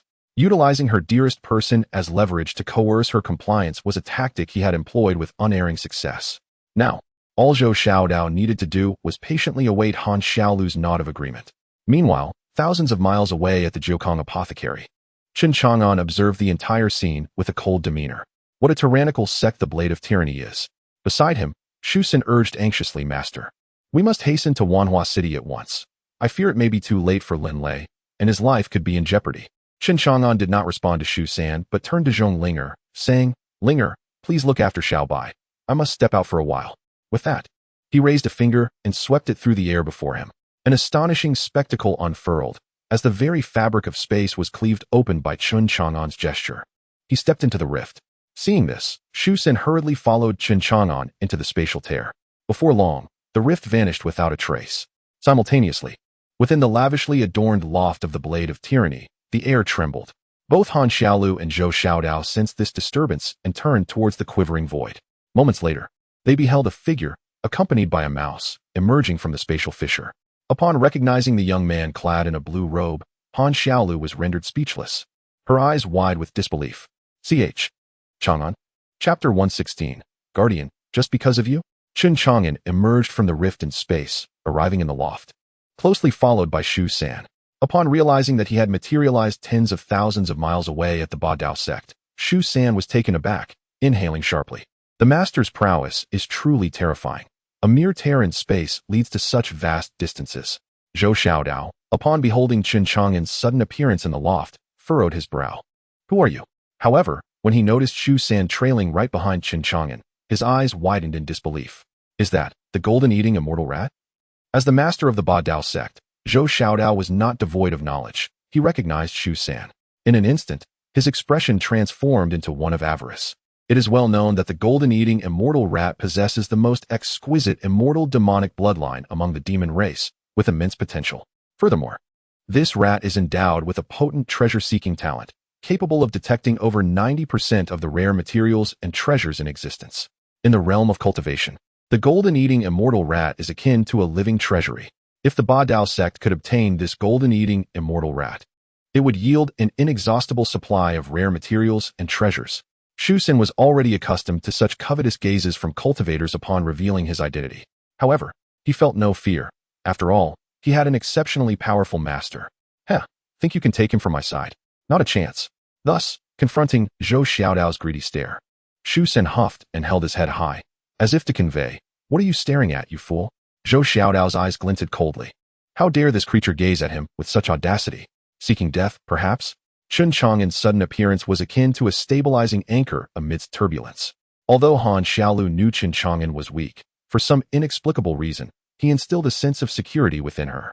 Han Xiaolu spoke, Chang'an, what brings you here?" Chen Chang'an smiled gently and replied, "I heard from Shu San that you were in trouble, so I rushed over. Is this fellow trying to coerce you?" Seeing Chen Chang'an ignore him and engage in conversation with Han Xiaolu was infuriating. Zhou Xiaodao's face turned ashen with rage. "You insolent brat, are you seeking death?" A murderous aura surged from him as he charged directly at Chen Chang'an. As the young master of the Ba Dao sect, Zhou Xiaodao was no fool. He was not weak himself, possessing the strength of the life spring realm, making him a formidable contender among the youth. Yet, before Chen Chang'an, such power was utterly insignificant. Chen Chang'an regarded him coldly. With just a glance, Zhou Xiaodao felt as if struck by lightning, engulfed in sheer terror. His complexion drained of color, as if a colossal hand had gripped his heart tightly, nearly suffocating him. In the next moment, with a sickening pop, Zhou Xiaodao's heart could no longer withstand Chen Chang'an's gaze and exploded. Zhou Xiaodao let out a cry of agony. His face contorted in suffering as he collapsed to the ground. "Young master, what has happened to you?" Suddenly, a middle-aged man clad in gray appeared before Zhou Xiaodao, urgently assisting him to his feet. This individual, possessing formidable strength, was revealed to be a minor true monarch. boasting the cultivation of the 10,000 laws realm. He served as Zhou Xiaodao's guardian, concealed in the shadows, entrusted with the duty of ensuring Zhou Xiaodao's safety. However, he was utterly unprepared for the sudden calamity that struck. Zhou Xiaodao's heart had been pierced, an event he could not forestall, filling him with profound anxiety. Should anything befall Zhou Xiaodao, how could he face the wrath of his mother? Zhou Xiaodao's expression contorted in agony as he clutched his chest with his right hand. His voice filled with desperation. "Uncle Li, kill him. Eliminate him." Uncle Li nodded, his gaze icy as he fixed it upon Chen Chang'an, uttering no further words, simply raising his hand to grasp. Instantly, a chilling and sharp sword aura surged forth from the surrounding environment. In the blink of an eye, this lethal sword aura coalesced into a menacing sword. The sword emanated an astonishing aura, which erupted forth, transforming into myriad ferocious beasts that roared in rage. It seemed that with a mere wave of Uncle Li's sword, thousands of malevolent spirits would spring forth from the blade, annihilating their adversary without mercy. In Uncle Li's eyes, Chen Chang'an was already a dead man. If blame were to be assigned, it would be for offending those he ought not to have crossed. Uncle Li swung his sword, and a crimson beam of light sliced through the air, morphing into a torrent of blood, hurtling towards Chen Chang'an. Unfazed, Chen Chang'an simply raised his hand, effortlessly extinguishing the crimson light. Uncle Li's expression shifted dramatically upon witnessing Chen Chang'an's ability to thwart his assault. Initially, he had dismissed Chen Chang'an as inconsequential, believing his strength to be mediocre at best. Yet now, the ease with which Chen Chang'an had countered the attack demonstrated that his prowess was far beyond what it appeared. Uncle Li's demeanor grew serious as he unleashed a powerful sword technique, an endless stream of sword energy flooding the entire loft, seemingly intent on obliterating all in its path. Han Xiaolu, pale as a ghost, was taken aback. During Uncle Li's earlier strike, concern for Chen Chang'an's safety gripped her heart. After all, she had learned from Brother Lei that her dear friend lacked formidable cultivation, reportedly unable to break through even the weakest realm of blood nourishing, possessing no talent for magical cultivation and opting instead for physical cultivation. Now, he had become a physical cultivator. However, having just embarked on this path, how could he possibly contend with Zhou Xiaodao's guardian? Uncle Li's casual strike could easily claim Chen Chang'an's life. Yet, to her astonishment, Chen Chang'an had effortlessly blocked Uncle Li's attack. This left Han Xiaolu in a state of bewilderment. When had Chen Chang'an become so incredibly powerful? He could withstand the onslaught of Zhou Xiaodao's guardian and appeared to do so with ease. As Uncle Li became more serious, the sword energy raged, sharp and unparalleled, poised to annihilate everything. Though not directed at Han Xiaolu, she felt a visceral sensation as if the sword energy was slicing her skin, instilling a sense of terror within her. She glanced anxiously at Chen Chang'an. Although he had previously withstood Uncle Li's strike, could he endure the powerful sword technique now unleashed before him? Chen Chang'an's demeanor was remarkably serene, betraying no hint of fear or apprehension towards the formidable Uncle Li. He exuded an air of calm composure. He took a step forward, as if an invisible barrier shielded him from the onslaught of sharp sword energies. Not only was he unscathed, but even the azure robe he wore remained untouched by a single scratch from the sword's might. This scene caused Uncle Li's pupils to contract sharply. In the next instant, Chen Chang'an advanced, appearing before Uncle Li in a heartbeat. Even though Uncle Li was a minor true monarch, he could not react in time. Chen Chang'an's right hand grasped Uncle Li's throat, and with a series of cracking sounds, he found himself suffocating, unable to draw a breath. In a state of utter terror, Uncle Li struggled to break free from Chen Chang'an's grip. Yet despite possessing the strength of the myriad laws, he could not escape. Instead, he felt an overwhelming and terrifying force emanating from Chen Chang'an, pinning him down with an unyielding grip. Uncle Li was filled with dread, while the nearby Zhou Xiaodao looked on in horror. Chen Chang'an gazed down at the trembling Uncle Li in his grasp and scoffed. "With your mere capabilities, do you truly believe you can kill me?" Chapter 117, The Linxian Sect and Wang Xian's Demon Pet. Uncle Li was still struggling with great effort, but all was in vain. With a firm grip, Chen Chang'an delivered a crisp crack, shattering Uncle Li's throat. Simultaneously, he unleashed his unparalleled prowess, directly obliterating Uncle Li's soul. In the blink of an eye, the small true monarch, who was under the protection of Zhou Xiaodao, became nothing more than a cold, lifeless corpse. Chen Chang'an casually discarded the body at Zhou Xiaodao's feet. Han Xiaolu stared wide-eyed at this scene, her understanding of reality completely upended. She could hardly fathom the extent of Chen Chang'an's power. What on earth was happening? Am I dreaming? Han Xiaolu murmured to herself. As for Zhou Xiaodao, He too was utterly astonished, staring blankly at Uncle Li's corpse, rendered speechless.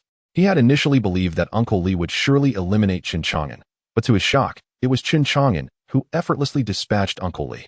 This seemingly youthful boy, barely in his teens, could he truly be a true monarch of the myriad laws? Zhou Xiaodao was at a loss. Chen Chang'an turned his gaze towards Zhou Xiaodao. This time, Zhou Xiaodao no longer dared to be arrogant. His expression paled instantly, and his voice trembled as he hastily spoke. I am the young master of the Blade sect. My mother is an elder of the Lincian sect. You cannot kill me. Though the Blade sect was formidable, regarded as a first-rate power in Hezhou, the Lincian sect was a different matter entirely. It was not merely a force of Hezhou, but one rooted in Shazhou. Boasting a profound heritage spanning thousands of years, with even rumors of celestial beings having graced its halls. The Lincian sect was among the most prominent powers in the grand cultivation world, far surpassing the Dairi dynasty of Hezhou. Naturally, Chen Chang'an had heard of the Lincian sect's illustrious reputation. He had not anticipated that Zhou Xiaodao was the son of one of its elders. Yet what of it? Regardless of Zhou Xiaodao's lineage, be it that of an elder's son or even the young master of the sect, if he provoked Chen Chang'an, he would find no escape from death. Chen Chang'an remained silent, merely raising a finger towards Zhou Xiaodao. In an instant, a surge of lethal energy shot forth from his fingertip, aimed to eliminate Zhou Xiaodao. However, at this critical juncture, a flash of purple light erupted from Zhou Xiaodao's neck. A purple lightning demon serpent surged forth from the jade pendant, exuding a terrifying aura that shielded Zhou Xiaodao. The serpent spoke with human-like clarity. Who dares to harm the son of my master? The might of this purple lightning demon serpent far surpassed that of Zhou Xiaodao's previous protector, possessing the cultivation of a true monarch. Upon its appearance, its formidable presence enveloped the entirety of the Blade sect, instilling awe among all disciples and elders within. Meanwhile, in a secluded chamber of the Blade sect, a robust and striking man abruptly awoke from his meditation, his expression one of shock. This is the protective demon pet left by Su Nr for Xiao-Do, the purple lightning demon serpent. It will only reveal itself in the face of life-threatening danger. How could my child possibly be in peril? He extended his consciousness and located Xiao-Do's presence, hastily making his way there. Shsn gazed at the purple lightning demon serpent. Possessing a celestial demon lineage, he could sense the bloodline rank of the serpent, which belonged to the true demon bloodline, albeit a level lower than his own. Nevertheless, even at this lower rank, the serpent's prowess was formidable. Remarkably, the purple lightning demon serpent had cultivated to the level of true monarch, far surpassing any adversaries previously encountered by Chang'an. Yet suddenly, the serpent emitted a pained roar, for Chang'an's finger strike had pierced through its body, instantly creating a wound in Xiao-Do's brow, leading to the obliteration of his soul. This villain, having committed such heinous acts, had undoubtedly harmed countless innocent women. Eliminating him was a service to the people. How could Chang'an let him go? The purple lightning demon serpent, unprepared for such a betrayal, found itself unable to protect Xiao-Do. With Xiao-Do's demise, the serpent trembled in terror. You actually killed the master's son. Do you have any idea who his mother is? Chang'an regarded the serpent coolly, stating, so what if I did? If his mother were here, I would not hesitate to kill her as well. You are doomed. After the initial shock, the serpent became enraged. It was tasked with protecting Xiao-Do, and now that he lay dead, it could not escape blame. Returning to El Nexi'n's sect would surely invite punishment. The only way to somewhat atone for its failure was to subdue the murderer before it. Chang'an looked at the purple lightning demon serpent and raised his hand to deliver a punch. Despite the serpent's cultivation as a true monarch, it could not withstand the blow. Its body was obliterated upon impact, blood and flesh splattering everywhere. Shsn leapt forth, seizing a piece of the serpent's flesh. After consuming it, Shsn felt a significant boost in its own cultivation. Eyeing the purple lightning demon serpent, it drooled at the prospect. If I could devour this serpent, I might attain the level of divine transformation. The serpent, initially intent on avenging its master's son by exterminating Chang'an, was taken aback when a single punch nearly claimed its life. It had thought to dominate this territory as a true monarch for an Hzhu. The cultivation realm was relatively modest, with limited resources among the 26 states in the grand cultivation world. Yet, the first individual it encountered was so ferocious and powerful. One punch had nearly obliterated most of its body. Could he possibly be an unparalleled true monarch? No wonder he was so arrogant. However, the purple lightning demon serpent was not without its own defenses. In the blink of an eye, its battered body began to regenerate, returning to its former state. The purple lightning demon serpent declared, "You may boast of your strength, yet you remain oblivious to the formidable opponent you have provoked. In the presence of the Linxian sect and before my master, your prowess is utterly insignificant. Your demise is inevitable. Just wait." However, to everyone's surprise, the violet lightning serpent, after uttering its threats, chose not to confront Chen Chang'an. Instead, it transformed into a streak of purple light and fled into the distance. "Having come this far, why do you choose to escape?" Chen Chang'an inquired calmly. With a mere gesture, a colossal hand materialized, eclipsing the sky as it reached out towards the fleeing serpent. The violet lightning serpent was filled with dread. "Release me," it cried out, only to be drawn back before Chen Chang'an in the next instant. Trembling uncontrollably, the serpent cursed under its breath. "What have I done to deserve such a powerful adversary? I am no match for him. If only my master were here. This insolent fool would not dare act so arrogantly." Meanwhile, upon witnessing Chen Chang'an's successful retrieval of the serpent, Mouse 3 was filled with excitement.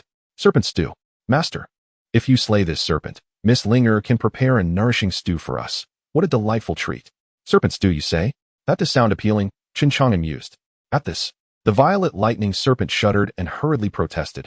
"I am the pet of Elder Wang Xian of the Linxian sect. You cannot consume me." Chapter 118. Shinner. Avenge my son and me. Chen Chang'an spoke calmly, dismissing Elder Wang Xian of the Linxian sect, who was in the jaws of the purple lightning serpent. Without a second thought, the serpent, witnessing the icy coldness in Chen Chang'an's eyes and the palpable aura of death surrounding him, trembled internally, beginning to plead for mercy. "Esteemed young master, amidst the vastness of mountains and rivers, could you spare my life?" Beside them, Shusen scoffed derisively. "You insolent serpent. Weren't you quite arrogant just moments ago, threatening my master with your own? Now you wish to backtrack? Go on, continue your bravado, and let us see if my master will spare you." Only then did the purple lightning serpent notice Shu San, its serpent eyes gleaming with interest. It quickly flicked its tongue, exclaiming, "You little mouse possess the bloodline of immortals and demons. Should I consume you, my true demonic bloodline may very well be enhanced." Chen Chang'an swiftly delivered a resounding slap to the serpent. "Do try it if you dare." The serpent, now dazed by the blow, chuckled awkwardly. "I was merely jesting. Esteemed young master, I beg for your forgiveness." At that moment, a radiant beam of light streaked from afar. A burly man appeared, spotting the lifeless body of Zhou Xiaodao.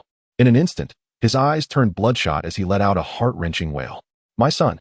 The purple lightning serpent, seeing the muscular figure, quickly urged, "Zhou Long, this fiend has slain your young master.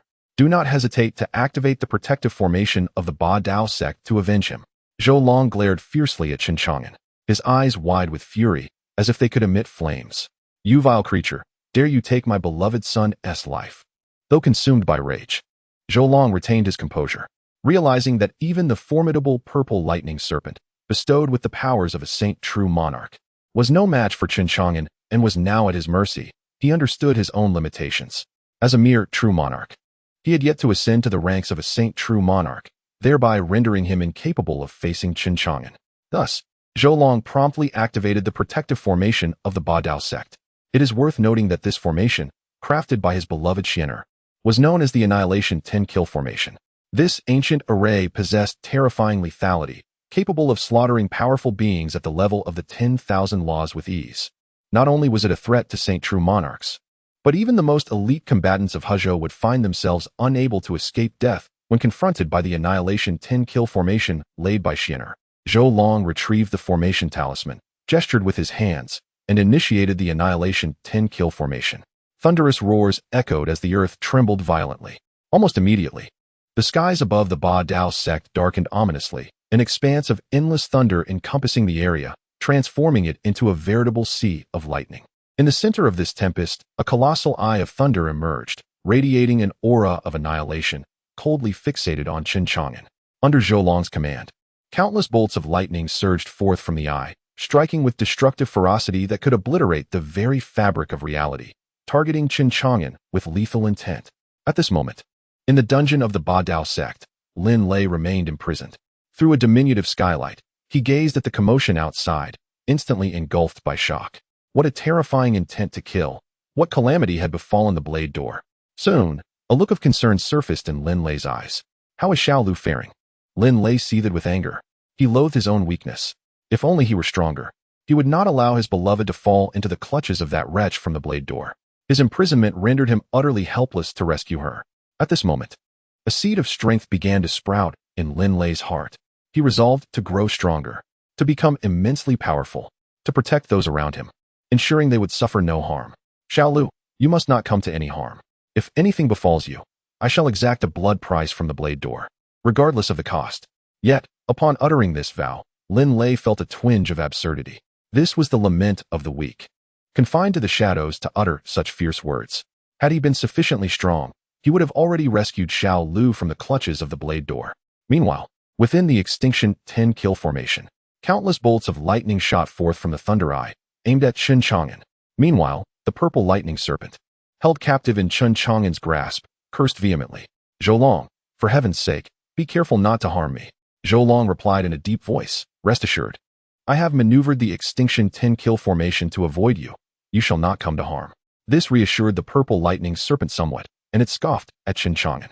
Kid, you are doomed. No matter how strong you are, you cannot withstand this ancient formation laid by my master. Chen Chang'an, however, merely chuckled coldly. I know I can endure this. What I do not know is whether you can withstand it. This instilled terror in the serpent's countenance. No, no, grandfather. The terrifying bolts of lightning crashed heavily upon the purple lightning serpent. It let out a harrowing scream as its flesh was torn and charred, smoke rising from its scorched body. Mao Xin exclaimed, Master, do you smell that delectable aroma of roasted meat? Han Xiaolu swallowed hard, nodding in agreement. It does indeed smell enticing. Chen Chang'an regarded the purple lightning serpent, now on the verge of death from the onslaught of the extinction 10-kill formation. Roasted serpent meat does sound quite appetizing. With that, he tossed the half-dead purple lightning serpent to Mao San. Consider it a gift. Mao San was overjoyed. Thank you, master. He promptly bit into it and squatted to savor the feast with great delight. The purple lightning serpent wished to weep. How could a dignified saint sovereign of the myriad laws, renowned throughout his life, be reduced to being devoured by this insignificant little mouse? It was utterly unacceptable. As for Zhoulong, his expression was exceedingly grim. He had not anticipated that the extinction 10-kill formation he had just activated would fail to eliminate Chen Chang'an, but instead severely injure the purple lightning serpent. Die. You must die. Zhoulong once again maneuvered the extinction 10-kill formation to attack Chen Chang'an. Yet, Chen Chang'an merely snorted coldly, raising his hand to deliver a punch. An unremarkable punch erupted with an unfathomable power, shattering the extinction 10-kill formation in an instant. Zhoulong was utterly astonished. How could this be possible? This was an ancient formation laid down by Xin Yuan. How could it be so easily breached by you? The extinction 10-kill formation was Zhoulong's trump card. With the formation now destroyed, he could hardly contend with Chen Chang'an and thus abandoned any thoughts of revenge. Turning to flee instead, Chen Chang'an remarked coolly, Flee? Do you think you can escape? With that, he raised his hand and delivered yet another punch. This punch, still seemingly ordinary, struck Zhoulong in a fleeting moment. Zhoulong let out a wretched scream as his physical body was instantly obliterated, exploding into a rain of blood. Above the Badeo sect, the echoes of Zhoulong's dying words resonated. Xin Yuan, you must avenge my son and me. Chapter 119. The confrontation unfolds. Lin Lei is astounded. Mao Xin devoured the purple lightning serpent, his cheeks puffed out impressively. Master, who is that Xianer? He inquired. This old fellow seeks vengeance for us. Could she be formidable? Chen Chang'an replied, How would I know? Xianer is an elder of the Linxian sect. Her strength should not be underestimated. Master, are you not afraid? Chen Chang'an responded with a hint of indifference. Why should I fear? If she dares to come for revenge, I shall simply strike her down. Ha ha ha. The master is truly magnificent, invincible across the realm. In stark contrast, Han Xiaolu appeared rather dazed. She could hardly fathom Chen Chang'an's immense power. From the initial protector, Zhou Xiaodao, to the purple lightning serpent, and even the master of the blade sect, Zhoulong, along with the ancient formation they had set up, all were obliterated by him. The display of such prowess left her utterly astonished. Staring at Chen Chang'an, she stammered, Chang'an, how are you so formidable? Am I dreaming? Chen Chang'an chuckled softly. This is no dream, it is reality. Concern etched on her face, Han Xiaolu asked, Chang'an, Zhou Xiaodao seems to have significant influence. Are we truly safe? Chen Chang'an nodded reassuringly. Fear not. Even if the heavens were to collapse, I would bear the weight for you. Let us go. I shall take you to find Lei Zi. With that, Chen Chang'an confidently led Han Xiaolu and Mao San toward the dungeon of the Blade Sect. Inside the Blade sect, the elders and disciples, upon seeing Chen Chang'an, Han Xiaolu, and Mouse San with the purple lightning serpent, dared not obstruct their path. After all, even the sect leader had met a grim fate at Chen Chang'an's hands. To confront him would be courting death. Before long, Chen Chang'an arrived at the dungeon and opened the door, revealing Lin Lei, who was silently vowing to grow stronger to protect those dear to him. Upon seeing Chen Chang'an accompanied by Han Xiaolu and Mouse San, he was momentarily taken aback, his eyes wide in surprise. Throughout the journey, Mouse San had completely swallowed the purple lightning serpent, yet it remained unrefined. Addressing the bewildered Lin Lei, Mouse San grinned. "Hey, big brother, are you happy to see us?" Excited? Lin Lei could only respond with silence. Upon seeing Lin Lei unharmed, Han Xiaolu's eyes brimmed with tears, unable to contain her emotions. "Let go," she exclaimed, rushing into Lin Lei's embrace. "It's such a relief to see you safe." Feeling the warmth of Han Xiaolu and the dampness of her tears on his chest, Lin Lei finally regained his composure. "Xiaolu, what is going on? Wasn't the young master of the Blade sect supposed to have taken you? And Chang'an, how did you arrive? That despicable cur did not harm you, did he?" Han Xiaolu gently shook her head. "Thanks to Chang'an's timely arrival, I was saved. Zhou Xiaodao has already perished at his hands." "What? I couldn't quite catch that. Did you say Zhou Xiaodao met his demise at the hands of Chen Chang'an?" Lin Lei was taken aback. It is well known that Zhou Xiaodao's prowess was formidable. Even he was not a match for him.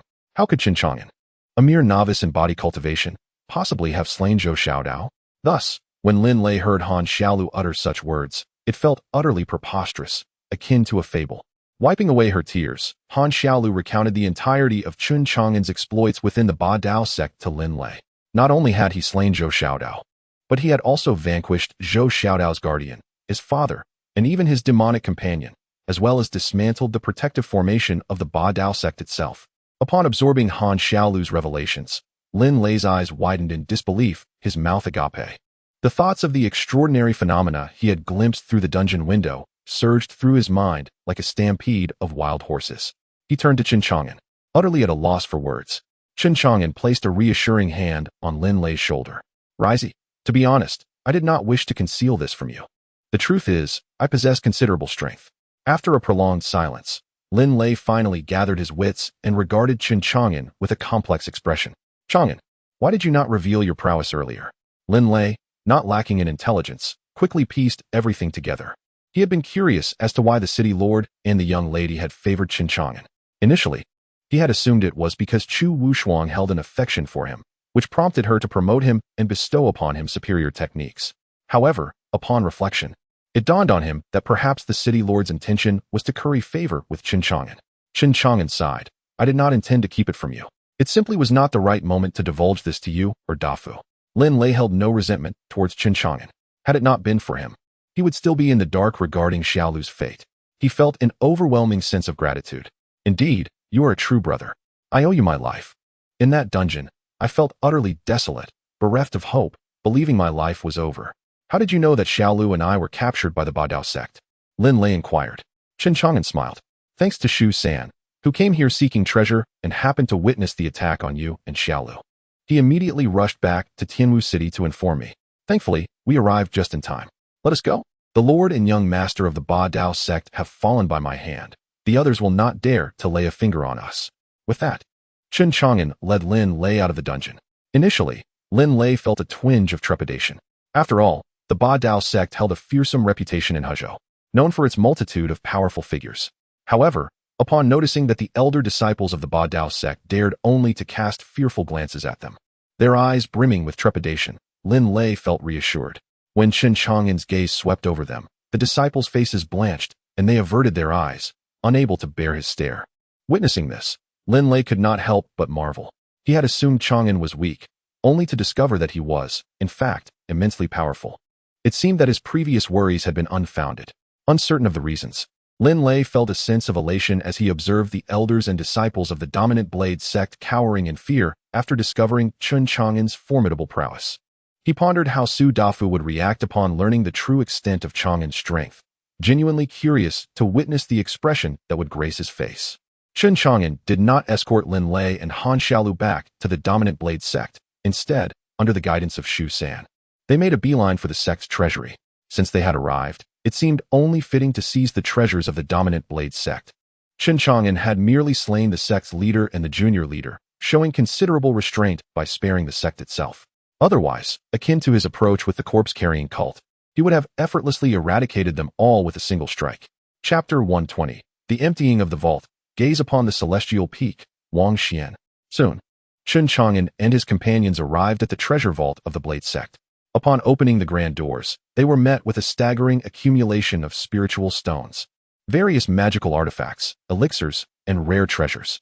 Lin Lei and Han Xiaolu had never beheld such a trove, their eyes wide with astonishment. Is this truly the vault of a great power? So many spiritual stones, so many magical artifacts. Chen Chang'an tossed a few storage rings to Lin Lei and Han Xiaolu.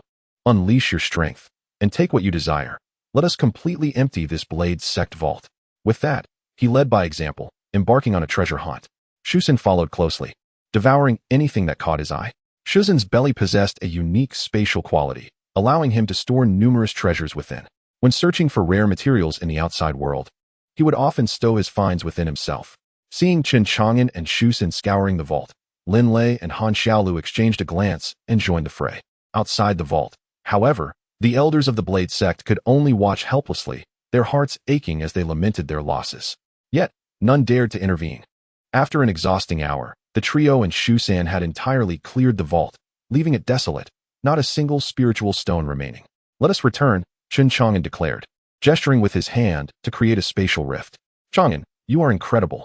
You merely waved your finger, and you tore open the very fabric of space.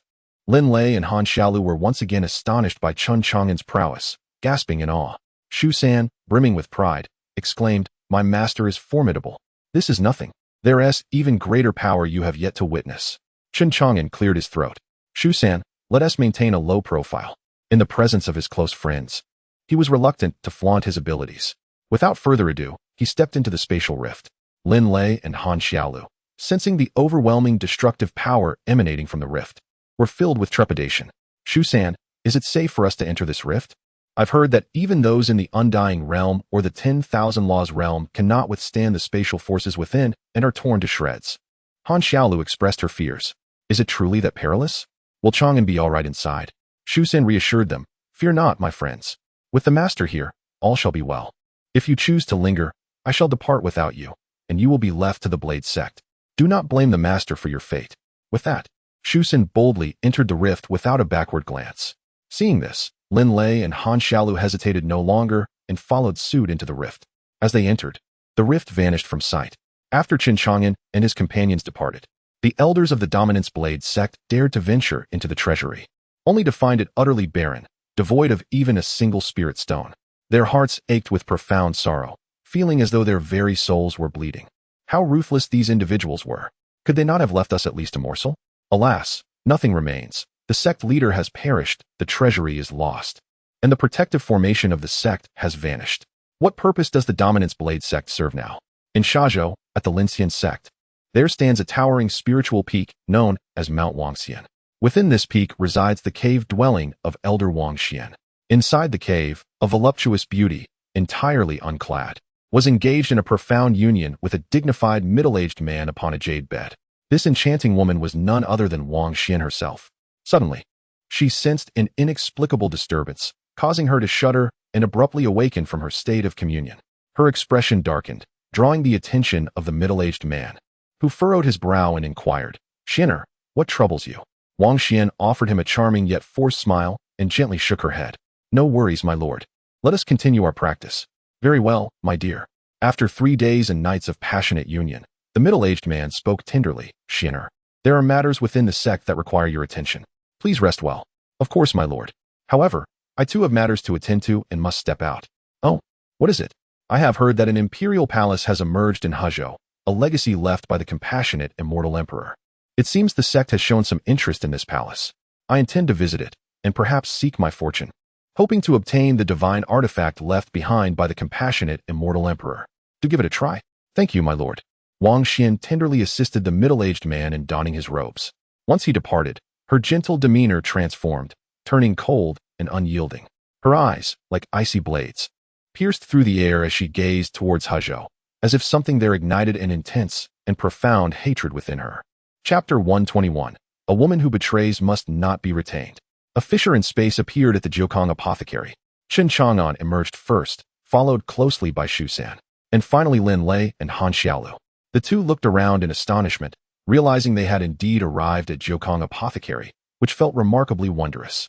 In the blink of an eye, we have returned to Jiukong apothecary, Lin Lei remarked. Chang'an, what kind of divine ability are you employing? It is truly remarkable.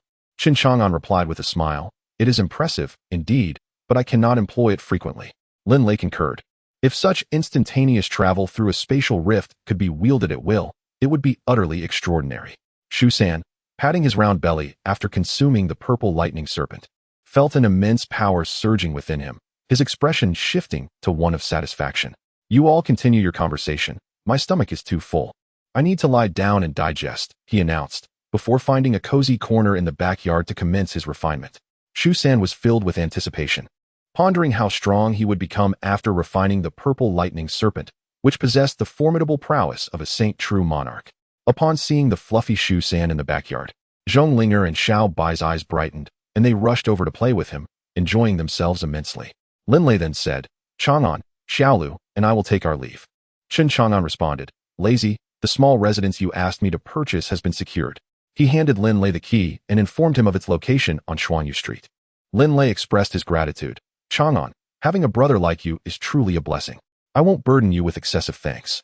He pointed to his heart, indicating that he would forever remember Chen Chang'an's deeds. Aware that he could not repay Chen Chang'an at present, Lin Lei firmly believed he would one day be able to do so.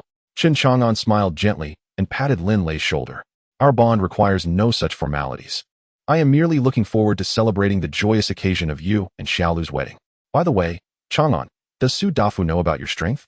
Chen Chang'an shook his head. I haven't informed him yet. That can wait. Lin Lei laughed. I can't wait to see you flaunt your prowess before that chubby fellow. He used to mock you as a good-for-nothing. I wonder what expression he will wear when faced with your true strength. Chen Chang'an mused, unable to suppress a smile. Given Su Dafu's shameless nature, if he were to discover Chen Chang'an's might, he would likely cling to him, crying out for his father. Han Xiaolu stifled a giggle at the thought. If he finds out, it will certainly be amusing. After a brief exchange, Lin Lei and Han Xiaolu took their leave. The soon-to-be married couple had many matters to attend to. Once they departed, Chen Chang'an murmured, I wonder how Su Dafu is faring in the imperial palace. He activated his divine sight, gazing towards the imperial palace. In the 5th level of the imperial palace, Chen Chang'an encountered Su Dafu. The rotund figure appeared to be in good health, currently accompanying his granduncle Su Yuanba as they scavenged for abyssal stones. Much to Chen's astonishment, Su Dafu had made remarkable progress in his cultivation during their brief separation, nearing a breakthrough into the life-will realm and approaching the destiny realm. Chen speculated that Su's rapid advancement was likely linked to the abyssal stones. Observing Su bustling about in the imperial palace, Chen chose to disregard him, for after all, Su was hardly a striking figure. Chen then turned his attention towards the Jinyuan alliance, a coalition hastily formed by the major factions of Hezhou. The alliance had boldly advanced within the imperial palace, nearly claiming the 4th level. All around, cultivators and abyssal entities engaged in fierce combat.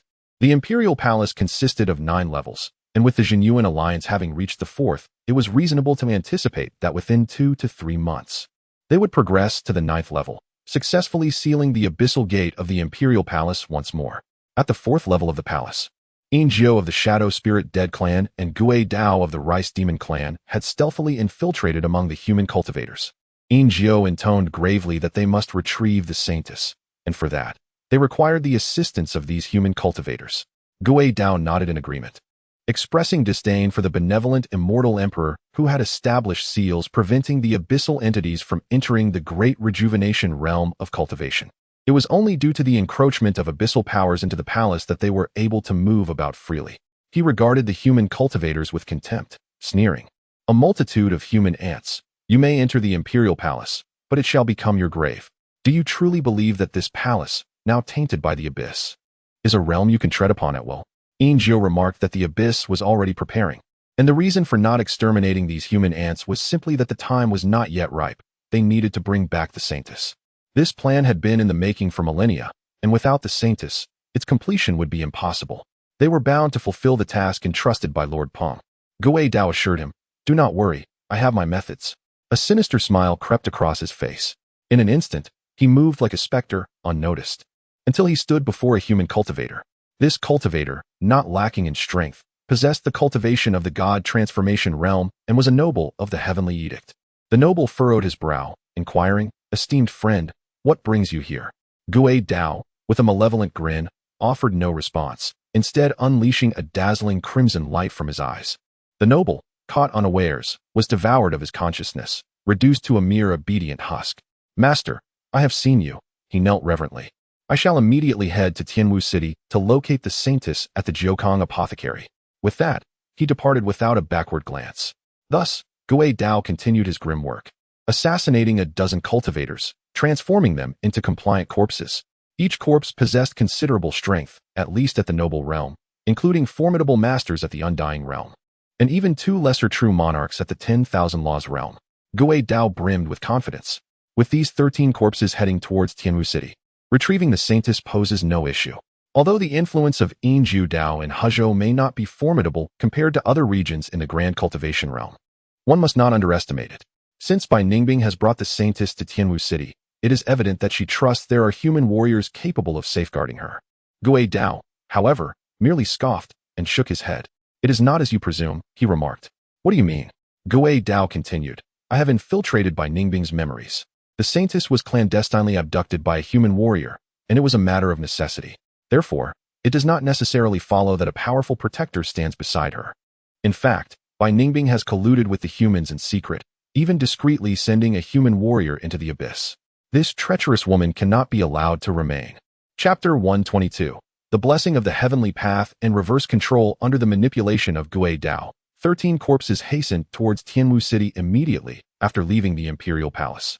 Along the way, Gui Dao, through the gaze of these corpses, encountered the human populace of Hezhou, comprising women, children, the elderly, and men. Particularly, the sight of children and women made Gui Dao salivate. He found the flesh of women most delectable and that of children exquisitely tender. Injio, standing nearby, nodded in agreement, remarking that while the innate talents of the human race may not rank among the top in all the clans, they uniquely enjoy the blessings of the heavenly path, receiving the edicts of heaven and earth.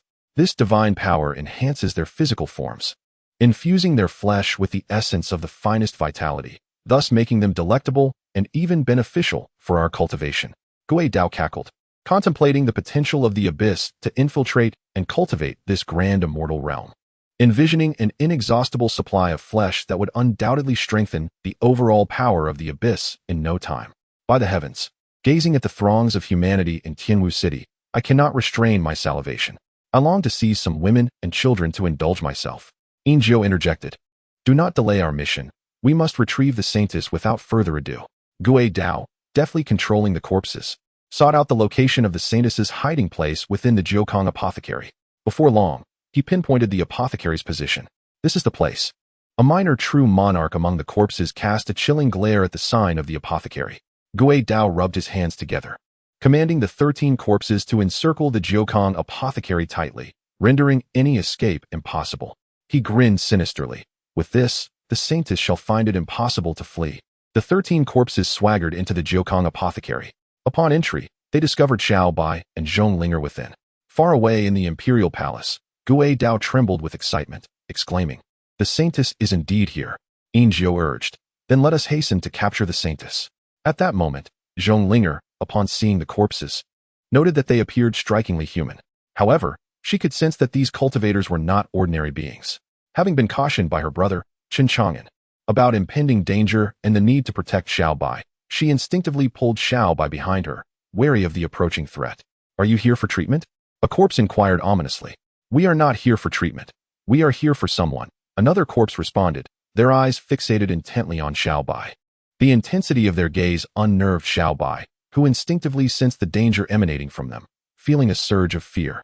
Yet, Zhong Linger remained undaunted, retorting coldly, "The Jiukong apothecary is a place for healing and dispensing medicine. If you seek someone, it seems you have come to the wrong place."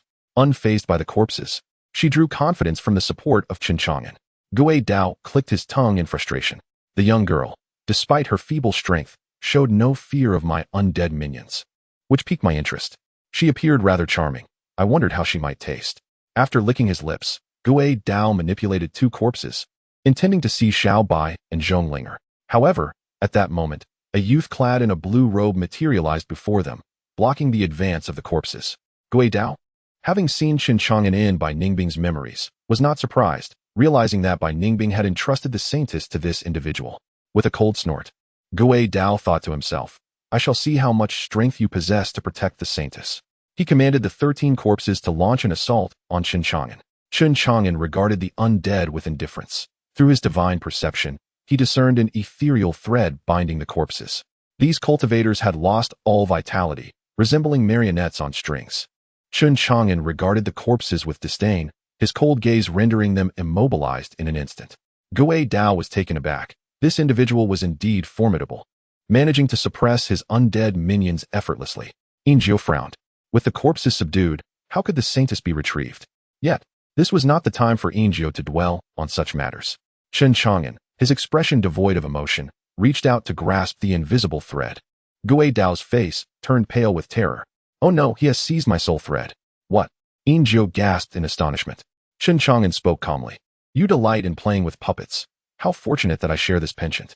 With that, he manipulated the soul thread, exerting control over Gui Dao, who was far away in the imperial palace. At that moment, Gui Dao erupted with a terrifying killing intent. Under Chen Chang'an's influence, he unleashed an uncontrollable attack on Injiu. Caught off guard, Injiu was struck by Gui Dao's fist, feeling as though his internal organs were about to shatter. His blood surging violently. With wide eyes, Injiu shouted, Gui Dao, are you out of your mind? Gui Dao wore a grimace that was more pitiful than sorrowful as he charged at Injiu. This isn't my fault. That guy is controlling me through the soul thread. I have no choice. I've become his puppet. Please, do not harm me. As he spoke, Injiu unleashed a ruthless and cunning counterattack. Unable to retaliate without risking harm to himself, he found it exceedingly difficult to cope with the situation. Chen Chang'an remained impassive, continuing to manipulate the soul thread. In this moment, he had not only seized control of Gui Dao's physical form, but also his very consciousness. Gui Dao's expression turned blank, his usual demeanor completely altered. Witnessing this turn of events, Injiu felt a weight settle in his heart. Who was this individual? Given that Gui Dao excelled in soul control, how had he managed to turn the tables and seize control of Gui Dao himself? At that moment, Gui Dao launched another assault. He was elusive as a shadow, suddenly appearing behind Injiu, employing an unknown arcane skill, his murderous intent boundless, aiming to take Injiu's life with a single strike. Injiu swiftly retaliated, raising his hand to summon a flying sword. The sword, akin to a python, erupted with a dazzling brilliance, racing towards Gui Dao with all his might, sparing no effort. The two engaged in a fierce battle within the imperial palace, clashing fiercely for what felt like an eternity. After a brief moment, Injiu severed Gui Dao's head with a single strike, releasing a torrent of blazing ghostly flames that instantly reduced Gui Dao's head and body to ashes. Staring at Gui Dao's lifeless form, Injiu's expression darkened, leaving him speechless for a long time. He could not comprehend how events had spiraled into such chaos. It was Gui Dao who manipulated the corpses to capture the saintess, yet he found himself ensnared, ultimately ending Gui Dao's life with his own hands. Now, how could he possibly retrieve the saintess? Chapter 123, Trading Cooperation, Scheming with a Tiger. After the demise of Gui Dao, Injiu's expression fluctuated wildly. It appeared that the guardians surrounding the saintess were formidable, having even ensnared Gui Dao. Injiu sensed that this mission was exceedingly challenging. However, this task was entrusted to him by Lord Peng. Regardless of its difficulty, he had to face it head-on. With a sigh, Injiu lamented his inability to leave the imperial palace. Despite possessing extraordinary abilities, he found them utterly stifled within these confines. How infuriating. Nevertheless, a thought soon struck him. He sought out Su Teng, who was currently flaunting his prowess within the imperial palace under the banner of the Daylight Dynasty. Su Teng, leading a multitude of elite warriors from the dynasty, with the protection of Elder Jiang by his side, commanded respect in the palace. They had driven the abyssal creatures into retreat, securing a substantial amount of abyssal stones, and basking in their triumph, brimming with confidence. In his eyes, it was only a matter of time before they breached the 9th level of the palace and obtained the benevolent sovereign's imperial legacy, soaring to greatness in one fell swoop. However, despite leading numerous elite warriors, Su Teng encountered significant obstacles upon reaching the 6th level of the imperial palace. The terrain was intricate, and the abyssal creatures concealed within were exceptionally powerful, resulting in considerable losses among his ranks. Damn it! Why is this palace so convoluted? This is merely the 6th level, and I've already lost a third of the elite warriors I brought. If we attempt to push into the 7th level alone, the dangers we face will be even greater. Su Teng's face darkened. Beside him, the elder in purple robes nodded and spoke. Your Highness, given the current circumstances, it may not be prudent to continue our advance. The further we delve, the more pronounced the abyssal corruption becomes, enhancing the strength of the creatures here. It would be wiser to proceed alongside the Jinyuan alliance, advancing step by step. Although this method may be slower, it will ensure our safety and minimize our losses. Su Teng replied, Elder Jiang, while that is true, we are currently racing to seize the initiative. Thus, taking some risks is justifiable. If we wait for the Jinyuan alliance to reach the 9th level, what chance do you think we will have to secure the sovereign's legacy? Elder Jiang sighed. You have a point. Su Teng's eyes gleamed with cold determination. Recently, I have dispatched individuals to gather intelligence on that traitor. It seems he has also been pushing deeper into the Imperial Palace. Although we have yet to cross paths, he is likely closer to the core than I am. I cannot allow a traitor to claim the Imperial legacy. Su Teng's murderous intent surged. The annihilation of his important external self was a profound disgrace to him. He would not let Su Dafu escape unscathed. Su Teng commanded in a low voice. If lives must be lost, so be it. If we can obtain the Imperial legacy, the sacrifice of countless souls is inconsequential. Immediately send word to the dynasty, urging them to dispatch reinforcements. I refuse to believe that this mere palace, with its insufferable abyssal creatures, can truly hinder my progress. Just then, a peculiar voice unexpectedly rang out. This tiny palace cannot indeed obstruct you, the prince of the dynasty. Advancing deeper is but a trivial matter for you. Su Teng's gaze sharpened. Who goes there? Old Jiang, with a gaze profound, calculated with a flick of his fingers, and said coldly, It is indeed remarkable that the members of the Yinling dead clan dare to seek us out. As he spoke, his eyes fixed upon the southwestern corner where a figure gradually materialized. It was none other than Yinjiao. Su Teng regarded Yinjiao, inquiring, What brings you here? Yinjiao replied, I wish to engage in a transaction with you. A transaction? Su Teng frowned. I can assist you in acquiring the imperial legacy left by the compassionate immortal emperor. Su Teng narrowed his eyes, pondering. The imperial palace has become the territory of your abyssal race. If you help us obtain the compassionate immortal emperor's legacy, what is it that you desire in return? Yinjiao smiled slightly. Help me retrieve a young girl from Tianwu City. If you can bring her back, I shall assist you in reaching the 9th tier to obtain the legacy of the compassionate immortal emperor. What say you?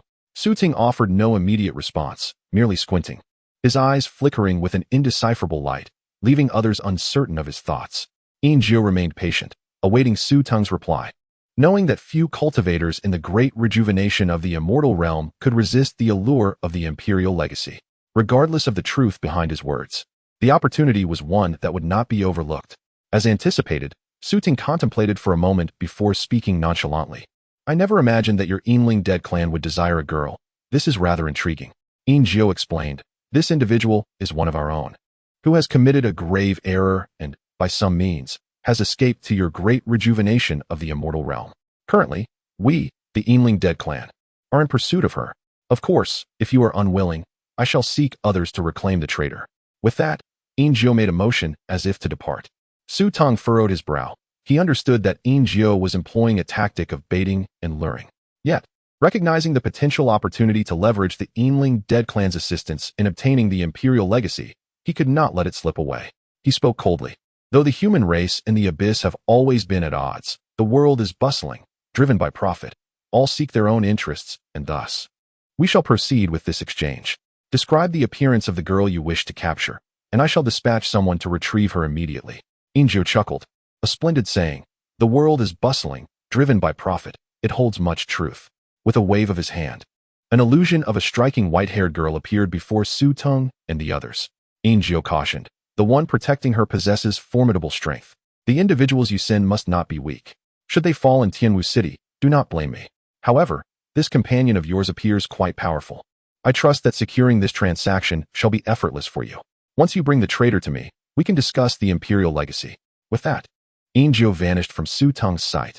Su Teng snorted coldly. This fellow surely harbors ill intentions, enticing me with the imperial legacy.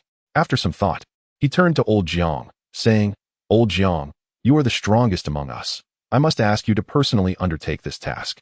Elder Jiang remarked, Your Highness, if you truly intend to collaborate with the Yin Spirit Dead clan, you must be wary. Their intentions are treacherous. and this alliance is akin to seeking the skin of a tiger. Su Ting may assert that the young lady is a traitor, yet I perceive her to be far more complex than he suggests. She seems to hold significant value in relation to the In Spirit Dead clan. Otherwise, why would she seek me out? Once we capture her, we may be able to leverage this opportunity to threaten the In Spirit Dead clan. Regardless of whether we attain the imperial lineage's inheritance, as long as we refrain from surrendering her, I am confident we can extract considerable benefits from the In Spirit Dead clan. Your wisdom is unparalleled, Your Highness. Without hesitation, Elder Zhang promptly set forth towards Tianwu City. Chapter 124. The Corpse of the 13 True Lords. A disturbance at Jiukong apothecary Chen Chang'an, utilizing his soul thread, exerted control over the ghostly rice and engaged in a fierce battle with Ingio, compelling Ingio to slay the ghostly rice. With the demise of the ghostly rice, the soul thread was severed, rendering the corpses within the apothecary devoid of any mobility. Nearby, Zhonglinger and Xiaobai expressed their curiosity. Brother, why aren't these people moving? Chen Chang'an replied. They were already deceased. They were merely manipulated by malevolent forces to capture Xiaobai. Observing the 13 corpses, which included nobles, sect leaders, and even minor true lords, it became evident that the ghostly rice possessed a certain degree of prowess to have slain so many formidable human beings. Yet, it was unfortunate for them that they crossed paths with him. Rather than obliterating these 13 corpses, Chen Chang'an deemed such an act wasteful. Instead, he infused his unparalleled cultivation into them, facilitating a qualitative leap in their strength, enabling them to shine even in death. After undergoing the baptism of Chen Chang'an's invincible prowess, each of these 13 corpses could now unleash the power of a true lord, effectively granting him the might of 13 death warriors. This was indeed a formidable prospect. For any sect of cultivators, the idea of wielding 13 true Lord Death Warriors would be utterly unattainable. Strategically positioning these 13 true Lord Death Warriors in the shadows of Jiukong Apothecary surpassed any formation's efficacy, especially in his absence. Who would dare to trespass upon Jiukong Apothecary then? At that moment, Xiaobai spoke up. Brother, why did they seek to capture me? Chen Chang'an shook his head. I am uncertain, but they undoubtedly wish to obtain something from you. Xiaobai mused. Brother, I seem to recall something. Chen Chang'an was taken aback. Could it be that the methods employed by Granny Rong are beginning to wane? He inquired, what do you remember? Xiaobai gently shook her head. My memories remain somewhat hazy. The place where I once lived was shrouded in darkness and blood, starkly contrasting with my current surroundings. My mother. You remember your mother? Yes, but I cannot recall her visage. Xiaobai sighed. Chen Chang'an smiled gently. Your mother is named Bai Ningbing, and your nickname is Xiaobai, while your given name is Bai Ji. Perhaps this will help jog your memory. Chen Chang'an did not mind Xiaobai regaining her memories. After all, Bai Ningbing had entrusted her care to him. It would be less than ideal for her to remain amnesiac indefinitely. Bai Ningbing, Bai Ji, Xiaobai murmured, her delicate brows furrowing as if she were on the verge of a revelation. Chen Chang'an affectionately patted Xiaobai's head. There is no need to rush. The memories will return in due course. Shortly thereafter, Chen Chang'an's thoughts stirred as he reached out to the soul-controlling herb within his consciousness, intending to contact Bai Ningbing and inquire about certain matters. However, he received no response, leaving him perplexed. The lack of communication raised concerns. Had something transpired on her end? Just then, the voice of Bai Ningbing echoed in Chen Chang'an's mind. What do you want from me? He inquired. I was worried that something had happened to you, Bai Ningbing replied solemnly. Currently, the Yinling Dead clan has dispatched numerous agents to hunt me down, and the formidable enemies they sent make it quite challenging to cope.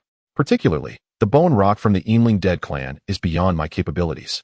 I can only hide and evade, uncertain of how long I can continue this way. How is Bai Ji faring with you? Chen Chang'an responded. She is well, but the amnesia technique set by Granny Rong is gradually losing its effect. She suddenly recalled events from her past, and it is likely that her memories will fully resurface soon. Upon hearing this, Bai Ningbing, concealed in a distant corner of the imperial palace, furrowed her brow. This does not bode well. What do you mean by that? She asked. Granny Rong warned me when she ventured into the abyss that if my daughter's memories returned, it would signify the failure of the seal she placed, indicating she must be encountering troubles. Chen Chang'an frowned. Are you aware of Granny Rong's predicament? Bai Ningbing replied. She went to the imperial palace. How could I know what transpires there? However, I can inquire on your behalf. Good. Inform me immediately if you learn anything about her. Following this, Chen Chang'an shared with Bai Ningbing the news regarding the corpses attempting to capture Xiao Bai at the Jiukong medicine shop. Bai Ningbing's anxiety surged upon hearing this. How is Bai Ji now? She is unharmed, Bai Ningbing said gravely. This must be the work of the ghost rice wielding the corpse control technique. Ghost rice hails from the rice people, adept in various arcane arts, capable of stealthily infiltrating one's consciousness and memories. You must exercise utmost caution and never be negligent. Chen Chang'an reassured her, "It is fine. He is already dead."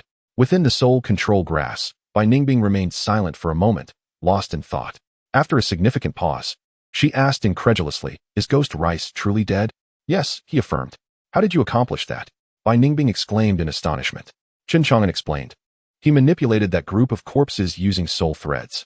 I turned the tables, seized the soul thread, and compelled Ghost Rice to turn against his companions. Left with no choice, they killed him." After absorbing Chen Chang'an's account, Bai Ningbing's exquisite visage displayed a myriad of emotions, culminating in admiration. "No wonder that Granny entrusted my daughter to you. I had not anticipated your formidable prowess. It is usually the rice people who control others, yet here you are, commanding those of the rice people." Bai Ningbing continued, "Young master, your strength is remarkable. I feel reassured leaving Bai Ji in your care.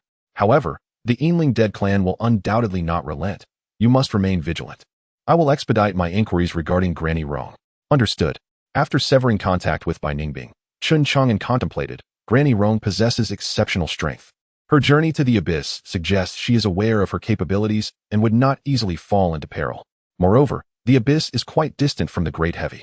If Granny Rong were indeed in trouble, it would be quite a challenge for Chen Chang'an to rescue her.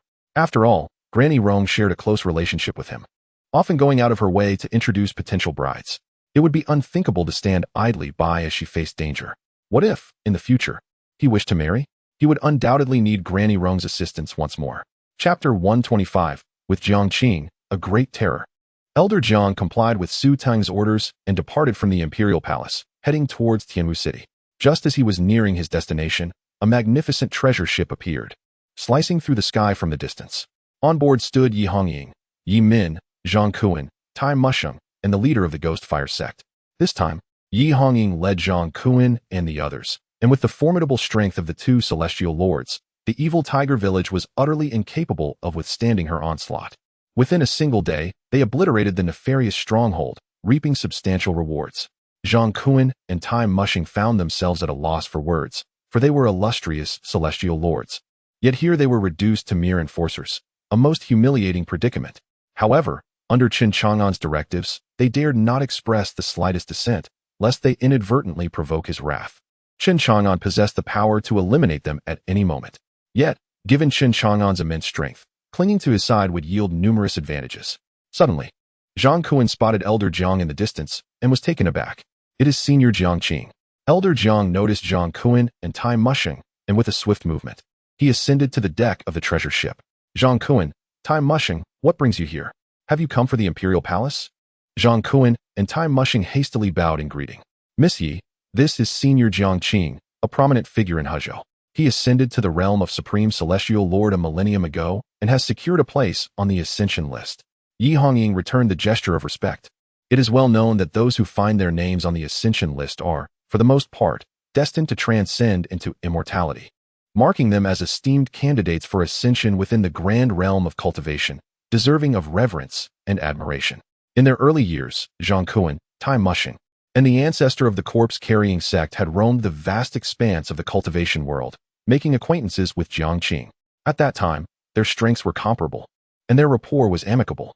However, Jiang Qing's extraordinary talent led him to meteoric progress, swiftly advancing to the realm of Supreme Celestial Lord, far surpassing Zhang Kuan, Tai Musheng, and even the late ancestor of the corpse-carrying sect. Zhang Kuan explained, "We are here under our master's orders to ensure Miss Ye's safety and have just eradicated a vile mountain stronghold. We are now returning to Tianwu City."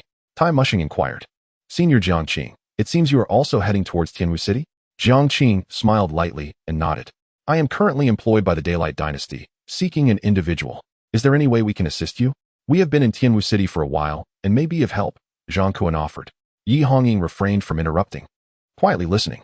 Curiosity stirred within her as she observed the profound respect Zhang Kuan and Tai Musheng displayed towards Jiang Qing. She wondered whether Jiang Qing's strength could rival that of her master. Nevertheless, in her heart, she held Chen Chang'an's power in the highest regard, firmly believing he surpassed Jiang Qing. With this thought, Yi Hongying's respect for Jiang Qing inevitably waned. After all, she was in the service of her master. and her reverence was reserved entirely for him. And so, the narrative continued. Jiang Qing informed the two that he was headed to a pharmacy in search of someone. As fate would have it, that very pharmacy belonged to Chen Chang'an, the proprietor, who was also the master of Zhang Kuan and Tai Mushing.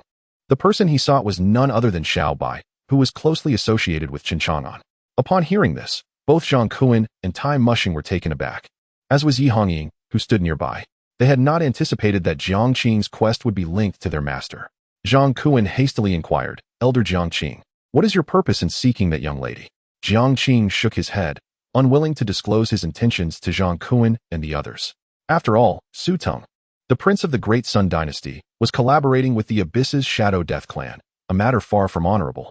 Moreover, this issue pertained to Su Teng's ambition to seize the imperial heritage of the compassionate immortal emperor, making it even less likely that he would share this with Zhang Kuan and his companions. At that moment, Tai Mushing spoke up. "Elder Jiang Qing, I have a matter that I am uncertain whether to voice." Jiang Qing responded, "What is it you wish to convey?" Tai Mushing continued, "Upon hearing your words, both of us were quite astonished.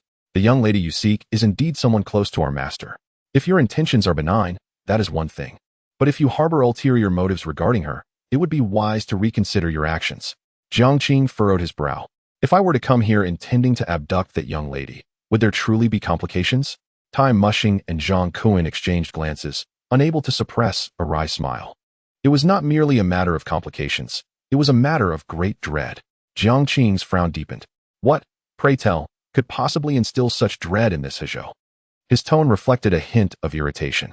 After all, he was a formidable figure, having dominated Hezhou for millennia, and had seldom encountered anything truly terrifying. Did they doubt his prowess? Did they believe him inferior to their master? Noticing Jiang Qing's growing ire, Zhang Kuan quickly interjected, "Elder Jiang Qing, we have not uttered a single falsehood. Please allow us to explain. You will see that our concern for you is genuine." Jiang Qing coldly replied, "Then speak. For I am eager to discern what frightful entity resides within that pharmacy, capable of instilling such terror in me." Chapter 126, Profound and Unfathomable, Surely Ascending to Immortality. Zhang Kuan spoke gravely. "Are you aware, esteemed senior, of the recent annihilation of the corpse transport sect?" Jiang Qing's brow furrowed immediately as he nodded in acknowledgement. It is said that a colossal hand, appearing without warning, obliterated the corpse transport sect, making it all but impossible for the old ancestor of the sect to escape his demise. At this juncture, even someone of Jiang Qing's stature could not hide the flicker of trepidation in his eyes. Despite having ascended to the realm of the supreme true monarch for many years and possessing formidable power alongside unparalleled divine abilities, he humbly believed he could not replicate the might of that enormous hand which effortlessly extinguished the corpse transport sect. This news spread throughout Hezhou, reaching the ears of many of its most formidable powerhouses. Yet, to this day, none have uncovered the identity of the extraordinary being behind such a feat now. Hearing Zhang Kuan mention the matter, Jiang Qing's deep-set eyes narrowed. "Zhang Kuan, why do you bring this up?" Zhang Kuan appeared to recollect the scene he had witnessed, a look of lingering shock washing over his features. "What you may not know, esteemed senior, is that the demise of the corpse transport sect is intrinsically linked to the proprietor of the Jiukong pharmacy, who happens to be the current master of both myself and Zhang Taixing." Zhang Kuan recounted the entire saga with unembellished honesty, detailing how the old ancestor of the corpse transport sect had summoned them to the imperial palace in pursuit of treasures, only for them to return to find their sect in ruins. He narrated how they were then seized and transported hundreds of thousands of miles away to Tianwu City by that gigantic hand, culminating in the tragic death of the old ancestor and the subsequent forced submission of Zhang Kuan and Tai Musheng. Upon absorbing this information, Jiang Qing stood in stunned silence, seemingly grappling with the enormity of what he had just learned from Zhang Kuan. Neither Zhang Kuan nor Tai Musheng disturbed him. Even they, had they not witnessed the events with their own eyes, would hardly have believed such a spectacle. It was simply too shocking. Beside them, Yi Hongying mused that Jiang Qing appeared to be awestruck by the prowess of her master. Indeed, he had managed to capture Zhang Kuan, Tai Musheng, and the lord of the Ghost Fire sect from hundreds of thousands of miles away, a demonstration of celestial capability that even Jiang Qing would likely find insurmountable. With this thought, Yi Hongying could not help but feel a swell of pride. After all, she was now allied with Chen Chang'an. As the saying goes, one's glory is shared, and one's misfortune is shared. As for Yi Min, though he stood silently beside Yi Hongying like an aged servant, he could not suppress a flicker of joy at Jiang Qing's astonishment upon hearing of Chen Chang'an's exploits. Jiang Qing had been renowned in the Great Zhou for many years, a figure worthy of profound respect, even in the esteemed Wanbao Pavilion. Yet, it seemed he was still considerably outmatched by Chen Chang'an, as evidenced by the expression of disbelief on his face.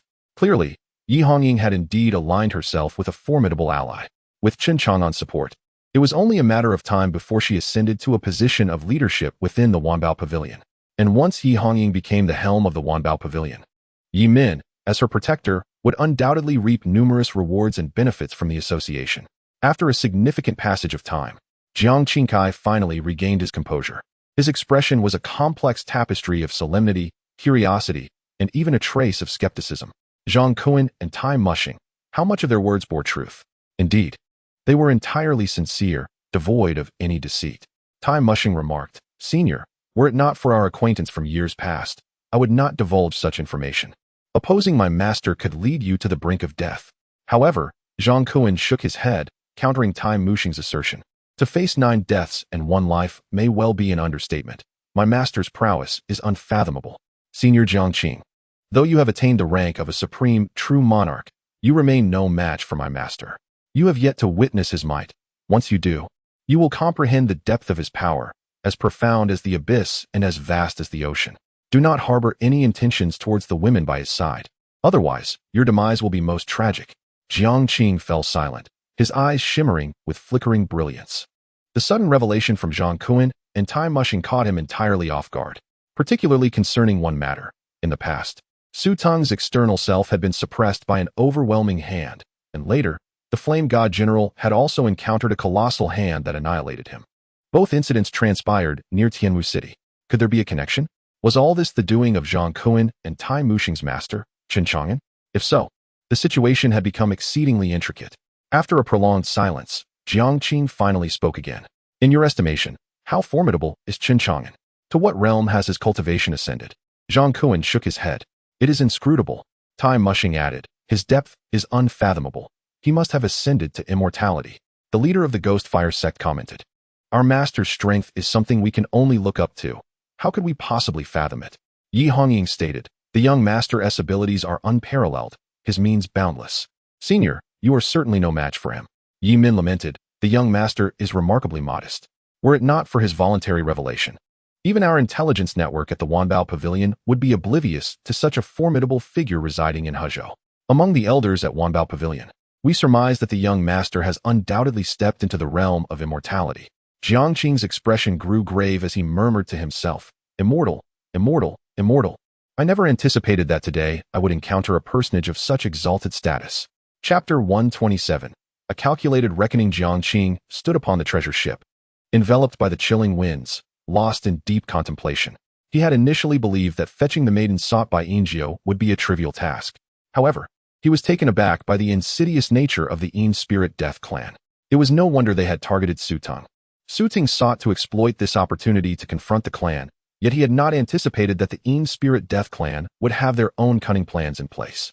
Had he not encountered Zhang Kuan and Tai Mushing today, and instead approached them directly for the girl, he would have surely provoked Chen Chang'an, leading to a dire outcome for himself. Simultaneously, Zhang Kuan felt a gnawing apprehension.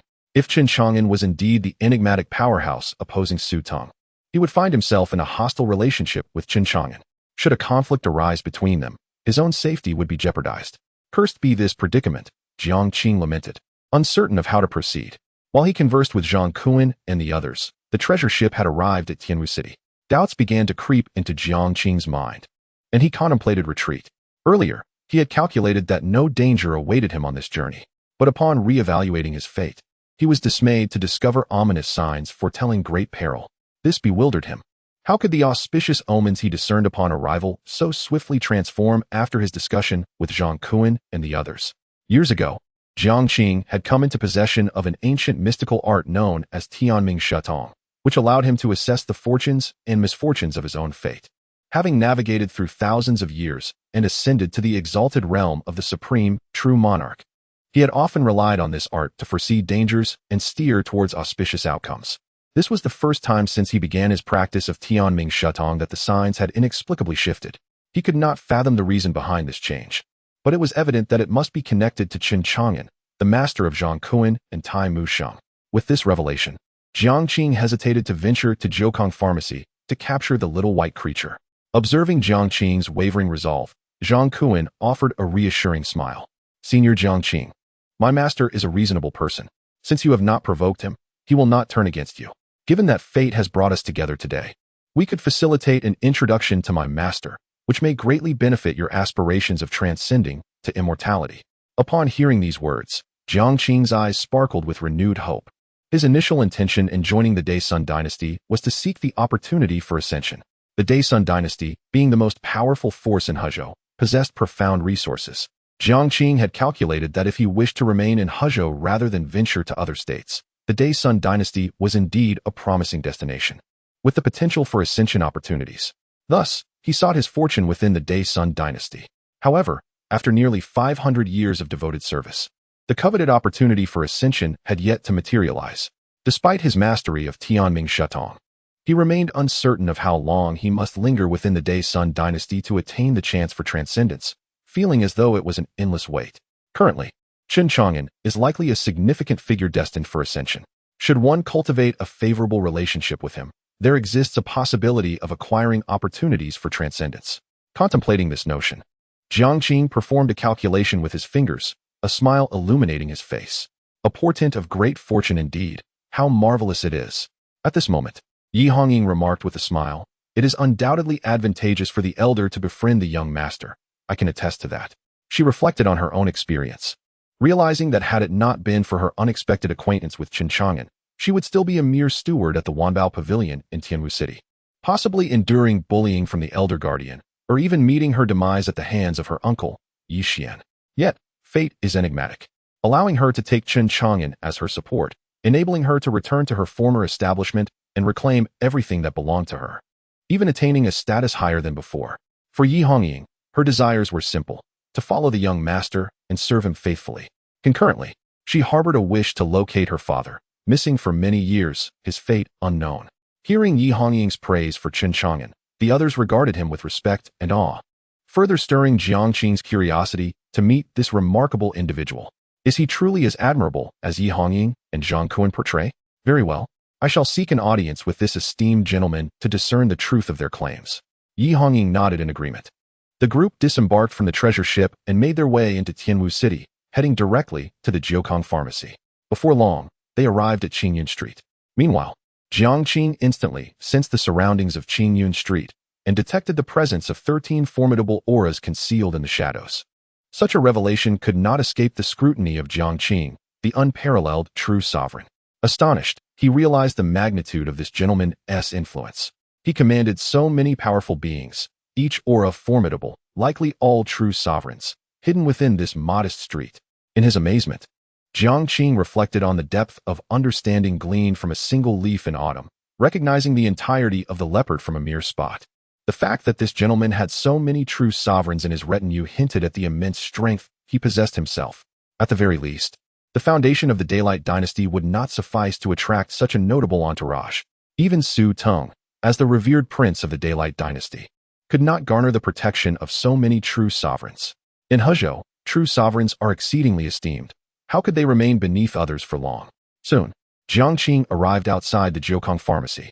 It appeared to be an unremarkable establishment, nestled quietly at the corner of Qingyun Street. Jiang Qing mused. The greatest secrets lie hidden in plain sight. Who would suspect that this seemingly ordinary pharmacy harbors an extraordinary master of ascension? How many are aware that this commonplace street conceals a dozen true sovereigns? Before even laying eyes on Chen Chang'an, Jiang Qing felt a tinge of reverence for him, coupled with a hint of trepidation. His apprehension stemmed from a suspicion that Chen Chang'an might be the mysterious powerhouse targeting Su Teng. After all, he currently served the Daylight dynasty. If Chen Chang'an were to confront him, he would be in grave danger today. However, upon careful consideration, he realized that if he were to visit Chen Chang'an without any intention of offending him, he would not face any significant peril. Otherwise, even with tenfold courage, Jiang Qing would not dare to approach this Jiukang apothecary. Zhang Kuan, Tai Musheng, Yi Min, Yi Hongying, and even the master of the Ghost Fire sect displayed a palpable apprehension towards this supreme, true monarch who could ascend to the immortal ranking. At the same time, they treated him with profound respect, devoid of any hint of disdain. Such a scenario would have been unimaginable in the past. now serving Chen Chang'an as their leader. They could not help but feel a sense of pride, which surely embodies the essence of shared fortunes and misfortunes. Chapter 128. Why do you not kneel before me? Upon entering the Jiukong apothecary, Jiang Qing immediately spotted Xiao Bai and Zhong Linger within the establishment. He recognized the young woman desired by Yinjiu. However, he failed to discern any extraordinary qualities in Xiao Bai, who appeared quite ordinary and was, in fact, not even a cultivator. Yi Hongying, accompanied by Zhang Kuan and Tai Mu Sheng, hurried to pay their respects to Chen Chang'an. At that moment, Chen Chang'an had just concluded his meditation and was somewhat astonished to learn that a supreme true monarch sought an audience with him. He invited them in. Zhang Kuan promptly approached Jiang Qing. With great caution, Jiang Qing ventured into the courtyard, where he beheld the true visage of this eminent figure of the ascendant realm. Yet, upon seeing Chen Chang'an's countenance, Jiang Qing was taken aback. The man appeared remarkably youthful, seemingly no older than a teenager. Could this truly be the esteemed individual of the ascendant realm? Doubts inevitably crept into Jiang Qing's mind, especially as he sensed that Chen Chang'an's cultivation fluctuated weekly, seemingly at the lowest tier of blood-nurturing realm. He also discerned that Chen Chang'an practiced body cultivation, albeit at a modest level, having only reached the latter stage of the first tier, yet to break through to the second. For a moment, Jiang Qing wondered if Zhang Kuan and the others were playing a prank on him. Nevertheless, despite his skepticism, Jiang Qing dared not show any disrespect to the seemingly youthful boy before him. What if this boy concealed his true power? If he were indeed a prominent figure of the ascendant realm, it would not be difficult for him to mask his cultivation. Jiang Qing bowed deeply, introducing himself. I am Jiang Qing. It is an honor to meet you, my lord. Chen Chang'an merely nodded, recognizing Jiang Qing as the purple-robed man associated with Su Teng. He did not anticipate this encounter. What brings you before me? Chen Chang'an inquired calmly. Meanwhile, Zhang Kuan respectfully interjected, my lord. This Jiang Qing is an old friend of ours from many years past. Upon hearing of your grand reputation, he has come to pay his respects and admire your unparalleled presence. Zhang Kuan was quite adept at flattery, weaving his words with an artful finesse. Jiang Qing quickly affirmed, indeed, my lord. From my old friend Zhang Kuan, I have learned that you vanquished the Shirtua sect. Your prowess is unmatched, a force that even the gods cannot contest. In Hezhou, you are undoubtedly the pinnacle of strength, and as residents of Hezhou, we hold you in the highest esteem. Jiang Qing skillfully tailored his words to suit his audience. However, Chen Chang'an remained impassive, leaving Jiang Qing perplexed.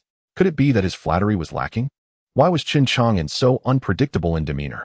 Was it typical for such exalted figures of the ascendant realm to exhibit such erratic behavior? Suddenly, Chen Chang'an's expression turned cold. Why do you not kneel before me? Accompanied by an overwhelming aura of terror, it felt as though countless colossal mountains descended upon Jiang Qing. How could he withstand such a formidable pressure? In an instant, he was pinned to the ground. Thud! Jiang Qing knelt heavily upon the ground, his complexion ashen. My lord, what is this? His voice trembled, overwhelmed by an immense terror. The sheer oppressive force emanating from Chen Chang'an instilled a profound fear in Jiang Qing, akin to a towering mountain that loomed high above, insurmountable and formidable. Could this be the extraordinary power of a transcendent being? Meanwhile, a sense of dread engulfed Jiang Qing. Hadn't he foreseen that the Jiukong pharmacy would pose no danger? What could possibly be unfolding before him? After arduous efforts to cultivate to his current level, he could not bear the thought of perishing now. Beside him, Zhang Kuan and Tai Mushing were equally bewildered, unable to comprehend Chen Chang'an's sudden outburst. Yet, they dared not utter a word. Should Chen Chang'an decide to end Jiang Qing's life, none could save him. Indeed, their interference would likely jeopardize their own lives. Chen Chang'an spoke coldly. I presume you are Su Teng's guardian. At these words, Jiang Qing's heart sank, confirming that Chen Chang'an was indeed the enigmatic figure who had confronted Su Teng's external manifestation. Chen Chang'an continued, Su Dafu is under my protection.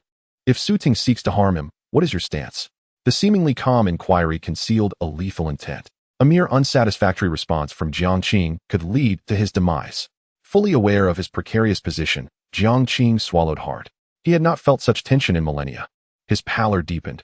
Even a supreme true monarch like him could not suppress his trembling, beads of cold sweat pouring down his brow. And my lord, he stammered, I have come today to pledge my allegiance to you. The Daylight dynasty is rife with malevolence, coveting the treasures of Prince Dafu's maternal clan and secretly plotting against their lives. I cannot stand idly by.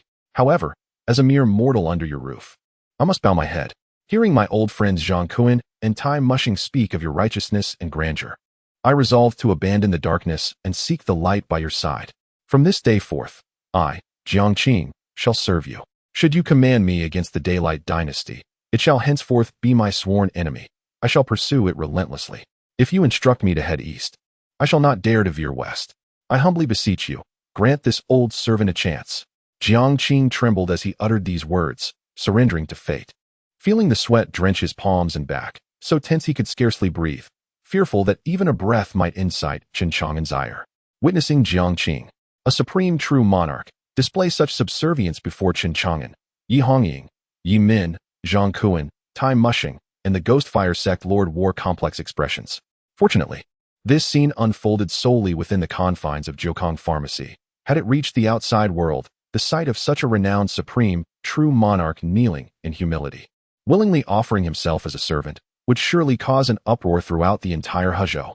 Even a supreme, true monarch aspired to become Chen Chang'an's servant. It now seemed a privilege for them to follow suit. Chen Chang'an gazed at Jiangqing with a calm demeanor, then gradually dissipated the overwhelming pressure that had pervaded the atmosphere. A hint of satisfaction graced his otherwise indifferent visage. Those who are astute recognize their fortunes. Align yourself with me, and your life shall be secure. However, should you choose to side with the Dari Empire, you may find yourself facing me in battle one day, and your life could be in jeopardy.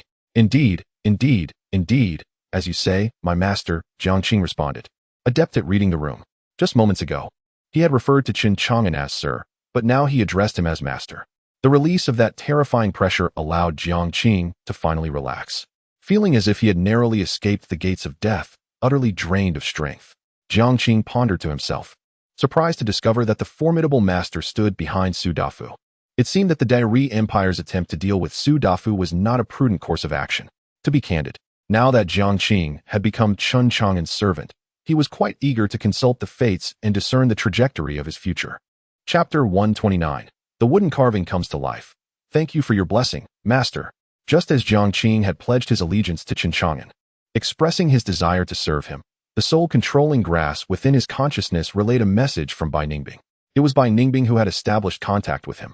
Chen Chang'an activated the soul-controlling grass and inquired, "What news do you bring, Bai Ningbing?"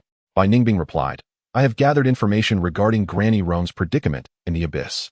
She has trespassed into the forbidden territory of the Een Spirit Death Clan, and is now facing relentless pursuit from the abyssal alien races. However, your Granny Rome possesses formidable strength.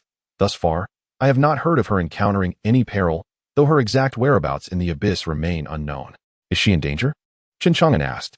Bai Ningbing responded, "That remains uncertain, but how can she alone contend against the abyss? Regardless of where she hides, she will ultimately be discovered. At that point, she will be in grave danger." Chen Chang'an furrowed his brow. Is there no way for her to escape? Despite this concern, he was not overly anxious for Granny Rome's safety. Her courage to venture into the abyss alone, even into the forbidden grounds of the Een Spirit Death Clan, suggested she possessed full confidence in her own abilities and would not easily fall into misfortune. Bai Ningbing sighed.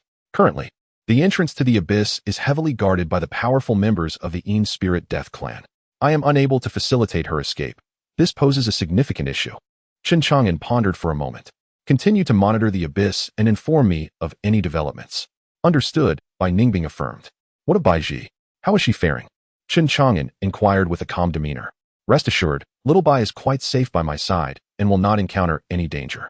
No one would dare to take her away without my consent, Chen Chang'an reassured. Upon hearing this, Bai Ningbing felt a wave of relief wash over her before severing their connection. Chen Chang'an fell into a contemplative silence, while Jiangqing and the others remained uncertain of his thoughts, choosing not to disturb him. After concluding his conversation with Bai Ningbing, Chen Chang'an retrieved a piece of wood and began to carve it with great care. Jiangqing and the others, hesitant to interrupt, watched in silent curiosity as he worked. Before long, the wooden piece was transformed into a lifelike carving of little Bai. Chen Chang'an gazed at his creation with satisfaction. He then began to infuse the carving with his invincible cultivation, causing it to undergo a mysterious metamorphosis. Once he completed this task, Chen Chang'an turned to Jiangqing and said, "Jiangqing, I entrust you with a task." Jiangqing immediately adopted a serious expression and replied, "What task does the master wish to assign to this old servant?" Chen Chang'an handed the freshly carved figure of little Bai to Jiangqing. "Since the Een Spirit Death Clan has sent you to retrieve little Bai, take this wooden carving in her stead." Upon hearing this, Jiang Qing was momentarily taken aback, a wry smile crossing his face. Master, presenting me with a mere wooden carving of her, do you think the Yin Spirit Death Clan is foolish enough to be deceived? Is this a jest at their expense? Chen Chang'an responded. Chen Chang'an smiled lightly, declaring that the wooden sculpture was not as it appeared on the surface. As soon as he spoke, the wooden carving in Jiang Qing's hand burst forth with a dazzling light. In the blink of an eye, the small white sculpture transformed into a living entity, now standing before the astonished onlookers, including Yi Hongying, Zhang Kuan, and even Jiang Qing himself. How is this possible? Yi Hongying exclaimed, marveling at the miraculous transformation, which truly embodied an extraordinary divine ability that defied nature. Even outside, the little white creature and Zhong Linger heard the commotion from the courtyard and were curious to see what had transpired. Upon seeing the wooden sculpture of the little white, the creature's exquisite eyes widened in astonishment. Sister Ling, why is there another me beside brother? Zhong Linger appeared equally perplexed, wondering if the little white creature had a twin sister, as they bore an uncanny resemblance. At that moment, every movement of the wooden little white was so lifelike that even Jiang Qing, possessing the might of an unparalleled true monarch, could not discern the reality of the figure before him. It was as if this little white were not merely a sculpture, but a living being. Jiang Qing was astounded, having witnessed Chen Chang'an's craftsmanship that had brought the statue to life. A sense of awe and admiration welled up within him. Jiang Qing then comprehended Chen Chang'an's intentions. Now that the wooden figure had animated, presenting it to the Yinling dead clan might leave them unable to discern its authenticity. The master had indeed demonstrated celestial arts, deserving of veneration. Chen Chang'an instructed, take the wooden sculpture to the Yinling dead clan without revealing your current identity. For the time being, remain in the Daylight Empire. Understood. Jiang Qing replied respectfully, displaying no hint of dissent.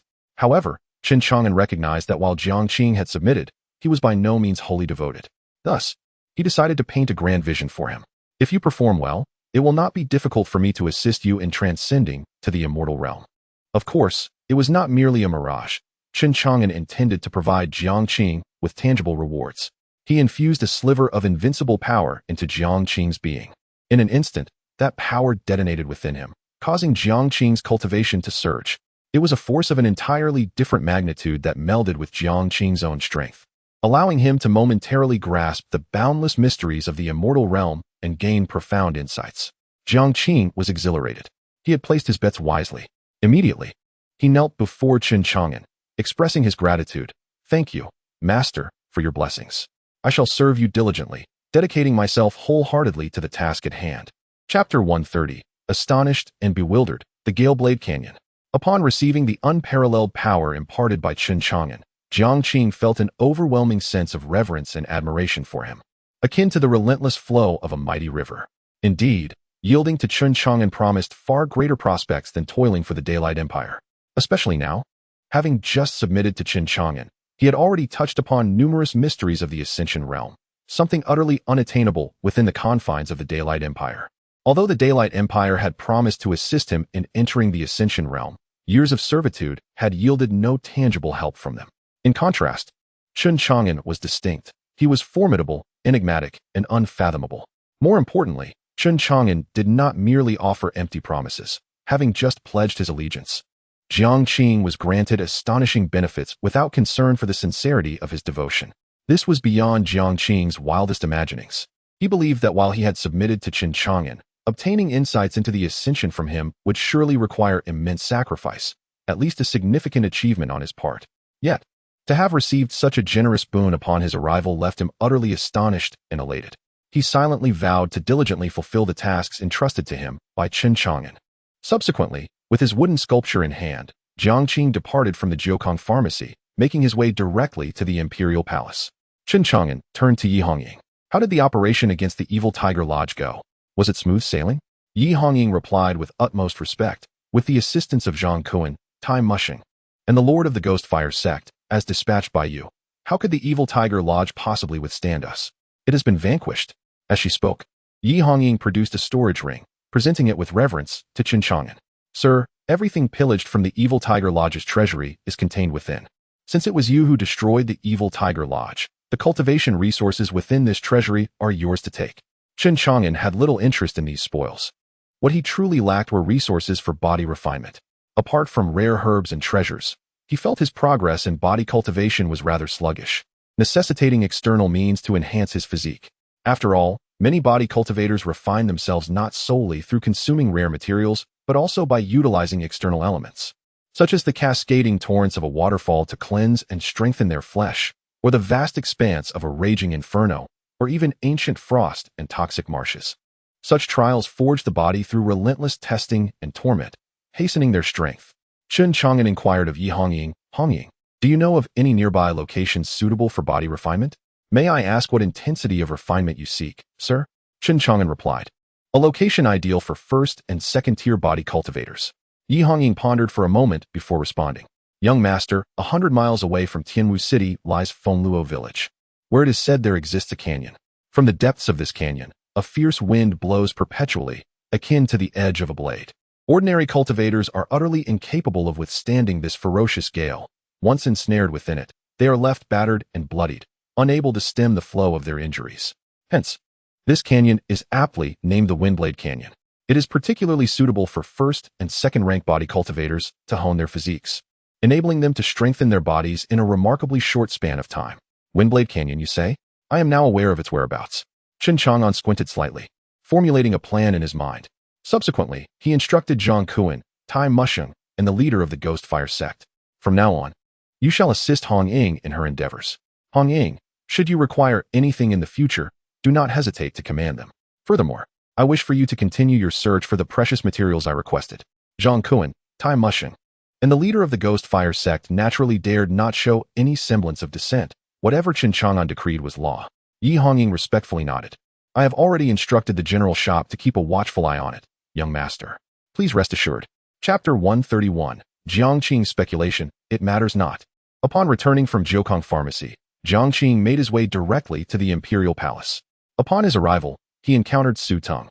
Su Tung inquired, "Old Jiang, have you brought the girl that the Yinling dead clan desires?" Jiangqing mused to himself, "This young man, Su Tung, has been under the influence of the Great Sun Dynasty for many years. I have now seen through their faade. However, the thought of Chen Chang'an filled him with a sense of reverence. Observing Su Tung, a smirk of schadenfreude crept onto Jiangqing's face. Currently, it appeared that the Great Sun Dynasty had provoked their master, yet they remained oblivious to the impending danger. What expression would they wear upon realizing that their master is an unparalleled powerhouse at the Ascendant Realm? Nonetheless, on the surface, Jiangqing maintained a respectful demeanor towards the prince of the Great Sun Dynasty. After all, Chen Chang'an had instructed him to remain in the Great Sun Dynasty as a competent undercover agent. Contemplating the promised opportunity for ascension, as well as the profound insights he had gained, Jiangqing felt an exhilarating anticipation. He was determined to serve his master diligently and obtain his master's favor. Thus, with a smile gracing his features, Jiangqing nodded and replied, "Your Highness, I have indeed captured the girl sought by the Yinling dead clan." With that, he reached into his sleeve, summoning a white light that materialized into a lifelike figure of a small white creature before Jiangqing and Su Tung. The little white creature blinked innocently, resembling a child unaware of the world around it. Su Tung's heart leaped with joy upon witnessing the creature. This girl is precisely the one the Yinling dead clan desires. With her, we can coerce the Yinling dead clan and secure the Imperial Palace's legacy. Jiangqing nodded in agreement. "Your Highness speaks truthfully." At that moment, Su Tung continued, "By the way, old Jiang, I have been dispatching people to search for the whereabouts of Su Dafu and his traitorous group. I have recently learned of their location. They are currently holed up in a poisonous nest on the 5th level of the Imperial Palace, battling with the abyssal creatures within. This time, I shall see how they escape." A cold glint of murderous intent flashed in Su Tung's eyes, especially at the thought of his outer incarnation perishing at Su Dafu's hands, which had severely compromised his foundation. The surge of murderous intent was unstoppable. This time, Su Dafu must perish and pay the price. He would make Su Dafu regret all of his past actions. Su Dafu. Jiangqing's heart jolted at the name. In the past, Su Dafu had merely seemed a small fry opposing the Great Sun Dynasty, a fallen prince who had been pursued by the Great Sun Dynasty for the treasures of the Full Moon clan. For years, he had evaded capture. Now, accompanying Su Tung to the Imperial Palace, Jiangqing had two primary objectives: to protect Su Tung and to utilize his heavenly mandate technique to locate Su Dafu's hiding place and eliminate him. However, at this moment, Jiangqing dared not pursue the elimination of Su Dafu. It is noteworthy that although Su Dafu himself may not be particularly remarkable, he enjoys the friendship of the master, who shields him. This association inevitably guarantees Su Dafu a promising future. Thus, the Diary dynasty's attempts to deal with Su Dafu are not as straightforward as they might appear. Unexpectedly, Su Teng has managed to ascertain Su Dafu's current whereabouts. The master has stated that Su Dafu is under his protection, yet he has not revealed his identity before the Diary dynasty, evidently wishing to avoid external disturbances. The master has commanded me to remain by Su Teng's side, undoubtedly with the intention of covertly safeguarding Su Dafu and keeping a vigilant eye on the Diary dynasty's maneuvers against him, so as to intervene promptly if necessary. Jiang Qing contemplated this internally, yet he found himself perplexed as to why the master, while wishing to protect Su Dafu, did not confront the Diary dynasty directly. With a mere flick of his finger, Su Teng could easily meet his demise. Unable to comprehend this, Jiang Qing chose to dismiss the thought, recognizing the master's enigmatic nature. What lay within his mind was beyond his grasp. Resolving to act, it seemed prudent to send word to Su Dafu, urging him to vacate that treacherous lair at the earliest opportunity. Outwardly, Jiang Qing maintained an inscrutable demeanor.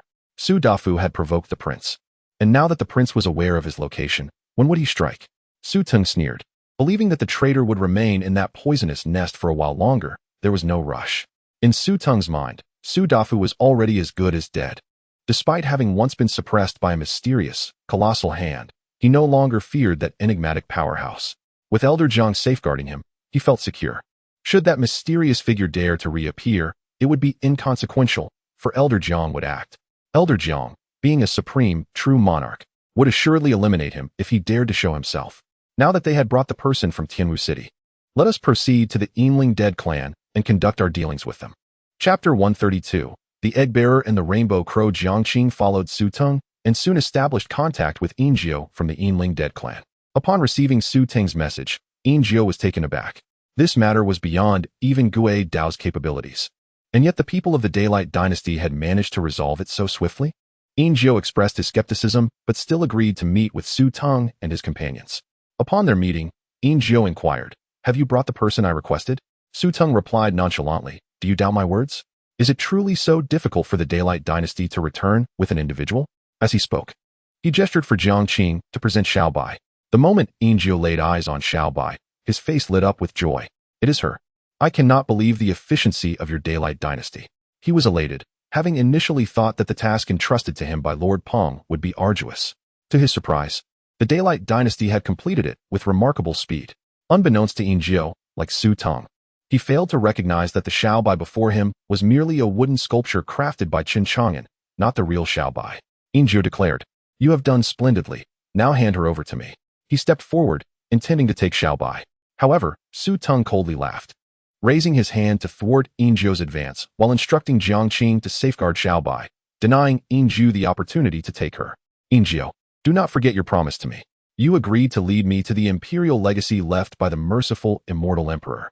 Until I obtain that legacy, would I be foolish enough to hand this girl over to you?" Yinjiu paused, recalling the commitment he had made to Su Teng. Nevertheless, he had no intention of relinquishing the imperial legacy to him. It was merely a ruse to enlist Su Teng's assistance. The legacy had long been claimed. It was not something just anyone could obtain.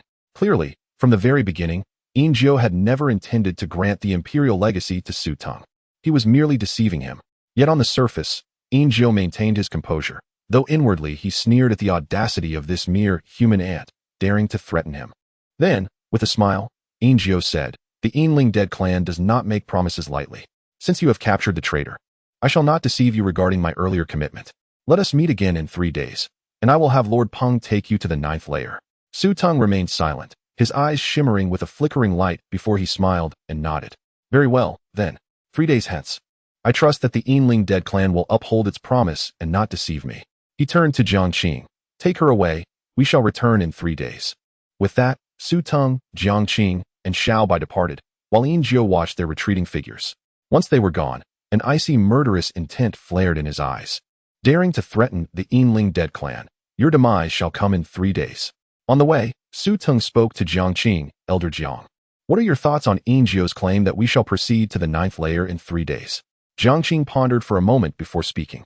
"The Shadow Spirit Death clan is unlikely to engage in negotiations with our human race so readily. I harbor doubts regarding their commitment to uphold their promises. It is entirely possible that in 3 days, Inzhou may instruct the Shadow Spirit Death Clan to turn against us. Upon hearing these words, Su Teng furrowed his brow. I too perceive that the Shadow Spirit Death Clan harbors ulterior motives and will not easily collaborate with us. However, at present, we must venture to the 9th layer to obtain the Imperial Legacy, and we can only do so with the assistance of the Shadow Spirit Death Clan. If they were to renege, what course of action would we take? Jiang Qing glanced at the small white figure beside him and replied calmly, Your Highness need not worry. The individual they seek is in our possession. Judging by Inzhou's expression earlier, it appears this girl is far from a mere traitor. I suspect she holds significant importance to the Shadow Spirit Death Clan. Should they dare to withdraw, we could threaten them with her. If it comes to that, we might even resort to tearing up the agreement. If the Shadow Spirit Death Clan remains unfazed, it would mean we could never rely on them to reach the 9th layer, and we would have to devise alternative plans. Zhang Lao's reasoning is sound. Su Teng then declared, Regardless, we shall discern the Shadow Spirit Death Clan's true intentions in 3 days. At that time, I shall summon all the Imperial experts within the palace. Surely, we need not fear the Shadow Spirit Death Clan. As for now, we must address the traitor within my Daylight Dynasty. As he spoke, a fierce light glinted in Su Teng's eyes. Jiang Qing understood that the traitor he referred to was Su Dafu. The time had come to take action against Su Dafu. In the 5th layer of the Imperial Palace lay a marshland, inhabited by a peculiar abyssal race known as the Eggback Clan, devoted to the Abyssal Queen. Each member of the Eggback Clan carries a strange red egg upon their back as they traverse the marsh. Su Dafu, accompanied by his men, stealthily navigated this toxic mire in search of a high-grade abyssal stone hidden within. Such locations, heavily tainted by the abyss, often give rise to high-grade abyssal stones. Should Su Dafu acquire one, it would greatly enhance his cultivation. Observing the Eggback beings, Su Dafu frowned. 7th uncle, these Eggback creatures are quite repulsive. Beside him, Su Yuan remarked, Your Highness, while the Eggback beings may lack strength, they possess a peculiar nature that makes them untouchable. Why is that? Su Dafu inquired. Watching them crawl in the mire, their backs burdened by those eggs. Those are spider eggs, he learned. Rumored to be laid by one of the most formidable entities among the abyssal races, the Abyssal Queen.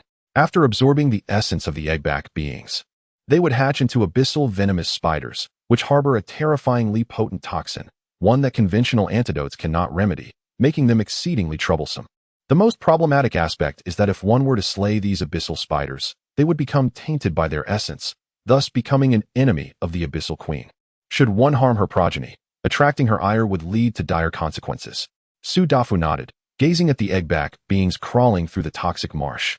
However, since these Eggback beings are merely incubating the spider eggs and pose no threat to us, we need not engage them, lest we complicate matters further. Suddenly, at that moment, from the distant horizon, a resplendent crow descended, adorned in a kaleidoscope of colors.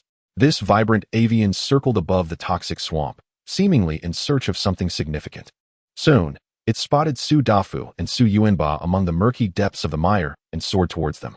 Upon noticing the approaching creature, Su Yuanba furrowed his brow and exclaimed, Your Highness, something approaches. Su Dafu glanced upward and remarked, Is that a crow? As the colorful crow alighted, it spoke in a human tongue, Su Dafu, I come bearing grave news from my master. Su Dafu, perplexed, questioned, Do you know me? Who is your master? And what urgent matter do you wish to convey? The crow replied, My master forbids me from disclosing his identity. He merely instructed me to relay a message. Su Teng of the Radiant Sun Dynasty is aware of your whereabouts and is dispatching agents to hunt you down. You must flee swiftly. Chapter 133. The arrival of Su Teng and the laying of traps. Upon hearing the words of the colorful crow, Su Dafu and Su Yuanba were taken aback. They exchanged a bewildered glance, astonished that this vibrant bird had come specifically to deliver such alarming news. They could hardly fathom the truth of the crow's claims, yet its message cast a shadow of gravity over their expressions. If it were indeed the case, it would bode ill for them. To think that Su Teng had learned of their quest for the high-grade abyssal stone within this treacherous den. Flee swiftly, urged the colorful crow. However, Su Dafu could not simply rely on the crow's mere words to abandon this toxic lair. Nor could he turn tail and run upon hearing that Su Teng was coming for him. A cold smirk crept across Su Dafu's face. After having obliterated Su Teng's external manifestation, it was evident that Su Teng harbored a deep-seated animosity towards him. If Su Teng were to discover his current whereabouts, he would undoubtedly stop at nothing to orchestrate his demise. Thus, It seemed the colorful crow was not lying. Otherwise, Su Teng would have already descended upon them. Su Yuanba murmured to himself, contemplating the implications. Su Dafu turned to the colorful crow, inquiring, "Did the one who sent you convey anything further?" The crow shook its head. "There is one more matter. My master mentioned that if you do not believe, he knows someone you are certain to recognize." "Who?" Su Dafu and Su Yuanba asked. Their curiosity piqued. "Chen Chang'an," the crow replied. At this revelation, Su Dafu was taken aback. He had not anticipated that the colorful crow's master was acquainted with Chang'an. Su Yuanba remarked, "In that case, there is a high probability that this information is credible." Su Dafu nodded in agreement. "Few are privy to the nature of my relationship with Chang'an, particularly not those from the Daylight Empire. Had they known, Chang'an would have already encountered peril. It appears that Su Teng is indeed intent on targeting me. I must depart. You should hasten your escape," the colorful crow urged before swiftly taking flight. "Your Highness, what shall we do now?" Su Yuanba inquired. A sinister smile spread across Su Dafu's face as he gazed out over the expanse of toxic marshland before him. Now that they were aware of Su Teng's approach, an unparalleled opportunity had presented itself. This toxic marshland could be utilized to ensnare them. Even if Su Teng were to survive, he would surely suffer greatly. As he spoke, Su Dafu retrieved several violet vials from his storage ring. Su Yuanba's eyes sparkled with intrigue. "Your Highness intends to employ the wand poison vessels crafted by the Full Moon Royal Clan?" Su Dafu nodded affirmatively. "With the wand poison vessels combined with this toxic marsh, we can transform this area into a realm of lethal poison. As the crown prince of the Daylight Empire, Su Teng undoubtedly possesses numerous life-saving artifacts, making his assassination a formidable challenge. However, the elite warriors accompanying him may not have the means to counter the wand poison vessels. I wonder how arrogantly he will stride through this imperial palace once his entourage of royal experts has perished." With his gaze penetrating and thoughtful, Su Dafu continued to strategize. Currently, the imperial palace has been significantly eroded by the abyss, making it exceedingly difficult to seize the imperial legacy. I harbor little hope. However, if I could procure a cache of high-tier abyss stones from this palace, I would be thoroughly content. As long as I can swiftly transcend to the transformation of divinity realm and become a lord sanctioned by heaven and earth, I would gain access to the treasure trove of the Full Moon royal family, reaping its riches. At that point, I would possess the true capability to contend with the Radiant Sun dynasty, banishing any fear of it. Then, the real quest for vengeance would commence. A chilling glint emanated from Su Dafu's eyes, further igniting a terrifying intent to kill. Beside him, Su Yuanba concurred, confident that His Highness would undoubtedly avenge the Empress, compelling the Radiant Sun dynasty to pay a dearly price. Subsequently, Su Dafu, accompanied by his subordinates, began to lay traps within this toxic marsh. As for the group of egg-bearing creatures dwelling within the marsh, Su Dafu chose not to provoke them, instead guiding them away from the area he was preparing. Numerous toxic vials were buried within the marsh, each inscribed with explosive patterns. With but a thought, Su Dafu could activate these vials, causing them to detonate. Coupled with the toxicity of this marsh, he was effectively transforming the area into a hazardous zone. Once everything was arranged, Su Dafu commanded his men to conceal themselves. Now, they awaited Su Teng to unwittingly walk into their trap.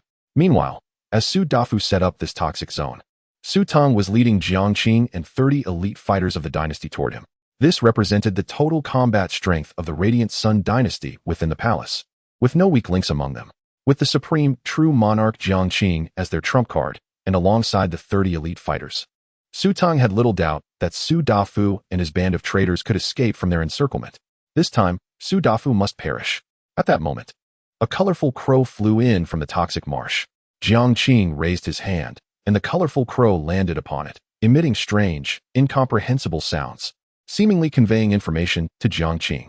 Observing this, Su Teng inquired, "Jiang Lao, has your spirit pet already ventured into the toxic nest to scout? Has it discovered whether Su Dafu remains within?" With a smile, Jiang Qing nodded. Indeed, he is still in the toxic nest searching for high-tier abyss stones. It appears they remain completely unaware that His Highness has arrived. Su Teng's spirit soared. "Excellent, excellent." He continued, "Jiang Lao, while we take action against Su Dafu, we must remain vigilant of the formidable individual standing behind him, who may very well reveal himself during this confrontation. How confident are you in dealing with him? Dealing with the master?" Jiang Qing scoffed internally. As a supreme, true monarch, to confront a master who has already ascended to the immortal realm would be tantamount to courting death. Yet outwardly, Jiang Qing projected unwavering confidence, assuring, "Your Highness need not worry. That mysterious powerhouse behind Su Dafu poses no threat. With my presence, subduing him shall be no arduous task. Hearing Jiang Qing's confident response, Su Teng's heart swelled with joy. Wonderful. Shortly thereafter, Su Teng led his forces to the outskirts of the toxic marsh. He encountered numerous grotesque beings known as the egg-bearers. Su Teng furrowed his brow. These creatures crawling through the swamp evoked a sense of revulsion. It was rumored that the spider eggs they bore upon their backs were among the most formidable of the abyss, birthed by the abyssal queen herself. Intrigued, Su Teng swiftly raised his hand and eliminated one of the egg-bearers that was scuttling on the ground, crushing the spider egg upon its back with a decisive step. In an instant, from the shattered egg emerged dozens of bizarre and peculiar insect-like creatures. These monstrous entities emitted piercing shrieks and then surged wildly towards Su Teng. Chapter 134. The Terrifying Toxic Zone. Your demise is inevitable. Su Teng gazed upon the grotesque insects, and despite his extensive experience, he could not help but feel a shiver run down his spine. Fortunately, these monstrous creatures were not particularly formidable. With a mere flick of his wrist, he conjured a sphere of flame, which elicited a chorus of anguished cries as the grotesque insects were incinerated. It appeared that these creatures were weak to fire. However, although they were consumed by the flames, they released an incredibly fragrant aroma. Su Teng was taken aback by the delightful scent. It was rather pleasant. Yet, Jiang Qing had preemptively insulated himself from this fragrance. Having calculated the situation with a deft flick of his fingers, he keenly sensed that the aroma concealed a deadly toxin. As a competent undercover operative, he recognized the peril but refrained from issuing a timely warning. Only after allowing Su Teng to inhale the toxic scent for a moment did Jiang Qing feign a sudden change of expression and caution him. Your Highness, this fragrance harbors a lethal poison. It should not be inhaled excessively. Startled, Su Teng quickly held his breath, only to feel a wave of dizziness wash over him, rendering him weak and disoriented. Clearly, he had succumbed to the poison. In haste, he consumed an antidote pill, which alleviated his symptoms somewhat. Eyeing the crawling creatures in the marsh with trepidation, he hesitated to take any further action. Let us proceed. If these creatures do not provoke us, we need not engage them. Our priority is to deal with Su Dafu, he declared. Jiang Qing nodded in agreement. Before long, Su Teng and his entourage arrived at the toxic zone that Su Dafu had meticulously prepared. As he surveyed the area, a frown creased his brow. Where is everyone? He muttered. Jiang Qing scanned the surroundings and, failing to spot Su Dafu and his associates, mused to himself, it seems they have already fled. Just as the thought crossed his mind, a thunderous explosion reverberated through the air. The myriad of toxic vials hidden within the marsh had been detonated one after another. A billowing cloud of decayed, greenish-white toxic mist erupted from the depths of the marsh, resembling a primordial beast gaping wide, ready to devour Su Teng and his companions. In the blink of an eye, they found themselves engulfed in the foul miasma. Su Teng, surrounded by the murky haze, wore an expression of sheer horror. Damn it, I've walked into a trap. He had intended to ambush Su Dafu, only to discover that Su Dafu had cunningly laid a snare for him in advance. Within this toxic mist, Su Dafu felt an excruciating pain coursing through his body as countless insects gnawed at his flesh, causing unrelenting agony. Su Teng, however, was somewhat better off. Being a practitioner of both magic and physical cultivation, his body was resilient enough to withstand the onslaught of toxins. The elite warriors of the dynasty, on the other hand, had not trained their physical fortitude and relied solely on celestial blessings to enhance their bodies. Such strength was no match for the overwhelming toxicity of the mist. Listening to the anguished screams of the elite warriors emanating from the poisonous haze, Su Teng's expression darkened further. Those wretched beasts dare to deceive me. He could only activate his body-refining techniques to resist the relentless onslaught of toxins while continuously consuming antidote pills to neutralize the poison coursing through his veins. Yet, the potency of this toxic zone was formidable. Before long, Su Teng found himself unable to endure any longer. He had no choice but to retrieve a piece of jade, a stunning emerald hue, no larger than the palm of his hand, radiating a gentle, ethereal green light.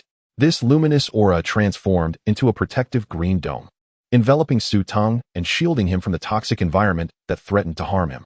The pressing matter was to swiftly escape this hazardous area. Otherwise, even with the jade's detoxifying properties, his endurance would not last much longer. Determined, Su Teng identified a direction and soared towards it.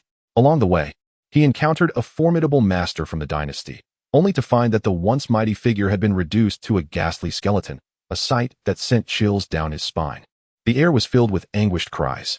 Approaching the source of the lamentations, he discovered a master of the sect, now afflicted with the poison, his leg corroded. Desperately employing a defensive technique to resist the onslaught, Su Tong dispelled the toxic mist and approached the master, horrified by his appearance. Upon seeing Su Tong, the master clutched at him like a lifeline, pleading, "Your Highness, save me. Please, save me." Su Tong frowned and distanced himself, coldly responding, "Figure it out yourself."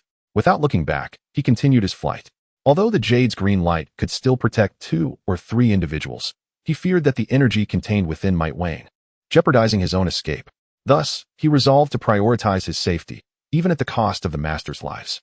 As the crown prince of the Daesun dynasty, his status was far too exalted to be compared with that of these masters. Su Tong hastily fled the toxic zone, his expression grim, while simultaneously sending a message to Jiang Qing, inquiring about his whereabouts. Although Jiang Qing had been near him moments ago, the emergence of the poisonous mist had scattered everyone, and he found himself separated from Jiang Qing. The absence of his supreme protector instilled a deep sense of unease within Su Tong, prompting him to curse Jiang Qing inwardly. "That old fool. Father ordered you to accompany me for my protection, and now, where have you vanished to? If anything happens to me, Father will not spare you. Not even with your status as a supreme being." Just as Su Tong's thoughts were consumed with these curses, the dense toxic fog ahead suddenly dissipated. Moments later, Su Dafu appeared with Su Yuanba. Su Tong seethed, "Su Dafu, it was indeed your scheme."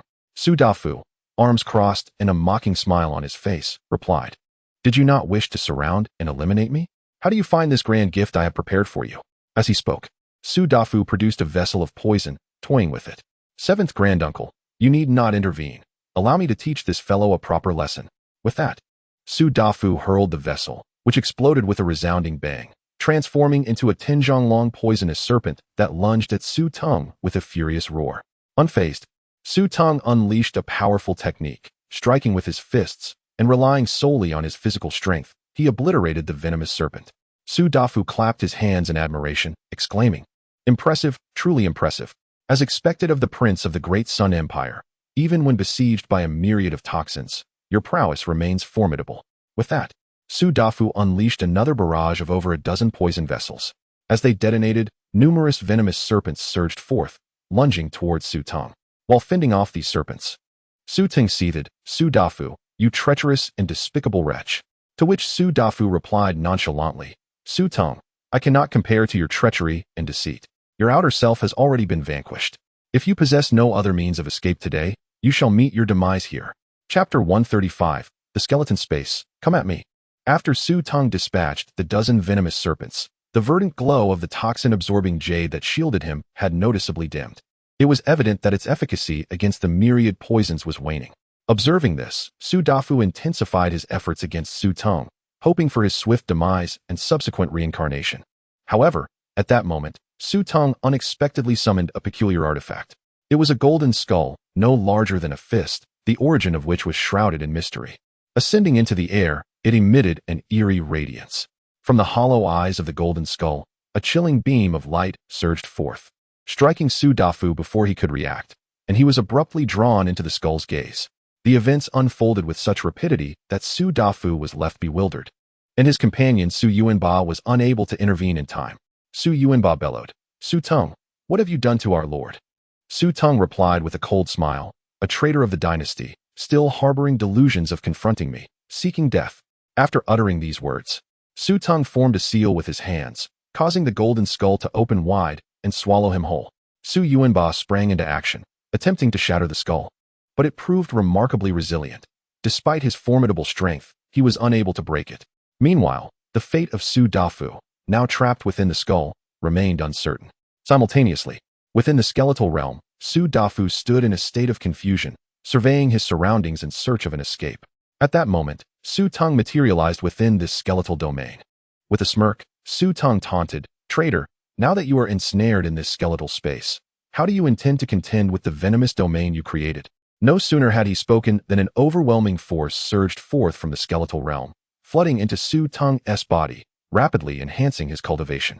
In the blink of an eye, he ascended to the realm of divine transformation, achieving the prowess of a princely figure. A frigid aura of murderous intent emanated from Su Tong as he coldly declared, "Now, you may face your demise." Su Dafu, however, remained unperturbed. He retorted, "Do you truly believe that with your divine transformation prowess, you can eliminate me by drawing me into this skeletal realm?" As he spoke, Su Dafu produced a peculiar bell. Shaking it vigorously, accompanied by the chime of the bell, 10 ethereal figures materialized before him. These specters were formidable. Though not at the level of a sect leader or a true monarch of the myriad laws, they were nonetheless equivalent in strength to Su Teng, each embodying the princely cultivation of divine transformation. Once again, the spirits of the full moon emerged. Upon witnessing this, Su Teng's expression shifted, becoming increasingly grim. Su Dafu's chubby face broke into a grin. "Su Teng, without your cadre of imperial experts, do you intend to challenge us all alone? Or shall we band together to confront you? How do you choose?" Su Teng fell silent. How can there possibly be any distinction between the two? Are they not fundamentally the same? If he were surrounded by that group of imperial masters, how could Su Dafu dare to act so arrogantly before him? At this moment, seeing Su Teng's silence, Su Dafu understood that he was undoubtedly at a loss for words, and without further ado, he commanded the 10 moonlit spirits to attack Su Teng. "Make sure to deal with him harshly. Show no mercy," Su Teng bellowed. This was supposed to be his domain, yet it had transformed into Su Dafu's territory, igniting an even greater fury within Su Teng. "Do not presume that just because you possess these moonlit spirits, you can contend with me." Gritting his teeth, Su Teng swiftly engaged in battle with the moonlit spirits. A fierce struggle ensued in that skeletal realm. A fight to the death. After all, facing 10 opponents was no small feat. No matter how formidable Su Teng's prowess, he could not possibly vanquish 10 foes simultaneously. Thus, it became evident that he was at a disadvantage in this confrontation. The moonlit spirits were relentless, each strike delivered with ferocity.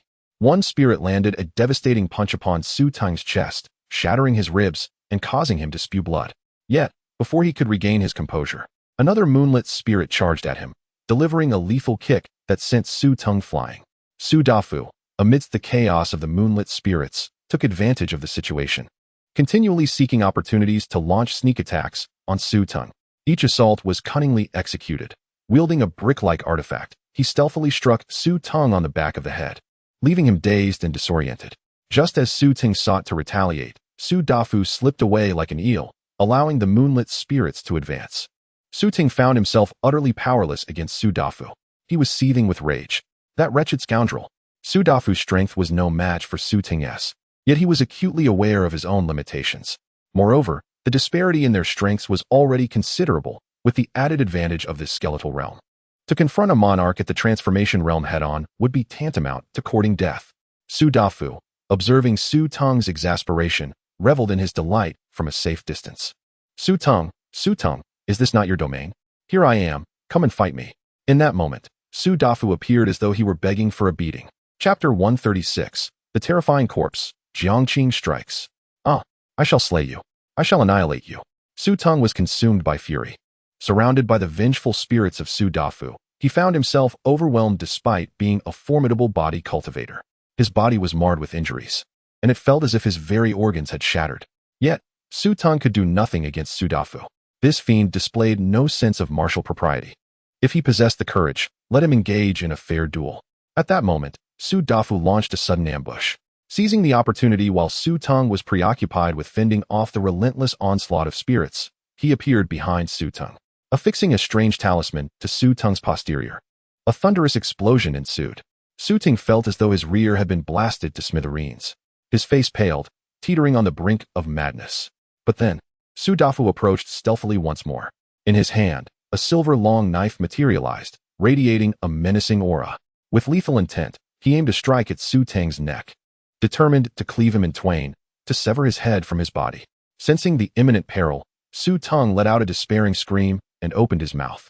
A chilling spectacle unfolded as a skeletal arm, emaciated as withered wood, emerged from his gaping maw, audaciously grasping the descending blade. With a crisp crack, the silver knife was shattered by that ghastly appendage. Su Dafu was taken aback, sensing the lethal danger, and hastily retreated to create distance from Su Teng. Yet, that ominous limb was not done. It unleashed a barrage of punches, each strike brimming with terrifying power, overwhelming the spirits which could not withstand the assault. In the blink of an eye, 10 of the vengeful spirits were obliterated. Having dispatched these spirits, Su Dafu found himself utterly exposed. Gazing at the monstrous hand protruding from Su Teng's mouth filled him with dread. Su Teng regarded Su Dafu with a chilling stare. his crimson eyes aflame with murderous intent and hatred. This time, Su Dafu could not be allowed to escape. Half kneeling, Su Teng began to retch. With each heave, another arm emerged from his body. This bizarre scene left Su Dafu momentarily at a loss. Instinct warned him that remaining here would be perilous. His expression grave. He refrained from attacking Su Teng again. Producing a bronze whistle, he blew into it. Almost immediately, a spectral warhorse manifested within the skeletal realm. Su Dafu mounted the ghostly steed, commanding it to swiftly carry him away. The ethereal horse let out a resounding whinny. With a determined leap, Su Dafu departed from the realm of skulls. Just as he exited this ominous space, an unsightly corpse crawled forth from Su Teng's mouth, emanating a formidable and terrifying aura. Unmistakably a dry corpse of an unparalleled true monarch. Clearly, this corpse had once been an immensely powerful entity, unexpectedly sealed within Su Teng's body as a hidden card for his survival. One must admit, the Daesun dynasty possesses remarkable depth. Su Teng coughed lightly, expelling the corpse, and his complexion paled significantly, revealing a deep-seated weakness. Go kill him," commanded the corpse silently, its hands tearing through the very fabric of the skull space, relentlessly pursuing Su Dafu. In the toxic zone, Su Yuanba, upon witnessing Su Dafu emerge astride a spectral warhorse, felt a wave of relief wash over him. "Your Highness, it is a relief to see you unharmed. There is something grave at hand. Uncle Chi, quickly mount. We must speak on the way." Su Dafu's expression turned grave as he seized Su Yuanba and urged his subordinates to hasten their departure, leading them away into the distance. Su Yuanba, perplexed, queried, "Your Highness, what transpired? And what of Su Teng?" Su Dafu explained, "Su Teng possesses numerous life-saving cards. I attempted to overwhelm him with the full moon soul, and just as I was on the verge of defeating him, an odd arm emerged from his mouth to protect him. Sensing danger, I summoned the spectral warhorse to escape. My instincts tell me that the arm within Su Teng's mouth is far from ordinary." Before long, a terrifying aura surged from behind the spectral warhorse, akin to a flood breaking through a dam, rushing towards Su Dafu with unrelenting ferocity. This overwhelming presence engulfed both Su Dafu and Su Yuanba, leaving them chilled to the bone, particularly their hearts, as if gripped by an unseen hand, rendering them nearly breathless. Both Su Dafu and Su Yuanba turned pale as they faced this imminent threat. Su Yuanba glanced back, beholding the grotesque corpse, his expression turning grave. "This is dire. The cultivation of this corpse is unfathomable, and it approaches us with lethal intent. What shall we do?" Suddenly, the hideous corpse made its move. It inhaled deeply, as if to consume the very heavens and earth, accompanied by a terrifying suction that rendered the spectral warhorse powerless, pulling Su Dafu and Su Yuanba back towards it. Su Dafu's countenance filled with dread. This corpse is extraordinarily powerful. It is either a celestial true monarch or a holy true monarch, possibly even an unparalleled true monarch. "Your Highness, flee. I shall attempt to hold it back," Su Yuanba urged desperately. In the next instant, the corpse raised its hand and struck towards the two. Su Yuanba braced himself, but the force behind that hand was overwhelmingly formidable, as if it could cleave mountains in two. With a muffled groan, Su Yuanba was hurled away, blood spilling from his mouth. The corpse, with an impassive expression, turned its attention back to Su Dafu, for he was the true target of its wrath. Coldly, the corpse fixed its gaze upon Su Dafu and then pointed a finger menacingly. From his fingertips, a beam of ethereal green light surged forth, piercing through the void and hurtling towards Su Dafu. Yet, at that moment, a figure clad in a purple robe materialized before Su Dafu. With a mere flick of his sleeve, he effortlessly deflected the green beam. This figure was none other than Jiang Qing. As for the poison zone set by Su Dafu, it was of no consequence to the supreme, true monarch, Jiang Qing. He had been lurking in the shadows, observing all that transpired. Now, faced with the approach of this lifeless yet formidable body of a supreme, true monarch, Jiang Qing had no choice but to reveal himself and rescue Su Dafu. After all, Su Dafu was a dear friend of the master. Should anything unfortunate befall him in Jiang Qing's presence, the master would surely not forgive him. Su Dafu and the severely injured Su Yuanba gazed in bewilderment at the sudden appearance of Jiang Qing, who had come to alleviate Su Dafu's peril. Both recognized this purple-robed elder as the protector by Su Teng's side. Why had he suddenly appeared to save them? Chapter 137. Indeed, it is you. A sudden counterattack. Su Dafu and Su Yuanba gazed in bewilderment at the sudden appearance of Jiang Qing. Jiang Qing greeted the two with a friendly smile, leaving them utterly perplexed. What on earth? How could they perceive his friendliness through that smile? Wasn't he one of Su Teng's guardians? Shouldn't he be targeting them instead? At that moment, Countless questions flooded Su Dafu and Su Yuanba's minds. However, this was clearly not the time for inquiries, as the grotesque corpse of the supreme true monarch had once again launched an assault on Su Dafu, intent on his demise. Jiang Qing, determined to protect Su Dafu, dared not let his guard down in the face of such a formidable foe and summoned all his strength to confront the hideous corpse. Thus, an epic battle erupted in that very locale. The confrontation between man and corpse was a terrifying display of the supreme, true monarch's might, each move executed with overwhelming power, resonating with awe-inspiring intensity.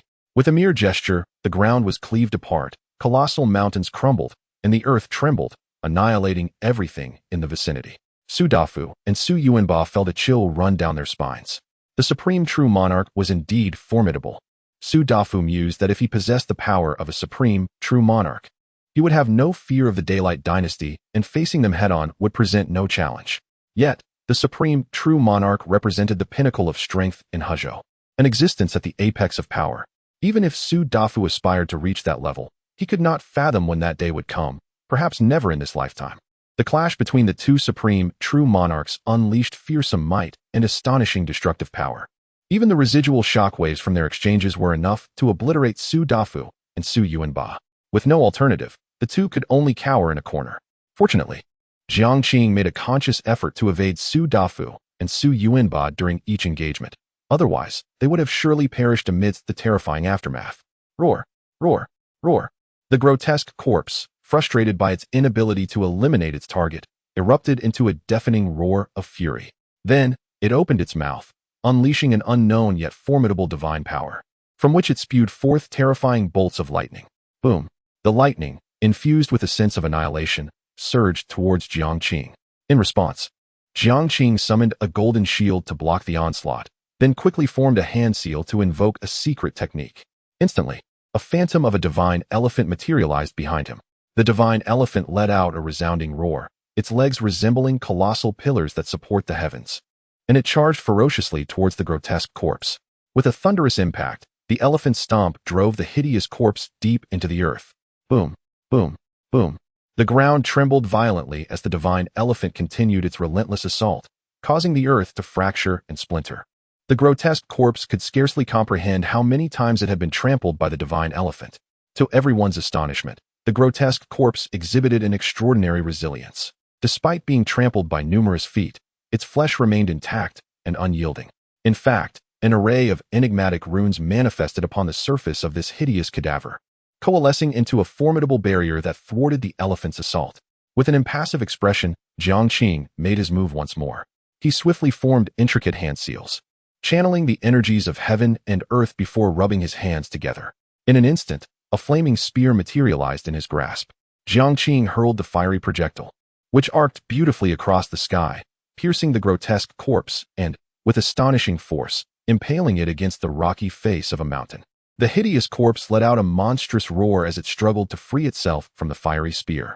Aware of the formidable strength of this grotesque being, Jiang Qing understood that their powers were evenly matched, rendering it nearly impossible for either to gain the upper hand, at least for the time being. Thus, he decided to abandon the confrontation. Seizing Su Dafu and Su Yuanba, he transformed into a beam of light and fled into the distance. His speed far surpassed that of Su Dafu riding his spectral steed. Swift as the wind, he soon left the grotesque corpse far behind.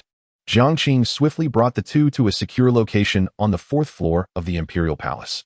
This should suffice. The corpse likely won't pursue us here, he declared as he prepared to depart. Su Dafu interjected, Jiang Qing, are you not Su Ting's protector? Why did you suddenly intervene to save me? Furthermore, was it you who sent the colorful crow with the warning I received earlier? Jiang Qing raised his hand, summoning the vibrant crow.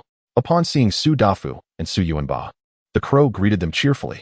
Su Dafu's pupils constricted in recognition. Indeed, it is you, he exclaimed, pressing further, why did you come to my aid?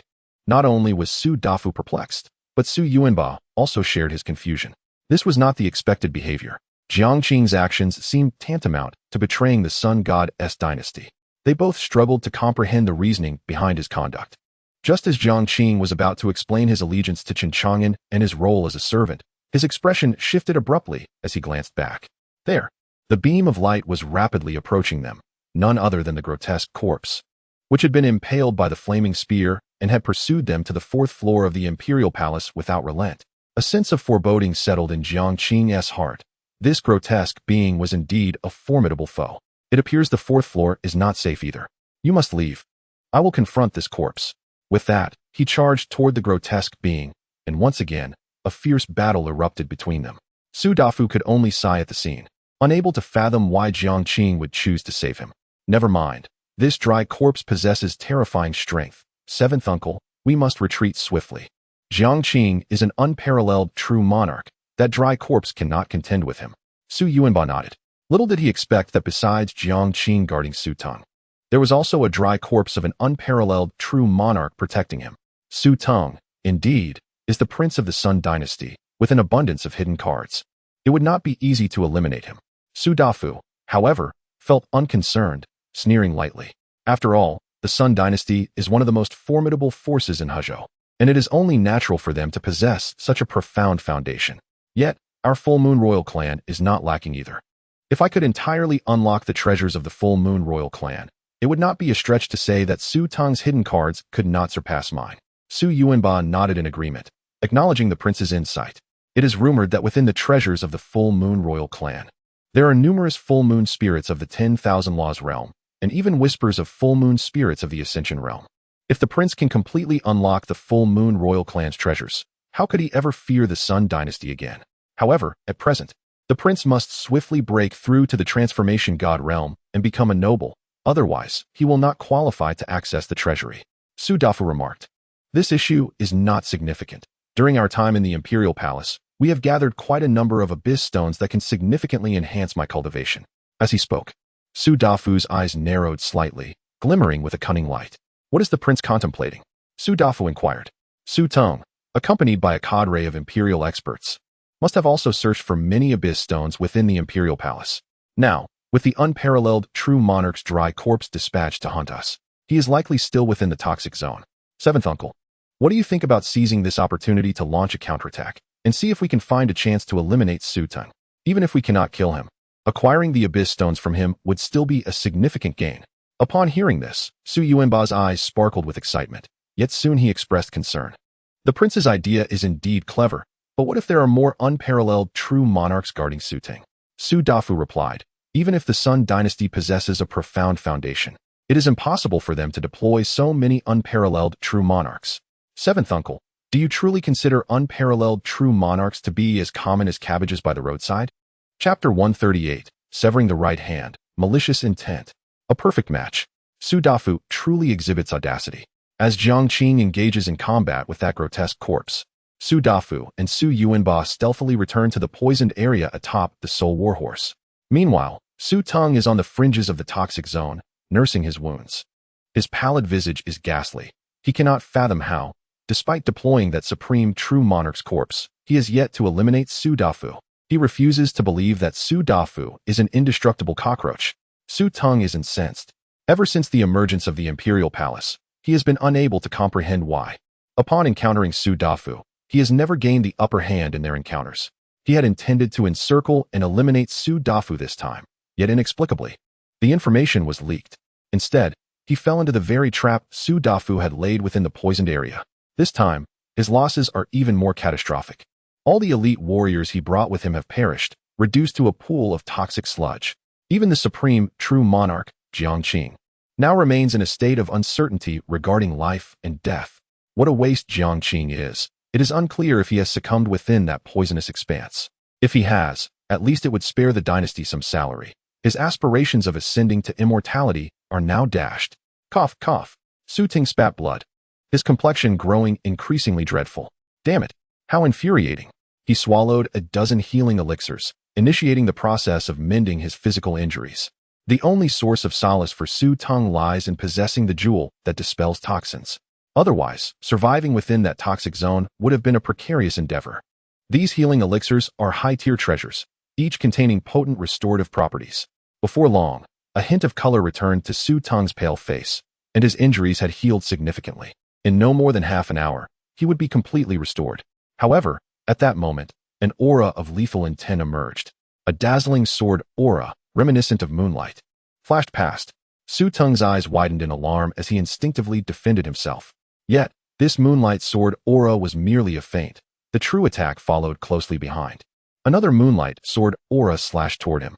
Su Teng had no time to react, only to feel an excruciating pain shoot through his arm. His right hand was severed by that moonlight sword aura.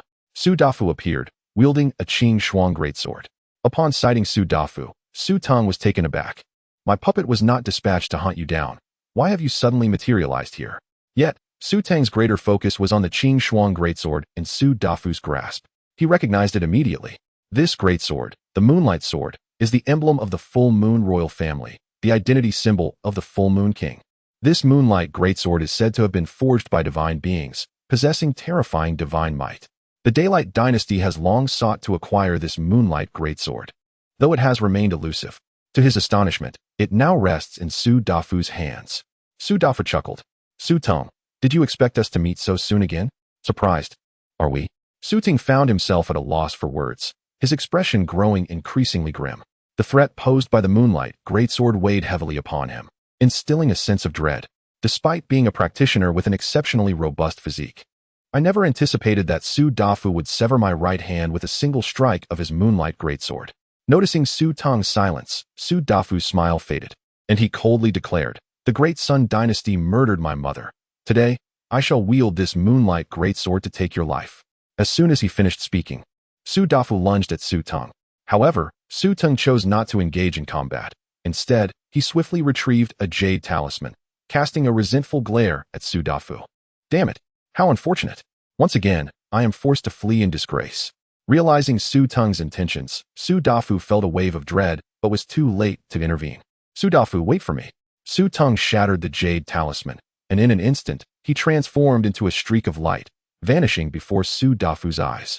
Damn it, that scoundrel escaped again. Su Dafu seethed with frustration. Meanwhile, Su Yuanba chuckled. After all, Su Teng is the prince of the Great Sun Dynasty. It is not so simple to kill him. This time, your highness managed to ambush him, severing his arm, which has already given you the upper hand. Now that Su Teng has lost his right hand, his physical form is compromised, impeding his cultivation. Unless he finds a rare treasure capable of regenerating flesh and bone, he will struggle to recover his strength. As he spoke, Su Yuanba picked up Su Teng's severed hand and handed it to Su Dafu. Su Dafu gazed at the dismembered limb, feeling a flicker of satisfaction. He removed the storage ring from the severed finger and promptly incinerated the hand to ashes, then extended his consciousness into the storage ring. Upon discovering the abyss stones Su Teng had amassed, Su Dafu's eyes sparkled with delight. Huh. All these abyss stones Su Teng has collected are right here, and there are quite a few, at least 2 or 3 dozen, including several high-grade abyss stones. Now, all these treasures belong to me. With these abyss stones, I should have no significant issues breaking through to the transformation god realm. This ambush has truly turned out to be a grand fortune. Su Yuanba smiled. Su Teng must be furious beyond measure. He will undoubtedly seek revenge on this scoundrel. Subsequently, Su Dafu and Su Yuanba departed from the poison zone. With an ample supply of abyss stones in hand, Su Dafu decided against further exploration deeper into the imperial palace. Instead, he sought a secluded and remote location on the 5th level to enter seclusion. Given the current circumstances, the Jinyuan alliance would not be able to breach the 9th level anytime soon. Thus, Su Dafu intended to use this time to rapidly strengthen his power, preparing to venture to the 9th level later to seize the imperial inheritance. Simultaneously, Su Dafu's retreat was also a strategic move to evade Su Teng's retaliation. Having suffered a significant loss, Su Teng would certainly seek a more forceful revenge upon returning to the Great Sun Dynasty. Until Su Dafu successfully broke through to the transformation god realm and obtained the treasures of the Full Moon royal family, he had no intention of confronting the Great Sun Dynasty head-on. Such an action would be akin to striking a stone with an egg. On the other side, the battle between Jiang Qing and the grotesque corpse on the 4th level had finally come to an end. The grotesque cadaver, after all, is merely a puppet. Despite being a supreme sovereign, it is incapable of exhibiting the full prowess it once possessed in life. Therefore, it is naturally no match for Jiang Qing, a genuine supreme sovereign who expended tremendous effort to vanquish it.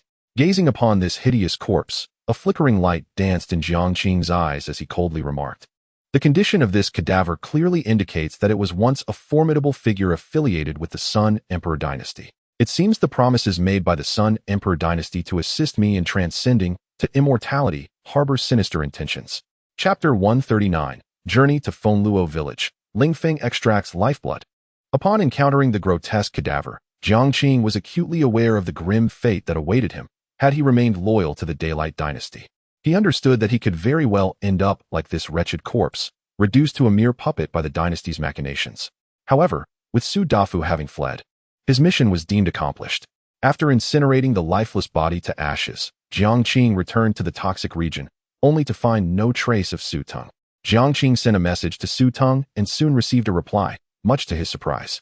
Su Teng had already departed from the imperial palace and was demanding an explanation from Jiang Qing regarding his absence in the toxic area. Jiang Qing elucidated that the region was fraught with myriad poisons, insurmountable even for one of his exalted status as a supreme, true monarch, forcing him to temporarily shut down his senses to neutralize the toxins, which he had only just managed to do. Upon hearing this, Su Teng refrained from further comment but inwardly berated Jiang Qing as inept, lamenting that despite being a supreme, true monarch, he was incapable of handling such trivial toxins. Subsequently, Jiang Qing inquired about the events that had transpired, and Su Teng recounted the unfolding saga, particularly noting a significant detail that instilled a semblance of wariness in him towards Su Dafu. The life puppet of Su Dafu possessed the strength of a supreme, true monarch, yet it had severed its connection with him, indicating it had been obliterated, which confirmed the presence of a formidable supreme, true monarch by Su Dafu's side. Furthermore, recalling the Moonlight Greatsword in Su Dafu's possession, Su Teng's suspicions deepened regarding whether Su Dafu had indeed acquired the treasures of the Full Moon Royal clan. Su Teng then instructed Jiang Qing to seek him out immediately, as he planned to return to the Daylight dynasty in the coming days to rally a contingent of elite warriors. After all, in 3 days, they were to confront the Yinling Dead clan. Regardless of the circumstances, he was determined to seize the imperial legacy left by the compassionate, immortal emperor. Upon hearing Su Teng's revelations, Jiang Qing couldn't help but marvel at Su Dafu's cunning and audacity, astonished by his unexpected counterattack that caught Su Teng off guard, resulting in significant losses. No wonder the master chose to befriend him. He must possess extraordinary qualities. Without further delay, Jiang Qing departed from the imperial palace to find Su Teng. Upon meeting Su Teng, he beheld the severed hand of his companion. Su Teng seethed with rage, recounting how the traitor had ambushed him, severing his right hand and causing the abyssal stones he had obtained to fall into the traitor's clutches. Cursed be that fate. Jiang Qing reassured him, stating that while the abyssal stones were lost, they could continue their search within the imperial palace, emphasizing that Su Teng's safety was paramount. Let us depart and return to the Daylight dynasty to assemble a new force. Fortunately, a temporary teleportation array had been established in the Daylight dynasty, allowing for swift returns to summon aid. Otherwise, Su Teng's repeated setbacks would have rendered him incapable of further competition within the imperial palace. Meanwhile, at the Jukong apothecary, the rodent known as Mao San, who had consumed the prowess of the sacred true monarch's purple lightning serpent, finally awoke from his slumber.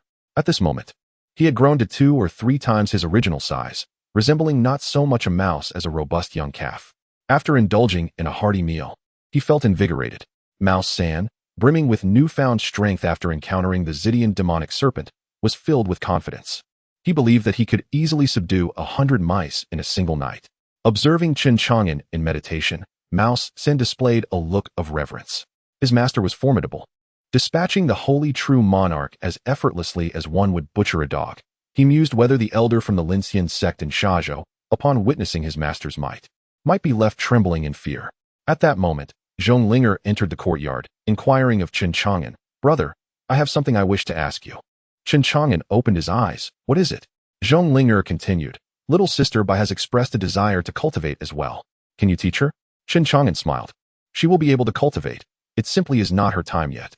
He had communicated with Bai Ningbing on several occasions, during which he had asked why he sensed a mysterious and astonishing energy within Bai Ji, yet she appeared to be an ordinary person, devoid of any cultivation.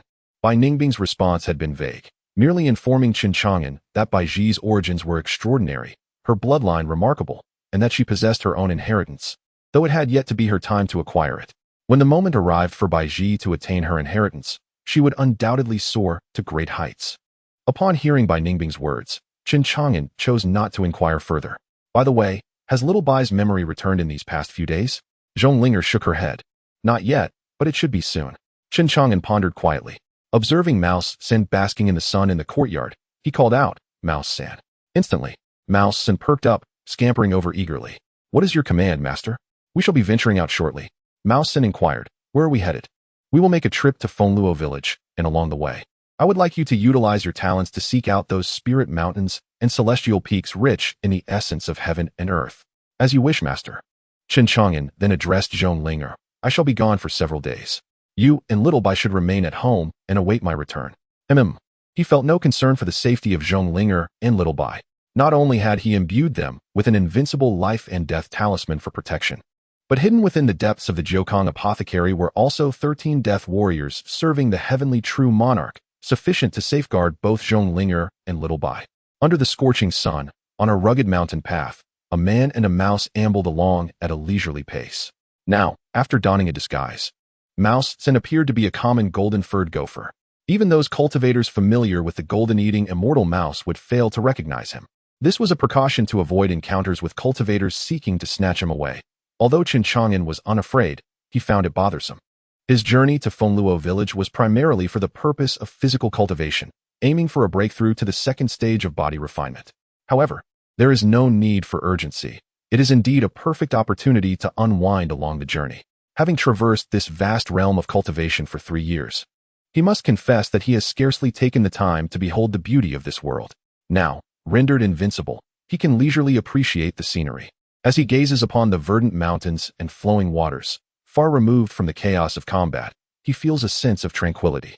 Along the way, he occasionally catches sight of radiant arcs slicing through the sky, heading towards Tianwu City and the majestic Dragon Mountain. Yet, these occurrences bear no relevance to Chen Chang'an.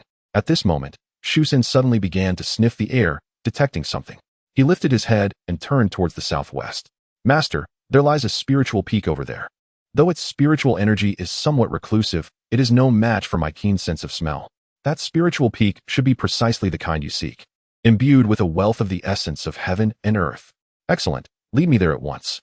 It is well known that the true art of longevity blood refinement is achieved through the extraction of vital energy from the mountains and rivers of the world. Although Chen Chang'an had acquired the complete technique of longevity blood from the hands of the blood demon lord, he had yet to find an appropriate spiritual peak to test and observe the efficacy of the extracted longevity blood. To his surprise, Shu Xin quickly located a spiritual peak on this outing. Now, he must ascertain whether this spiritual peak is suitable for the refinement of longevity blood. Chapter 140. The Great Longevity Blood Array, 1 green and 1 white. Half an hour later, Mouse 3 guided Chen Chang'an to a secluded mountain range. After a moment of careful sniffing, Mouse 3 pointed toward a crooked peak. Master, it is that mountain. Chen Chang'an glanced over. It appeared similar to the other peaks, making it difficult for anyone to discern that it was, in fact, a spiritual peak.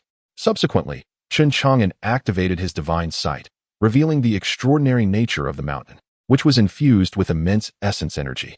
It seemed this peak held considerable essence energy. Perhaps the longevity blood divine art could be tested here. Soon, Chen Chang'an and Mouse 3 arrived at the base of the peak. Chen Chang'an extended a finger, and the stones before him instantly crumbled, revealing a passage that led straight to the heart of the mountain. Mouse 3 remarked, Master, you truly are remarkable. You are far superior to me in digging tunnels. If I possessed your abilities, finding rare treasures would be much more convenient. Upon reaching the center of the mountain, Chen Chang'an wasted no time and began to execute the longevity blood divine art. He extended his hand, and from the tips of his fingers surged countless crimson light threads. These blood-red threads penetrated into the mountain, seemingly binding the entire peak together with their vibrant energy. Eventually, they coalesced into a longevity blood formation, with Chen Chang'an standing at its core. Without delay, Chen Chang'an sat cross-legged at the focal point of the formation and commenced the operation of the longevity blood divine art. Through the established array, he fervently absorbed the essence energy contained within the mountain. This process required a considerable amount of time. Chen Chang'an estimated that completely devouring the essence energy from this spiritual peak would take approximately half a day. He pondered the potential enhancement to his lifespan that could result from refining the longevity blood with the essence energy of such a spiritual peak. Mouse 3 curiously observed Chen Chang'an wielding the longevity blood divine art, sensing the changes within the spiritual peak through his innate abilities. Master, I perceive the essence energy from the spiritual peak converging towards the heart of the mountain, he exclaimed. Chen Chang'an nodded. What I intend to refine relies on the essence energy contained within this spiritual peak. This was his first attempt at executing the complete longevity blood divine art, and he felt a sense of anticipation. Meanwhile, in a secluded corner of the spiritual peak, there existed a humble cave dwelling. Within it, two stunning women who had just successfully transformed were present. They were entirely unclad, their figures enchanting and their beauty breathtaking. However, both appeared quite frail, their faces pale and devoid of color. One of the women possessed azure hair, while the other had white hair, both exuding a potent aura of enchantment. Upon achieving their transformation, the two women gazed at each other with uncontainable joy. "Sister, we have finally transformed," exclaimed the woman with white hair, smiling gently and nodding in response.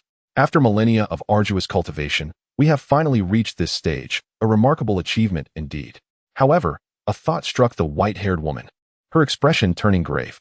"But, Chang'an, we must not rejoice prematurely. Although we have taken form, it is only half the journey. We must endure the tribulation to truly succeed. As we remain in this cave, the barrier obscures the heavenly path. Otherwise, the moment we take form, the tribulation would likely descend upon us. Given our current frail state, overcoming it would be exceedingly challenging." Chang'an nodded, eager to rise. Yet, she found herself unaccustomed to this new body, writhing like a serpent as her elegant ivory legs twisted on the ground. Witnessing this, the white-haired woman couldn't help but chuckle. "Chang'an, it seems you still have much to learn about walking like a human. You are no longer a serpent demon." Chang'an pouted, "Sister, walking with legs is so difficult. It's not as swift as my writhing. If you do not learn to walk, how shall we integrate into the human cities? You must practice more," the white-haired woman insisted. She then attempted to walk, initially awkward and unsteady. However, it wasn't long before she began to move gracefully. Observing her sister's elegant stride, Chang'an glanced down at her own form, curiosity piqued. "Sister, why are yours larger than mine?"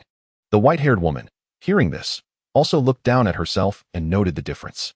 After a moment's reflection, she replied, "According to the human texts, if you wish for it to grow, when you find a husband, have him assist you." Chang'an frowned. "Why must my husband do that? Can't I manage on my own?" The white-haired woman shook her head. "I am uncertain. That's simply what the texts suggest. But let us put such thoughts aside. We must quickly adapt to this transformed body and prepare ourselves to face the impending tribulation. Rest assured, I have chosen this spiritual peak deliberately. The energy here is exceptionally dense. Soon, I shall set up a great formation to mitigate the tribulation's power by at least 70%. The remaining 30% should be manageable for us." Suddenly, the white-haired woman sensed something amiss, her expression shifting dramatically. Chapter 141, Bloodline Suppression, Halt. Upon witnessing the sudden shift in the expression of the silver-haired woman, Chang'an inquired, "Sister, what is the matter?" Su Shui, her brow furrowed with gravity, replied, "The situation is dire. The essence energy contained within this spiritual peak is evaporating at an alarming rate. If the essence energy of this peak is insufficient, I will be unable to utilize it as a foundation for the formation, thus rendering the thunder-sealing great formation impossible to establish." Hearing this, Chang'an's exquisite visage underwent a swift transformation. "Ah, how could it have come to this? Did you not say this spiritual peak had a reserve of energy? How could it suddenly vanish? Allow me to investigate the true nature of this spiritual peak." With that, Su Shui extended her consciousness to probe the spiritual peak. She soon discovered that the energy was converging towards the core of the mountain, where an unusual formation had appeared, accompanied by a person and a mouse lingering near it. It was evident that they were the architects of this predicament. Su Shui relayed her findings to Chang'an, who asserted, "We must prevent that young human from proceeding. Our ability to withstand the transformation tribulation hinges upon it." As she spoke, Chang'an, with a hint of bashfulness, prepared to venture to the mountain's core to confront him. Su Shui, momentarily at a loss for words, cautioned, "Chang'an, are you truly going to approach him like this? What else should I do?" Chang'an replied, perplexed, "You have already undergone transformation. How can you recklessly allow others?" Su Shui sighed, choosing not to continue. "Chang'an, there remains much for you to learn." With that, she retrieved a set of azure garments from her storage ring and donned them. Following suit, Su Shui adorned herself in a flowing white dress. Once they were both attired, they resembled ethereal fairies descended from the celestial realm, breathtakingly beautiful. However, they could not yet leave the confines of this cave, as a barrier had been erected to shield them from the perception of the heavenly laws and to avert the impending tribulation. Soon, Su Shui re-established two small barriers around herself and Chang'an. Yet, this barrier could only be sustained for a fleeting hour, after which it would dissipate on its own. Should Su Shui and Chang'an fail to return to the cave within this time frame, the transformation tribulation would descend upon them, and in their current state, they might not withstand it. Regardless of the circumstances, this spiritual peak held immense significance for both women, and they could not permit the young human to ruin it. With the small barriers in place, they were temporarily able to leave the cave. Su Shui led Chang'an directly towards the mountain's core. Meanwhile, within the heart of the mountain, Mouse 3 rested beside Chen Chang'an, patiently awaiting his concoction of longevity blood. Just then, he heard sounds emanating from the passageway leading to the mountain's core, prompting him to raise his head alertly. Before long, 2 stunning women, clad in azure and white, emerged from the passageway and approached the center of the mountain. Upon seeing them, Mouse 3 furrowed his brow. Such a potent aura of demonic energy. These must be 2 transformed demonesses. Yet, Mouse 3 remained indifferent. The creatures capable of transformation are indeed demon kings, comparable to the sovereigns of the divine transformation realm among cultivators. It is crucial to note that he has consumed even the azure lightning serpent of the holy true monarch. Thus, he would hardly fear the 2 diminutive demon kings before him. Mouse 3 stood in the way of the 2 women, determined not to let them disturb his master. "What brings you here?" Mouse 3 inquired.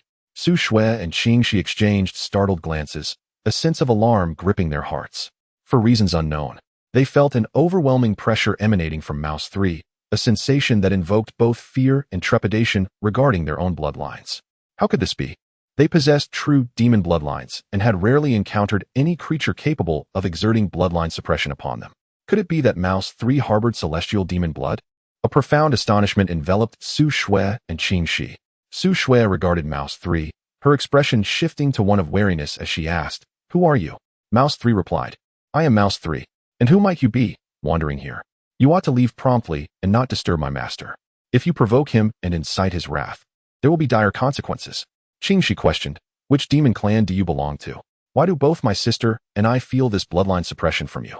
Are you truly of celestial demon blood?" Mouse 3, somewhat taken aback, had believed he was being discreet, yet his potent bloodline could not be concealed. With a hint of pride, he declared, "Indeed, I possess celestial demon blood. As for which clan I hail from, why should I disclose that to you?" This response only deepened the confusion of Su Shui and Qing Shi as they turned their gaze toward Chen Chang'an, who sat cross-legged, refining his lifeblood. This human youth appeared remarkably young, and his aura of cultivation was not particularly formidable. Could he truly be the master of the illustrious Mouse 3? The 2 women found it hard to believe. Qing Shi remarked, "You possess such exalted celestial demon blood. How could you recognize this human youth as your master?" "My master is far more complex than he appears," Mouse 3 retorted. Su Shui interjected, "Let us set aside these discussions for now. We have come here to request that he immediately cease the absorption of the essence energy from this spiritual peak. I do not know his intentions behind siphoning the essence energy from this peak, but I must convey that it is of utmost importance to both me and Qing'er. If he drains all the essence energy from this spiritual peak, how shall we, as sisters, endure the impending tribulation of transformation?" Chapter 142, Arrogance and Sparring? The conversation between the sisters, Su Shui and Qing Shi, and Shu San swiftly roused Chen Chang'an, who was refining his life essence. Upon opening his eyes, he beheld the 2 maidens. He turned to Shu San, inquiring about the situation. Shu San replied, "Master, these 2 claim that the essence energy of this spiritual peak is of utmost importance to them, as it is required for their tribulation." Qing Shi, hands on her hips, asserted, "Little one, my sister and I arrived at this spiritual peak first. It rightfully belongs to us. You cannot absorb the energy here without our consent. If this peak loses its energy, my sister will be unable to set up the thunder ceiling formation. So you must swiftly depart with your spirit pet and seek another peak for your endeavors." As she spoke, Qing Shi donned a fierce expression. "If you do not know your place, I shall swallow you whole." However, in her transformed state, this menacing visage appeared rather adorable and mischievous. Shu San was bewildered. "You dare call my master little one? This surely does not comprehend the extent of my master's prowess. Should she provoke his wrath, the consequences would be dire." Beside them, Su Shui offered an apology. "My sister is rather thoughtless. I hope you can forgive her." Although Su Shui sensed that Chen Chang'an's cultivation was not formidable, she instinctively felt an aura of danger emanating from him. More importantly, despite his seemingly weak exterior, he possessed a spirit pet with a celestial line, indicating that he was far more complex than he appeared.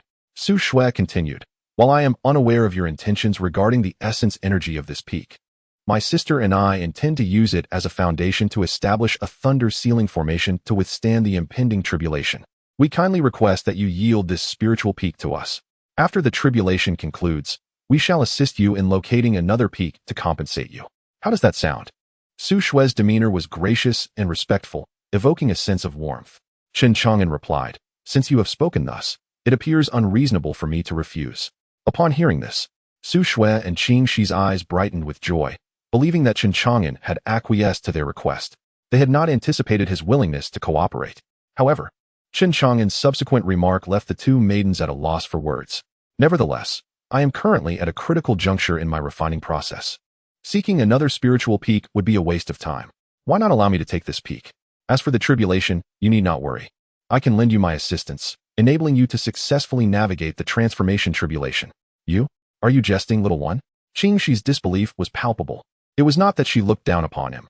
Rather, she had discerned that Chen Chang'an's cultivation was merely at the blood-nurturing stage.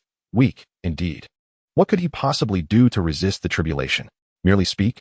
Initially, when Chen Chang'an suggested relinquishing the peak, they had begun to harbor some fondness for him. But that affection quickly evaporated. Indeed, it seemed that most humans were, after all, rather arrogant and conceited. Su Shui shook her head helplessly. "Dear friend, please do not jest with us. This spiritual peak is of utmost importance to us." At this moment, beside her, Shu Sin interjected. "What my master has said is entirely true. I am not jesting with you at all. You have yet to witness my master's prowess. The transformation tribulation is but a trifling matter. With a mere flick of his hand, he could obliterate it." Shu San's words brimmed with awe and admiration for Chen Chang'an, as well as a sense of pride in being one of his spiritual companions. However, the sight of Shu San in this state led Su Shui and Qing Shi to think, this fellow is beyond redemption. Once a dignified being of celestial lineage, he now takes immense pride in being the spiritual companion of a human cultivator. Seeing the skeptical expressions on Su Shui and Qing Shi's faces, Chen Chang'an replied calmly, "The spiritual peak is inherently a neutral entity, devoid of distinctions between us. It is not solely of great use to you. It is equally beneficial to me. I have already stated that I will assist you in overcoming the transformation tribulation. Whether you choose to accept this assistance is entirely your own decision." With that, Chen Chang'an closed his eyes, immersing himself once more in the process of refining longevity essence within the grand formation, indifferent to the thoughts of Su Shui and Qing Shi. To be honest, Chen Chang'an's offer to utilize the spiritual peak to refine longevity essence as a condition to help the two women through the transformation tribulation was akin to a windfall for them, rendering the tribulation itself devoid of any threat. However, it was unfortunate that neither Su Shui nor Qing Shi held high hopes for Chen Chang'an, nor did they believe in his ability to aid them through the tribulation. Qing Shi furrowed her elegant brows, casting a displeased glance at Chen Chang'an. "Sister, this human boy truly does not know his place. Let us not waste words. Let us engage in a true contest. Whoever proves superior shall claim this spiritual peak. The loser must depart forthwith." Su Shui nodded in agreement, though she sensed that Chen Chang'an was not an ordinary individual. Still, she could not relinquish the spiritual peak. Thus, Su Shui spoke again. "Dear friend, I believe we should engage in a spar." Shu Sin chuckled mischievously. "How shall we spar? Shall it be a contest in bed with my master?" Qing Shi, puzzled, inquired, "How does one spar in bed?" Su Shui retorted, "Qing pay no heed to this loathsome rat." Chen Chang'an cast a sidelong glance at Shu San, who grinned sheepishly. "Master, I apologize, it was a slip of the tongue. What I meant was to inquire how this demoness intends to spar with you, not in bed."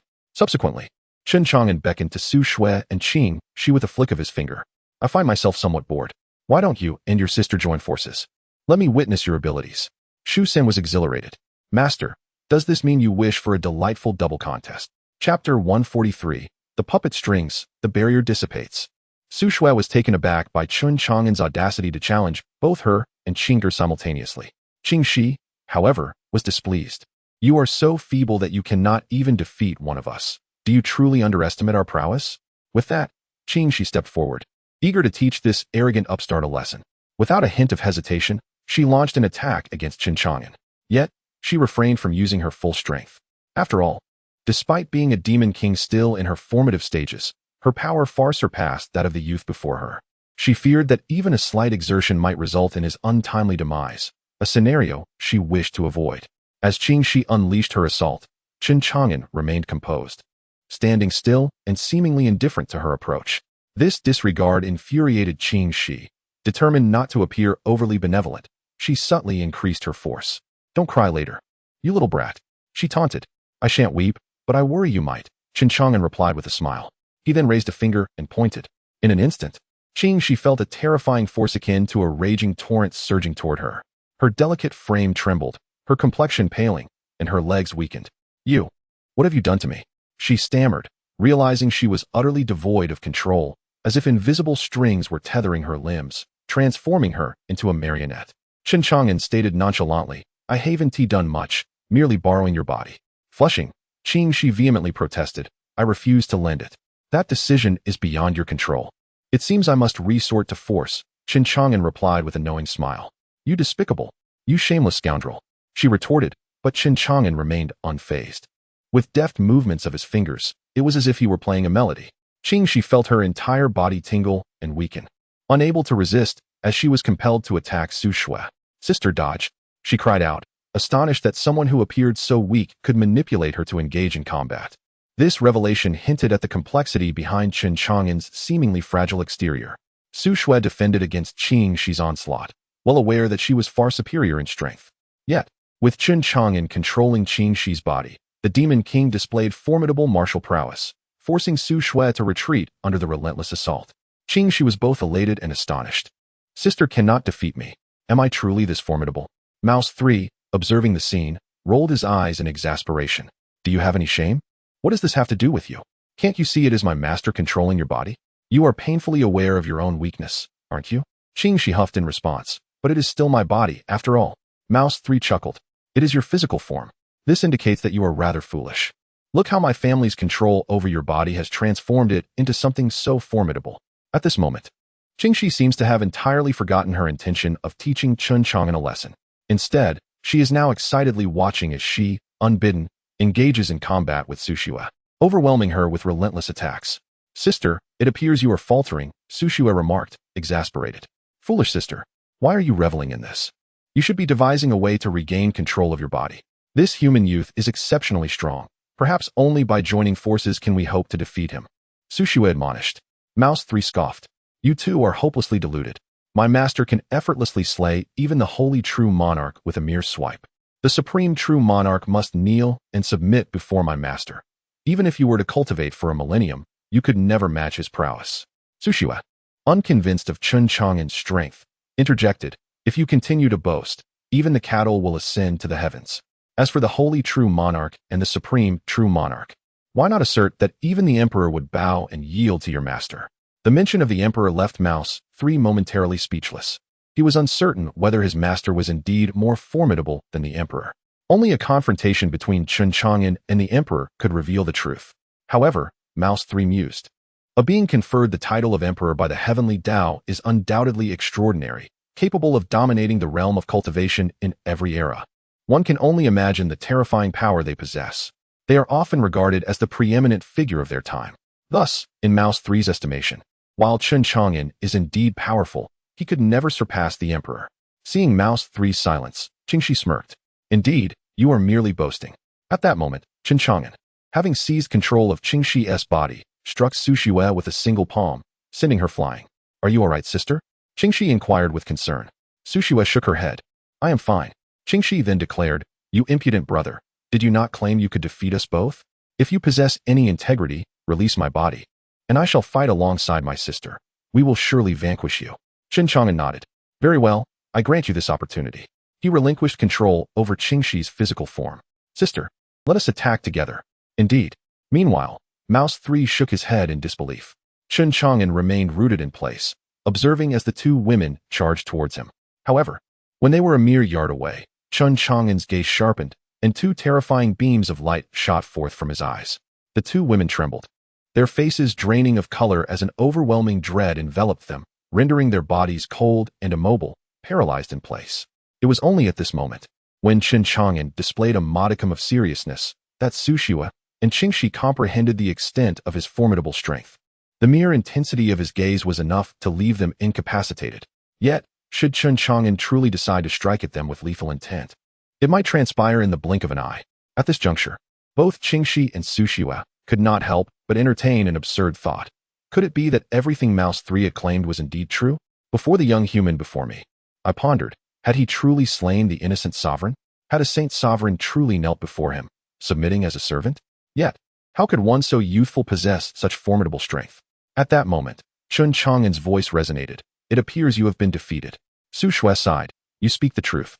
My friend, we have indeed lost. A wager is a wager.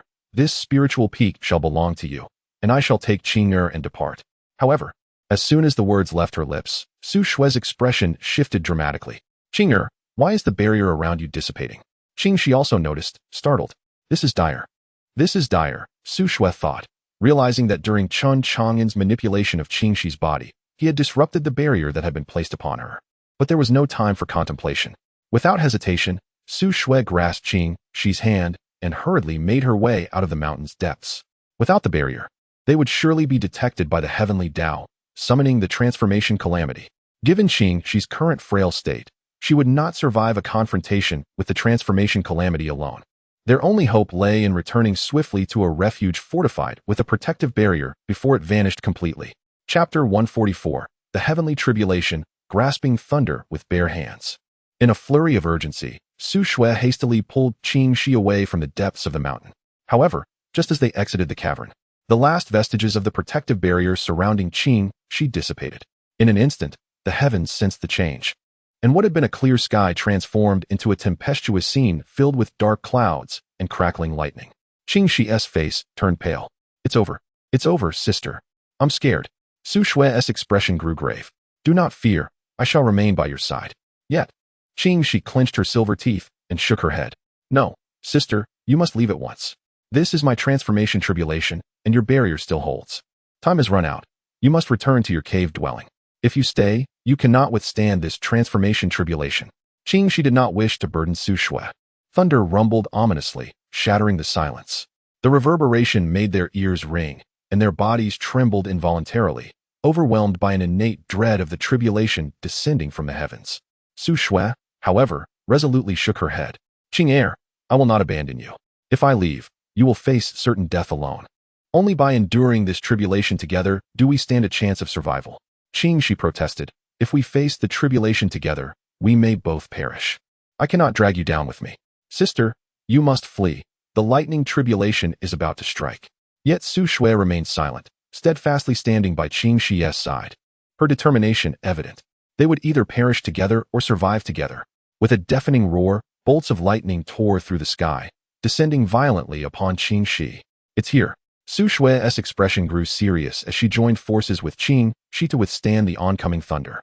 Meanwhile, within the mountainous depths, Chen Chang'an and Shu San also took note of the transformation tribulation occurring outside. Shu San gazed in awe at the formidable spectacle of the tribulation, exclaiming, "What a terrifying tribulation! It sends chills down my spine. This is the transformation tribulation for true demon bloodlines. I cannot help but wonder what kind of horrific tribulation I would face should I undergo transformation with my celestial demon bloodline." Chen Chang'an furrowed his brow, showing little concern for the transformation tribulation. What he had not anticipated was that this tribulation was absorbing the essence energy from the spirit peak to enhance its might. This was likely something Su Shui and Qing Shi had never considered. The two women had intended to utilize the essence energy from the spirit peak to set up a thunder sealing array. However, without having arranged the array, the tribulation was now siphoning energy from the spirit peak, rendering it even more formidable. This was akin to digging one's own grave. Given the recent transformation of the two women, they were in grave peril. However, if one were to consider the order of events, it was indeed Chen Chang'an who had occupied the spirit peak, thereby thwarting Su Shui and Qing Shi's plans to establish the thunder sealing array. In this regard, Chen Chang'an bore some responsibility. Thus, his previous offer to assist the two women in overcoming the transformation tribulation was wholly justified. Yet, Su Shui and Qing Shi did not believe that he possessed such abilities. Chen Chang'an would not stoop to ingratiating himself with them by offering assistance to navigate through this transformative tribulation. However, at this moment, the tribulation was drawing upon the essence energy from the spirit peak, complicating Chen Chang'an's efforts to refine the longevity blood through the longevity blood formation. This was not the scenario he wished to encounter. Let us venture outside, he declared, leading Shu San out of the mountain's depths and into the tempestuous world beyond. The sight that greeted them was one of chaos. Flashes of lightning and booming thunder accompanied by a ferocious downpour. The thunderclaps reverberated with an earth-shattering intensity, instilling a profound sense of dread. As Chen Chang'an raised his gaze, he beheld Su Shui and Qing Shi at the very center of the stormy celestial sea, exerting every ounce of their strength to withstand the tribulation. Yet, the ferocity of the tribulation was beyond their capacity to withstand. They were visibly battered and exceedingly weakened. Master, they are in dire straits. Could they truly be obliterated by this transformative tribulation? Shu Sen inquired anxiously. Chen Chang'an responded, the tribulation is siphoning energy from the spirit peak, likely rendering it more formidable than a typical transformative tribulation. Given their already weakened state, they are unable to endure its onslaught. With a decisive gesture, Chen Chang'an unleashed his unparalleled cultivation, severing the connection between the transformative tribulation and the spirit peak in an instant. He could not allow the tribulation to absorb the essence energy contained within the peak. He still required it for the refinement of longevity blood. However, his actions appeared to provoke the heavenly will, inciting its wrath. Thunder roared. In an instant, dozens of heavenly bolts descended, targeting Chen Chang'an with relentless fury. Su Shui and Qing Shi, engaged in their own battle against the transformative tribulation, were taken aback by this sudden turn of events. They were puzzled as to why the tribulation had unexpectedly shifted its focus to the young human. Nevertheless, the diversion of half the tribulation's fury towards Chen Chang'an alleviated some of the pressure on the two women, granting them a momentary reprieve. Yet, concern for Chen Chang'an's safety soon took root in their hearts.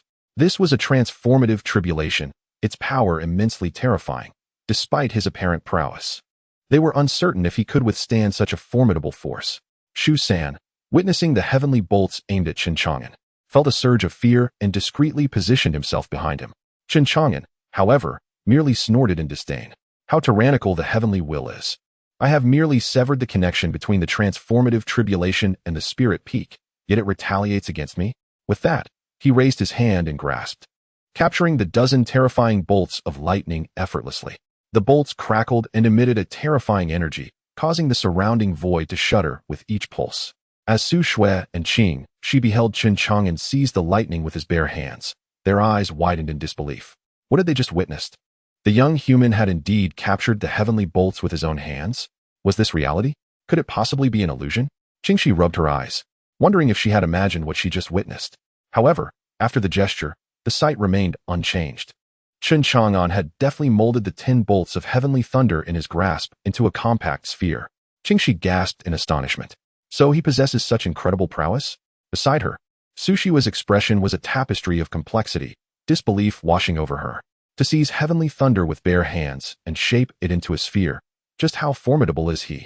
Chapter 145, The Cataclysm of Heavenly Tribulation, Gratitude. After molding a ball of thunder from the celestial lightning, anyone could sense the terrifying power encapsulated within that orb. One could only wonder how formidable that sphere of lightning truly was. Under the watchful eyes of Su Shui and Qing Shi, Chen Chang'an hurled the crafted lightning orb directly at the transforming heavenly tribulation.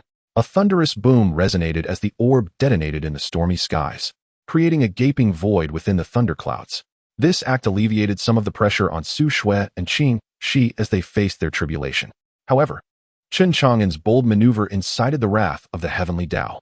The skies roared with thunder, as if deities were in furious uproar. In that moment, the transforming heavenly tribulation directed all its might towards Chen Chang'an, seemingly intent on obliterating him entirely. Qing Shi gasped in astonishment. Sister, he dares to defy the heavenly Tao. How audacious! Su Shui gazed at Chen Chang'an, responding to her sister. To grasp the thunder with bare hands may not stem from arrogance, but indeed signifies his formidable strength. Just as he claimed before, he can protect us and guide us through the transformation tribulation. It appears he spoke the truth. He truly possesses such capability. Feeling the heavenly Tao's fury, the transforming heavenly tribulation intensified, exuding an aura so perilous that it sent chills down the spines of the two sisters. This was exponentially more powerful than the tribulation they had just endured. Had this been their own transformation tribulation, their fate would have been sealed.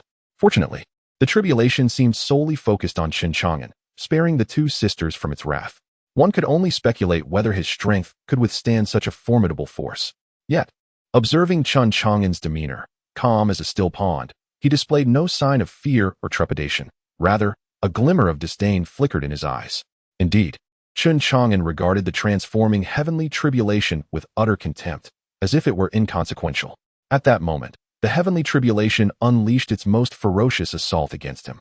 Waves of terrifying lightning cleaved through the air, shattering the darkness, and relentlessly bombarded Chen Chang'an, as if seeking to annihilate all existence. The scene was reminiscent of apocalyptic devastation, sending shivers down the spine and instilling terror in the heart.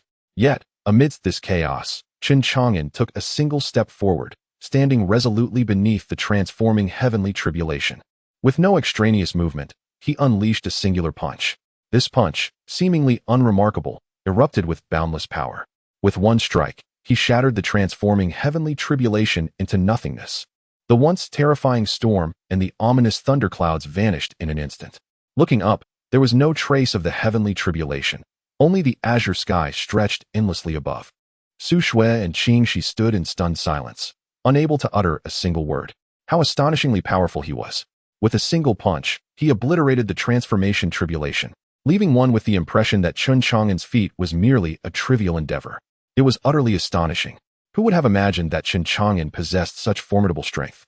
Su Shui recalled the intention she and Qing Shi had to engage in a contest with Chen Chang'an for the ownership of the Spirit Peak, and she found herself at a loss for words. Given Chen Chang'an's immense power, were they not merely inviting humiliation upon themselves?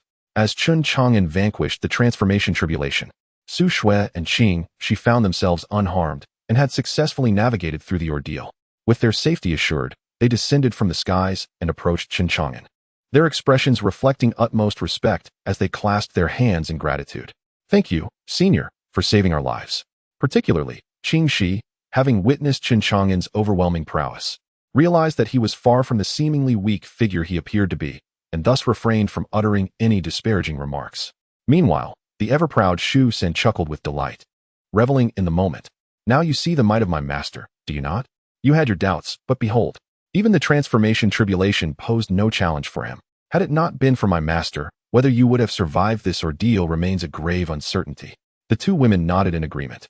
Indeed, in their weakened state, they would have been utterly defenseless against such a formidable tribulation.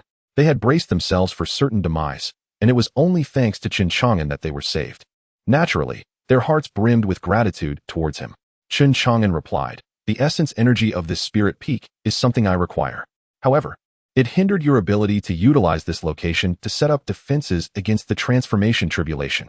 Thus, saving you is merely compensation. There is no need for thanks." In Su Shui and Qing Shi's minds, powerful human cultivators were typically proud and aloof, seldom approachable.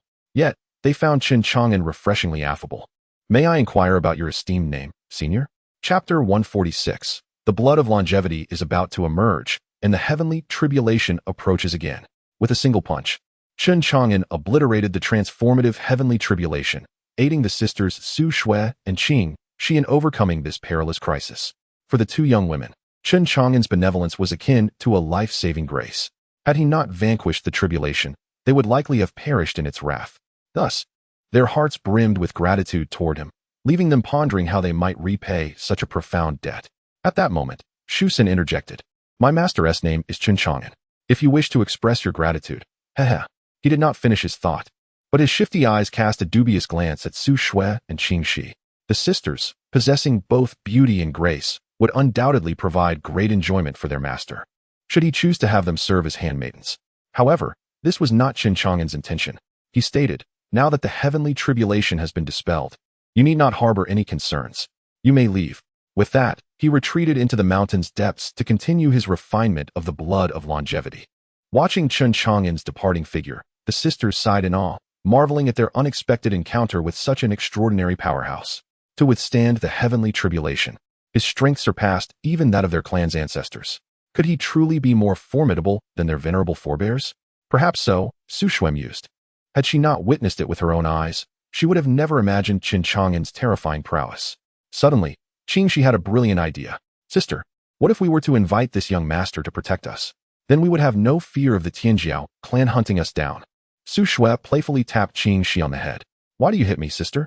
Su Shui replied, "Do you truly believe that a being of his caliber would deign to assist two mere little demons like us? Even if he were willing, we possess little of value to entice him." After some contemplation, Qing Shi nodded in agreement. "You may have a point, sister." Su Shui continued, "But fret not. Now that we have transformed and reached the realm of demon kings, it will not be easy for the Tianjiao clan to capture us. As long as we hide within human cities, their chances of finding us will be akin to searching for a needle in a haystack. So there is no need for concern. Indeed, let us return to our cave and gather our belongings swiftly. I have heard that an imperial palace has emerged in Tianwu City, containing treasures like abyssal stones. If we can procure enough, our cultivation could ascend to new heights. You're right, sister. As long as we grow stronger, achieving an indomitable realm, or even the realm of myriad laws will render us fearless of the Tianjiao clan. Qingxi exclaimed, her fists raised in excitement. Meanwhile, in the mountain's depths, Chen Chang'an was enveloped in the immense energy accumulating within the blood of longevity formation. He employed the blood of longevity divine art to expedite the refinement of the life-giving essence. Under the watchful gaze of Chen Chang'an and Xu San, a droplet of multicolored longevity blood slowly began to coalesce. Xu San, filled with curiosity, inquired, "Master, what is this?" Chen Chang'an smiled gently. "It is a precious substance that can enhance longevity blood." As this vibrant droplet gradually took shape, the previously clear sky became engulfed in ominous clouds, and terrifying thunderheads began to brew. A cataclysmic tribulation was imminent. Within a radius of 10,000 miles, all living beings sensed the dreadful aura of impending doom. Feeling an overwhelming sense of fear and trepidation, they scattered in all directions, driven by an instinct that urged them to flee. It seemed that remaining in this area was no longer an option. Staying would surely invite peril to their lives. Flee. They must escape far away. Some cultivators looked up, their souls trembling at the sight of the impending tribulation. What could possibly be occurring ahead to provoke the heavenly laws and summon such a calamity? Even a master-level cultivator at the indestructible realm swallowed hard, terror evident in their eyes. The magnitude of this tribulation was terrifying. Merely the aura it exuded made the old man feel as though he were on the brink of death, wondering what had transpired ahead.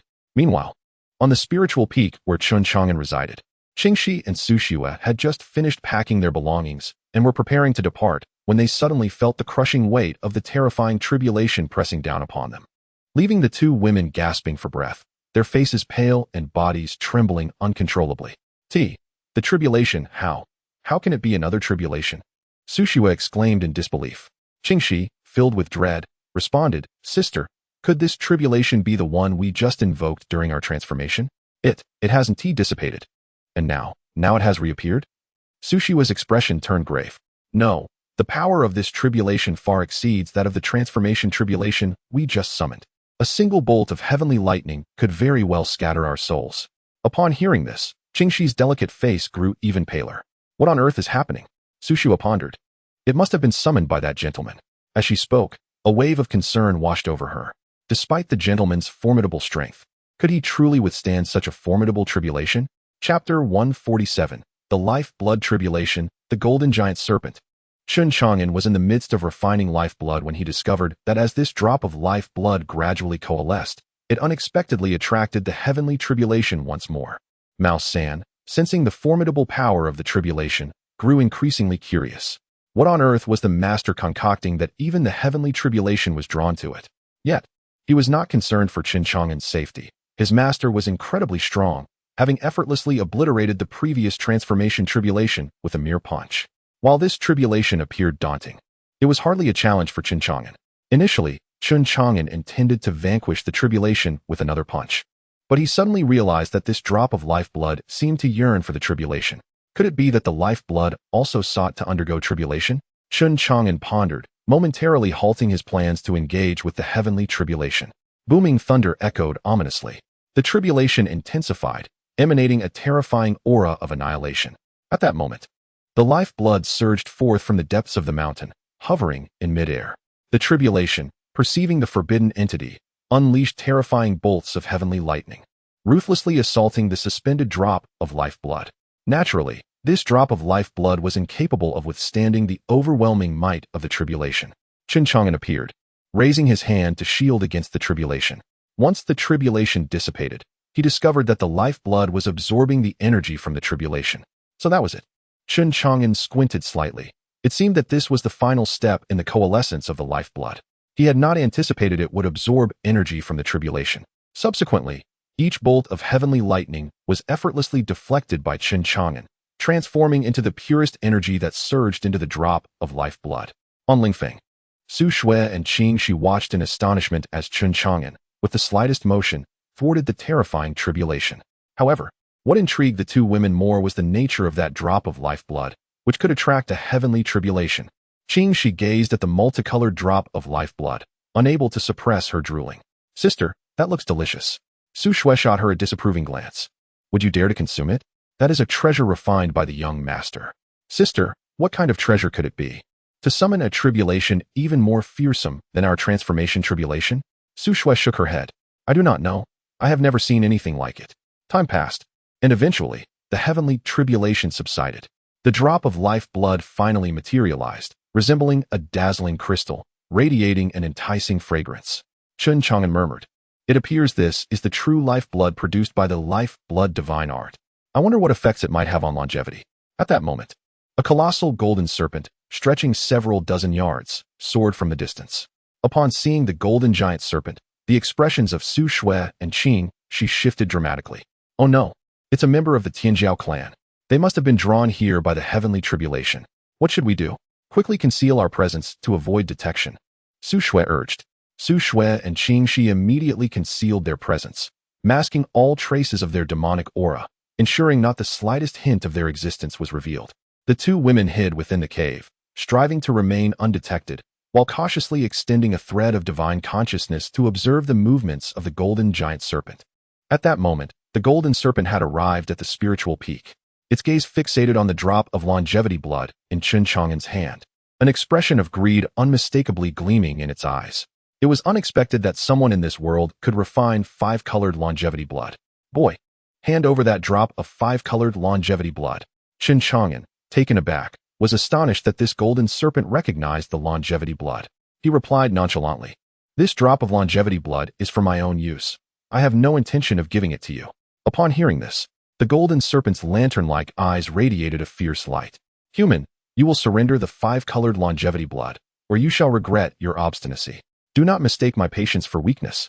The golden serpent's intimidation was palpable, as a formidable demonic aura erupted from it, engulfing the entire spiritual peak like a torrential flood. It threatened, You shall not only hand over that drop of five-colored longevity blood, but you will also serve me from this day forth, crafting five-colored longevity blood for me. Mouse San, overhearing, found it laughable. My master is so powerful that even the supreme true monarch would kneel in reverence before him. You, a mere serpent, dare demand my master to serve you? How utterly arrogant. You are courting your own demise. Even Su Shui and Qing Shi, concealed in their cave, felt a surge of pity for the golden serpent as they listened to its threats towards Chen Chang'an. Had they not witnessed Chen Chang'an's formidable strength, they might have dismissed the serpent's words. However, today they had indeed seen his might, capable of effortlessly extinguishing heavenly tribulations. Chen Chang'an's prowess was unfathomable, far beyond what the golden serpent could contend with. The serpent's audacity to threaten Chen Chang'an and demand his servitude was nothing short of suicidal. Qing Shi, reveling in the unfolding drama, sparkled with excitement. It appears that the heavenly serpent clan has grown accustomed to arrogance and is unaware that it has kicked a hard stone this time. This creature is undoubtedly here under orders to capture us. Should it meet its demise at the hands of our master today, we would be safe for the time being. Sister, with this thought, Qing Shi's joy only deepened. Su Shui nodded in agreement. Yet she acknowledged that the golden serpent hailed from the heavenly serpent clan and held the position of elder. If their master were to confront the golden serpent, it would mean incurring the wrath of the heavenly serpent clan, which was not a trivial matter, considering the clan's formidable reputation in the demon realm. Chapter 148, Slaying the Golden Serpent, Consuming the Life Essence. The formidable golden serpent posed a threat to Chen Chang'an, utterly disregarding him. A terrifying aura surged forth, akin to an invisible mountain descending upon Chen Chang'an, intent on suppressing him into submission. Yet, Chen Chang'an remained steadfast, unmoving. The malevolent power radiating from the golden serpent posed no danger to him. Observing this scene, the golden serpent felt a mixture of astonishment and doubt. This human, seemingly ordinary and feeble, displayed an unwavering demeanor in the face of its monstrous might. Most perplexing was the absence of any formidable aura emanating from Chen Chang'an. He appeared distinctly weak. As Chen Chang'an toyed with a droplet of multicolored life essence, he gazed at the golden serpent. A mere serpent dares to threaten me? The golden serpent's eyes narrowed in anger. I am a dragon of the celestial serpent clan, not a mere snake. Infuriated at being likened to such a lowly creature, the golden serpent lashed out with its tail, determined to teach this human a lesson while simultaneously probing Chen Chang'an's true strength. In the face of the golden serpent's assault, Chen Chang'an remained calm and unyielding. With a mere flick of his finger, he unleashed a terrifying beam of light. The golden serpent let out a pained scream, realizing a gory wound had appeared on its tail. "Human, you seek death." Chen Chang'an's audacity incensed the golden serpent, which charged at him in a furious rage. With a disdainful snort, Chen Chang'an's sound resonated like a divine drum, echoing through the heavens and earth with thunderous intensity. Under the weight of this cold disdain, the golden serpent felt a jolt of terror coursing through its very soul, as if its mind were on the verge of shattering. Suffering an excruciating headache. "What have you done?" The golden serpent howled in agony, opening its massive maw to unleash a torrent of toxic flames towards Chen Chang'an. His eyes, icy as the winter's chill, emitted a piercing glare. That gaze was akin to the sharpest blade, slicing through the air with lethal precision. The golden serpent caught a fleeting glimpse of the deadly light before it vanished, a harbinger of impending doom. Before it could react, that gaze cleaved through its head, leaving the creature frozen in place, rendered speechless. On the spiritual peak, Qingxi and Sushue watched with keen curiosity. "Sister, why has that creature stopped moving?" Sushue inquired, shaking her head in confusion. "I don't know." Just as the words left her lips, a thin line of blood appeared across the golden serpent's head. Moments later, its head and body severed, collapsing into a lifeless form. Qingxi and Sushue gasped in shock. "Sister, how did that golden serpent die?" Sushue stood in stunned silence. "I have no idea." Qingxi's gaze turned to the composed figure of Chen Chang'an, admiration glowing in her eyes. "That golden serpent was sent by the celestial serpent clan to capture us. Its power was immense. I never expected it to be slain in an instant by our master. He is truly formidable. I admire him greatly. Sister, do you think that if we cling to the young master, we would no longer fear the Tianjiao clan coming after us?" Sushue shook her head with a sigh. "Silly sister, although this young master is formidable, the Tianjiao clan is not to be underestimated. Moreover, he stands alone. Can one man truly contend with an entire clan?" Sushue expressed her disbelief. Qingxi, upon hearing Sushue's words, felt disheartened. "Sister, you make a valid point. However, now that he has slain that golden giant worm, has he not already provoked the Tianjiao clan? Do you think they will seek retribution against him?" Sushue nodded. The golden worm held a significant position within the Tianjiao clan, and its demise at the hands of the young master will certainly not go unanswered. However, we are in no position to assist him in the ensuing troubles. We can only caution him to be vigilant. Fortunately, the Tianjiao clan resides in Yaozhou, and we are in Hezhou, which is quite distant. It would not be a simple task for them to traverse several states to confront the young master.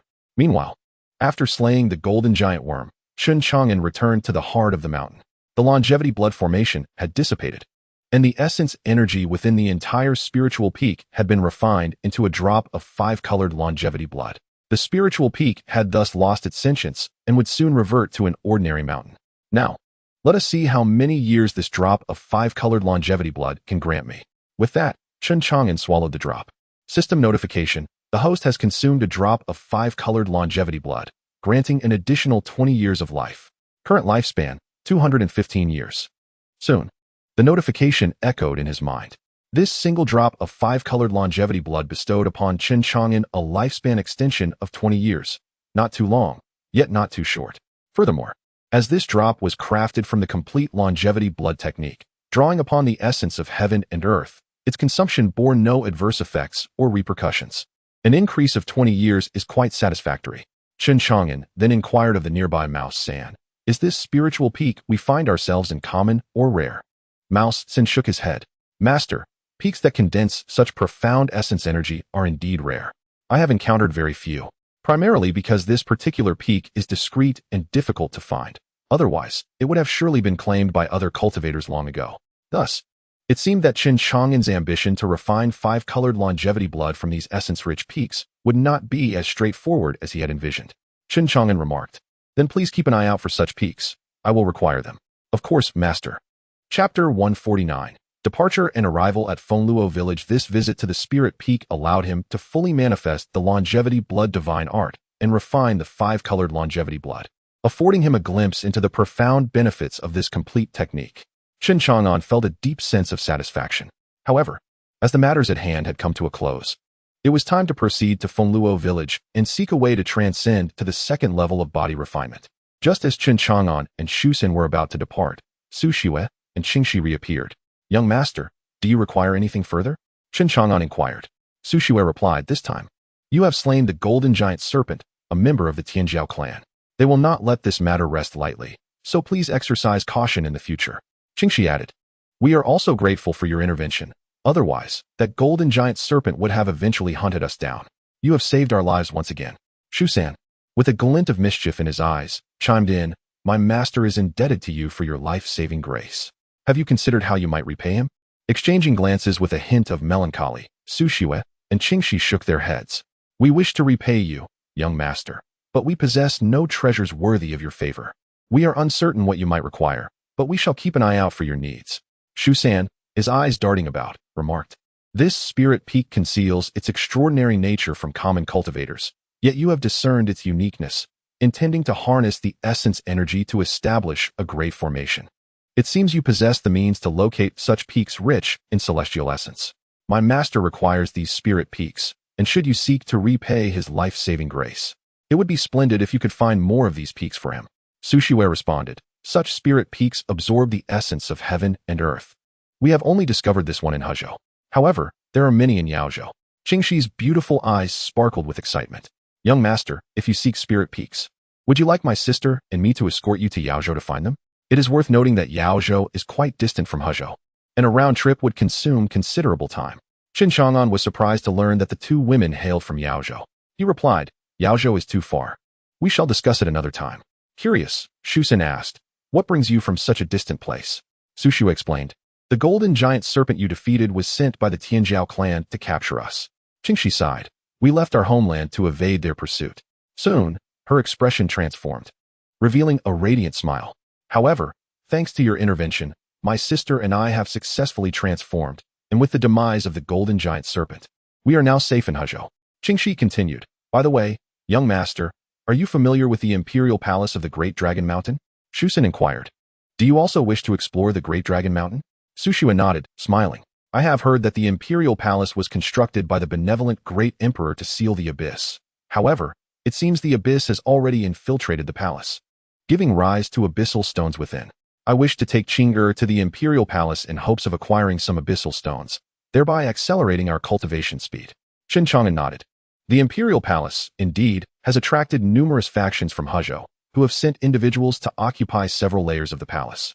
It is surprising that even the demon state is aware of the palace's existence. After conversing further with Su Shui and Qingxi, Chen Chang'an took his leave. However, before departing, Shu-san discreetly approached Su Shui and Qingxi, saying, my master's apothecary is located near the Tianwu city by the Great Dragon Mountain. Should you wish to express your gratitude to my master, you may find him at the Jiukong apothecary. This revelation brightened the eyes of both Su Shui and Qingxi. Based on their interactions thus far, Chen Chang'an had left a wonderful impression on them, approachable and refined. Having established a friendly acquaintance today, they could engage more in the future. Perhaps, should they encounter any difficulties in this unfamiliar Hezhou, they could seek his assistance. As for Shu-san, he thought that Su Shui and Qingxi, with their admirable looks and figures, would make splendid personal maids for his master. Moreover, considering his master's formidable strength and the grandeur of the apothecary, it would be quite ridiculous if he did not have one or two personal attendants. He was merely acting in the best interest of his master. After parting ways with Su Shui and Qingxi, Chen Chang'an continued his journey towards Fengluo village alongside Shu-san. As dusk approached, he finally arrived at Fengluo village. Chapter 150, Fengluo village, Fengxian temple. Fengluo village, established amidst a desolate terrain, is adorned with ancient phoenix trees that tower majestically. Legends speak of this land as once being a fertile and prosperous paradise in ancient times. However, one fateful day, a celestial phoenix is said to have descended from the heavens, landing upon this very soil. The divine flames engulfed the land, reducing all flora and fauna to ash, only to have the inferno extinguished centuries later. Travelers from the human realm, upon discovering this barren expanse, noted the abundant fire essence within the earth, rich in various precious fire-attributed minerals. Yet, these details pale in significance. The myth of the fallen phoenix persists, suggesting that should one uncover its remains, they might inherit the path of immortality. Many formidable demons covet the phoenix's remains, yearning for transformation and rebirth. Alas, despite the passage of years, no cultivator or demon has succeeded in locating the legendary remains, rendering the tale of the phoenix's fall a mere figment of imagination. Nevertheless, as time has unfolded, Individuals have gradually settled here, giving rise to the existence of Fengluo village. Mouse 3 trailed behind Chen Chang'an as they wandered through Fengluo village. Mouse 3, panting, remarked, "Master, why is it so sweltering here? Could it be that a celestial phoenix truly fell in this place?" "Perhaps," Chen Chang'an mused, employing his divine sight to scan the surroundings, yet found no trace of the rumored phoenix remains. It appeared that the legendary relic was but a fabrication. The heat enveloped them as if they were trapped within a blazing furnace, causing sweat to cascade down their brows. With a mere thought, Chen Chang'an dispelled the oppressive warmth, leaving Mouse 3 feeling remarkably refreshed, a delightful sensation indeed. Their arrival garnered no attention from the villagers of Fengluo village, indicating that it was commonplace for cultivators to meander through. Chen Chang'an approached a shirtless elder by the roadside and inquired, "Excuse me, could you direct me to Fengren Gorge?" The villager, scrutinizing Chen Chang'an, replied, "Are you also heading to pay respects at Fengxian Temple?" "Fengxian Temple?" Chen Chang'an echoed, intrigued. The villager appeared perplexed. "Are you not here for Fengxian Temple?" Mouse 3, standing upright, shook his head, "Certainly not. By the way, what is this Fengxian Temple?" The villager explained. Within Fengxian Temple resides the goddess Fengxian. Many outsiders come to venerate her, seeking her blessings and the inheritance of the phoenix. Unfortunately, despite the countless visitors over the years, none have yet received the goddess's favor or the phoenix's legacy. Chen Chang'an chuckled. Could it be that it is all a ruse? Upon hearing this, the villager erupted in fervor, shouting, "It cannot be false. Absolutely impossible. The goddess Fengxian has always protected our Fengluo village. She is ever present." "Madman, truly mad," Mouse 3 muttered, for he held no belief in the tales of the goddess. There are those who doubt the existence of the phoenix immortal's fall in Fengluo village. Even if it were true, after all these years, that immortal would have long since turned to dust. Dust to dust, earth to earth. Chen Chang'an expressed his apologies. "I beg your pardon, elder, my spiritual pet is not particularly eloquent. I merely wish to inquire about the direction of the Blade Wind Canyon." The villager's demeanor appeared to stabilize slightly, as he stared intently at both Shu San and Chen Chang'an, his thin finger gesturing towards a certain direction. "The Blade Wind Canyon lies that way, over there. Do not harbor intentions against the Phoenix Immortal, or no one will be able to save you." After uttering these words, the villager cast a fearful glance at Chen Chang'an and Shu San before fleeing in a panic. Shu San rolled his eyes. "Master, could it be that we've encountered a madman?" Chen Chang'an replied, "Have you heard of the Phoenix Immortal Temple?" Shu San shook his head. "Never heard of it, but it sounds rather superstitious." Shu San scoffed. "What does that Phoenix Immortal Temple matter? I refuse to believe it would dare to act recklessly before my master." Chen Chang'an patted Shu San's head. "Enough chatter. We are not heading there for the temple. Let us first investigate the situation at the Blade Wind Canyon." Chen Chang'an's purpose for this venture was to break through to the second stage of body cultivation. The peculiarities of the Phoenix Immortal Temple held little significance for him. Shu San chuckled. "Master is indeed correct. Shall we proceed to the Blade Wind Canyon?" Chen Chang'an shot a glance at Shu San, nodded slightly, and then set off with Shu San towards the direction of the Blade Wind Canyon. Chapter 151. Unearthing the Stone Egg and the Cow Demon Turtle. The Windblade Canyon lies merely a few miles beyond Fengluo village. Towering mountains flank either side, as if cleaved in two by a mighty blade. A fierce, scorching wind gusts forth from the canyon, intensifying in heat and sharpness as one ventures deeper, capable of lacerating the skin. Upon arrival at Windblade Canyon, Chen Chang'an and Shu San beheld an ancient temple nestled beside the canyon. The temple, weathered yet dignified, attracted villagers from Fengluo who came to pay their respects. This was none other than the Fengxian Temple. Curiously, Shu San inquired, "Master, is that not the Fengxian Temple? Shall we take a closer look?" Chen Chang'an nodded in agreement, and they entered the temple. The temple was modest, occupying merely a space of 10 square meters. In the center stood a clay sculpture of a plump woman adorned with a phoenix crown. Beneath her, a stone tablet bore the inscription of Fengxian Yang along with her origin story, which, unsurprisingly, spoke of her transformation from the legendary celestial phoenix. Surrounding the walls were murals depicting the celestial phoenix soaring through the ethereal realm. "Master, do you think the celestial phoenix truly looked like this?" Shu San asked, to which Chen Chang'an replied with a shake of his head, "I cannot say. The truth is often indistinguishable from fiction, and what relevance does it hold for us?" Finding the Fengxian Temple rather unremarkable, Chen Chang'an prepared to take his leave. However, Shu San, filled with excitement, exclaimed, "Master, it seems there is something of value within this Fengxian Temple." As one who possessed the bloodline of celestial demons, Shu San had an innate talent for discovering rare treasures. To his astonishment, he unearthed something remarkable from the temple. What did you find? Chen Chang'an inquired. Shu Xin sniffed around and eventually arrived at the feet of the clay sculpture of Fengxian Yang, where he began to dig fervently. Had any villagers from Fengluo witnessed this scene, they would surely have been infuriated. Fortunately, at that moment, no villagers had come to offer their prayers. Before long, Shu Xin unearthed a pit several meters deep and swiftly burrowed into it. Moments later, he emerged, covered in mud, clutching a reddish-brown stone. Chen Chang'an examined the stone, finding it rather ordinary at first glance. Yet, the next moment, as he employed his divine sight, he discerned a faint, elusive pulse of life emanating from within the stone. This is no mere stone. It is a stone egg, harboring a trace of fragile life. A living egg, Chen Chang'an declared. Shu San, astonished, asked, "Is this truly an egg?" "What else could it be?" Chen Chang'an replied. With a cheeky grin, Shu San responded, "I initially believed it to be a precious gem, yet the master proves to be far more formidable.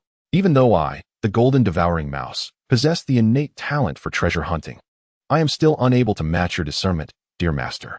Pray tell, what kind of egg is this?" Mouse San is filled with curiosity. Chen Chang'an held the stone egg in his hand. Despite its modest size, it weighed around 20 to 30 pounds. Through his divine vision, Chen could only perceive a mass of chaos, indicating that the life within had yet to take shape. The nature of this egg is unknown, but the bloodline of the creature inside is surely not inferior to yours. It must be extraordinary. Let us see if we can hatch this little being. Mao San's eyes sparkled with excitement. Master, do you think this stone egg could be related to the Phoenix Lady? Chen Chang'an pondered. Perhaps it is. Since this egg lies buried within the Phoenix Temple, it may indeed be connected. Were it not for Mao San's innate talent, this stone egg might have gone unnoticed. Even Chen Chang'an, had he not employed his divine vision, would have failed to perceive its peculiar nature. At that moment, 3 streaks of rainbow light pierced the sky, heading towards the Phoenix Temple. As the light dissipated, 3 towering figures emerged before the temple. However, they emanated a potent demonic aura, revealing them not as cultivators, but as transformed demon practitioners of considerable strength. 2 of the demon practitioners possessed the power of the god transformation realm, while the leader was even more formidable, having reached the unbreakable realm. The leader, a bull demon, retained characteristics from his demonic form, sporting 2 sharp black horns and a robust physique, his muscles rippling like a coiling dragon. Perched upon the shoulder of this bull demon was a palm-sized black-shelled turtle. At that moment, the black-shelled turtle spoke. "Great King, through my calculations of fate, the bloodline offspring of the celestial phoenix resides in this canyon, particularly as my destiny chart has recently shifted, pointing directly to this area." The bull demon raised his head, gazing at the 3 characters spelling Phoenix Temple, and grumbled, "Old turtle, after searching for so many days. If you fail to uncover anything worthwhile this time, I shall stew you into turtle soup to quench my frustration." Upon hearing this, the black-shelled turtle was taken aback, lamenting, "Great King, I have done my utmost. I beg for your mercy." Let us first enter and take a look. Chapter 152. The Great King Shakes the Crowd. Come hatch the egg. The bull demon strode into the Phoenix Immortal Temple, where he encountered Chen Chang'an and Mouse San. Chen Chang'an held a stone egg in his possession. Beneath the statue of the Phoenix Lady, there was also a freshly dug pit. The bull demon was intrigued. "What do you intend to do with that stone?" he inquired. But his gaze soon shifted to Mouse San beside Chen Chang'an, sensing a faint pressure emanating from the mouse's bloodline. "I, the bull demon of the barbarian bull clan, possess the bloodline of the celestial beasts. How can a mere mouse exert such a bloodline suppression upon me? What manner of creature are you?" he asked. However, Mouse San ignored the bull demon. Not only did Mouse San possess the bloodline of the golden devouring immortal mouse, but with a master as formidable as Chen Chang'an. He regarded this bull demon with disdain, for the creature was simply too weak. The village of Phoenix Falls was indeed remote, a place whispered about as the site of the fallen celestial phoenix.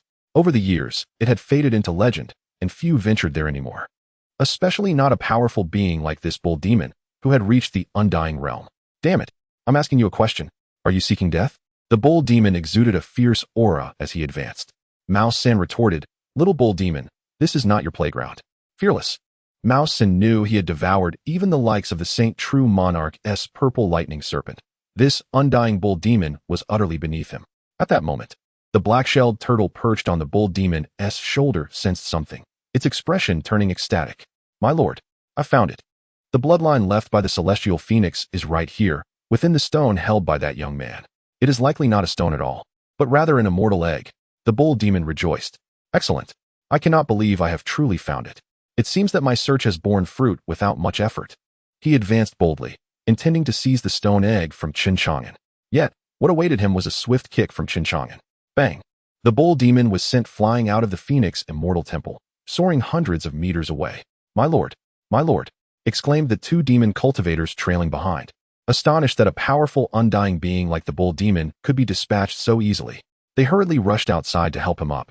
The bull demon, looking quite disheveled, was supported by his subordinates, his face a mask of fury as he glared at the Phoenix Immortal Temple, his eyes burning with rage.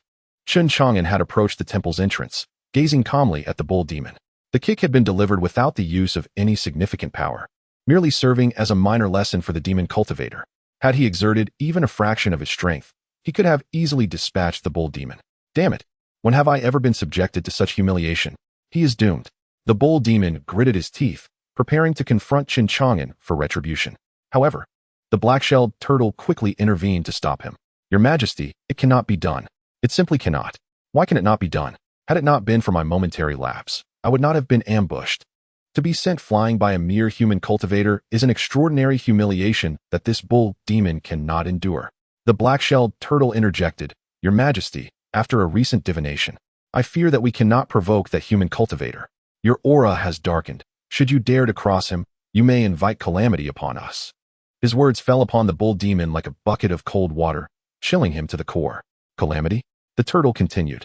Consider, Your Majesty, that this human was able to send you flying with a single kick. You, a formidable being of the undying realm, should not be so easily dispatched. This indicates that his strength may rival yours, or perhaps even surpass it. Old turtle, your words carry weight, the bull demon conceded, calming somewhat. But you speak of the bloodline of the celestial phoenix residing within that stone egg held by the human. After such a difficult search, should we simply relinquish it? The bull demon's reluctance was evident. The black-shelled turtle proposed, Your Majesty could summon allies. A spark of inspiration ignited within the bull demon. Excellent idea. While this fellow's strength remains unclear, I shall consult my father and request that he dispatch formidable members of our clan to seize the celestial phoenix egg. Let us depart. With that, the bull demon led his two subordinates away, leaving without a trace of regret. Upon witnessing this, Rat 3 remarked, Master, it seems these demon cultivators are here for that stone egg. They appear to be making their exit. Chen Chang'an chose not to pursue the bull demon and his entourage. There was no need. In his eyes, these demon cultivators were akin to mere ants, easily crushed at his whim. In a moment of good spirits, he spared their lives. Should they continue to act ungratefully, Chen Chang'an would not hesitate to send them on a vacation to the underworld. Let us proceed to the canyon, he instructed, tossing the stone egg to Rat 3.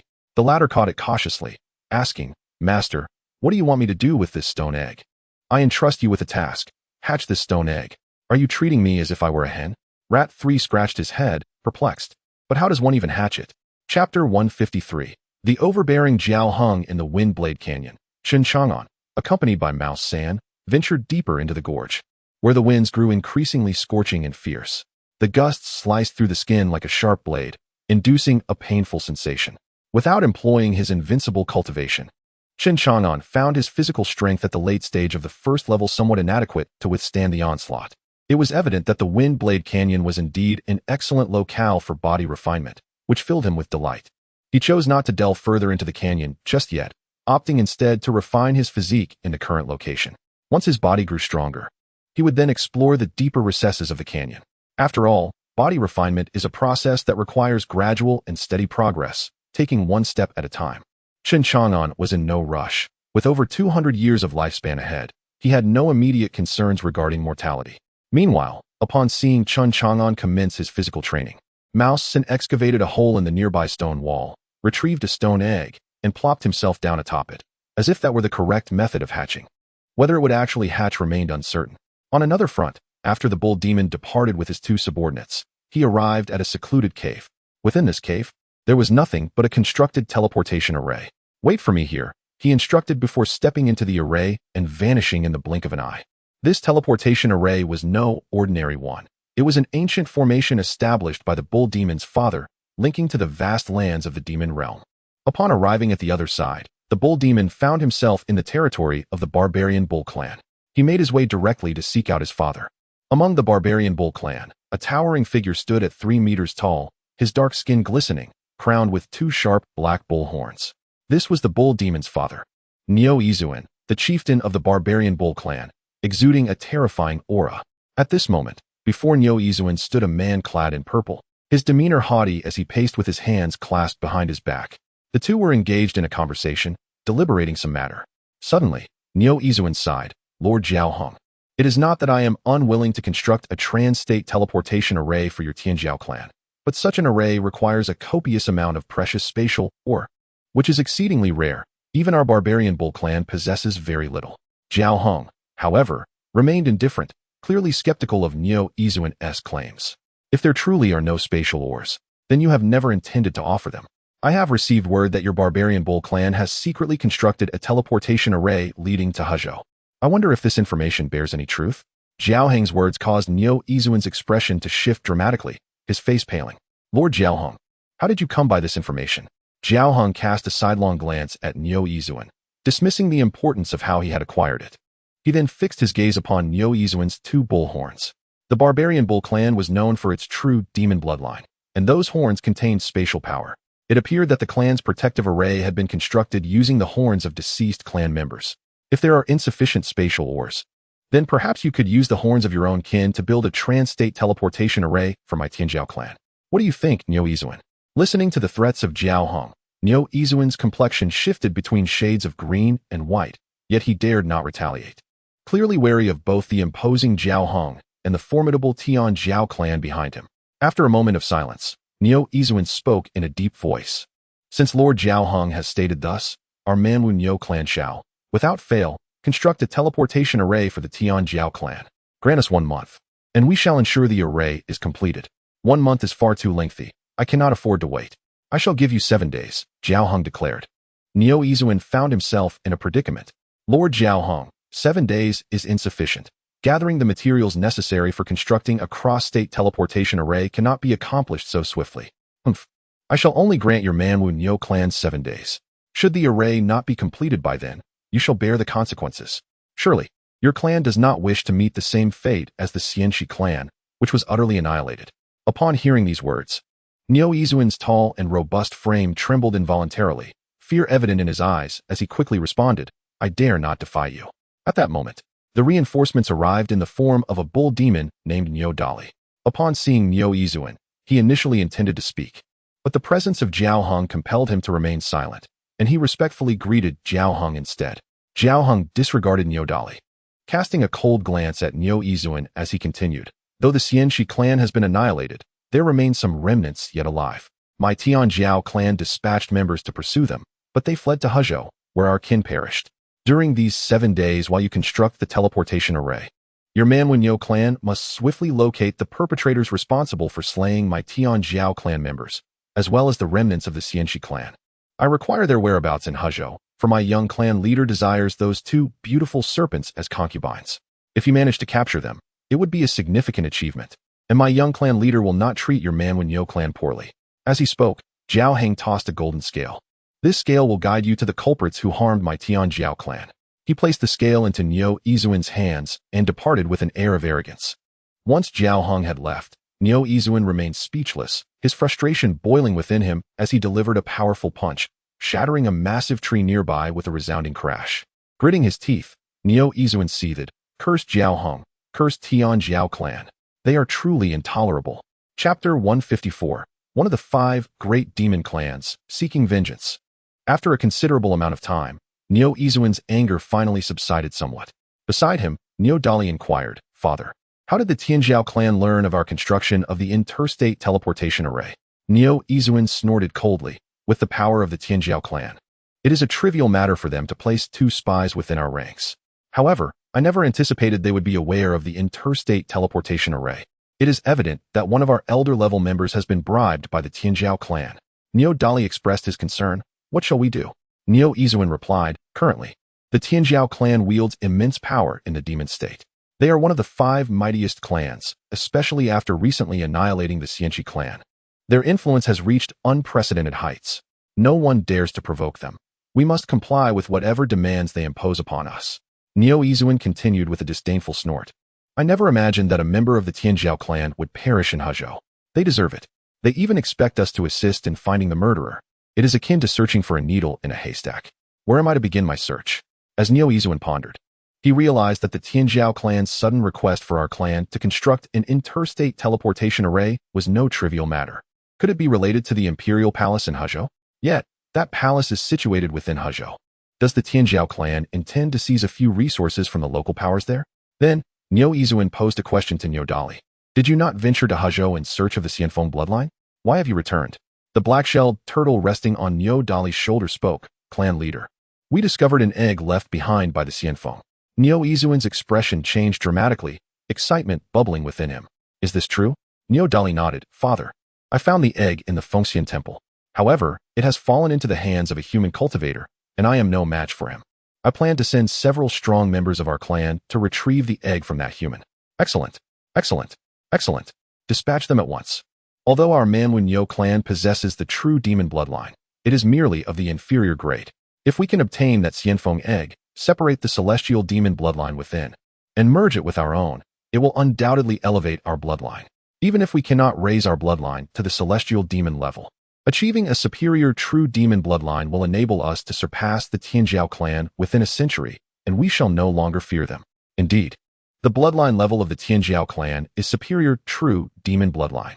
Within the demon race, bloodline hierarchy is strictly observed. The higher the bloodline level, the stronger the power at the same realm, and it can even lead to suppression between bloodlines. Niu Dali recalled the mouse that had been accompanying Chen Chang'an. He sensed a trace of bloodline suppression emanating from that mouse. Its bloodline level was likely inferior, though its cultivation was still quite shallow.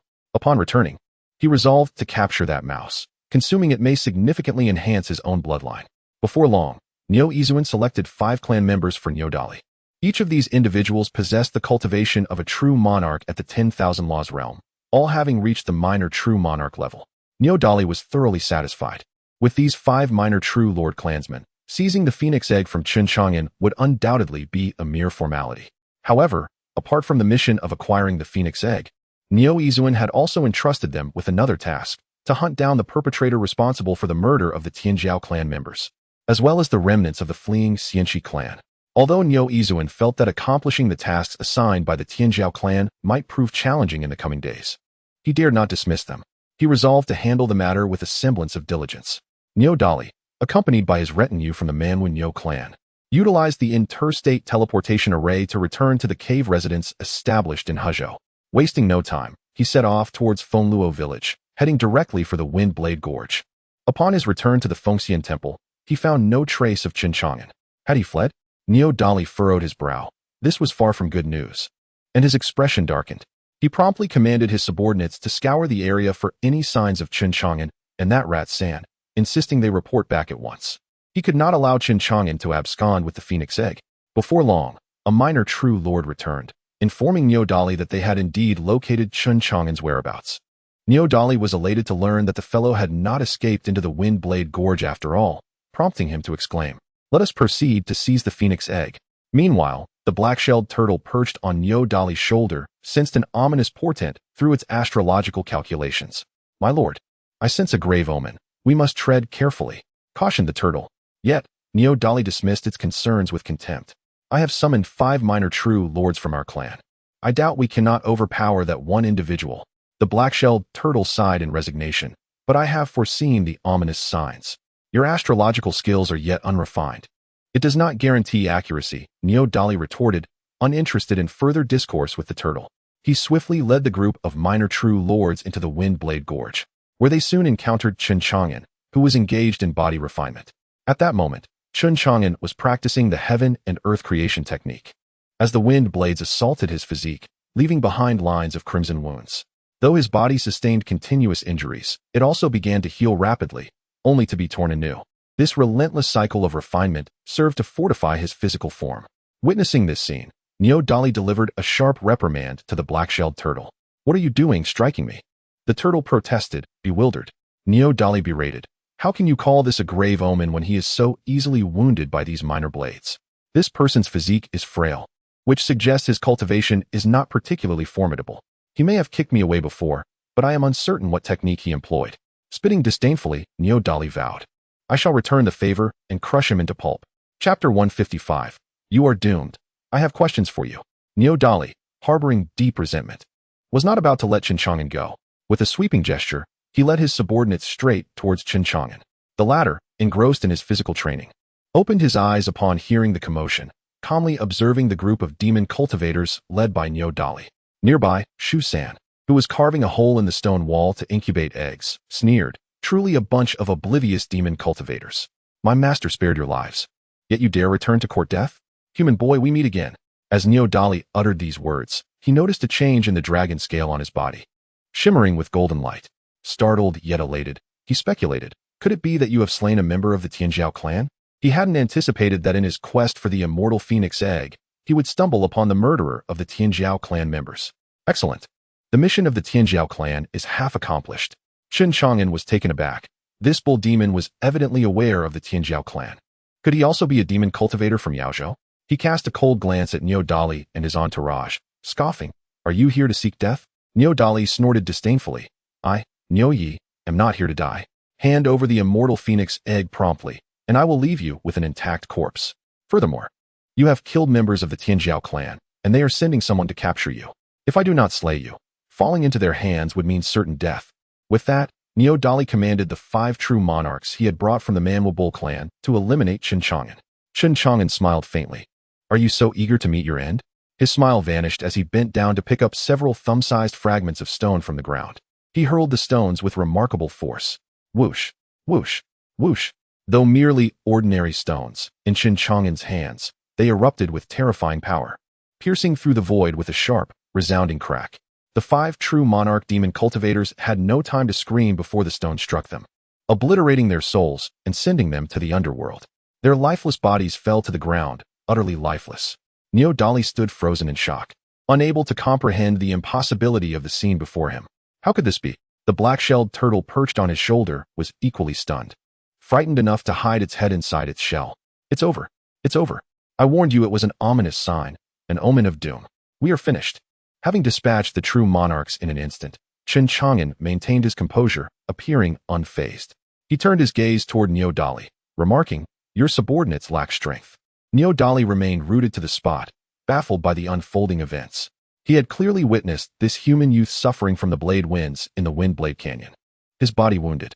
If Chen Chang'an were indeed powerful, his physical form would have already received the blessings of heaven and earth, rendering him formidable. How could mere winds from this canyon inflict harm upon him?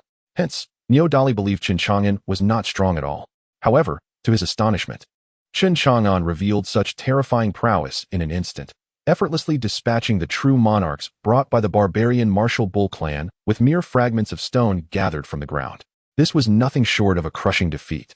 At this moment, Niu Dali's complexion turned pale, his expression betraying sheer terror. "My lord, this is an omen of great misfortune. We must flee, we must flee." The black-shelled turtle whispered urgently to Niu Dali. It was only then that Niu Dali regained his senses. Without a second thought, he turned to escape. As the saying goes, while the green mountains remain, one need not fear a lack of firewood. If he did not flee, he would lose his life. "I spared you once, but do you think I will let you escape again?" Chen Chang'an remarked coldly. With that, he slightly unleashed his unmatched cultivation, and a colossal hand materialized, instantly seizing the already distant Niu Dali from over 1,000 meters away. With a single motion, he flung Niu Dali back before him. Niu Dali's face grew even more ashen, his heart sinking to the depths of despair. "Damn it! How could this place be so filled with hidden talents? I have barely arrived in Hezhou and already encountered such formidable opposition. What am I to do?" As for the black-shelled turtle, it could only mutter one phrase repeatedly. "An omen of great misfortune. We are doomed. We are doomed." The turtle's frantic words irritated Niu Dali, prompting him to hiss, "Old turtle, shut your mouth. Stop your incessant clamor." The black-shelled turtle, frightened, dared not utter another word. Niu Dali took a deep breath and turned his gaze toward Chen Chang'an. At this juncture, he no longer dared to meet Chen Chang'an's eyes and instead respectfully acknowledged his transgressions. "Senior, I beg your pardon for my earlier offenses. I am the son of the clan leader of the barbarian martial bull clan from the land of Yaozhou. I implore you to spare my father's dignity and show mercy." "The barbarian martial bull clan? I have not heard of it. Nor does your father's status hold any weight here," Chen Chang'an replied with indifference. Upon finishing his words, a piercing gaze emanated from his eyes. Struck by this gaze, Niu Dali let out a horrific scream before losing his life. However, at that moment, a soul light burst forth from Niu Dali's corpse, transforming into his likeness.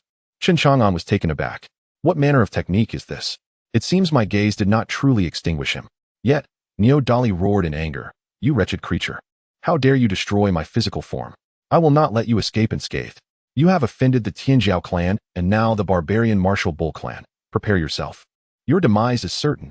Enough of this noise, Chen Chang'an interjected, raising his hand to extinguish the soul light that had taken the form of Niu Dali. As one who had already attained invincibility, he naturally dismissed the threats posed by the Tianjiao clan and the barbarian martial bull clan. At that moment, Chen Chang'an turned his gaze toward the black-shelled turtle beside Niu Dali's lifeless body. Hey, you turtle, extend your head out. I have questions for you. Chapter 156. Even the innocent must perish.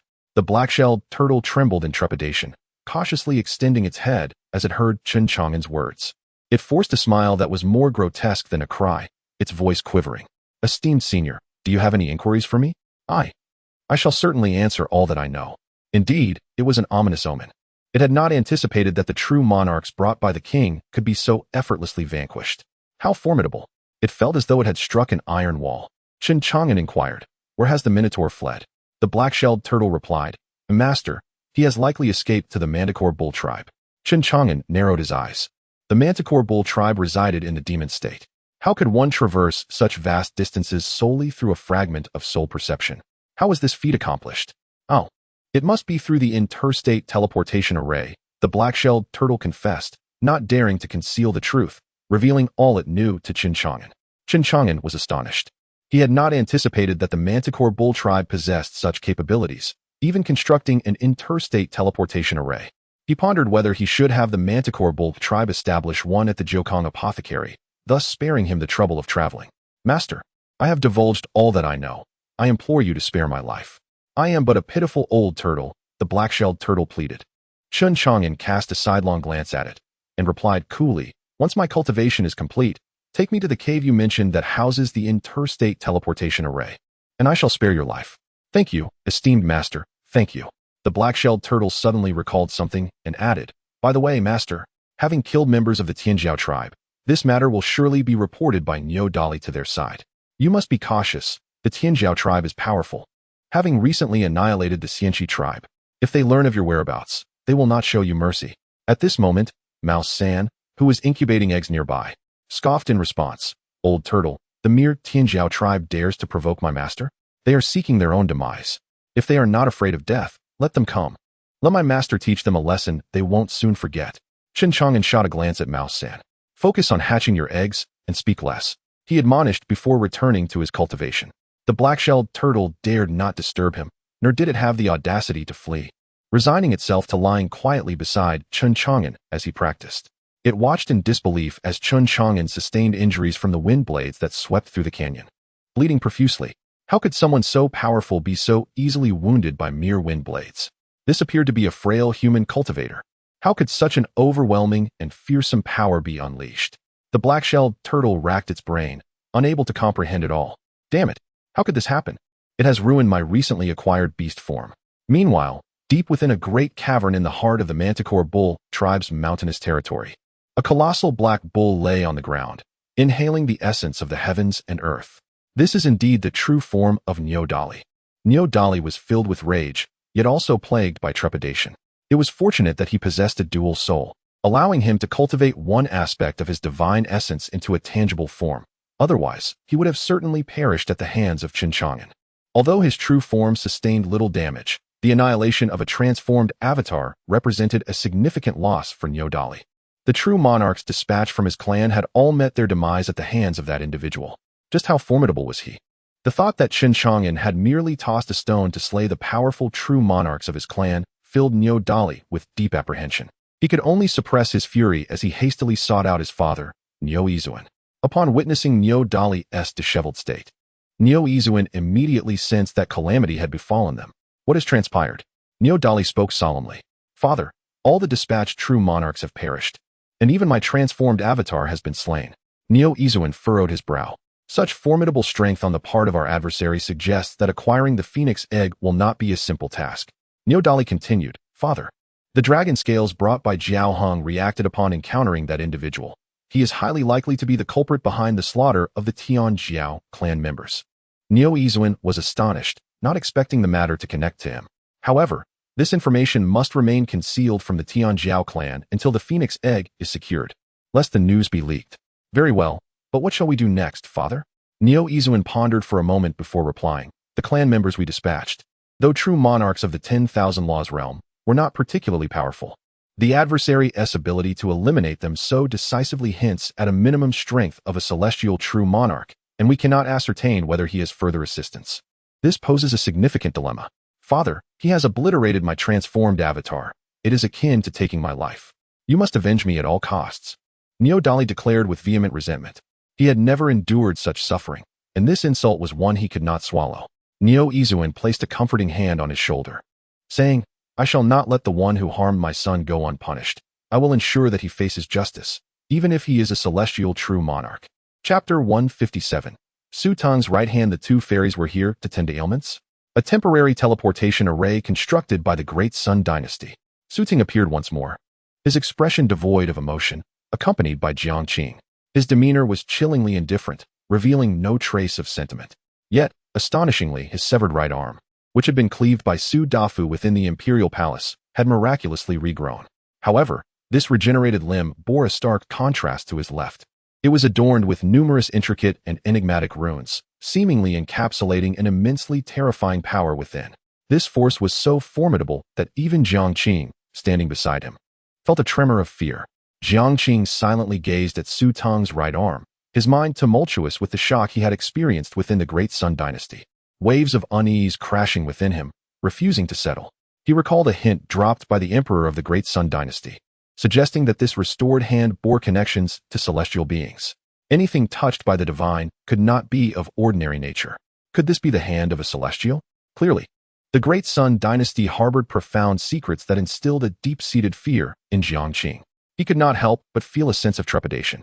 Having betrayed the Great Sun Dynasty and pledged allegiance to Chen Chang'an, he was now lurking beside Su Tang. If discovered, peril would surely follow. He must swiftly convey the intelligence he had gathered to his master. My prince, what shall we do now? Jiang Qing inquired. Su Tang cast a cold glance towards the imperial palace, his eyes ignited with a blazing fury. Yet, he quickly extinguished that flame, reverting to his stoic demeanor. Su Dafu, the traitor, must face death. Su Tang clenched his right fist, the sound of cracking knuckles echoing ominously. However, the immediate priority lay with the imperial legacy left by the compassionate emperor. Recent news from the imperial palace had spread to other states, and various external factions were now vying for a share of the inheritance. How could they be allowed to succeed? Su Dafu's reckoning would come after I seize the legacy from the imperial palace. He cannot evade his fate. Have the individuals sought by the Een Spirit Death Clan been brought? Jiang Qing nodded. They are sealed. Good. Let us immediately meet with the Een Spirit Death Clan and discern their intentions. At this moment, it was evident that Su Tang brimmed with confidence, seemingly dismissing the Een Spirit Death Clan entirely, leaving one to wonder what source of assurance bolstered his conviction. Tianwu City. At this juncture, two strikingly beautiful maidens entered the city, one in azure and the other in white, curiously surveying their surroundings. These were none other than the sisters Su Shui and Qing Shi, who had transformed on Spirit Mountain. Qing Shi, spirited and jubilant, glanced around excitedly, her curiosity piqued by the bustling human city. Sister, this seems to be Tianwu City. That Ratsen mentioned our master resides here and has established a medicinal shop. Su Shui smiled radiantly, her charm captivating. Indeed, it is in Tianwu City, a place called Jiukong Apothecary. Sister, shall we pay a visit? Qing Shi tugged at Su Shui's arm. Su Shui gently shook her head. Qing'er, let us not disturb our master. Qing, she giggled playfully. Sister, I doubt our master has returned yet. Besides, we are merely going for a look, to familiarize ourselves with the route. Otherwise, we shall have to search again next time. A glimmer of cunning danced in Qing Shi's beautiful eyes as she pondered. If I prepare in advance, should my sister and I find ourselves pursued by the Tianjiao clan, we could swiftly take refuge in the esteemed Jiukong Apothecary. After all, the master possesses formidable strength, effortlessly vanquishing heavenly tribulations. What is the Tianjiao clan in comparison? Even if he were to demand recompense later, my sister and I could serve him devotedly, for he has already bestowed upon us the gift of life. Surely, he would not refuse our humble offerings of loyalty. Unbeknownst to Su Shui, who was lost in her own thoughts, Qing Shi's musings held a certain logic. After a moment's contemplation, Su Shue nodded in agreement. You are right, Chang'an. Let us first pay a visit to the master's apothecary. Once we have seen it, we shall set forth for the imperial palace. I have heard that the palace has already been seized by the Jinyuan alliance from Hezhou, reaching as far as the 6th tier. If we delay any longer, the abyssal stones within may elude us. The two sisters inquired around the city, expending considerable effort to gather news of Jiukong apothecary. It was surprising that such a powerful individual was not widely known in the city of Tianwu, and they had heard little about him from the locals. As they strolled along Qingyun Street, indulging in various delights, Qingxi's eyes brightened as she pointed towards a grand establishment ahead. Sister, that must be Jiukong apothecary.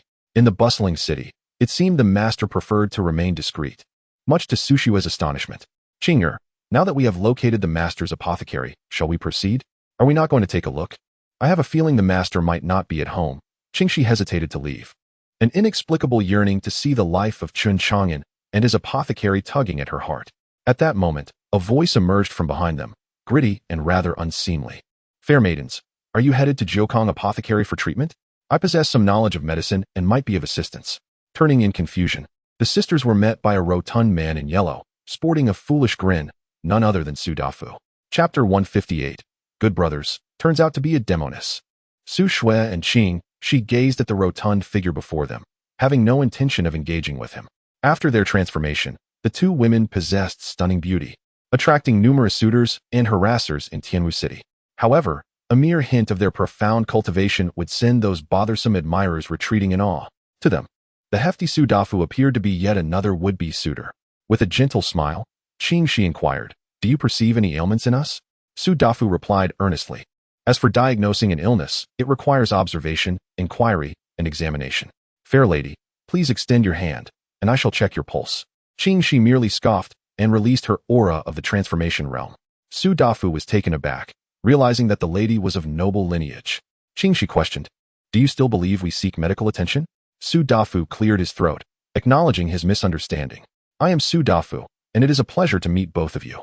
I reside near the Jiukong apothecary, whose owner is my friend. Might you be here to seek him?" At this revelation, both Su Shue and she were astonished. "You know the young master?" Su Dafu felt a twinge of discontent. How could such beautiful women refer to Chen Chang'an as young master while calling him fatty? He suppressed his irritation, pondering how Chang'an had come to know such exquisite sisters. After all, Chang'an was already entangled with Linger and Chu Wushuang, and even Lin Lei was set to marry. Here he was, still a bachelor, determined to seize the opportunity to have Chang'an play matchmaker. With dreams of grandeur, Su Dafu wore a lecherous grin. Observing his demeanor, Su Shue and she instinctively distanced themselves from him. "Hey, what are you grinning about?" She waved her hand before Su Dafu's eyes, snapping him back to reality. He instinctively wiped his mouth, relieved not to find drool, thus preserving his dignity. Clearing his throat, he replied, "I was not thinking of anything." Su Shue pressed further. "Do you truly know the young master?" The two women expressed skepticism. How could a powerful cultivator like Chen Chang'an possibly associate with this peculiar, portly man? Su Dafu thumped his chest confidently. "Of course I know Chang'an.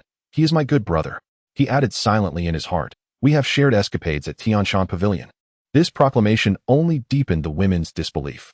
She remarked skeptically, "You and the young master are good brothers?" Su Dafu, taken aback, questioned, "What? Does it not seem plausible?" She exchanged words with her sister, and Su Dafu's mouth twitched in irritation. Were it not for his penchant for beauty, he might have lost his temper at that moment. How absurd. I am Su Dafu, the sole heir of the moonlit royal family. Am I not worthy to be a mere brother to a humble apothecary? Is there no justice left in this world? Is there no law to uphold? Su Dafu found himself questioning the very essence of life, somewhat disheartened by the words of the two women. Nevertheless, he managed to force a strained smile upon his face. "May I inquire about your names, fair maidens? If you harbor doubts, I can escort you to the apothecary right now, where you may personally ask Chang'an if I am indeed his close brother. Observe my earnest demeanor. Does it not seem indicative of truth? Could it truly be that you are a favored brother of the young master?" Qingxi inquired. "I am Qingxi, and this is my sister, Su Shue. As you suggested, let us visit the apothecary to validate your claims." "Very well." At that moment, from within the Jiukong apothecary, Zhong Linger emerged, accompanied by a little white figure. Upon seeing her, Su Dafu quickly greeted her, "Brother Dafu." Zhong Linger replied, approaching with the little one in tow. Su Dafu mused to himself, "It has been some time since my last visit. I did not expect Chang'an to have added such a lovely little sister to his shop. I always suspected that lad had a penchant for adorable girls. Linger, who is this beside you? Su Dafu inquired. Zhong Linger smiled and replied, her name is Bai Ji, a temporary resident of Jiukong Apothecary. At that moment, Bai Ji had just regained the memories sealed by Granny Cheng after Chang'an's departure, no longer appearing so naive. She glanced at Su Dafu but showed little interest. Instead, her gaze shifted towards Su Xue and Qingxi standing beside him. Zhongjie, these two are demon cultivators. I can sense the demonic aura surrounding them.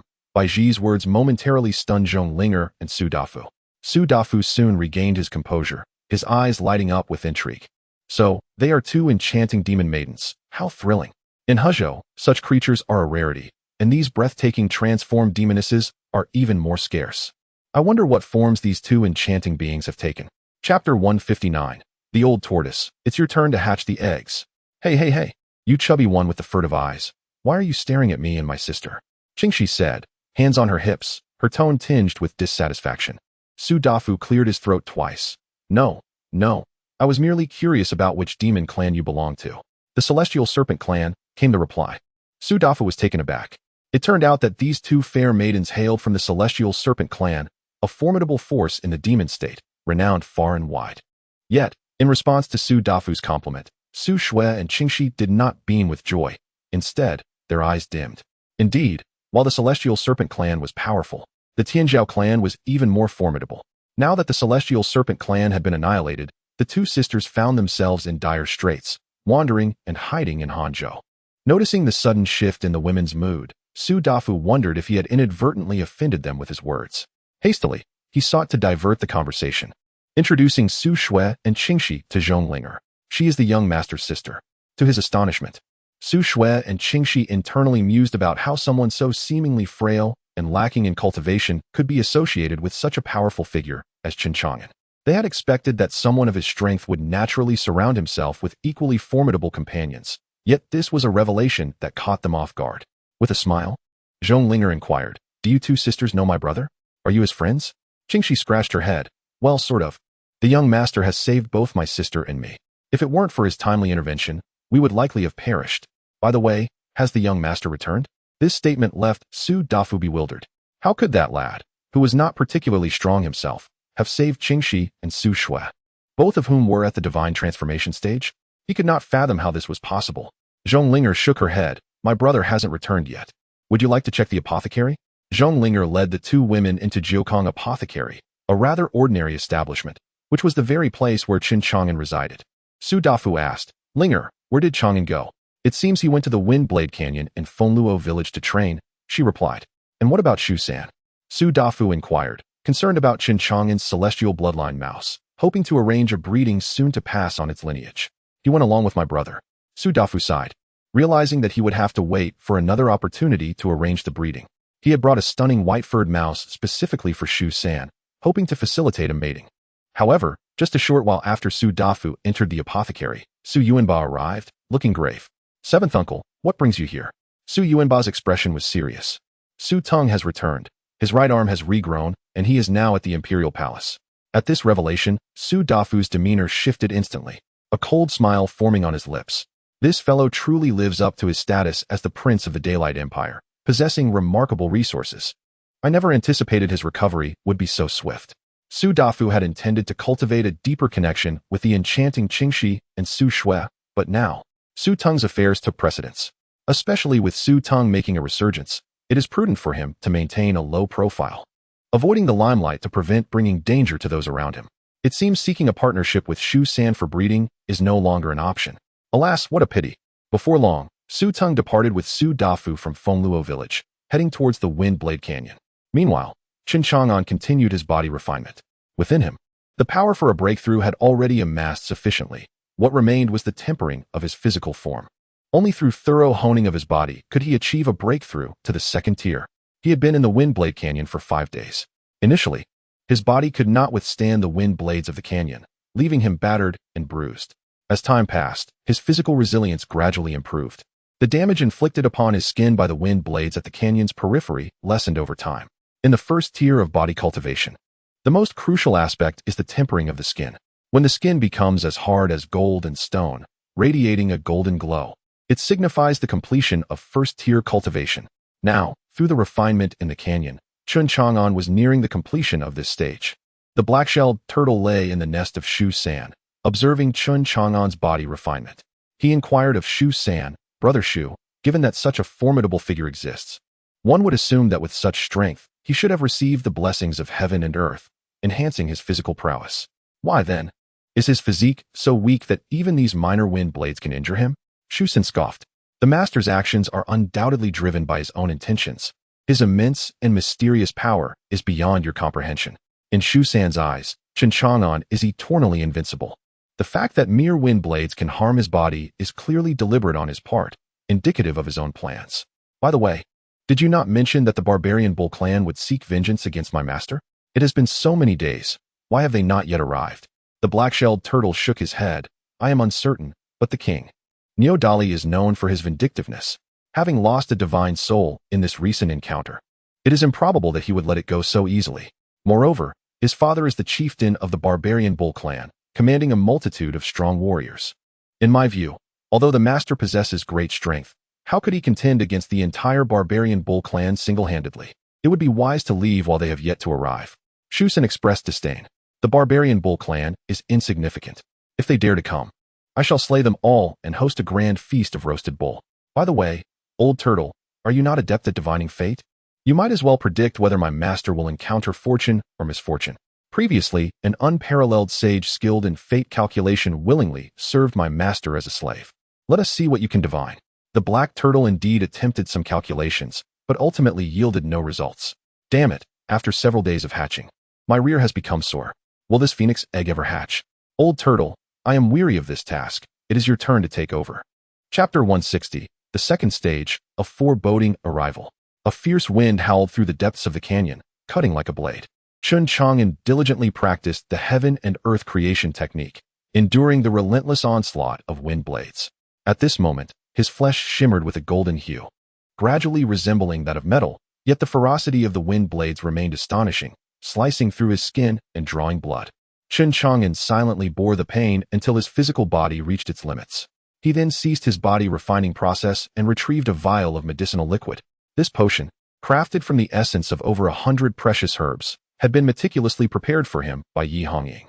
The liquid possessed a faint green tint, exuding an extraordinary herbal fragrance, and was renowned for its remarkable efficacy in rapidly restoring the body post-refinement, thus conserving Chen Chang'an's time and energy during his training. In recent days, he had greatly benefited from this body refining elixir for the repair of his injuries. Otherwise, his progress would not have been as pronounced. As he applied the medicinal liquid to his wounded flesh, a refreshing coolness enveloped him. The wounds healed swiftly, and the skin absorbed the potion, fortifying his physique further. According to Hongying, this small vial of body refining potion was worth over 10,000 spirit stones, indicating that for ordinary cultivators, the path of body refinement was not easily traversed, especially considering the myriad rare materials required thereafter. As time flew by, 9 days had swiftly passed in the Windblade Canyon. Amidst the swirling sands, only one figure traversed the tumultuous landscape, Chen Chang'an. At this moment, he took out the serpent gallbladder that Su Dafu had entrusted to Chu Wushuang and swallowed it whole, refining it with the heaven and earth creation technique. Suddenly, his body trembled violently, an explosive surge of life force erupted, and his blood surged like a torrential flood, breathtaking in its intensity. Notably, his skin radiated a brilliant golden light, shimmering with mysterious runes. Chen Chang'an had finally broken through to the second stage. System notification. Host has broken through to the second stage. Lifespan increased by 50 years. Current lifespan 265 years. His eyes sparkled with newfound vigor as he exhaled a long breath of stagnant air. Breaking through to the second stage was no small feat, and he was pleasantly surprised to find that this achievement had granted him an additional 50 years of life. A smile graced Chen Chang'an's lips. This journey through the Windblade Canyon had yielded commendable rewards. Having ascended to the second stage, he could distinctly feel an abundance of power coursing through his body. Now, with this breakthrough, Chen Chang'an had truly embarked on the path of body refinement. After all, once one transcended to the second stage of body refinement, a qualitative transformation occurred. The blood energy within could be transformed into elemental spiritual energy. By expending this blood energy, one could unleash an array of spells and supernatural abilities. This was precisely what Chen Chang'an sought, to wield his unparalleled cultivation to cast various spells and techniques, Even the lesser ones could unleash unfathomable destructive power in his hands. This would allow him to utilize his invincible cultivation with greater ease. It signified that Chen Chang'an was finally capable of cultivating spells and abilities, an arduous journey indeed. With the attainment of the second stage, his physical body had grown significantly stronger, leaving him to ponder just how formidable his invincible cultivation could become. At the first tier, Chen Chang'an, in conjunction with his invincible cultivation, was nearly capable of vanquishing the flame divine general of the Great Sun dynasty. Now that he has ascended to the second tier, it stands to reason that utilizing his invincible prowess to obliterate the flame divine general should pose little challenge. However, the extent of his currently available invincible strength remains uncertain. He can only ascertain this through the audacious attempts of an adversary. Upon reaching the second tier, his focus shifts primarily to cultivating his sinews, flesh, and blood. Continuing his training within the Windblade Canyon offers diminishing returns. Thus, Chen Chang'an resolved to depart. Yet, at that moment, the once clear sky abruptly darkened, shrouded in ominous clouds, as a terrifying demonic wind began to howl. Chen Chang'an lifted his gaze, peering through the canyon towards the horizon. Shizi and the Black Tortoise also sensed the drastic change in the celestial phenomenon, casting their eyes towards the distant skyline.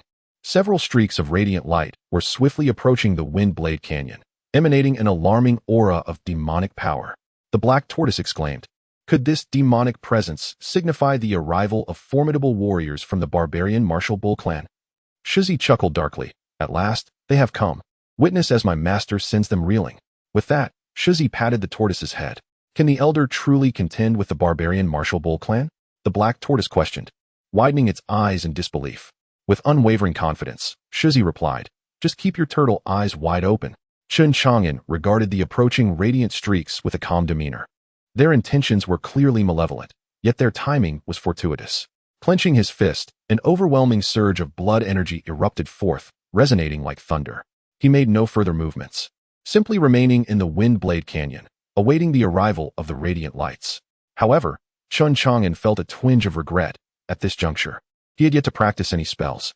He longed to experiment with those incantations, eager to finally unleash his potential. After all these years of traversing different realms, he had only been a spectator to others' displays of power. Now, having reached the second tier, he could finally embark on his own path of spellcasting. "I shall return and diligently cultivate," Chen Chang'an mused to himself. Chapter 161. The Arrival of Niu Izuan. All must kneel. That detestable human race. I hope he remains at the Windblade Canyon and does not flee in disgrace. Niu Dali growled fiercely. Beside him stood his father, Niu Izuan, who had brought along 5 elders from the barbarian martial Niu clan. Each elder exuded a formidable aura, instilling awe in those who beheld them. They were all true monarchs of the 10,000 Laws realm, some even having ascended to the level of celestial true monarch. It seemed that Chen Chang'an's destruction of Niu Dali's transformed avatar had thoroughly enraged his father, Niu Izuan. Their purpose for coming was undoubtedly to exact vengeance for Niu Dali. From a distance, Niu Dali spotted the Windblade Canyon and extended his consciousness. Indeed, he saw Chen Chang'an standing calmly within the canyon, observing their approach. A cold glint flashed in Niu Dali's eyes, icy and merciless. He never expected this fellow to still be lingering in the canyon. Well, it saves him the trouble of searching for him. Today, he would ensure that this man met with a fate worse than death, avenging the life he had lost. Niu Izuan also noticed Chen Chang'an standing in the canyon, but he was perplexed. He did not sense any formidable aura emanating from Chen Chang'an. Rather, the energy he projected was surprisingly weak. For someone of Niu Izuan's stature, who had encountered numerous strong individuals, he found it hard to believe that a being so feeble could be worth his attention. Could it be that this human was concealing his true strength? Having traversed the cultivation world for many years, Niu Izuan understood that various secret techniques and powers existed in this realm. The meager cultivation displayed by Chen Chang'an was likely a fade, masking his true prowess, perhaps to instill caution and hesitation in his adversaries. This must be his intention, Niu Izuan mused. With a disdainful snort, Niu Izuan concluded that even if he could not discern the man's strength, he refused to believe that this human could surpass the warriors he had brought along. "Come, let me witness this ignorant fool," he commanded. Soon, Niu Izuan led his group to the Windblade Canyon. The overwhelming demonic aura descended upon Chen Chang'an, Mouse 3, and the Black Tortoise like a colossal mountain. The Black Tortoise was taken aback. Even the clan leader of the barbarian martial Niu clan had arrived, reputed to be an unparalleled true monarch. Faced with the initial display of might from Niu Yizuan, Chen Chang'an merely let out a cold snort. The terrifying pressure released by Niu Yizuan dissipated in an instant, posing no threat to Chen Chang'an whatsoever. Turning his gaze toward Niu Dali, Chen Chang'an remarked, "You have returned. I wonder if this time, when I slay you, you possess any means to escape death?" Niu Dali replied with malice, "Human, do not be arrogant or presumptuous. This time, I have brought true experts from my clan, and my father is an unparalleled true monarch. You are destined to die. No one can save you. You caused me to lose a life. Today, I shall make you pay in blood for your debt." From his elevated position, Niu Yizuan looked down upon Chen Chang'an and asked, "So, it is you who has taken my son's life?" Chen Chang'an merely smiled faintly and nodded in acknowledgement. Immediately, Chen Chang'an stepped forward, employing his divine steps. In an instant, he vanished from his original position and reappeared before Niu Yizuan. Niu Yizuan was taken aback. Chen Chang'an's speed was astonishing, so rapid that he could hardly comprehend how he had suddenly materialized in front of him.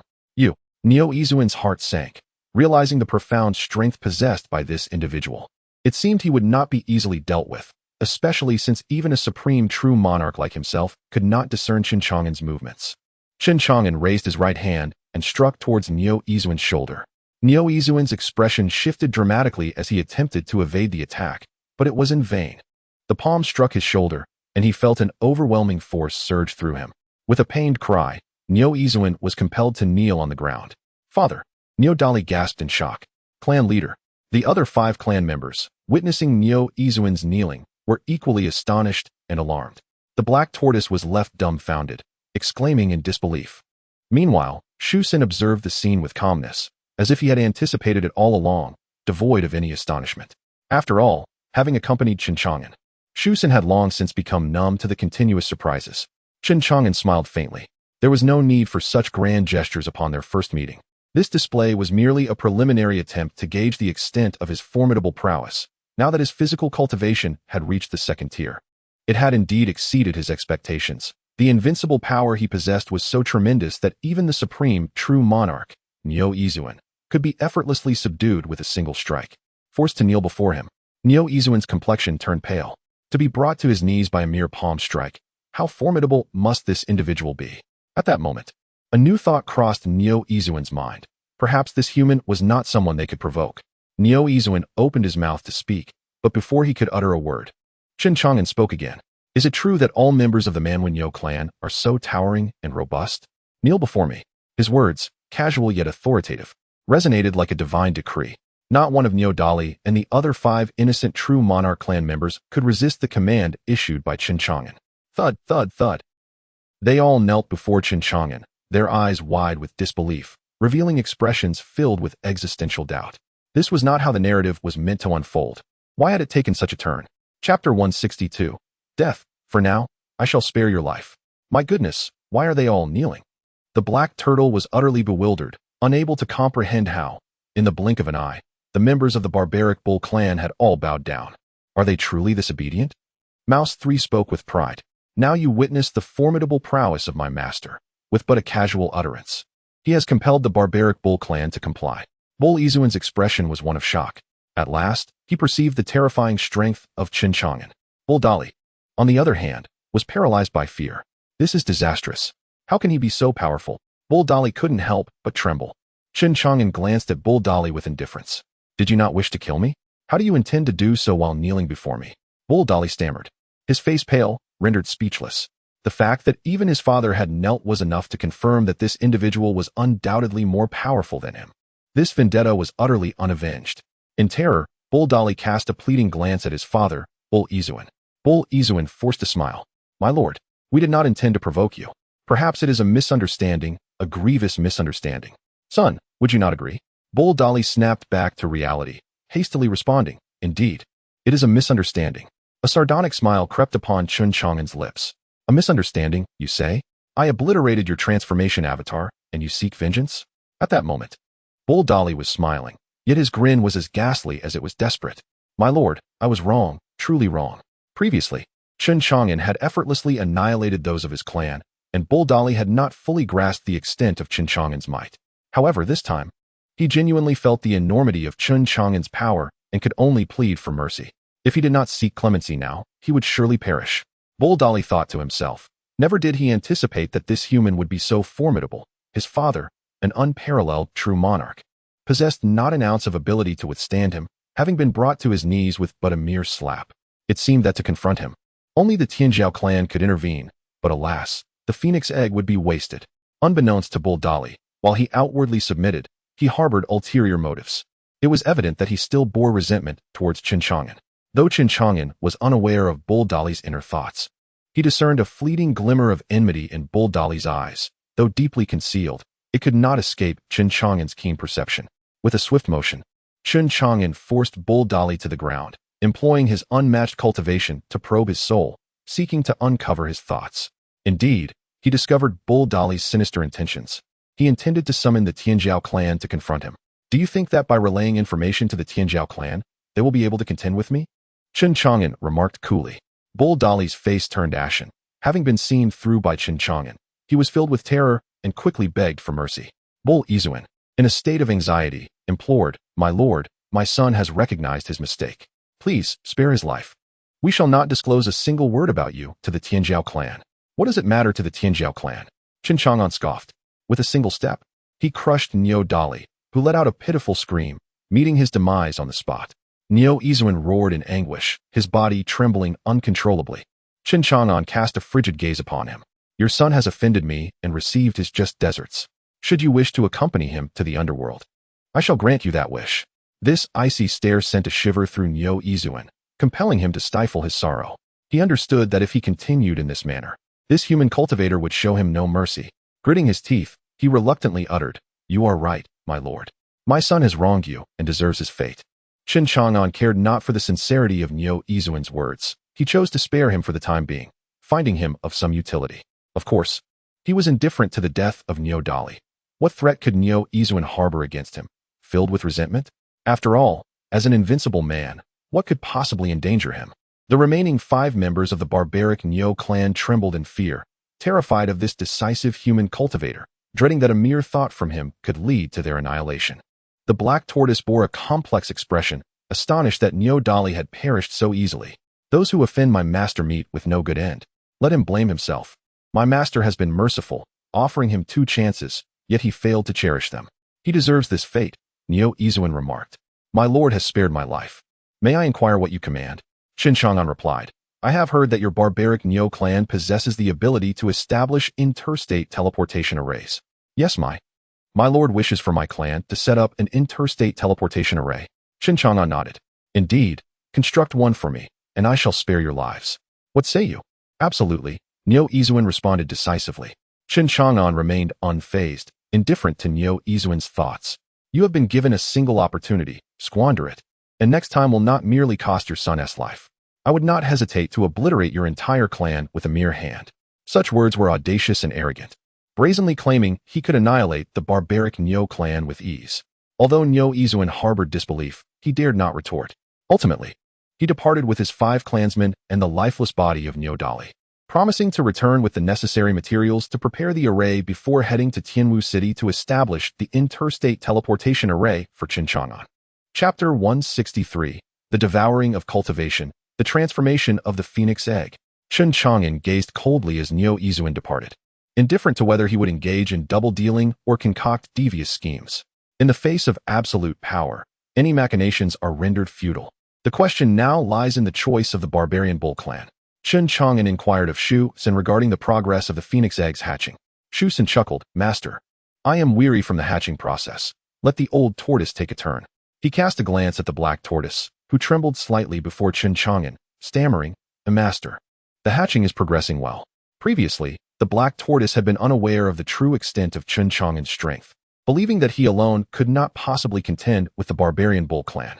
However, after witnessing Chen Chang'an effortlessly defeat Niu Izuan and his entourage, it became clear that even a supreme true monarch like Niu Izuan was no match for Chen Chang'an, who defeated him with ease, leaving him kneeling in submission. One could only imagine the formidable might of Chen Chang'an. It seemed the barbarian Bull clan was truly powerless against him. As for Chen Chang'an's true strength, the black tortoise speculated that he must be among the most extraordinary beings, perhaps even one of the legendary figures who had stepped into the realm of ascendance. Chen Chang'an picked up the phoenix egg and observed its faint vitality, suddenly struck by an idea. He attempted to infuse the egg with a fragment of his invincible cultivation to see if it would yield any effect. Upon doing so, he distinctly sensed a flicker of joy within the egg's vitality, which soon greedily absorbed the essence he had imparted. Chen Chang'an felt the egg's insatiable desire, as if it sought to consume all of his cultivation.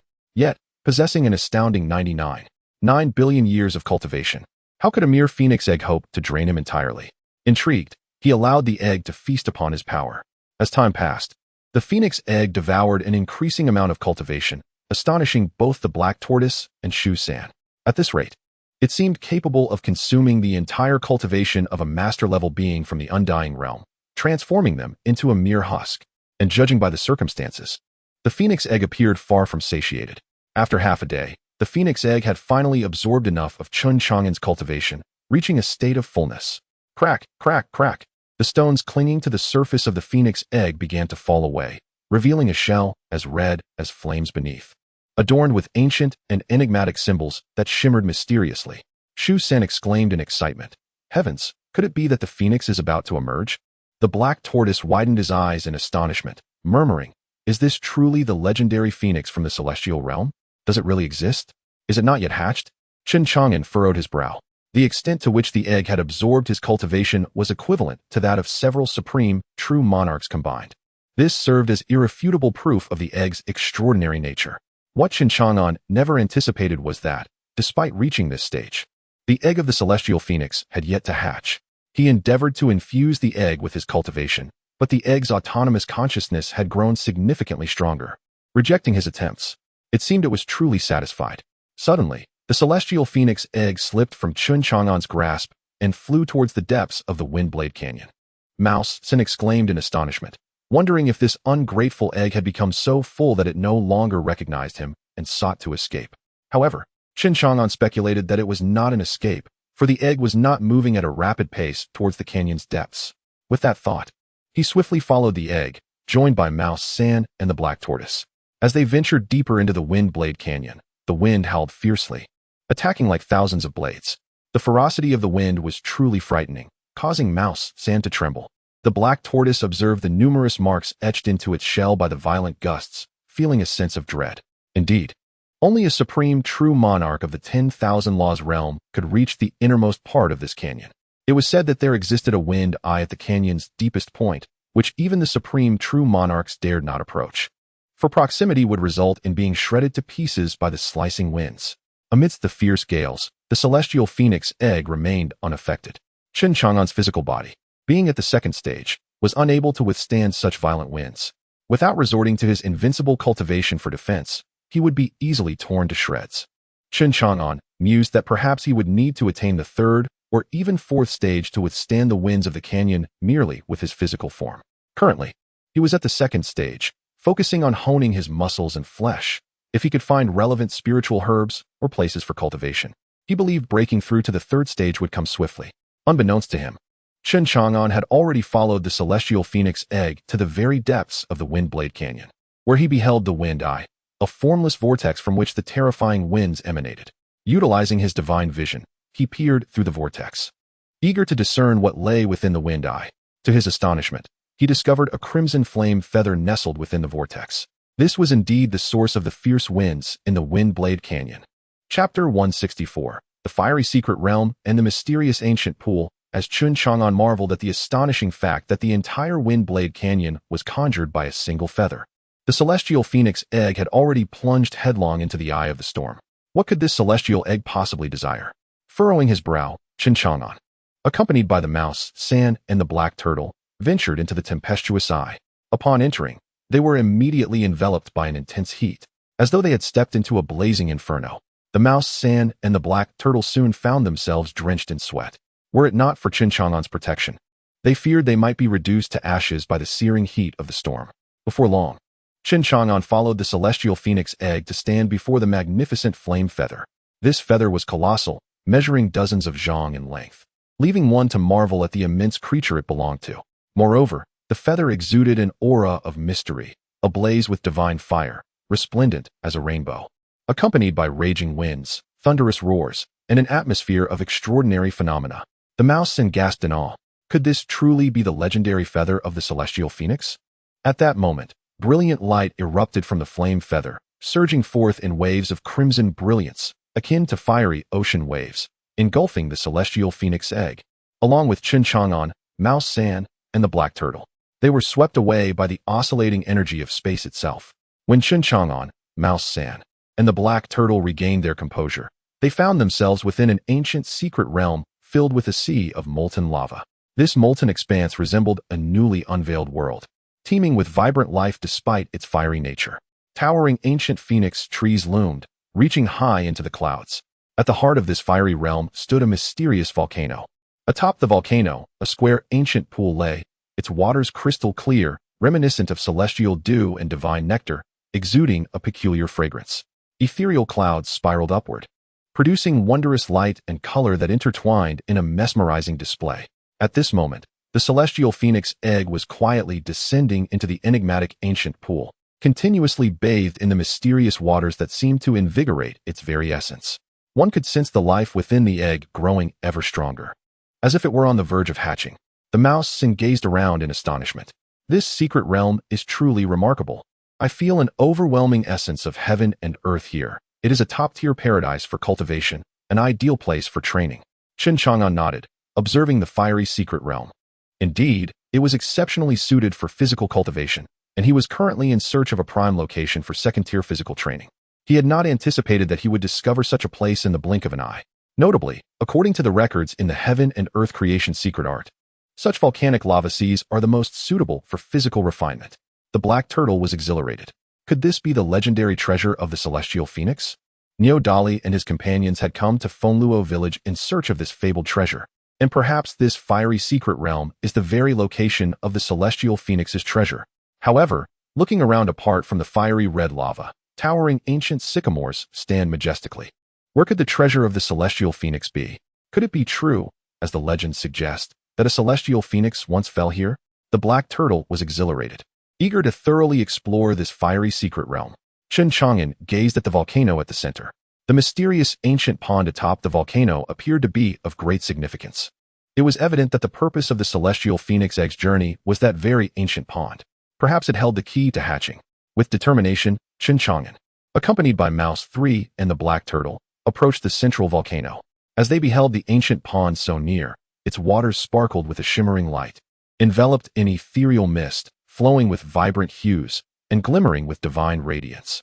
The water rippled gently, producing a soft, rhythmic sound akin to the music of deities reciting ancient scriptures, a palpable aura of the Tao surging endlessly. Anyone who laid eyes upon this ancient pond would understand its extraordinary nature, as if it could provide unparalleled opportunities for transcendence. What could this be? Chen Chang'an pondered with curiosity.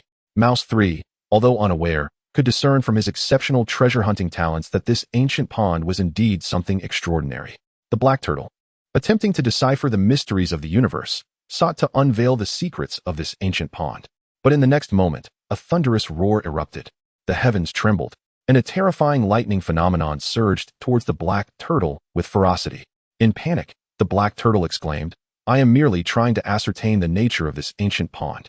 How could it provoke divine retribution?" Despair engulfed him as he curled up within his shell, trembling in fear. Chen Chang'an intervened, dispelling the sudden onslaught of terrifying lightning with a swift motion. After a moment of silence, the black turtle cautiously peered out, bewildered. Where had the thunder gone?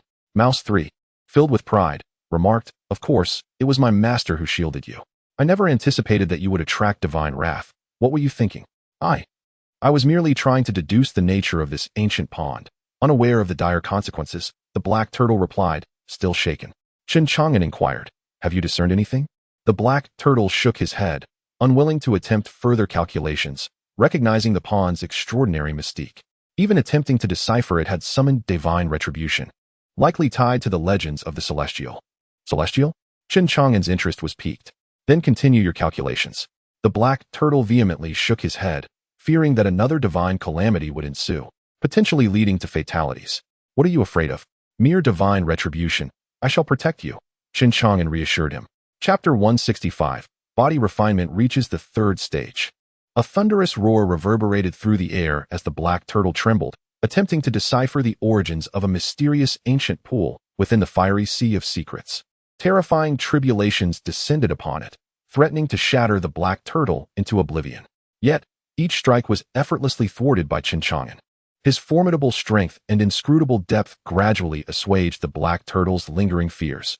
Ultimately, the black turtle unraveled the mystery behind the ancient pool. The process of divination had taken a considerable toll on it, rendering it exceedingly weak.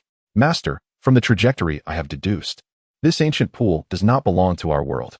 As for its presence here, it appears to be intended for that phoenix egg, it reported. Casting a glance at the phoenix egg bathed in the enigmatic waters of the ancient pool, the black turtle felt certain that this was indeed the progeny of the phoenix, gestating within, poised to emerge at any moment. An ancient pool not of this world? Chen Chang'an narrowed his eyes, reaching a hand into the pool. Suddenly, the ancient pool erupted with radiant celestial light, transforming into a colossal ethereal phoenix. It coldly fixed its gaze upon Chen Chang'an and, with a powerful flap of its wings, unleashed a tempest of flame, sweeping towards him with the intent to prevent any contact with the ancient pool. Chen Chang'an smiled slightly, flicking his finger, and the approaching flames were instantly extinguished. With another deft motion, he shattered the ethereal phoenix's manifestation. Nothing could obstruct his pursuit of what he desired. Suddenly, a terrifying wave emanated from the ancient pool, akin to countless mountains crashing down, aiming to suppress Chen Chang'an. Beside him, Mouse San and the black turtle felt an overwhelming dread, their bodies chilled by an impending sense of death. "It is futile," Chen Chang'an declared, and as his words fell, the horrific wave dissipated into nothingness. Instead, he summoned his unparalleled cultivation, commanding the mysterious ancient pool and suppressing it without hesitation. Once subdued, Chen Chang'an entered the ancient pool. The icy waters caressed him with a delicate, silky sensation akin to touching the skin of a woman. Following this, an immense surge of natural essence flooded in, boundless and overwhelming, causing Chen Chang'an to gasp in astonishment. This ancient pool was indeed extraordinary. Such a vast reservoir of natural essence was the perfect energy for body refinement. Elated, he realized he had stumbled upon an incredible opportunity. He glanced at the phoenix egg beside him, understanding that this ancient pool was meant for the egg's rebirth. However, with so much natural essence within, surely it would not mind if he refined his body as well. Seated beside the phoenix egg, Chen Chang'an began to circulate the heaven and earth creation technique, initiating the baptism of his physical form to strengthen himself. As he temporarily retracted his unparalleled cultivation to allow his body to absorb the ancient pool's essence, he suddenly felt an astonishing pressure emanating from the phoenix egg, rendering him breathless, as if his very existence was on the brink of annihilation. Having relinquished his invincible prowess, he was shocked to discover how vulnerable he truly was. Chen Chang'an had no choice but to once again harness his unmatched strength to withstand the terrifying pressure that the phoenix egg exerted upon him. Chen Chang'an furrowed his brow as he gazed at the nearby phoenix egg, feeling an unsettling sensation. He was acutely aware of his own weaknesses, but he had not anticipated being this feeble. Without his invincible cultivation, it appeared he resembled his former self, a mere wastrel. He yearned for a robust physique. Even without relying on his invincible powers, he aspired to possess innate strength. At that moment, an inexplicable desire surged within him, a longing to be formidable without resorting to his invincible cultivation. The ancient pool before him brimmed with extraordinary celestial essence, the very precious energy essential for body refinement. He wondered how far this might elevate his physical cultivation. Chen Chang'an gradually quieted his mind, immersing himself in earnest practice, absorbing the mysterious essence from the ancient pool alongside the phoenix egg. Time slipped away, each second marking a transformation in Chen Chang'an's physique. Boundless celestial energy surged into his body, purifying and fortifying it, gradually rendering his form as lustrous as jade. Upon closer inspection, even the pores on his skin radiated a brilliant glow. This was a cleansing and refining of his body, a metamorphosis of life itself. As time passed, Chen Chang'an's physique grew increasingly extraordinary in the depths of this enigmatic pool, pure and unblemished like a precious gem, seemingly as translucent as crystal. The life force emanating from Chen Chang'an intensified, becoming more formidable with each moment, leaving the onlookers, Mouse San and the black tortoise, in awe. Could it be that their master was forging a magical artifact? I sense his aura growing stronger. It appears he is reinforcing his physical form. Is this the process of body refinement? Meanwhile, aside from Chen Chang'an, the phoenix egg was fervently absorbing the celestial essence from the ancient pool, undergoing the most significant transformation. The entire egg radiated a dazzling red light, blindingly brilliant, rendering it almost impossible to gaze upon. Thump! Thump, thump. The sound of a heartbeat emanated from the phoenix egg, initially faint and delicate, then swelling into a powerful rhythm, akin to a divine being striking a sacred drum, causing Mouse San and the black tortoise's ears to resonate with a deafening hum.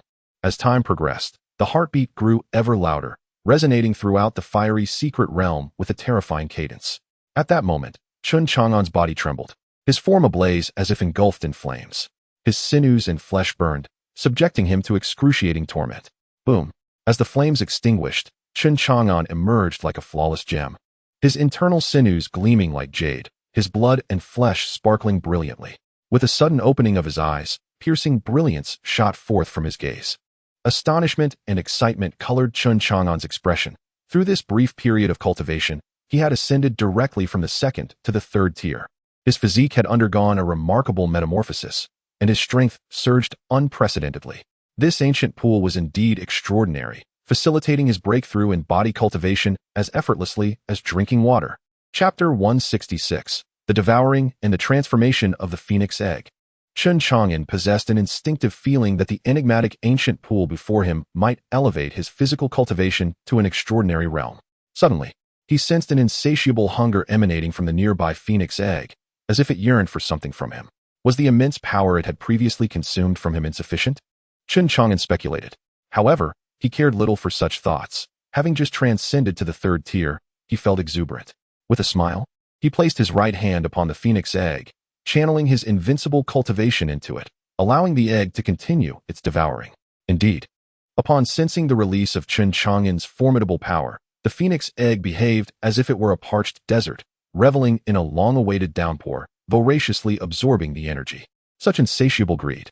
I am eager to see what creature will emerge from this egg, Chen Chang'an mused, permitting the phoenix egg to absorb his cultivation without restraint. After all, he possessed an overwhelming 9 billion years of invincible cultivation, and what could a mere egg possibly consume from him? Even if it were to devour dozens or hundreds of times, it was but a trivial matter. Rat 3 observed this spectacle, his jaw agape in astonishment. It was once again consuming its master's power. To what terrifying realm had his master ascended, showing no concern for the egg's appetite? From what I have observed thus far, the total cultivation absorbed by the phoenix egg has already equaled that of over 20 unparalleled powerhouses in the realm of myriad laws. What kind of formidable being is being nurtured within? Beside him, the black tortoise nodded vigorously, akin to a chick pecking at grain. Such terror, such dread. Witnessing his master's calm demeanor without a hint of worry, I cannot fathom the extent of my master's power. It eludes my imagination. In the tortoise's heart, he believed that Chen Chang'an was undoubtedly the most formidable cultivator he had encountered in his thousands of years in the realm of immortality. He had not encountered anyone more powerful. The cultivation energy flowing into the phoenix egg resembled a river that had burst its banks, surging forth without end. Chen Chang'an worried whether he might accidentally overwhelm the egg. As of now, he had yet to encounter any cultivator surpassing the supreme, true monarch, leaving him unaware of the true terror that awaited those who ascended to the immortal realm. However, from the current absorption of his power by the phoenix egg, Chen Chang'an had already allowed it to consume energy comparable to that of nearly 100 supreme, true monarchs. Remarkable. Truly remarkable. Continue. Continue. Let me witness the limits of this phoenix egg. An hour passed. 2 hours. Chen Chang'an lost track of time. Rat 3 and the black tortoise had become numb with astonishment at the egg's voracious consumption of their master's invincible cultivation. Thus far, the phoenix egg had absorbed energy equivalent to that of 1,000 supreme, true monarchs. This was simply beyond belief. In the entire vast realm of cultivation, it was uncertain if 1,000 supreme, true monarchs even existed. Could it be that Chen Chang'an's power was boundless? Had this divine phoenix egg not encountered Chen Chang'an, it would perhaps remain unhatched for 10 millennia. Even Chen Chang'an could not help but regard this egg with renewed admiration. Having absorbed the power equivalent to that of 1,000 supreme true lords, I find myself increasingly curious about what might emerge from it.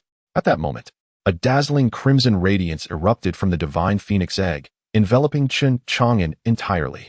A sudden phoenix cry resonated, its sound reverberating through the heavens and earth, carrying an overwhelming force. The egg's act of devouring Chen Chang'an's cultivation abruptly ceased. Just as Chen Chang'an pondered whether the egg had satiated its hunger, it began to consume his life essence. This life essence was not endless like his formidable cultivation. Rather, it was lamentably scarce. With this consumption, Chen Chang'an's expression shifted slightly, prompting him to intervene. Upon doing so, he sensed a warm response emanating from the egg, reminiscent of a daughter playfully seeking affection from her father, filled with intimacy. Chen Chang'an chuckled wryly. Surely, this egg does not regard me as its father? Very well, you may feast for a while longer. But the life essence contained within my mortal form is not boundless like my cultivation. Take heed, you rascal. With that, Chen Chang'an relinquished his resistance, allowing the divine phoenix egg to continue absorbing his life essence. He distinctly felt the joyous emotions radiating from the egg, as it consumed more of his life essence. The bond between Chen Chang'an and the divine phoenix egg grew ever stronger. Suddenly, the egg ceased its consumption, and to Chen Chang'an's astonishment, it began to return the favor. An inexhaustible flow of life essence surging into his being, accompanied by a mysterious energy that spread forth like a tide from the egg, enveloping Chen Chang'an. Crack, crack, crack. Cracks began to appear on the surface of the divine phoenix egg. Brilliant divine flames erupted from these fissures, scorching the heavens and earth, as if capable of incinerating all existence. Soon, both Chen Chang'an and the divine phoenix egg were engulfed in a sea of divine fire. Chapter 167. The Fire of a Mortal Path, a Heavenly Opportunity. The terrifying divine fire surged and blazed, transforming the entire realm of flames into a brilliant crimson expanse. Chen Chang'an found himself enveloped in this divine fire and immediately sensed its formidable nature, instinctively wishing to unleash his invincible cultivation to withstand it. However, a tender consciousness suddenly emanated from the immortal phoenix egg. Master, this is the fire of a mortal path, possessing the power of nirvana to refine the body. It appears you are in the process of body refinement. You can utilize this divine fire for your training. Almost immediately, a small red creature hatched from the immortal phoenix egg, displaying a quirky charm, immersed in the divine fire, allowing it to engulf him without any sign of pain. In fact, this little being exhibited an expression of almost rapturous delight. Its diminutive form radiated an increasingly astonishing aura. Chen Chang'an's heart stirred. Let me first test whether this flame truly possesses the ability to refine the body. If danger arises, I shall promptly employ my invincible cultivation to defend myself. Being a decisive individual, Chen Chang'an resolved to abandon his defenses and let the fire of a mortal path engulf his flesh. Pain. A bone-chilling agony. The pain caused Chen Chang'an's face to twist in an instant, unable to suppress a cry. This left him bewildered. Why was this happening? Wasn't that little creature reveling in pleasure? Was it not in pain? Yet, following the excruciating torment, an unprecedented sensation of warmth and comfort flowed through him like a gentle stream, permeating every corner of his being. His organs, his bones and meridians. Every inch of his flesh was undergoing the baptism of the fire of a mortal path, strengthening at an incredible pace. Almost with each breath Chen Chang'an took, his physical form grew stronger, his cultivation realm continuously ascending.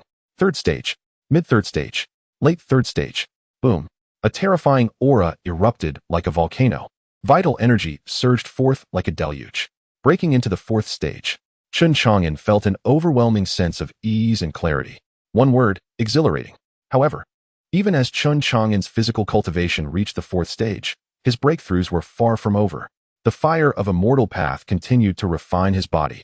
From the already cracked immortal phoenix egg, an endless stream of vital energy continued to nurture him, absorbed by Chen Chang'an.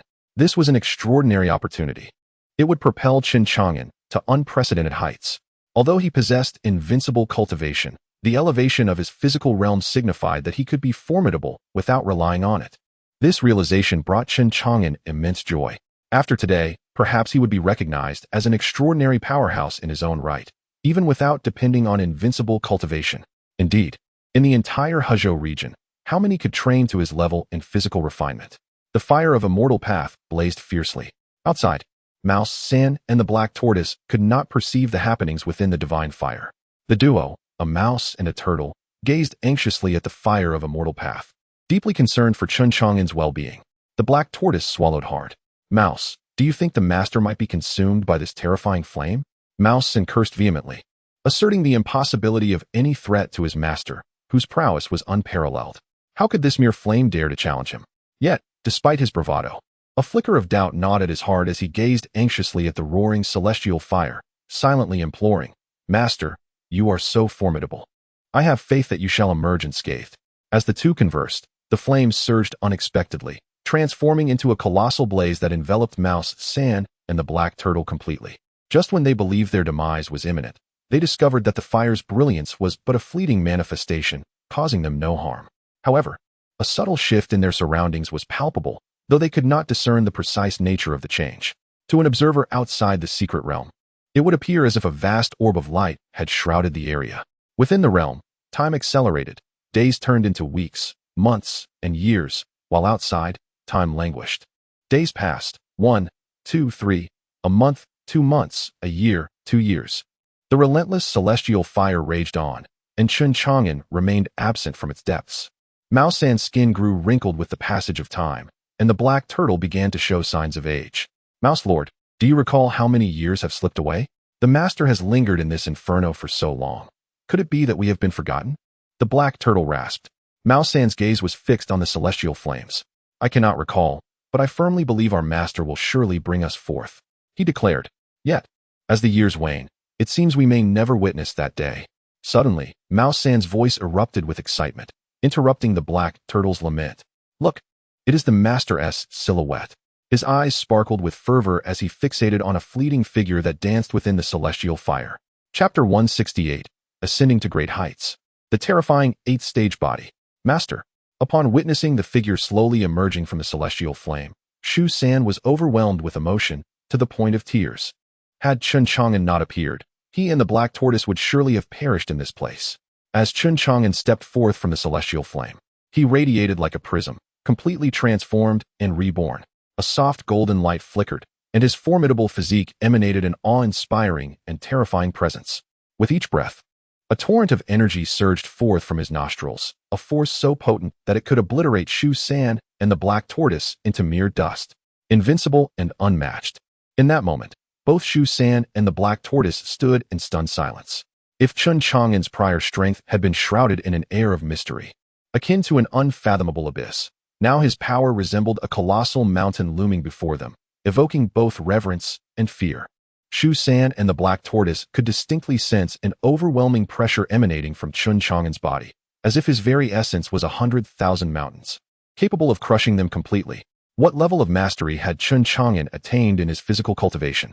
Suddenly, he took a step forward. The entire secret realm trembled violently. Boom! A dazzling golden lightning bolt descended from the heavens, transforming into a golden strand, striking towards Chen Chang'an. In the next moment, thousands of golden lightning bolts rained down, all targeting Chen Chang'an.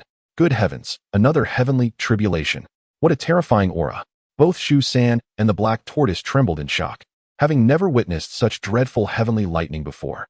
This lightning clearly sought to annihilate Chen Chang'an. Could he withstand it? Chen Chang'an lifted his head, unafraid and composed, with a hint of anticipation. Another heavenly tribulation? I shall see if my current physical cultivation can withstand it without resorting to my unparalleled prowess. With that, he took a step forward to confront the lightning. Boom! The first bolt of lightning struck without resistance, allowing Chen Chang'an to test the strength of his body. Crackling, the golden lightning enveloped him, revealing his physique like jade, radiant and exuding an immense vitality, as he withstood the golden lightning without sustaining a single injury. This scene left Shu San and the black tortoise wide-eyed, as if their very eyeballs might pop out. My heavens, when did the master's body attain such a terrifying level? Previously, he had suffered injuries while refining his body in the Windblade Canyon. Shu San exclaimed in astonishment. The black tortoise sighed, contemplating. Such formidable physical strength suggests that the master has reached an astonishing realm in body refinement. He gazed at the still flickering celestial flame, murmuring to himself. What incredible fortune might the master have obtained within that mysterious fire? Boom! The second bolt of heavenly thunder fell mercilessly. The third. Countless bolts descended, dense and unending, transforming this fiery secret realm into an expansive sea of thunder. The heavens and earth glimmered with a golden hue, resembling a terrifying ocean of lightning, exuding a force capable of annihilating all life, and in an instant, engulfing Chen Chang'an. It was unclear how much time had passed when the thunderous sea receded. Chen Chang'an stood against the sky, hands clasped behind his back, his garments fluttering, utterly unscathed. A subtle smile played at the corners of his mouth, revealing a gentle arc. Is this the realm of the 8th stage? It is indeed more formidable than I had imagined. Achieving the 8th stage of physical cultivation is equivalent to attaining the myriad laws in magical cultivation. given the current strength of his corporeal form.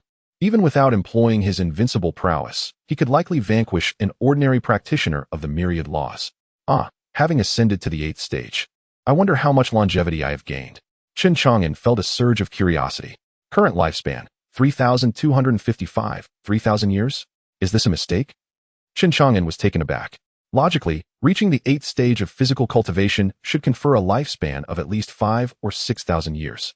This is simply half of what it should be. As a thought crossed his mind, Chen Chang'an turned his gaze towards the celestial fire, his brow furrowing. Now that he had ascended to the 8th stage, his mind was clearer and more astute, having developed wisdom and comprehended many profound truths of the Tao. It seems that relying on the small fireball's nurturing, I advanced too rapidly in my physical refinement, leading to an unstable foundation. Thus my lifespan has only increased by 3,000 years for the time being. However, once my foundation is solidified, my lifespan should extend further. With this thought, Chen Chang'an found solace. At that moment, the celestial fire finally extinguished, revealing a small bird the size of a fist, its head tilted adorably. Its feathers a crimson hue akin to blood, with a faint flame flickering around its surface, resembling a burning fireball. Its bright eyes sparkled as it chirped excitedly. Upon seeing Chen Chang'an, the little bird flapped its wings and flew to his shoulder, chirping joyfully. Master, master. Chen Chang'an smiled and remarked, how does it feel now that the small fireball has hatched? Very well, master. The small fireball was the name Chen Chang'an gave to the bird resulting from his breakthrough in physical cultivation amidst the celestial fire. The celestial fire is extraordinary. It not only aids Chen Chang'an in refining his body, but also contains the essence of temporal laws. He could distinctly perceive the differing flow of time between the two. It took him approximately 10 years to successfully break through to the 8th stage of physical cultivation. In the realm beyond, perhaps only a few days had passed. Indeed, 10 years have genuinely elapsed, for Chen Chang'an's remaining lifespan has diminished by a full decade. Chapter 169. I have no interest in a phoenix. My master, you have finally emerged. Chen Chang'an descended from the heavens, accompanied by the little fireball, as Shu San hurriedly approached with the black turtle to greet him. Shu San, you have grown gaunt, remarked Chen Chang'an, noticing his companion's emaciated state. Shu San felt a pang of sorrow, after enduring a decade of hardship in this place. Who could remain unscathed? Even the black turtle beside him had aged considerably. Fear not, fear not. My master has also lost weight. I must congratulate you on your triumphant mastery of body refinement, unparalleled in the world, invincible across the realms. Shu San exclaimed, showering praises with fervor. The black turtle quickly joined in, bowing low to commend his lord on achieving remarkable progress, asserting that few in the vast realm of cultivation could rival him. Shu San, with a hint of dissatisfaction, retorted, Old turtle, do you not comprehend what it means for my master to be unmatched and invincible? How can you say there are few who can contend with him? In the entire cultivation world, there is not a single soul who stands a chance against my master. His confidence radiated, leaving one to wonder whether his words were sincere or mere flattery.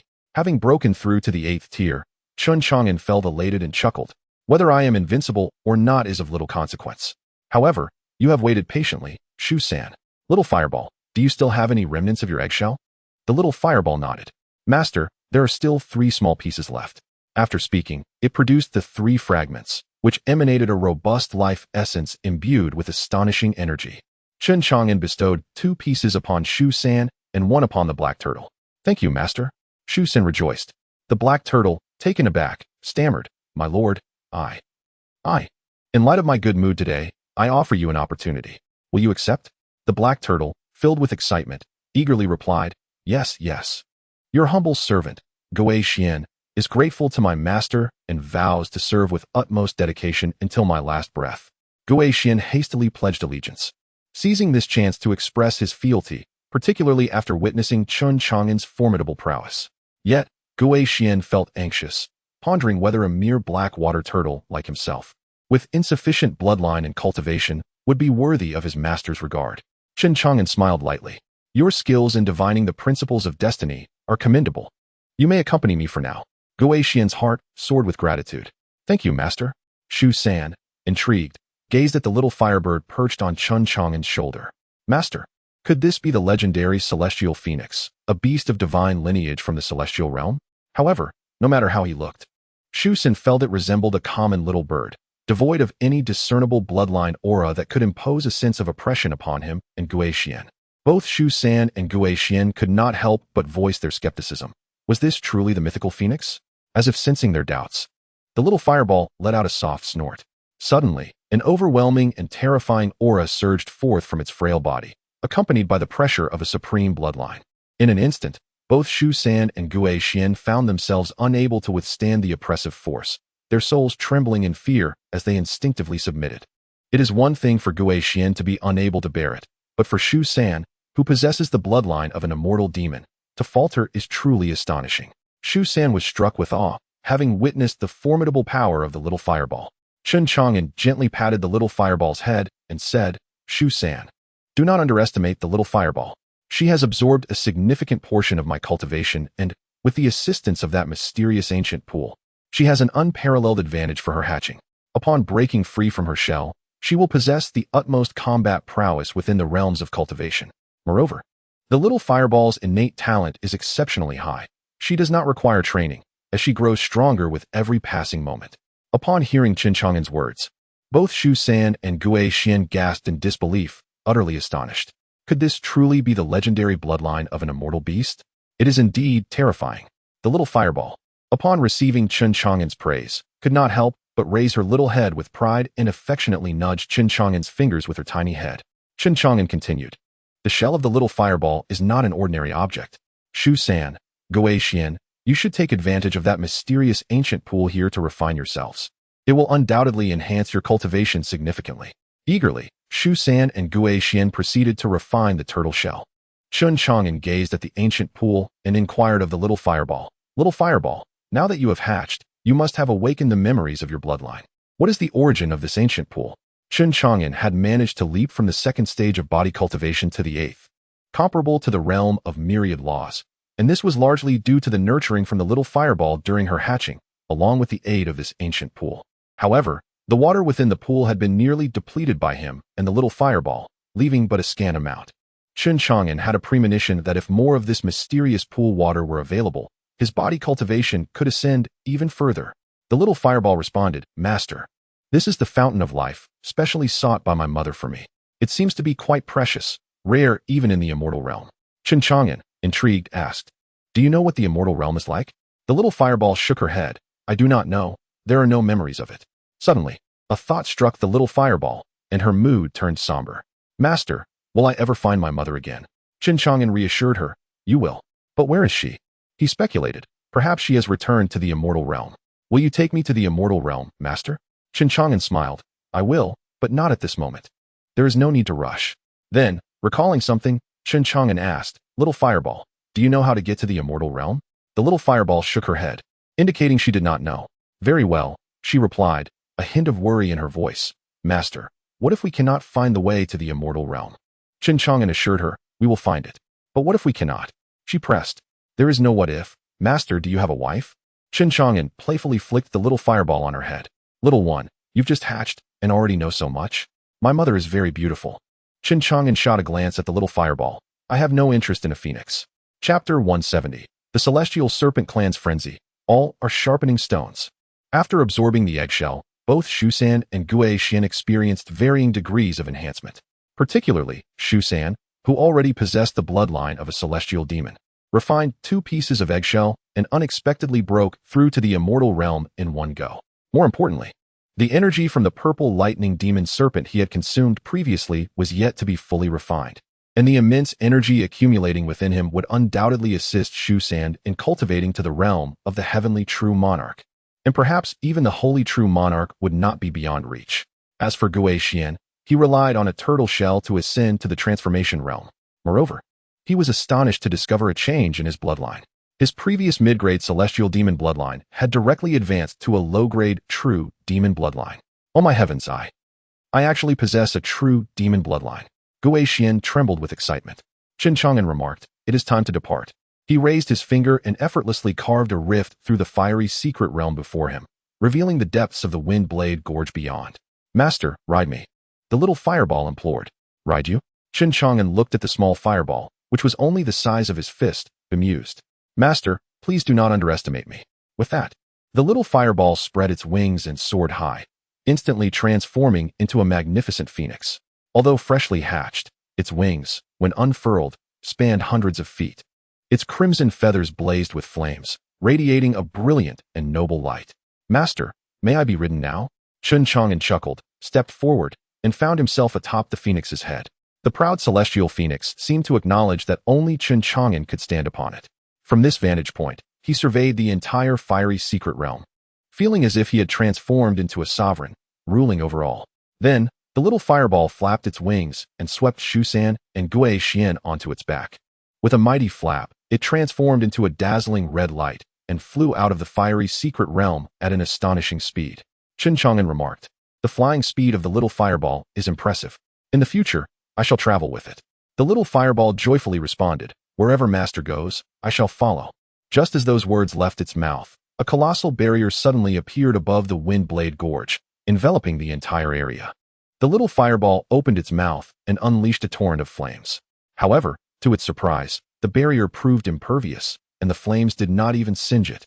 Is this truly the legendary celestial phoenix? It exists after all. Ha ha ha.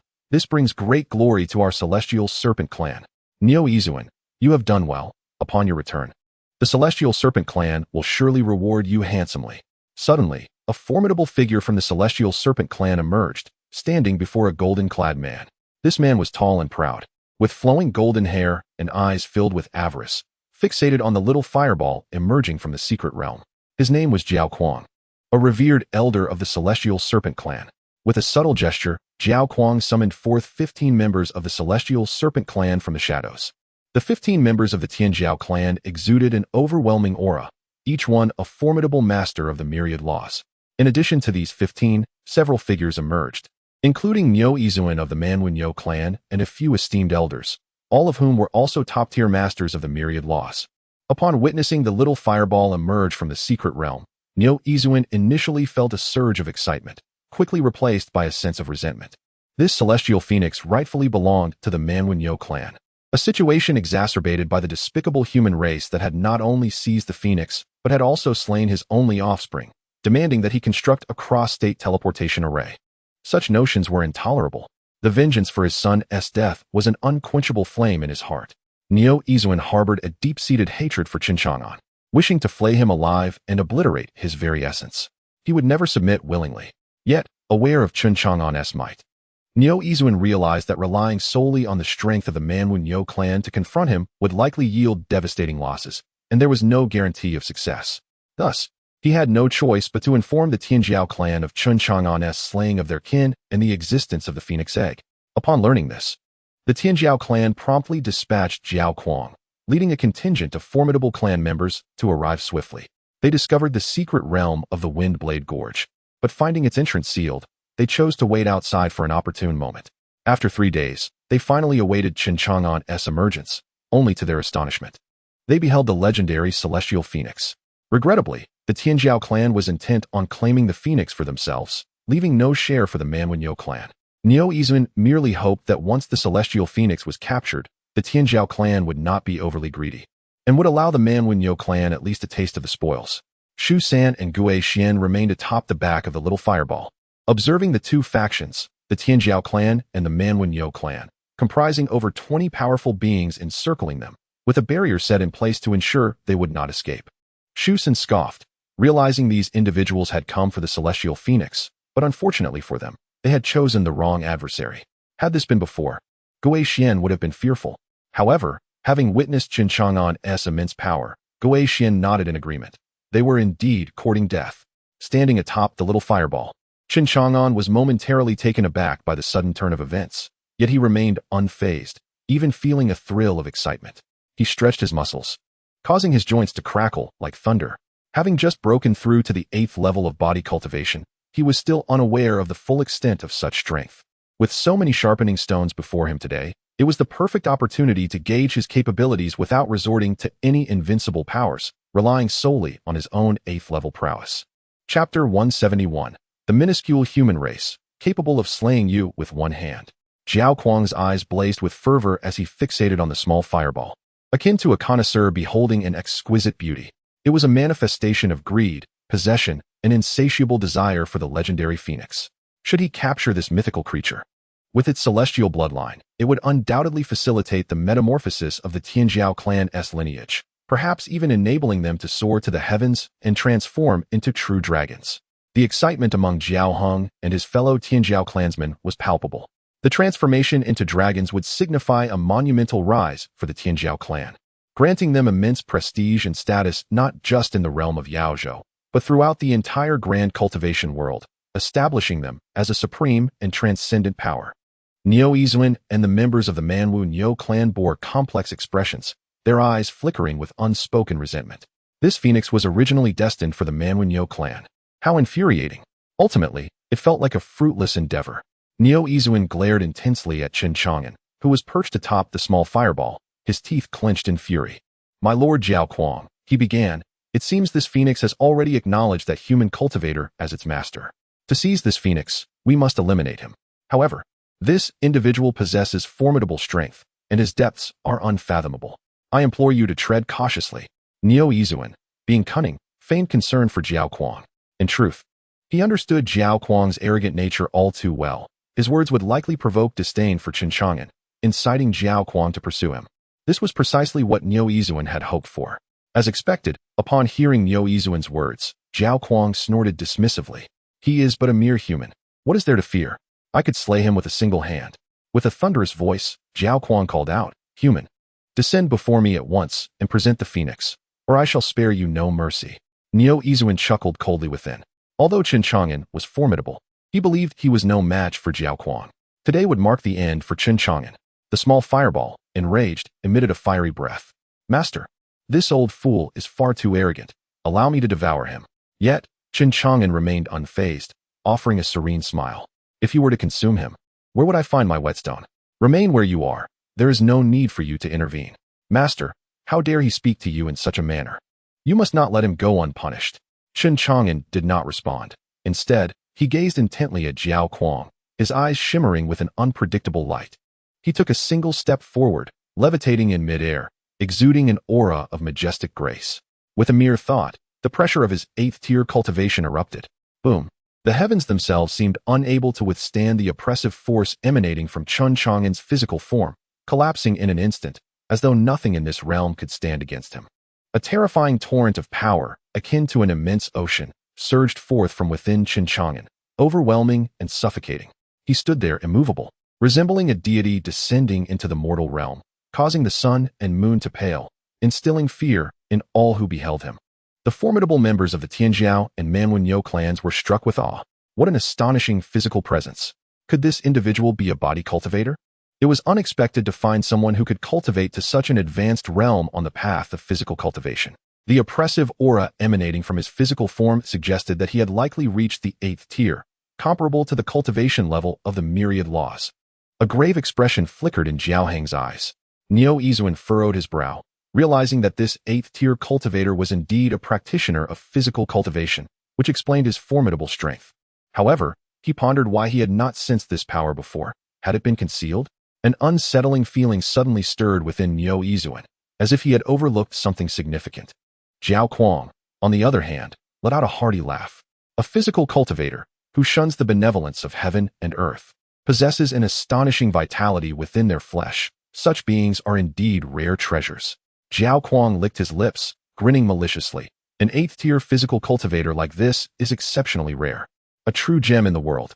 If I could consume him and fully refine his body, my own cultivation would surely ascend to new heights. Marvelous, marvelous, marvelous. Jiao Kuang was an unparalleled true monarch, just one step away from the realm of ascension. Yet, breaking into that realm was no simple feat. It required sufficient celestial fortune and mastery over heavenly destiny to gain entry into such heights. As a revered elder of the Tianjiao clan, Jiao Kuang had accumulated 3,000 years of experience since becoming a true monarch. Among his peers, his strength was indeed exceptional. In Jiao Kuang's eyes, Chen Chang'an, this 8th-tier physical cultivator, was no match for him. Moreover, he sensed that Chen Chang'an had only recently broken through to the 8th tier. His realm was not stable, raising questions about the extent of his true power. Beside him, Jiao Hong cautioned, "Elder, it is said that physical cultivators who reach such lofty heights can unleash incredible combat prowess, claiming to be invincible among their peers. Please do not underestimate him. We must remain vigilant, especially since we still have to contend with that phoenix. Should the phoenix escape, we would be deemed traitors of the Tianjiao clan. Upon hearing this, Zhao Kuang's eyes flickered, and he nodded. You speak wisely. While the demon race may not enjoy the same celestial blessings as the human race, their physical forms are innately strong. The notion of being invincible among peers is but a joke to me. Nevertheless, to avoid prolonging the conflict, I shall end this swiftly. As soon as he finished speaking, Zhao Kuang made his move. Buzz! The earth trembled. The once bright and clear sky darkened in an instant as a colossal demonic hand emerged, casting a shadow that blotted out the sun, resembling a mass of dark clouds. And it descended fiercely upon Chen Chang'an. An overwhelming intent to kill surged forth. The oppressive demonic aura even causing the mouse San and the tortoise Xian on the back of the little fireball to feel suffocated and stifled. At the same time, Chen Chang'an also made his move. Chapter 172. A battle to the death. Witness my fist strike you down. Chen Chang'an remained motionless, standing proudly in place. He lifted his head to gaze at the colossal demonic hand that obscured the sky, his eyes radiating a piercing brilliance.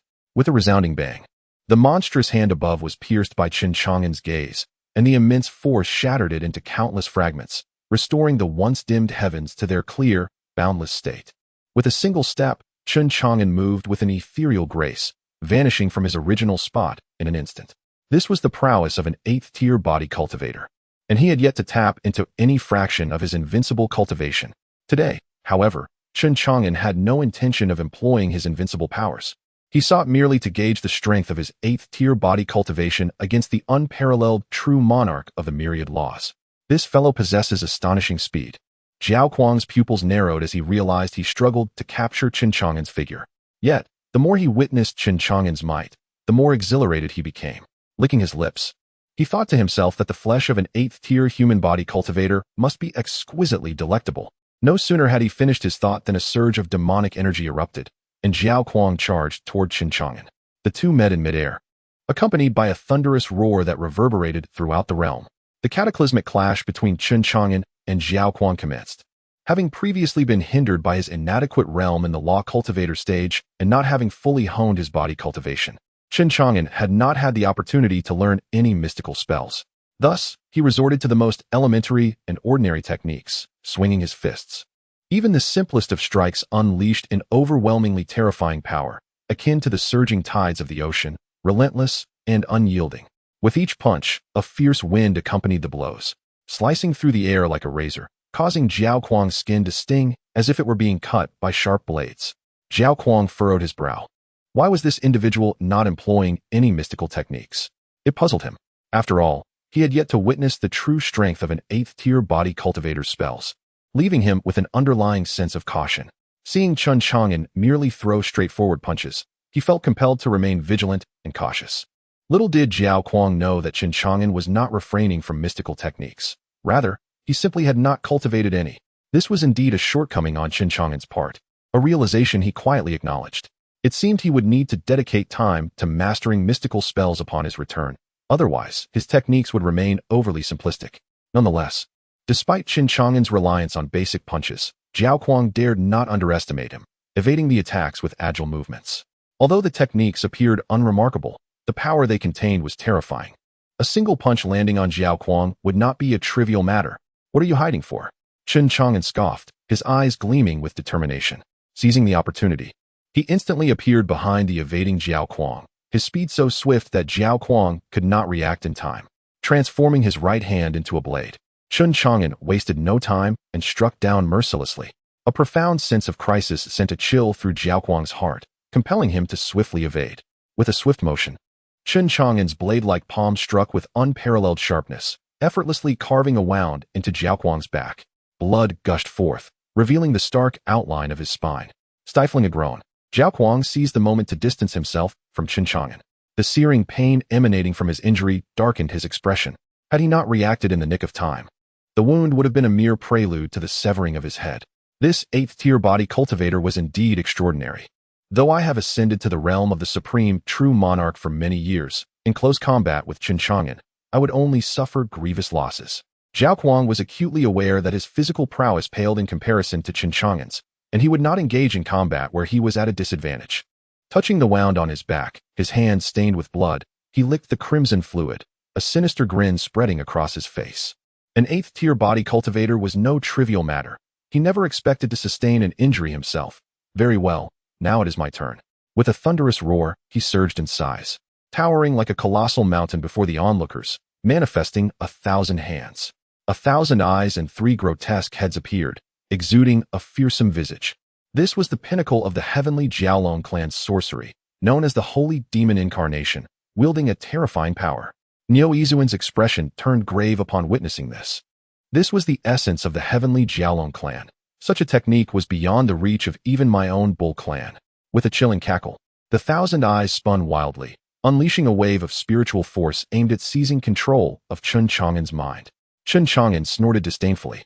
Having cultivated to the 8th tier within the Inferno secret realm, and having been tempered by the immortal Tao fire and the life immortal pool, not only was his physical form unfathomably strong, but his soul had also been forged through relentless trials, rendering it incredibly resilient. Did he truly believe he could dominate him with such feeble spiritual power? Finding the spiritual assault ineffective, the malevolent Jiao Kuang unleashed his 1,000 hands in a furious assault against Chen Chang'an. Boom, boom, boom. The 1,000 hands conjured a myriad of spells, flames, ice, tempest, and lightning, intertwining to create a cataclysmic force that was utterly awe-inspiring. Chen Chang'an's countenance remained impassive. He was unfazed, stating coolly, regardless of how grotesque you become, I shall strike you down with my fists. Chapter 173. The overwhelming body cultivator, save me. In the face of the frenzied Jiao Kuang, Chen Chang'an displayed no semblance of defense, allowing the opponent's strikes to rain upon him. At the 8th stage of cultivation, his physique was formidable. Although Jiao Kuang was indeed powerful and could inflict wounds, slaying him was no trivial matter. Moreover, for a powerful body cultivator, one principle reigned supreme: the best defense is a good offense. With a golden fist unleashed, a terrifying force erupted forth, simple, brutal, colliding with Jiao Kuang as if a meteor from the heavens had descended, mercilessly bombarding him. Ribs shattered under the impact. The overwhelming power, coupled with the domineering might of his punch, surged into Jiao Kuang's body, threatening to obliterate his vital organs. Jiao Kuang let out a horrific scream, blood gushing from his mouth. As he spat forth, a resounding roar erupted, accompanied by a blinding radiance. His eyes widened in rage, bellowing, "Kill! Kill! The eye of the god of death!" In an instant, the multitude of eyes adorning his body unleashed a terrifying beam of light, piercing and annihilating everything in its path. The entire wind blade gorge was cleaved asunder, the very ground beneath them fracturing under the onslaught of the dreadful light, leaving deep, unseen chasms in its wake. So sharp was this energy, it seemed capable of slicing through all existence. In the blink of an eye, the wind blade gorge lay in tatters, a manifestation of devastation and ruin. Had it not been for the protective barrier in place, this battle would surely have wreaked havoc far beyond the immediate vicinity. On the back of the small fireball, Mouse 3 and Turtle Xian were taken aback by the spectacle. Was this the true power of the sacred demon as physical form? Terrifying indeed. Mouse 3 felt a shiver of apprehension, yet maintained his confidence, asserting, "He is strong, but my master is even stronger. No matter how formidable the spells of the celestial Jiao clan may be, they cannot surpass my master." From a distance, the celestial Jiao clan and the barbaric Bull clan observed with unwavering confidence.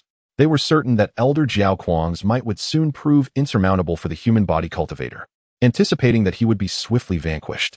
Niu Izuan sneered incessantly, envisioning Chen Chang'an being torn to shreds by Jiao Kuang, his heart swelling with a sense of vindication. "My son, though I may not be a match for this wretched creature, should Jiao Kuang slay him, it shall serve as retribution for you. You may finally rest in peace below." Jiao Kuang's attack was indeed devastating. Yet, Chen Chang'an remained unfazed, forsaking defense entirely to unleash a relentless barrage of fists upon Jiao Kuang. As the terrifying beams of light assailed him, he felt a sharp sting as his flesh was punctured, blood streaming forth. However, unlike the ravaged earth of the gorge, his life was not so easily claimed. He was merely wounded. This was the terrifying nature of an 8th-stage body cultivator. Killing him was no simple task. Within him surged a vibrant vitality, and astonishingly, his injuries began to mend at a visible pace. Chen Chang'an's onslaught grew ever fiercer, driving Jiao Kuang back, blood spewing forth in torrents. Jiao Kuang, in utter shock, gasped, "What extraordinary self-healing ability you possess." The expression on Jiao Kuang's face was one of grave intensity. he finally witnessed the terrifying prowess of an 8th-stage body cultivator. It was no wonder that high-level body cultivators were rumored to be immensely powerful, heralded as invincible among their peers. Even he, with all his might, could not swiftly vanquish this opponent. Instead, he found himself continuously wounded, his energy depleting rapidly. In this moment of mental distraction, Chen Chang'an seized the opportunity. Appearing before Jiao Kuang in the blink of an eye, delivering a devastating whip kick aimed squarely at his head with the force of a mountain-cleaving strike. The power encapsulated in Chen Chang'an's kick was sufficient to shatter an immense mountain. While Jiao Kuang's physique was formidable, it could not rival Chen Chang'an's strength. Upon impact, he felt the world tilt, as if his head were about to explode from the tremendous pain, his skull cracking under the pressure. "Ah!" Jiao Kuang cried out in agony. Sent flying several miles by Chen Chang'an's strike, the tumultuous energy within him dissipated, leaving him momentarily defenseless. Yet, Chen Chang'an offered no respite. With a flash, he reappeared above Jiao Kuang, delivering a crushing elbow strike downward. Once again, suffering a grievous blow, Jiao Kuang spewed blood, plummeting from the skies to the earth below. What followed was a relentless barrage of assaults. Every bone in Jiao Kuang's body was shattered, his internal organs irreparably damaged, and his body was a tapestry of wounds. Blood flowing incessantly, his life force dwindling to its utmost fragility. The esteemed supreme true monarch of the myriad laws was on the brink of being brutally slain by Chen Chang'an. This scene left all witnesses in a state of stunned disbelief, filled with horror. "Help! Help me! Quickly save me!" Jiao Kuang weakly pleaded, desperately attempting to evade while calling for assistance from Jiao Heng, the Tianjiao clan, and Niu Yizuan of the barbarian martial bull clan. Jiao Heng's complexion changed drastically. It was clear that Elder Jiao Kuang could not withstand that individual. "We must assist him," he commanded urgently, instructing his clansmen to aid their elder. Niu Yizuan's expression darkened. How could this happen? He had not anticipated that Jiao Kuang would prove no match for his opponent. Gritting his teeth in fury, he did not hesitate, gesturing for his kin to charge at Chen Chang'an. Currently, the Tianjiao clan and the barbarian martial bull clan were united in their assault against Chen Chang'an. And even if he possessed extraordinary abilities, today he would find no escape from death. Kill him. He must die today. The little fireball seethed with rage, flames bursting forth. This cunning and treacherous pack of monsters dared to conspire against its master. It was utterly despicable. The little fireball longed to intervene, but Chen Chang'an's voice resonated. "Little fireball, remain passive. I have only just begun to warm up. Do not disrupt my enthusiasm." Very well, the little fireball reluctantly suppressed its fury. Otherwise, it would have already surged forth, unleashing flames to reduce these shameless creatures to ashes. Chapter 174, Unscathed, astonishing all the beasts. The Tianjiao clan and the barbarian bull clan surged forth to confront Chen Chang'an. Jiao Kuang, battered and bruised by Chen Chang'an's relentless assault, was both feeble and frenzied. "Human, I shall certainly kill you, devour your flesh, and drink your blood. You are formidable, yet you stand alone against our multitude of true monarchs. Your demise is inevitable. Your demise is assured." Chen Chang'an responded with a cold smirk. "Is that so? Then I shall not hasten your end. Instead, I shall allow you to witness who shall live and who shall perish." With a swift turn, he vanished like a specter, launching himself towards the formidable warriors of the two beast clans. His power surged like a torrential flood, galloping like the mighty sea, and with a sweeping force, he struck a strong member of the Tianjiao clan. Buzz! The sound of his strike echoed, heavy as a mountain, as if it could shatter a star with a single blow. Bang! The Tianjiao warrior let out a dreadful scream as his head exploded, brain matter splattering everywhere. Chen Chang'an raised his hand, seizing the soul of the fallen warrior. With a firm grip, he crushed the spirit, obliterating it completely, thus slaying the Tianjiao warrior. The execution of the Tianjiao warrior transpired in the blink of an eye. Before the other beast cultivators could react, Chen Chang'an was already upon another foe. Within the Windblade Canyon, no one could impede Chen Chang'an's advance. He radiated an unparalleled brilliance, his valor unmatched, rendering him unstoppable. In just a matter of breaths, 8 beast cultivators had met their demise, their souls extinguished without even a chance for reincarnation. It was a thorough extermination, leaving no glimmer of hope for the adversaries. The remaining beast cultivators quaked in fear, their hearts gripped by terror. Jiao Heng's face darkened. "Damn it, this detestable human." Niu Yizuan gritted his teeth. "Can we truly not defeat this wretched being? How can an 8th-tier physical cultivator possess such terrifying power?" Chen Chang'an hovered in the air, his garments billowing, hair dancing in the wind, his eyes flashing like lightning as he coldly surveyed the remaining beast cultivators. Are you all afraid? Daring not to advance? You may flee at your leisure, but I assure you, you shall all meet your end. Jiao Heng shouted, Human, do not be so arrogant. Even if your physical prowess is great, your magical energy must eventually wane, and that will be your hour of death. Niu Izuan's eyes brightened. He sensed that Chen Chang'an's magical energy was no longer as abundant as before. After slaying 8 beast cultivators, he had undoubtedly exhausted much of his strength. Chen Chang'an replied, Perhaps, but you must endeavor to deplete my magical energy. At the same time, the severely battered Jiao Kuang had regained some semblance of strength. His eyes were filled with murderous intent as he formed seals with his hands, conjuring cycles of sun and moon. The sun and moon covered the heavens, illuminating the world, imbued with boundless mysteries. Seeing this, Jiao Heng bellowed, Everyone, go all out and assist Elder Jiao Kuang. Dozens of beast cultivators unleashed their most potent spells, joining forces in a desperate bid to confront Chen Chang'an. So many formidable beings joined forces, their divine abilities converging into a terrifying storm of energy that momentarily dimmed the heavens and the earth. The killing intent surged like a torrential flood, akin to 1,000 galloping armies, eclipsing the sun and moon, causing the firmament to shatter and the void to tremble violently, as if on the verge of being torn apart. Even though Chen Chang'an was an 8th-tier body cultivator, he found himself unable to withstand their united assault.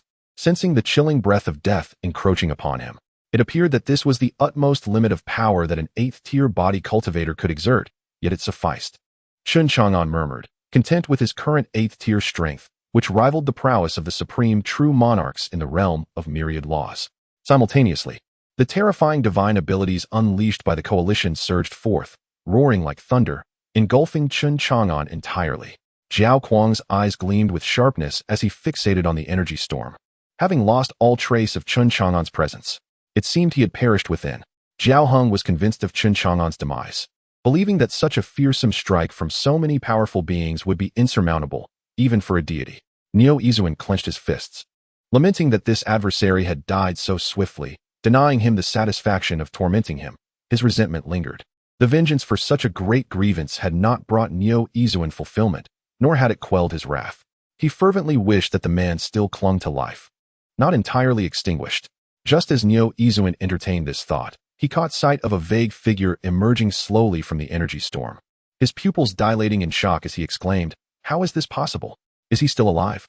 Niu Izuan's outburst drew the attention of all the other demon cultivators to the indistinct figure within the energy tempest. Including Jiao Kuang, every face transformed. Disbelief etched upon their features. My heavens, he has survived this. Jiao Heng remarked coldly. I refuse to believe he remains unscathed. Such a cataclysmic blow would be insurmountable even for a supreme true monarch. Even if he lives, he must be gravely wounded and devoid of combat capability. Indeed, while the demon cultivators voiced such sentiments, an undercurrent of tension gripped their hearts as they fixated on the flickering silhouette within the energy storm. At last, the figure stepped forth from the tempest. It was none other than Chen Chang'an. Clad in azure, his garments billowed as if untouched by harm. He regarded the assembly of demon cultivators. Their expressions morphed, displaying sheer disbelief, as they instinctively recoiled in terror. Impossible. Absolutely impossible. They gasped.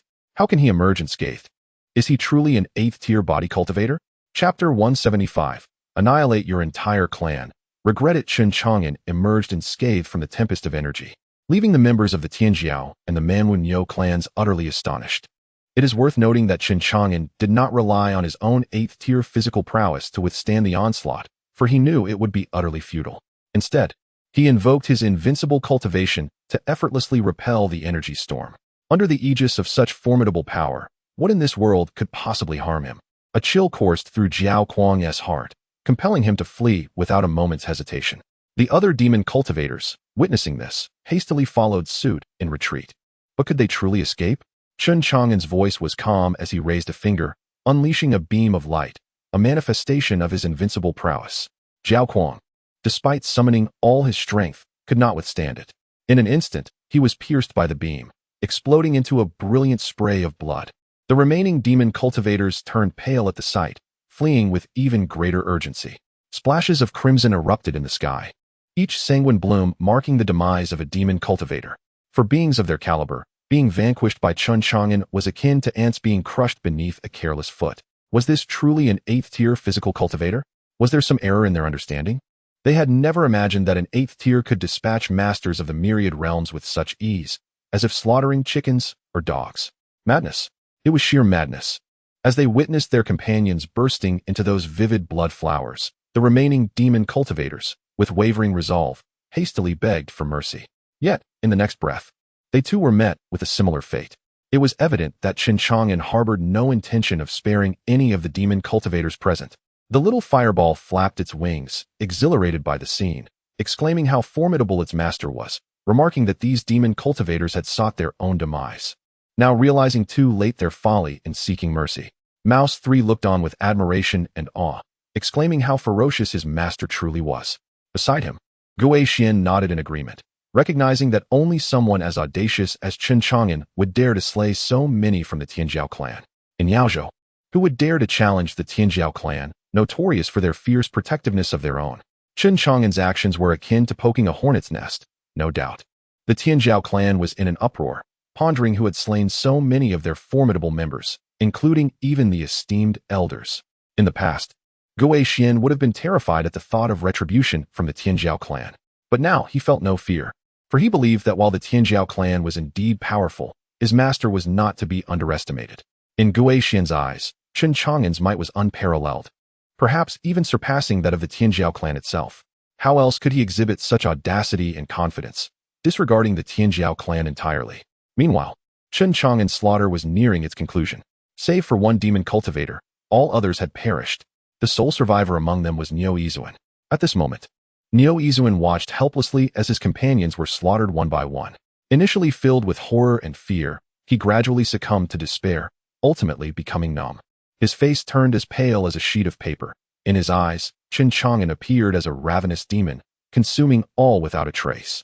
Niu Yizuan deeply regretted his choices. He had never anticipated that Chen Chang'an's strength had escalated to such terrifying heights. Even summoning the elder of the Tianjiao clan resulted in this tragic fate. Had he foreseen such consequences, he would have obediently heeded Chen Chang'an's words and never sought vengeance for his deceased son. Yet, regret is a luxury that does not exist in this world, and it was too late for any protest. Niu Yizuan did not plead for mercy, knowing it would be futile. Those who had previously begged for their lives had already perished.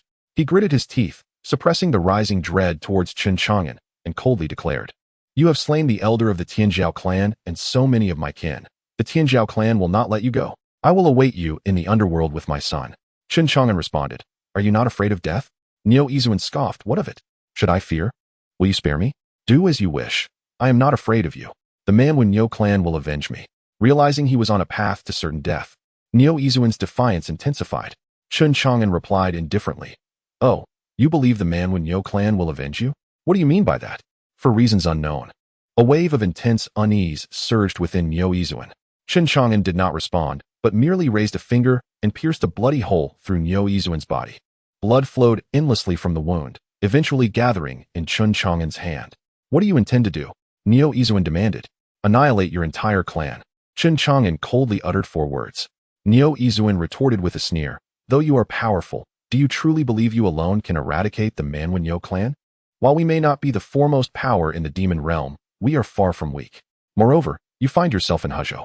How could you possibly extinguish the Manwunyo clan, thousands of miles away? I refuse to believe it." "Then watch closely," Chen Chang'an said slowly. "I shall make you witness the annihilation of your Manwunyo clan. This is the fate of those who oppose me." As he spoke, Chen Chang'an slowly gestured, manipulating the blood that flowed from Niu Yizuan's body. He opened his divine eye, truly unleashing the power of his invincible cultivation. With his cultivation now at the 8th stage, the might he could wield had become even more formidable, unlocking further techniques of invincibility.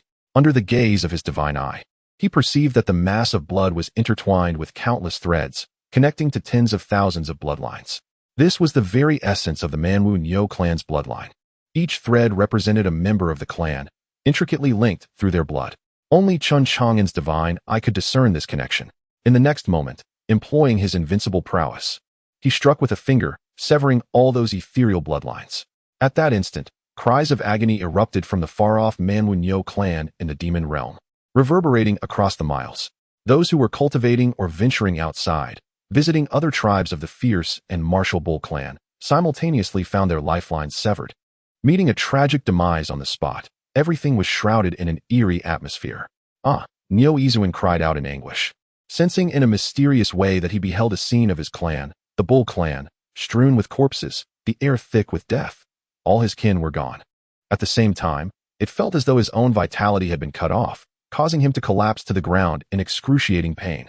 He turned to Chen Chang'an in terror. "What have you done?" Chen Chang'an replied coolly, "I have spoken of the annihilation of your entire clan." "Impossible. This cannot be." Yet Chen Chang'an paid him no further heed and turned away.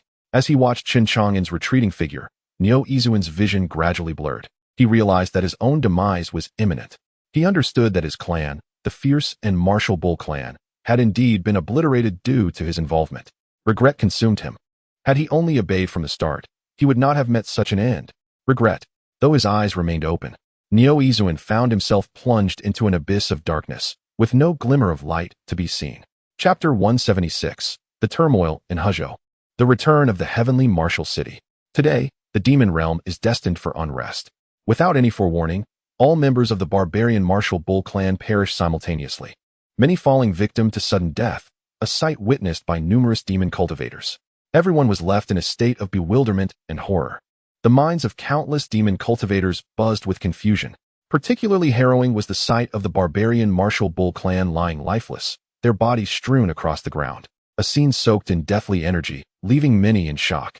Though the barbarian martial Bull clan was not the most powerful demonic force in the demon realm, it ranked among the top 20. However, the quiet annihilation of their clan sent shockwaves throughout the region, generating immense uproar. Countless demon cultivators were gripped by fear. The terror stemmed from the uncertainty of whether an overwhelmingly powerful being or some unfathomable force had managed to extinguish the barbarian martial Bull clan so silently. If such a force were to target other demon clans, how many could withstand the onslaught? Rumors began to circulate, suggesting that the barbarian martial Bull clan had provoked an immensely powerful entity, leading to their demise. Yet, this narrative was met with skepticism by many demon cultivators. They reasoned that even a being of unparalleled strength would not strike so stealthily as to obliterate an entire clan. Moreover, some members of the barbarian martial Bull clan had been traveling throughout the demon realm, yet they too met with sudden death. If this indeed was the work of a powerful being, what level of inscrutable prowess must they possess? Who else in this world could achieve such a feat? Another widely circulated theory in the demon realm, one deemed more credible, posited that the barbarian martial Bull clan had fallen victim to some bizarre and terrifying curse. This curse, rooted in their bloodline, was believed to have caused the demise of every single clan member. In summary, the annihilation of the barbarian martial Bull clan sent ripples of anxiety throughout the demon realm, prompting many clans to close their gates and prohibit their members from venturing outside, fearing the spread of this mysterious and unknown curse. In the Tianjiao clan, within a stone hall, the clan leader, Jiao Hualong, sat at the head of the assembly, surrounded by a dozen esteemed elders of the Tianjiao clan. Each elder emanated a formidable and astonishing aura. The atmosphere in the stone hall was tense and suffocatingly silent. Jiao Hualong spoke. "I trust you have all heard of the annihilation of the barbarian martial Bull clan." The elders nodded, their eyes reflecting a mix of trepidation and concern. "Leader, what is your perspective on the destruction of the barbarian martial Bull clan?" Jiao Hualong responded, "Currently, many demon cultivators in the demon realm suspect that the barbarian martial Bull clan fell victim to some curse. While this is a possibility, I believe the matter is far more intricate. Presently, in our clan shrine, Elder Jiao Kuang, upon learning of the legendary phoenix from the barbarian martial Bull clan, took a group of clan members to capture this mythical creature. However, the soul lamps they left at the shrine have all extinguished, and even Elder Jiao Kuang, a top-tier being who has attained the supreme, true monarch status for thousands of years, has perished. I suspect that the calamity befalling the barbarian martial Bull clan may be connected to the deaths of Elder Jiao Kuang and his companions. Creatures from the celestial realm are shrouded in mystery and unknowns, yet without a doubt, they are immensely powerful." The attending elders nodded in agreement, recognizing the wisdom in their leader's words. "Patriarch, what shall we do?" The gaze of Jiao Hualong was frigid. "The annihilation of the Manwunyo clan does not concern me, but the loss of so many of my Tianjiao clan members will not be taken lightly. Dispatch someone to Huzhou immediately to investigate. I demand to know what transpired. Furthermore, if the legendary immortal phoenix truly exists in Huzhou, regardless of the cost, we must seize it. This could very well be the opportunity for my Tianjiao clan to ascend as the overlord of the monster state." Huzhou, Windblade Canyon. Little Fireball watched in awe as Chen Chang'an wreaked havoc, unable to quell the excitement within. Master, you are simply astounding. So powerful. Chen Chang'an replied, Little Fireball. As long as you stay by my side, you will enjoy a life of luxury, free from bullying. Hee hee, I believe in you, Master. Little Fireball flapped its enormous wings joyfully, asking, Master, where shall we go now? Chen Chang'an smiled, to Tianwu City. That shall be your home from now on. This journey to Windblade Canyon had been immensely satisfying. Initially aimed at breaking through to the second tier, he unexpectedly ascended to the 8th tier through a fortuitous turn of events, allowing him to wield his formidable powers with even greater ease. Additionally, another gain was the acquisition of a beast of celestial caliber as a companion. This trip proved to be bountiful, and it was time to return. Moreover, considering the approaching wedding of Lazy, he needed to prepare some gifts for the occasion. Chapter 177. Concerns of Lin Lei regarding the future of the celestial sect. The small fireball soared through the sky with remarkable speed. Having returned from Blade Edge Canyon to Tianwu City, an expanse of several hundred miles, Chen Chang'an sat upon the back of the small fireball, feeling the fierce wind howling around him as the mountains and rivers rushed past in a dizzying blur. Both Shu San and Gue Xian marveled at the swiftness of the fireball. In the blink of an eye, it seemed as if it had taken flight. And Chen Chang'an found himself near Tianwu City, the silhouette of the grand city already coming into view. Chen Chang'an was astonished. How could it be so fast? Shu San exclaimed, utterly taken aback. Gue Xian remarked, Truly, it is worthy of the legendary celestial beast. Even the renowned Thunderhawk clan of Yaozhou cannot compare to Lord Feng's speed. The small fireball replied with pride, I am indeed a celestial phoenix. With my master's profound cultivation imbued within me, I was born powerful. I have yet to unleash my full speed. When the time comes, you shall witness true swiftness. Chen Chang'an chuckled. All right, we understand your prowess. As we approach Tianwu City, your presence is quite conspicuous. It would be wise for you to minimize your size. The small fireball nodded, and with a thought, its fiery aura flickered. Its massive form shrank to the size of a fist, and it gracefully landed on Chen Chang'an's shoulder.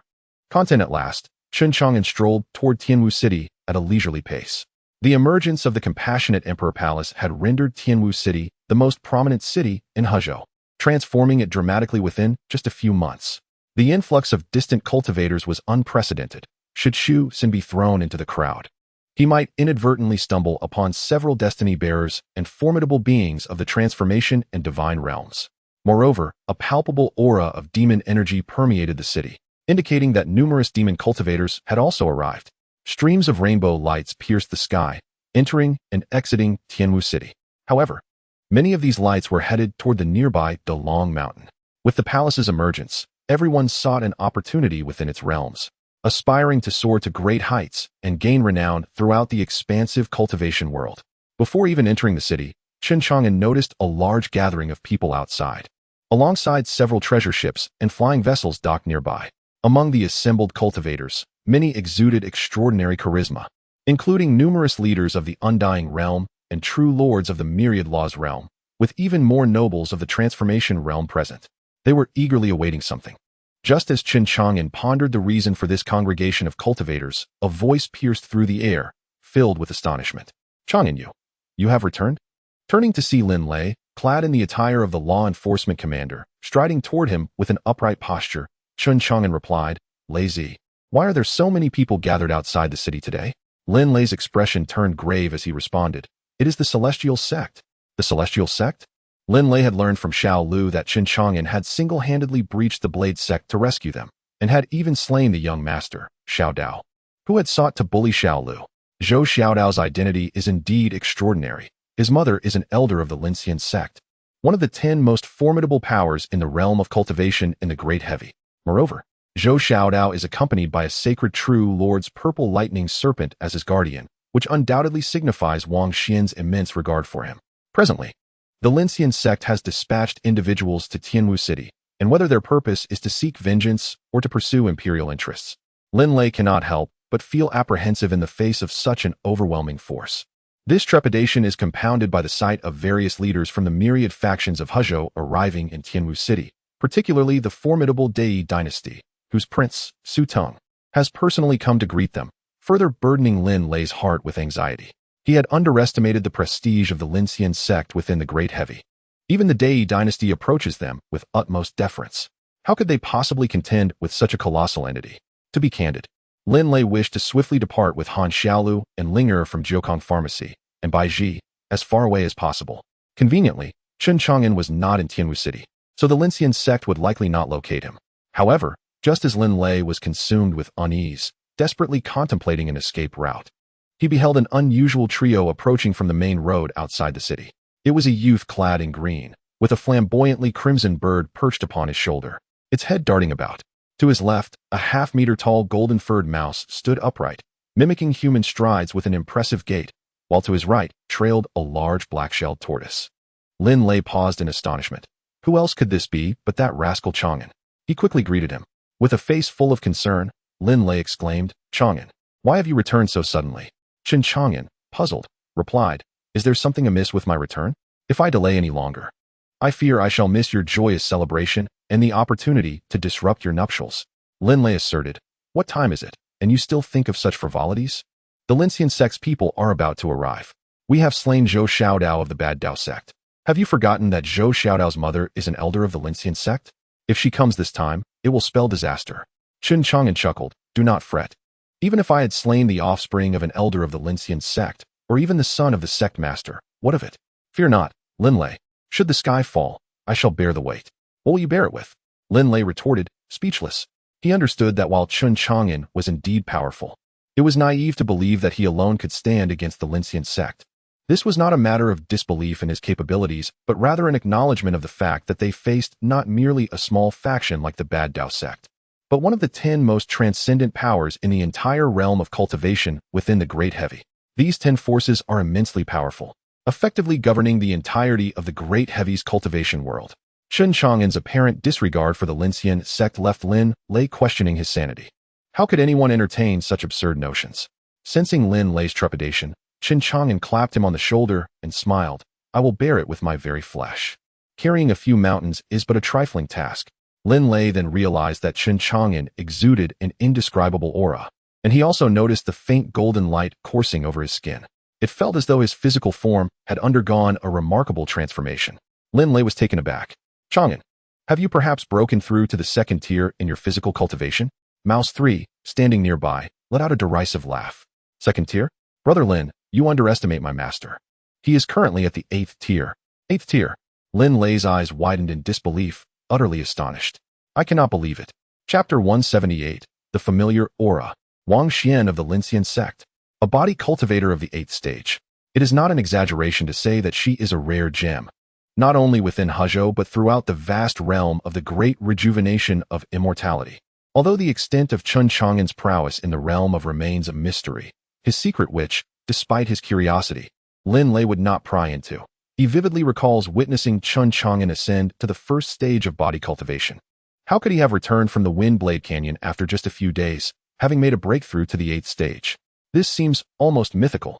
One must ask, in this great rejuvenation of immortality, have even the most exceptional prodigies managed to cultivate to the 8th stage in such a brief span? Lin Lei's skepticism does not stem from disbelief, but rather from the sheer incredibility of it all. Mao Sen interjected, "It's all true. My master possesses unparalleled talent. Breaking through to the 8th stage is as effortless as drinking water." Chen Chang'an chuckled, "Lazy, do not doubt me. Perhaps I am indeed an extraordinary talent in body cultivation, blessed with a rare opportunity. Thus, reaching the 8th stage is not beyond the realm of possibility." As he spoke, he gently stroked the small fireball perched on his shoulder. Upon hearing his words, the fireball puffed up with pride, fully aware that the great opportunity Chen Chang'an referred to was, in fact, its own doing. Lin Lei remained half convinced, but Chen Chang'an did not mind. After all, he too would find it hard to believe if their positions were reversed. Sooner or later, Lin Lei would witness the formidable power of his 8th stage physique. At that moment, a voice of joy echoed through the air. "Young master." It was Chu Wushuang from the city lord's mansion, accompanied by the city lord, Chu Yongtian. The latter, brimming with respect, said, "Young master, it has been a long time." From his daughter's words, Chu Yongtian had already come to understand the magnitude of Chen Chang'an's strength. He had personally witnessed Chen Chang'an's terrifying capabilities when the ancestor of the Jin family came to apologize.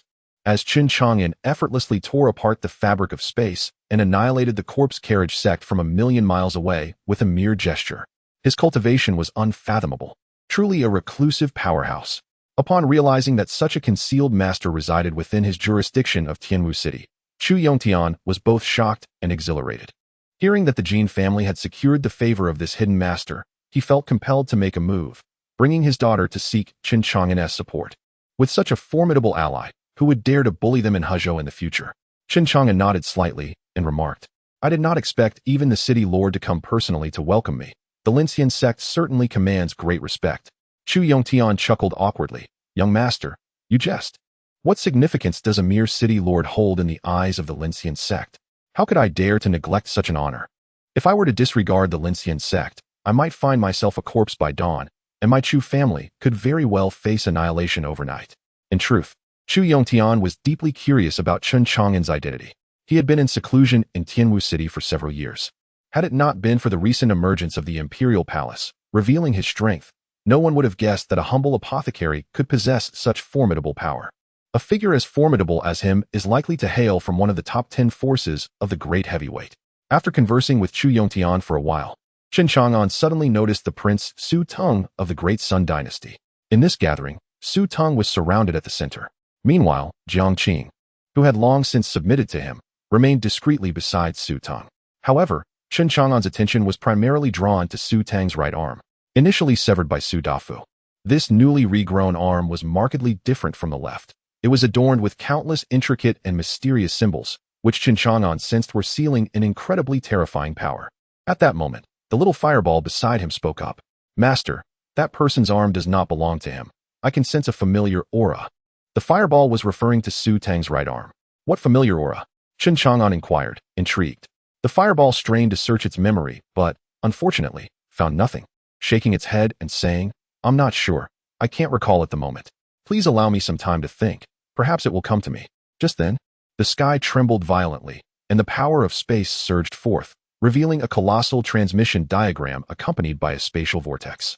Following this, a massive ancient golden ship emerged slowly from the vortex.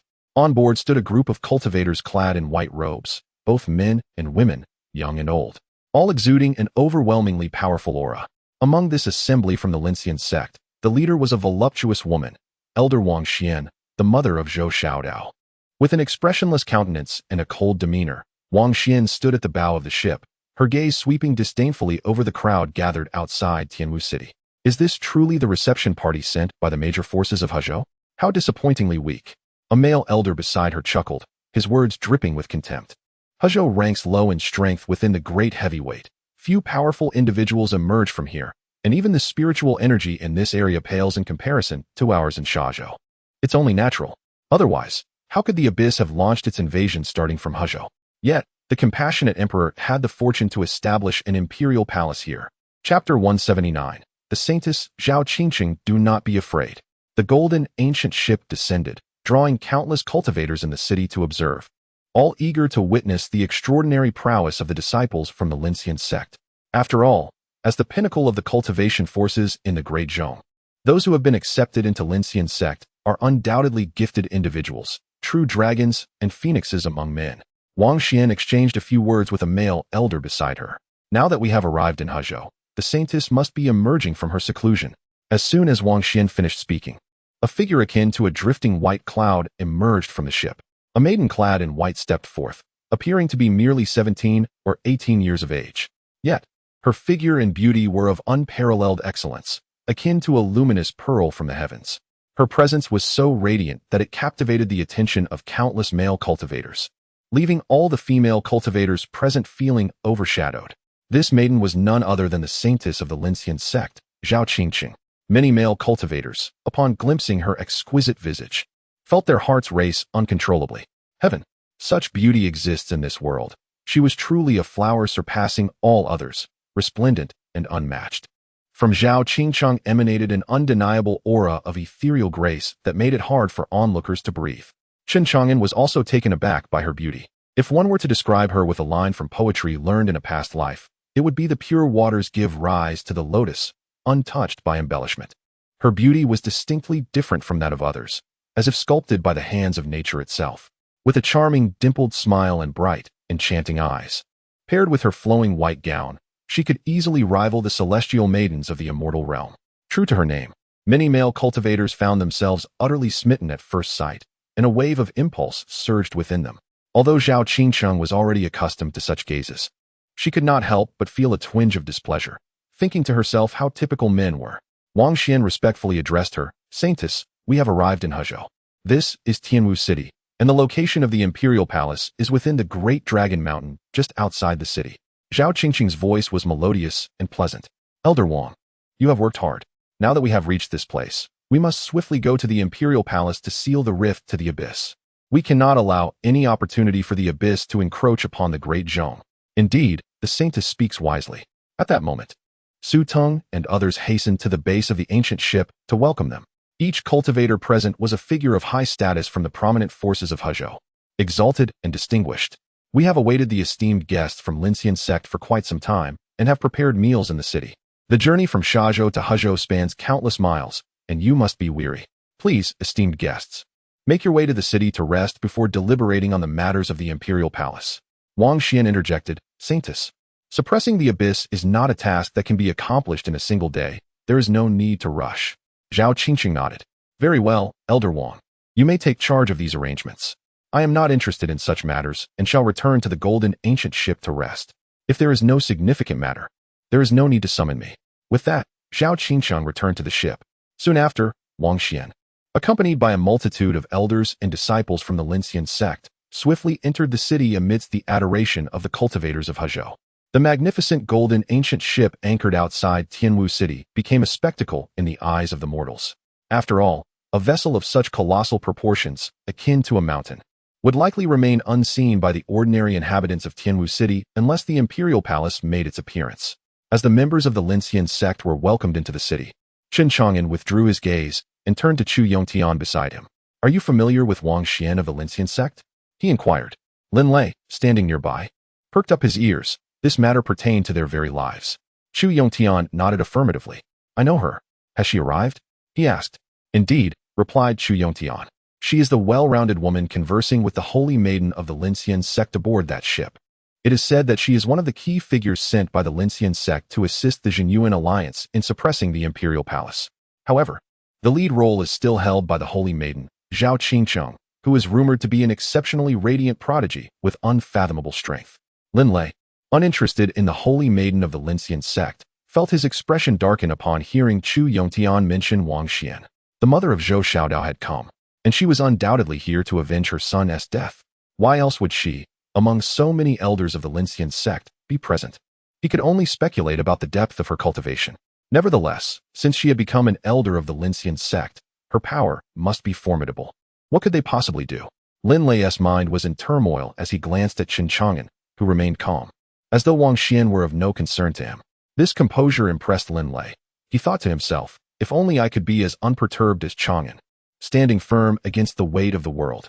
Strangely enough, witnessing Chen Chang'an's tranquility eased Lin Lei's own anxiety. He silently resolved to discuss matters with Chang'an once the city lord departed. With Chang'an's cool demeanor, could he truly possess a strategy to deal with Wang Xian? However, even if a plan existed, it would require careful consideration. The death of Zhou Xiaodao was inconsequential, but should Wang Xian perish, it would spell catastrophe. Lin Lei was oblivious to the dire retribution that would ensue from Wang Xian's demise at the hands of the Linxian sect. At that moment, Shu San, sensing Lin Lei's tension, teasingly remarked, "Brother Lin, do not fear. We have the master's backing. Look at me. I consumed Wang Xian's pet snake and yet remain unafraid. In fact, I am contemplating devouring another." Lin Lei. Chapter 180. The Observer. Who will prevail? After a brief conversation with Chen Chang'an, Chu Yongtian hurriedly took Chu Wushuang back to the city. As the lord of Tianwu City, he possessed inherent advantages in this realm. Though Chu Yongtian yearned to ally himself with Chen Chang'an, he was equally ambitious, eager to explore opportunities to forge a connection with the Linxian sect. Securing such an alliance would signify an extraordinary leap forward for both him and the Chu family. Once Chu Yongtian and Chu Wushuang departed, Lin Lei finally found the chance to speak. "Chang'an, Wang Xian has arrived. What shall we do?" Chen Chang'an replied with a smile. "Wang Xian may not necessarily be here to trouble us. She might simply be here for the Imperial Palace, so we need not worry for now." Lin Lei countered. "But if she has come seeking vengeance for Zhou Xiaodao's death, what then? We should prepare an escape route, just in case." "There's no need for that. We shall face whatever comes our way. Do not let Wang Xian weigh on your mind, Lei. Lin Lei sighed, Chang'an. I wish I could disregard her as easily as you do. My heart is troubled, I admit. When I heard the Lord mention Wang Xian's arrival, my legs quaked. Chen Chang'an would never mock Lin Lei.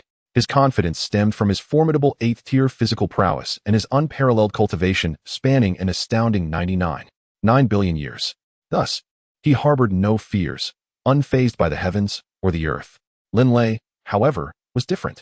With only average talent, he was an ordinary cultivator among the masses. Had he not known Chen Chang'an, he might never have reached even the life-will realm in his lifetime. Offending the most powerful forces in the realm left him trembling. For a mere disciple of the Linxian sect could extinguish him with a flick of a finger. How could he not be anxious? Chen Chang'an placed a reassuring hand on Lin Lei's shoulder, his expression earnest. Lei, if you still consider me a brother, trust in my strength. With me here, no one can harm you.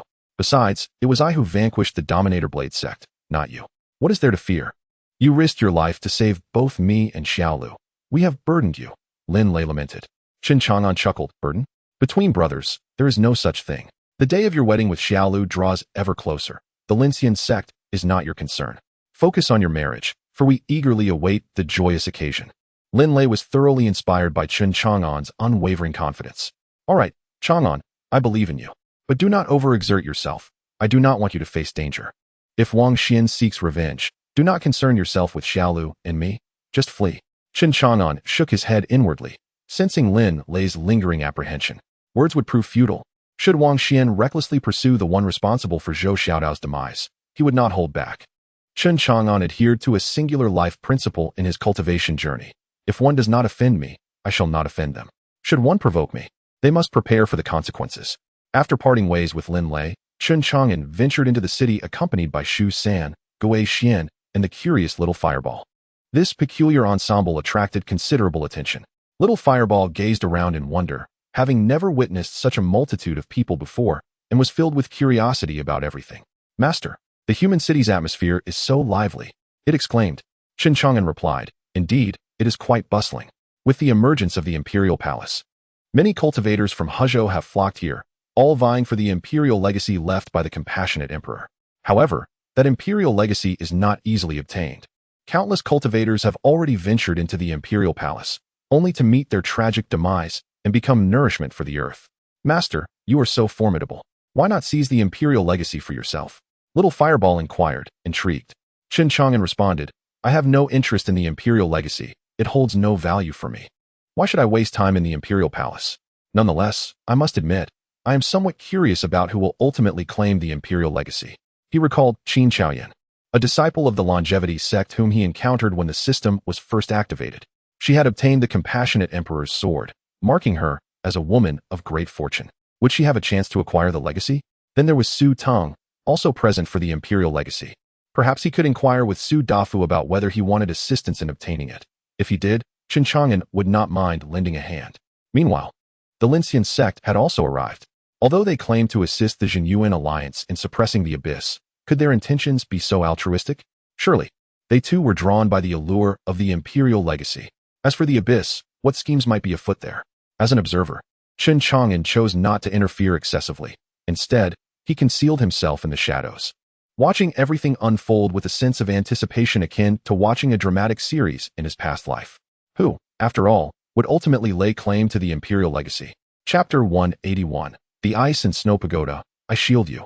Returning to the Jiukong apothecary, Zhongling was immersed in her cultivation. Upon seeing Chen Chang'an, her face lit up with joy. Brother, you're back, she exclaimed. Bai Ji trailed behind her, gazing curiously at Chen Chang'an. Chen Chang'an smiled gently and affectionately ruffled Zhongling's hair. How has your training been these past few days? He inquired. It's been all right, she replied. Chen Chang'an then turned his attention to Bai Ji. Noticing a subtle change in her demeanor, he asked, Little Bai, has your memory returned? Bai Ji's cheeks flushed slightly as she nodded. Yes, brother, it has returned. Despite regaining her memories, she felt no aversion towards Chen Chang'an. During the time her memories were sealed, she had found joy at the Jiukong apothecary, far removed from the oppressive existence in the abyss. Hence, Bai Ji cherished this place and was grateful for Chen Chang'an's shelter. It seemed that Granny Rong had not rendered the little girl senseless. Chen Chang'an felt a measure of relief. Little Bai, I have already contacted your mother. For now, you may stay here at the apothecary. when everything is settled. Should you wish to return to your mother, you can do so at any time. Baiji nodded appreciatively. Thank you, brother. Then she inquired, brother, do you know how mother is faring? A look of concern crossed her delicate features. Chen Chang'an replied, I haven't been in touch with her for a while. Please wait a moment while I try to reach her. With that, Chen Chang'an focused his mind and attempted to connect with Bai Ningbing through the soul-controlling herb in his sea of consciousness. However, it was as if he had cast a stone into the sea. There was no response from Bai Ningbing. Chen Chang'an's brow furrowed in worry. Previously, whenever he reached out to Bai Ningbing, she would respond almost instantly. This time, the silence was unsettling. Had something gone awry? Noticing the sudden shift in Chen Chang'an's expression, Baiji grew anxious. Brother, has something happened to mother? Chen Chang'an gently patted her head, reassuring her, do not worry, your mother is surely safe. Subsequently, Chen Chang'an activated his divine sight, his eyes sharp as divine swords, piercing through the void to gaze towards the direction of Dragon Mountain. His vision encompassed everything within the imperial palace, witnessing the ongoing struggles between the abyssal races and the cultivators of Huzhou, conflicts that erupted almost incessantly. His gaze swept rapidly through the layers of the palace. With his current 8th-tier cultivation, his strength rivaled that of a supreme true monarch of the 10,000 methods. His physical form immensely powerful. He could now effortlessly employ his divine sight to observe any occurrence within the imperial palace without it affecting his lifespan. Before long, Chen Chang'an spotted Baiji's mother, Bai Ningbing, who was concealed deep within a mountain, tending to her wounds.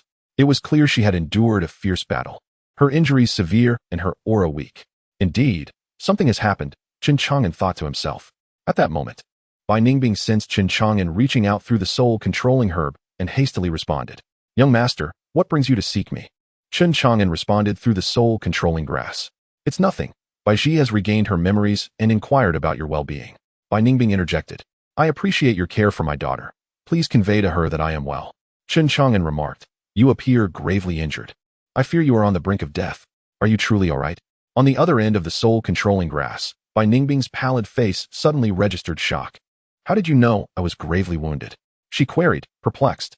At that moment, Chen Chang'an's divine sight revealed a multitude of abyssal beings approaching the location where Bai Ningbing was hiding. He warned through the soul-controlling grass, Bai Ningbing. The place you are healing is no longer safe. You have been exposed. You must leave at once. Bai Ningbing responded with confusion. Nevertheless, she extended her consciousness to survey her surroundings and indeed detected several presences drawing closer. Her expression darkened. Damn it, I've been found. Although she was bewildered by how Chen Chang'an had acquired this knowledge, she recognized that there was no time for such concerns. She hastily fled. Suddenly, a chilling voice echoed behind her. Bai Ningbing, you are already severely injured. Where do you think you can escape? You cannot evade us today. Return with us to the Yinling Death Clan. Lord Peng has declared that if you comply, he will spare your life. Do not be foolish. Your daughter has already been captured by Lord Peng. Is there any point in resisting now? Bai Ningbing remained silent, her countenance growing increasingly cold and grim. Given her current state and the numerous formidable adversaries from the Yinling Death Clan, her demise seemed inevitable. As for their claim that Baiji had been captured by Lord Peng, Bai Ningbing had already learned from Chen Chang'an that it was a ruse. The one captured was not the real Baiji, but a mere imitation. At this juncture, Bai Ningbing re-established contact with Chen Chang'an through the soul-controlling grass. Young master, since you are aware that the Yinling Death Clan is approaching, are you nearby? No, I am in Tianwu City, he replied. Bai Ningbing was taken aback. Unable to fathom how Chen Chang'an, being in Tianwu City, could be privy to her current predicament. You seem to be in trouble, he noted. Bai Ningbing nodded. Indeed, I am encountering some difficulties, but it is manageable. Taking a deep breath, she suddenly summoned a treasured artifact, a small white tower with 9 tiers. Executing her technique, the white tower expanded instantaneously, its door flinging open, unleashing a tempest of icy winds and snow. The abyssal being's expressions shifted dramatically upon witnessing this. Oh no, it's the ice and snow treasure tower of the Silver Royal Clan. How could this wretched woman wield it? We must flee. Yet, none of the abyssal beings managed to escape. The blizzard engulfed them, and in the blink of an eye, they were all encased in ice, transformed into frozen statues. As Bai Ningbing unleashed a divine technique, the formidable beings of the Yinling Dead Clan, encased in ice sculptures, were shattered and vanquished. Upon completing this feat, her complexion grew increasingly pale as she stowed away the snow and ice pagoda. Through the soul-controlling grass, she re-established contact with Chen Chang'an. Young master, Where do you believe I should venture now to ensure my safety? Chen Chang'an replied, possessing this artifact. It is unlikely the Yinling dead clan can pose a threat to you. Bai Ningbing was perplexed. How could Chen Chang'an, being in Tianwu City, be aware of everything occurring here? Even her use of the snow and ice pagoda? This revelation instilled in her a chilling sensation of being under constant scrutiny. With a wry smile, Bai Ningbing responded, the snow and ice pagoda consumes an immense amount of magical energy. This time, it drained 9/10 of my power. If the Yinling dead clan sends someone before I have had a chance to recover, I will truly be in peril. Chen Chang'an stated, this is simple. I propose a transaction. A transaction? What kind of transaction? I observe that the frost-laden winds emanating from the snow and ice pagoda are excellent for body refinement. If you surrender this artifact to me, I shall ensure your safety along with your mother's from this day forth. No one shall dare to bully you again. At these words, Bai Ningbing's expression shifted dramatically. Chapter 182. Has Lord Peng's demise come at your hand? The ice and snow pagoda is the ancestral treasure of the Silver Royal clan. Bai Ningbing never anticipated that Chen Chang'an would covet the ice and snow pagoda. Without a moment's hesitation, she declined his proposition. Esteemed sir, the ice and snow pagoda holds immense significance for me. I cannot engage in a transaction with you. My apologies. Chen Chang'an, unfazed, replied, no matter, this deal remains valid at any time. I look forward to our next transaction. Bai Ningbing could only remain silent. Suddenly, Chen Chang'an's keen senses detected a skeletal giant rock swiftly approaching Bai Ningbing's location. He utilized the soul control grass to establish contact with her once more. I bear ill tidings. Bai Ningbing responded, ill tidings? Indeed, if you choose not to transact with me this time, I fear you may be facing imminent peril. Upon receiving Chen Chang'an's message, a wave of intense unease surged within Bai Ningbing. Suddenly, she sensed something and abruptly lifted her head. From the distance, a chilling aura of death surged forth like a torrential flood, and a colossal white shadow loomed in the sky, obscuring the sun. That enormous white silhouette was none other than a gigantic skeletal rock. As Bai Ningbing beheld the skeletal rock, her pupils constricted with alarm. The Yin Spirit clan's deathly rock. There was no time for further contemplation as she fled in haste. Bai Ningbing, you cannot escape. The Yin rock spoke coldly, with a mere flap of its bony wings. It conjured forth two terrifying tempests that swept through everything in their path. In the blink of an eye, it caught up with Bai Ningbing. She exerted all her strength to resist, yet the storm left her battered and bruised. From the hollow sockets of the Yin rock's skull, two beams of dark light shot forth, effortlessly piercing through Bai Ningbing's flesh. She gasped, spitting blood. Already gravely injured, her situation grew increasingly dire. The Yin rock transformed into human form and spoke, Bai Ningbing, come with me. Bai Ningbing gritted her teeth. Never. The Yin rock replied. Your Silver Royal clan has long since submitted to my Yin Spirit clan. Why must you struggle in vain? For the grand scheme of the abyss to succeed, she must perish. It is her very purpose, her value. Do not forget, you are a part of the abyss. The grand plan is about to unfold. What use is your resistance? The Yin rock sneered, Bai Ningbing. Do you truly believe you can stand against the entirety of the abyss with your own strength? Bai Ningbing retorted coldly, she is my daughter. If I were to stand by and watch as her life is taken from her, what would that make me? If not a beast, I will never yield, even against the entirety of the abyss, and I shall not allow you to harm my daughter. The Yin rock replied indifferently, Bai Ningbing, what good are your words now? Your daughter has already been taken to the 9th layer. Can you still save her? Bai Ningbing remained silent, only managing a cold smile. Her daughter was not in the 9th layer. She was in Tianwu City, Hezhou. Upon seeing Bai Ningbing's expression, the Yin rock felt a strange sense of confusion, as if something was amiss, yet he could not quite grasp what it was. Bai Ningbing, what brings you joy? Bai Ningbing remained silent, refraining from responding to Yin Peng as she once again established contact with Chen Chang'an through the soul-controlling grass. Regarding the transaction you mentioned earlier? Chen Chang'an replied, it appears you understand what must be done. Bai Ningbing sighed. The ice and snow pagoda held great significance. She was reluctant to trade it away. However, her life was the priority. In her current state, having sustained severe injuries, she was certainly no match for Yin Peng. If she were to perish, all would be lost, including the ice and snow pagoda, which would fall into Yin Peng's hands. She would rather relinquish it to Chen Chang'an. Of course, Bai Ningbing did not desire death. Thus, she was willing to strike a deal with Chen Chang'an, seeking a glimmer of hope for survival. I am willing to trade with you. Very well, young master. Are you truly capable of protecting both my daughter and me? Rest assured. Bai Ningbing continued, but you are currently in Tianwu City. How can you ensure my safety? If you send someone to lurk in the shadows, I believe it would be utterly futile. Yin Peng is a being born of the ancient heavenly rock's corpse, possessing terrifying power. Even a celestial monarch or a saint monarch would find him challenging to confront, unless you dispatch a supreme monarch, in which case I may have a chance. No one is lurking in the shadows. As for how I will protect you, simply wait and see. Wait and see. Bai Ningbing's expression was one of confusion. At that moment, Yin Peng, noting Bai Ningbing's silence, coldly remarked, Bai Ningbing, I have spoken at length with you out of respect for your status as a princess of the Silver Royal family. However, since you show no signs of repentance, I shall be compelled to end your life. A murderous intent surged like a flood, enveloping the heavens and earth, locking onto Bai Ningbing and sealing all her escape routes. She was left with nowhere to flee. Die! Yin Peng raised his hand, striking towards Bai Ningbing. Boom! The heavens trembled, and the earth quaked. A colossal hand, obscuring the sky, emerged with the force to obliterate all.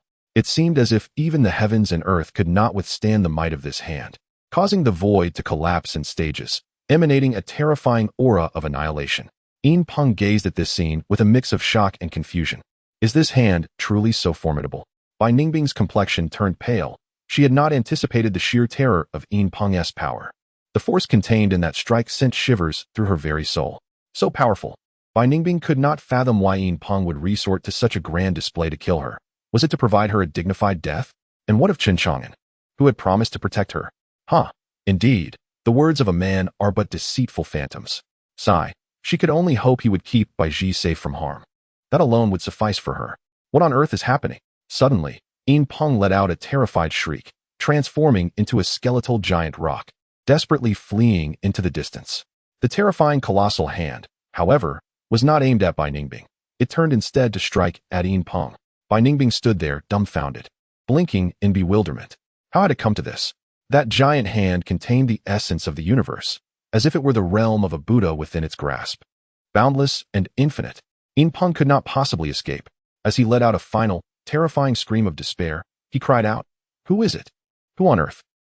His massive skeletal frame was struck by a terrifying giant hand. Thunderous roars echoed as the ground trembled violently. Bai Ningbing fell to the ground, her eyes wide open, witnessing Yin Peng being reduced to mere dust by a single blow. She swallowed hard, staring in disbelief, overwhelmed with shock and horror. At that moment, the soul control grass once again conveyed Chen Chang'an's words. He is dead. Are you satisfied? Bai Ningbing's eyes widened as she exclaimed, Is it you who did this? It was not me. Do you still harbor hopes that someone else will come to your rescue? In that instant, Bai Ningbing fell into a speechless silence, suddenly realizing that this being known as Chen Chang'an, a cultivator of the human race, was likely an extraordinary and unparalleled powerhouse. Chapter 183, The Fateful Union of Mao San, Securing the Ice and Snow Treasure Pagoda. In the Jinkong Apothecary, Bai Ji gazed anxiously at Chen Chang'an, who remained silent, his attention fixed on the distant Dalong Mountain, leaving her to wonder what captivated him so. Concern gnawed at her. Had something happened to her mother in his silence? Finally, Chen Chang'an withdrew his gaze and, noticing the tension etched on Bai Ji's small face, offered a reassuring smile. Your mother is well. She is fine. At his words, a radiant smile blossomed on Bai Ji's face, her worries dissipating at last. Indeed, chimed Zhonglinger. Brother, a few days ago, 2 beautiful sisters came to see you. Upon hearing Zhonglinger's description, Chen Chang'an recognized that it must be the sisters Su Shui and Qing Shi. He wondered how they were faring in the imperial palace. Brother, the little bird on your shoulder is so lovely, Zhonglinger and Bai Ji exclaimed, captivated by the small fireball. The little fireball flapped its wings and perched on Zhonglinger's hand, proudly declaring, I am not merely a bird. I am a celestial phoenix. My master has named me Little Fireball, and you may call me that as well.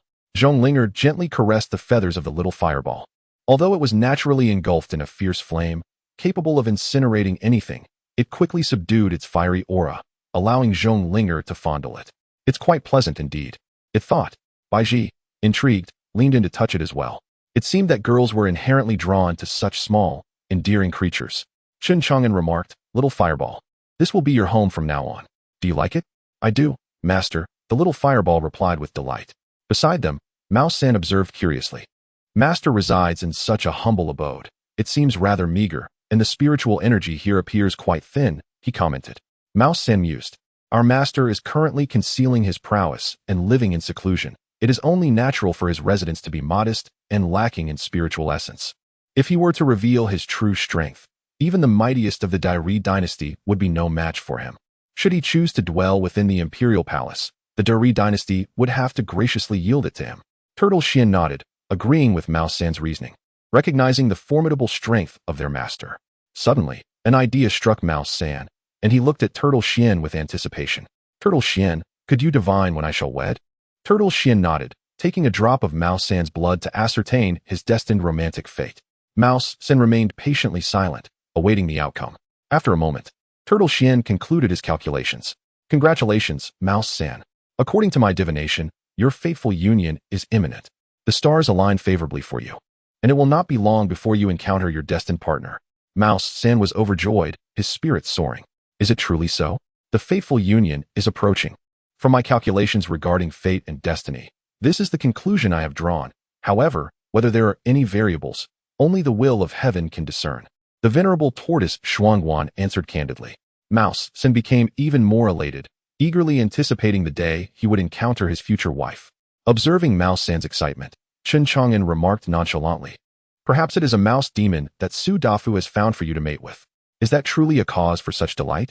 Upon hearing this, Mao San felt as though a bucket of cold water had been poured over him, extinguishing his fervor. He did not desire mere mating. He yearned for a sweet romance. After all, he was a magnificent golden devouring mouse with celestial and demon bloodlines. How could he rely on breeding to find a wife? Mao San hastily grasped Tortoise Shuangguan's arm. "Pray tell, can you divine whether my wife hails from the celestial realm?" Tortoise Shuangguan cleared his throat. "Mouse Lord, do you have such lofty expectations for your future spouse?" Mao San retorted with indignation, "As a being of celestial and demon lineage, what is wrong with seeking a celestial demon? Should she desire a bride price, with my treasure-seeking prowess, what difficulty could there possibly be?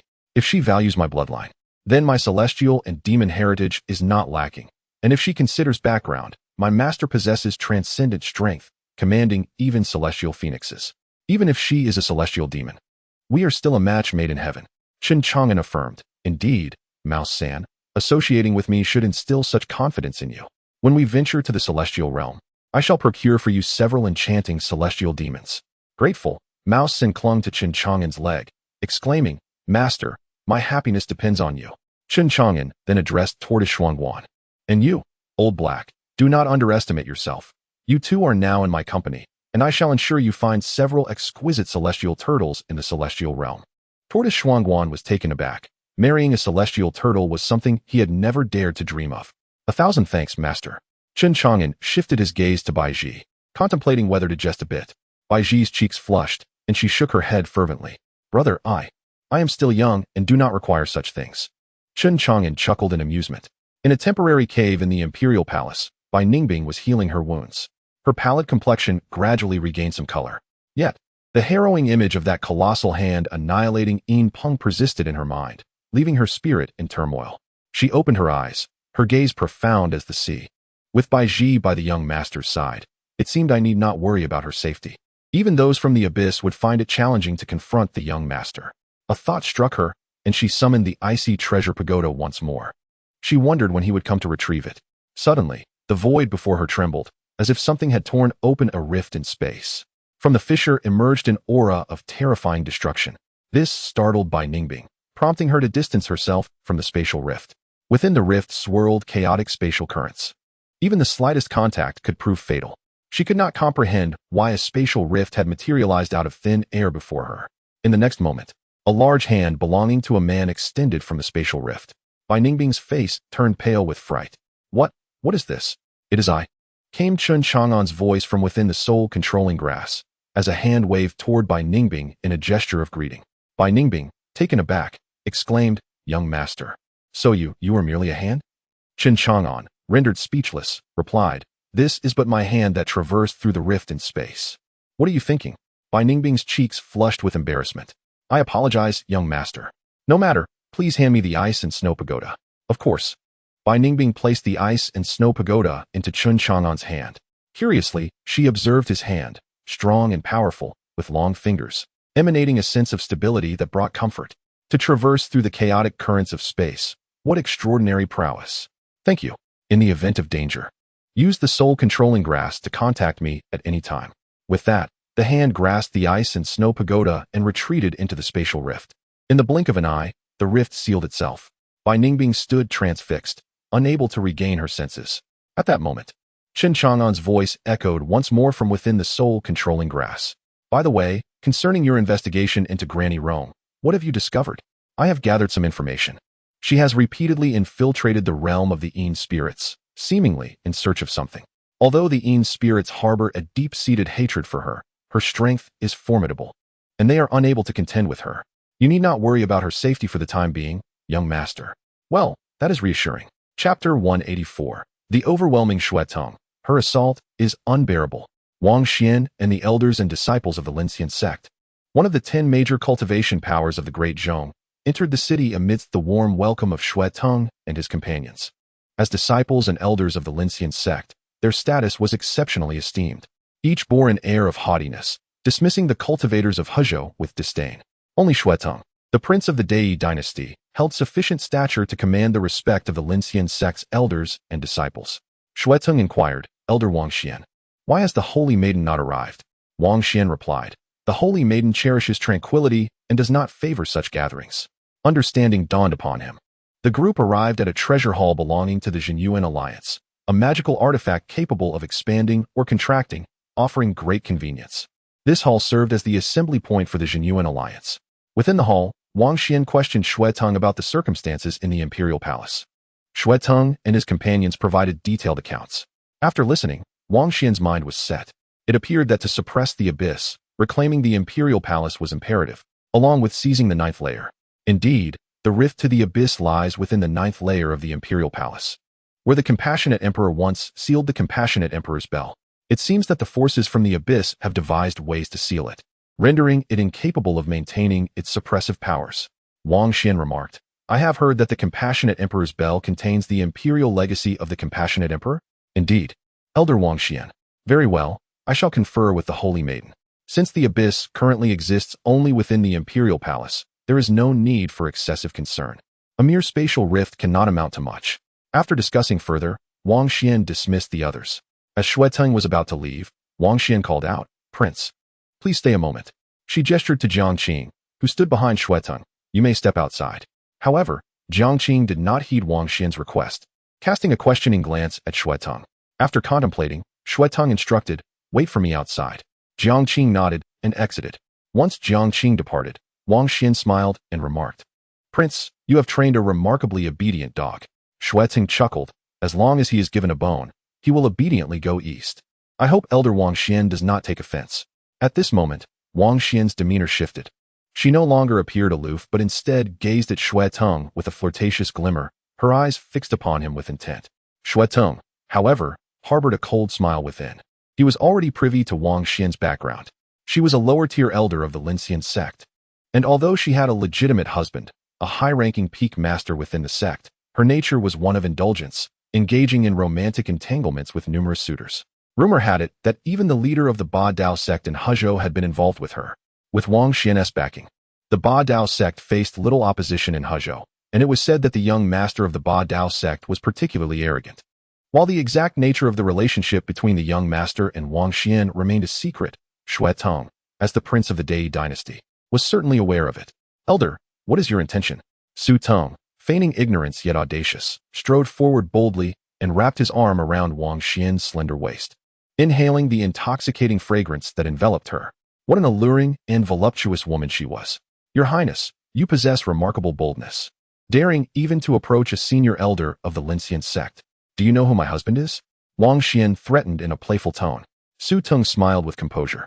If blame is to be placed, let it be on the elder for her beauty. Besides, how could I, the crown prince, be unaware of your esteemed identity? Nevertheless, one undeniable fact remains. What fact? The fact that I am a man and you are a woman. At this moment, I am merely appreciating a woman through the eyes of a man.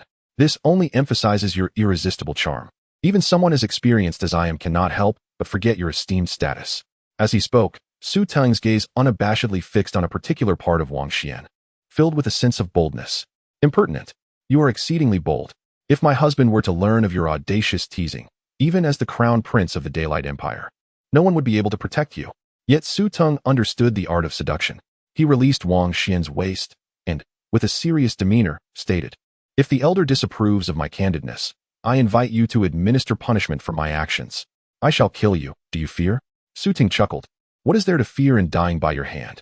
Moreover, having faced death multiple times in my encounters with Su Dafu, each time bested by him, my first body slain and my second arm severed, how could I be daunted by this? Recognizing Wang Xian's interest, Su Tong was determined to seize this opportunity to win her over, establishing a connection with the Linxian sect that would greatly benefit him.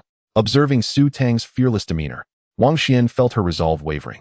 She playfully remarked, very well, you are so handsome that I can hardly bear to kill you. If I am spared, what does the elder desire? Su Tang's piercing gaze remained fixed on Wang Xian, his commanding presence unwavering, advancing steadily to capture her heart. Conflicted, she gazed at him with an entranced expression, her cheeks flushed with color. I wish to. No need to say anything. I know what must be done. Su Tong interrupted her, stepping forward with an air of dominance, enveloping Wang Xian in his embrace. Her delicate form softened, collapsing into his arms, ensconced in his masculine aura. You villain, why must you be so forceful, always pressing me? Su Tong lifted her chin gently, speaking with deep affection. Xianer, do you not like it? The mere utterance of Xianer ensnared her completely, igniting a spark within her heart. Su Lang, I do like it. I truly adore you just like this. At the Jinkong apothecary, Chen Chang'an's eyes sparkled with realization as he suddenly witnessed something, prompting him to spray his tea everywhere. The tea drenched Zhong Linger from head to toe. She gazed at Chen Chang'an, wiping the tea leaves from her face. Brother, was the tea not brewed properly? Chen Chang'an rose to wipe the tea from her body, expressing his apologies. It was nothing, Linger. I merely caught sight of something amusing and couldn't help myself. Zhong Linger's cheeks flushed slightly. You've gotten all wet. You should quickly change your clothes. As Zhong Linger departed, Chen Chang'an gazed towards the direction of the Jinyuan alliance, sighing to himself. He had initially presumed the two were deliberating on some secret matter, but to his surprise, Wang Xian had left Su Tong behind to engage in such antics, providing him with quite the spectacle. How intriguing. Originally, Chen Chang'an intended to employ his divine sight to discern the nature of the conversation between Wang Xian and Su Tong, but instead, he discovered the two were exchanging romantic sentiments.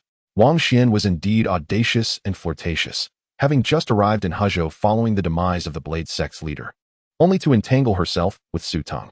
As for Su Tong, typically cold and haughty, he surprisingly demonstrated a mastery of flirtation, employing techniques of subtle seduction that left Wang Xian with no escape, her heart in disarray. Both encounters proved to be immensely enlightening for Chen Chang'an, a true lesson learned. Chapter 185.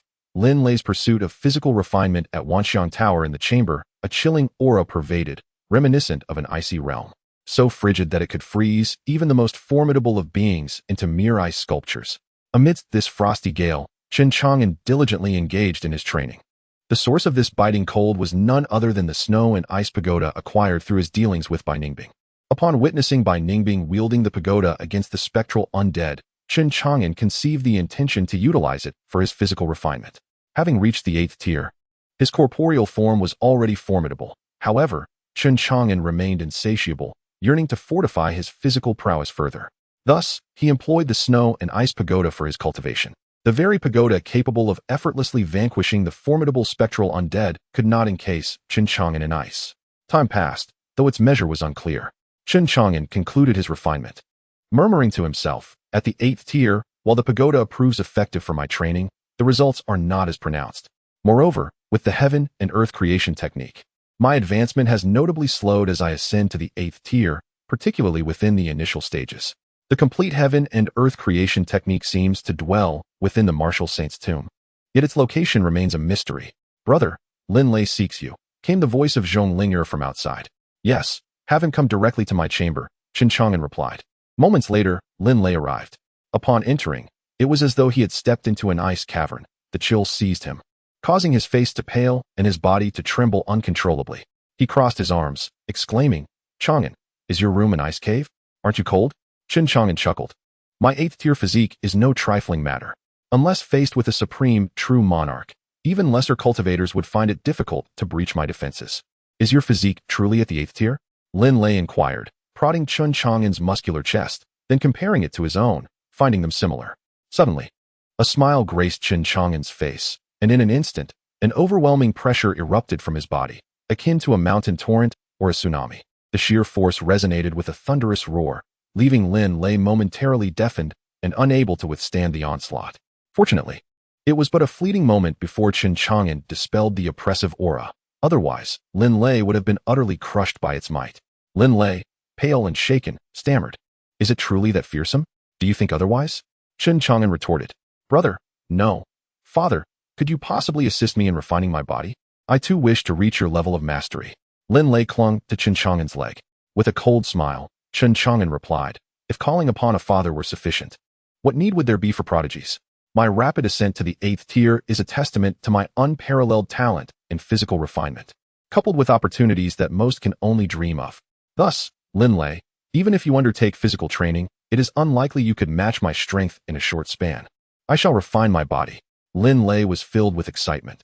The overwhelming pressure alone was enough to crush him, leaving him profoundly shaken.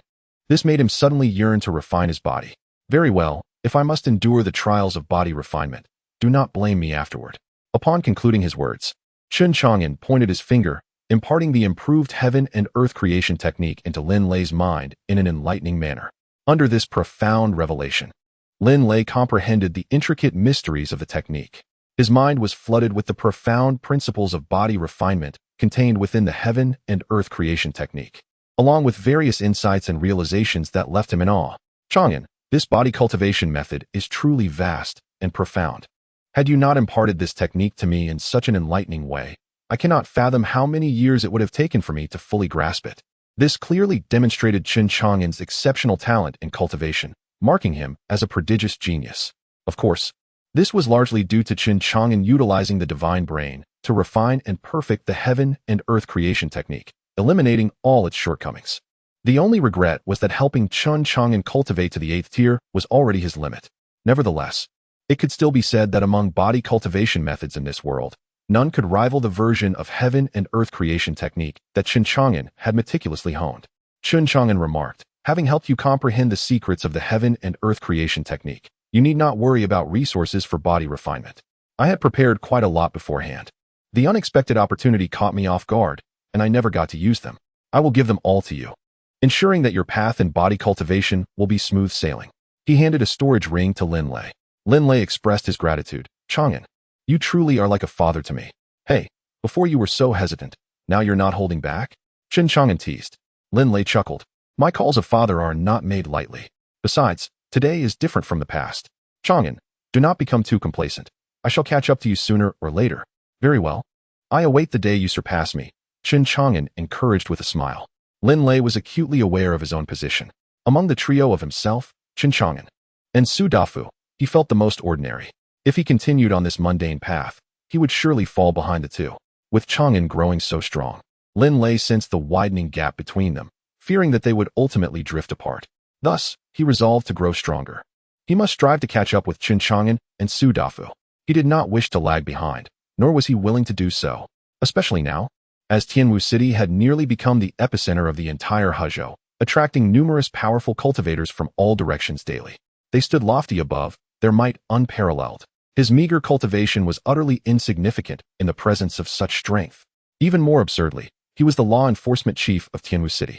When those powerful cultivators caused trouble within the city, he found himself utterly helpless. What a disgrace.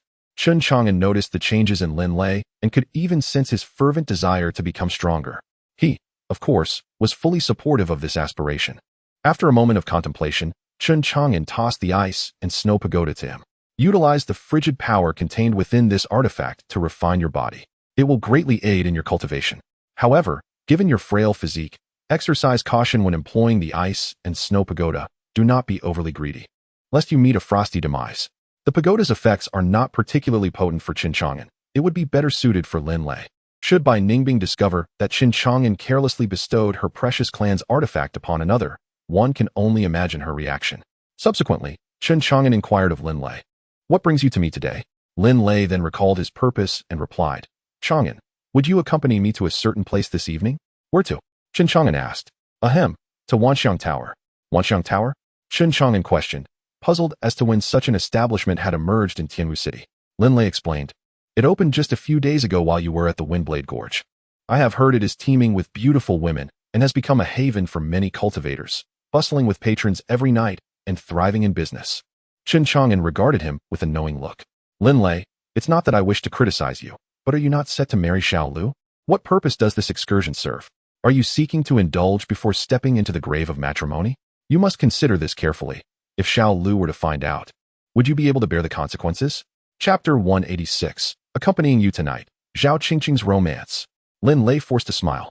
I am not going for leisure. This is a matter of duty. The city lord has tasked me with investigating the true nature of Wanxiang Tower. Oh, it appears that Wanxiang Tower has an ambiguous origin, with its backing shrouded in mystery. They have been profiting here without even notifying the city lord. I heard from him that given the current situation in Tianwu City, various factions are flocking here, with cultivators converging from all directions, making it a prime time for profit. The Chu family has also recognized this opportunity and is collaborating with Linglong's sect, intending to establish a grand Tianxian pavilion, leveraging the training of the young female disciples to capitalize on these cultivators' wealth. This is indeed a lucrative venture. The Chu family and Linglong's sect would not allow Wanxiang Tower to take a bite out of it, and they are likely to seek an opportunity to expel it from Tianwu City. Chen Chang'an remarked. I see, such establishments of revelry and indulgence are invariably gold mines. Many powerful factions possess similar enterprises to acquire resources for their disciples' cultivation. Were I in their position, I too would not permit others to partake. Lin Lei nodded. Indeed. Hence my journey to Wanxiang Tower. While I am here on official business, I fear that if Xiao Lu learns of this, she may be displeased. Women, as you know, can be quite temperamental. If she were to find out, it would undoubtedly lead to unnecessary complications, especially with our impending wedding. Chen Chang'an understood. In both this life and the previous one, numerous women, regardless of their strength, often possess peculiar temperaments, and their anger can be quite inexplicable.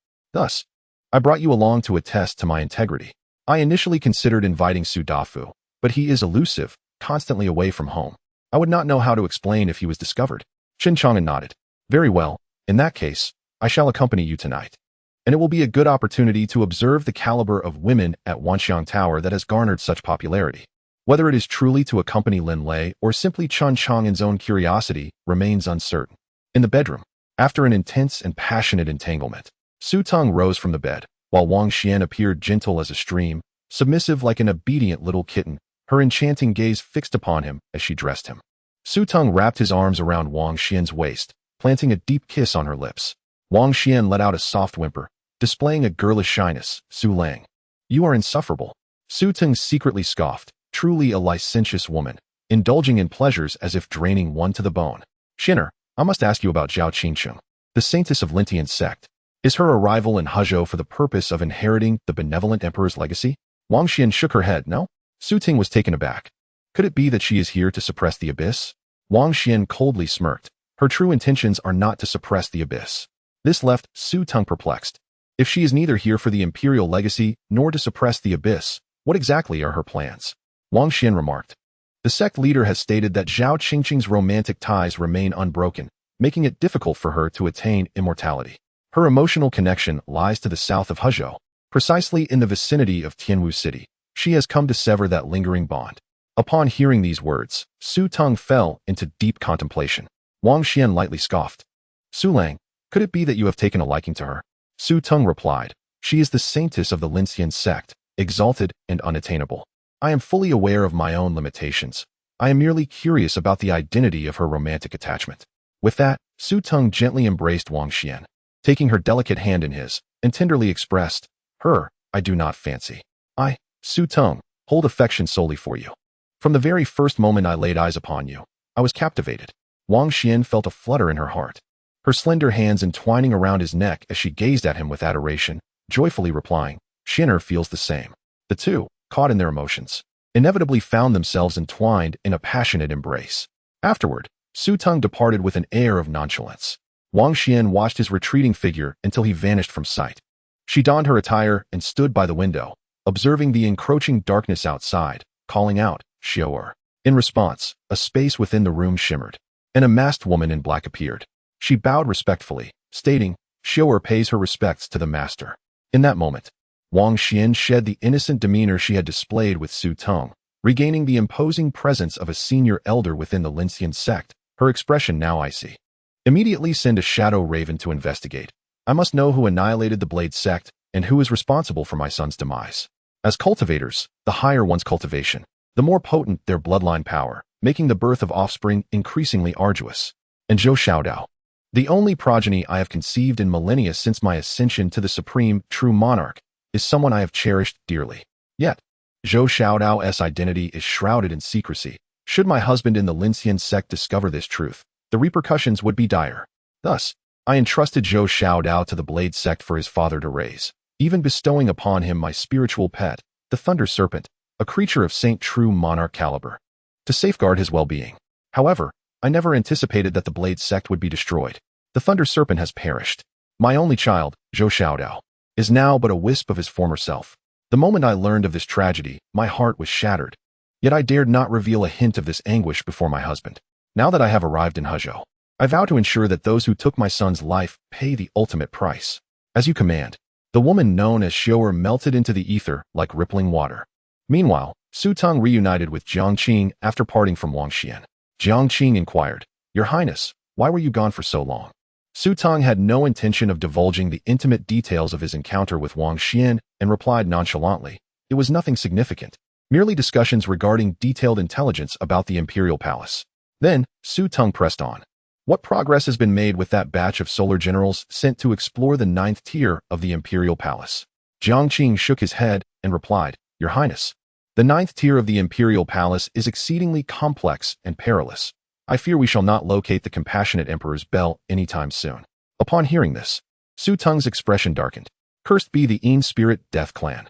He had initially believed they possessed knowledge of the compassionate Emperor Bell's whereabouts on the 9th level, which prompted him to engage in a transaction with them. It turns out they were equally ignorant. Had he known, he would never have relinquished that little girl. Humph. Once I obtain the compassionate Emperor Bell, I shall surely seek an opportunity to annihilate the Yin Spirit Death Clan. Of course, this was but a momentary outburst from Su Teng. The abyss is profoundly powerful and mysterious. If it could be so easily vanquished, it would have been destroyed long ago. Indeed, even the mere existence of a single abyssal rift in Hezhou has caused cultivators from the Great Rejuvenation sect to feel an imminent threat, forcing them to remain ever vigilant. Regardless, since we have arrived at the 9th level ahead of others, we have seized the initiative. Let those Sun God generals search diligently for me, relentlessly. Understood. Su Teng then recalled Wang Xian. A cold smile crept across his lips as he licked the corner of his mouth, his eyes sparkling with a scheming light. One could only wonder what machinations he was plotting against Wang Xian. Chapter 187. The Cannibalistic Place, a night stroll at Wanxiang Tower. The night was adorned with a myriad of stars. Xiaolu, you should retire early. I have some perplexities regarding body refinement and intend to seek out Chang'an at Jiukong Pharmacy. Can't you inquire tomorrow? It's already quite late, Lin Lei replied. I cannot find rest until I resolve this matter, he insisted. At the bedside, Lin Lei planted a kiss on Han Xiaolu, preparing to depart. All is but a benevolent falsehood. What a transgression, Lin Lei mused inwardly. However, Han Xiaolu suddenly grasped his arm, extending a delicate jade leg from beneath the covers. Her dainty, glistening toes gliding slowly along Lin Lei's leg. She gazed at him with an intense look, her eyes seemingly brimming with emotion. Brother, have you forgotten something today? Lin Lei scratched the back of his head in confusion. Forgotten what? You neglected to offer your tribute. Oh, how could I be so forgetful about such an important matter? Lin Lei exclaimed, suddenly enlightened. Seeing the beauty on the bed stirred with desire. He laughed heartily and swiftly joined her. After their passionate encounter, Han Xiaolu, thoroughly satisfied, drifted into slumber. Brother, you may leave now.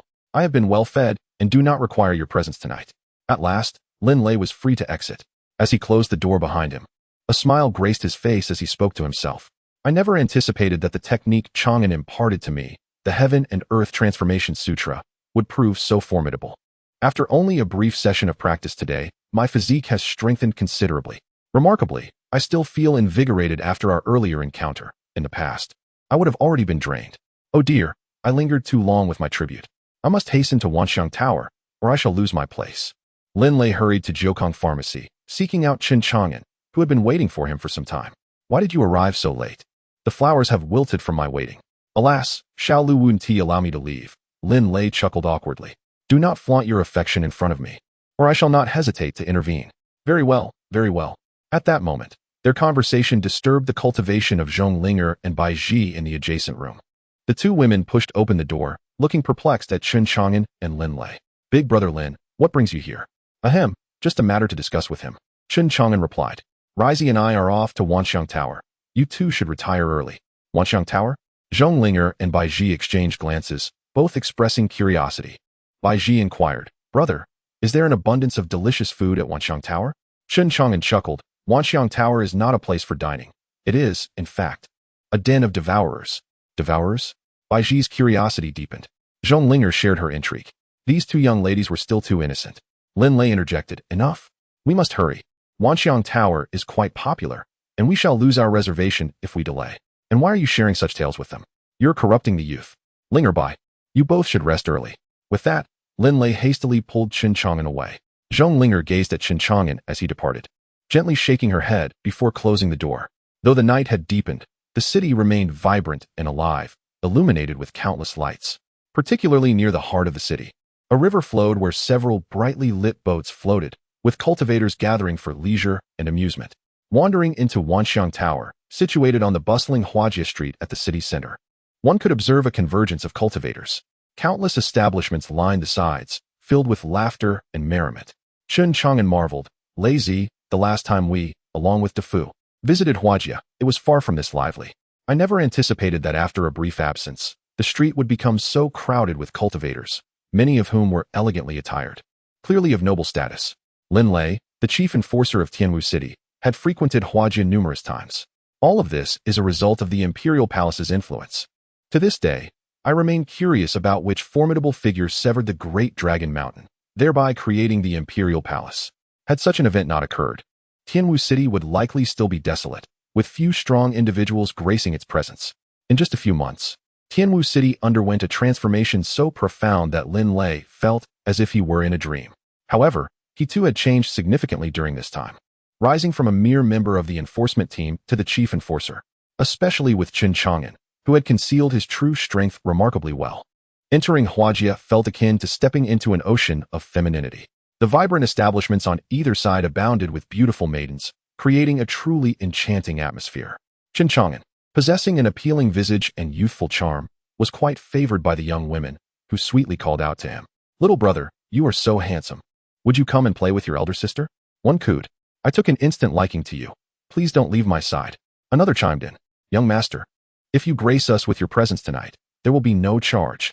Fortunately, after 3 years in this realm, and under the guidance of Su Dafu, Chen Chang'an had become well-versed in handling such advances with ease. Unlike Chen Chang'an, whose name was relatively obscure, Lin Lei was the renowned chief enforcer of Tianwu City. Although dressed casually today, he was still recognized by many young women. Ah, isn't that Lord Lin? Out patrolling the streets again, I see. One exclaimed, My dear Lord Lin, is your heart made of stone? I nearly miss you to death. Might you visit my room tonight? I wish to discuss life with you. Lord Lin, who would have thought that beneath your serious demeanor, you harbor such interests? How delightful, they teased, casting flirtatious glances his way. This barrage of attention was overwhelming for Lin Lei, whose typically darker complexion now seemed to flush with shyness at their playful banter. Chen Chang'an smiled and patted Lin Lei on the shoulder. Lazy, since you are here, showcase the authority befitting your position as the chief of law enforcement. Do not allow these young ladies to underestimate you. Lin Lei sighed. I fear that news might leak. If my dear Lulu discovers that I am here in the middle of the night, I suspect I shall find myself in quite a predicament tomorrow. As long as you maintain your integrity, there is nothing to fear. I will explain things to Lulu on your behalf. Good brother, I count on you. With his spirits lifted, Lin Lei led Chen Chang'an into the vibrant flower street. Soon, they passed by a familiar pavilion, Taiangxian Fang. Opposite Taiangxian Fang stood a newly constructed, resplendent pavilion, towering at least 5 or 6 stories high, exuding grandeur. Colorful banners fluttered in the breeze, and red lanterns hung, illuminating the scene with a brilliant glow. From within the pavilion emanated the sounds of men conversing, accompanied by the lilting laughter of women and the enchanting melodies of stringed instruments. This pavilion was none other than Wanxiang Tower. Wanxiang Tower buzzed with activity, bustling with patrons, while Taiangxian Fang appeared considerably more desolate in comparison. Chen Chang'an remarked, Indeed, the business of Taiangxian Fang has been nearly eclipsed by Wanxiang Tower. It is no wonder that Chu Yongtian wishes to eliminate this establishment. Lin Lei replied, Let us proceed. Chapter 188. Sister Tao Yo of the Miaoyin sect in North State Ah? Is that not Lord Lin of the enforcement team? Please, do come inside. From the Wanxiang Tower emerged a voluptuous woman, swaying her ample figure, greeting them with an inviting smile. The Wanxiang Tower has been open for several days. Yet I have not had the pleasure of your patronage until today, Lin Lei remarked. Your arrival truly elevates our Wanxiang Tower. Esteemed gentlemen, do step inside. Lin Lei casually rewarded the ample woman with several spirit stones, eliciting a radiant smile from her. Thank you for your generosity, esteemed sir. The ladies upstairs. This gentleman is quite the favored one near the city lord, the commander of the enforcement team. You must treat him well. Chen Chang'an chuckled. Lazy. You certainly exude an air of authority. Lin Lei shot a glance at Chen Chang'an, aware that in such establishments, the rules are well known. At Wanxiang Tower, any lady who is not compliant can be easily subdued with an abundance of spirit stones. Here, women are particularly fond of them. In contrast, Chen Chang'an, though dressed modestly, possessed striking features and an extraordinary demeanor. However, the ladies of Wanxiang Tower, having seen countless distinguished elders and nobles, hardly paid him any heed. Naturally, Lin Lei's position as the commander of the enforcement team, despite his relatively modest cultivation level, indicated his significant backing, making him quite popular, with several ladies casting flirtatious glances his way. Yet, Lin Lei remained humble and composed, his gaze unwavering. As night descended, cultivators seeking entertainment were scattered throughout the Wanxiang Tower. The lively atmosphere filled with laughter and playful banter between the ladies and their guests was palpable. The sight of fair, luscious thighs and alluring figures dazzled the eyes. The variety of amusements offered here far surpassed those at Tianxinfang, leaving Chen Chang'an intrigued. Of course, he encountered many breathtaking beauties. Yet despite the revealing attire and captivating poses of the ladies at Wanxiang Tower, they did not captivate his discerning eye. Soon, the two were escorted to a private room on the third floor, where they had a view of the lively scene below. Chen Chang'an glanced outside and inquired of Lin Lei, how do you plan to investigate the matters of Wanxiang Tower? Lin Lei replied, after all, Tianwu City belongs to the Chu family. The city lord has given me a heart inquiry talisman. As the Grand Commander of Enforcement in Tianwu City, I possess certain privileges. When the matron arrives, I shall directly question her. With the heart inquiry talisman, she cannot deceive me. Should she refuse to answer, it would be a blatant defiance of the city lord's will, and the city lord will deal with Wanxiang Tower accordingly. In truth, this matter has little to do with me. I am merely here to inquire. Lin Lei was self-aware. The power behind such a grand establishment as Wanxiang Tower was formidable and not something a mere enforcement commander could offend. This was a matter pertaining to the Chu family. Bringing Chen Chang'an along served two purposes. First, he required a companion for the visit, lest he return to Shaolu empty-handed. Second, Chen Chang'an's formidable strength provided Lin Lei with a sense of security. Chang'an, if they dare to bully me, you are the only one who can support me. Lin Lei chuckled. Chen Chang'an replied, since we are in the business realm, Wanxiang Tower must be here to profit. Harmony breeds wealth. They would never act rashly against you. Chen Chang'an did not believe that Wanxiang Tower would trouble Lin Lei.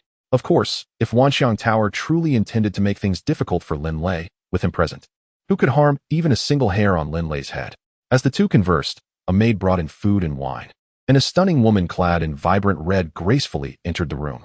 Her voluptuous figure and alluring smile exuded an intoxicating charm, moving like a seductive serpent, captivating all in her wake. This woman was a cultivator.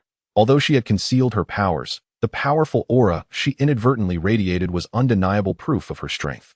Chen Chang'an could see at a glance that she was a true monarch at the realm of myriad laws.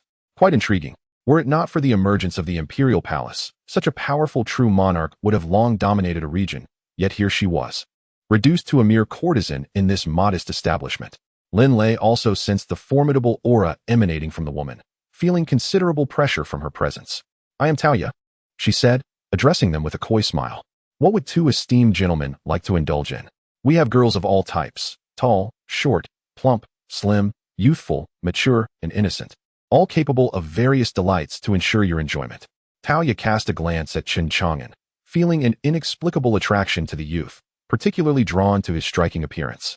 As if a terrifying power lay hidden within his seemingly ordinary physique. She kept a watchful eye on him, though most of her attention remained on Lin Lei. As the apparent master of Wanxiang Tower, she was well acquainted with the circumstances in Tianwu City. For instance, the young man with dark skin, appearing honest and simple, was indeed the captain of the enforcement team. What intrigued Taoya about Lin Lei was that, given the current situation in Tianwu City, the Chu family should have dispatched at least a true monarch of the indestructible realm or even the realm of myriad laws to assume the position of enforcement captain, in order to deter the unruly cultivators in the city. Yet, the Chu family had not done so. Lin Lei remained securely in his position as the captain of the enforcement team, unshakable by anyone. Thus, Taoya speculated that Lin Lei's background must be extraordinary. Perhaps a powerful figure was backing him, preventing the Chu family from easily removing him from his post. With a charming smile, Taoya said, "Lord Lin, I find myself a bit curious. May I inquire whether your visit is for leisure or for official business?" Lin Lei replied earnestly, "Since you are already aware, I shall not beat around the bush." He produced a heart-seeking talisman. "Taoya, I come on the orders of the city lord. I have some inquiries to make of you." Taoya chuckled lightly.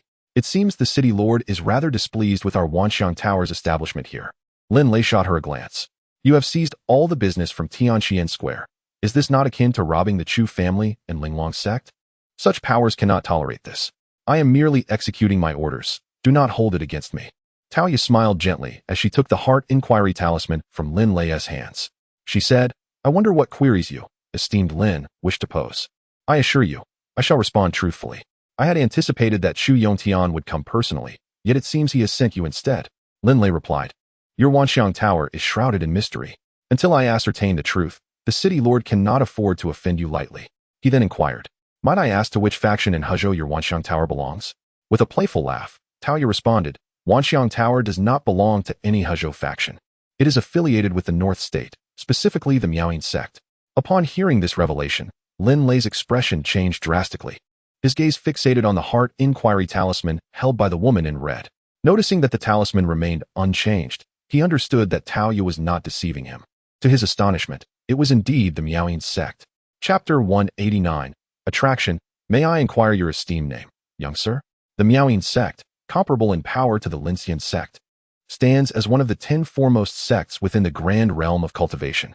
Nestled in the northern states, it shares a reputation as illustrious as that of Linxian sect. Echoing through the land like thunder, Lin Lei could hardly fathom that the formidable support behind the Wanxiang Tower was, in fact, the Miaoying sect. This revelation left him astounded, rendering him momentarily speechless. However, as he regained his composure, he found the logic behind it quite compelling.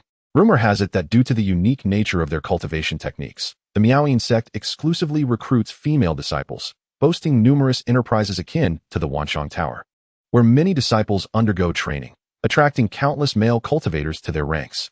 To be favored by a woman of the Miaoying sect, even for a single night, and to cultivate through their distinctive methods, would be mutually advantageous.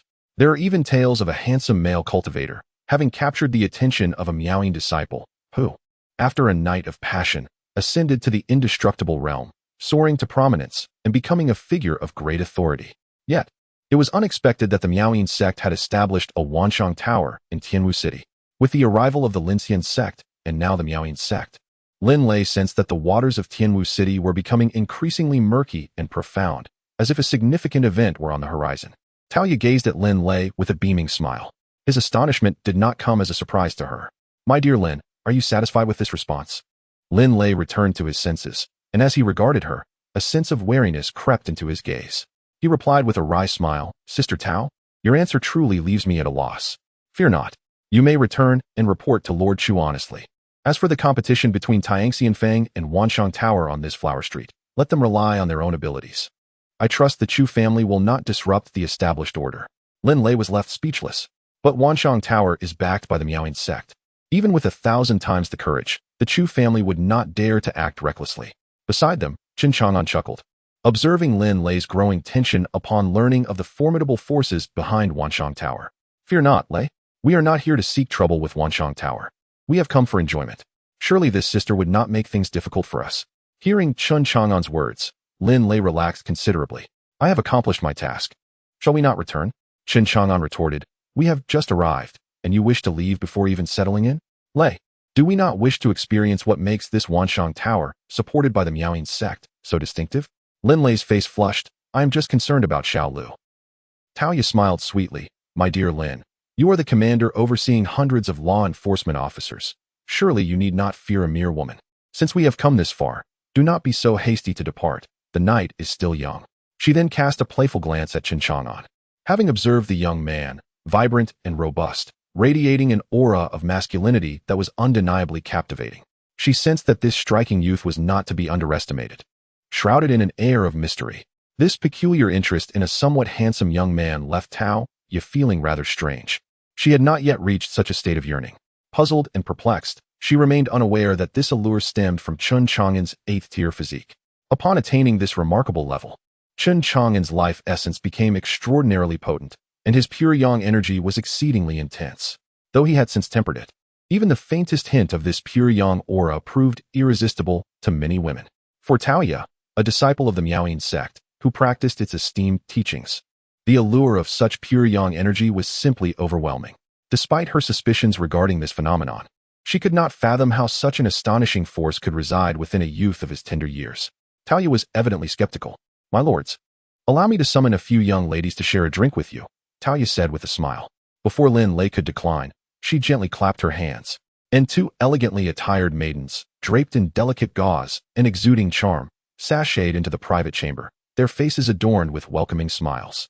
"Girls, please attend to Lord Linwell," she instructed. "Indeed, sister," the two young women responded cheerfully, positioning themselves on either side of Lin Lei. One tenderly fed him slices of fruit from the table, while the other lightly rested her hand on his thigh, leaning against his shoulder and gazing at him with a dreamy expression. Lin Lei, being a man of honesty, found himself flustered by the intimate attention of the two maidens. He dared not meet their eyes and cast a look of desperation toward Chen Chang'an for assistance. However, Chen Chang'an was preoccupied, having been ensnared by Taoya. Taoya, already captivating and alluring, possessed the cultivation of the indestructible realm. Bolstered by the support of the Miaoyin sect, which clearly elevated her status far beyond that of a mere courtesan, Chen Chang'an surmised that she must indeed be a disciple of the Miaoyin sect. Boldly, Taoya took a seat in Chen Chang'an's lap without awaiting his consent, her delicate, onion-like hands resting on his shoulders. A fragrant aroma wafted into his senses as he regarded the enchanting woman before him. Taoya, tall and fair-skinned, exuded an irresistible charm, her beauty strikingly exquisite. "My lord, as I am new to Tianwu City and have yet to cross paths with you, may I inquire your esteemed name?" she asked, her eyes brimming with affection, her lips parting gently as she spoke. Chapter 190. Are you polite, Du Yinxiao? Taoya's delicate, onion-like hands rested gently on Chen Chang'an's shoulders as she awaited his response. She could sense the pure yang energy emanating from within him, which astonished her greatly. Indeed, his body harbored such an astounding essence of pure yang. As Taoya delved deeper into Chen Chang'an's being, her heart surged with amazement, akin to a tempestuous wave. My heavens, such magnificent and formidable pure yang energy. She could not fathom why such a terrifying essence would reside within this young man. After years of cultivating, it was her first encounter with someone possessing such an abundance of pure yang energy. Even the partners of the elders from the Miaoyin sect could not compare to Chen Chang'an in this regard. The difference was akin to a towering mountain juxtaposed with a mere pebble at its base. Indeed, Chen Chang'an was that majestic mountain. Taoya was elated to have encountered such a man. If the elders were to learn of him, they would undoubtedly snatch him away. After waiting for so many years, could he be the one she had long anticipated? As this thought crossed her mind, her gaze upon Chen Chang'an grew increasingly infatuated, as if it were about to overflow with emotion. Chen Chang'an was at a loss for words. "Miss Tao, is it truly polite to sit upon me without consent? Although the sensation is rather pleasant, is this mannerly?" Taoya was taken aback by Chen Chang'an's words. How intriguing. She paused and found herself even more intrigued by him. Offering a gentle smile, "My lord, I merely succumbed to my impulses. Your friend has company, and you seem rather lonely. Allow me to keep you company." As she spoke, her cheeks flushed with a hint of embarrassment. Over the years, despite the many bothersome flies buzzing around her, as a disciple of the Miaoyin sect, none dared to overstep their bounds, especially given her own formidable cultivation. Though she was the mistress of the Wanxiang Tower, she had never found herself in the embrace of another man, nor had she ever developed feelings for anyone else.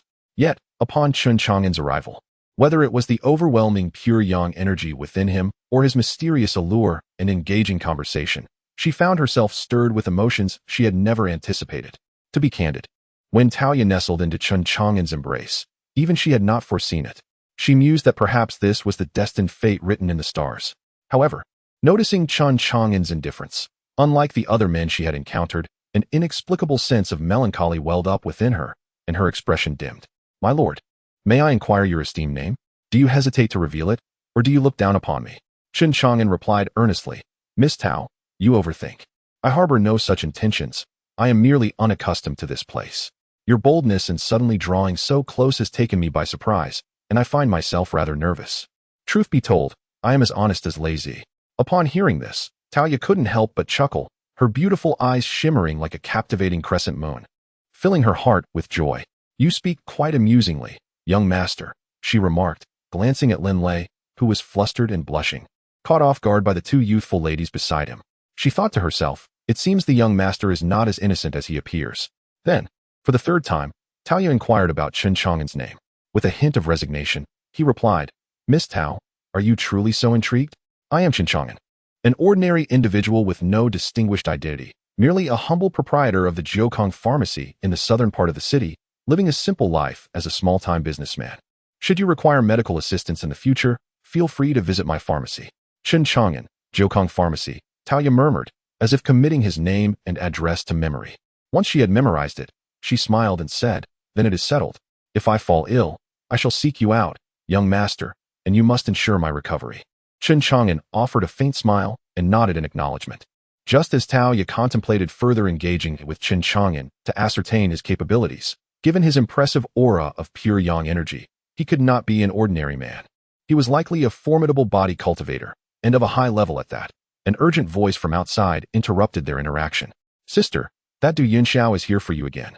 And we cannot stop him." Before the words could settle, a loud bang echoed as the door was forcefully kicked open. A tall, well-dressed young man stood at the threshold, his fair complexion contrasting sharply with his imposing stature, flanked by two young ladies from the Wanxiang Tower, one on each arm. The young man, blocking the doorway with his frame, exuded a chilling intensity. Upon seeing Talia reclined in the embrace of a young man, his gaze turned fierce, an aura of menace filling the room. He coldly regarded Chen Chang'an. In this grand realm of cultivation, who does not know that Talia is the woman I, Du Yunxiao, have set my sights on? No matter who you are, today shall be your last. Talia, unmoved and still nestled in Chen Chang'an's arms, retorted coldly, "Du Yunxiao, this is Wanxiang Tower, not a place for your recklessness. Leave at once." Yet, Du Yunxiao paid her no heed, striding into the room and approaching Chen Chang'an. The atmosphere grew tense, thick with hostility. The two young ladies beside Lin Lei were terrified, retreating to the side with pale faces. In contrast, Chen Chang'an remained calm, lifting his gaze to scrutinize the brazen youth before him. Talia wished to intervene, but Chen Chang'an gently patted her thigh and said nonchalantly, "My embrace is not a place for anyone to come and go as they please. Remain seated. I am quite curious to see what he intends to do." His words, though calm, carried an air of dominance and confidence that made Talia's heart flutter, prompting her to softly murmur in agreement. Seeing this, Du Yunxiao's lips twitched in anger, his ire threatening to erupt. "You insolent brat, are you courting death?" Chapter 191. You are doomed. There is no refuge for you. A palpable aura of murderous intent erupted from Du Yunxiao, flooding the private room and sending chills throughout. Talia, nestled in Chen Chang'an's embrace, felt her delicate body tense, bracing herself to confront Du Yunxiao. In her eyes, the youthful Chen Chang'an could never be a match for such a formidable opponent. After all, Du Yunxiao was a grand sovereign of the myriad laws, on par with her own capabilities. Only she could contend with him. Her fury ignited. How dare Du Yunxiao come to Wanxiang Tower so brazenly, showing such blatant disregard for the Miaoing sect? Yet, Chen Chang'an's sudden display of unwavering confidence stirred something within her, causing her heart to tremble with both anger and curiosity. Could he truly stand against Du Yunxiao? After all, he was a grand sovereign. Simultaneously, Du Yunxiao seethed with rage at Chen Chang'an's words, wishing nothing more than to tear him apart, limb by limb. In Du Yunxiao's mind, he had always regarded Talia as his possession, certain that she would ultimately be his. Today, with her resting in Chen Chang'an's arms, his fury knew no bounds. What infuriated him further was the calm demeanor of Chen Chang'an, who remained unperturbed as if Du Yunxiao were merely a jester, unworthy of his attention. Du Yunxiao remained silent, the oppressive aura of a grand sovereign enveloping the room. Save for Chen Chang'an and Talia, the countless cultivators and maidens in Wanxiang Tower felt the weight of this overwhelming pressure, their faces paling as they struggled to gather their spiritual energy. Finding it hard to breathe, the atmosphere shifted, and the onlookers exchanged fearful glances, speculating on the source of such terrifying might. Surely, it must belong to a grand sovereign. Did the maidens here fail to serve him adequately? Within the private room, the pressure emanating from Du Yunxiao was especially suffocating for Lin Lei and the two lovely maidens. This oppressive force could easily crush them to death. Fortunately, at that moment, Chen Chang'an let out a cold snort, which reverberated like thunder, shattering the suffocating aura in an instant. Du Yunxiao's expression changed dramatically, as if struck by a blow, causing him to stagger back several steps. Tao Ya's beautiful eyes widened in astonishment as she gazed at Chen Chang'an, her eyes sparkling with admiration. He had actually managed to repel the Grand Sovereign with just a mere cold snort. Chen Chang'an was indeed extraordinary. In that instant, Tao Ya felt as though a primordial beast lay dormant within Chen Chang'an, ready to unleash its fury at any moment. Unable to restrain herself, she instinctively wrapped her arms around his neck. "My lord, how powerful you truly are." Chen Chang'an responded. "Powerful is an overstatement. He is merely too weak." After being forced back, Du Yunxiao's expression shifted, uncertainty flickering in his eyes as he demanded, "Who are you?" Chen Chang'an's eyes glimmered with electric intensity as he coldly replied, "You lack the qualification to know who I am." A single utterance left Du Yunxiao's hair standing on end. "You? What do you mean by you?" "Kneel." Chen Chang'an spoke, as if issuing a divine decree, and his words carried the weight of command. In an instant, Du Yunxiao felt as though he were being crushed beneath the weight of 1,000 mountains. He found himself utterly incapable of offering even the slightest resistance. With a resounding thud, Du Yunxiao knelt before Chen Chang'an, his mind reeling. The enchanting visage of Tao Ya, too, was rendered speechless. While others may not have recognized Du Yunxiao, Tao Ya was well aware that he was a distinguished scion of the Du family from Wanzhou. To be conferred as a first-class scion meant that each was a prodigious talent, nurtured with the Du family's boundless resources, destined to ascend the ranks of the immortal cultivation world, and ultimately poised to become one of the preeminent powerhouses. The Du family of Wanzhou ranks among the top 10 cultivation factions in the vast immortal realm, alongside the Lianxian sect of Shazhou and the Miaoying sect of Beizhou. The mere utterance of a command that compelled a first-class scion like Du Yunxiao to kneel. Who exactly was Chen Chang'an? In the realm of immortal cultivation, there was no such formidable Chen clan. At that moment, curiosity about Chen Chang'an swelled within Tao Ya's heart. How could someone so formidable exist in obscurity? Someone she had never heard of? Du Yunxiao, kneeling on the ground, struggled desperately to rise. Yet no matter how hard he tried, he could not stand. And he bellowed at Chen Chang'an, "What trickery is this? Have the courage to face me in a fair fight." Chen Chang'an, with his right arm wrapped around the lovely Tao Ya, leisurely lifted a wine cup with his left hand. A subtle tremor coursed through his left hand, unleashing the terrifying power contained within his 8th-tier physique. He splashed the wine from the cup. Each droplet, infused with the might of the 8th tier, bore an unfathomable potency. As the droplets struck Du Yunxiao, they mercilessly punctured his flesh, creating gory wounds. "Ah!" Du Yunxiao cried out in agony. Tao Ya gasped in shock. Du Yunxiao was a great true monarch, endowed by the heavens with a formidable physique. Yet Chen Chang'an had effortlessly pierced through his flesh with nothing more than ordinary wine, grievously injuring him. Such power transcended that of a great true monarch. Most astonishing of all, while Chen Chang'an unleashed his attack, Tao Ya sat in his embrace, completely unaware of any sign of magical energy flowing within him. This indicated that Chen Chang'an had solely relied on his terrifying physical strength to inflict such harm upon Du Yunxiao. Beside them, Lin Lei gazed at the scene with fervent eyes, contemplating. This is the might of Chang'an's 8th-tier physique. The sheer strength of his physical form is overwhelmingly formidable. I wonder when I will be able to cultivate my body to such profound heights. In Lin Lei's heart, he has already regarded Chen Chang'an as his ultimate aspiration. He firmly believes that one day he too shall ascend to the 8th tier of existence. The anguished screams of Du Yunxiao reverberated throughout the entirety of Wanxiang Tower, a sound so chilling that it extinguished any desire for merriment among the guests. They remained unaware of the torment that Du Yunxiao must have endured to elicit such heart-wrenching cries of despair. Within the private room, Chen Chang'an fixed his gaze upon Du Yunxiao. "Do you still intend to kill me?" Du Yunxiao, drenched in his own blood, his body marked by countless wounds, writhed in agony yet showed no sign of fear. Instead, he glared at Chen Chang'an with a predatory ferocity. "You are doomed. Do you not realize who I am? If you are unaware, I suggest you inquire of the woman in your arms. By wounding me so gravely, you have ensured that there will be no sanctuary for you in this vast realm. You are destined for death." Chapter 192. The Du family of Wanzhou. Will the young master stay overnight? Du Yunxiao, as a distinguished scion of the Du family in Wanzhou, indeed possessed the capital to be arrogant. He took pride in being a member of the Du clan. Now, having sustained severe injuries at the hands of Chen Chang'an, Du Yunxiao was eager to see whether Chen would still be so audacious upon discovering his identity. Would he cringe in fear and plead for mercy, hoping that the young master would overlook his transgressions and spare his life? In Du Yunxiao's view, Chen Chang'an would undoubtedly beg for forgiveness. Taoya, behold the true face of the man you admire, he thought bitterly. However, he reassured himself that even if she interceded on his behalf, he would never show leniency. The honor of the Du family could not be tarnished. He must die? Taoya, displaying a flicker of concern, was about to reveal Chen Chang'an's identity to him when a chilling glint shot forth.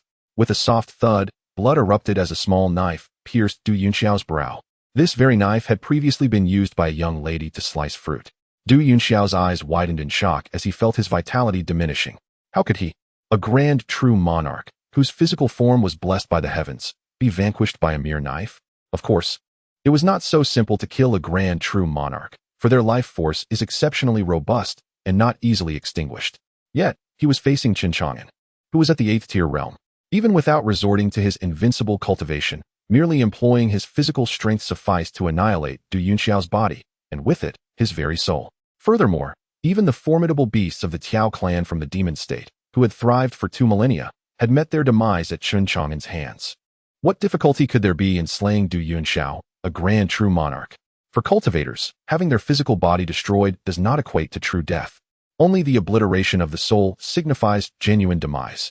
Otherwise, given the Du family's resources, even if Du Yunxiao's body were annihilated, his soul could easily be restored to life. However, Chen Chang'an preferred to eradicate completely. If he intended to kill, he would do so without reservation. Thus, that small knife not only ended Du Yunxiao's life, but also extinguished his soul in the process. In his final moments, Du Yunxiao could not fathom who had instilled such audacity in Chen Chang'an to execute him so decisively, without a hint of hesitation. Taoya stood frozen. His soul. Chen Chang'an replied coolly, naturally, it has been extinguished. I have never favored leaving my enemies a path of retreat. If he could return after such a fate, that would indeed be impressive. Taoya gazed at Chen Chang'an, observing his calm demeanor as he dispatched Du Yunxiao, as if he had merely eliminated an inconsequential figure. A bitter smile crept upon her lips. With Du Yunxiao gone, he is truly dead. But, young master, are you aware of his identity? No need to know, interjected Lin Lei, his expression tinged with concern. In Chang'an, this individual appears quite youthful, yet his formidable prowess suggests a notable lineage. Miss Tao, could you enlighten me regarding the origins of Du Yunxiao? Taoya sighed and responded, alas, my lord. You truly seem to have made an enemy of this person. Du Yunxiao caused a ruckus at Wanxiang Tower, and given his inferior skills, he met his demise as he deserved. She gently wrapped her smooth, jade-like arm around Chen Chang'an's neck and whispered, my lord, Du Yunxiao hails from the esteemed Du family, and you have indeed stirred up considerable trouble. The Du family will not show mercy upon learning that it was you who took a life. Lin Lei's expression shifted dramatically as he exclaimed, the Du family. Could it be the one from Wanzhou? Taoya cast a glance at Lin Lei, her lips curling into a smile as she nodded lightly. Indeed, it is the Du family from Wanzhou. Lin Lei's complexion paled noticeably. This is disastrous.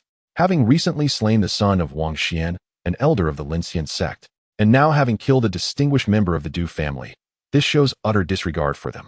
Moreover, this incident occurred in public, leaving no room for concealment. Seeing Lin Lei's fear of the Du family, Taoya turned her gaze back to Chen Chang'an, curious to observe his reaction. Yet, she found him as serene and composed as ever, as if the formidable Du family were merely an ordinary clan. My lord, your friend seems quite fearful of the Du family. Are you not afraid? Chen Chang'an replied, what is there to fear? If the Du family seeks trouble, let them come. Understanding Lin Lei's apprehension, Chen Chang'an recognized that anyone would feel trepidation when suddenly embroiled with two of the most powerful factions in the realm of cultivation. Lin Lei's trepidation was entirely natural. However, Chen Chang'an possessed a sense of assurance. Firstly, he had cultivated to the 8th level in body refinement, placing him among the pinnacle of the great powers, even without the formidable cultivation of 9 billion years. Furthermore, he wielded that very invincible cultivation. Was there truly a need to fear others? Perhaps if Lin Lei possessed such an unparalleled cultivation, he would be even more audacious than Chen Chang'an. Chen Chang'an's calm demeanor, exuding a sense of complete control, was undoubtedly captivating. Taoya felt her heart flutter uncontrollably, pondering whether this might indeed be the fateful encounter she had long awaited. Was it possible that heaven, seeing her plight, had finally granted her the opportunity to meet such a remarkable man after her prolonged wait?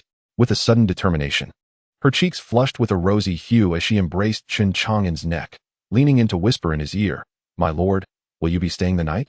I have never invited any man into my chamber, but upon meeting you today, I am eager to show you. The more she spoke, the deeper the blush on Tao Ya's delicate face grew. Nestled within Chen Chang'an's embrace, she exuded a captivating fragrance, her features resembling a picturesque painting. Her tender skin glowed with a rosy hue, and as she gazed longingly at Chen Chang'an, she awaited his response with bated breath. Her enchanting posture, languid grace, and irresistible allure would likely ensnare the heart of any man, leaving them utterly spellbound. Yet, Chen Chang'an remained composed, a subtle smile gracing his lips, slightly taken aback by Tao Ya's boldness. Lin Lei, observing from the side, raised his thumb in admiration. Indeed, Chen Chang'an was formidable, having captivated even the proprietor of Wanxiang Tower, a woman who had eluded even the most esteemed scions of the Du family. Lin Lei felt a swell of pride. Just as Chen Chang'an was about to respond to Tao Ya, the air shimmered, and a frail, unassuming elder suddenly materialized before the lifeless body of Du Yunxiao. Staring at the corpse, disbelief washed over him, soon followed by an overwhelming surge of wrath. With a thunderous roar, a terrifying killing intent erupted from Wanxiang Tower, sweeping across the entirety of Tianwu City. In an instant, countless cultivators were stirred from their reverie. Who dared to take the life of the Du family's prodigy? I shall ensure your demise is without a trace. The emaciated elder's gaze turned icy, locking onto Tao Ya as he seethed. Tao Ya, was it you who murdered my Du family's genius? Chapter 193, Shangwan Xiushui, a formidable 8th-stage body cultivator. Outside Tianwu City, the golden ancient ship of Lin Xian's sect docked gracefully. Within its confines, Zhao Qingcheng was engrossed in her cultivation. Suddenly, a wave of terrifying murderous intent surged forth from the city, jolting Zhao Qingcheng from her meditative state. She emerged from the cabin, standing at the bow of the ship, her beautiful eyes deep and contemplative as she gazed into the city. Subsequently, she turned her gaze towards the direction of Longshan and the compassionate Emperor Palace. With a single step, Zhao Qingcheng vanished from the ship's bow. In Wanxiang Tower, a gaunt elder, his eyes as cold as ice, fixated intently on Tao Ya. This man, known as Du Hong, had ascended to the apex of the myriad laws, a supreme, true monarch, serving as the protector of the deceased Du Yunxiao. Under normal circumstances, Du Hong would have remained concealed, safeguarding Du Yunxiao's safety. Yet tonight, he had let his guard down, neglecting to stay close to Du Yunxiao. After all, Du Yunxiao possessed formidable strength, rivaling that of a grand true monarch. Moreover, as a distinguished scion of the Du family, his noble status commanded respect. Even the most powerful sects in the realm would hesitate to harm him. More crucially, Du Yunxiao had merely come to Wanxiang Tower for leisure. How could he possibly be in danger? However, Du Hong never anticipated that his negligence would cost Du Yunxiao his life. As a protector, he had gravely erred. Upon returning to the Du family, he would undoubtedly face severe punishment, and his very life might be in jeopardy. At the moment Du Hong sensed the extinguishing of Du Yunxiao's life force, he hurried forth, but alas, he was too late.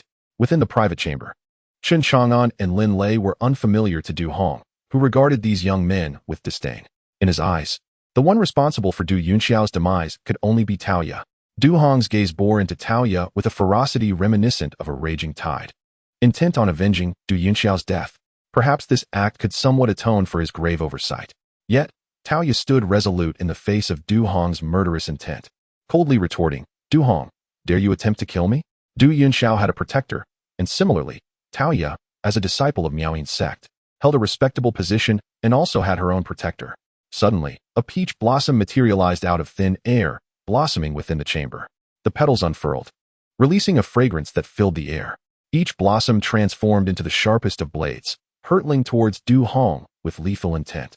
Du Hong clapped his hands repeatedly, shattering the petals as they approached. Just then, another figure appeared within the chamber, a woman of extraordinary beauty, her delicate features flawless, as if meticulously sculpted. Her golden hair cascaded enchantingly, framing a porcelain face with ruby lips and hands as white as lotus petals, captivating all who beheld her. Yet, there was one imperfection. Her eyes remained closed throughout the encounter. Du Hong's pupils constricted in shock. It is you. Miaoyin sect, Shangwan Xiushui. Shangwan Xiushui spoke. The one who killed him is not a disciple of my Miaoyin sect. You are mistaken. Du Hong replied coldly. Besides her, is there anyone else capable of slaying Du Yunxiao? Chen Chang'an, revealing no intention to conceal, interjected, I am the one who did it. Do you seek vengeance on my behalf? Du Hong's gaze suddenly shifted to Chen Chang'an, his eyes icy and piercing, as if attempting to unveil Chen Chang'an's very essence. Yet, Despite his scrutiny, he could discern nothing extraordinary about Chen Chang'an. It was you? Chen Chang'an nodded affirmatively. Indeed, it was I. Du Hong snorted disdainfully and glared at Shangwan Xiushui. Shangwan Xiushui, do not be too arrogant, for my Du family fears you not. Do not presume that merely finding a scapegoat will allow you to evade responsibility. The deceased was a peerless talent of the Du family. Do you truly believe we will let this matter rest? Shangwan Xiushui's expression remained impassive, devoid of any discernible emotion. There is nothing to conceal, it was indeed him. However, my Miaoyin sect will protect him. You may leave now. Tao Ye's eyes sparkled with surprise. Chen Chang'an, intrigued, inquired about the identity of the pink-haired woman. Sensing his curiosity, Tao Ye smiled and said, Esteemed sir, this is my master, Elder Shangwan Xiushui of the Miaoyin sect. Though I am unsure why you do not fear the Du family, perhaps out of confidence, arrogance, or genuine strength, rest assured, as long as my master has spoken to protect you, even the Du family cannot harm you. Chen Chang'an was somewhat astonished. It seemed his master was indeed no ordinary figure. Tao Ye nodded affirmatively. Certainly. Lin Lei felt a wave of relief wash over him. With an elder of the Miaoyin sect backing him, Chang'an should be safe, or so he thought. However, Chen Chang'an then declared, this matter does not concern your Miaoyin sect. I do not wish for you to face unnecessary troubles. Allow me to handle it. He rose from his seat. Tao Ye, filled with concern, replied, Esteemed sir, why must you do this? My master has already assured she will protect you. Chen Chang'an smiled, stating, I require no one to shield me, nor do I take refuge behind a woman. Hearing this, Shangwan Xiushui nodded lightly, her tone laced with approval. A man chosen by my disciple is indeed exceptional. You are commendable. Chen Chang'an responded, I appreciate the kind words, but you may withdraw now and leave her to me. Shangwan Xiushui cautioned, you are not his match. While my disciple admires your spirit, this is not the time for bravado. I have stated I will protect you. Chen Chang'an shook his head, insisting, I am not being reckless. Though Shangwan Xiushui kept her eyes closed, her spiritual sense perceived everything, including Chen Chang'an's unwavering confidence. She was somewhat taken aback and chose to remain silent, moving beside Tao Ye. Tao Ye, anxious, urged, Master, you must assist him. Shangwan Xiushui replied. He is no ordinary individual. He may possess a means to confront the protector of the Du family. Tao Ye, feeling tense, responded. But the opponent serving as the protector must possess the strength of an unparalleled true monarch, I fear. Shangwan Xiushui interjected, Disciple, if you are fond of this confident and flamboyant man, you must place your trust in him. If he claims he can achieve it, then you should believe in his capabilities. Upon hearing Shangwan Xiushui's words, Tao Ye appeared to comprehend, gently nodding her head as she gazed affectionately at Chen Chang'an's silhouette. Du Hong observed Chen Chang'an with cold skepticism, harboring doubts due to his discernment of Chen Chang'an's notably feeble cultivation. He appeared as weak as an ant crawling on the ground, easily crushable with a mere finger. It seems you still do not believe in me, Chen Chang'an remarked nonchalantly, a thought flickering through his mind. In an instant, a terrifying aura erupted from his very being, accompanied by a resounding surge of vitality, akin to the roar of thunder. A magnificent life force surged forth, overwhelming like a cataclysmic flood. Du Hong's pupils constricted suddenly, disbelief washing over him. He realized that Chen Chang'an was a body cultivator, and one who had attained an advanced level of mastery. Shangwan Xiushui's lips curled into a knowing smile, revealing that he was indeed an 8th-tier body cultivator. Quite intriguing. Tao Ye, taken aback, exclaimed, Master, are you suggesting that the young master is an 8th-tier body cultivator? Enlightenment dawned upon her as she grasped the implications. It was no wonder that such astonishing pure yang energy resided within him. If he were indeed an 8th-tier body cultivator, everything began to make sense. Yet, to encounter such a young 8th-tier cultivator was unprecedented. Chapter 194. A minor abrasion, yet dominant. Chen Chang'an ceased to restrain himself, revealing his formidable 8th-tier body cultivation realm. At this moment, the entire room was enveloped in a profound silence, stunned by Chen Chang'an's overwhelming prowess. Even Du Hong was taken aback. Is there truly anyone in this world who has reached the 8th tier in body cultivation? In the intense gaze of Du Hong, there was a mixture of gravity and apprehension. It was the first time he had encountered an 8th tier body cultivator, and he struggled to gauge the depth of Chen Chang'an's strength. However, there was no doubt that the power of an 8th tier body cultivator was formidable. It seemed that Shangwan Xiushui had indeed spoken the truth. It was Chen Chang'an who had slain him. Du Hong snorted coldly. Body cultivation had long since fallen into decline. Despite the gifts of heaven and a powerful physique, there were still fools who foolishly dedicated themselves to the path of body refinement. What a folly! Regardless of who you may be, having slain an elite of the Du family seals your fate. There is no path ahead for you, only the road to death. What does it matter if you are an 8th-tier body cultivator? You must die. Du Hong's voice was frigid, imbued with a murderous intent that permeated the room. He raised his hand and unleashed a formidable great mountain seal, a torrent of violent magical energy surging forth. The seal radiated with blinding brilliance, transforming in an instant into a colossal mountain that thundered towards Chen Chang'an. With a tranquil expression, Chen Chang'an merely pointed a finger. In an instant, the great mountain seal crumbled to dust. Du Hong's initial probe was effortlessly nullified by Chen Chang'an, and he felt an overwhelming force emanating from the depths of Chen Chang'an's being, compelling him to abandon any notion of underestimating his opponent. With a disdainful grunt, he summoned a resplendent golden sword into his grasp. The sword radiated a brilliance as if it could cleave the heavens, exuding an aura of terror. This was no ordinary magical artifact. Du Hong swung the sword, aiming it directly at Chen Chang'an. His failure would result in severe repercussions upon his return. He must ensure that Chen Chang'an pays the requisite price for his actions. He must perish.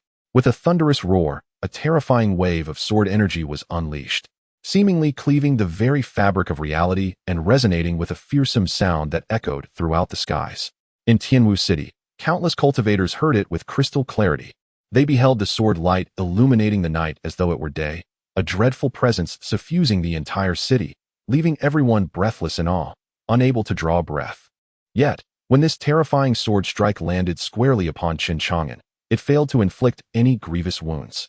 It merely left a minor abrasion, with a few drops of blood seeping forth. However, having ascended to the 8th tier, Chen Chang'an's blood had undergone a transformation, glistening with radiant vitality. Seeing the small wound on his body, Chen Chang'an frowned. You actually managed to injure me. I underestimated you. Shangguan Qiushui, Taoya, Linlei, what the hell? A mere scratch, and it healed in the blink of an eye. Is this what you call being injured? Where's the justice in this? Where are the laws of the realm? Du Hong's expression darkened as he stared in disbelief at the already healed abrasion on Chen Chang'an's chest. What astonishing defensive prowess. It is essential to note that Du Hong possesses the cultivation of a supreme, true monarch, and the sword in his grasp is his life-bound treasure, nurtured for millennia. Extraordinarily sharp, and has accompanied him in countless battles where innumerable cultivators have met their demise beneath its edge, rendering him invincible. Yet today, he finds his strikes thwarted by Chen Chang'an's corporeal form, inflicting no harm whatsoever. This individual indeed possesses the audacity to boast. Du Hong's eyes darkened like turbulent waters. His internal powers surged wildly, and the sword he wielded radiated a chilling light, becoming ever more intimidating. I shall observe just how formidable your physical form truly is, and how many of my strikes you can withstand. Apologies, but you shall not witness it. Chen Chang'an's voice echoed, and in the blink of an eye, he surged forward to confront Du Hong. Du Hong's pupils constricted sharply as he swung his sword. Crack! Chen Chang'an raised his hand and snapped Du Hong's right arm, which held the sword. Ah! Du Hong let out a cry of agony, but in the next moment, his screams abruptly ceased. It turned out that Chen Chang'an's thumb and index finger had seized Du Hong's throat, piercing it with the precision of daggers. Du Hong's expression was one of disbelief and horror. Chen Chang'an remained impassive, exerting a gentle yet lethal pressure that shattered Du Hong's throat. In the following instant, a divine light burst forth from Du Hong's brow, desperately fleeing into the distance. It was his soul. Chen Chang'an observed the escaping spirit with tranquility, murmuring, so weak, so feeble, even weaker than that creature from the Tianjiao clan. It appears that even among supreme, true monarchs, disparities in strength exist. Lazy, you should return. I shall pursue him. Lin Lei swallowed hard, his countenance reflecting sheer astonishment. It was the first time he witnessed Chen Chang'an's overwhelming dominance, dispatching the guardian of the Du family in an instant. So fierce, so formidable, so audacious. Regaining his composure, Lin Lei nodded, choosing not to voice any objections or deter Chen Chang'an. This evening, having witnessed the might and authority of Chen Chang'an, he felt reassured. Since Chen Chang'an dared to unleash a massacre upon the Du family's cultivators, he must possess the means to confront them, rendering any concern on Lin Lei's part unnecessary. Of course, with his limited cultivation, even if he wished to assist Chen Chang'an, he lacked the strength to do so. Chapter 195. Where are you from? How did you get here? Just as Chen Chang'an was preparing to pursue Du Hong, Taoya suddenly called out to him. Chen Chang'an turned his gaze towards her. What is it? Taoya bit her lip and softly inquired. Will you be staying the night, my lord? Chen Chang'an replied with a smile, if time permits. I shall return to seek you out." Upon hearing this, Talia's heart leapt with joy, and a radiant smile graced her face. "I shall await your return." Shangwan Xiushui smiled and spoke. "If you encounter trouble, feel free to seek assistance from the Miaoing sect. A practitioner of the 8th tier should not perish without cause." Trouble? What could someone invincible possibly face? Chen Chang'an chuckled and nodded. "Very well. I shall turn to your Miaoing sect for aid when I find myself utterly at a loss." With that, Chen Chang'an stepped forward and vanished into the Wanxiang building. After his departure, Lin Lei glanced at the corpses of Du Yunxiao and Du Hong, then turned to Taoya. "Miss Tao, how shall we deal with these bodies?" Taoya smiled gently. "Let them be fed to the dogs." Lin Lei gave her a thumbs up. Truly worthy of being a disciple of the Miaoing sect. Who else would dare to act thus? Taoya inquired Lin. "Your relationship with the Lord is quite special. Can you share more about him?" "Ahem. That might not be appropriate." Taoya gave a sly smile. "I heard you are to be wed soon. I wonder if your future bride knows you are visiting such establishments?" Lin Lei was rendered speechless, raising his hands in surrender. "All right, I'll tell you, but you must absolutely not inform Xiaolu." Taoya nodded in agreement. As for Taoya's master, Shangwan Xiushui had quietly departed the room at some unknown point. Meanwhile, Du Hong was fleeing for his life. Though he was left with only a remnant of his soul, his unparalleled strength as a true monarch allowed him to escape the confines of Tianwu City in the blink of an eye. Initially, Du Hong harbored murderous intent towards Chen Chang'an, but now, all that filled him was an overwhelming sense of dread. Why is this happening? Why? How can an 8th-tier body cultivator be so terrifying? Du Hong had scarcely exchanged a few blows with Chen Chang'an before his physical form was extinguished by him. Observing Chen Chang'an's nonchalant approach, Du Hong finally comprehended the depth of his adversary's strength. Thus, at the moment his body perished, he chose to flee with his soul. Who is he? Who is he? To cultivate his physical body to the 8th tier, could it be that he? Suddenly, Du Hong seemed to realize something. His pupils constricting in shock and infinite terror. A chilling sensation coursed through his soul, causing it to tremble. No wonder he dared to strike against the foremost talents of the Du family. If he truly hails from that place, he indeed has no reason to fear the Du family. At that moment, a terrifying aura surged throughout the realm. Du Hong had undergone a transformation, and as he turned his head, he beheld a figure emerging from the city of Tianwu, striding through the air towards him at a leisurely pace. What was even more astonishing was that with each step the figure took, it seemed to shatter the void, traversing space itself, closing the distance between them with alarming speed. Filled with dread, Du Hong grit his teeth and even resolved to burn his own soul essence, drastically amplifying his speed in a desperate bid for survival. However, the essence of the soul was paramount. Should it be exhausted completely, he would be reduced to ashes, facing utter annihilation. Even if he were to survive, the excessive depletion of his soul essence would gravely injure him, necessitating hundreds, if not thousands, of years of arduous cultivation to recuperate. All of this calamity was the doing of Chen Chang'an. While Du Hong felt an overwhelming fear towards Chen Chang'an, he was also consumed by hatred. If only he were strong enough, he would relish the opportunity to dismantle Chen Chang'an limb by limb. Alas, his own weakness left him with no option but to flee. Suddenly, Du Hong accelerated, distancing himself from Chen Chang'an. Chen Chang'an, somewhat taken aback, found himself unable to catch up to Du Hong despite his own formidable 8th-tier speed. Was he to simply watch as Du Hong escaped? With a cold snort, he resolved that no one he intended to kill would ever evade him. It appeared that he would have to slightly invoke his invincible prowess. With a mere thought, an overwhelming 9 billion years of invincible strength surged forth. Even Chen Chang'an was uncertain of the extent of his current power, which could annihilate formidable foes without draining his lifespan. Yet, as it stood, the strongest opponents he faced were merely the supreme true monarchs of the myriad laws, rendering the consumption of his lifespan unnecessary for excessive use of this invincible strength. Chen Chang'an gazed in the direction of Du Hong's escape and employed divine flash. With a single step, it was as if he transcended time and space, vanishing from his original position. When he reappeared, he stood directly before Du Hong. Before Du Hong's spirit could even register the shift, he collided with Chen Chang'an's corporeal form. What was this? Du Hong had yet to fully comprehend what he had crashed into when a shadow materialized right in front of him. Curiosity flickered within him. But as he discerned the identity of this apparition, his countenance paled, terror gripping him as he recoiled in fright. It was you. How did you come to be here? Chapter 196. The Enigmatic Demon State. Could it be the tomb of the martial saint? Du Hong was left utterly astonished. It is worth noting that he was desperately burning his soul's essence to flee, and at his current speed, he was nearly surpassing the unparalleled true monarch. brushing against the barriers of ascension. In the blink of an eye, he had traversed thousands of miles. He was confident that, given his velocity, few in the grand realm of cultivation could catch up to him.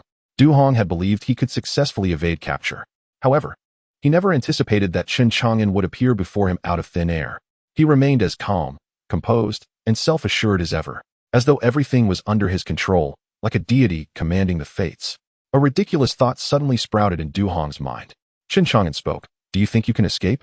He advanced step by step towards Du Hong. Terrified, Du Hong stumbled backward. Who are you? You cannot kill me. I am the protector of the Du family. If you slay me, no matter where you come from, the Du family will not spare you. Du Hong threatened in his panic. Chen Chang'an, intrigued by the mention of the Du family, replied nonchalantly, Where do you think I come from? Trembling, Du Hong responded. In ancient times, when the blessings of heaven and earth were bestowed, all cultivators were able to strengthen their physical forms directly. The path of body cultivation had long been severed, and in the grand realm of cultivation, few have attained your level. Only in the demon state, where the heavenly will has perished and no one can receive the blessings of heaven and earth, do those madmen take this path to combat the demons. You surely hail from the demon state, but has it not long since fallen into endless darkness, completely severed from the grand realm of cultivation? How did you arrive here? Chen Chang'an was taken aback by this revelation, learning of the demon state for the first time. I fear I must disappoint you. I am not from the demon state. Du Hong was astonished. You are not from the demon state. Then who are you? His mind raced with wild conjectures.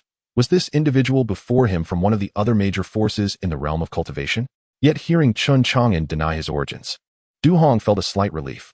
If someone truly from the demon state had emerged, it would spell catastrophe, far worse than an invasion from the abyss. Besides, Du Hong could not fathom which other force could cultivate someone as formidable as Chen Chang'an. The resources required to reach the 8th tier were unimaginable. Only the most elite and powerful sects could possibly nurture someone of Chen Chang'an's caliber. Chen Chang'an chuckled softly. I belong to no sect. I am merely a humble proprietor of a medicinal shop. Impossible. This cannot be true. Du Hong exclaimed, refusing to believe Chen Chang'an's words. Angrily, he declared, regardless of who you are or why you conceal your identity, even if you are a prodigy from one of the top 10 sects, today you have slain a distinguished talent of the Du family. The Du family will not let you go, mark my words. Chen Chang'an smiled indifferently. The Du family? Let them come, I shall await them. He had approached Du Hong, who found himself with no path for retreat. Aware of his inevitable fate, Du Hong unleashed his strength once more, desperately charging at Chen Chang'an. However, Chen Chang'an merely raised a hand and seized Du Hong's very soul. A terrifying force bound Du Hong within Chen's grasp, rendering him utterly incapable of escape, akin to a feeble chick, far too weak. Spare me, Du Hong pleaded. Chen Chang'an's eyes shimmered with radiant brilliance as he directly accessed Du Hong's memories. In a short span, he gleaned substantial intelligence regarding the demon state from Du Hong's soul. With that, Du Hong had lost all value. With a firm grip, Chen Chang'an crushed Du Hong's soul, leading to his demise, his spirit scattered to the winds. A glimmer of intrigue flickered in Chen Chang'an's eyes as he murmured, the demon state, is it? Withdrawing his gaze, he turned to return to Tianwu City. Suddenly, he felt an unusual stirring within his body, triggered by something in the southwestern direction, resonating with his heaven and earth creation technique. He was taken aback. This was the first time he had experienced such an occurrence during his cultivation. What could this mean? That southwestern direction coincided with the Great Dragon Mountain. Could it be the Imperial Palace? Employing his divine sight, Chen Chang'an focused on the Great Dragon Mountain, only to discover that it was not the Imperial Palace, but rather a valley at the southwestern corner of the mountain. After all, the Great Dragon Mountain spanned 30,000 miles, an expanse of immense proportions, with the Imperial Palace merely occupying a small section deep within. Under the scrutiny of Chen Chang'an's divine gaze, he beheld an ancient tomb that had been unearthed within that valley. At that moment, a woman was engaged in combat with 6 golden ancient corpses. These 6 golden corpses possessed formidable physiques, their surfaces shimmering with mysterious light and inscribed with glyphs. In life, they had undoubtedly followed the path of physical cultivation.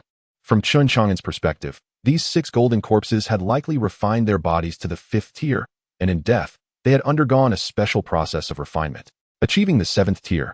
More importantly, the fluctuations of the techniques they were employing in battle were unmistakably in alignment with the heaven and earth creation technique. And even more profound, Chen Chang'an had only mastered the first 2 tiers of this technique, which, thanks to his divine brain, had undergone a qualitative transformation. Yet the absence of the third tier rendered it imperfect. Strangely, he sensed the presence of the third tier within the fluctuations of the heaven and earth creation technique emanating from those 6 golden corpses. A realization dawned upon Chen Chang'an, illuminating his eyes. With such formidable golden corpses as guardians, and having practiced the heaven and earth creation technique, could this be the hidden tomb of the martial sage? However, the tomb of the martial sage was said to be exceedingly well concealed. It was rumored that no one had ever discovered a trace of its existence. Had that woman truly found the tomb of the martial sage? Chen Chang'an directed his divine sight towards her. Upon seeing her face, he recognized her as Zhao Qingqing, the saintess of the Lincian sect. Understanding flooded him. It was she who had located the tomb of the martial sage, and that explained everything. At this moment, Zhao Qingqing was engaged in combat with 6 ancient golden corpses. She remained unperturbed as she unleashed formidable divine abilities, emanating sharp, celestial light from her palms. The robust physiques of the golden corpses could not withstand her onslaught, suffering terrifying wounds, with arms and thighs severed with ease. Truly formidable. Chen Chang'an was astonished. Even a corporeal form comparable to the 7th tier was incapable of resisting her assault. What kind of divine ability was she employing? Witnessing this spectacle, Chen Chang'an experienced a moment of clarity. It appeared that his 8th tier physique was not as invincible as he had believed. The formidable figures of these elite factions certainly possessed powerful means to counter such threats, much like Zhao Qingqing. Perhaps Du Yunxiao possessed similar capabilities. Yet Chen Chang'an's swift intervention left Du Yunxiao no opportunity to utilize the techniques of his clan. Naturally, Du Yunxiao could never have anticipated that Chen Chang'an would disregard the Du family and strike with lethal intent. In the midst of battle, Zhao Qingqing seemed to sense someone observing her. Her beautiful eyes turned icy as she suddenly glanced towards Chen Chang'an's direction. Remarkably, despite the distance of over 10,000 miles separating them, she was able to perceive his gaze. This woman is not to be underestimated. Chen Chang'an narrowed his eyes, intrigued by the unfolding events. Chapter 197, Battle Among the Corpses, Deception. Zhao Qingqing gazed into the distance, her brow gently furrowed. Could it be that my instincts have deceived me? Moments ago, she sensed a presence watching her, yet saw nothing. She withdrew her gaze, redirecting her focus to the 6 ancient golden corpses before her. To her astonishment, these corpses proved to be quite resilient. It seemed the tomb of the martial sage was not so easily explored. As she pondered, one of the golden corpses lunged towards her. Zhao Qingqing's eyes shimmered with brilliance as she suddenly fixed her gaze upon the advancing corpse. 2 beams of dazzling light shot forth, repelling the corpse in an instant. Roar! Simultaneously, the other 5 golden corpses surged towards her from various directions, exuding a palpable murderous intent. Zhao Qingqing found herself entirely ensnared, with no means of escape. Yet, she remained unperturbed. As her hair danced in the air, a lotus seal appeared on her forehead. A verdant lotus blossomed at her feet, radiating a profound azure light, resembling the mightiest barrier in the world. This radiant glow effectively obstructed the assaults of the golden corpses. As the azure light intensified, it unleashed a torrential downpour of luminescence. Each beam resembled a razor-sharp blade, capable of piercing through anything. The resplendent azure light struck the unsuspecting golden corpses, transforming them into a veritable hive, riddled with holes from which foul, putrid fluids oozed forth. However, in the next moment, a surge of formidable vitality erupted from within these golden corpses, rapidly healing the wounds, augmenting their might and ferocity. Zhao Qingqing frowned. They were indeed tenacious foes. Resolute, she began to channel the supreme arcane arts of the Lincian sect, her demeanor shifting to one of serene detachment, devoid of joy or sorrow, her mind free from distractions, as if she had transcended the mundane realm, becoming an inviolable celestial being. In her right hand, she condensed an ethereal sword. The sword emanated myriad radiant beams, so dazzling that one could scarcely behold it. With a gentle swing, countless strands of sword light erupted, converging into a river of slaughter, surging forward with unstoppable force. What lay before her was an endless expanse of celestial brilliance, a panorama of splendor, an infinite tide of sword energy. Thousands upon thousands of sword currents surged forth from the ethereal sword in Zhao Qingqing's grasp, obliterating everything in their path. Even the 6 ancient corpses could not withstand this onslaught. In an instant, they were engulfed by the torrent of sword energy. Roar! The 6 corpses emitted anguished wails, swiftly succumbing to the sword's deluge. Even their formidable 7th-tier physical forms were annihilated in the blink of an eye. reduced to a cascade of dismembered remains. Zhao Qingcheng looked on with satisfaction as the ethereal sword in her hand dissipated into ethereal light. Just as she prepared to venture deeper into the ancient tomb, she suddenly halted, her expression turning grave as she focused intently ahead. The ground trembled violently.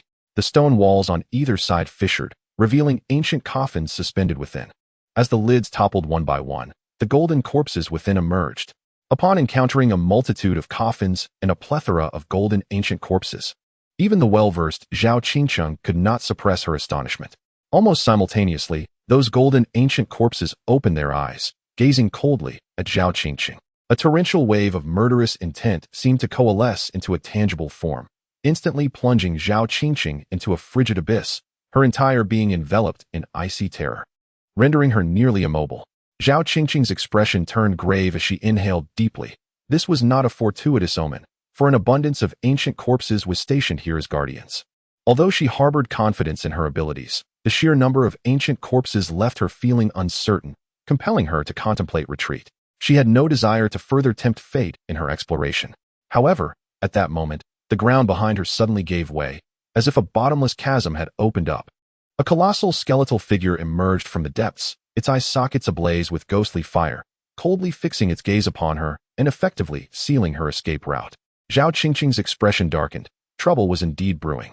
With a swift motion, she grasped her hand, and ethereal light blossomed from her palm, followed closely by the appearance of a celestial sword in her grasp. A deep, ominous roar erupted from the mouths of the golden ancient corpses as they shattered their coffins and surged towards Zhao Qingcheng in a frenzied assault. Each of the dozens of golden ancient corpses not only possessed formidable strength, but also remarkable physical defenses, making the task of vanquishing them no trivial endeavor. Nevertheless, Zhao Qingcheng had no time to dwell on such thoughts. She had not anticipated the perilous nature of this martial saint's tomb, as she was met with such a formidable host of golden ancient corpses scarcely upon her entrance. Should she venture deeper into the tomb, the ancient guardians left behind by that tyrant, Bajie, remained a mystery. Realizing she was ill-prepared for this exploration of the martial saint's tomb, Zhao Qingcheng resolved to withdraw. Yet, alas, the golden ancient corpses guarding the tomb had encircled her, showing no intention of permitting her a smooth departure. Meanwhile, Chen Chang'an was approaching the martial saint's tomb, keeping a vigilant eye on the unfolding events. Initially, he presumed that merely 6 golden ancient corpses resided within the tomb. However, to his astonishment, after Zhao Qingcheng dispatched the 6, a swarm of golden ancient corpses surged forth from the tomb, surrounding her entirely. At that moment, Zhao Qingcheng was embroiled in a fierce assault from these ancient corpses. Nevertheless, her formidable prowess allowed her to handle the onslaught with poise, steadily retreating step by step. The enormous skeletal figure continued to slam its massive hands down, each strike sending tremors through the earth. Yet, shielded by the protective azure lotus, Zhao Qingcheng withstood the onslaught of the skeletal giant without faltering. Chen Chang'an murmured to himself, "It seems that Zhao Qingcheng, as the saintess of the esteemed Lincian sect, possesses considerable skill." Before long, Chen Chang'an arrived at the outer precincts of the martial saint's tomb. Chen Chang'an initially intended to remain an observer, pondering what other tactics Zhao Qingcheng might possess. However, at that moment, upon Chen Chang'an's arrival, the ancient golden corpses inexplicably ceased their assault. It was as if they had sensed Chen Chang'an's presence, and they abandoned their attack on Zhao Qingcheng, rushing out of the ancient tomb in pursuit of him. Zhao Qingcheng, who was engaged in combat with the golden corpses, found herself utterly perplexed. What was happening? In the midst of battle, why had these golden corpses suddenly fled? Chapter 198. Astonishing Strength. Zhao Qingcheng's Shock. A throng of golden ancient corpses abruptly ceased their assault on Zhao Qingcheng and surged frantically towards the entrance of the ancient tomb. This left Zhao Qingcheng utterly bewildered. What was happening? Pondering this perplexity, she decided to follow the horde of golden ancient corpses outside the tomb to uncover the truth behind their unusual behavior. Meanwhile, Chen Chang'an had just emerged from the ancient tomb when he sensed the terrifying auras emanating from within. With a sweep of his divine eye, he beheld an endless wave of golden ancient corpses rushing forth. Had these ancient corpses gone mad? Chen Chang'an felt a profound sense of confusion. It was as if they had been starving for ages and had finally caught sight of a piece of meat, all rushing towards it. In the next moment, Chen Chang'an found himself encircled by the golden ancient corpses, each one fixated on him with fervent, crimson gazes. It then dawned upon him that these golden ancient corpses perceived him as that coveted piece of meat. How intriguing. A smile graced Chen Chang'an's lips as he speculated why these ancient corpses had chosen to target him upon his arrival. Soon enough, he deduced that it was highly likely that his cultivation of the heaven and earth creation technique had attracted these golden ancient corpses. Beyond this, he could not fathom any other explanation for the unfolding events. Initially, he had intended to observe the battle between the saintess of the Lincian sect, Zhao Qingcheng, and the golden ancient corpses, but unexpectedly found himself embroiled in the fray, which was quite surprising. However, Chen Chang'an harbored no fear in the face of these ancient corpses. Instead, excitement glimmered in his eyes. These golden ancient corpses had once been high-tier body cultivators, and now, in death, their physical forms had become even more formidable. He was eager to witness the true extent of their strength. With a flick of his right index finger, he initiated the battle without hesitation. Each punch he delivered bore the weight of 10,000 Jun, capable of shattering anything in its path. When his fist struck one golden ancient corpse, the overwhelming force ruptured its chest, causing its body to explode into fragments. These golden ancient corpses were no match for him. They could not withstand even a single punch. Chen Chang'an felt a tinge of disappointment. Roar. His actions seemed to infuriate the golden ancient corpses completely. They unleashed a chorus of roars and rushed toward him in a frenzy. Indeed, while they may have been individually weak, their sheer numbers were formidable. Throughout all of this, Chen Chang'an maintained an air of calm and composure, devoid of any fear, exuding an aura of tranquility amidst chaos. With each step he took, he annihilated a golden ancient corpse. Whether through punches, kicks, or palm strikes, he employed the simplest of techniques, yet each contained the power to obliterate worlds. It was not that Chen Chang'an refrained from using more sophisticated techniques. Rather, he had yet to refine them. Nevertheless, even his most basic attacks were beyond the capacity of these golden ancient corpses to withstand. Before long, a heap of corpses lay strewn beneath Chen Chang'an's feet. At that moment, Zhao Qingcheng emerged from the ancient tomb and was taken aback upon witnessing a remarkably handsome youth wreaking havoc in a fierce slaughter. Even as the saintess of the Lincian sect, well-versed and experienced, she was utterly astounded. This young man resembled a humanoid beast of slaughter. His strength was formidable. Soon, Zhao Qingcheng seemed to notice something, her expression shifting to one of astonishment. She sensed no trace of magical energy emanating from him. Could he be a body cultivator? Given the robustness of his physique, he must have cultivated his body to at least the 7th stage, perhaps even the 8th. Zhao Qingcheng scrutinized Chen Chang'an's features. Realizing she had never encountered him before, he left no impression on her. To cultivate one's body to such profound heights should, in theory, render one far from anonymous in the grand realm of cultivation. It was perplexing that the Lincian sect had gathered no intelligence about him. A deeper sense of astonishment stirred within Zhao Qingcheng, and her interest in this formidable Chen Chang'an grew. Chen Chang'an was extraordinarily powerful, overwhelmingly so. His might was breathtaking. If Zhao Qingcheng were to confront this group of ancient golden corpses, she would not have felt confident in her ability to prevail. Yet, for Chen Chang'an, they were merely trivial adversaries. He advanced through them, swiftly annihilating every last one without leaving a single trace. In fact, when he glanced at himself, he bore no significant injuries, perhaps a few scratches from the golden corpse's sharp claws, but thanks to the immense vitality contained within his formidable 8th-stage physique, he healed within mere moments. These golden corpses had chosen the wrong opponent. Truth be told, after such a battle, Chen Chang'an felt exhilarated. It had been a long time since he had experienced such a liberating fight. Among the cultivators he had encountered thus far, even without exerting his unrivaled prowess, his 8th-stage body alone sufficed to effortlessly dispatch foes, depriving him of the joy of combat. The relentless onslaught of these golden corpses, akin to indestructible cockroaches, allowed Chen Chang'an to fully indulge in the thrill of battle. Once the skirmish concluded, he exhaled deeply, feeling refreshed and invigorated. As he gazed at Zhao Qingcheng by the great tomb's entrance, they were separated by a small mountain of corpses. Zhao Qingcheng felt no fear. Rather, she regarded him with curiosity. As the saintess of the Lincian sect, she possessed a measure of courage. Subsequently, Chen Chang'an strode across the mound of corpses to stand before Zhao Qingcheng. To her, he appeared as an immense and imposing mountain that had shifted closer, exerting a tremendous pressure that nearly left her breathless. Zhao Qingcheng's heart grew heavy with contemplation. She wondered, if he were to strike, could she contend with him? Simultaneously, a yearning for combat ignited within her. As the saintess of the Lincian sect, she was eager to witness the true extent of his body cultivation prowess. Could she triumph over him? As Chen Chang'an approached Zhao Qingcheng, An unspoken tension enveloped them, rendering the atmosphere palpably still. It was Chen Chang'an who broke the silence first. Is this the tomb of the martial sage? Zhao Qingqing nodded in affirmation. Indeed, it was.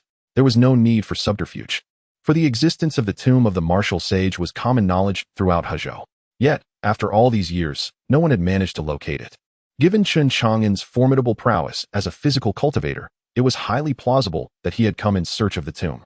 How could one hope to keep such intentions concealed from him? I am Zhao Qingcheng, a disciple of the Lingxian sect. May I inquire your name? She asked. Chen Chang'an. Unaffiliated, he replied succinctly. Zhao Qingqing repeated his name softly, finding it unfamiliar. It seemed he was a recluse. As the saintess of the Lingxian sect, she was privy to many secrets unknown to others. Numerous powerful individuals chose to remain in obscurity, their identities veiled from the world. And it was likely that Chen Chang'an belonged to this category. Upon confirming that this ancient tomb was indeed the tomb of the martial sage, Chen Chang'an nodded and chose not to engage further with Zhao Qingqing, having little interest in the saintess of the Lingxian sect. With the tomb of the martial sage now located, it was time to enter and search for the third layer of the heaven and earth creation scripture, refining his cultivation of the scripture to perfection. Chapter 199. The eerie spirit, shattered with a single blow. As Zhao Qingqing observed Chen Chang'an striding deeper into the martial saint's tomb, she called out to him, "Fellow Taoist, do not court death." Chen Chang'an halted his steps, a smile gracing his lips. Court death? For one who is invincible, I am genuinely curious as to what constitutes courting death. Unbeknownst to Zhao Qingqing, she was oblivious to Chen Chang'an's inner musings. She continued, as a body cultivator, you must possess some understanding of the martial saint's tomb. This is the burial ground of the martial Saint Baji, and even at the periphery of this ancient tomb, there are numerous ancient golden corpses guarding it. Who knows what lies deeper within? Although you are formidable, having refined your physical form to an advanced realm, entering the depths of the martial saint's tomb could still lead to your demise. Merely a martial saint's tomb, Chen Chang'an replied nonchalantly, entirely dismissing the tomb's significance as he boldly ventured inside. Zhao Qingqing had never encountered such arrogance, and, realizing further persuasion was futile, watched as Chen Chang'an vanished from her sight. Remaining outside the ancient tomb's grand entrance, she fell silent, her beautiful eyes glimmering with an unreadable expression. Eventually, she sighed. I have expended considerable effort to locate this martial saint's tomb. If I were to leave now, how could I be at peace? Merely serving as a stepping stone for others?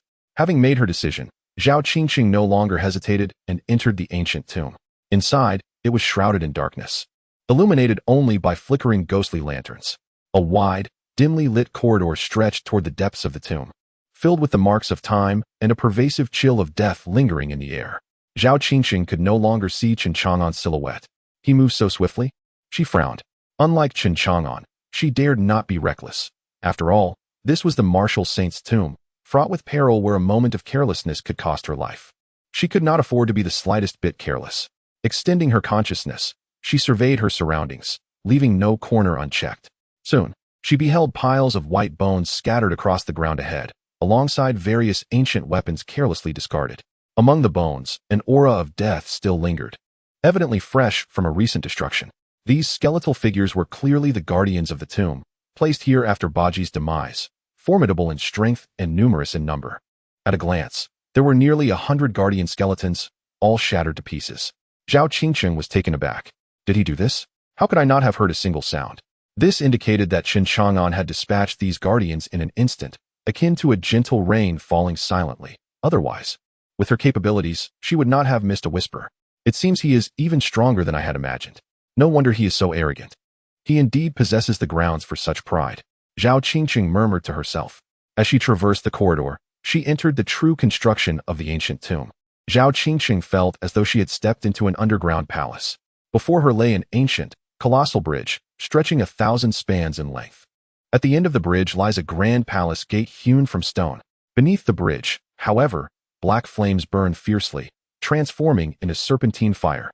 Brandishing its claws with an air of peril, Zhao Qingqing recognized this flame, exclaiming in astonishment, "It is indeed the Nine Netherine fire." It is said that this fire originates from the underworld's yellow springs. How could Ba Jie have brought it to his tomb? Zhao Qingqing was certain that should she fall into these flames, she would be reduced to ashes, her existence extinguished. Her expression grew grave. The tomb of the martial saint was far more treacherous than she had anticipated. It seemed that only the sect leader's presence could facilitate exploration of this place. At that moment, Zhao Qingqing spotted a figure appearing upon the ancient bridge. It was Chen Chang'an. He strolled leisurely across the bridge, as if indulging in a casual jaunt. Zhao Qingqing could only shake her head in disbelief. Chen Chang'an was indeed audacious. If he were to carelessly tumble from the bridge, no matter how high his physical realm, he would be turned to cinders, for the 9 netherine fire was reputed to consume all in its path. Just then, behind Chen Chang'an, the void quivered, and silently emerged 7 or 8 ghostly figures clad in eerie white robes, wielding long-bone sickles. These spirits were not of this world. They appeared quietly, causing no disturbance, and drifted ominously toward Chen Chang'an.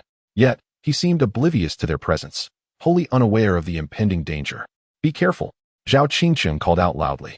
Simultaneously, the ghostly figures swung their bone sickles toward Chen Chang'an's head, poised to sever it from his body. Chen Chang'an possessed an exceptionally keen sense of perception and required no warning from Zhao Qingqing. He had already detected the pursuing spirits and allowed their attacks to come forth.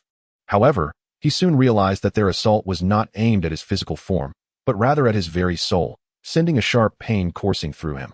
Narrowing his eyes, Chen Chang'an discerned the nature of the attack, spiritual in essence, and rather intriguing. He unleashed a punch, seemingly mundane, yet imbued with terrifying force. However, it did not shatter the spirits, but rather passed through their forms. This revelation left Chen Chang'an astonished. These entities were indeed peculiar. They are all specters, born from the yellow springs of the underworld, intertwined with the infinite folds of space. Your punch merely struck the realm of the grand cultivation world. Only with special means can they be eradicated. Otherwise, these spirits will persistently cling to you, leaving you in a defensive stance with no means to counter them. Zhao Qingqing explained, producing a unique bone jade that emanated the essence of the underworld. This artifact could locate the precise space inhabited by the spirits, and wearing it would allow one to inflict tangible harm upon them. At Zhao Qingqing's words, Chen Chang'an smiled. "Is that so? This is my first encounter with such spirits. It might indeed prove somewhat challenging for one with only an 8th level physical body." However, Chen Chang'an possessed unparalleled cultivation. Since his physical might could not prevail, he would employ an alternative approach. With a thought, he sent forth another punch toward the ghostly figures. This punch, seemingly unremarkable, concealed within it an immeasurable force that obliterated the malevolent spirits in a single strike. Zhao Qingqing was taken aback, her eyes widening in astonishment. How could one punch yield such disparate results? How could Zhao Qingqing possibly discern the profound essence of Chen Chang'an's invincible blow, which shattered the boundless space? No matter where one sought refuge, death was inevitable. In the face of absolute power, all else is rendered illusory. After Chen Chang'an vanquished those malevolent spirits with a single punch, he continued his journey deeper into the ancient tomb. Chapter 200. The True Face of the Demon Clan and the Tomb of the Martial Saint. Zhao Qingqing stood there, gazing blankly as Chen Chang'an traversed the ancient bridge, reaching the stone gate on the opposite side. She opened her mouth, momentarily at a loss for words. She took a foolish glance at the bone jade in her hand, perplexed by its disparity from her expectations. Prior to her visit to the tomb of the Martial Saint, Zhao Qingqing had acquired some understanding of the tomb's circumstances.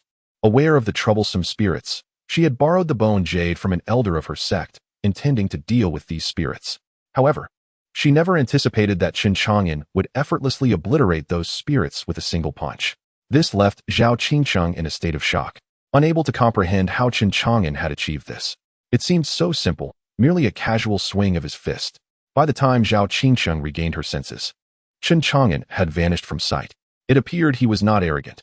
Rather, he must possess a method to confront the tomb of the Martial Saint. And his strength was formidable. This was the source of his confidence. Perhaps he truly had the capability to navigate this perilous tomb. A glimmer flickered in Zhao Qingqing's beautiful eyes as she hastened to follow him. Her purpose for coming to the tomb of the Martial Saint was to obtain an ancient treasure within. Initially, she believed acquiring that treasure would be a formidable challenge. However, after witnessing Chen Chang'an's prowess in dealing with the spirits, an absurd thought suddenly blossomed in her mind. If she followed him closely, might she not obtain the ancient treasure she desired? The mere thought brought a smile to Zhao Qingqing's lips. If this were indeed possible, she would owe him her heartfelt gratitude. Subsequently, Zhao Qingqing stepped onto the ancient bridge. Soon, another wave of spirits materialized upon it. Unlike Chen Chang'an, she lacked the means to confront these spirits directly and could only rely on the bone jade. A mysterious power emanated from the bone jade, rippling like circles on the water's surface. In an instant, The true forms of the spirits were drawn forth from the boundless void. Zhao Qingqing struck with her sword, slaying the spirits with precision. In truth, once equipped with a strategy, these spirits were not particularly strong and were easily dispatched. It was the uncertainty of how to confront them that rendered them truly troublesome. Fortunately, since Chen Chang'an had already vanquished a batch of spirits, the remaining ones posed little threat to her. Crossing the ancient bridge, Zhao Qingqing quickened her pace. Beyond the bridge lay a colossal palace embedded within the mountainside. A massive stone door had already been pushed open by Chen Chang'an. Inside the palace, a profound silence reigned, devoid of any sound. And Zhao Qingqing sensed no aura of danger. Yet, a heavy stench of blood pervaded the air. Upon entering the palace, she was greeted by a sight of countless corpses, blood flowing like a river. Zhao Qingqing's pupils constricted in shock as she recognized the identities of the fallen. They were demons from the demon state. She was astounded to find their presence within the tomb of the martial saint. It seemed that the rumors regarding the tyrant Ba Jie were indeed true. He had emerged from the demon state. For how else could there be so many demons in his tomb? The demon clan is an exceedingly ferocious race, notorious for their insatiable appetite for human flesh, treating cultivators as mere livestock for sustenance. In ancient times, their mere mention would send shivers down the spine of all. Yet due to their banishment from the realm of great cultivation, they have since faded into obscurity within the great realm of cultivation.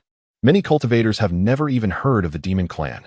It can be stated that the threat posed by the demon clan to humanity far surpasses that of the spectral dead from the abyss. While the spectral dead view humanity merely as rivals, the demon clan sees humans solely as a delectable delicacy. Why then did Zhao Qingqing instantly recognize the corpses strewn about as belonging to demons?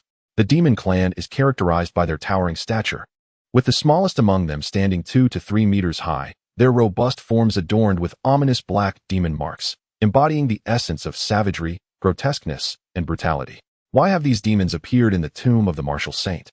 Is it possible that the tyrant has been nurturing them here, and what could be his intention?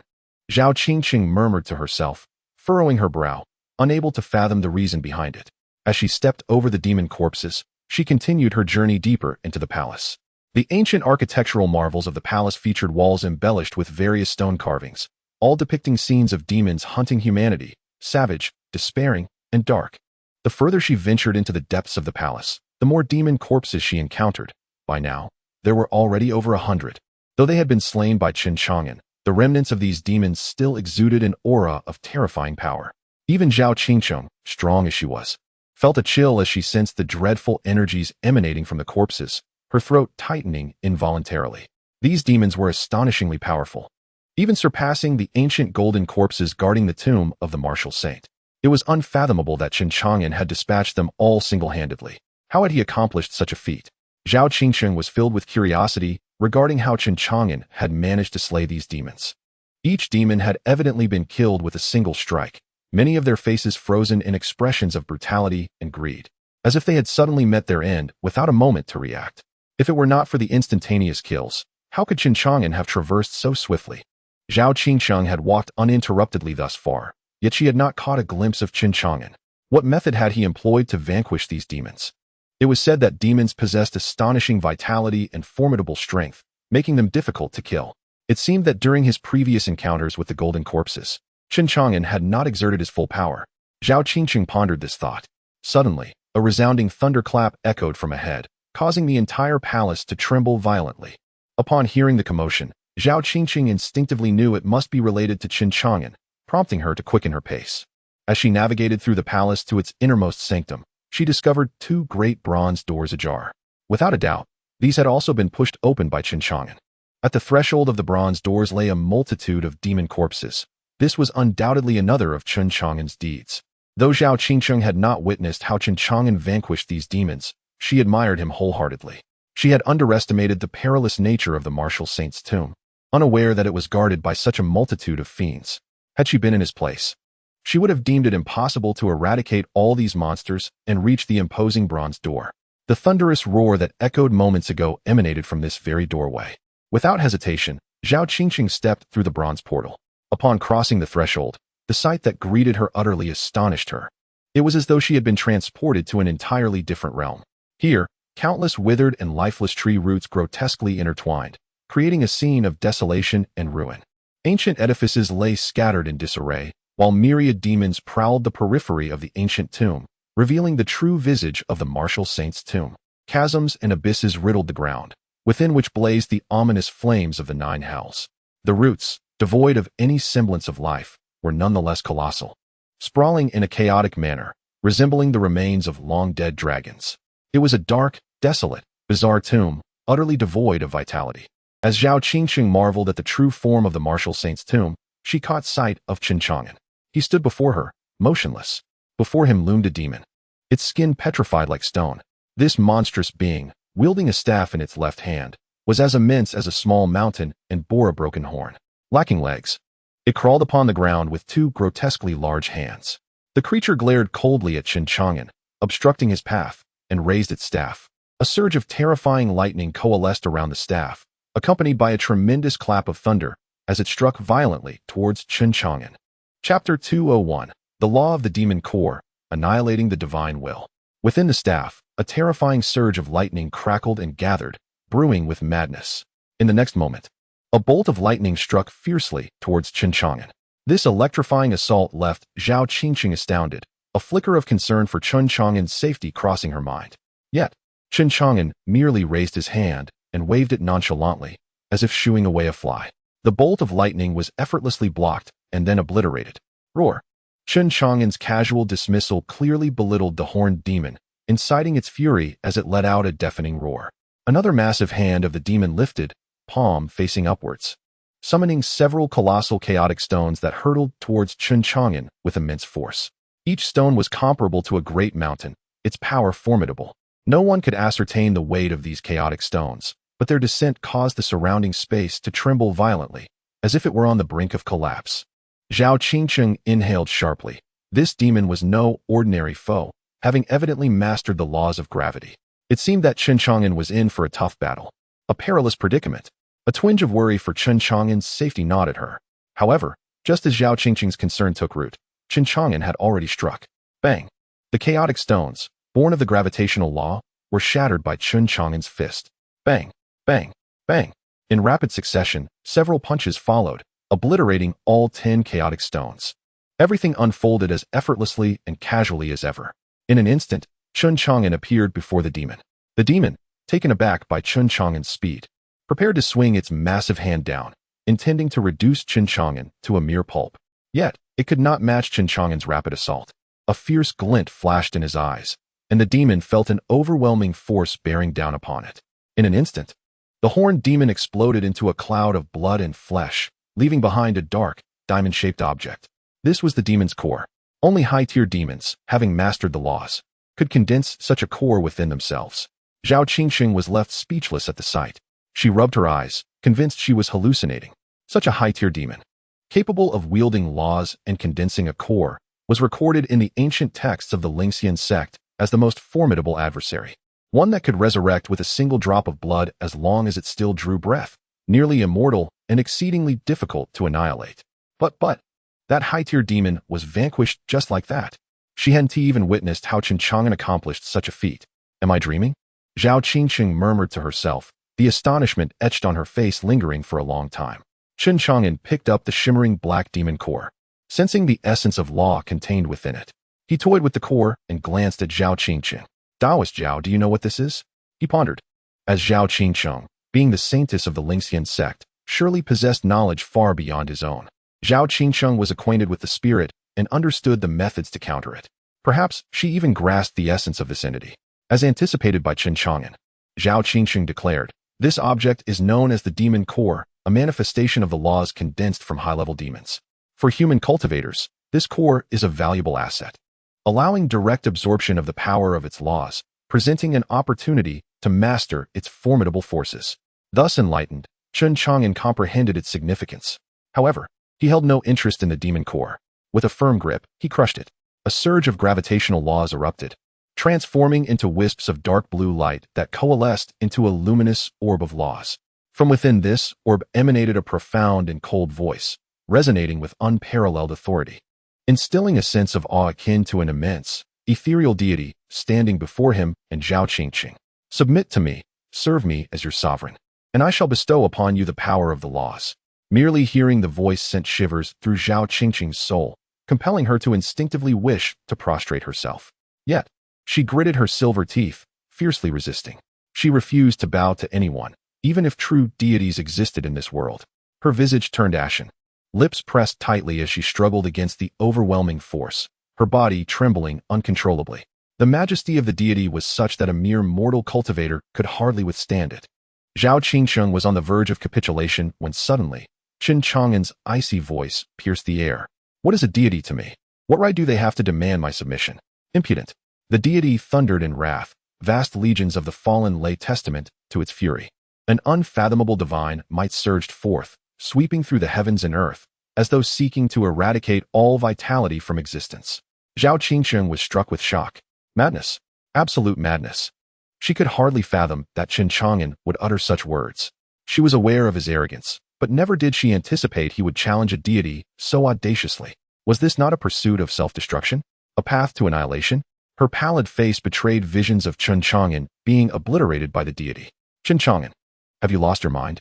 That is a deity, exalted and revered, a being of supreme existence akin to the immortals. In provoking such a force, even if this is merely a fragment of the deities will pervading the myriad realms, a single thought could erase us both. If you wish to live, you must quickly beg for mercy from this deity that governs these laws. Zhao Qingsheng implored anxiously. Zhao, I shall never bow to any being, and none possess the right to compel me to plead for mercy.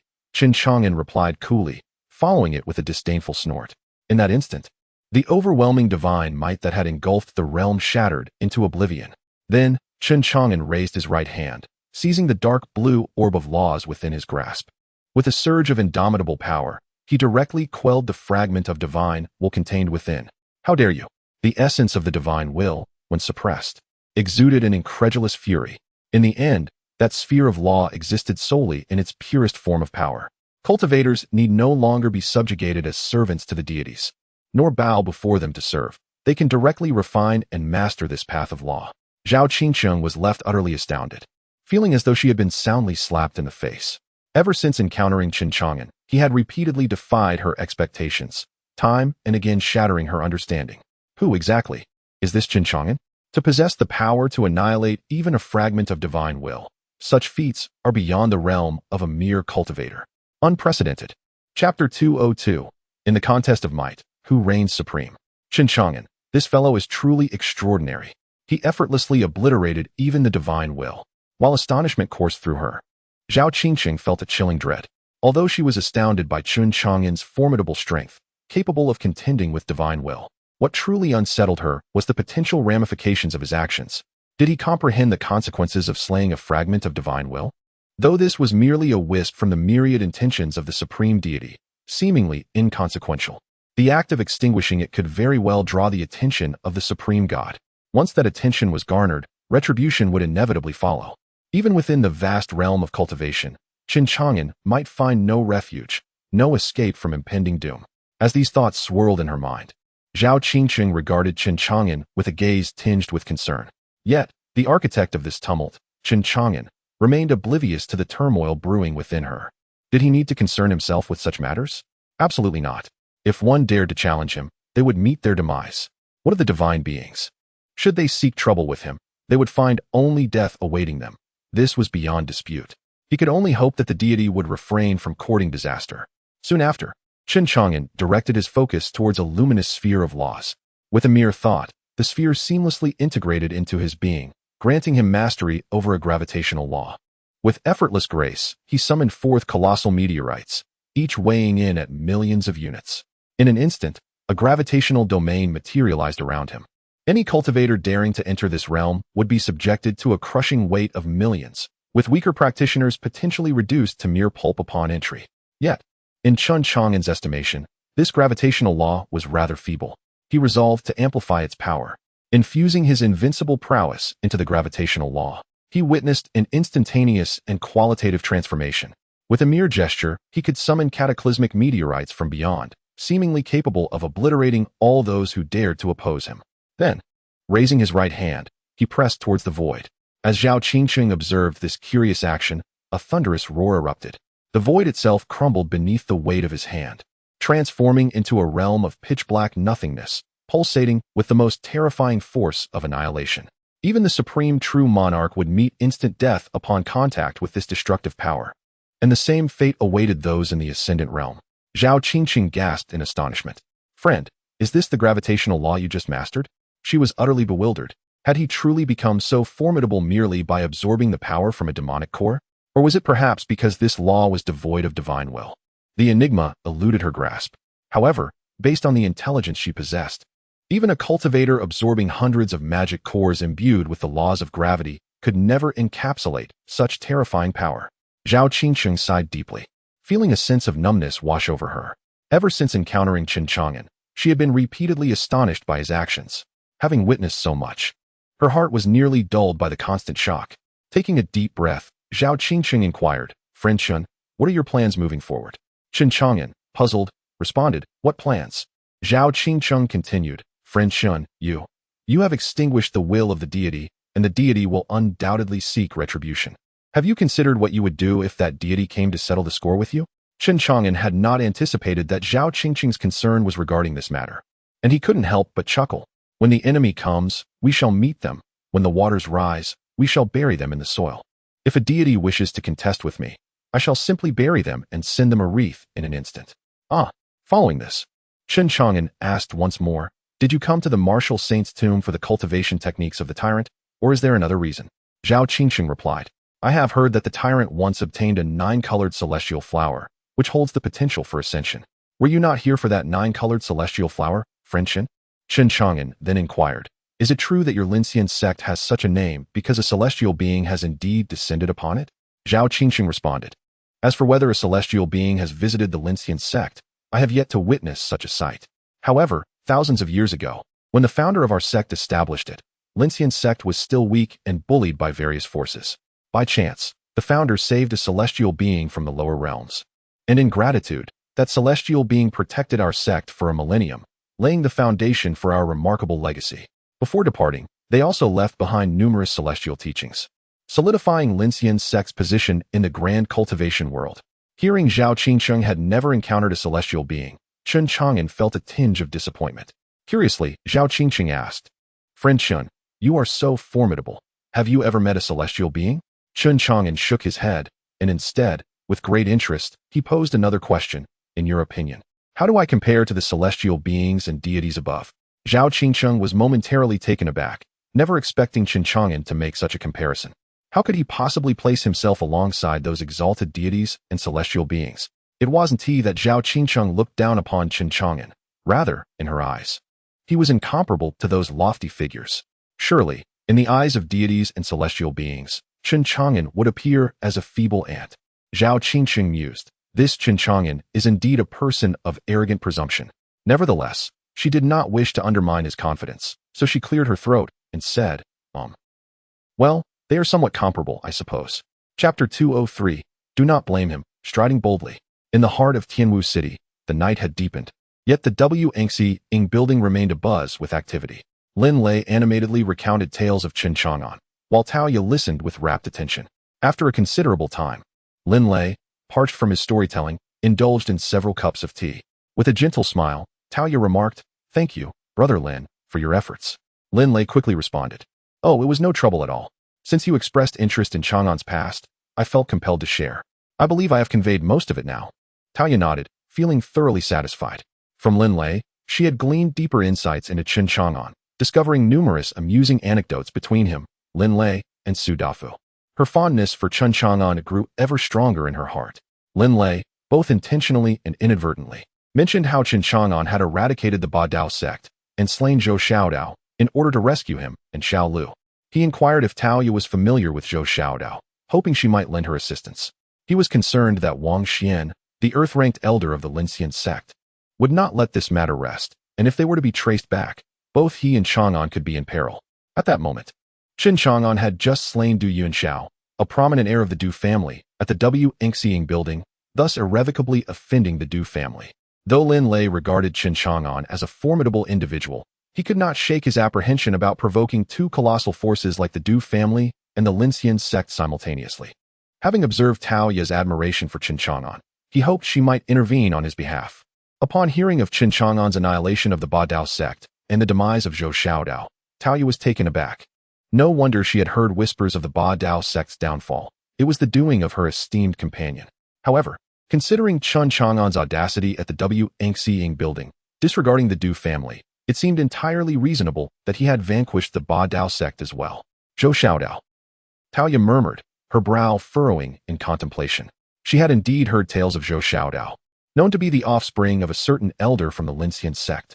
She was not particularly interested in uncovering whose progeny he was, hence she had never inquired further. If Chen Chang'an had truly slain Zhou Xiaodao, this matter transcended the mere destruction of the Ba Dao sect. The elder from the Linxian sect would undoubtedly seek retribution. After all, Taoya was acutely aware of the immense difficulty that top-tier cultivators faced in producing heirs. It was not a simple feat. To have perished at the hands of Chen Chang'an was indeed significant. Taoya promptly inquired of Lin Lei. Are there many who are aware of the circumstances surrounding the Ba Dao sect and Zhou Xiaodao? Lin Lei replied, I am not entirely certain, but I believe there are not many. Taoya let out a sigh of relief. That is reassuring. However, do not worry. The slaying of Du Yunxiao is not solely on Chang'an. It also implicates our Wu building. Rest assured, if the Du family seeks retribution against him, the Miaoyin sect will intervene to protect him. I will also seek my master's assistance regarding the Linxian sect. Hearing these words from Taoya, Lin Lei felt considerably more at ease. Very well, then. I shall take my leave for now. Lin Lei had resolved to depart.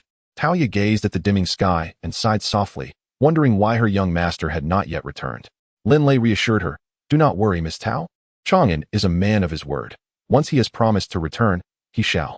His absence now only indicates that he is still preoccupied with his affairs. Taoya pondered this, recognizing the weight of the task at hand. After all, Chen Chang'an had gone to confront the guardian of the Du family, whose prowess far surpassed that of Du Yunxiao. With a smile, she remarked, if he does not arrive tonight, I shall seek him out myself next time. I am well aware of his current whereabouts. Lin Lei fell silent, his thoughts drifting to the young girl, Zhong Linger. He hoped that when she encountered a woman fond of Chang'an at the Jiukang apothecary, she would not hold it against him. Meanwhile, within the martial saint's tomb, Chen Chang'an pressed onward. This time, Zhao Qingqing showed no hesitation, boldly trailing behind him. Having witnessed Chen Chang'an's formidable abilities, she was increasingly convinced that her association with him would significantly enhance her chances of obtaining the 9-colored celestial herb. Otherwise, amidst the perils of the martial saint's tomb, such a treasure would remain beyond her reach. After vanquishing the formidable high-tier demon that governed the laws of gravity, they had truly entered the inner sanctum of the tomb, where demons lurked in abundance, most of them high-tier beings possessing formidable powers. Zhao Qingsheng was taken aback by the sheer number of high-tier demons captured by Ba Jie from the demon state.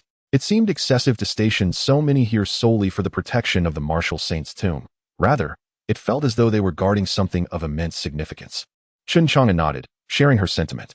The construction and the defenses of the martial saint's tomb were evidently intricate and formidable. The presence of high-tier demons, closely linked to divine laws, piqued his interest. As he and Zhao Qingqing strolled confidently through the tomb, there was no need for them to conceal their presence. They moved with the ease of returning home.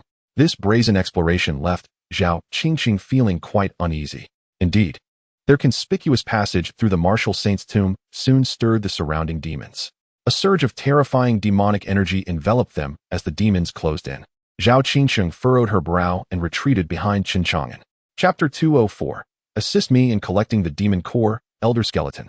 Observing Zhao Qingqing's demeanor, Chen Chang'an could not help but chuckle. He had not anticipated that Zhao Qingqing, the esteemed saintess of the Linxian sect, would exhibit traits reminiscent of the old demon Han. Feeling Chen Chang'an's gaze upon her, Zhao Qingqing's cheeks flushed crimson as she stammered, I am no match for these high-tier demons. My apologies. Chen Chang'an responded. Is an apology sufficient? I am not your bodyguard. I bear no obligation to procure the 9-colored celestial herb for you. Zhao Qingqing's face reddened further. Chen Chang'an's words held merit. Indeed, she had no right to request him to act as her protector during their expedition into the perilous martial sage tomb. Moreover, given the formidable prowess Chen Chang'an had displayed, capable of vanquishing even the will of the divine, she recognized the vast chasm in strength between them. Despite her status as a saintess, she felt utterly devoid of the pride that such a title might bestow in Chen Chang'an's presence. After all, in this world, strength reigns supreme. If she wished to obtain the 9-colored celestial herb amidst the dangers of the martial sage tomb, her only recourse lay in relying upon Chen Chang'an.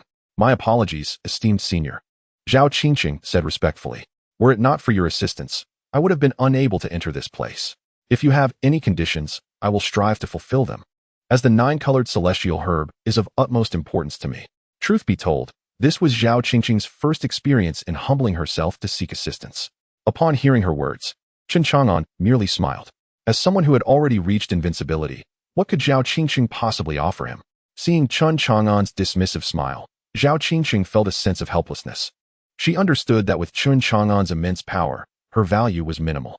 Especially considering his audacity to provoke the divine, she felt even more dwarfed in comparison. Meanwhile, a horde of demons had begun to converge upon them. With a mere cold glance, Chen Chang'an obliterated all the demons in an instant, leaving no trace behind. Only a collection of demon cores remained. With a swift motion, Chen Chang'an gathered all the demon cores into his palm. These cores contained various elemental powers. However, he had no need for them personally. The reason for collecting them was to bring them back for others, such as Su Dafu, Lin Lei, and Linger. If they could absorb these elemental powers, their strength would undoubtedly experience a remarkable surge, far surpassing that of many cultivators. The sight of these demon cores in Chen Chang'an's hand caused Zhao Qingqing to feel a twinge of envy. Each core, infused with the power of laws, was worth a fortune. Ever since the demon continent was exiled, even top-tier forces like the Lincian sect had struggled to amass a few cores. Moreover, it was crucial to note that merely refining a single demon core might not suffice to fully harness the power within it.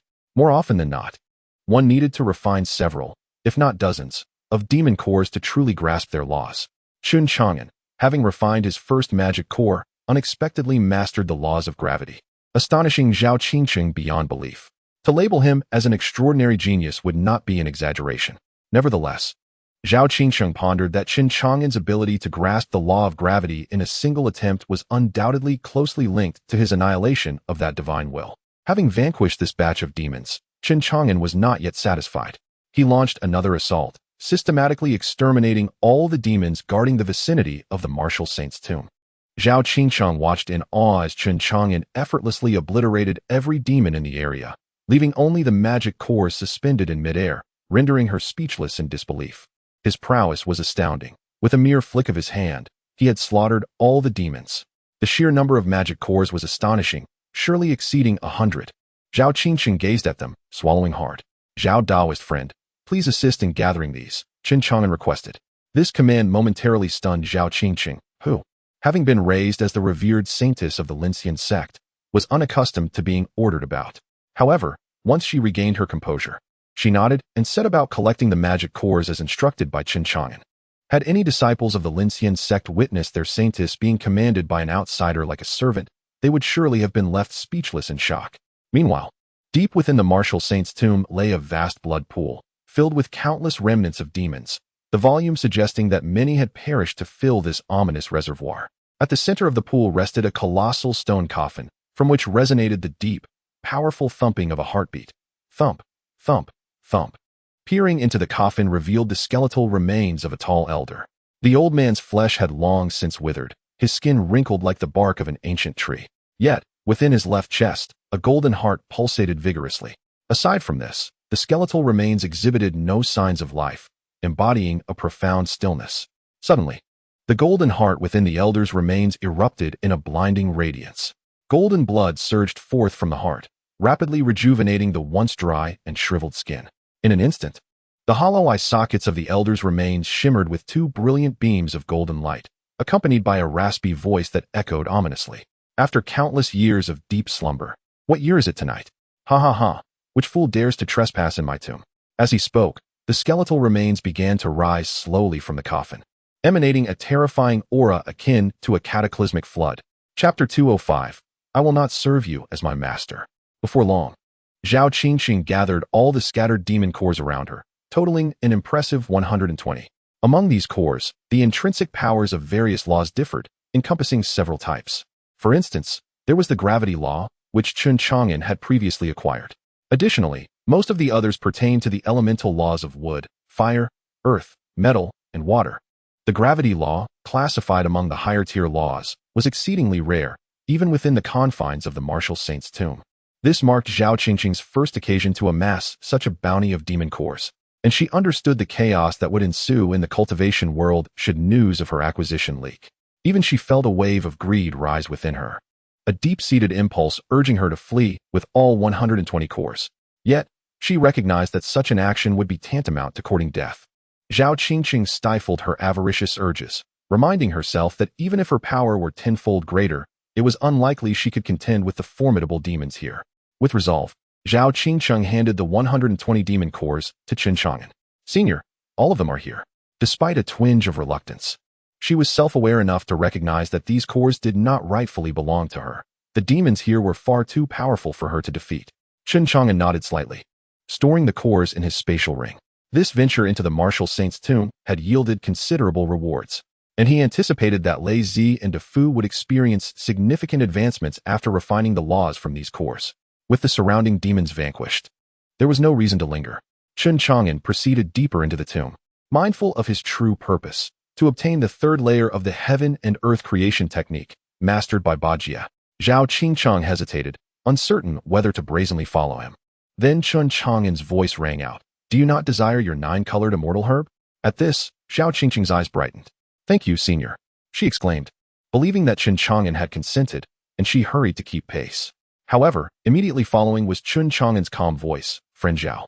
There is no such thing as a free lunch in this world. What followed was an overwhelming pressure that descended upon Zhao Qingqing like a mountain, rendering her immobile. Her expression shifted dramatically. Senior, what is the meaning of this? In that moment, as Chen Chang'an exerted his power, Zhao Qingqing finally grasped the extent of his terrifying strength. A mere display of pressure was beyond her capacity to withstand. A chilling intent surged forth, enveloping her in an icy dread. Her heart raced. Was he intending to kill her?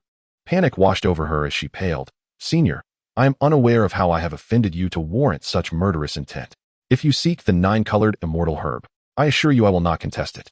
Chen Chang'an replied coolly. In this world, does one need a reason to take a life? Upon uttering these words, Zhao Qingqing was momentarily at a loss for words. She could hardly fathom that Chen Chang'an would undergo such a drastic transformation in an instant. Her silver teeth clenched. Was she truly to perish here today? Yet in a fleeting moment, the chilling aura of murderous intent receded like the tide, vanishing without a trace, as if it had never existed.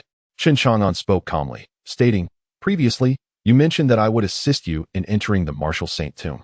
You inquired about my conditions, which are quite simple. Submit to me, acknowledge me as your master, and from this day forth, serve me. Chen Chang'an had contemplated this, while Zhao Qingqing gathered magic cores on his behalf. As the saintess of the Linxian sect, she held a position of great esteem, and there were myriad tasks he need not undertake himself. He could easily delegate them to his subordinates, thus enjoying a leisurely respite. Up until this moment, none of the individuals he had encountered, be it Yi Hongying or Jiang Qing, possessed a status comparable to that of Zhao Qingqing. Should she become his servant, it would undoubtedly facilitate his endeavors and alleviate numerous inconveniences. Hence, in Chen Chang'an's eyes, Zhao Qingqing was the most suitable candidate to assist him. However, he never anticipated that he would demand her submission, requiring her to recognize him as her master. Upon hearing these words, Zhao Qingqing's initial reaction was one of incredulity, disbelief. What folly! Who was she? She was the saintess of the Linxian sect, elevated and revered, a candidate for the future leader of the sect. It could be said that Zhao Qingqing had a 90% chance of becoming one of the most powerful figures in the grand cultivation world, destined to govern the entire Linxian sect. The notion that Chen Chang'an would require her to serve him was utterly preposterous. It was a monumental absurdity, madness, hubris, delusional. Chen Chang'an continued, Zhao Qingqing, what do you think of the conditions I propose? To her astonishment, he harbored such ambitions, believing that by securing her loyalty, he could wield control over the entire Linxian sect. This was nothing short of a fanciful delusion. The Linxian sect, as one of the top 10 cultivation forces in the grand cultivation world, was far more complex than he envisioned. Chen Chang'an paused, then chuckled. I harbor no such ambitions. And besides, the Linxian sect is but a trifling entity to me. Do you truly believe I could shoulder such a grand ambition? Arrogance, insolence, hubris. These were Zhao Qingqing's renewed perceptions of Chen Chang'an in that moment, particularly as his words dripped with disdain for the Linxian sect, leaving her feeling utterly speechless. The Linxian sect was a formidable presence among the top 10 cultivation forces, not some insignificant entity. Chen Chang'an continued, Zhao Qingqing, although you are the saintess of the Linxian sect, seemingly exalted and revered by many, in my eyes, you are but a frog at the bottom of a well. To me, you are merely an ant. Should I wish to extinguish your life, it would be as effortless as drinking water. Even if I were to annihilate your Lincian sect, it would be equally simple. Senior, I acknowledge your strength, but do not underestimate my Lincian sect. We are not as feeble as you presume. If you truly possess such prowess, then I would be keen to see how you could extinguish the Lincian sect with such ease, Zhao Qingcheng retorted. Chen Chang'an responded, Are you unwilling to acknowledge me as your master? Zhao Qingcheng regarded Chen Chang'an with an expression of utter disbelief. You are indeed formidable, that much is true. However, as the saintess of the Lincian sect, exalted and untouchable, why should I kneel before another? She continued, Do you truly believe that anyone would be amenable to your proposition? Not I. Without a moment's hesitation, Zhao Qingcheng voiced her thoughts. Should Chen Chang'an dare to take her life, it would be far from the simplicity of extinguishing that divine will. The deity in question would not necessarily descend upon Dezhong to exact revenge upon Chen Chang'an. Yet, if Chen Chang'an were to slay her, Zhao Qingcheng could assure that the entire realm of Dezhong would tremble. The Lincian sect would spare no effort, turning the world upside down to hunt down her killer. Never underestimate the significance the Lincian sect places upon their saintess, Zhao Qingcheng. At that moment, the oppressive aura surrounding Zhao Qingcheng dissipated. Chen Chang'an remarked, It seems you have missed a tremendous opportunity. Opportunity? Zhao Qingcheng queried, puzzled and failing to grasp the meaning. In her view, the notion of a saintess of the Lincian sect serving him as a master was absurd. Should she truly submit to Chen Chang'an, it would likely become a jest throughout all of Dezhong, though Zhao Qingcheng might be well suited to serve as a subordinate. Chen Chang'an was not one to impose his will upon others. After all, a forcibly compelled fruit is seldom sweet. Moreover, he bore no grievance against Zhao Qingcheng, and to subjugate her would betray his very principles. Nevertheless, Chen Chang'an could assure that should Zhao Qingcheng choose to embrace him as her master, the rewards she would reap would far surpass the mere title of saintess in the Lincian sect. It could only be said that Zhao Qingcheng remained oblivious to the monumental opportunity she was currently allowing to slip away. Yet, Zhao Qingcheng mused. It appeared that relying on Chen Chang'an's assistance to procure the 9-color celestial herb from the tomb of the martial sage was beyond her reach. With that thought, she resolved to depart. Just then, an unforeseen occurrence transpired. A torrent of overwhelming sanguine energy, replete with the acrid scent of blood, erupted from the tomb of the martial sage, engulfing both Chen Chang'an and Zhao Qingcheng in an instant. From the depths of the tomb emerged a robust, blood-red figure, slowly advancing. Chapter 206, The Martial Sage. Bajia, would you have me serve you as master? Emerging from the depths of the martial sage's tomb was a robust figure, drenched in blood red, unmistakably the skeletal remains of the elderly man who lay within the coffin. The once withered and gaunt flesh had now regained its vitality, with golden blood coursing throughout, emanating an aura that was both terrifying and chilling to the bone. It was as though a malevolent spirit had arisen from the netherworld. His icy gaze fell upon Chen Chang'an and Zhao Qingcheng, who were engulfed by torrents of crimson. Zhao Qingcheng, pale as a ghost, beheld the sanguine figure before her, a middle-aged man, tall and formidable, each inch of his flesh pulsating with an ominous energy and a chilling demonic presence. Yet, Zhao Qingcheng recognized him instantly. The realization struck her with horror. The martial sage, Bajia? However, she was perplexed by the overwhelming demonic essence that enveloped him. Was he truly a demon? Even more shocking was the thought that Bajia had perished long ago.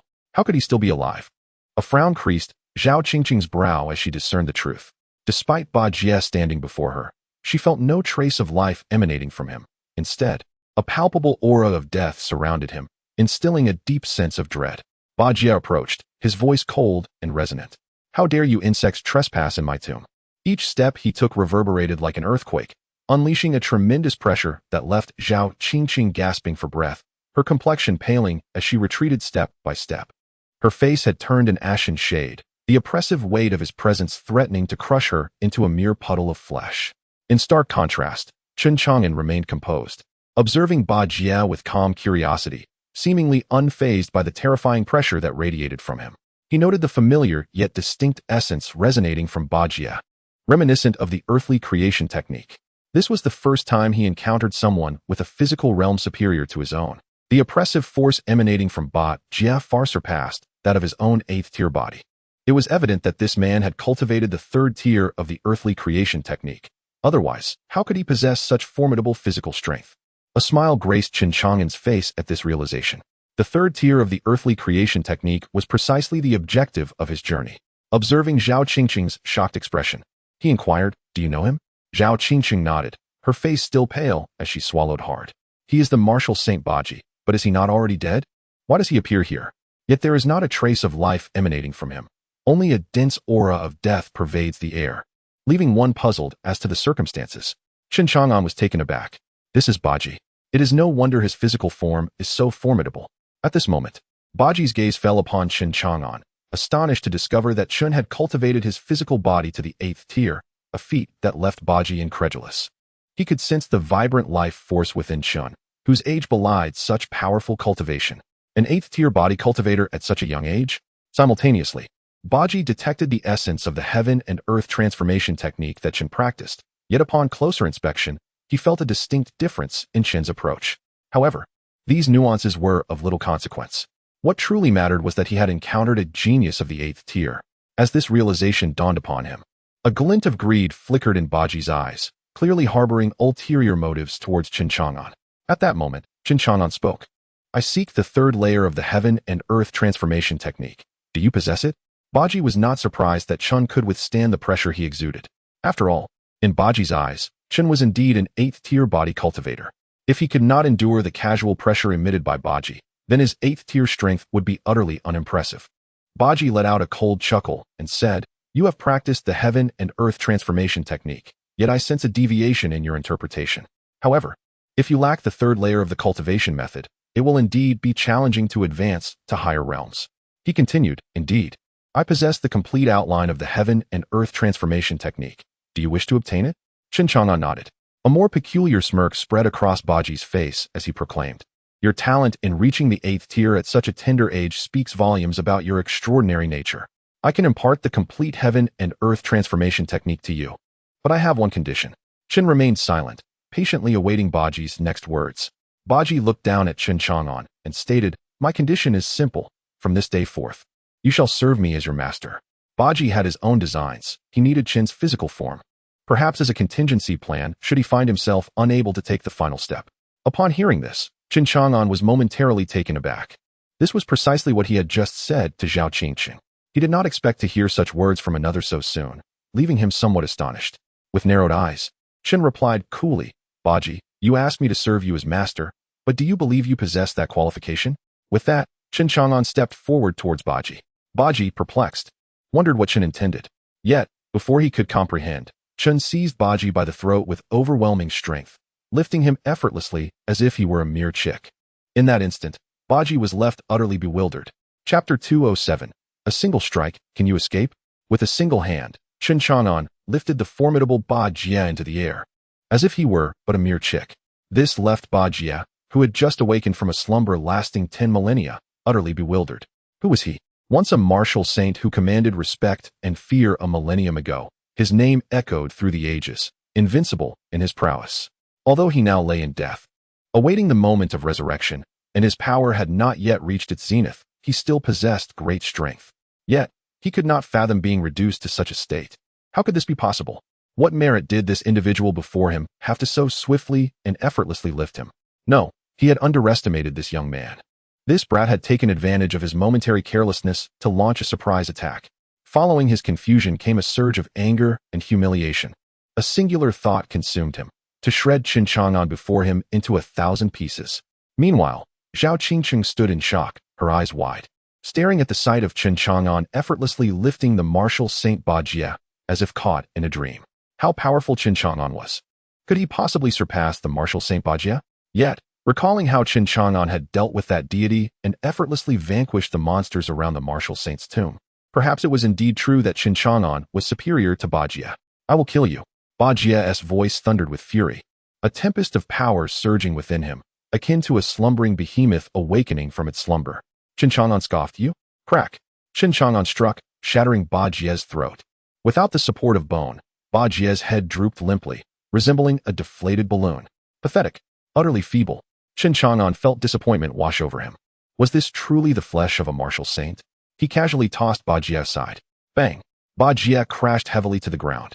You can't even withstand a single blow. This is the martial Saint Ba Jie? Chen Chang'an remarked coolly.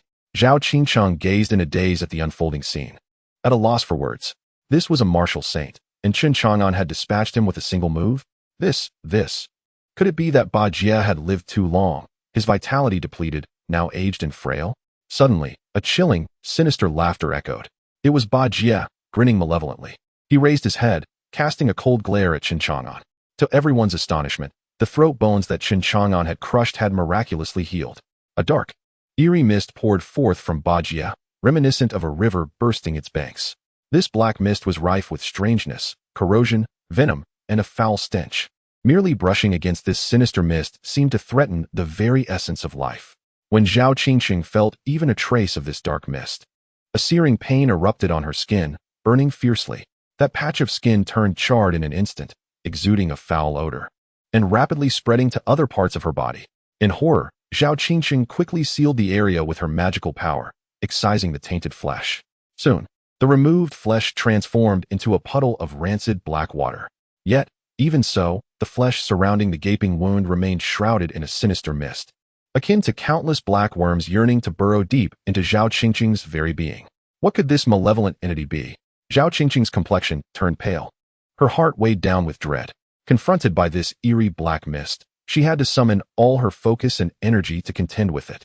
Channeling her entire reservoir of spiritual power, she erected a formidable protective net around the wound to thwart the mist's insidious corrosion of her flesh. Zhao Qingsheng had not anticipated the horrific nature of this dark vapor.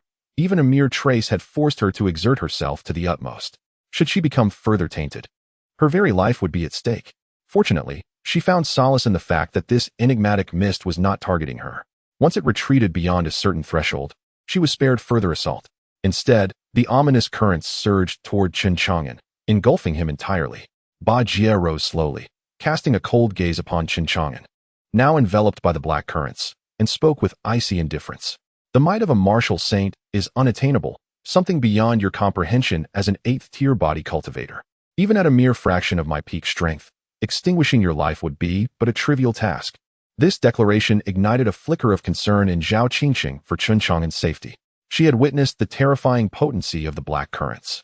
A mere touch had nearly cost her life. Though Chen Chang'an's physique was formidable, could he withstand such a force? Zhao Qingqing realized that remaining in this perilous situation offered her no advantage, especially with the persistent encroachment of the black mist around her wound. Even her utmost efforts were proving to be exceedingly taxing. If this continued, her life would be in jeopardy. She contemplated a strategic retreat. Otherwise, should Ba Jie eliminate Chen Chang'an, her own life would be forfeit, an inevitable doom. Just as Zhao Qingqing prepared to withdraw, a sudden explosion resonated, a thunderous crack as the black currents enveloping Chen Chang'an detonated. Miraculously, he emerged unscathed before Zhao Qingqing and Ba Jie. Ba Jie, in disbelief, questioned how this was possible. The unique aura of a martial saint is rendered ineffective against you. Chen Chang'an merely cast a nonchalant glance at Ba Jie. In a blink, he appeared directly before him. With a swift motion, he struck, obliterating Ba Jie's lifeless form in an explosive burst of flesh and blood, scattering it across the expanse. Zhao Qingqing gasped in shock. Had a martial saint truly been annihilated with a single blow? Who exactly was Chen Chang'an? Was he truly an 8th-tier body cultivator, or did he conceal a strength surpassing that?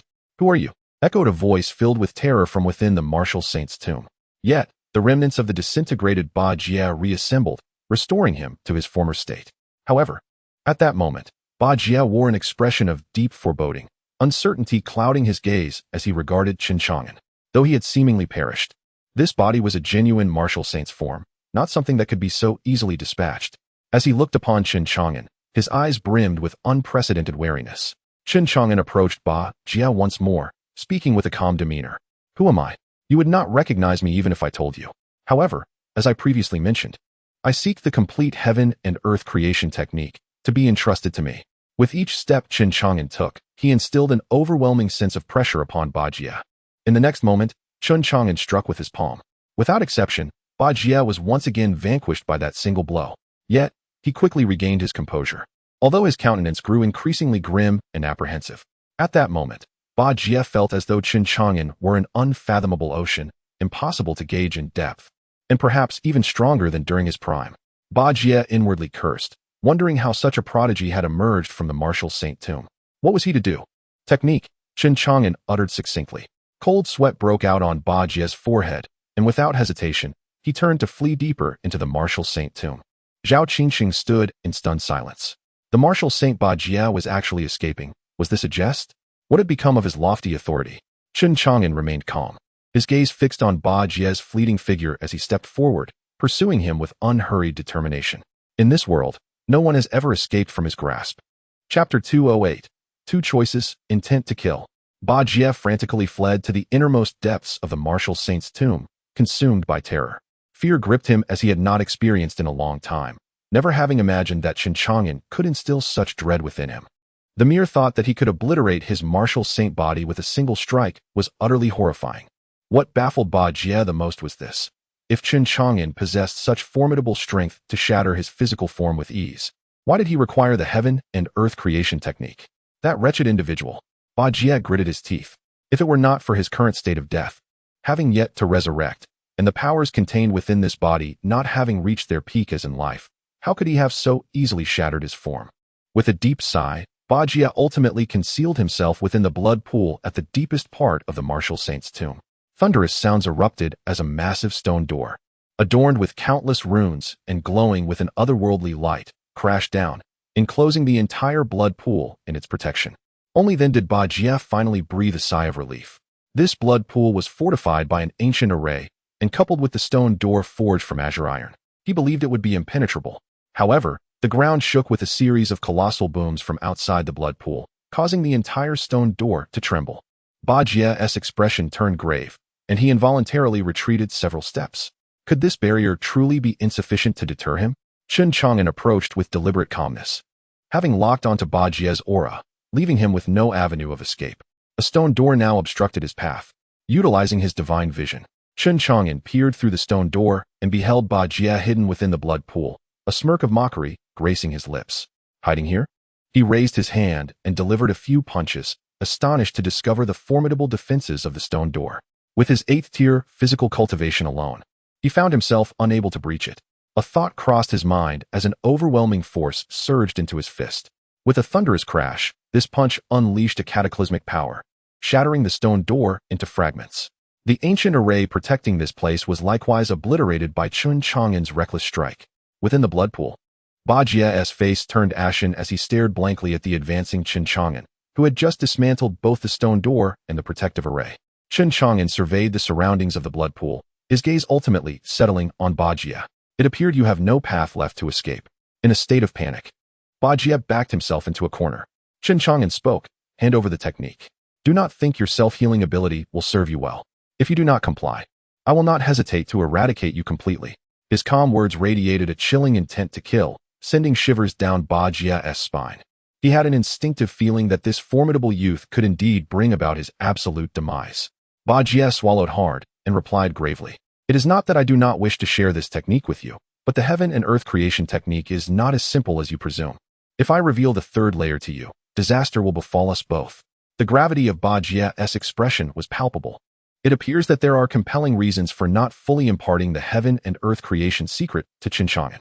Nevertheless, from the few words of Ba Jie, Chen Chang'an discerned that the origins of this secret technique are rather extraordinary. However, Chen Chang'an remained indifferent to such matters. In this world, what could possibly be considered a calamity for him? Now, I present you with two choices. 1. I shall utterly extinguish your life, obliterating any hope of your resurrection. 2. You shall surrender the technique to me, and in return, I may spare your life. Ba Jie's countenance darkened, and he fell into silence. Have you thought this through? Chen Chang'an inquired. In a hushed tone, Ba Jie replied, "Esteemed senior, it is not that I am unwilling to relinquish this technique. It is simply that when I first practiced it, I swore a demonic oath. Should I divulge the core of the technique, my soul shall be immediately annihilated. Thus, even if I were to hand over the technique, I would only be paving my own path to death." Immediately thereafter, Ba Jie raised his hand and grasped towards the coffin. A radiant sphere of 9 colors materialized in his palm. Within this orb, the hues intertwined, revealing a 2-inch tall 9-leaf grass. Each leaf shimmered with a distinct color, collectively manifesting 9 shades, pulsating with an exceptionally rich essence of life. Ba Jie declared, "This is the 9-color celestial herb, capable of bestowing life upon the deceased. I offer this 9-color celestial herb to you, esteemed senior, and hope for your mercy." Chen Chang'an responded, "If I were to kill you, this 9-color celestial herb would still belong to me." Ba Jie's expression turned grim and sullen as he gritted his teeth. "Senior, do you truly intend to force me into a corner? Chen Chang'an replied nonchalantly. It depends on the choice you make. With his unparalleled cultivation, Chen Chang'an could sense the deeply concealed murderous intent brewing within Bajie. He was intrigued to see what Bajie truly intended. Chapter 209, The Gate of Flesh and Blood, the Hand of the Demon God. Beiji pleaded for mercy, his body trembling increasingly, seemingly engulfed by fear and trepidation.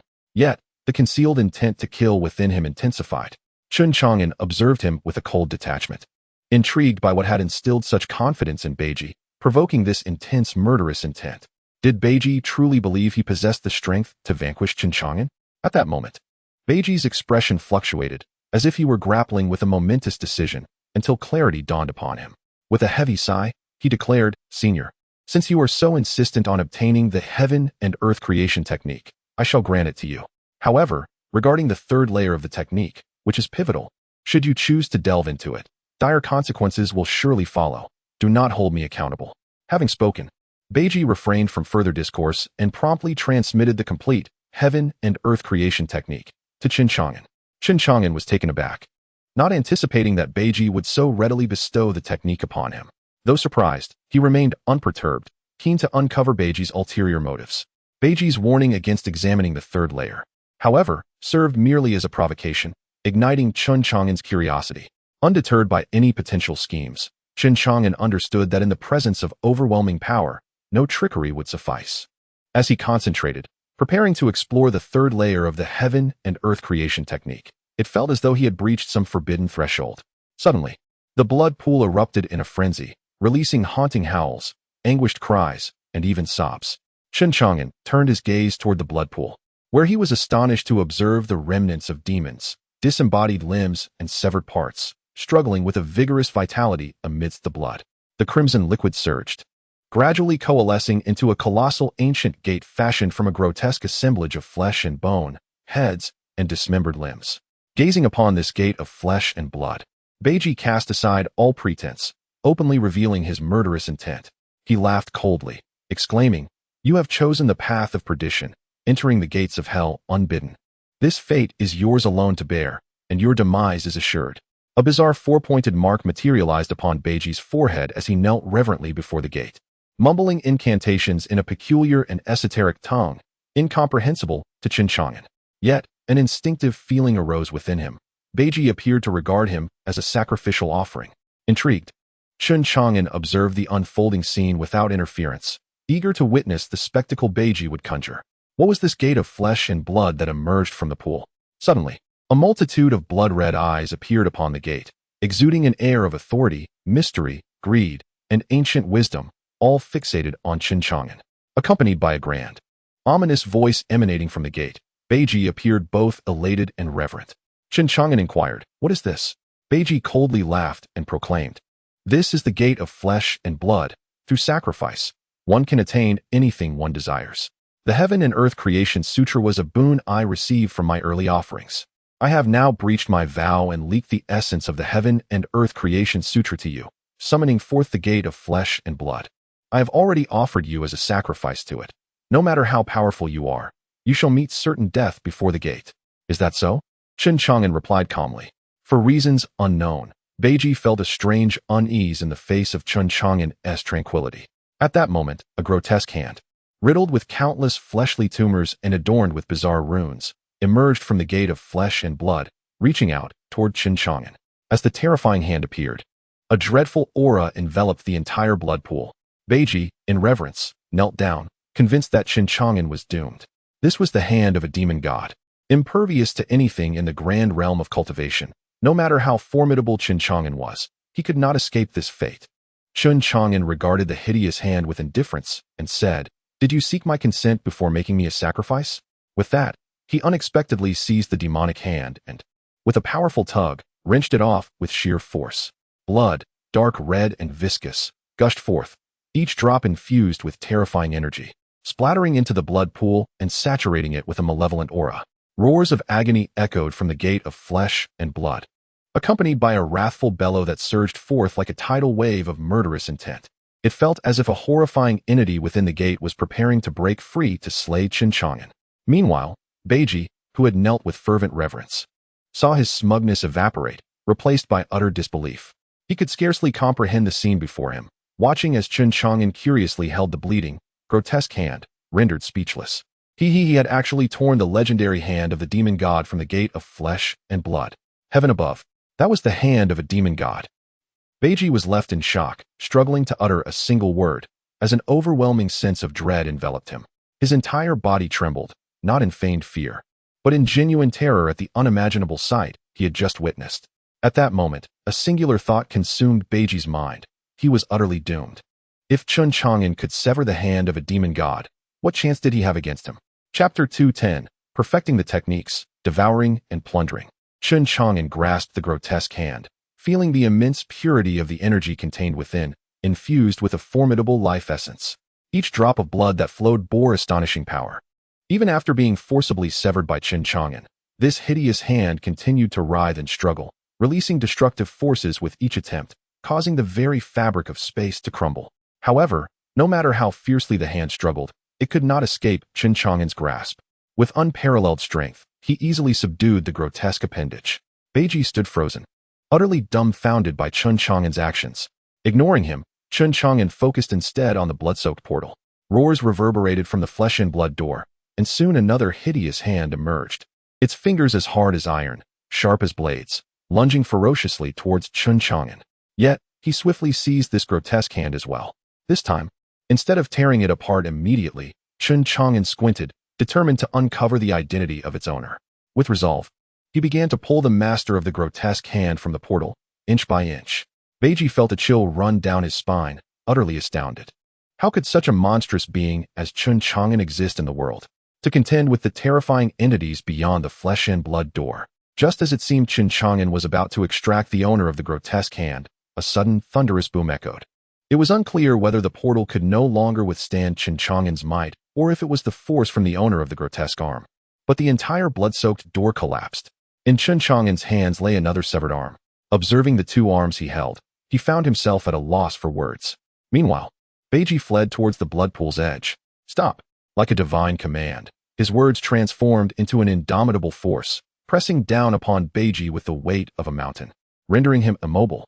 Beiji, terrified, could not comprehend the nature of the terrifying being before him, who had so easily torn off the arms of a demon god. How could such a powerful figure descend upon this humble martial saint's grave, all for the sake of a mere technique? Spare me, Beiji stammered in fear. Chen Chang'an cast a calm glance at Beiji, raising his hand to seize his soul directly.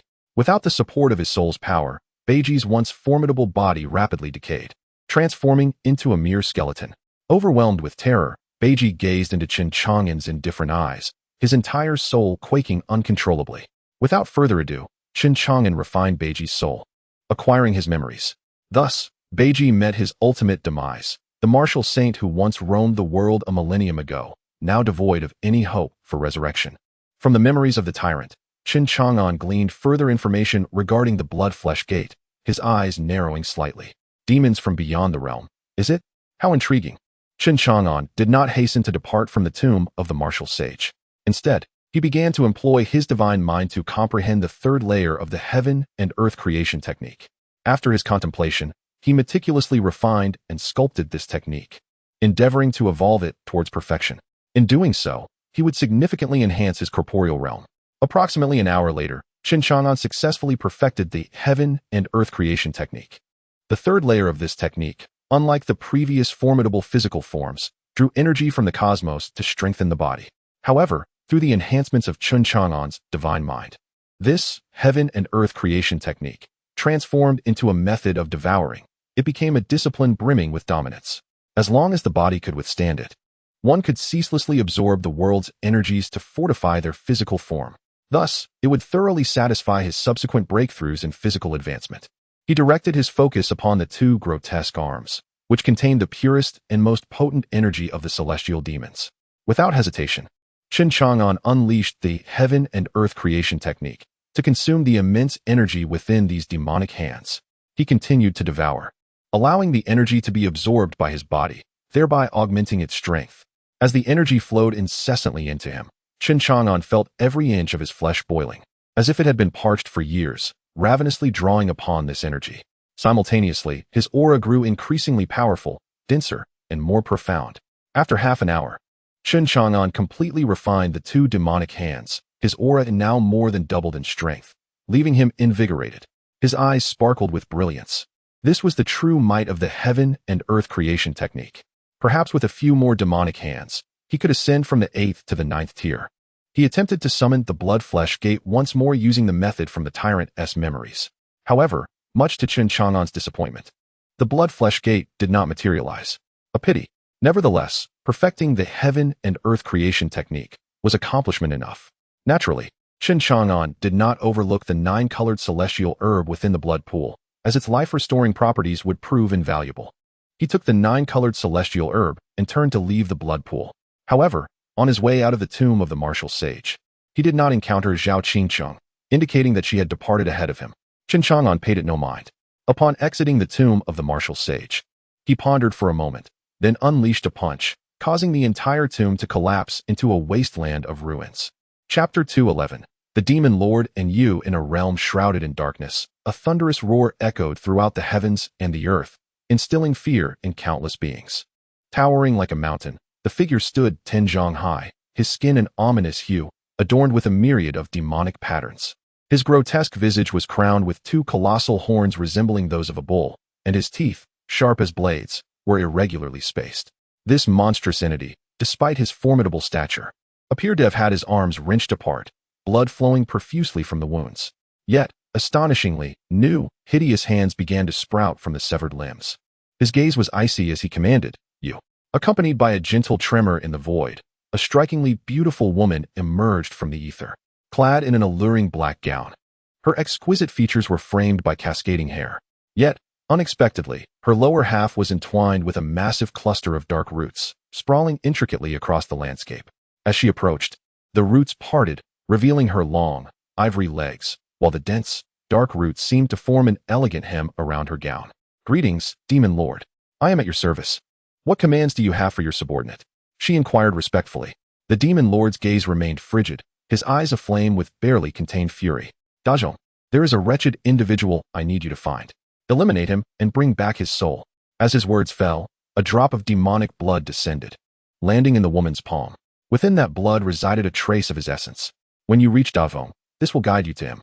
The drop of blood spun in her hand, emanating a terrifying aura, and within it, she discerned the slowly materializing figure of a young man, Chen Chang'an.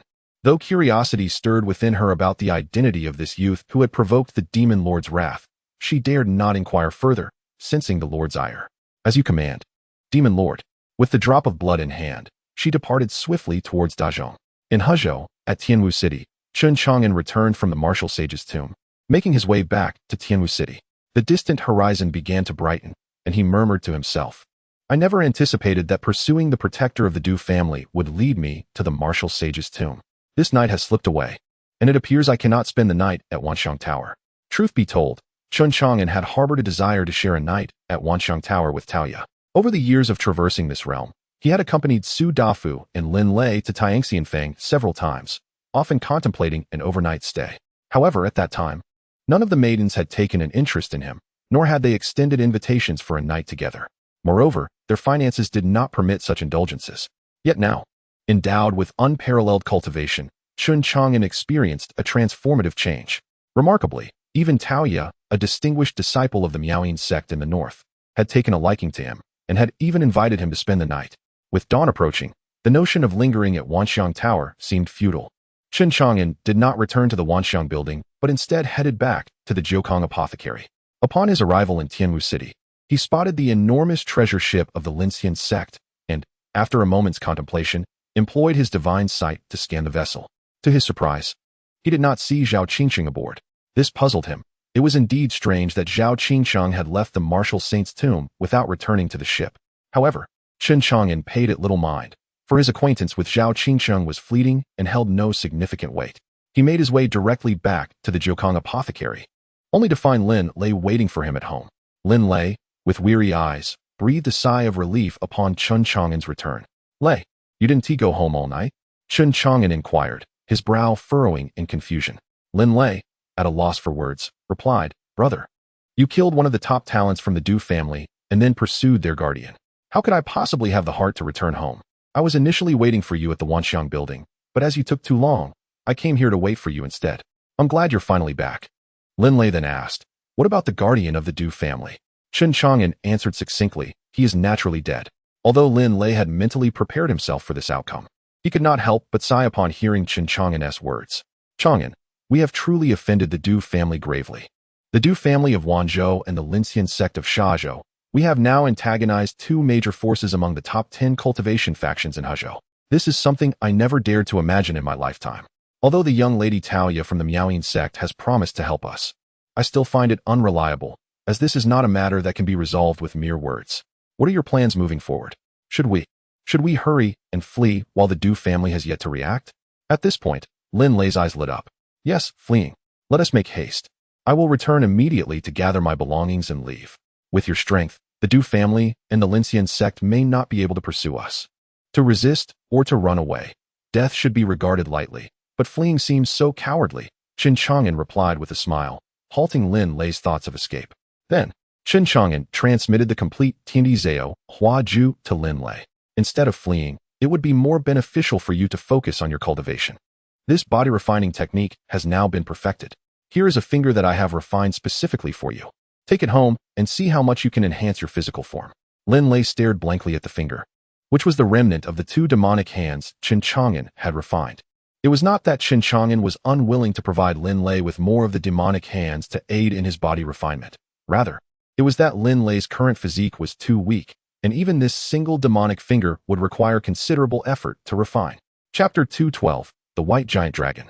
Let us chase it. Lin Lei was deeply concerned about the potential repercussions of Chen Chang'an provoking two formidable forces. This worry was entirely understandable, and Chen Chang'an recognized it. We're going out for a bit. Where to? Lin Lei inquired, puzzled. However, Chen Chang'an did not answer. Instead, he grasped Lin Lei's shoulder and stepped forth, piercing through the void, vanishing from the Jiukong medicine shop. When the two reappeared, they stood at an altitude of 100,000 miles. Below them, billowing clouds surged like waves, accompanied by a fierce wind that contained a terrifying power. Had it not been for Chen Chang'an's protection, this relentless gale could have torn Lin Lei's physical form to shreds. Lin Lei peered down and was struck by the sheer height. The thick clouds obscured his view of the ground. Nevertheless, he could see far to the east, where a magnificent sun slowly ascended, its dazzling golden light piercing through the clouds, illuminating the world. Suddenly, standing amidst such lofty heights, Lin Lei felt he could almost reach out and touch the stars above. Lazy, Chen Chang'an said, I have brought you to this altitude to impart a singular lesson. Lin Lei's face paled, and he instinctively held his breath. Standing at such heights, a fall would surely mean certain doom. Chang'an, what exactly do you want me to understand? This altitude is far too intimidating. I'm trembling all over. Perhaps we should return? Lin Lei hesitated, feeling a touch of fear. Chen Chang'an chuckled softly. Now that we are here, there's no need to rush back. With that, he raised his right hand and pressed against the vast emptiness of the sky. Boom. A breathtaking spectacle unfolded before Lin Lei's eyes. With a mere press of Chen Chang'an's hand, the sky above collapsed, transforming into a multitude of colossal spatial rifts, resembling an ocean that devoured everything in its path. From within the fissures of space, a mere wisp of aura emanated, sending shivers down Lin Lei's spine, as if he sensed the approach of death itself. How formidable! Lin Lei couldn't help but exclaim, pondering whether this was the terrifying might of the 8th-tier realm. With a simple gesture, one could soar to an altitude of 100,000 miles. With a flick of the wrist, entire realms could be shattered. To cultivate one's body to the 8th tier, was that not excessively powerful? At that moment, a thunderous roar echoed from afar. Chen Chang'an and Lin Lei beheld a colossal, white dragon soaring past. This dragon was as immense as a mountain, its length seemingly endless. Adorned with scales as hard and white as snow, racing into the distance. Its tail swept through the air, obliterating segments of the very fabric of existence. The speed of the white dragon was astonishing, vanishing from sight in the blink of an eye. Chang'an, what was that just now? Lin Lei gasped, his eyes wide with astonishment. It was his first encounter with such a breathtaking sight. A dragon of such mountainous proportions, with claws that dwarfed the entirety of Tianwu City.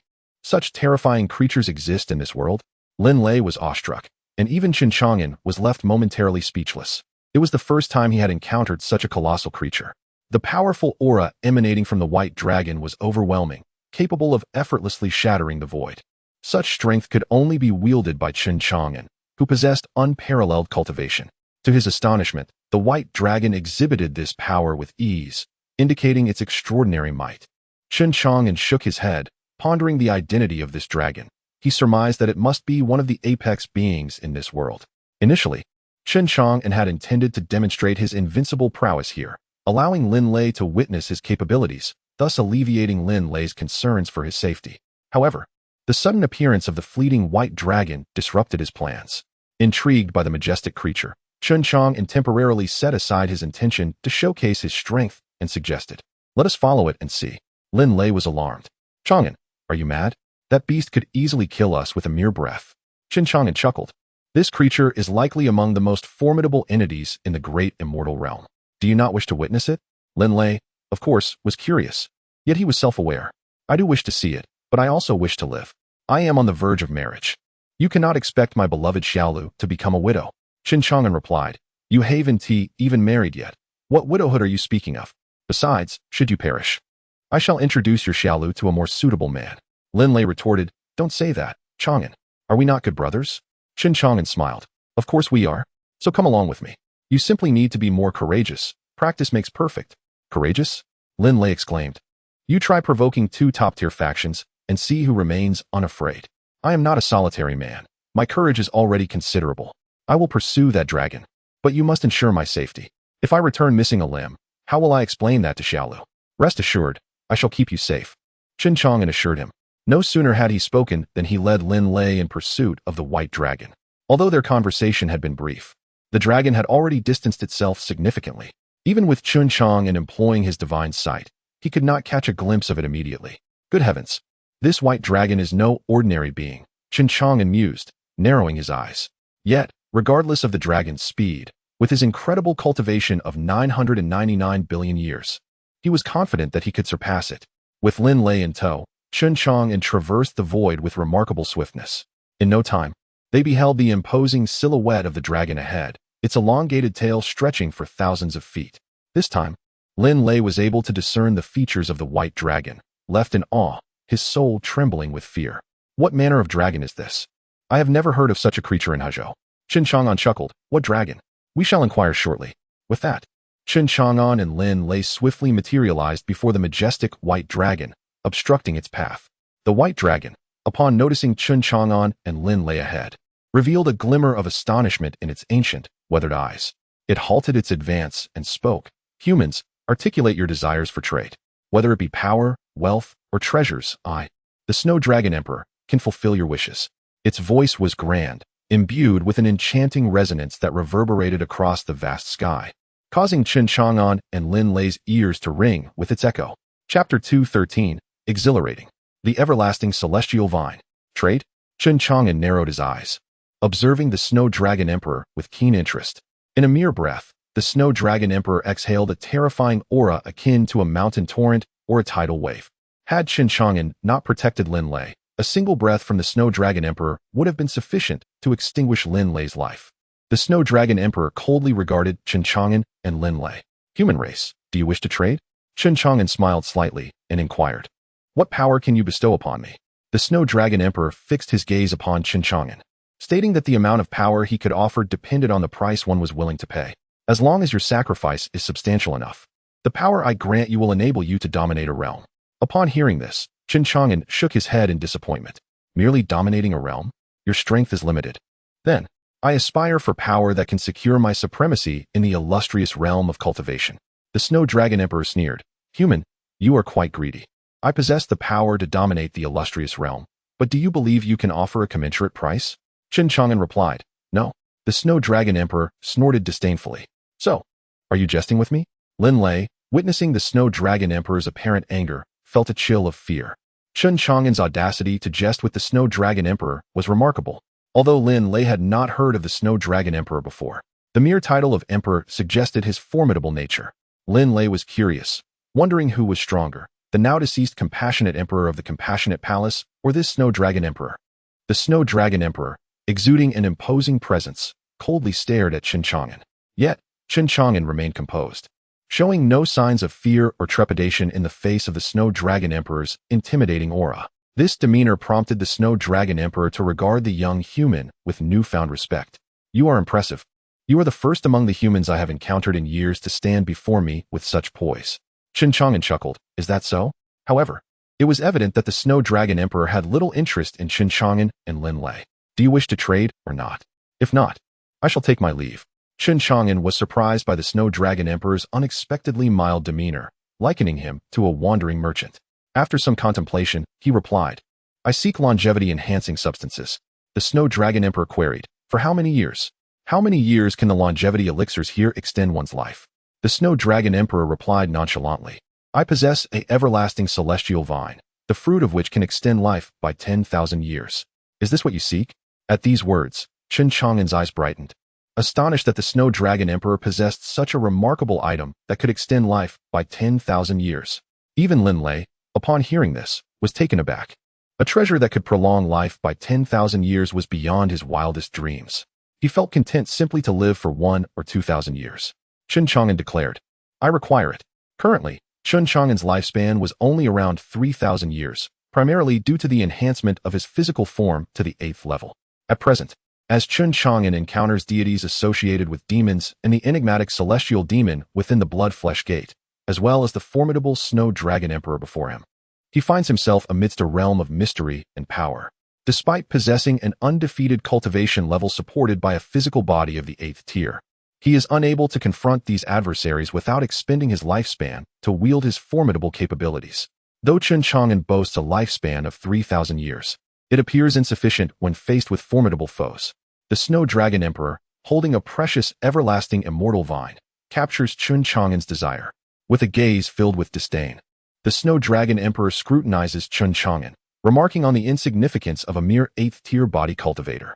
What equivalent treasure could you possibly offer in exchange for such a priceless item?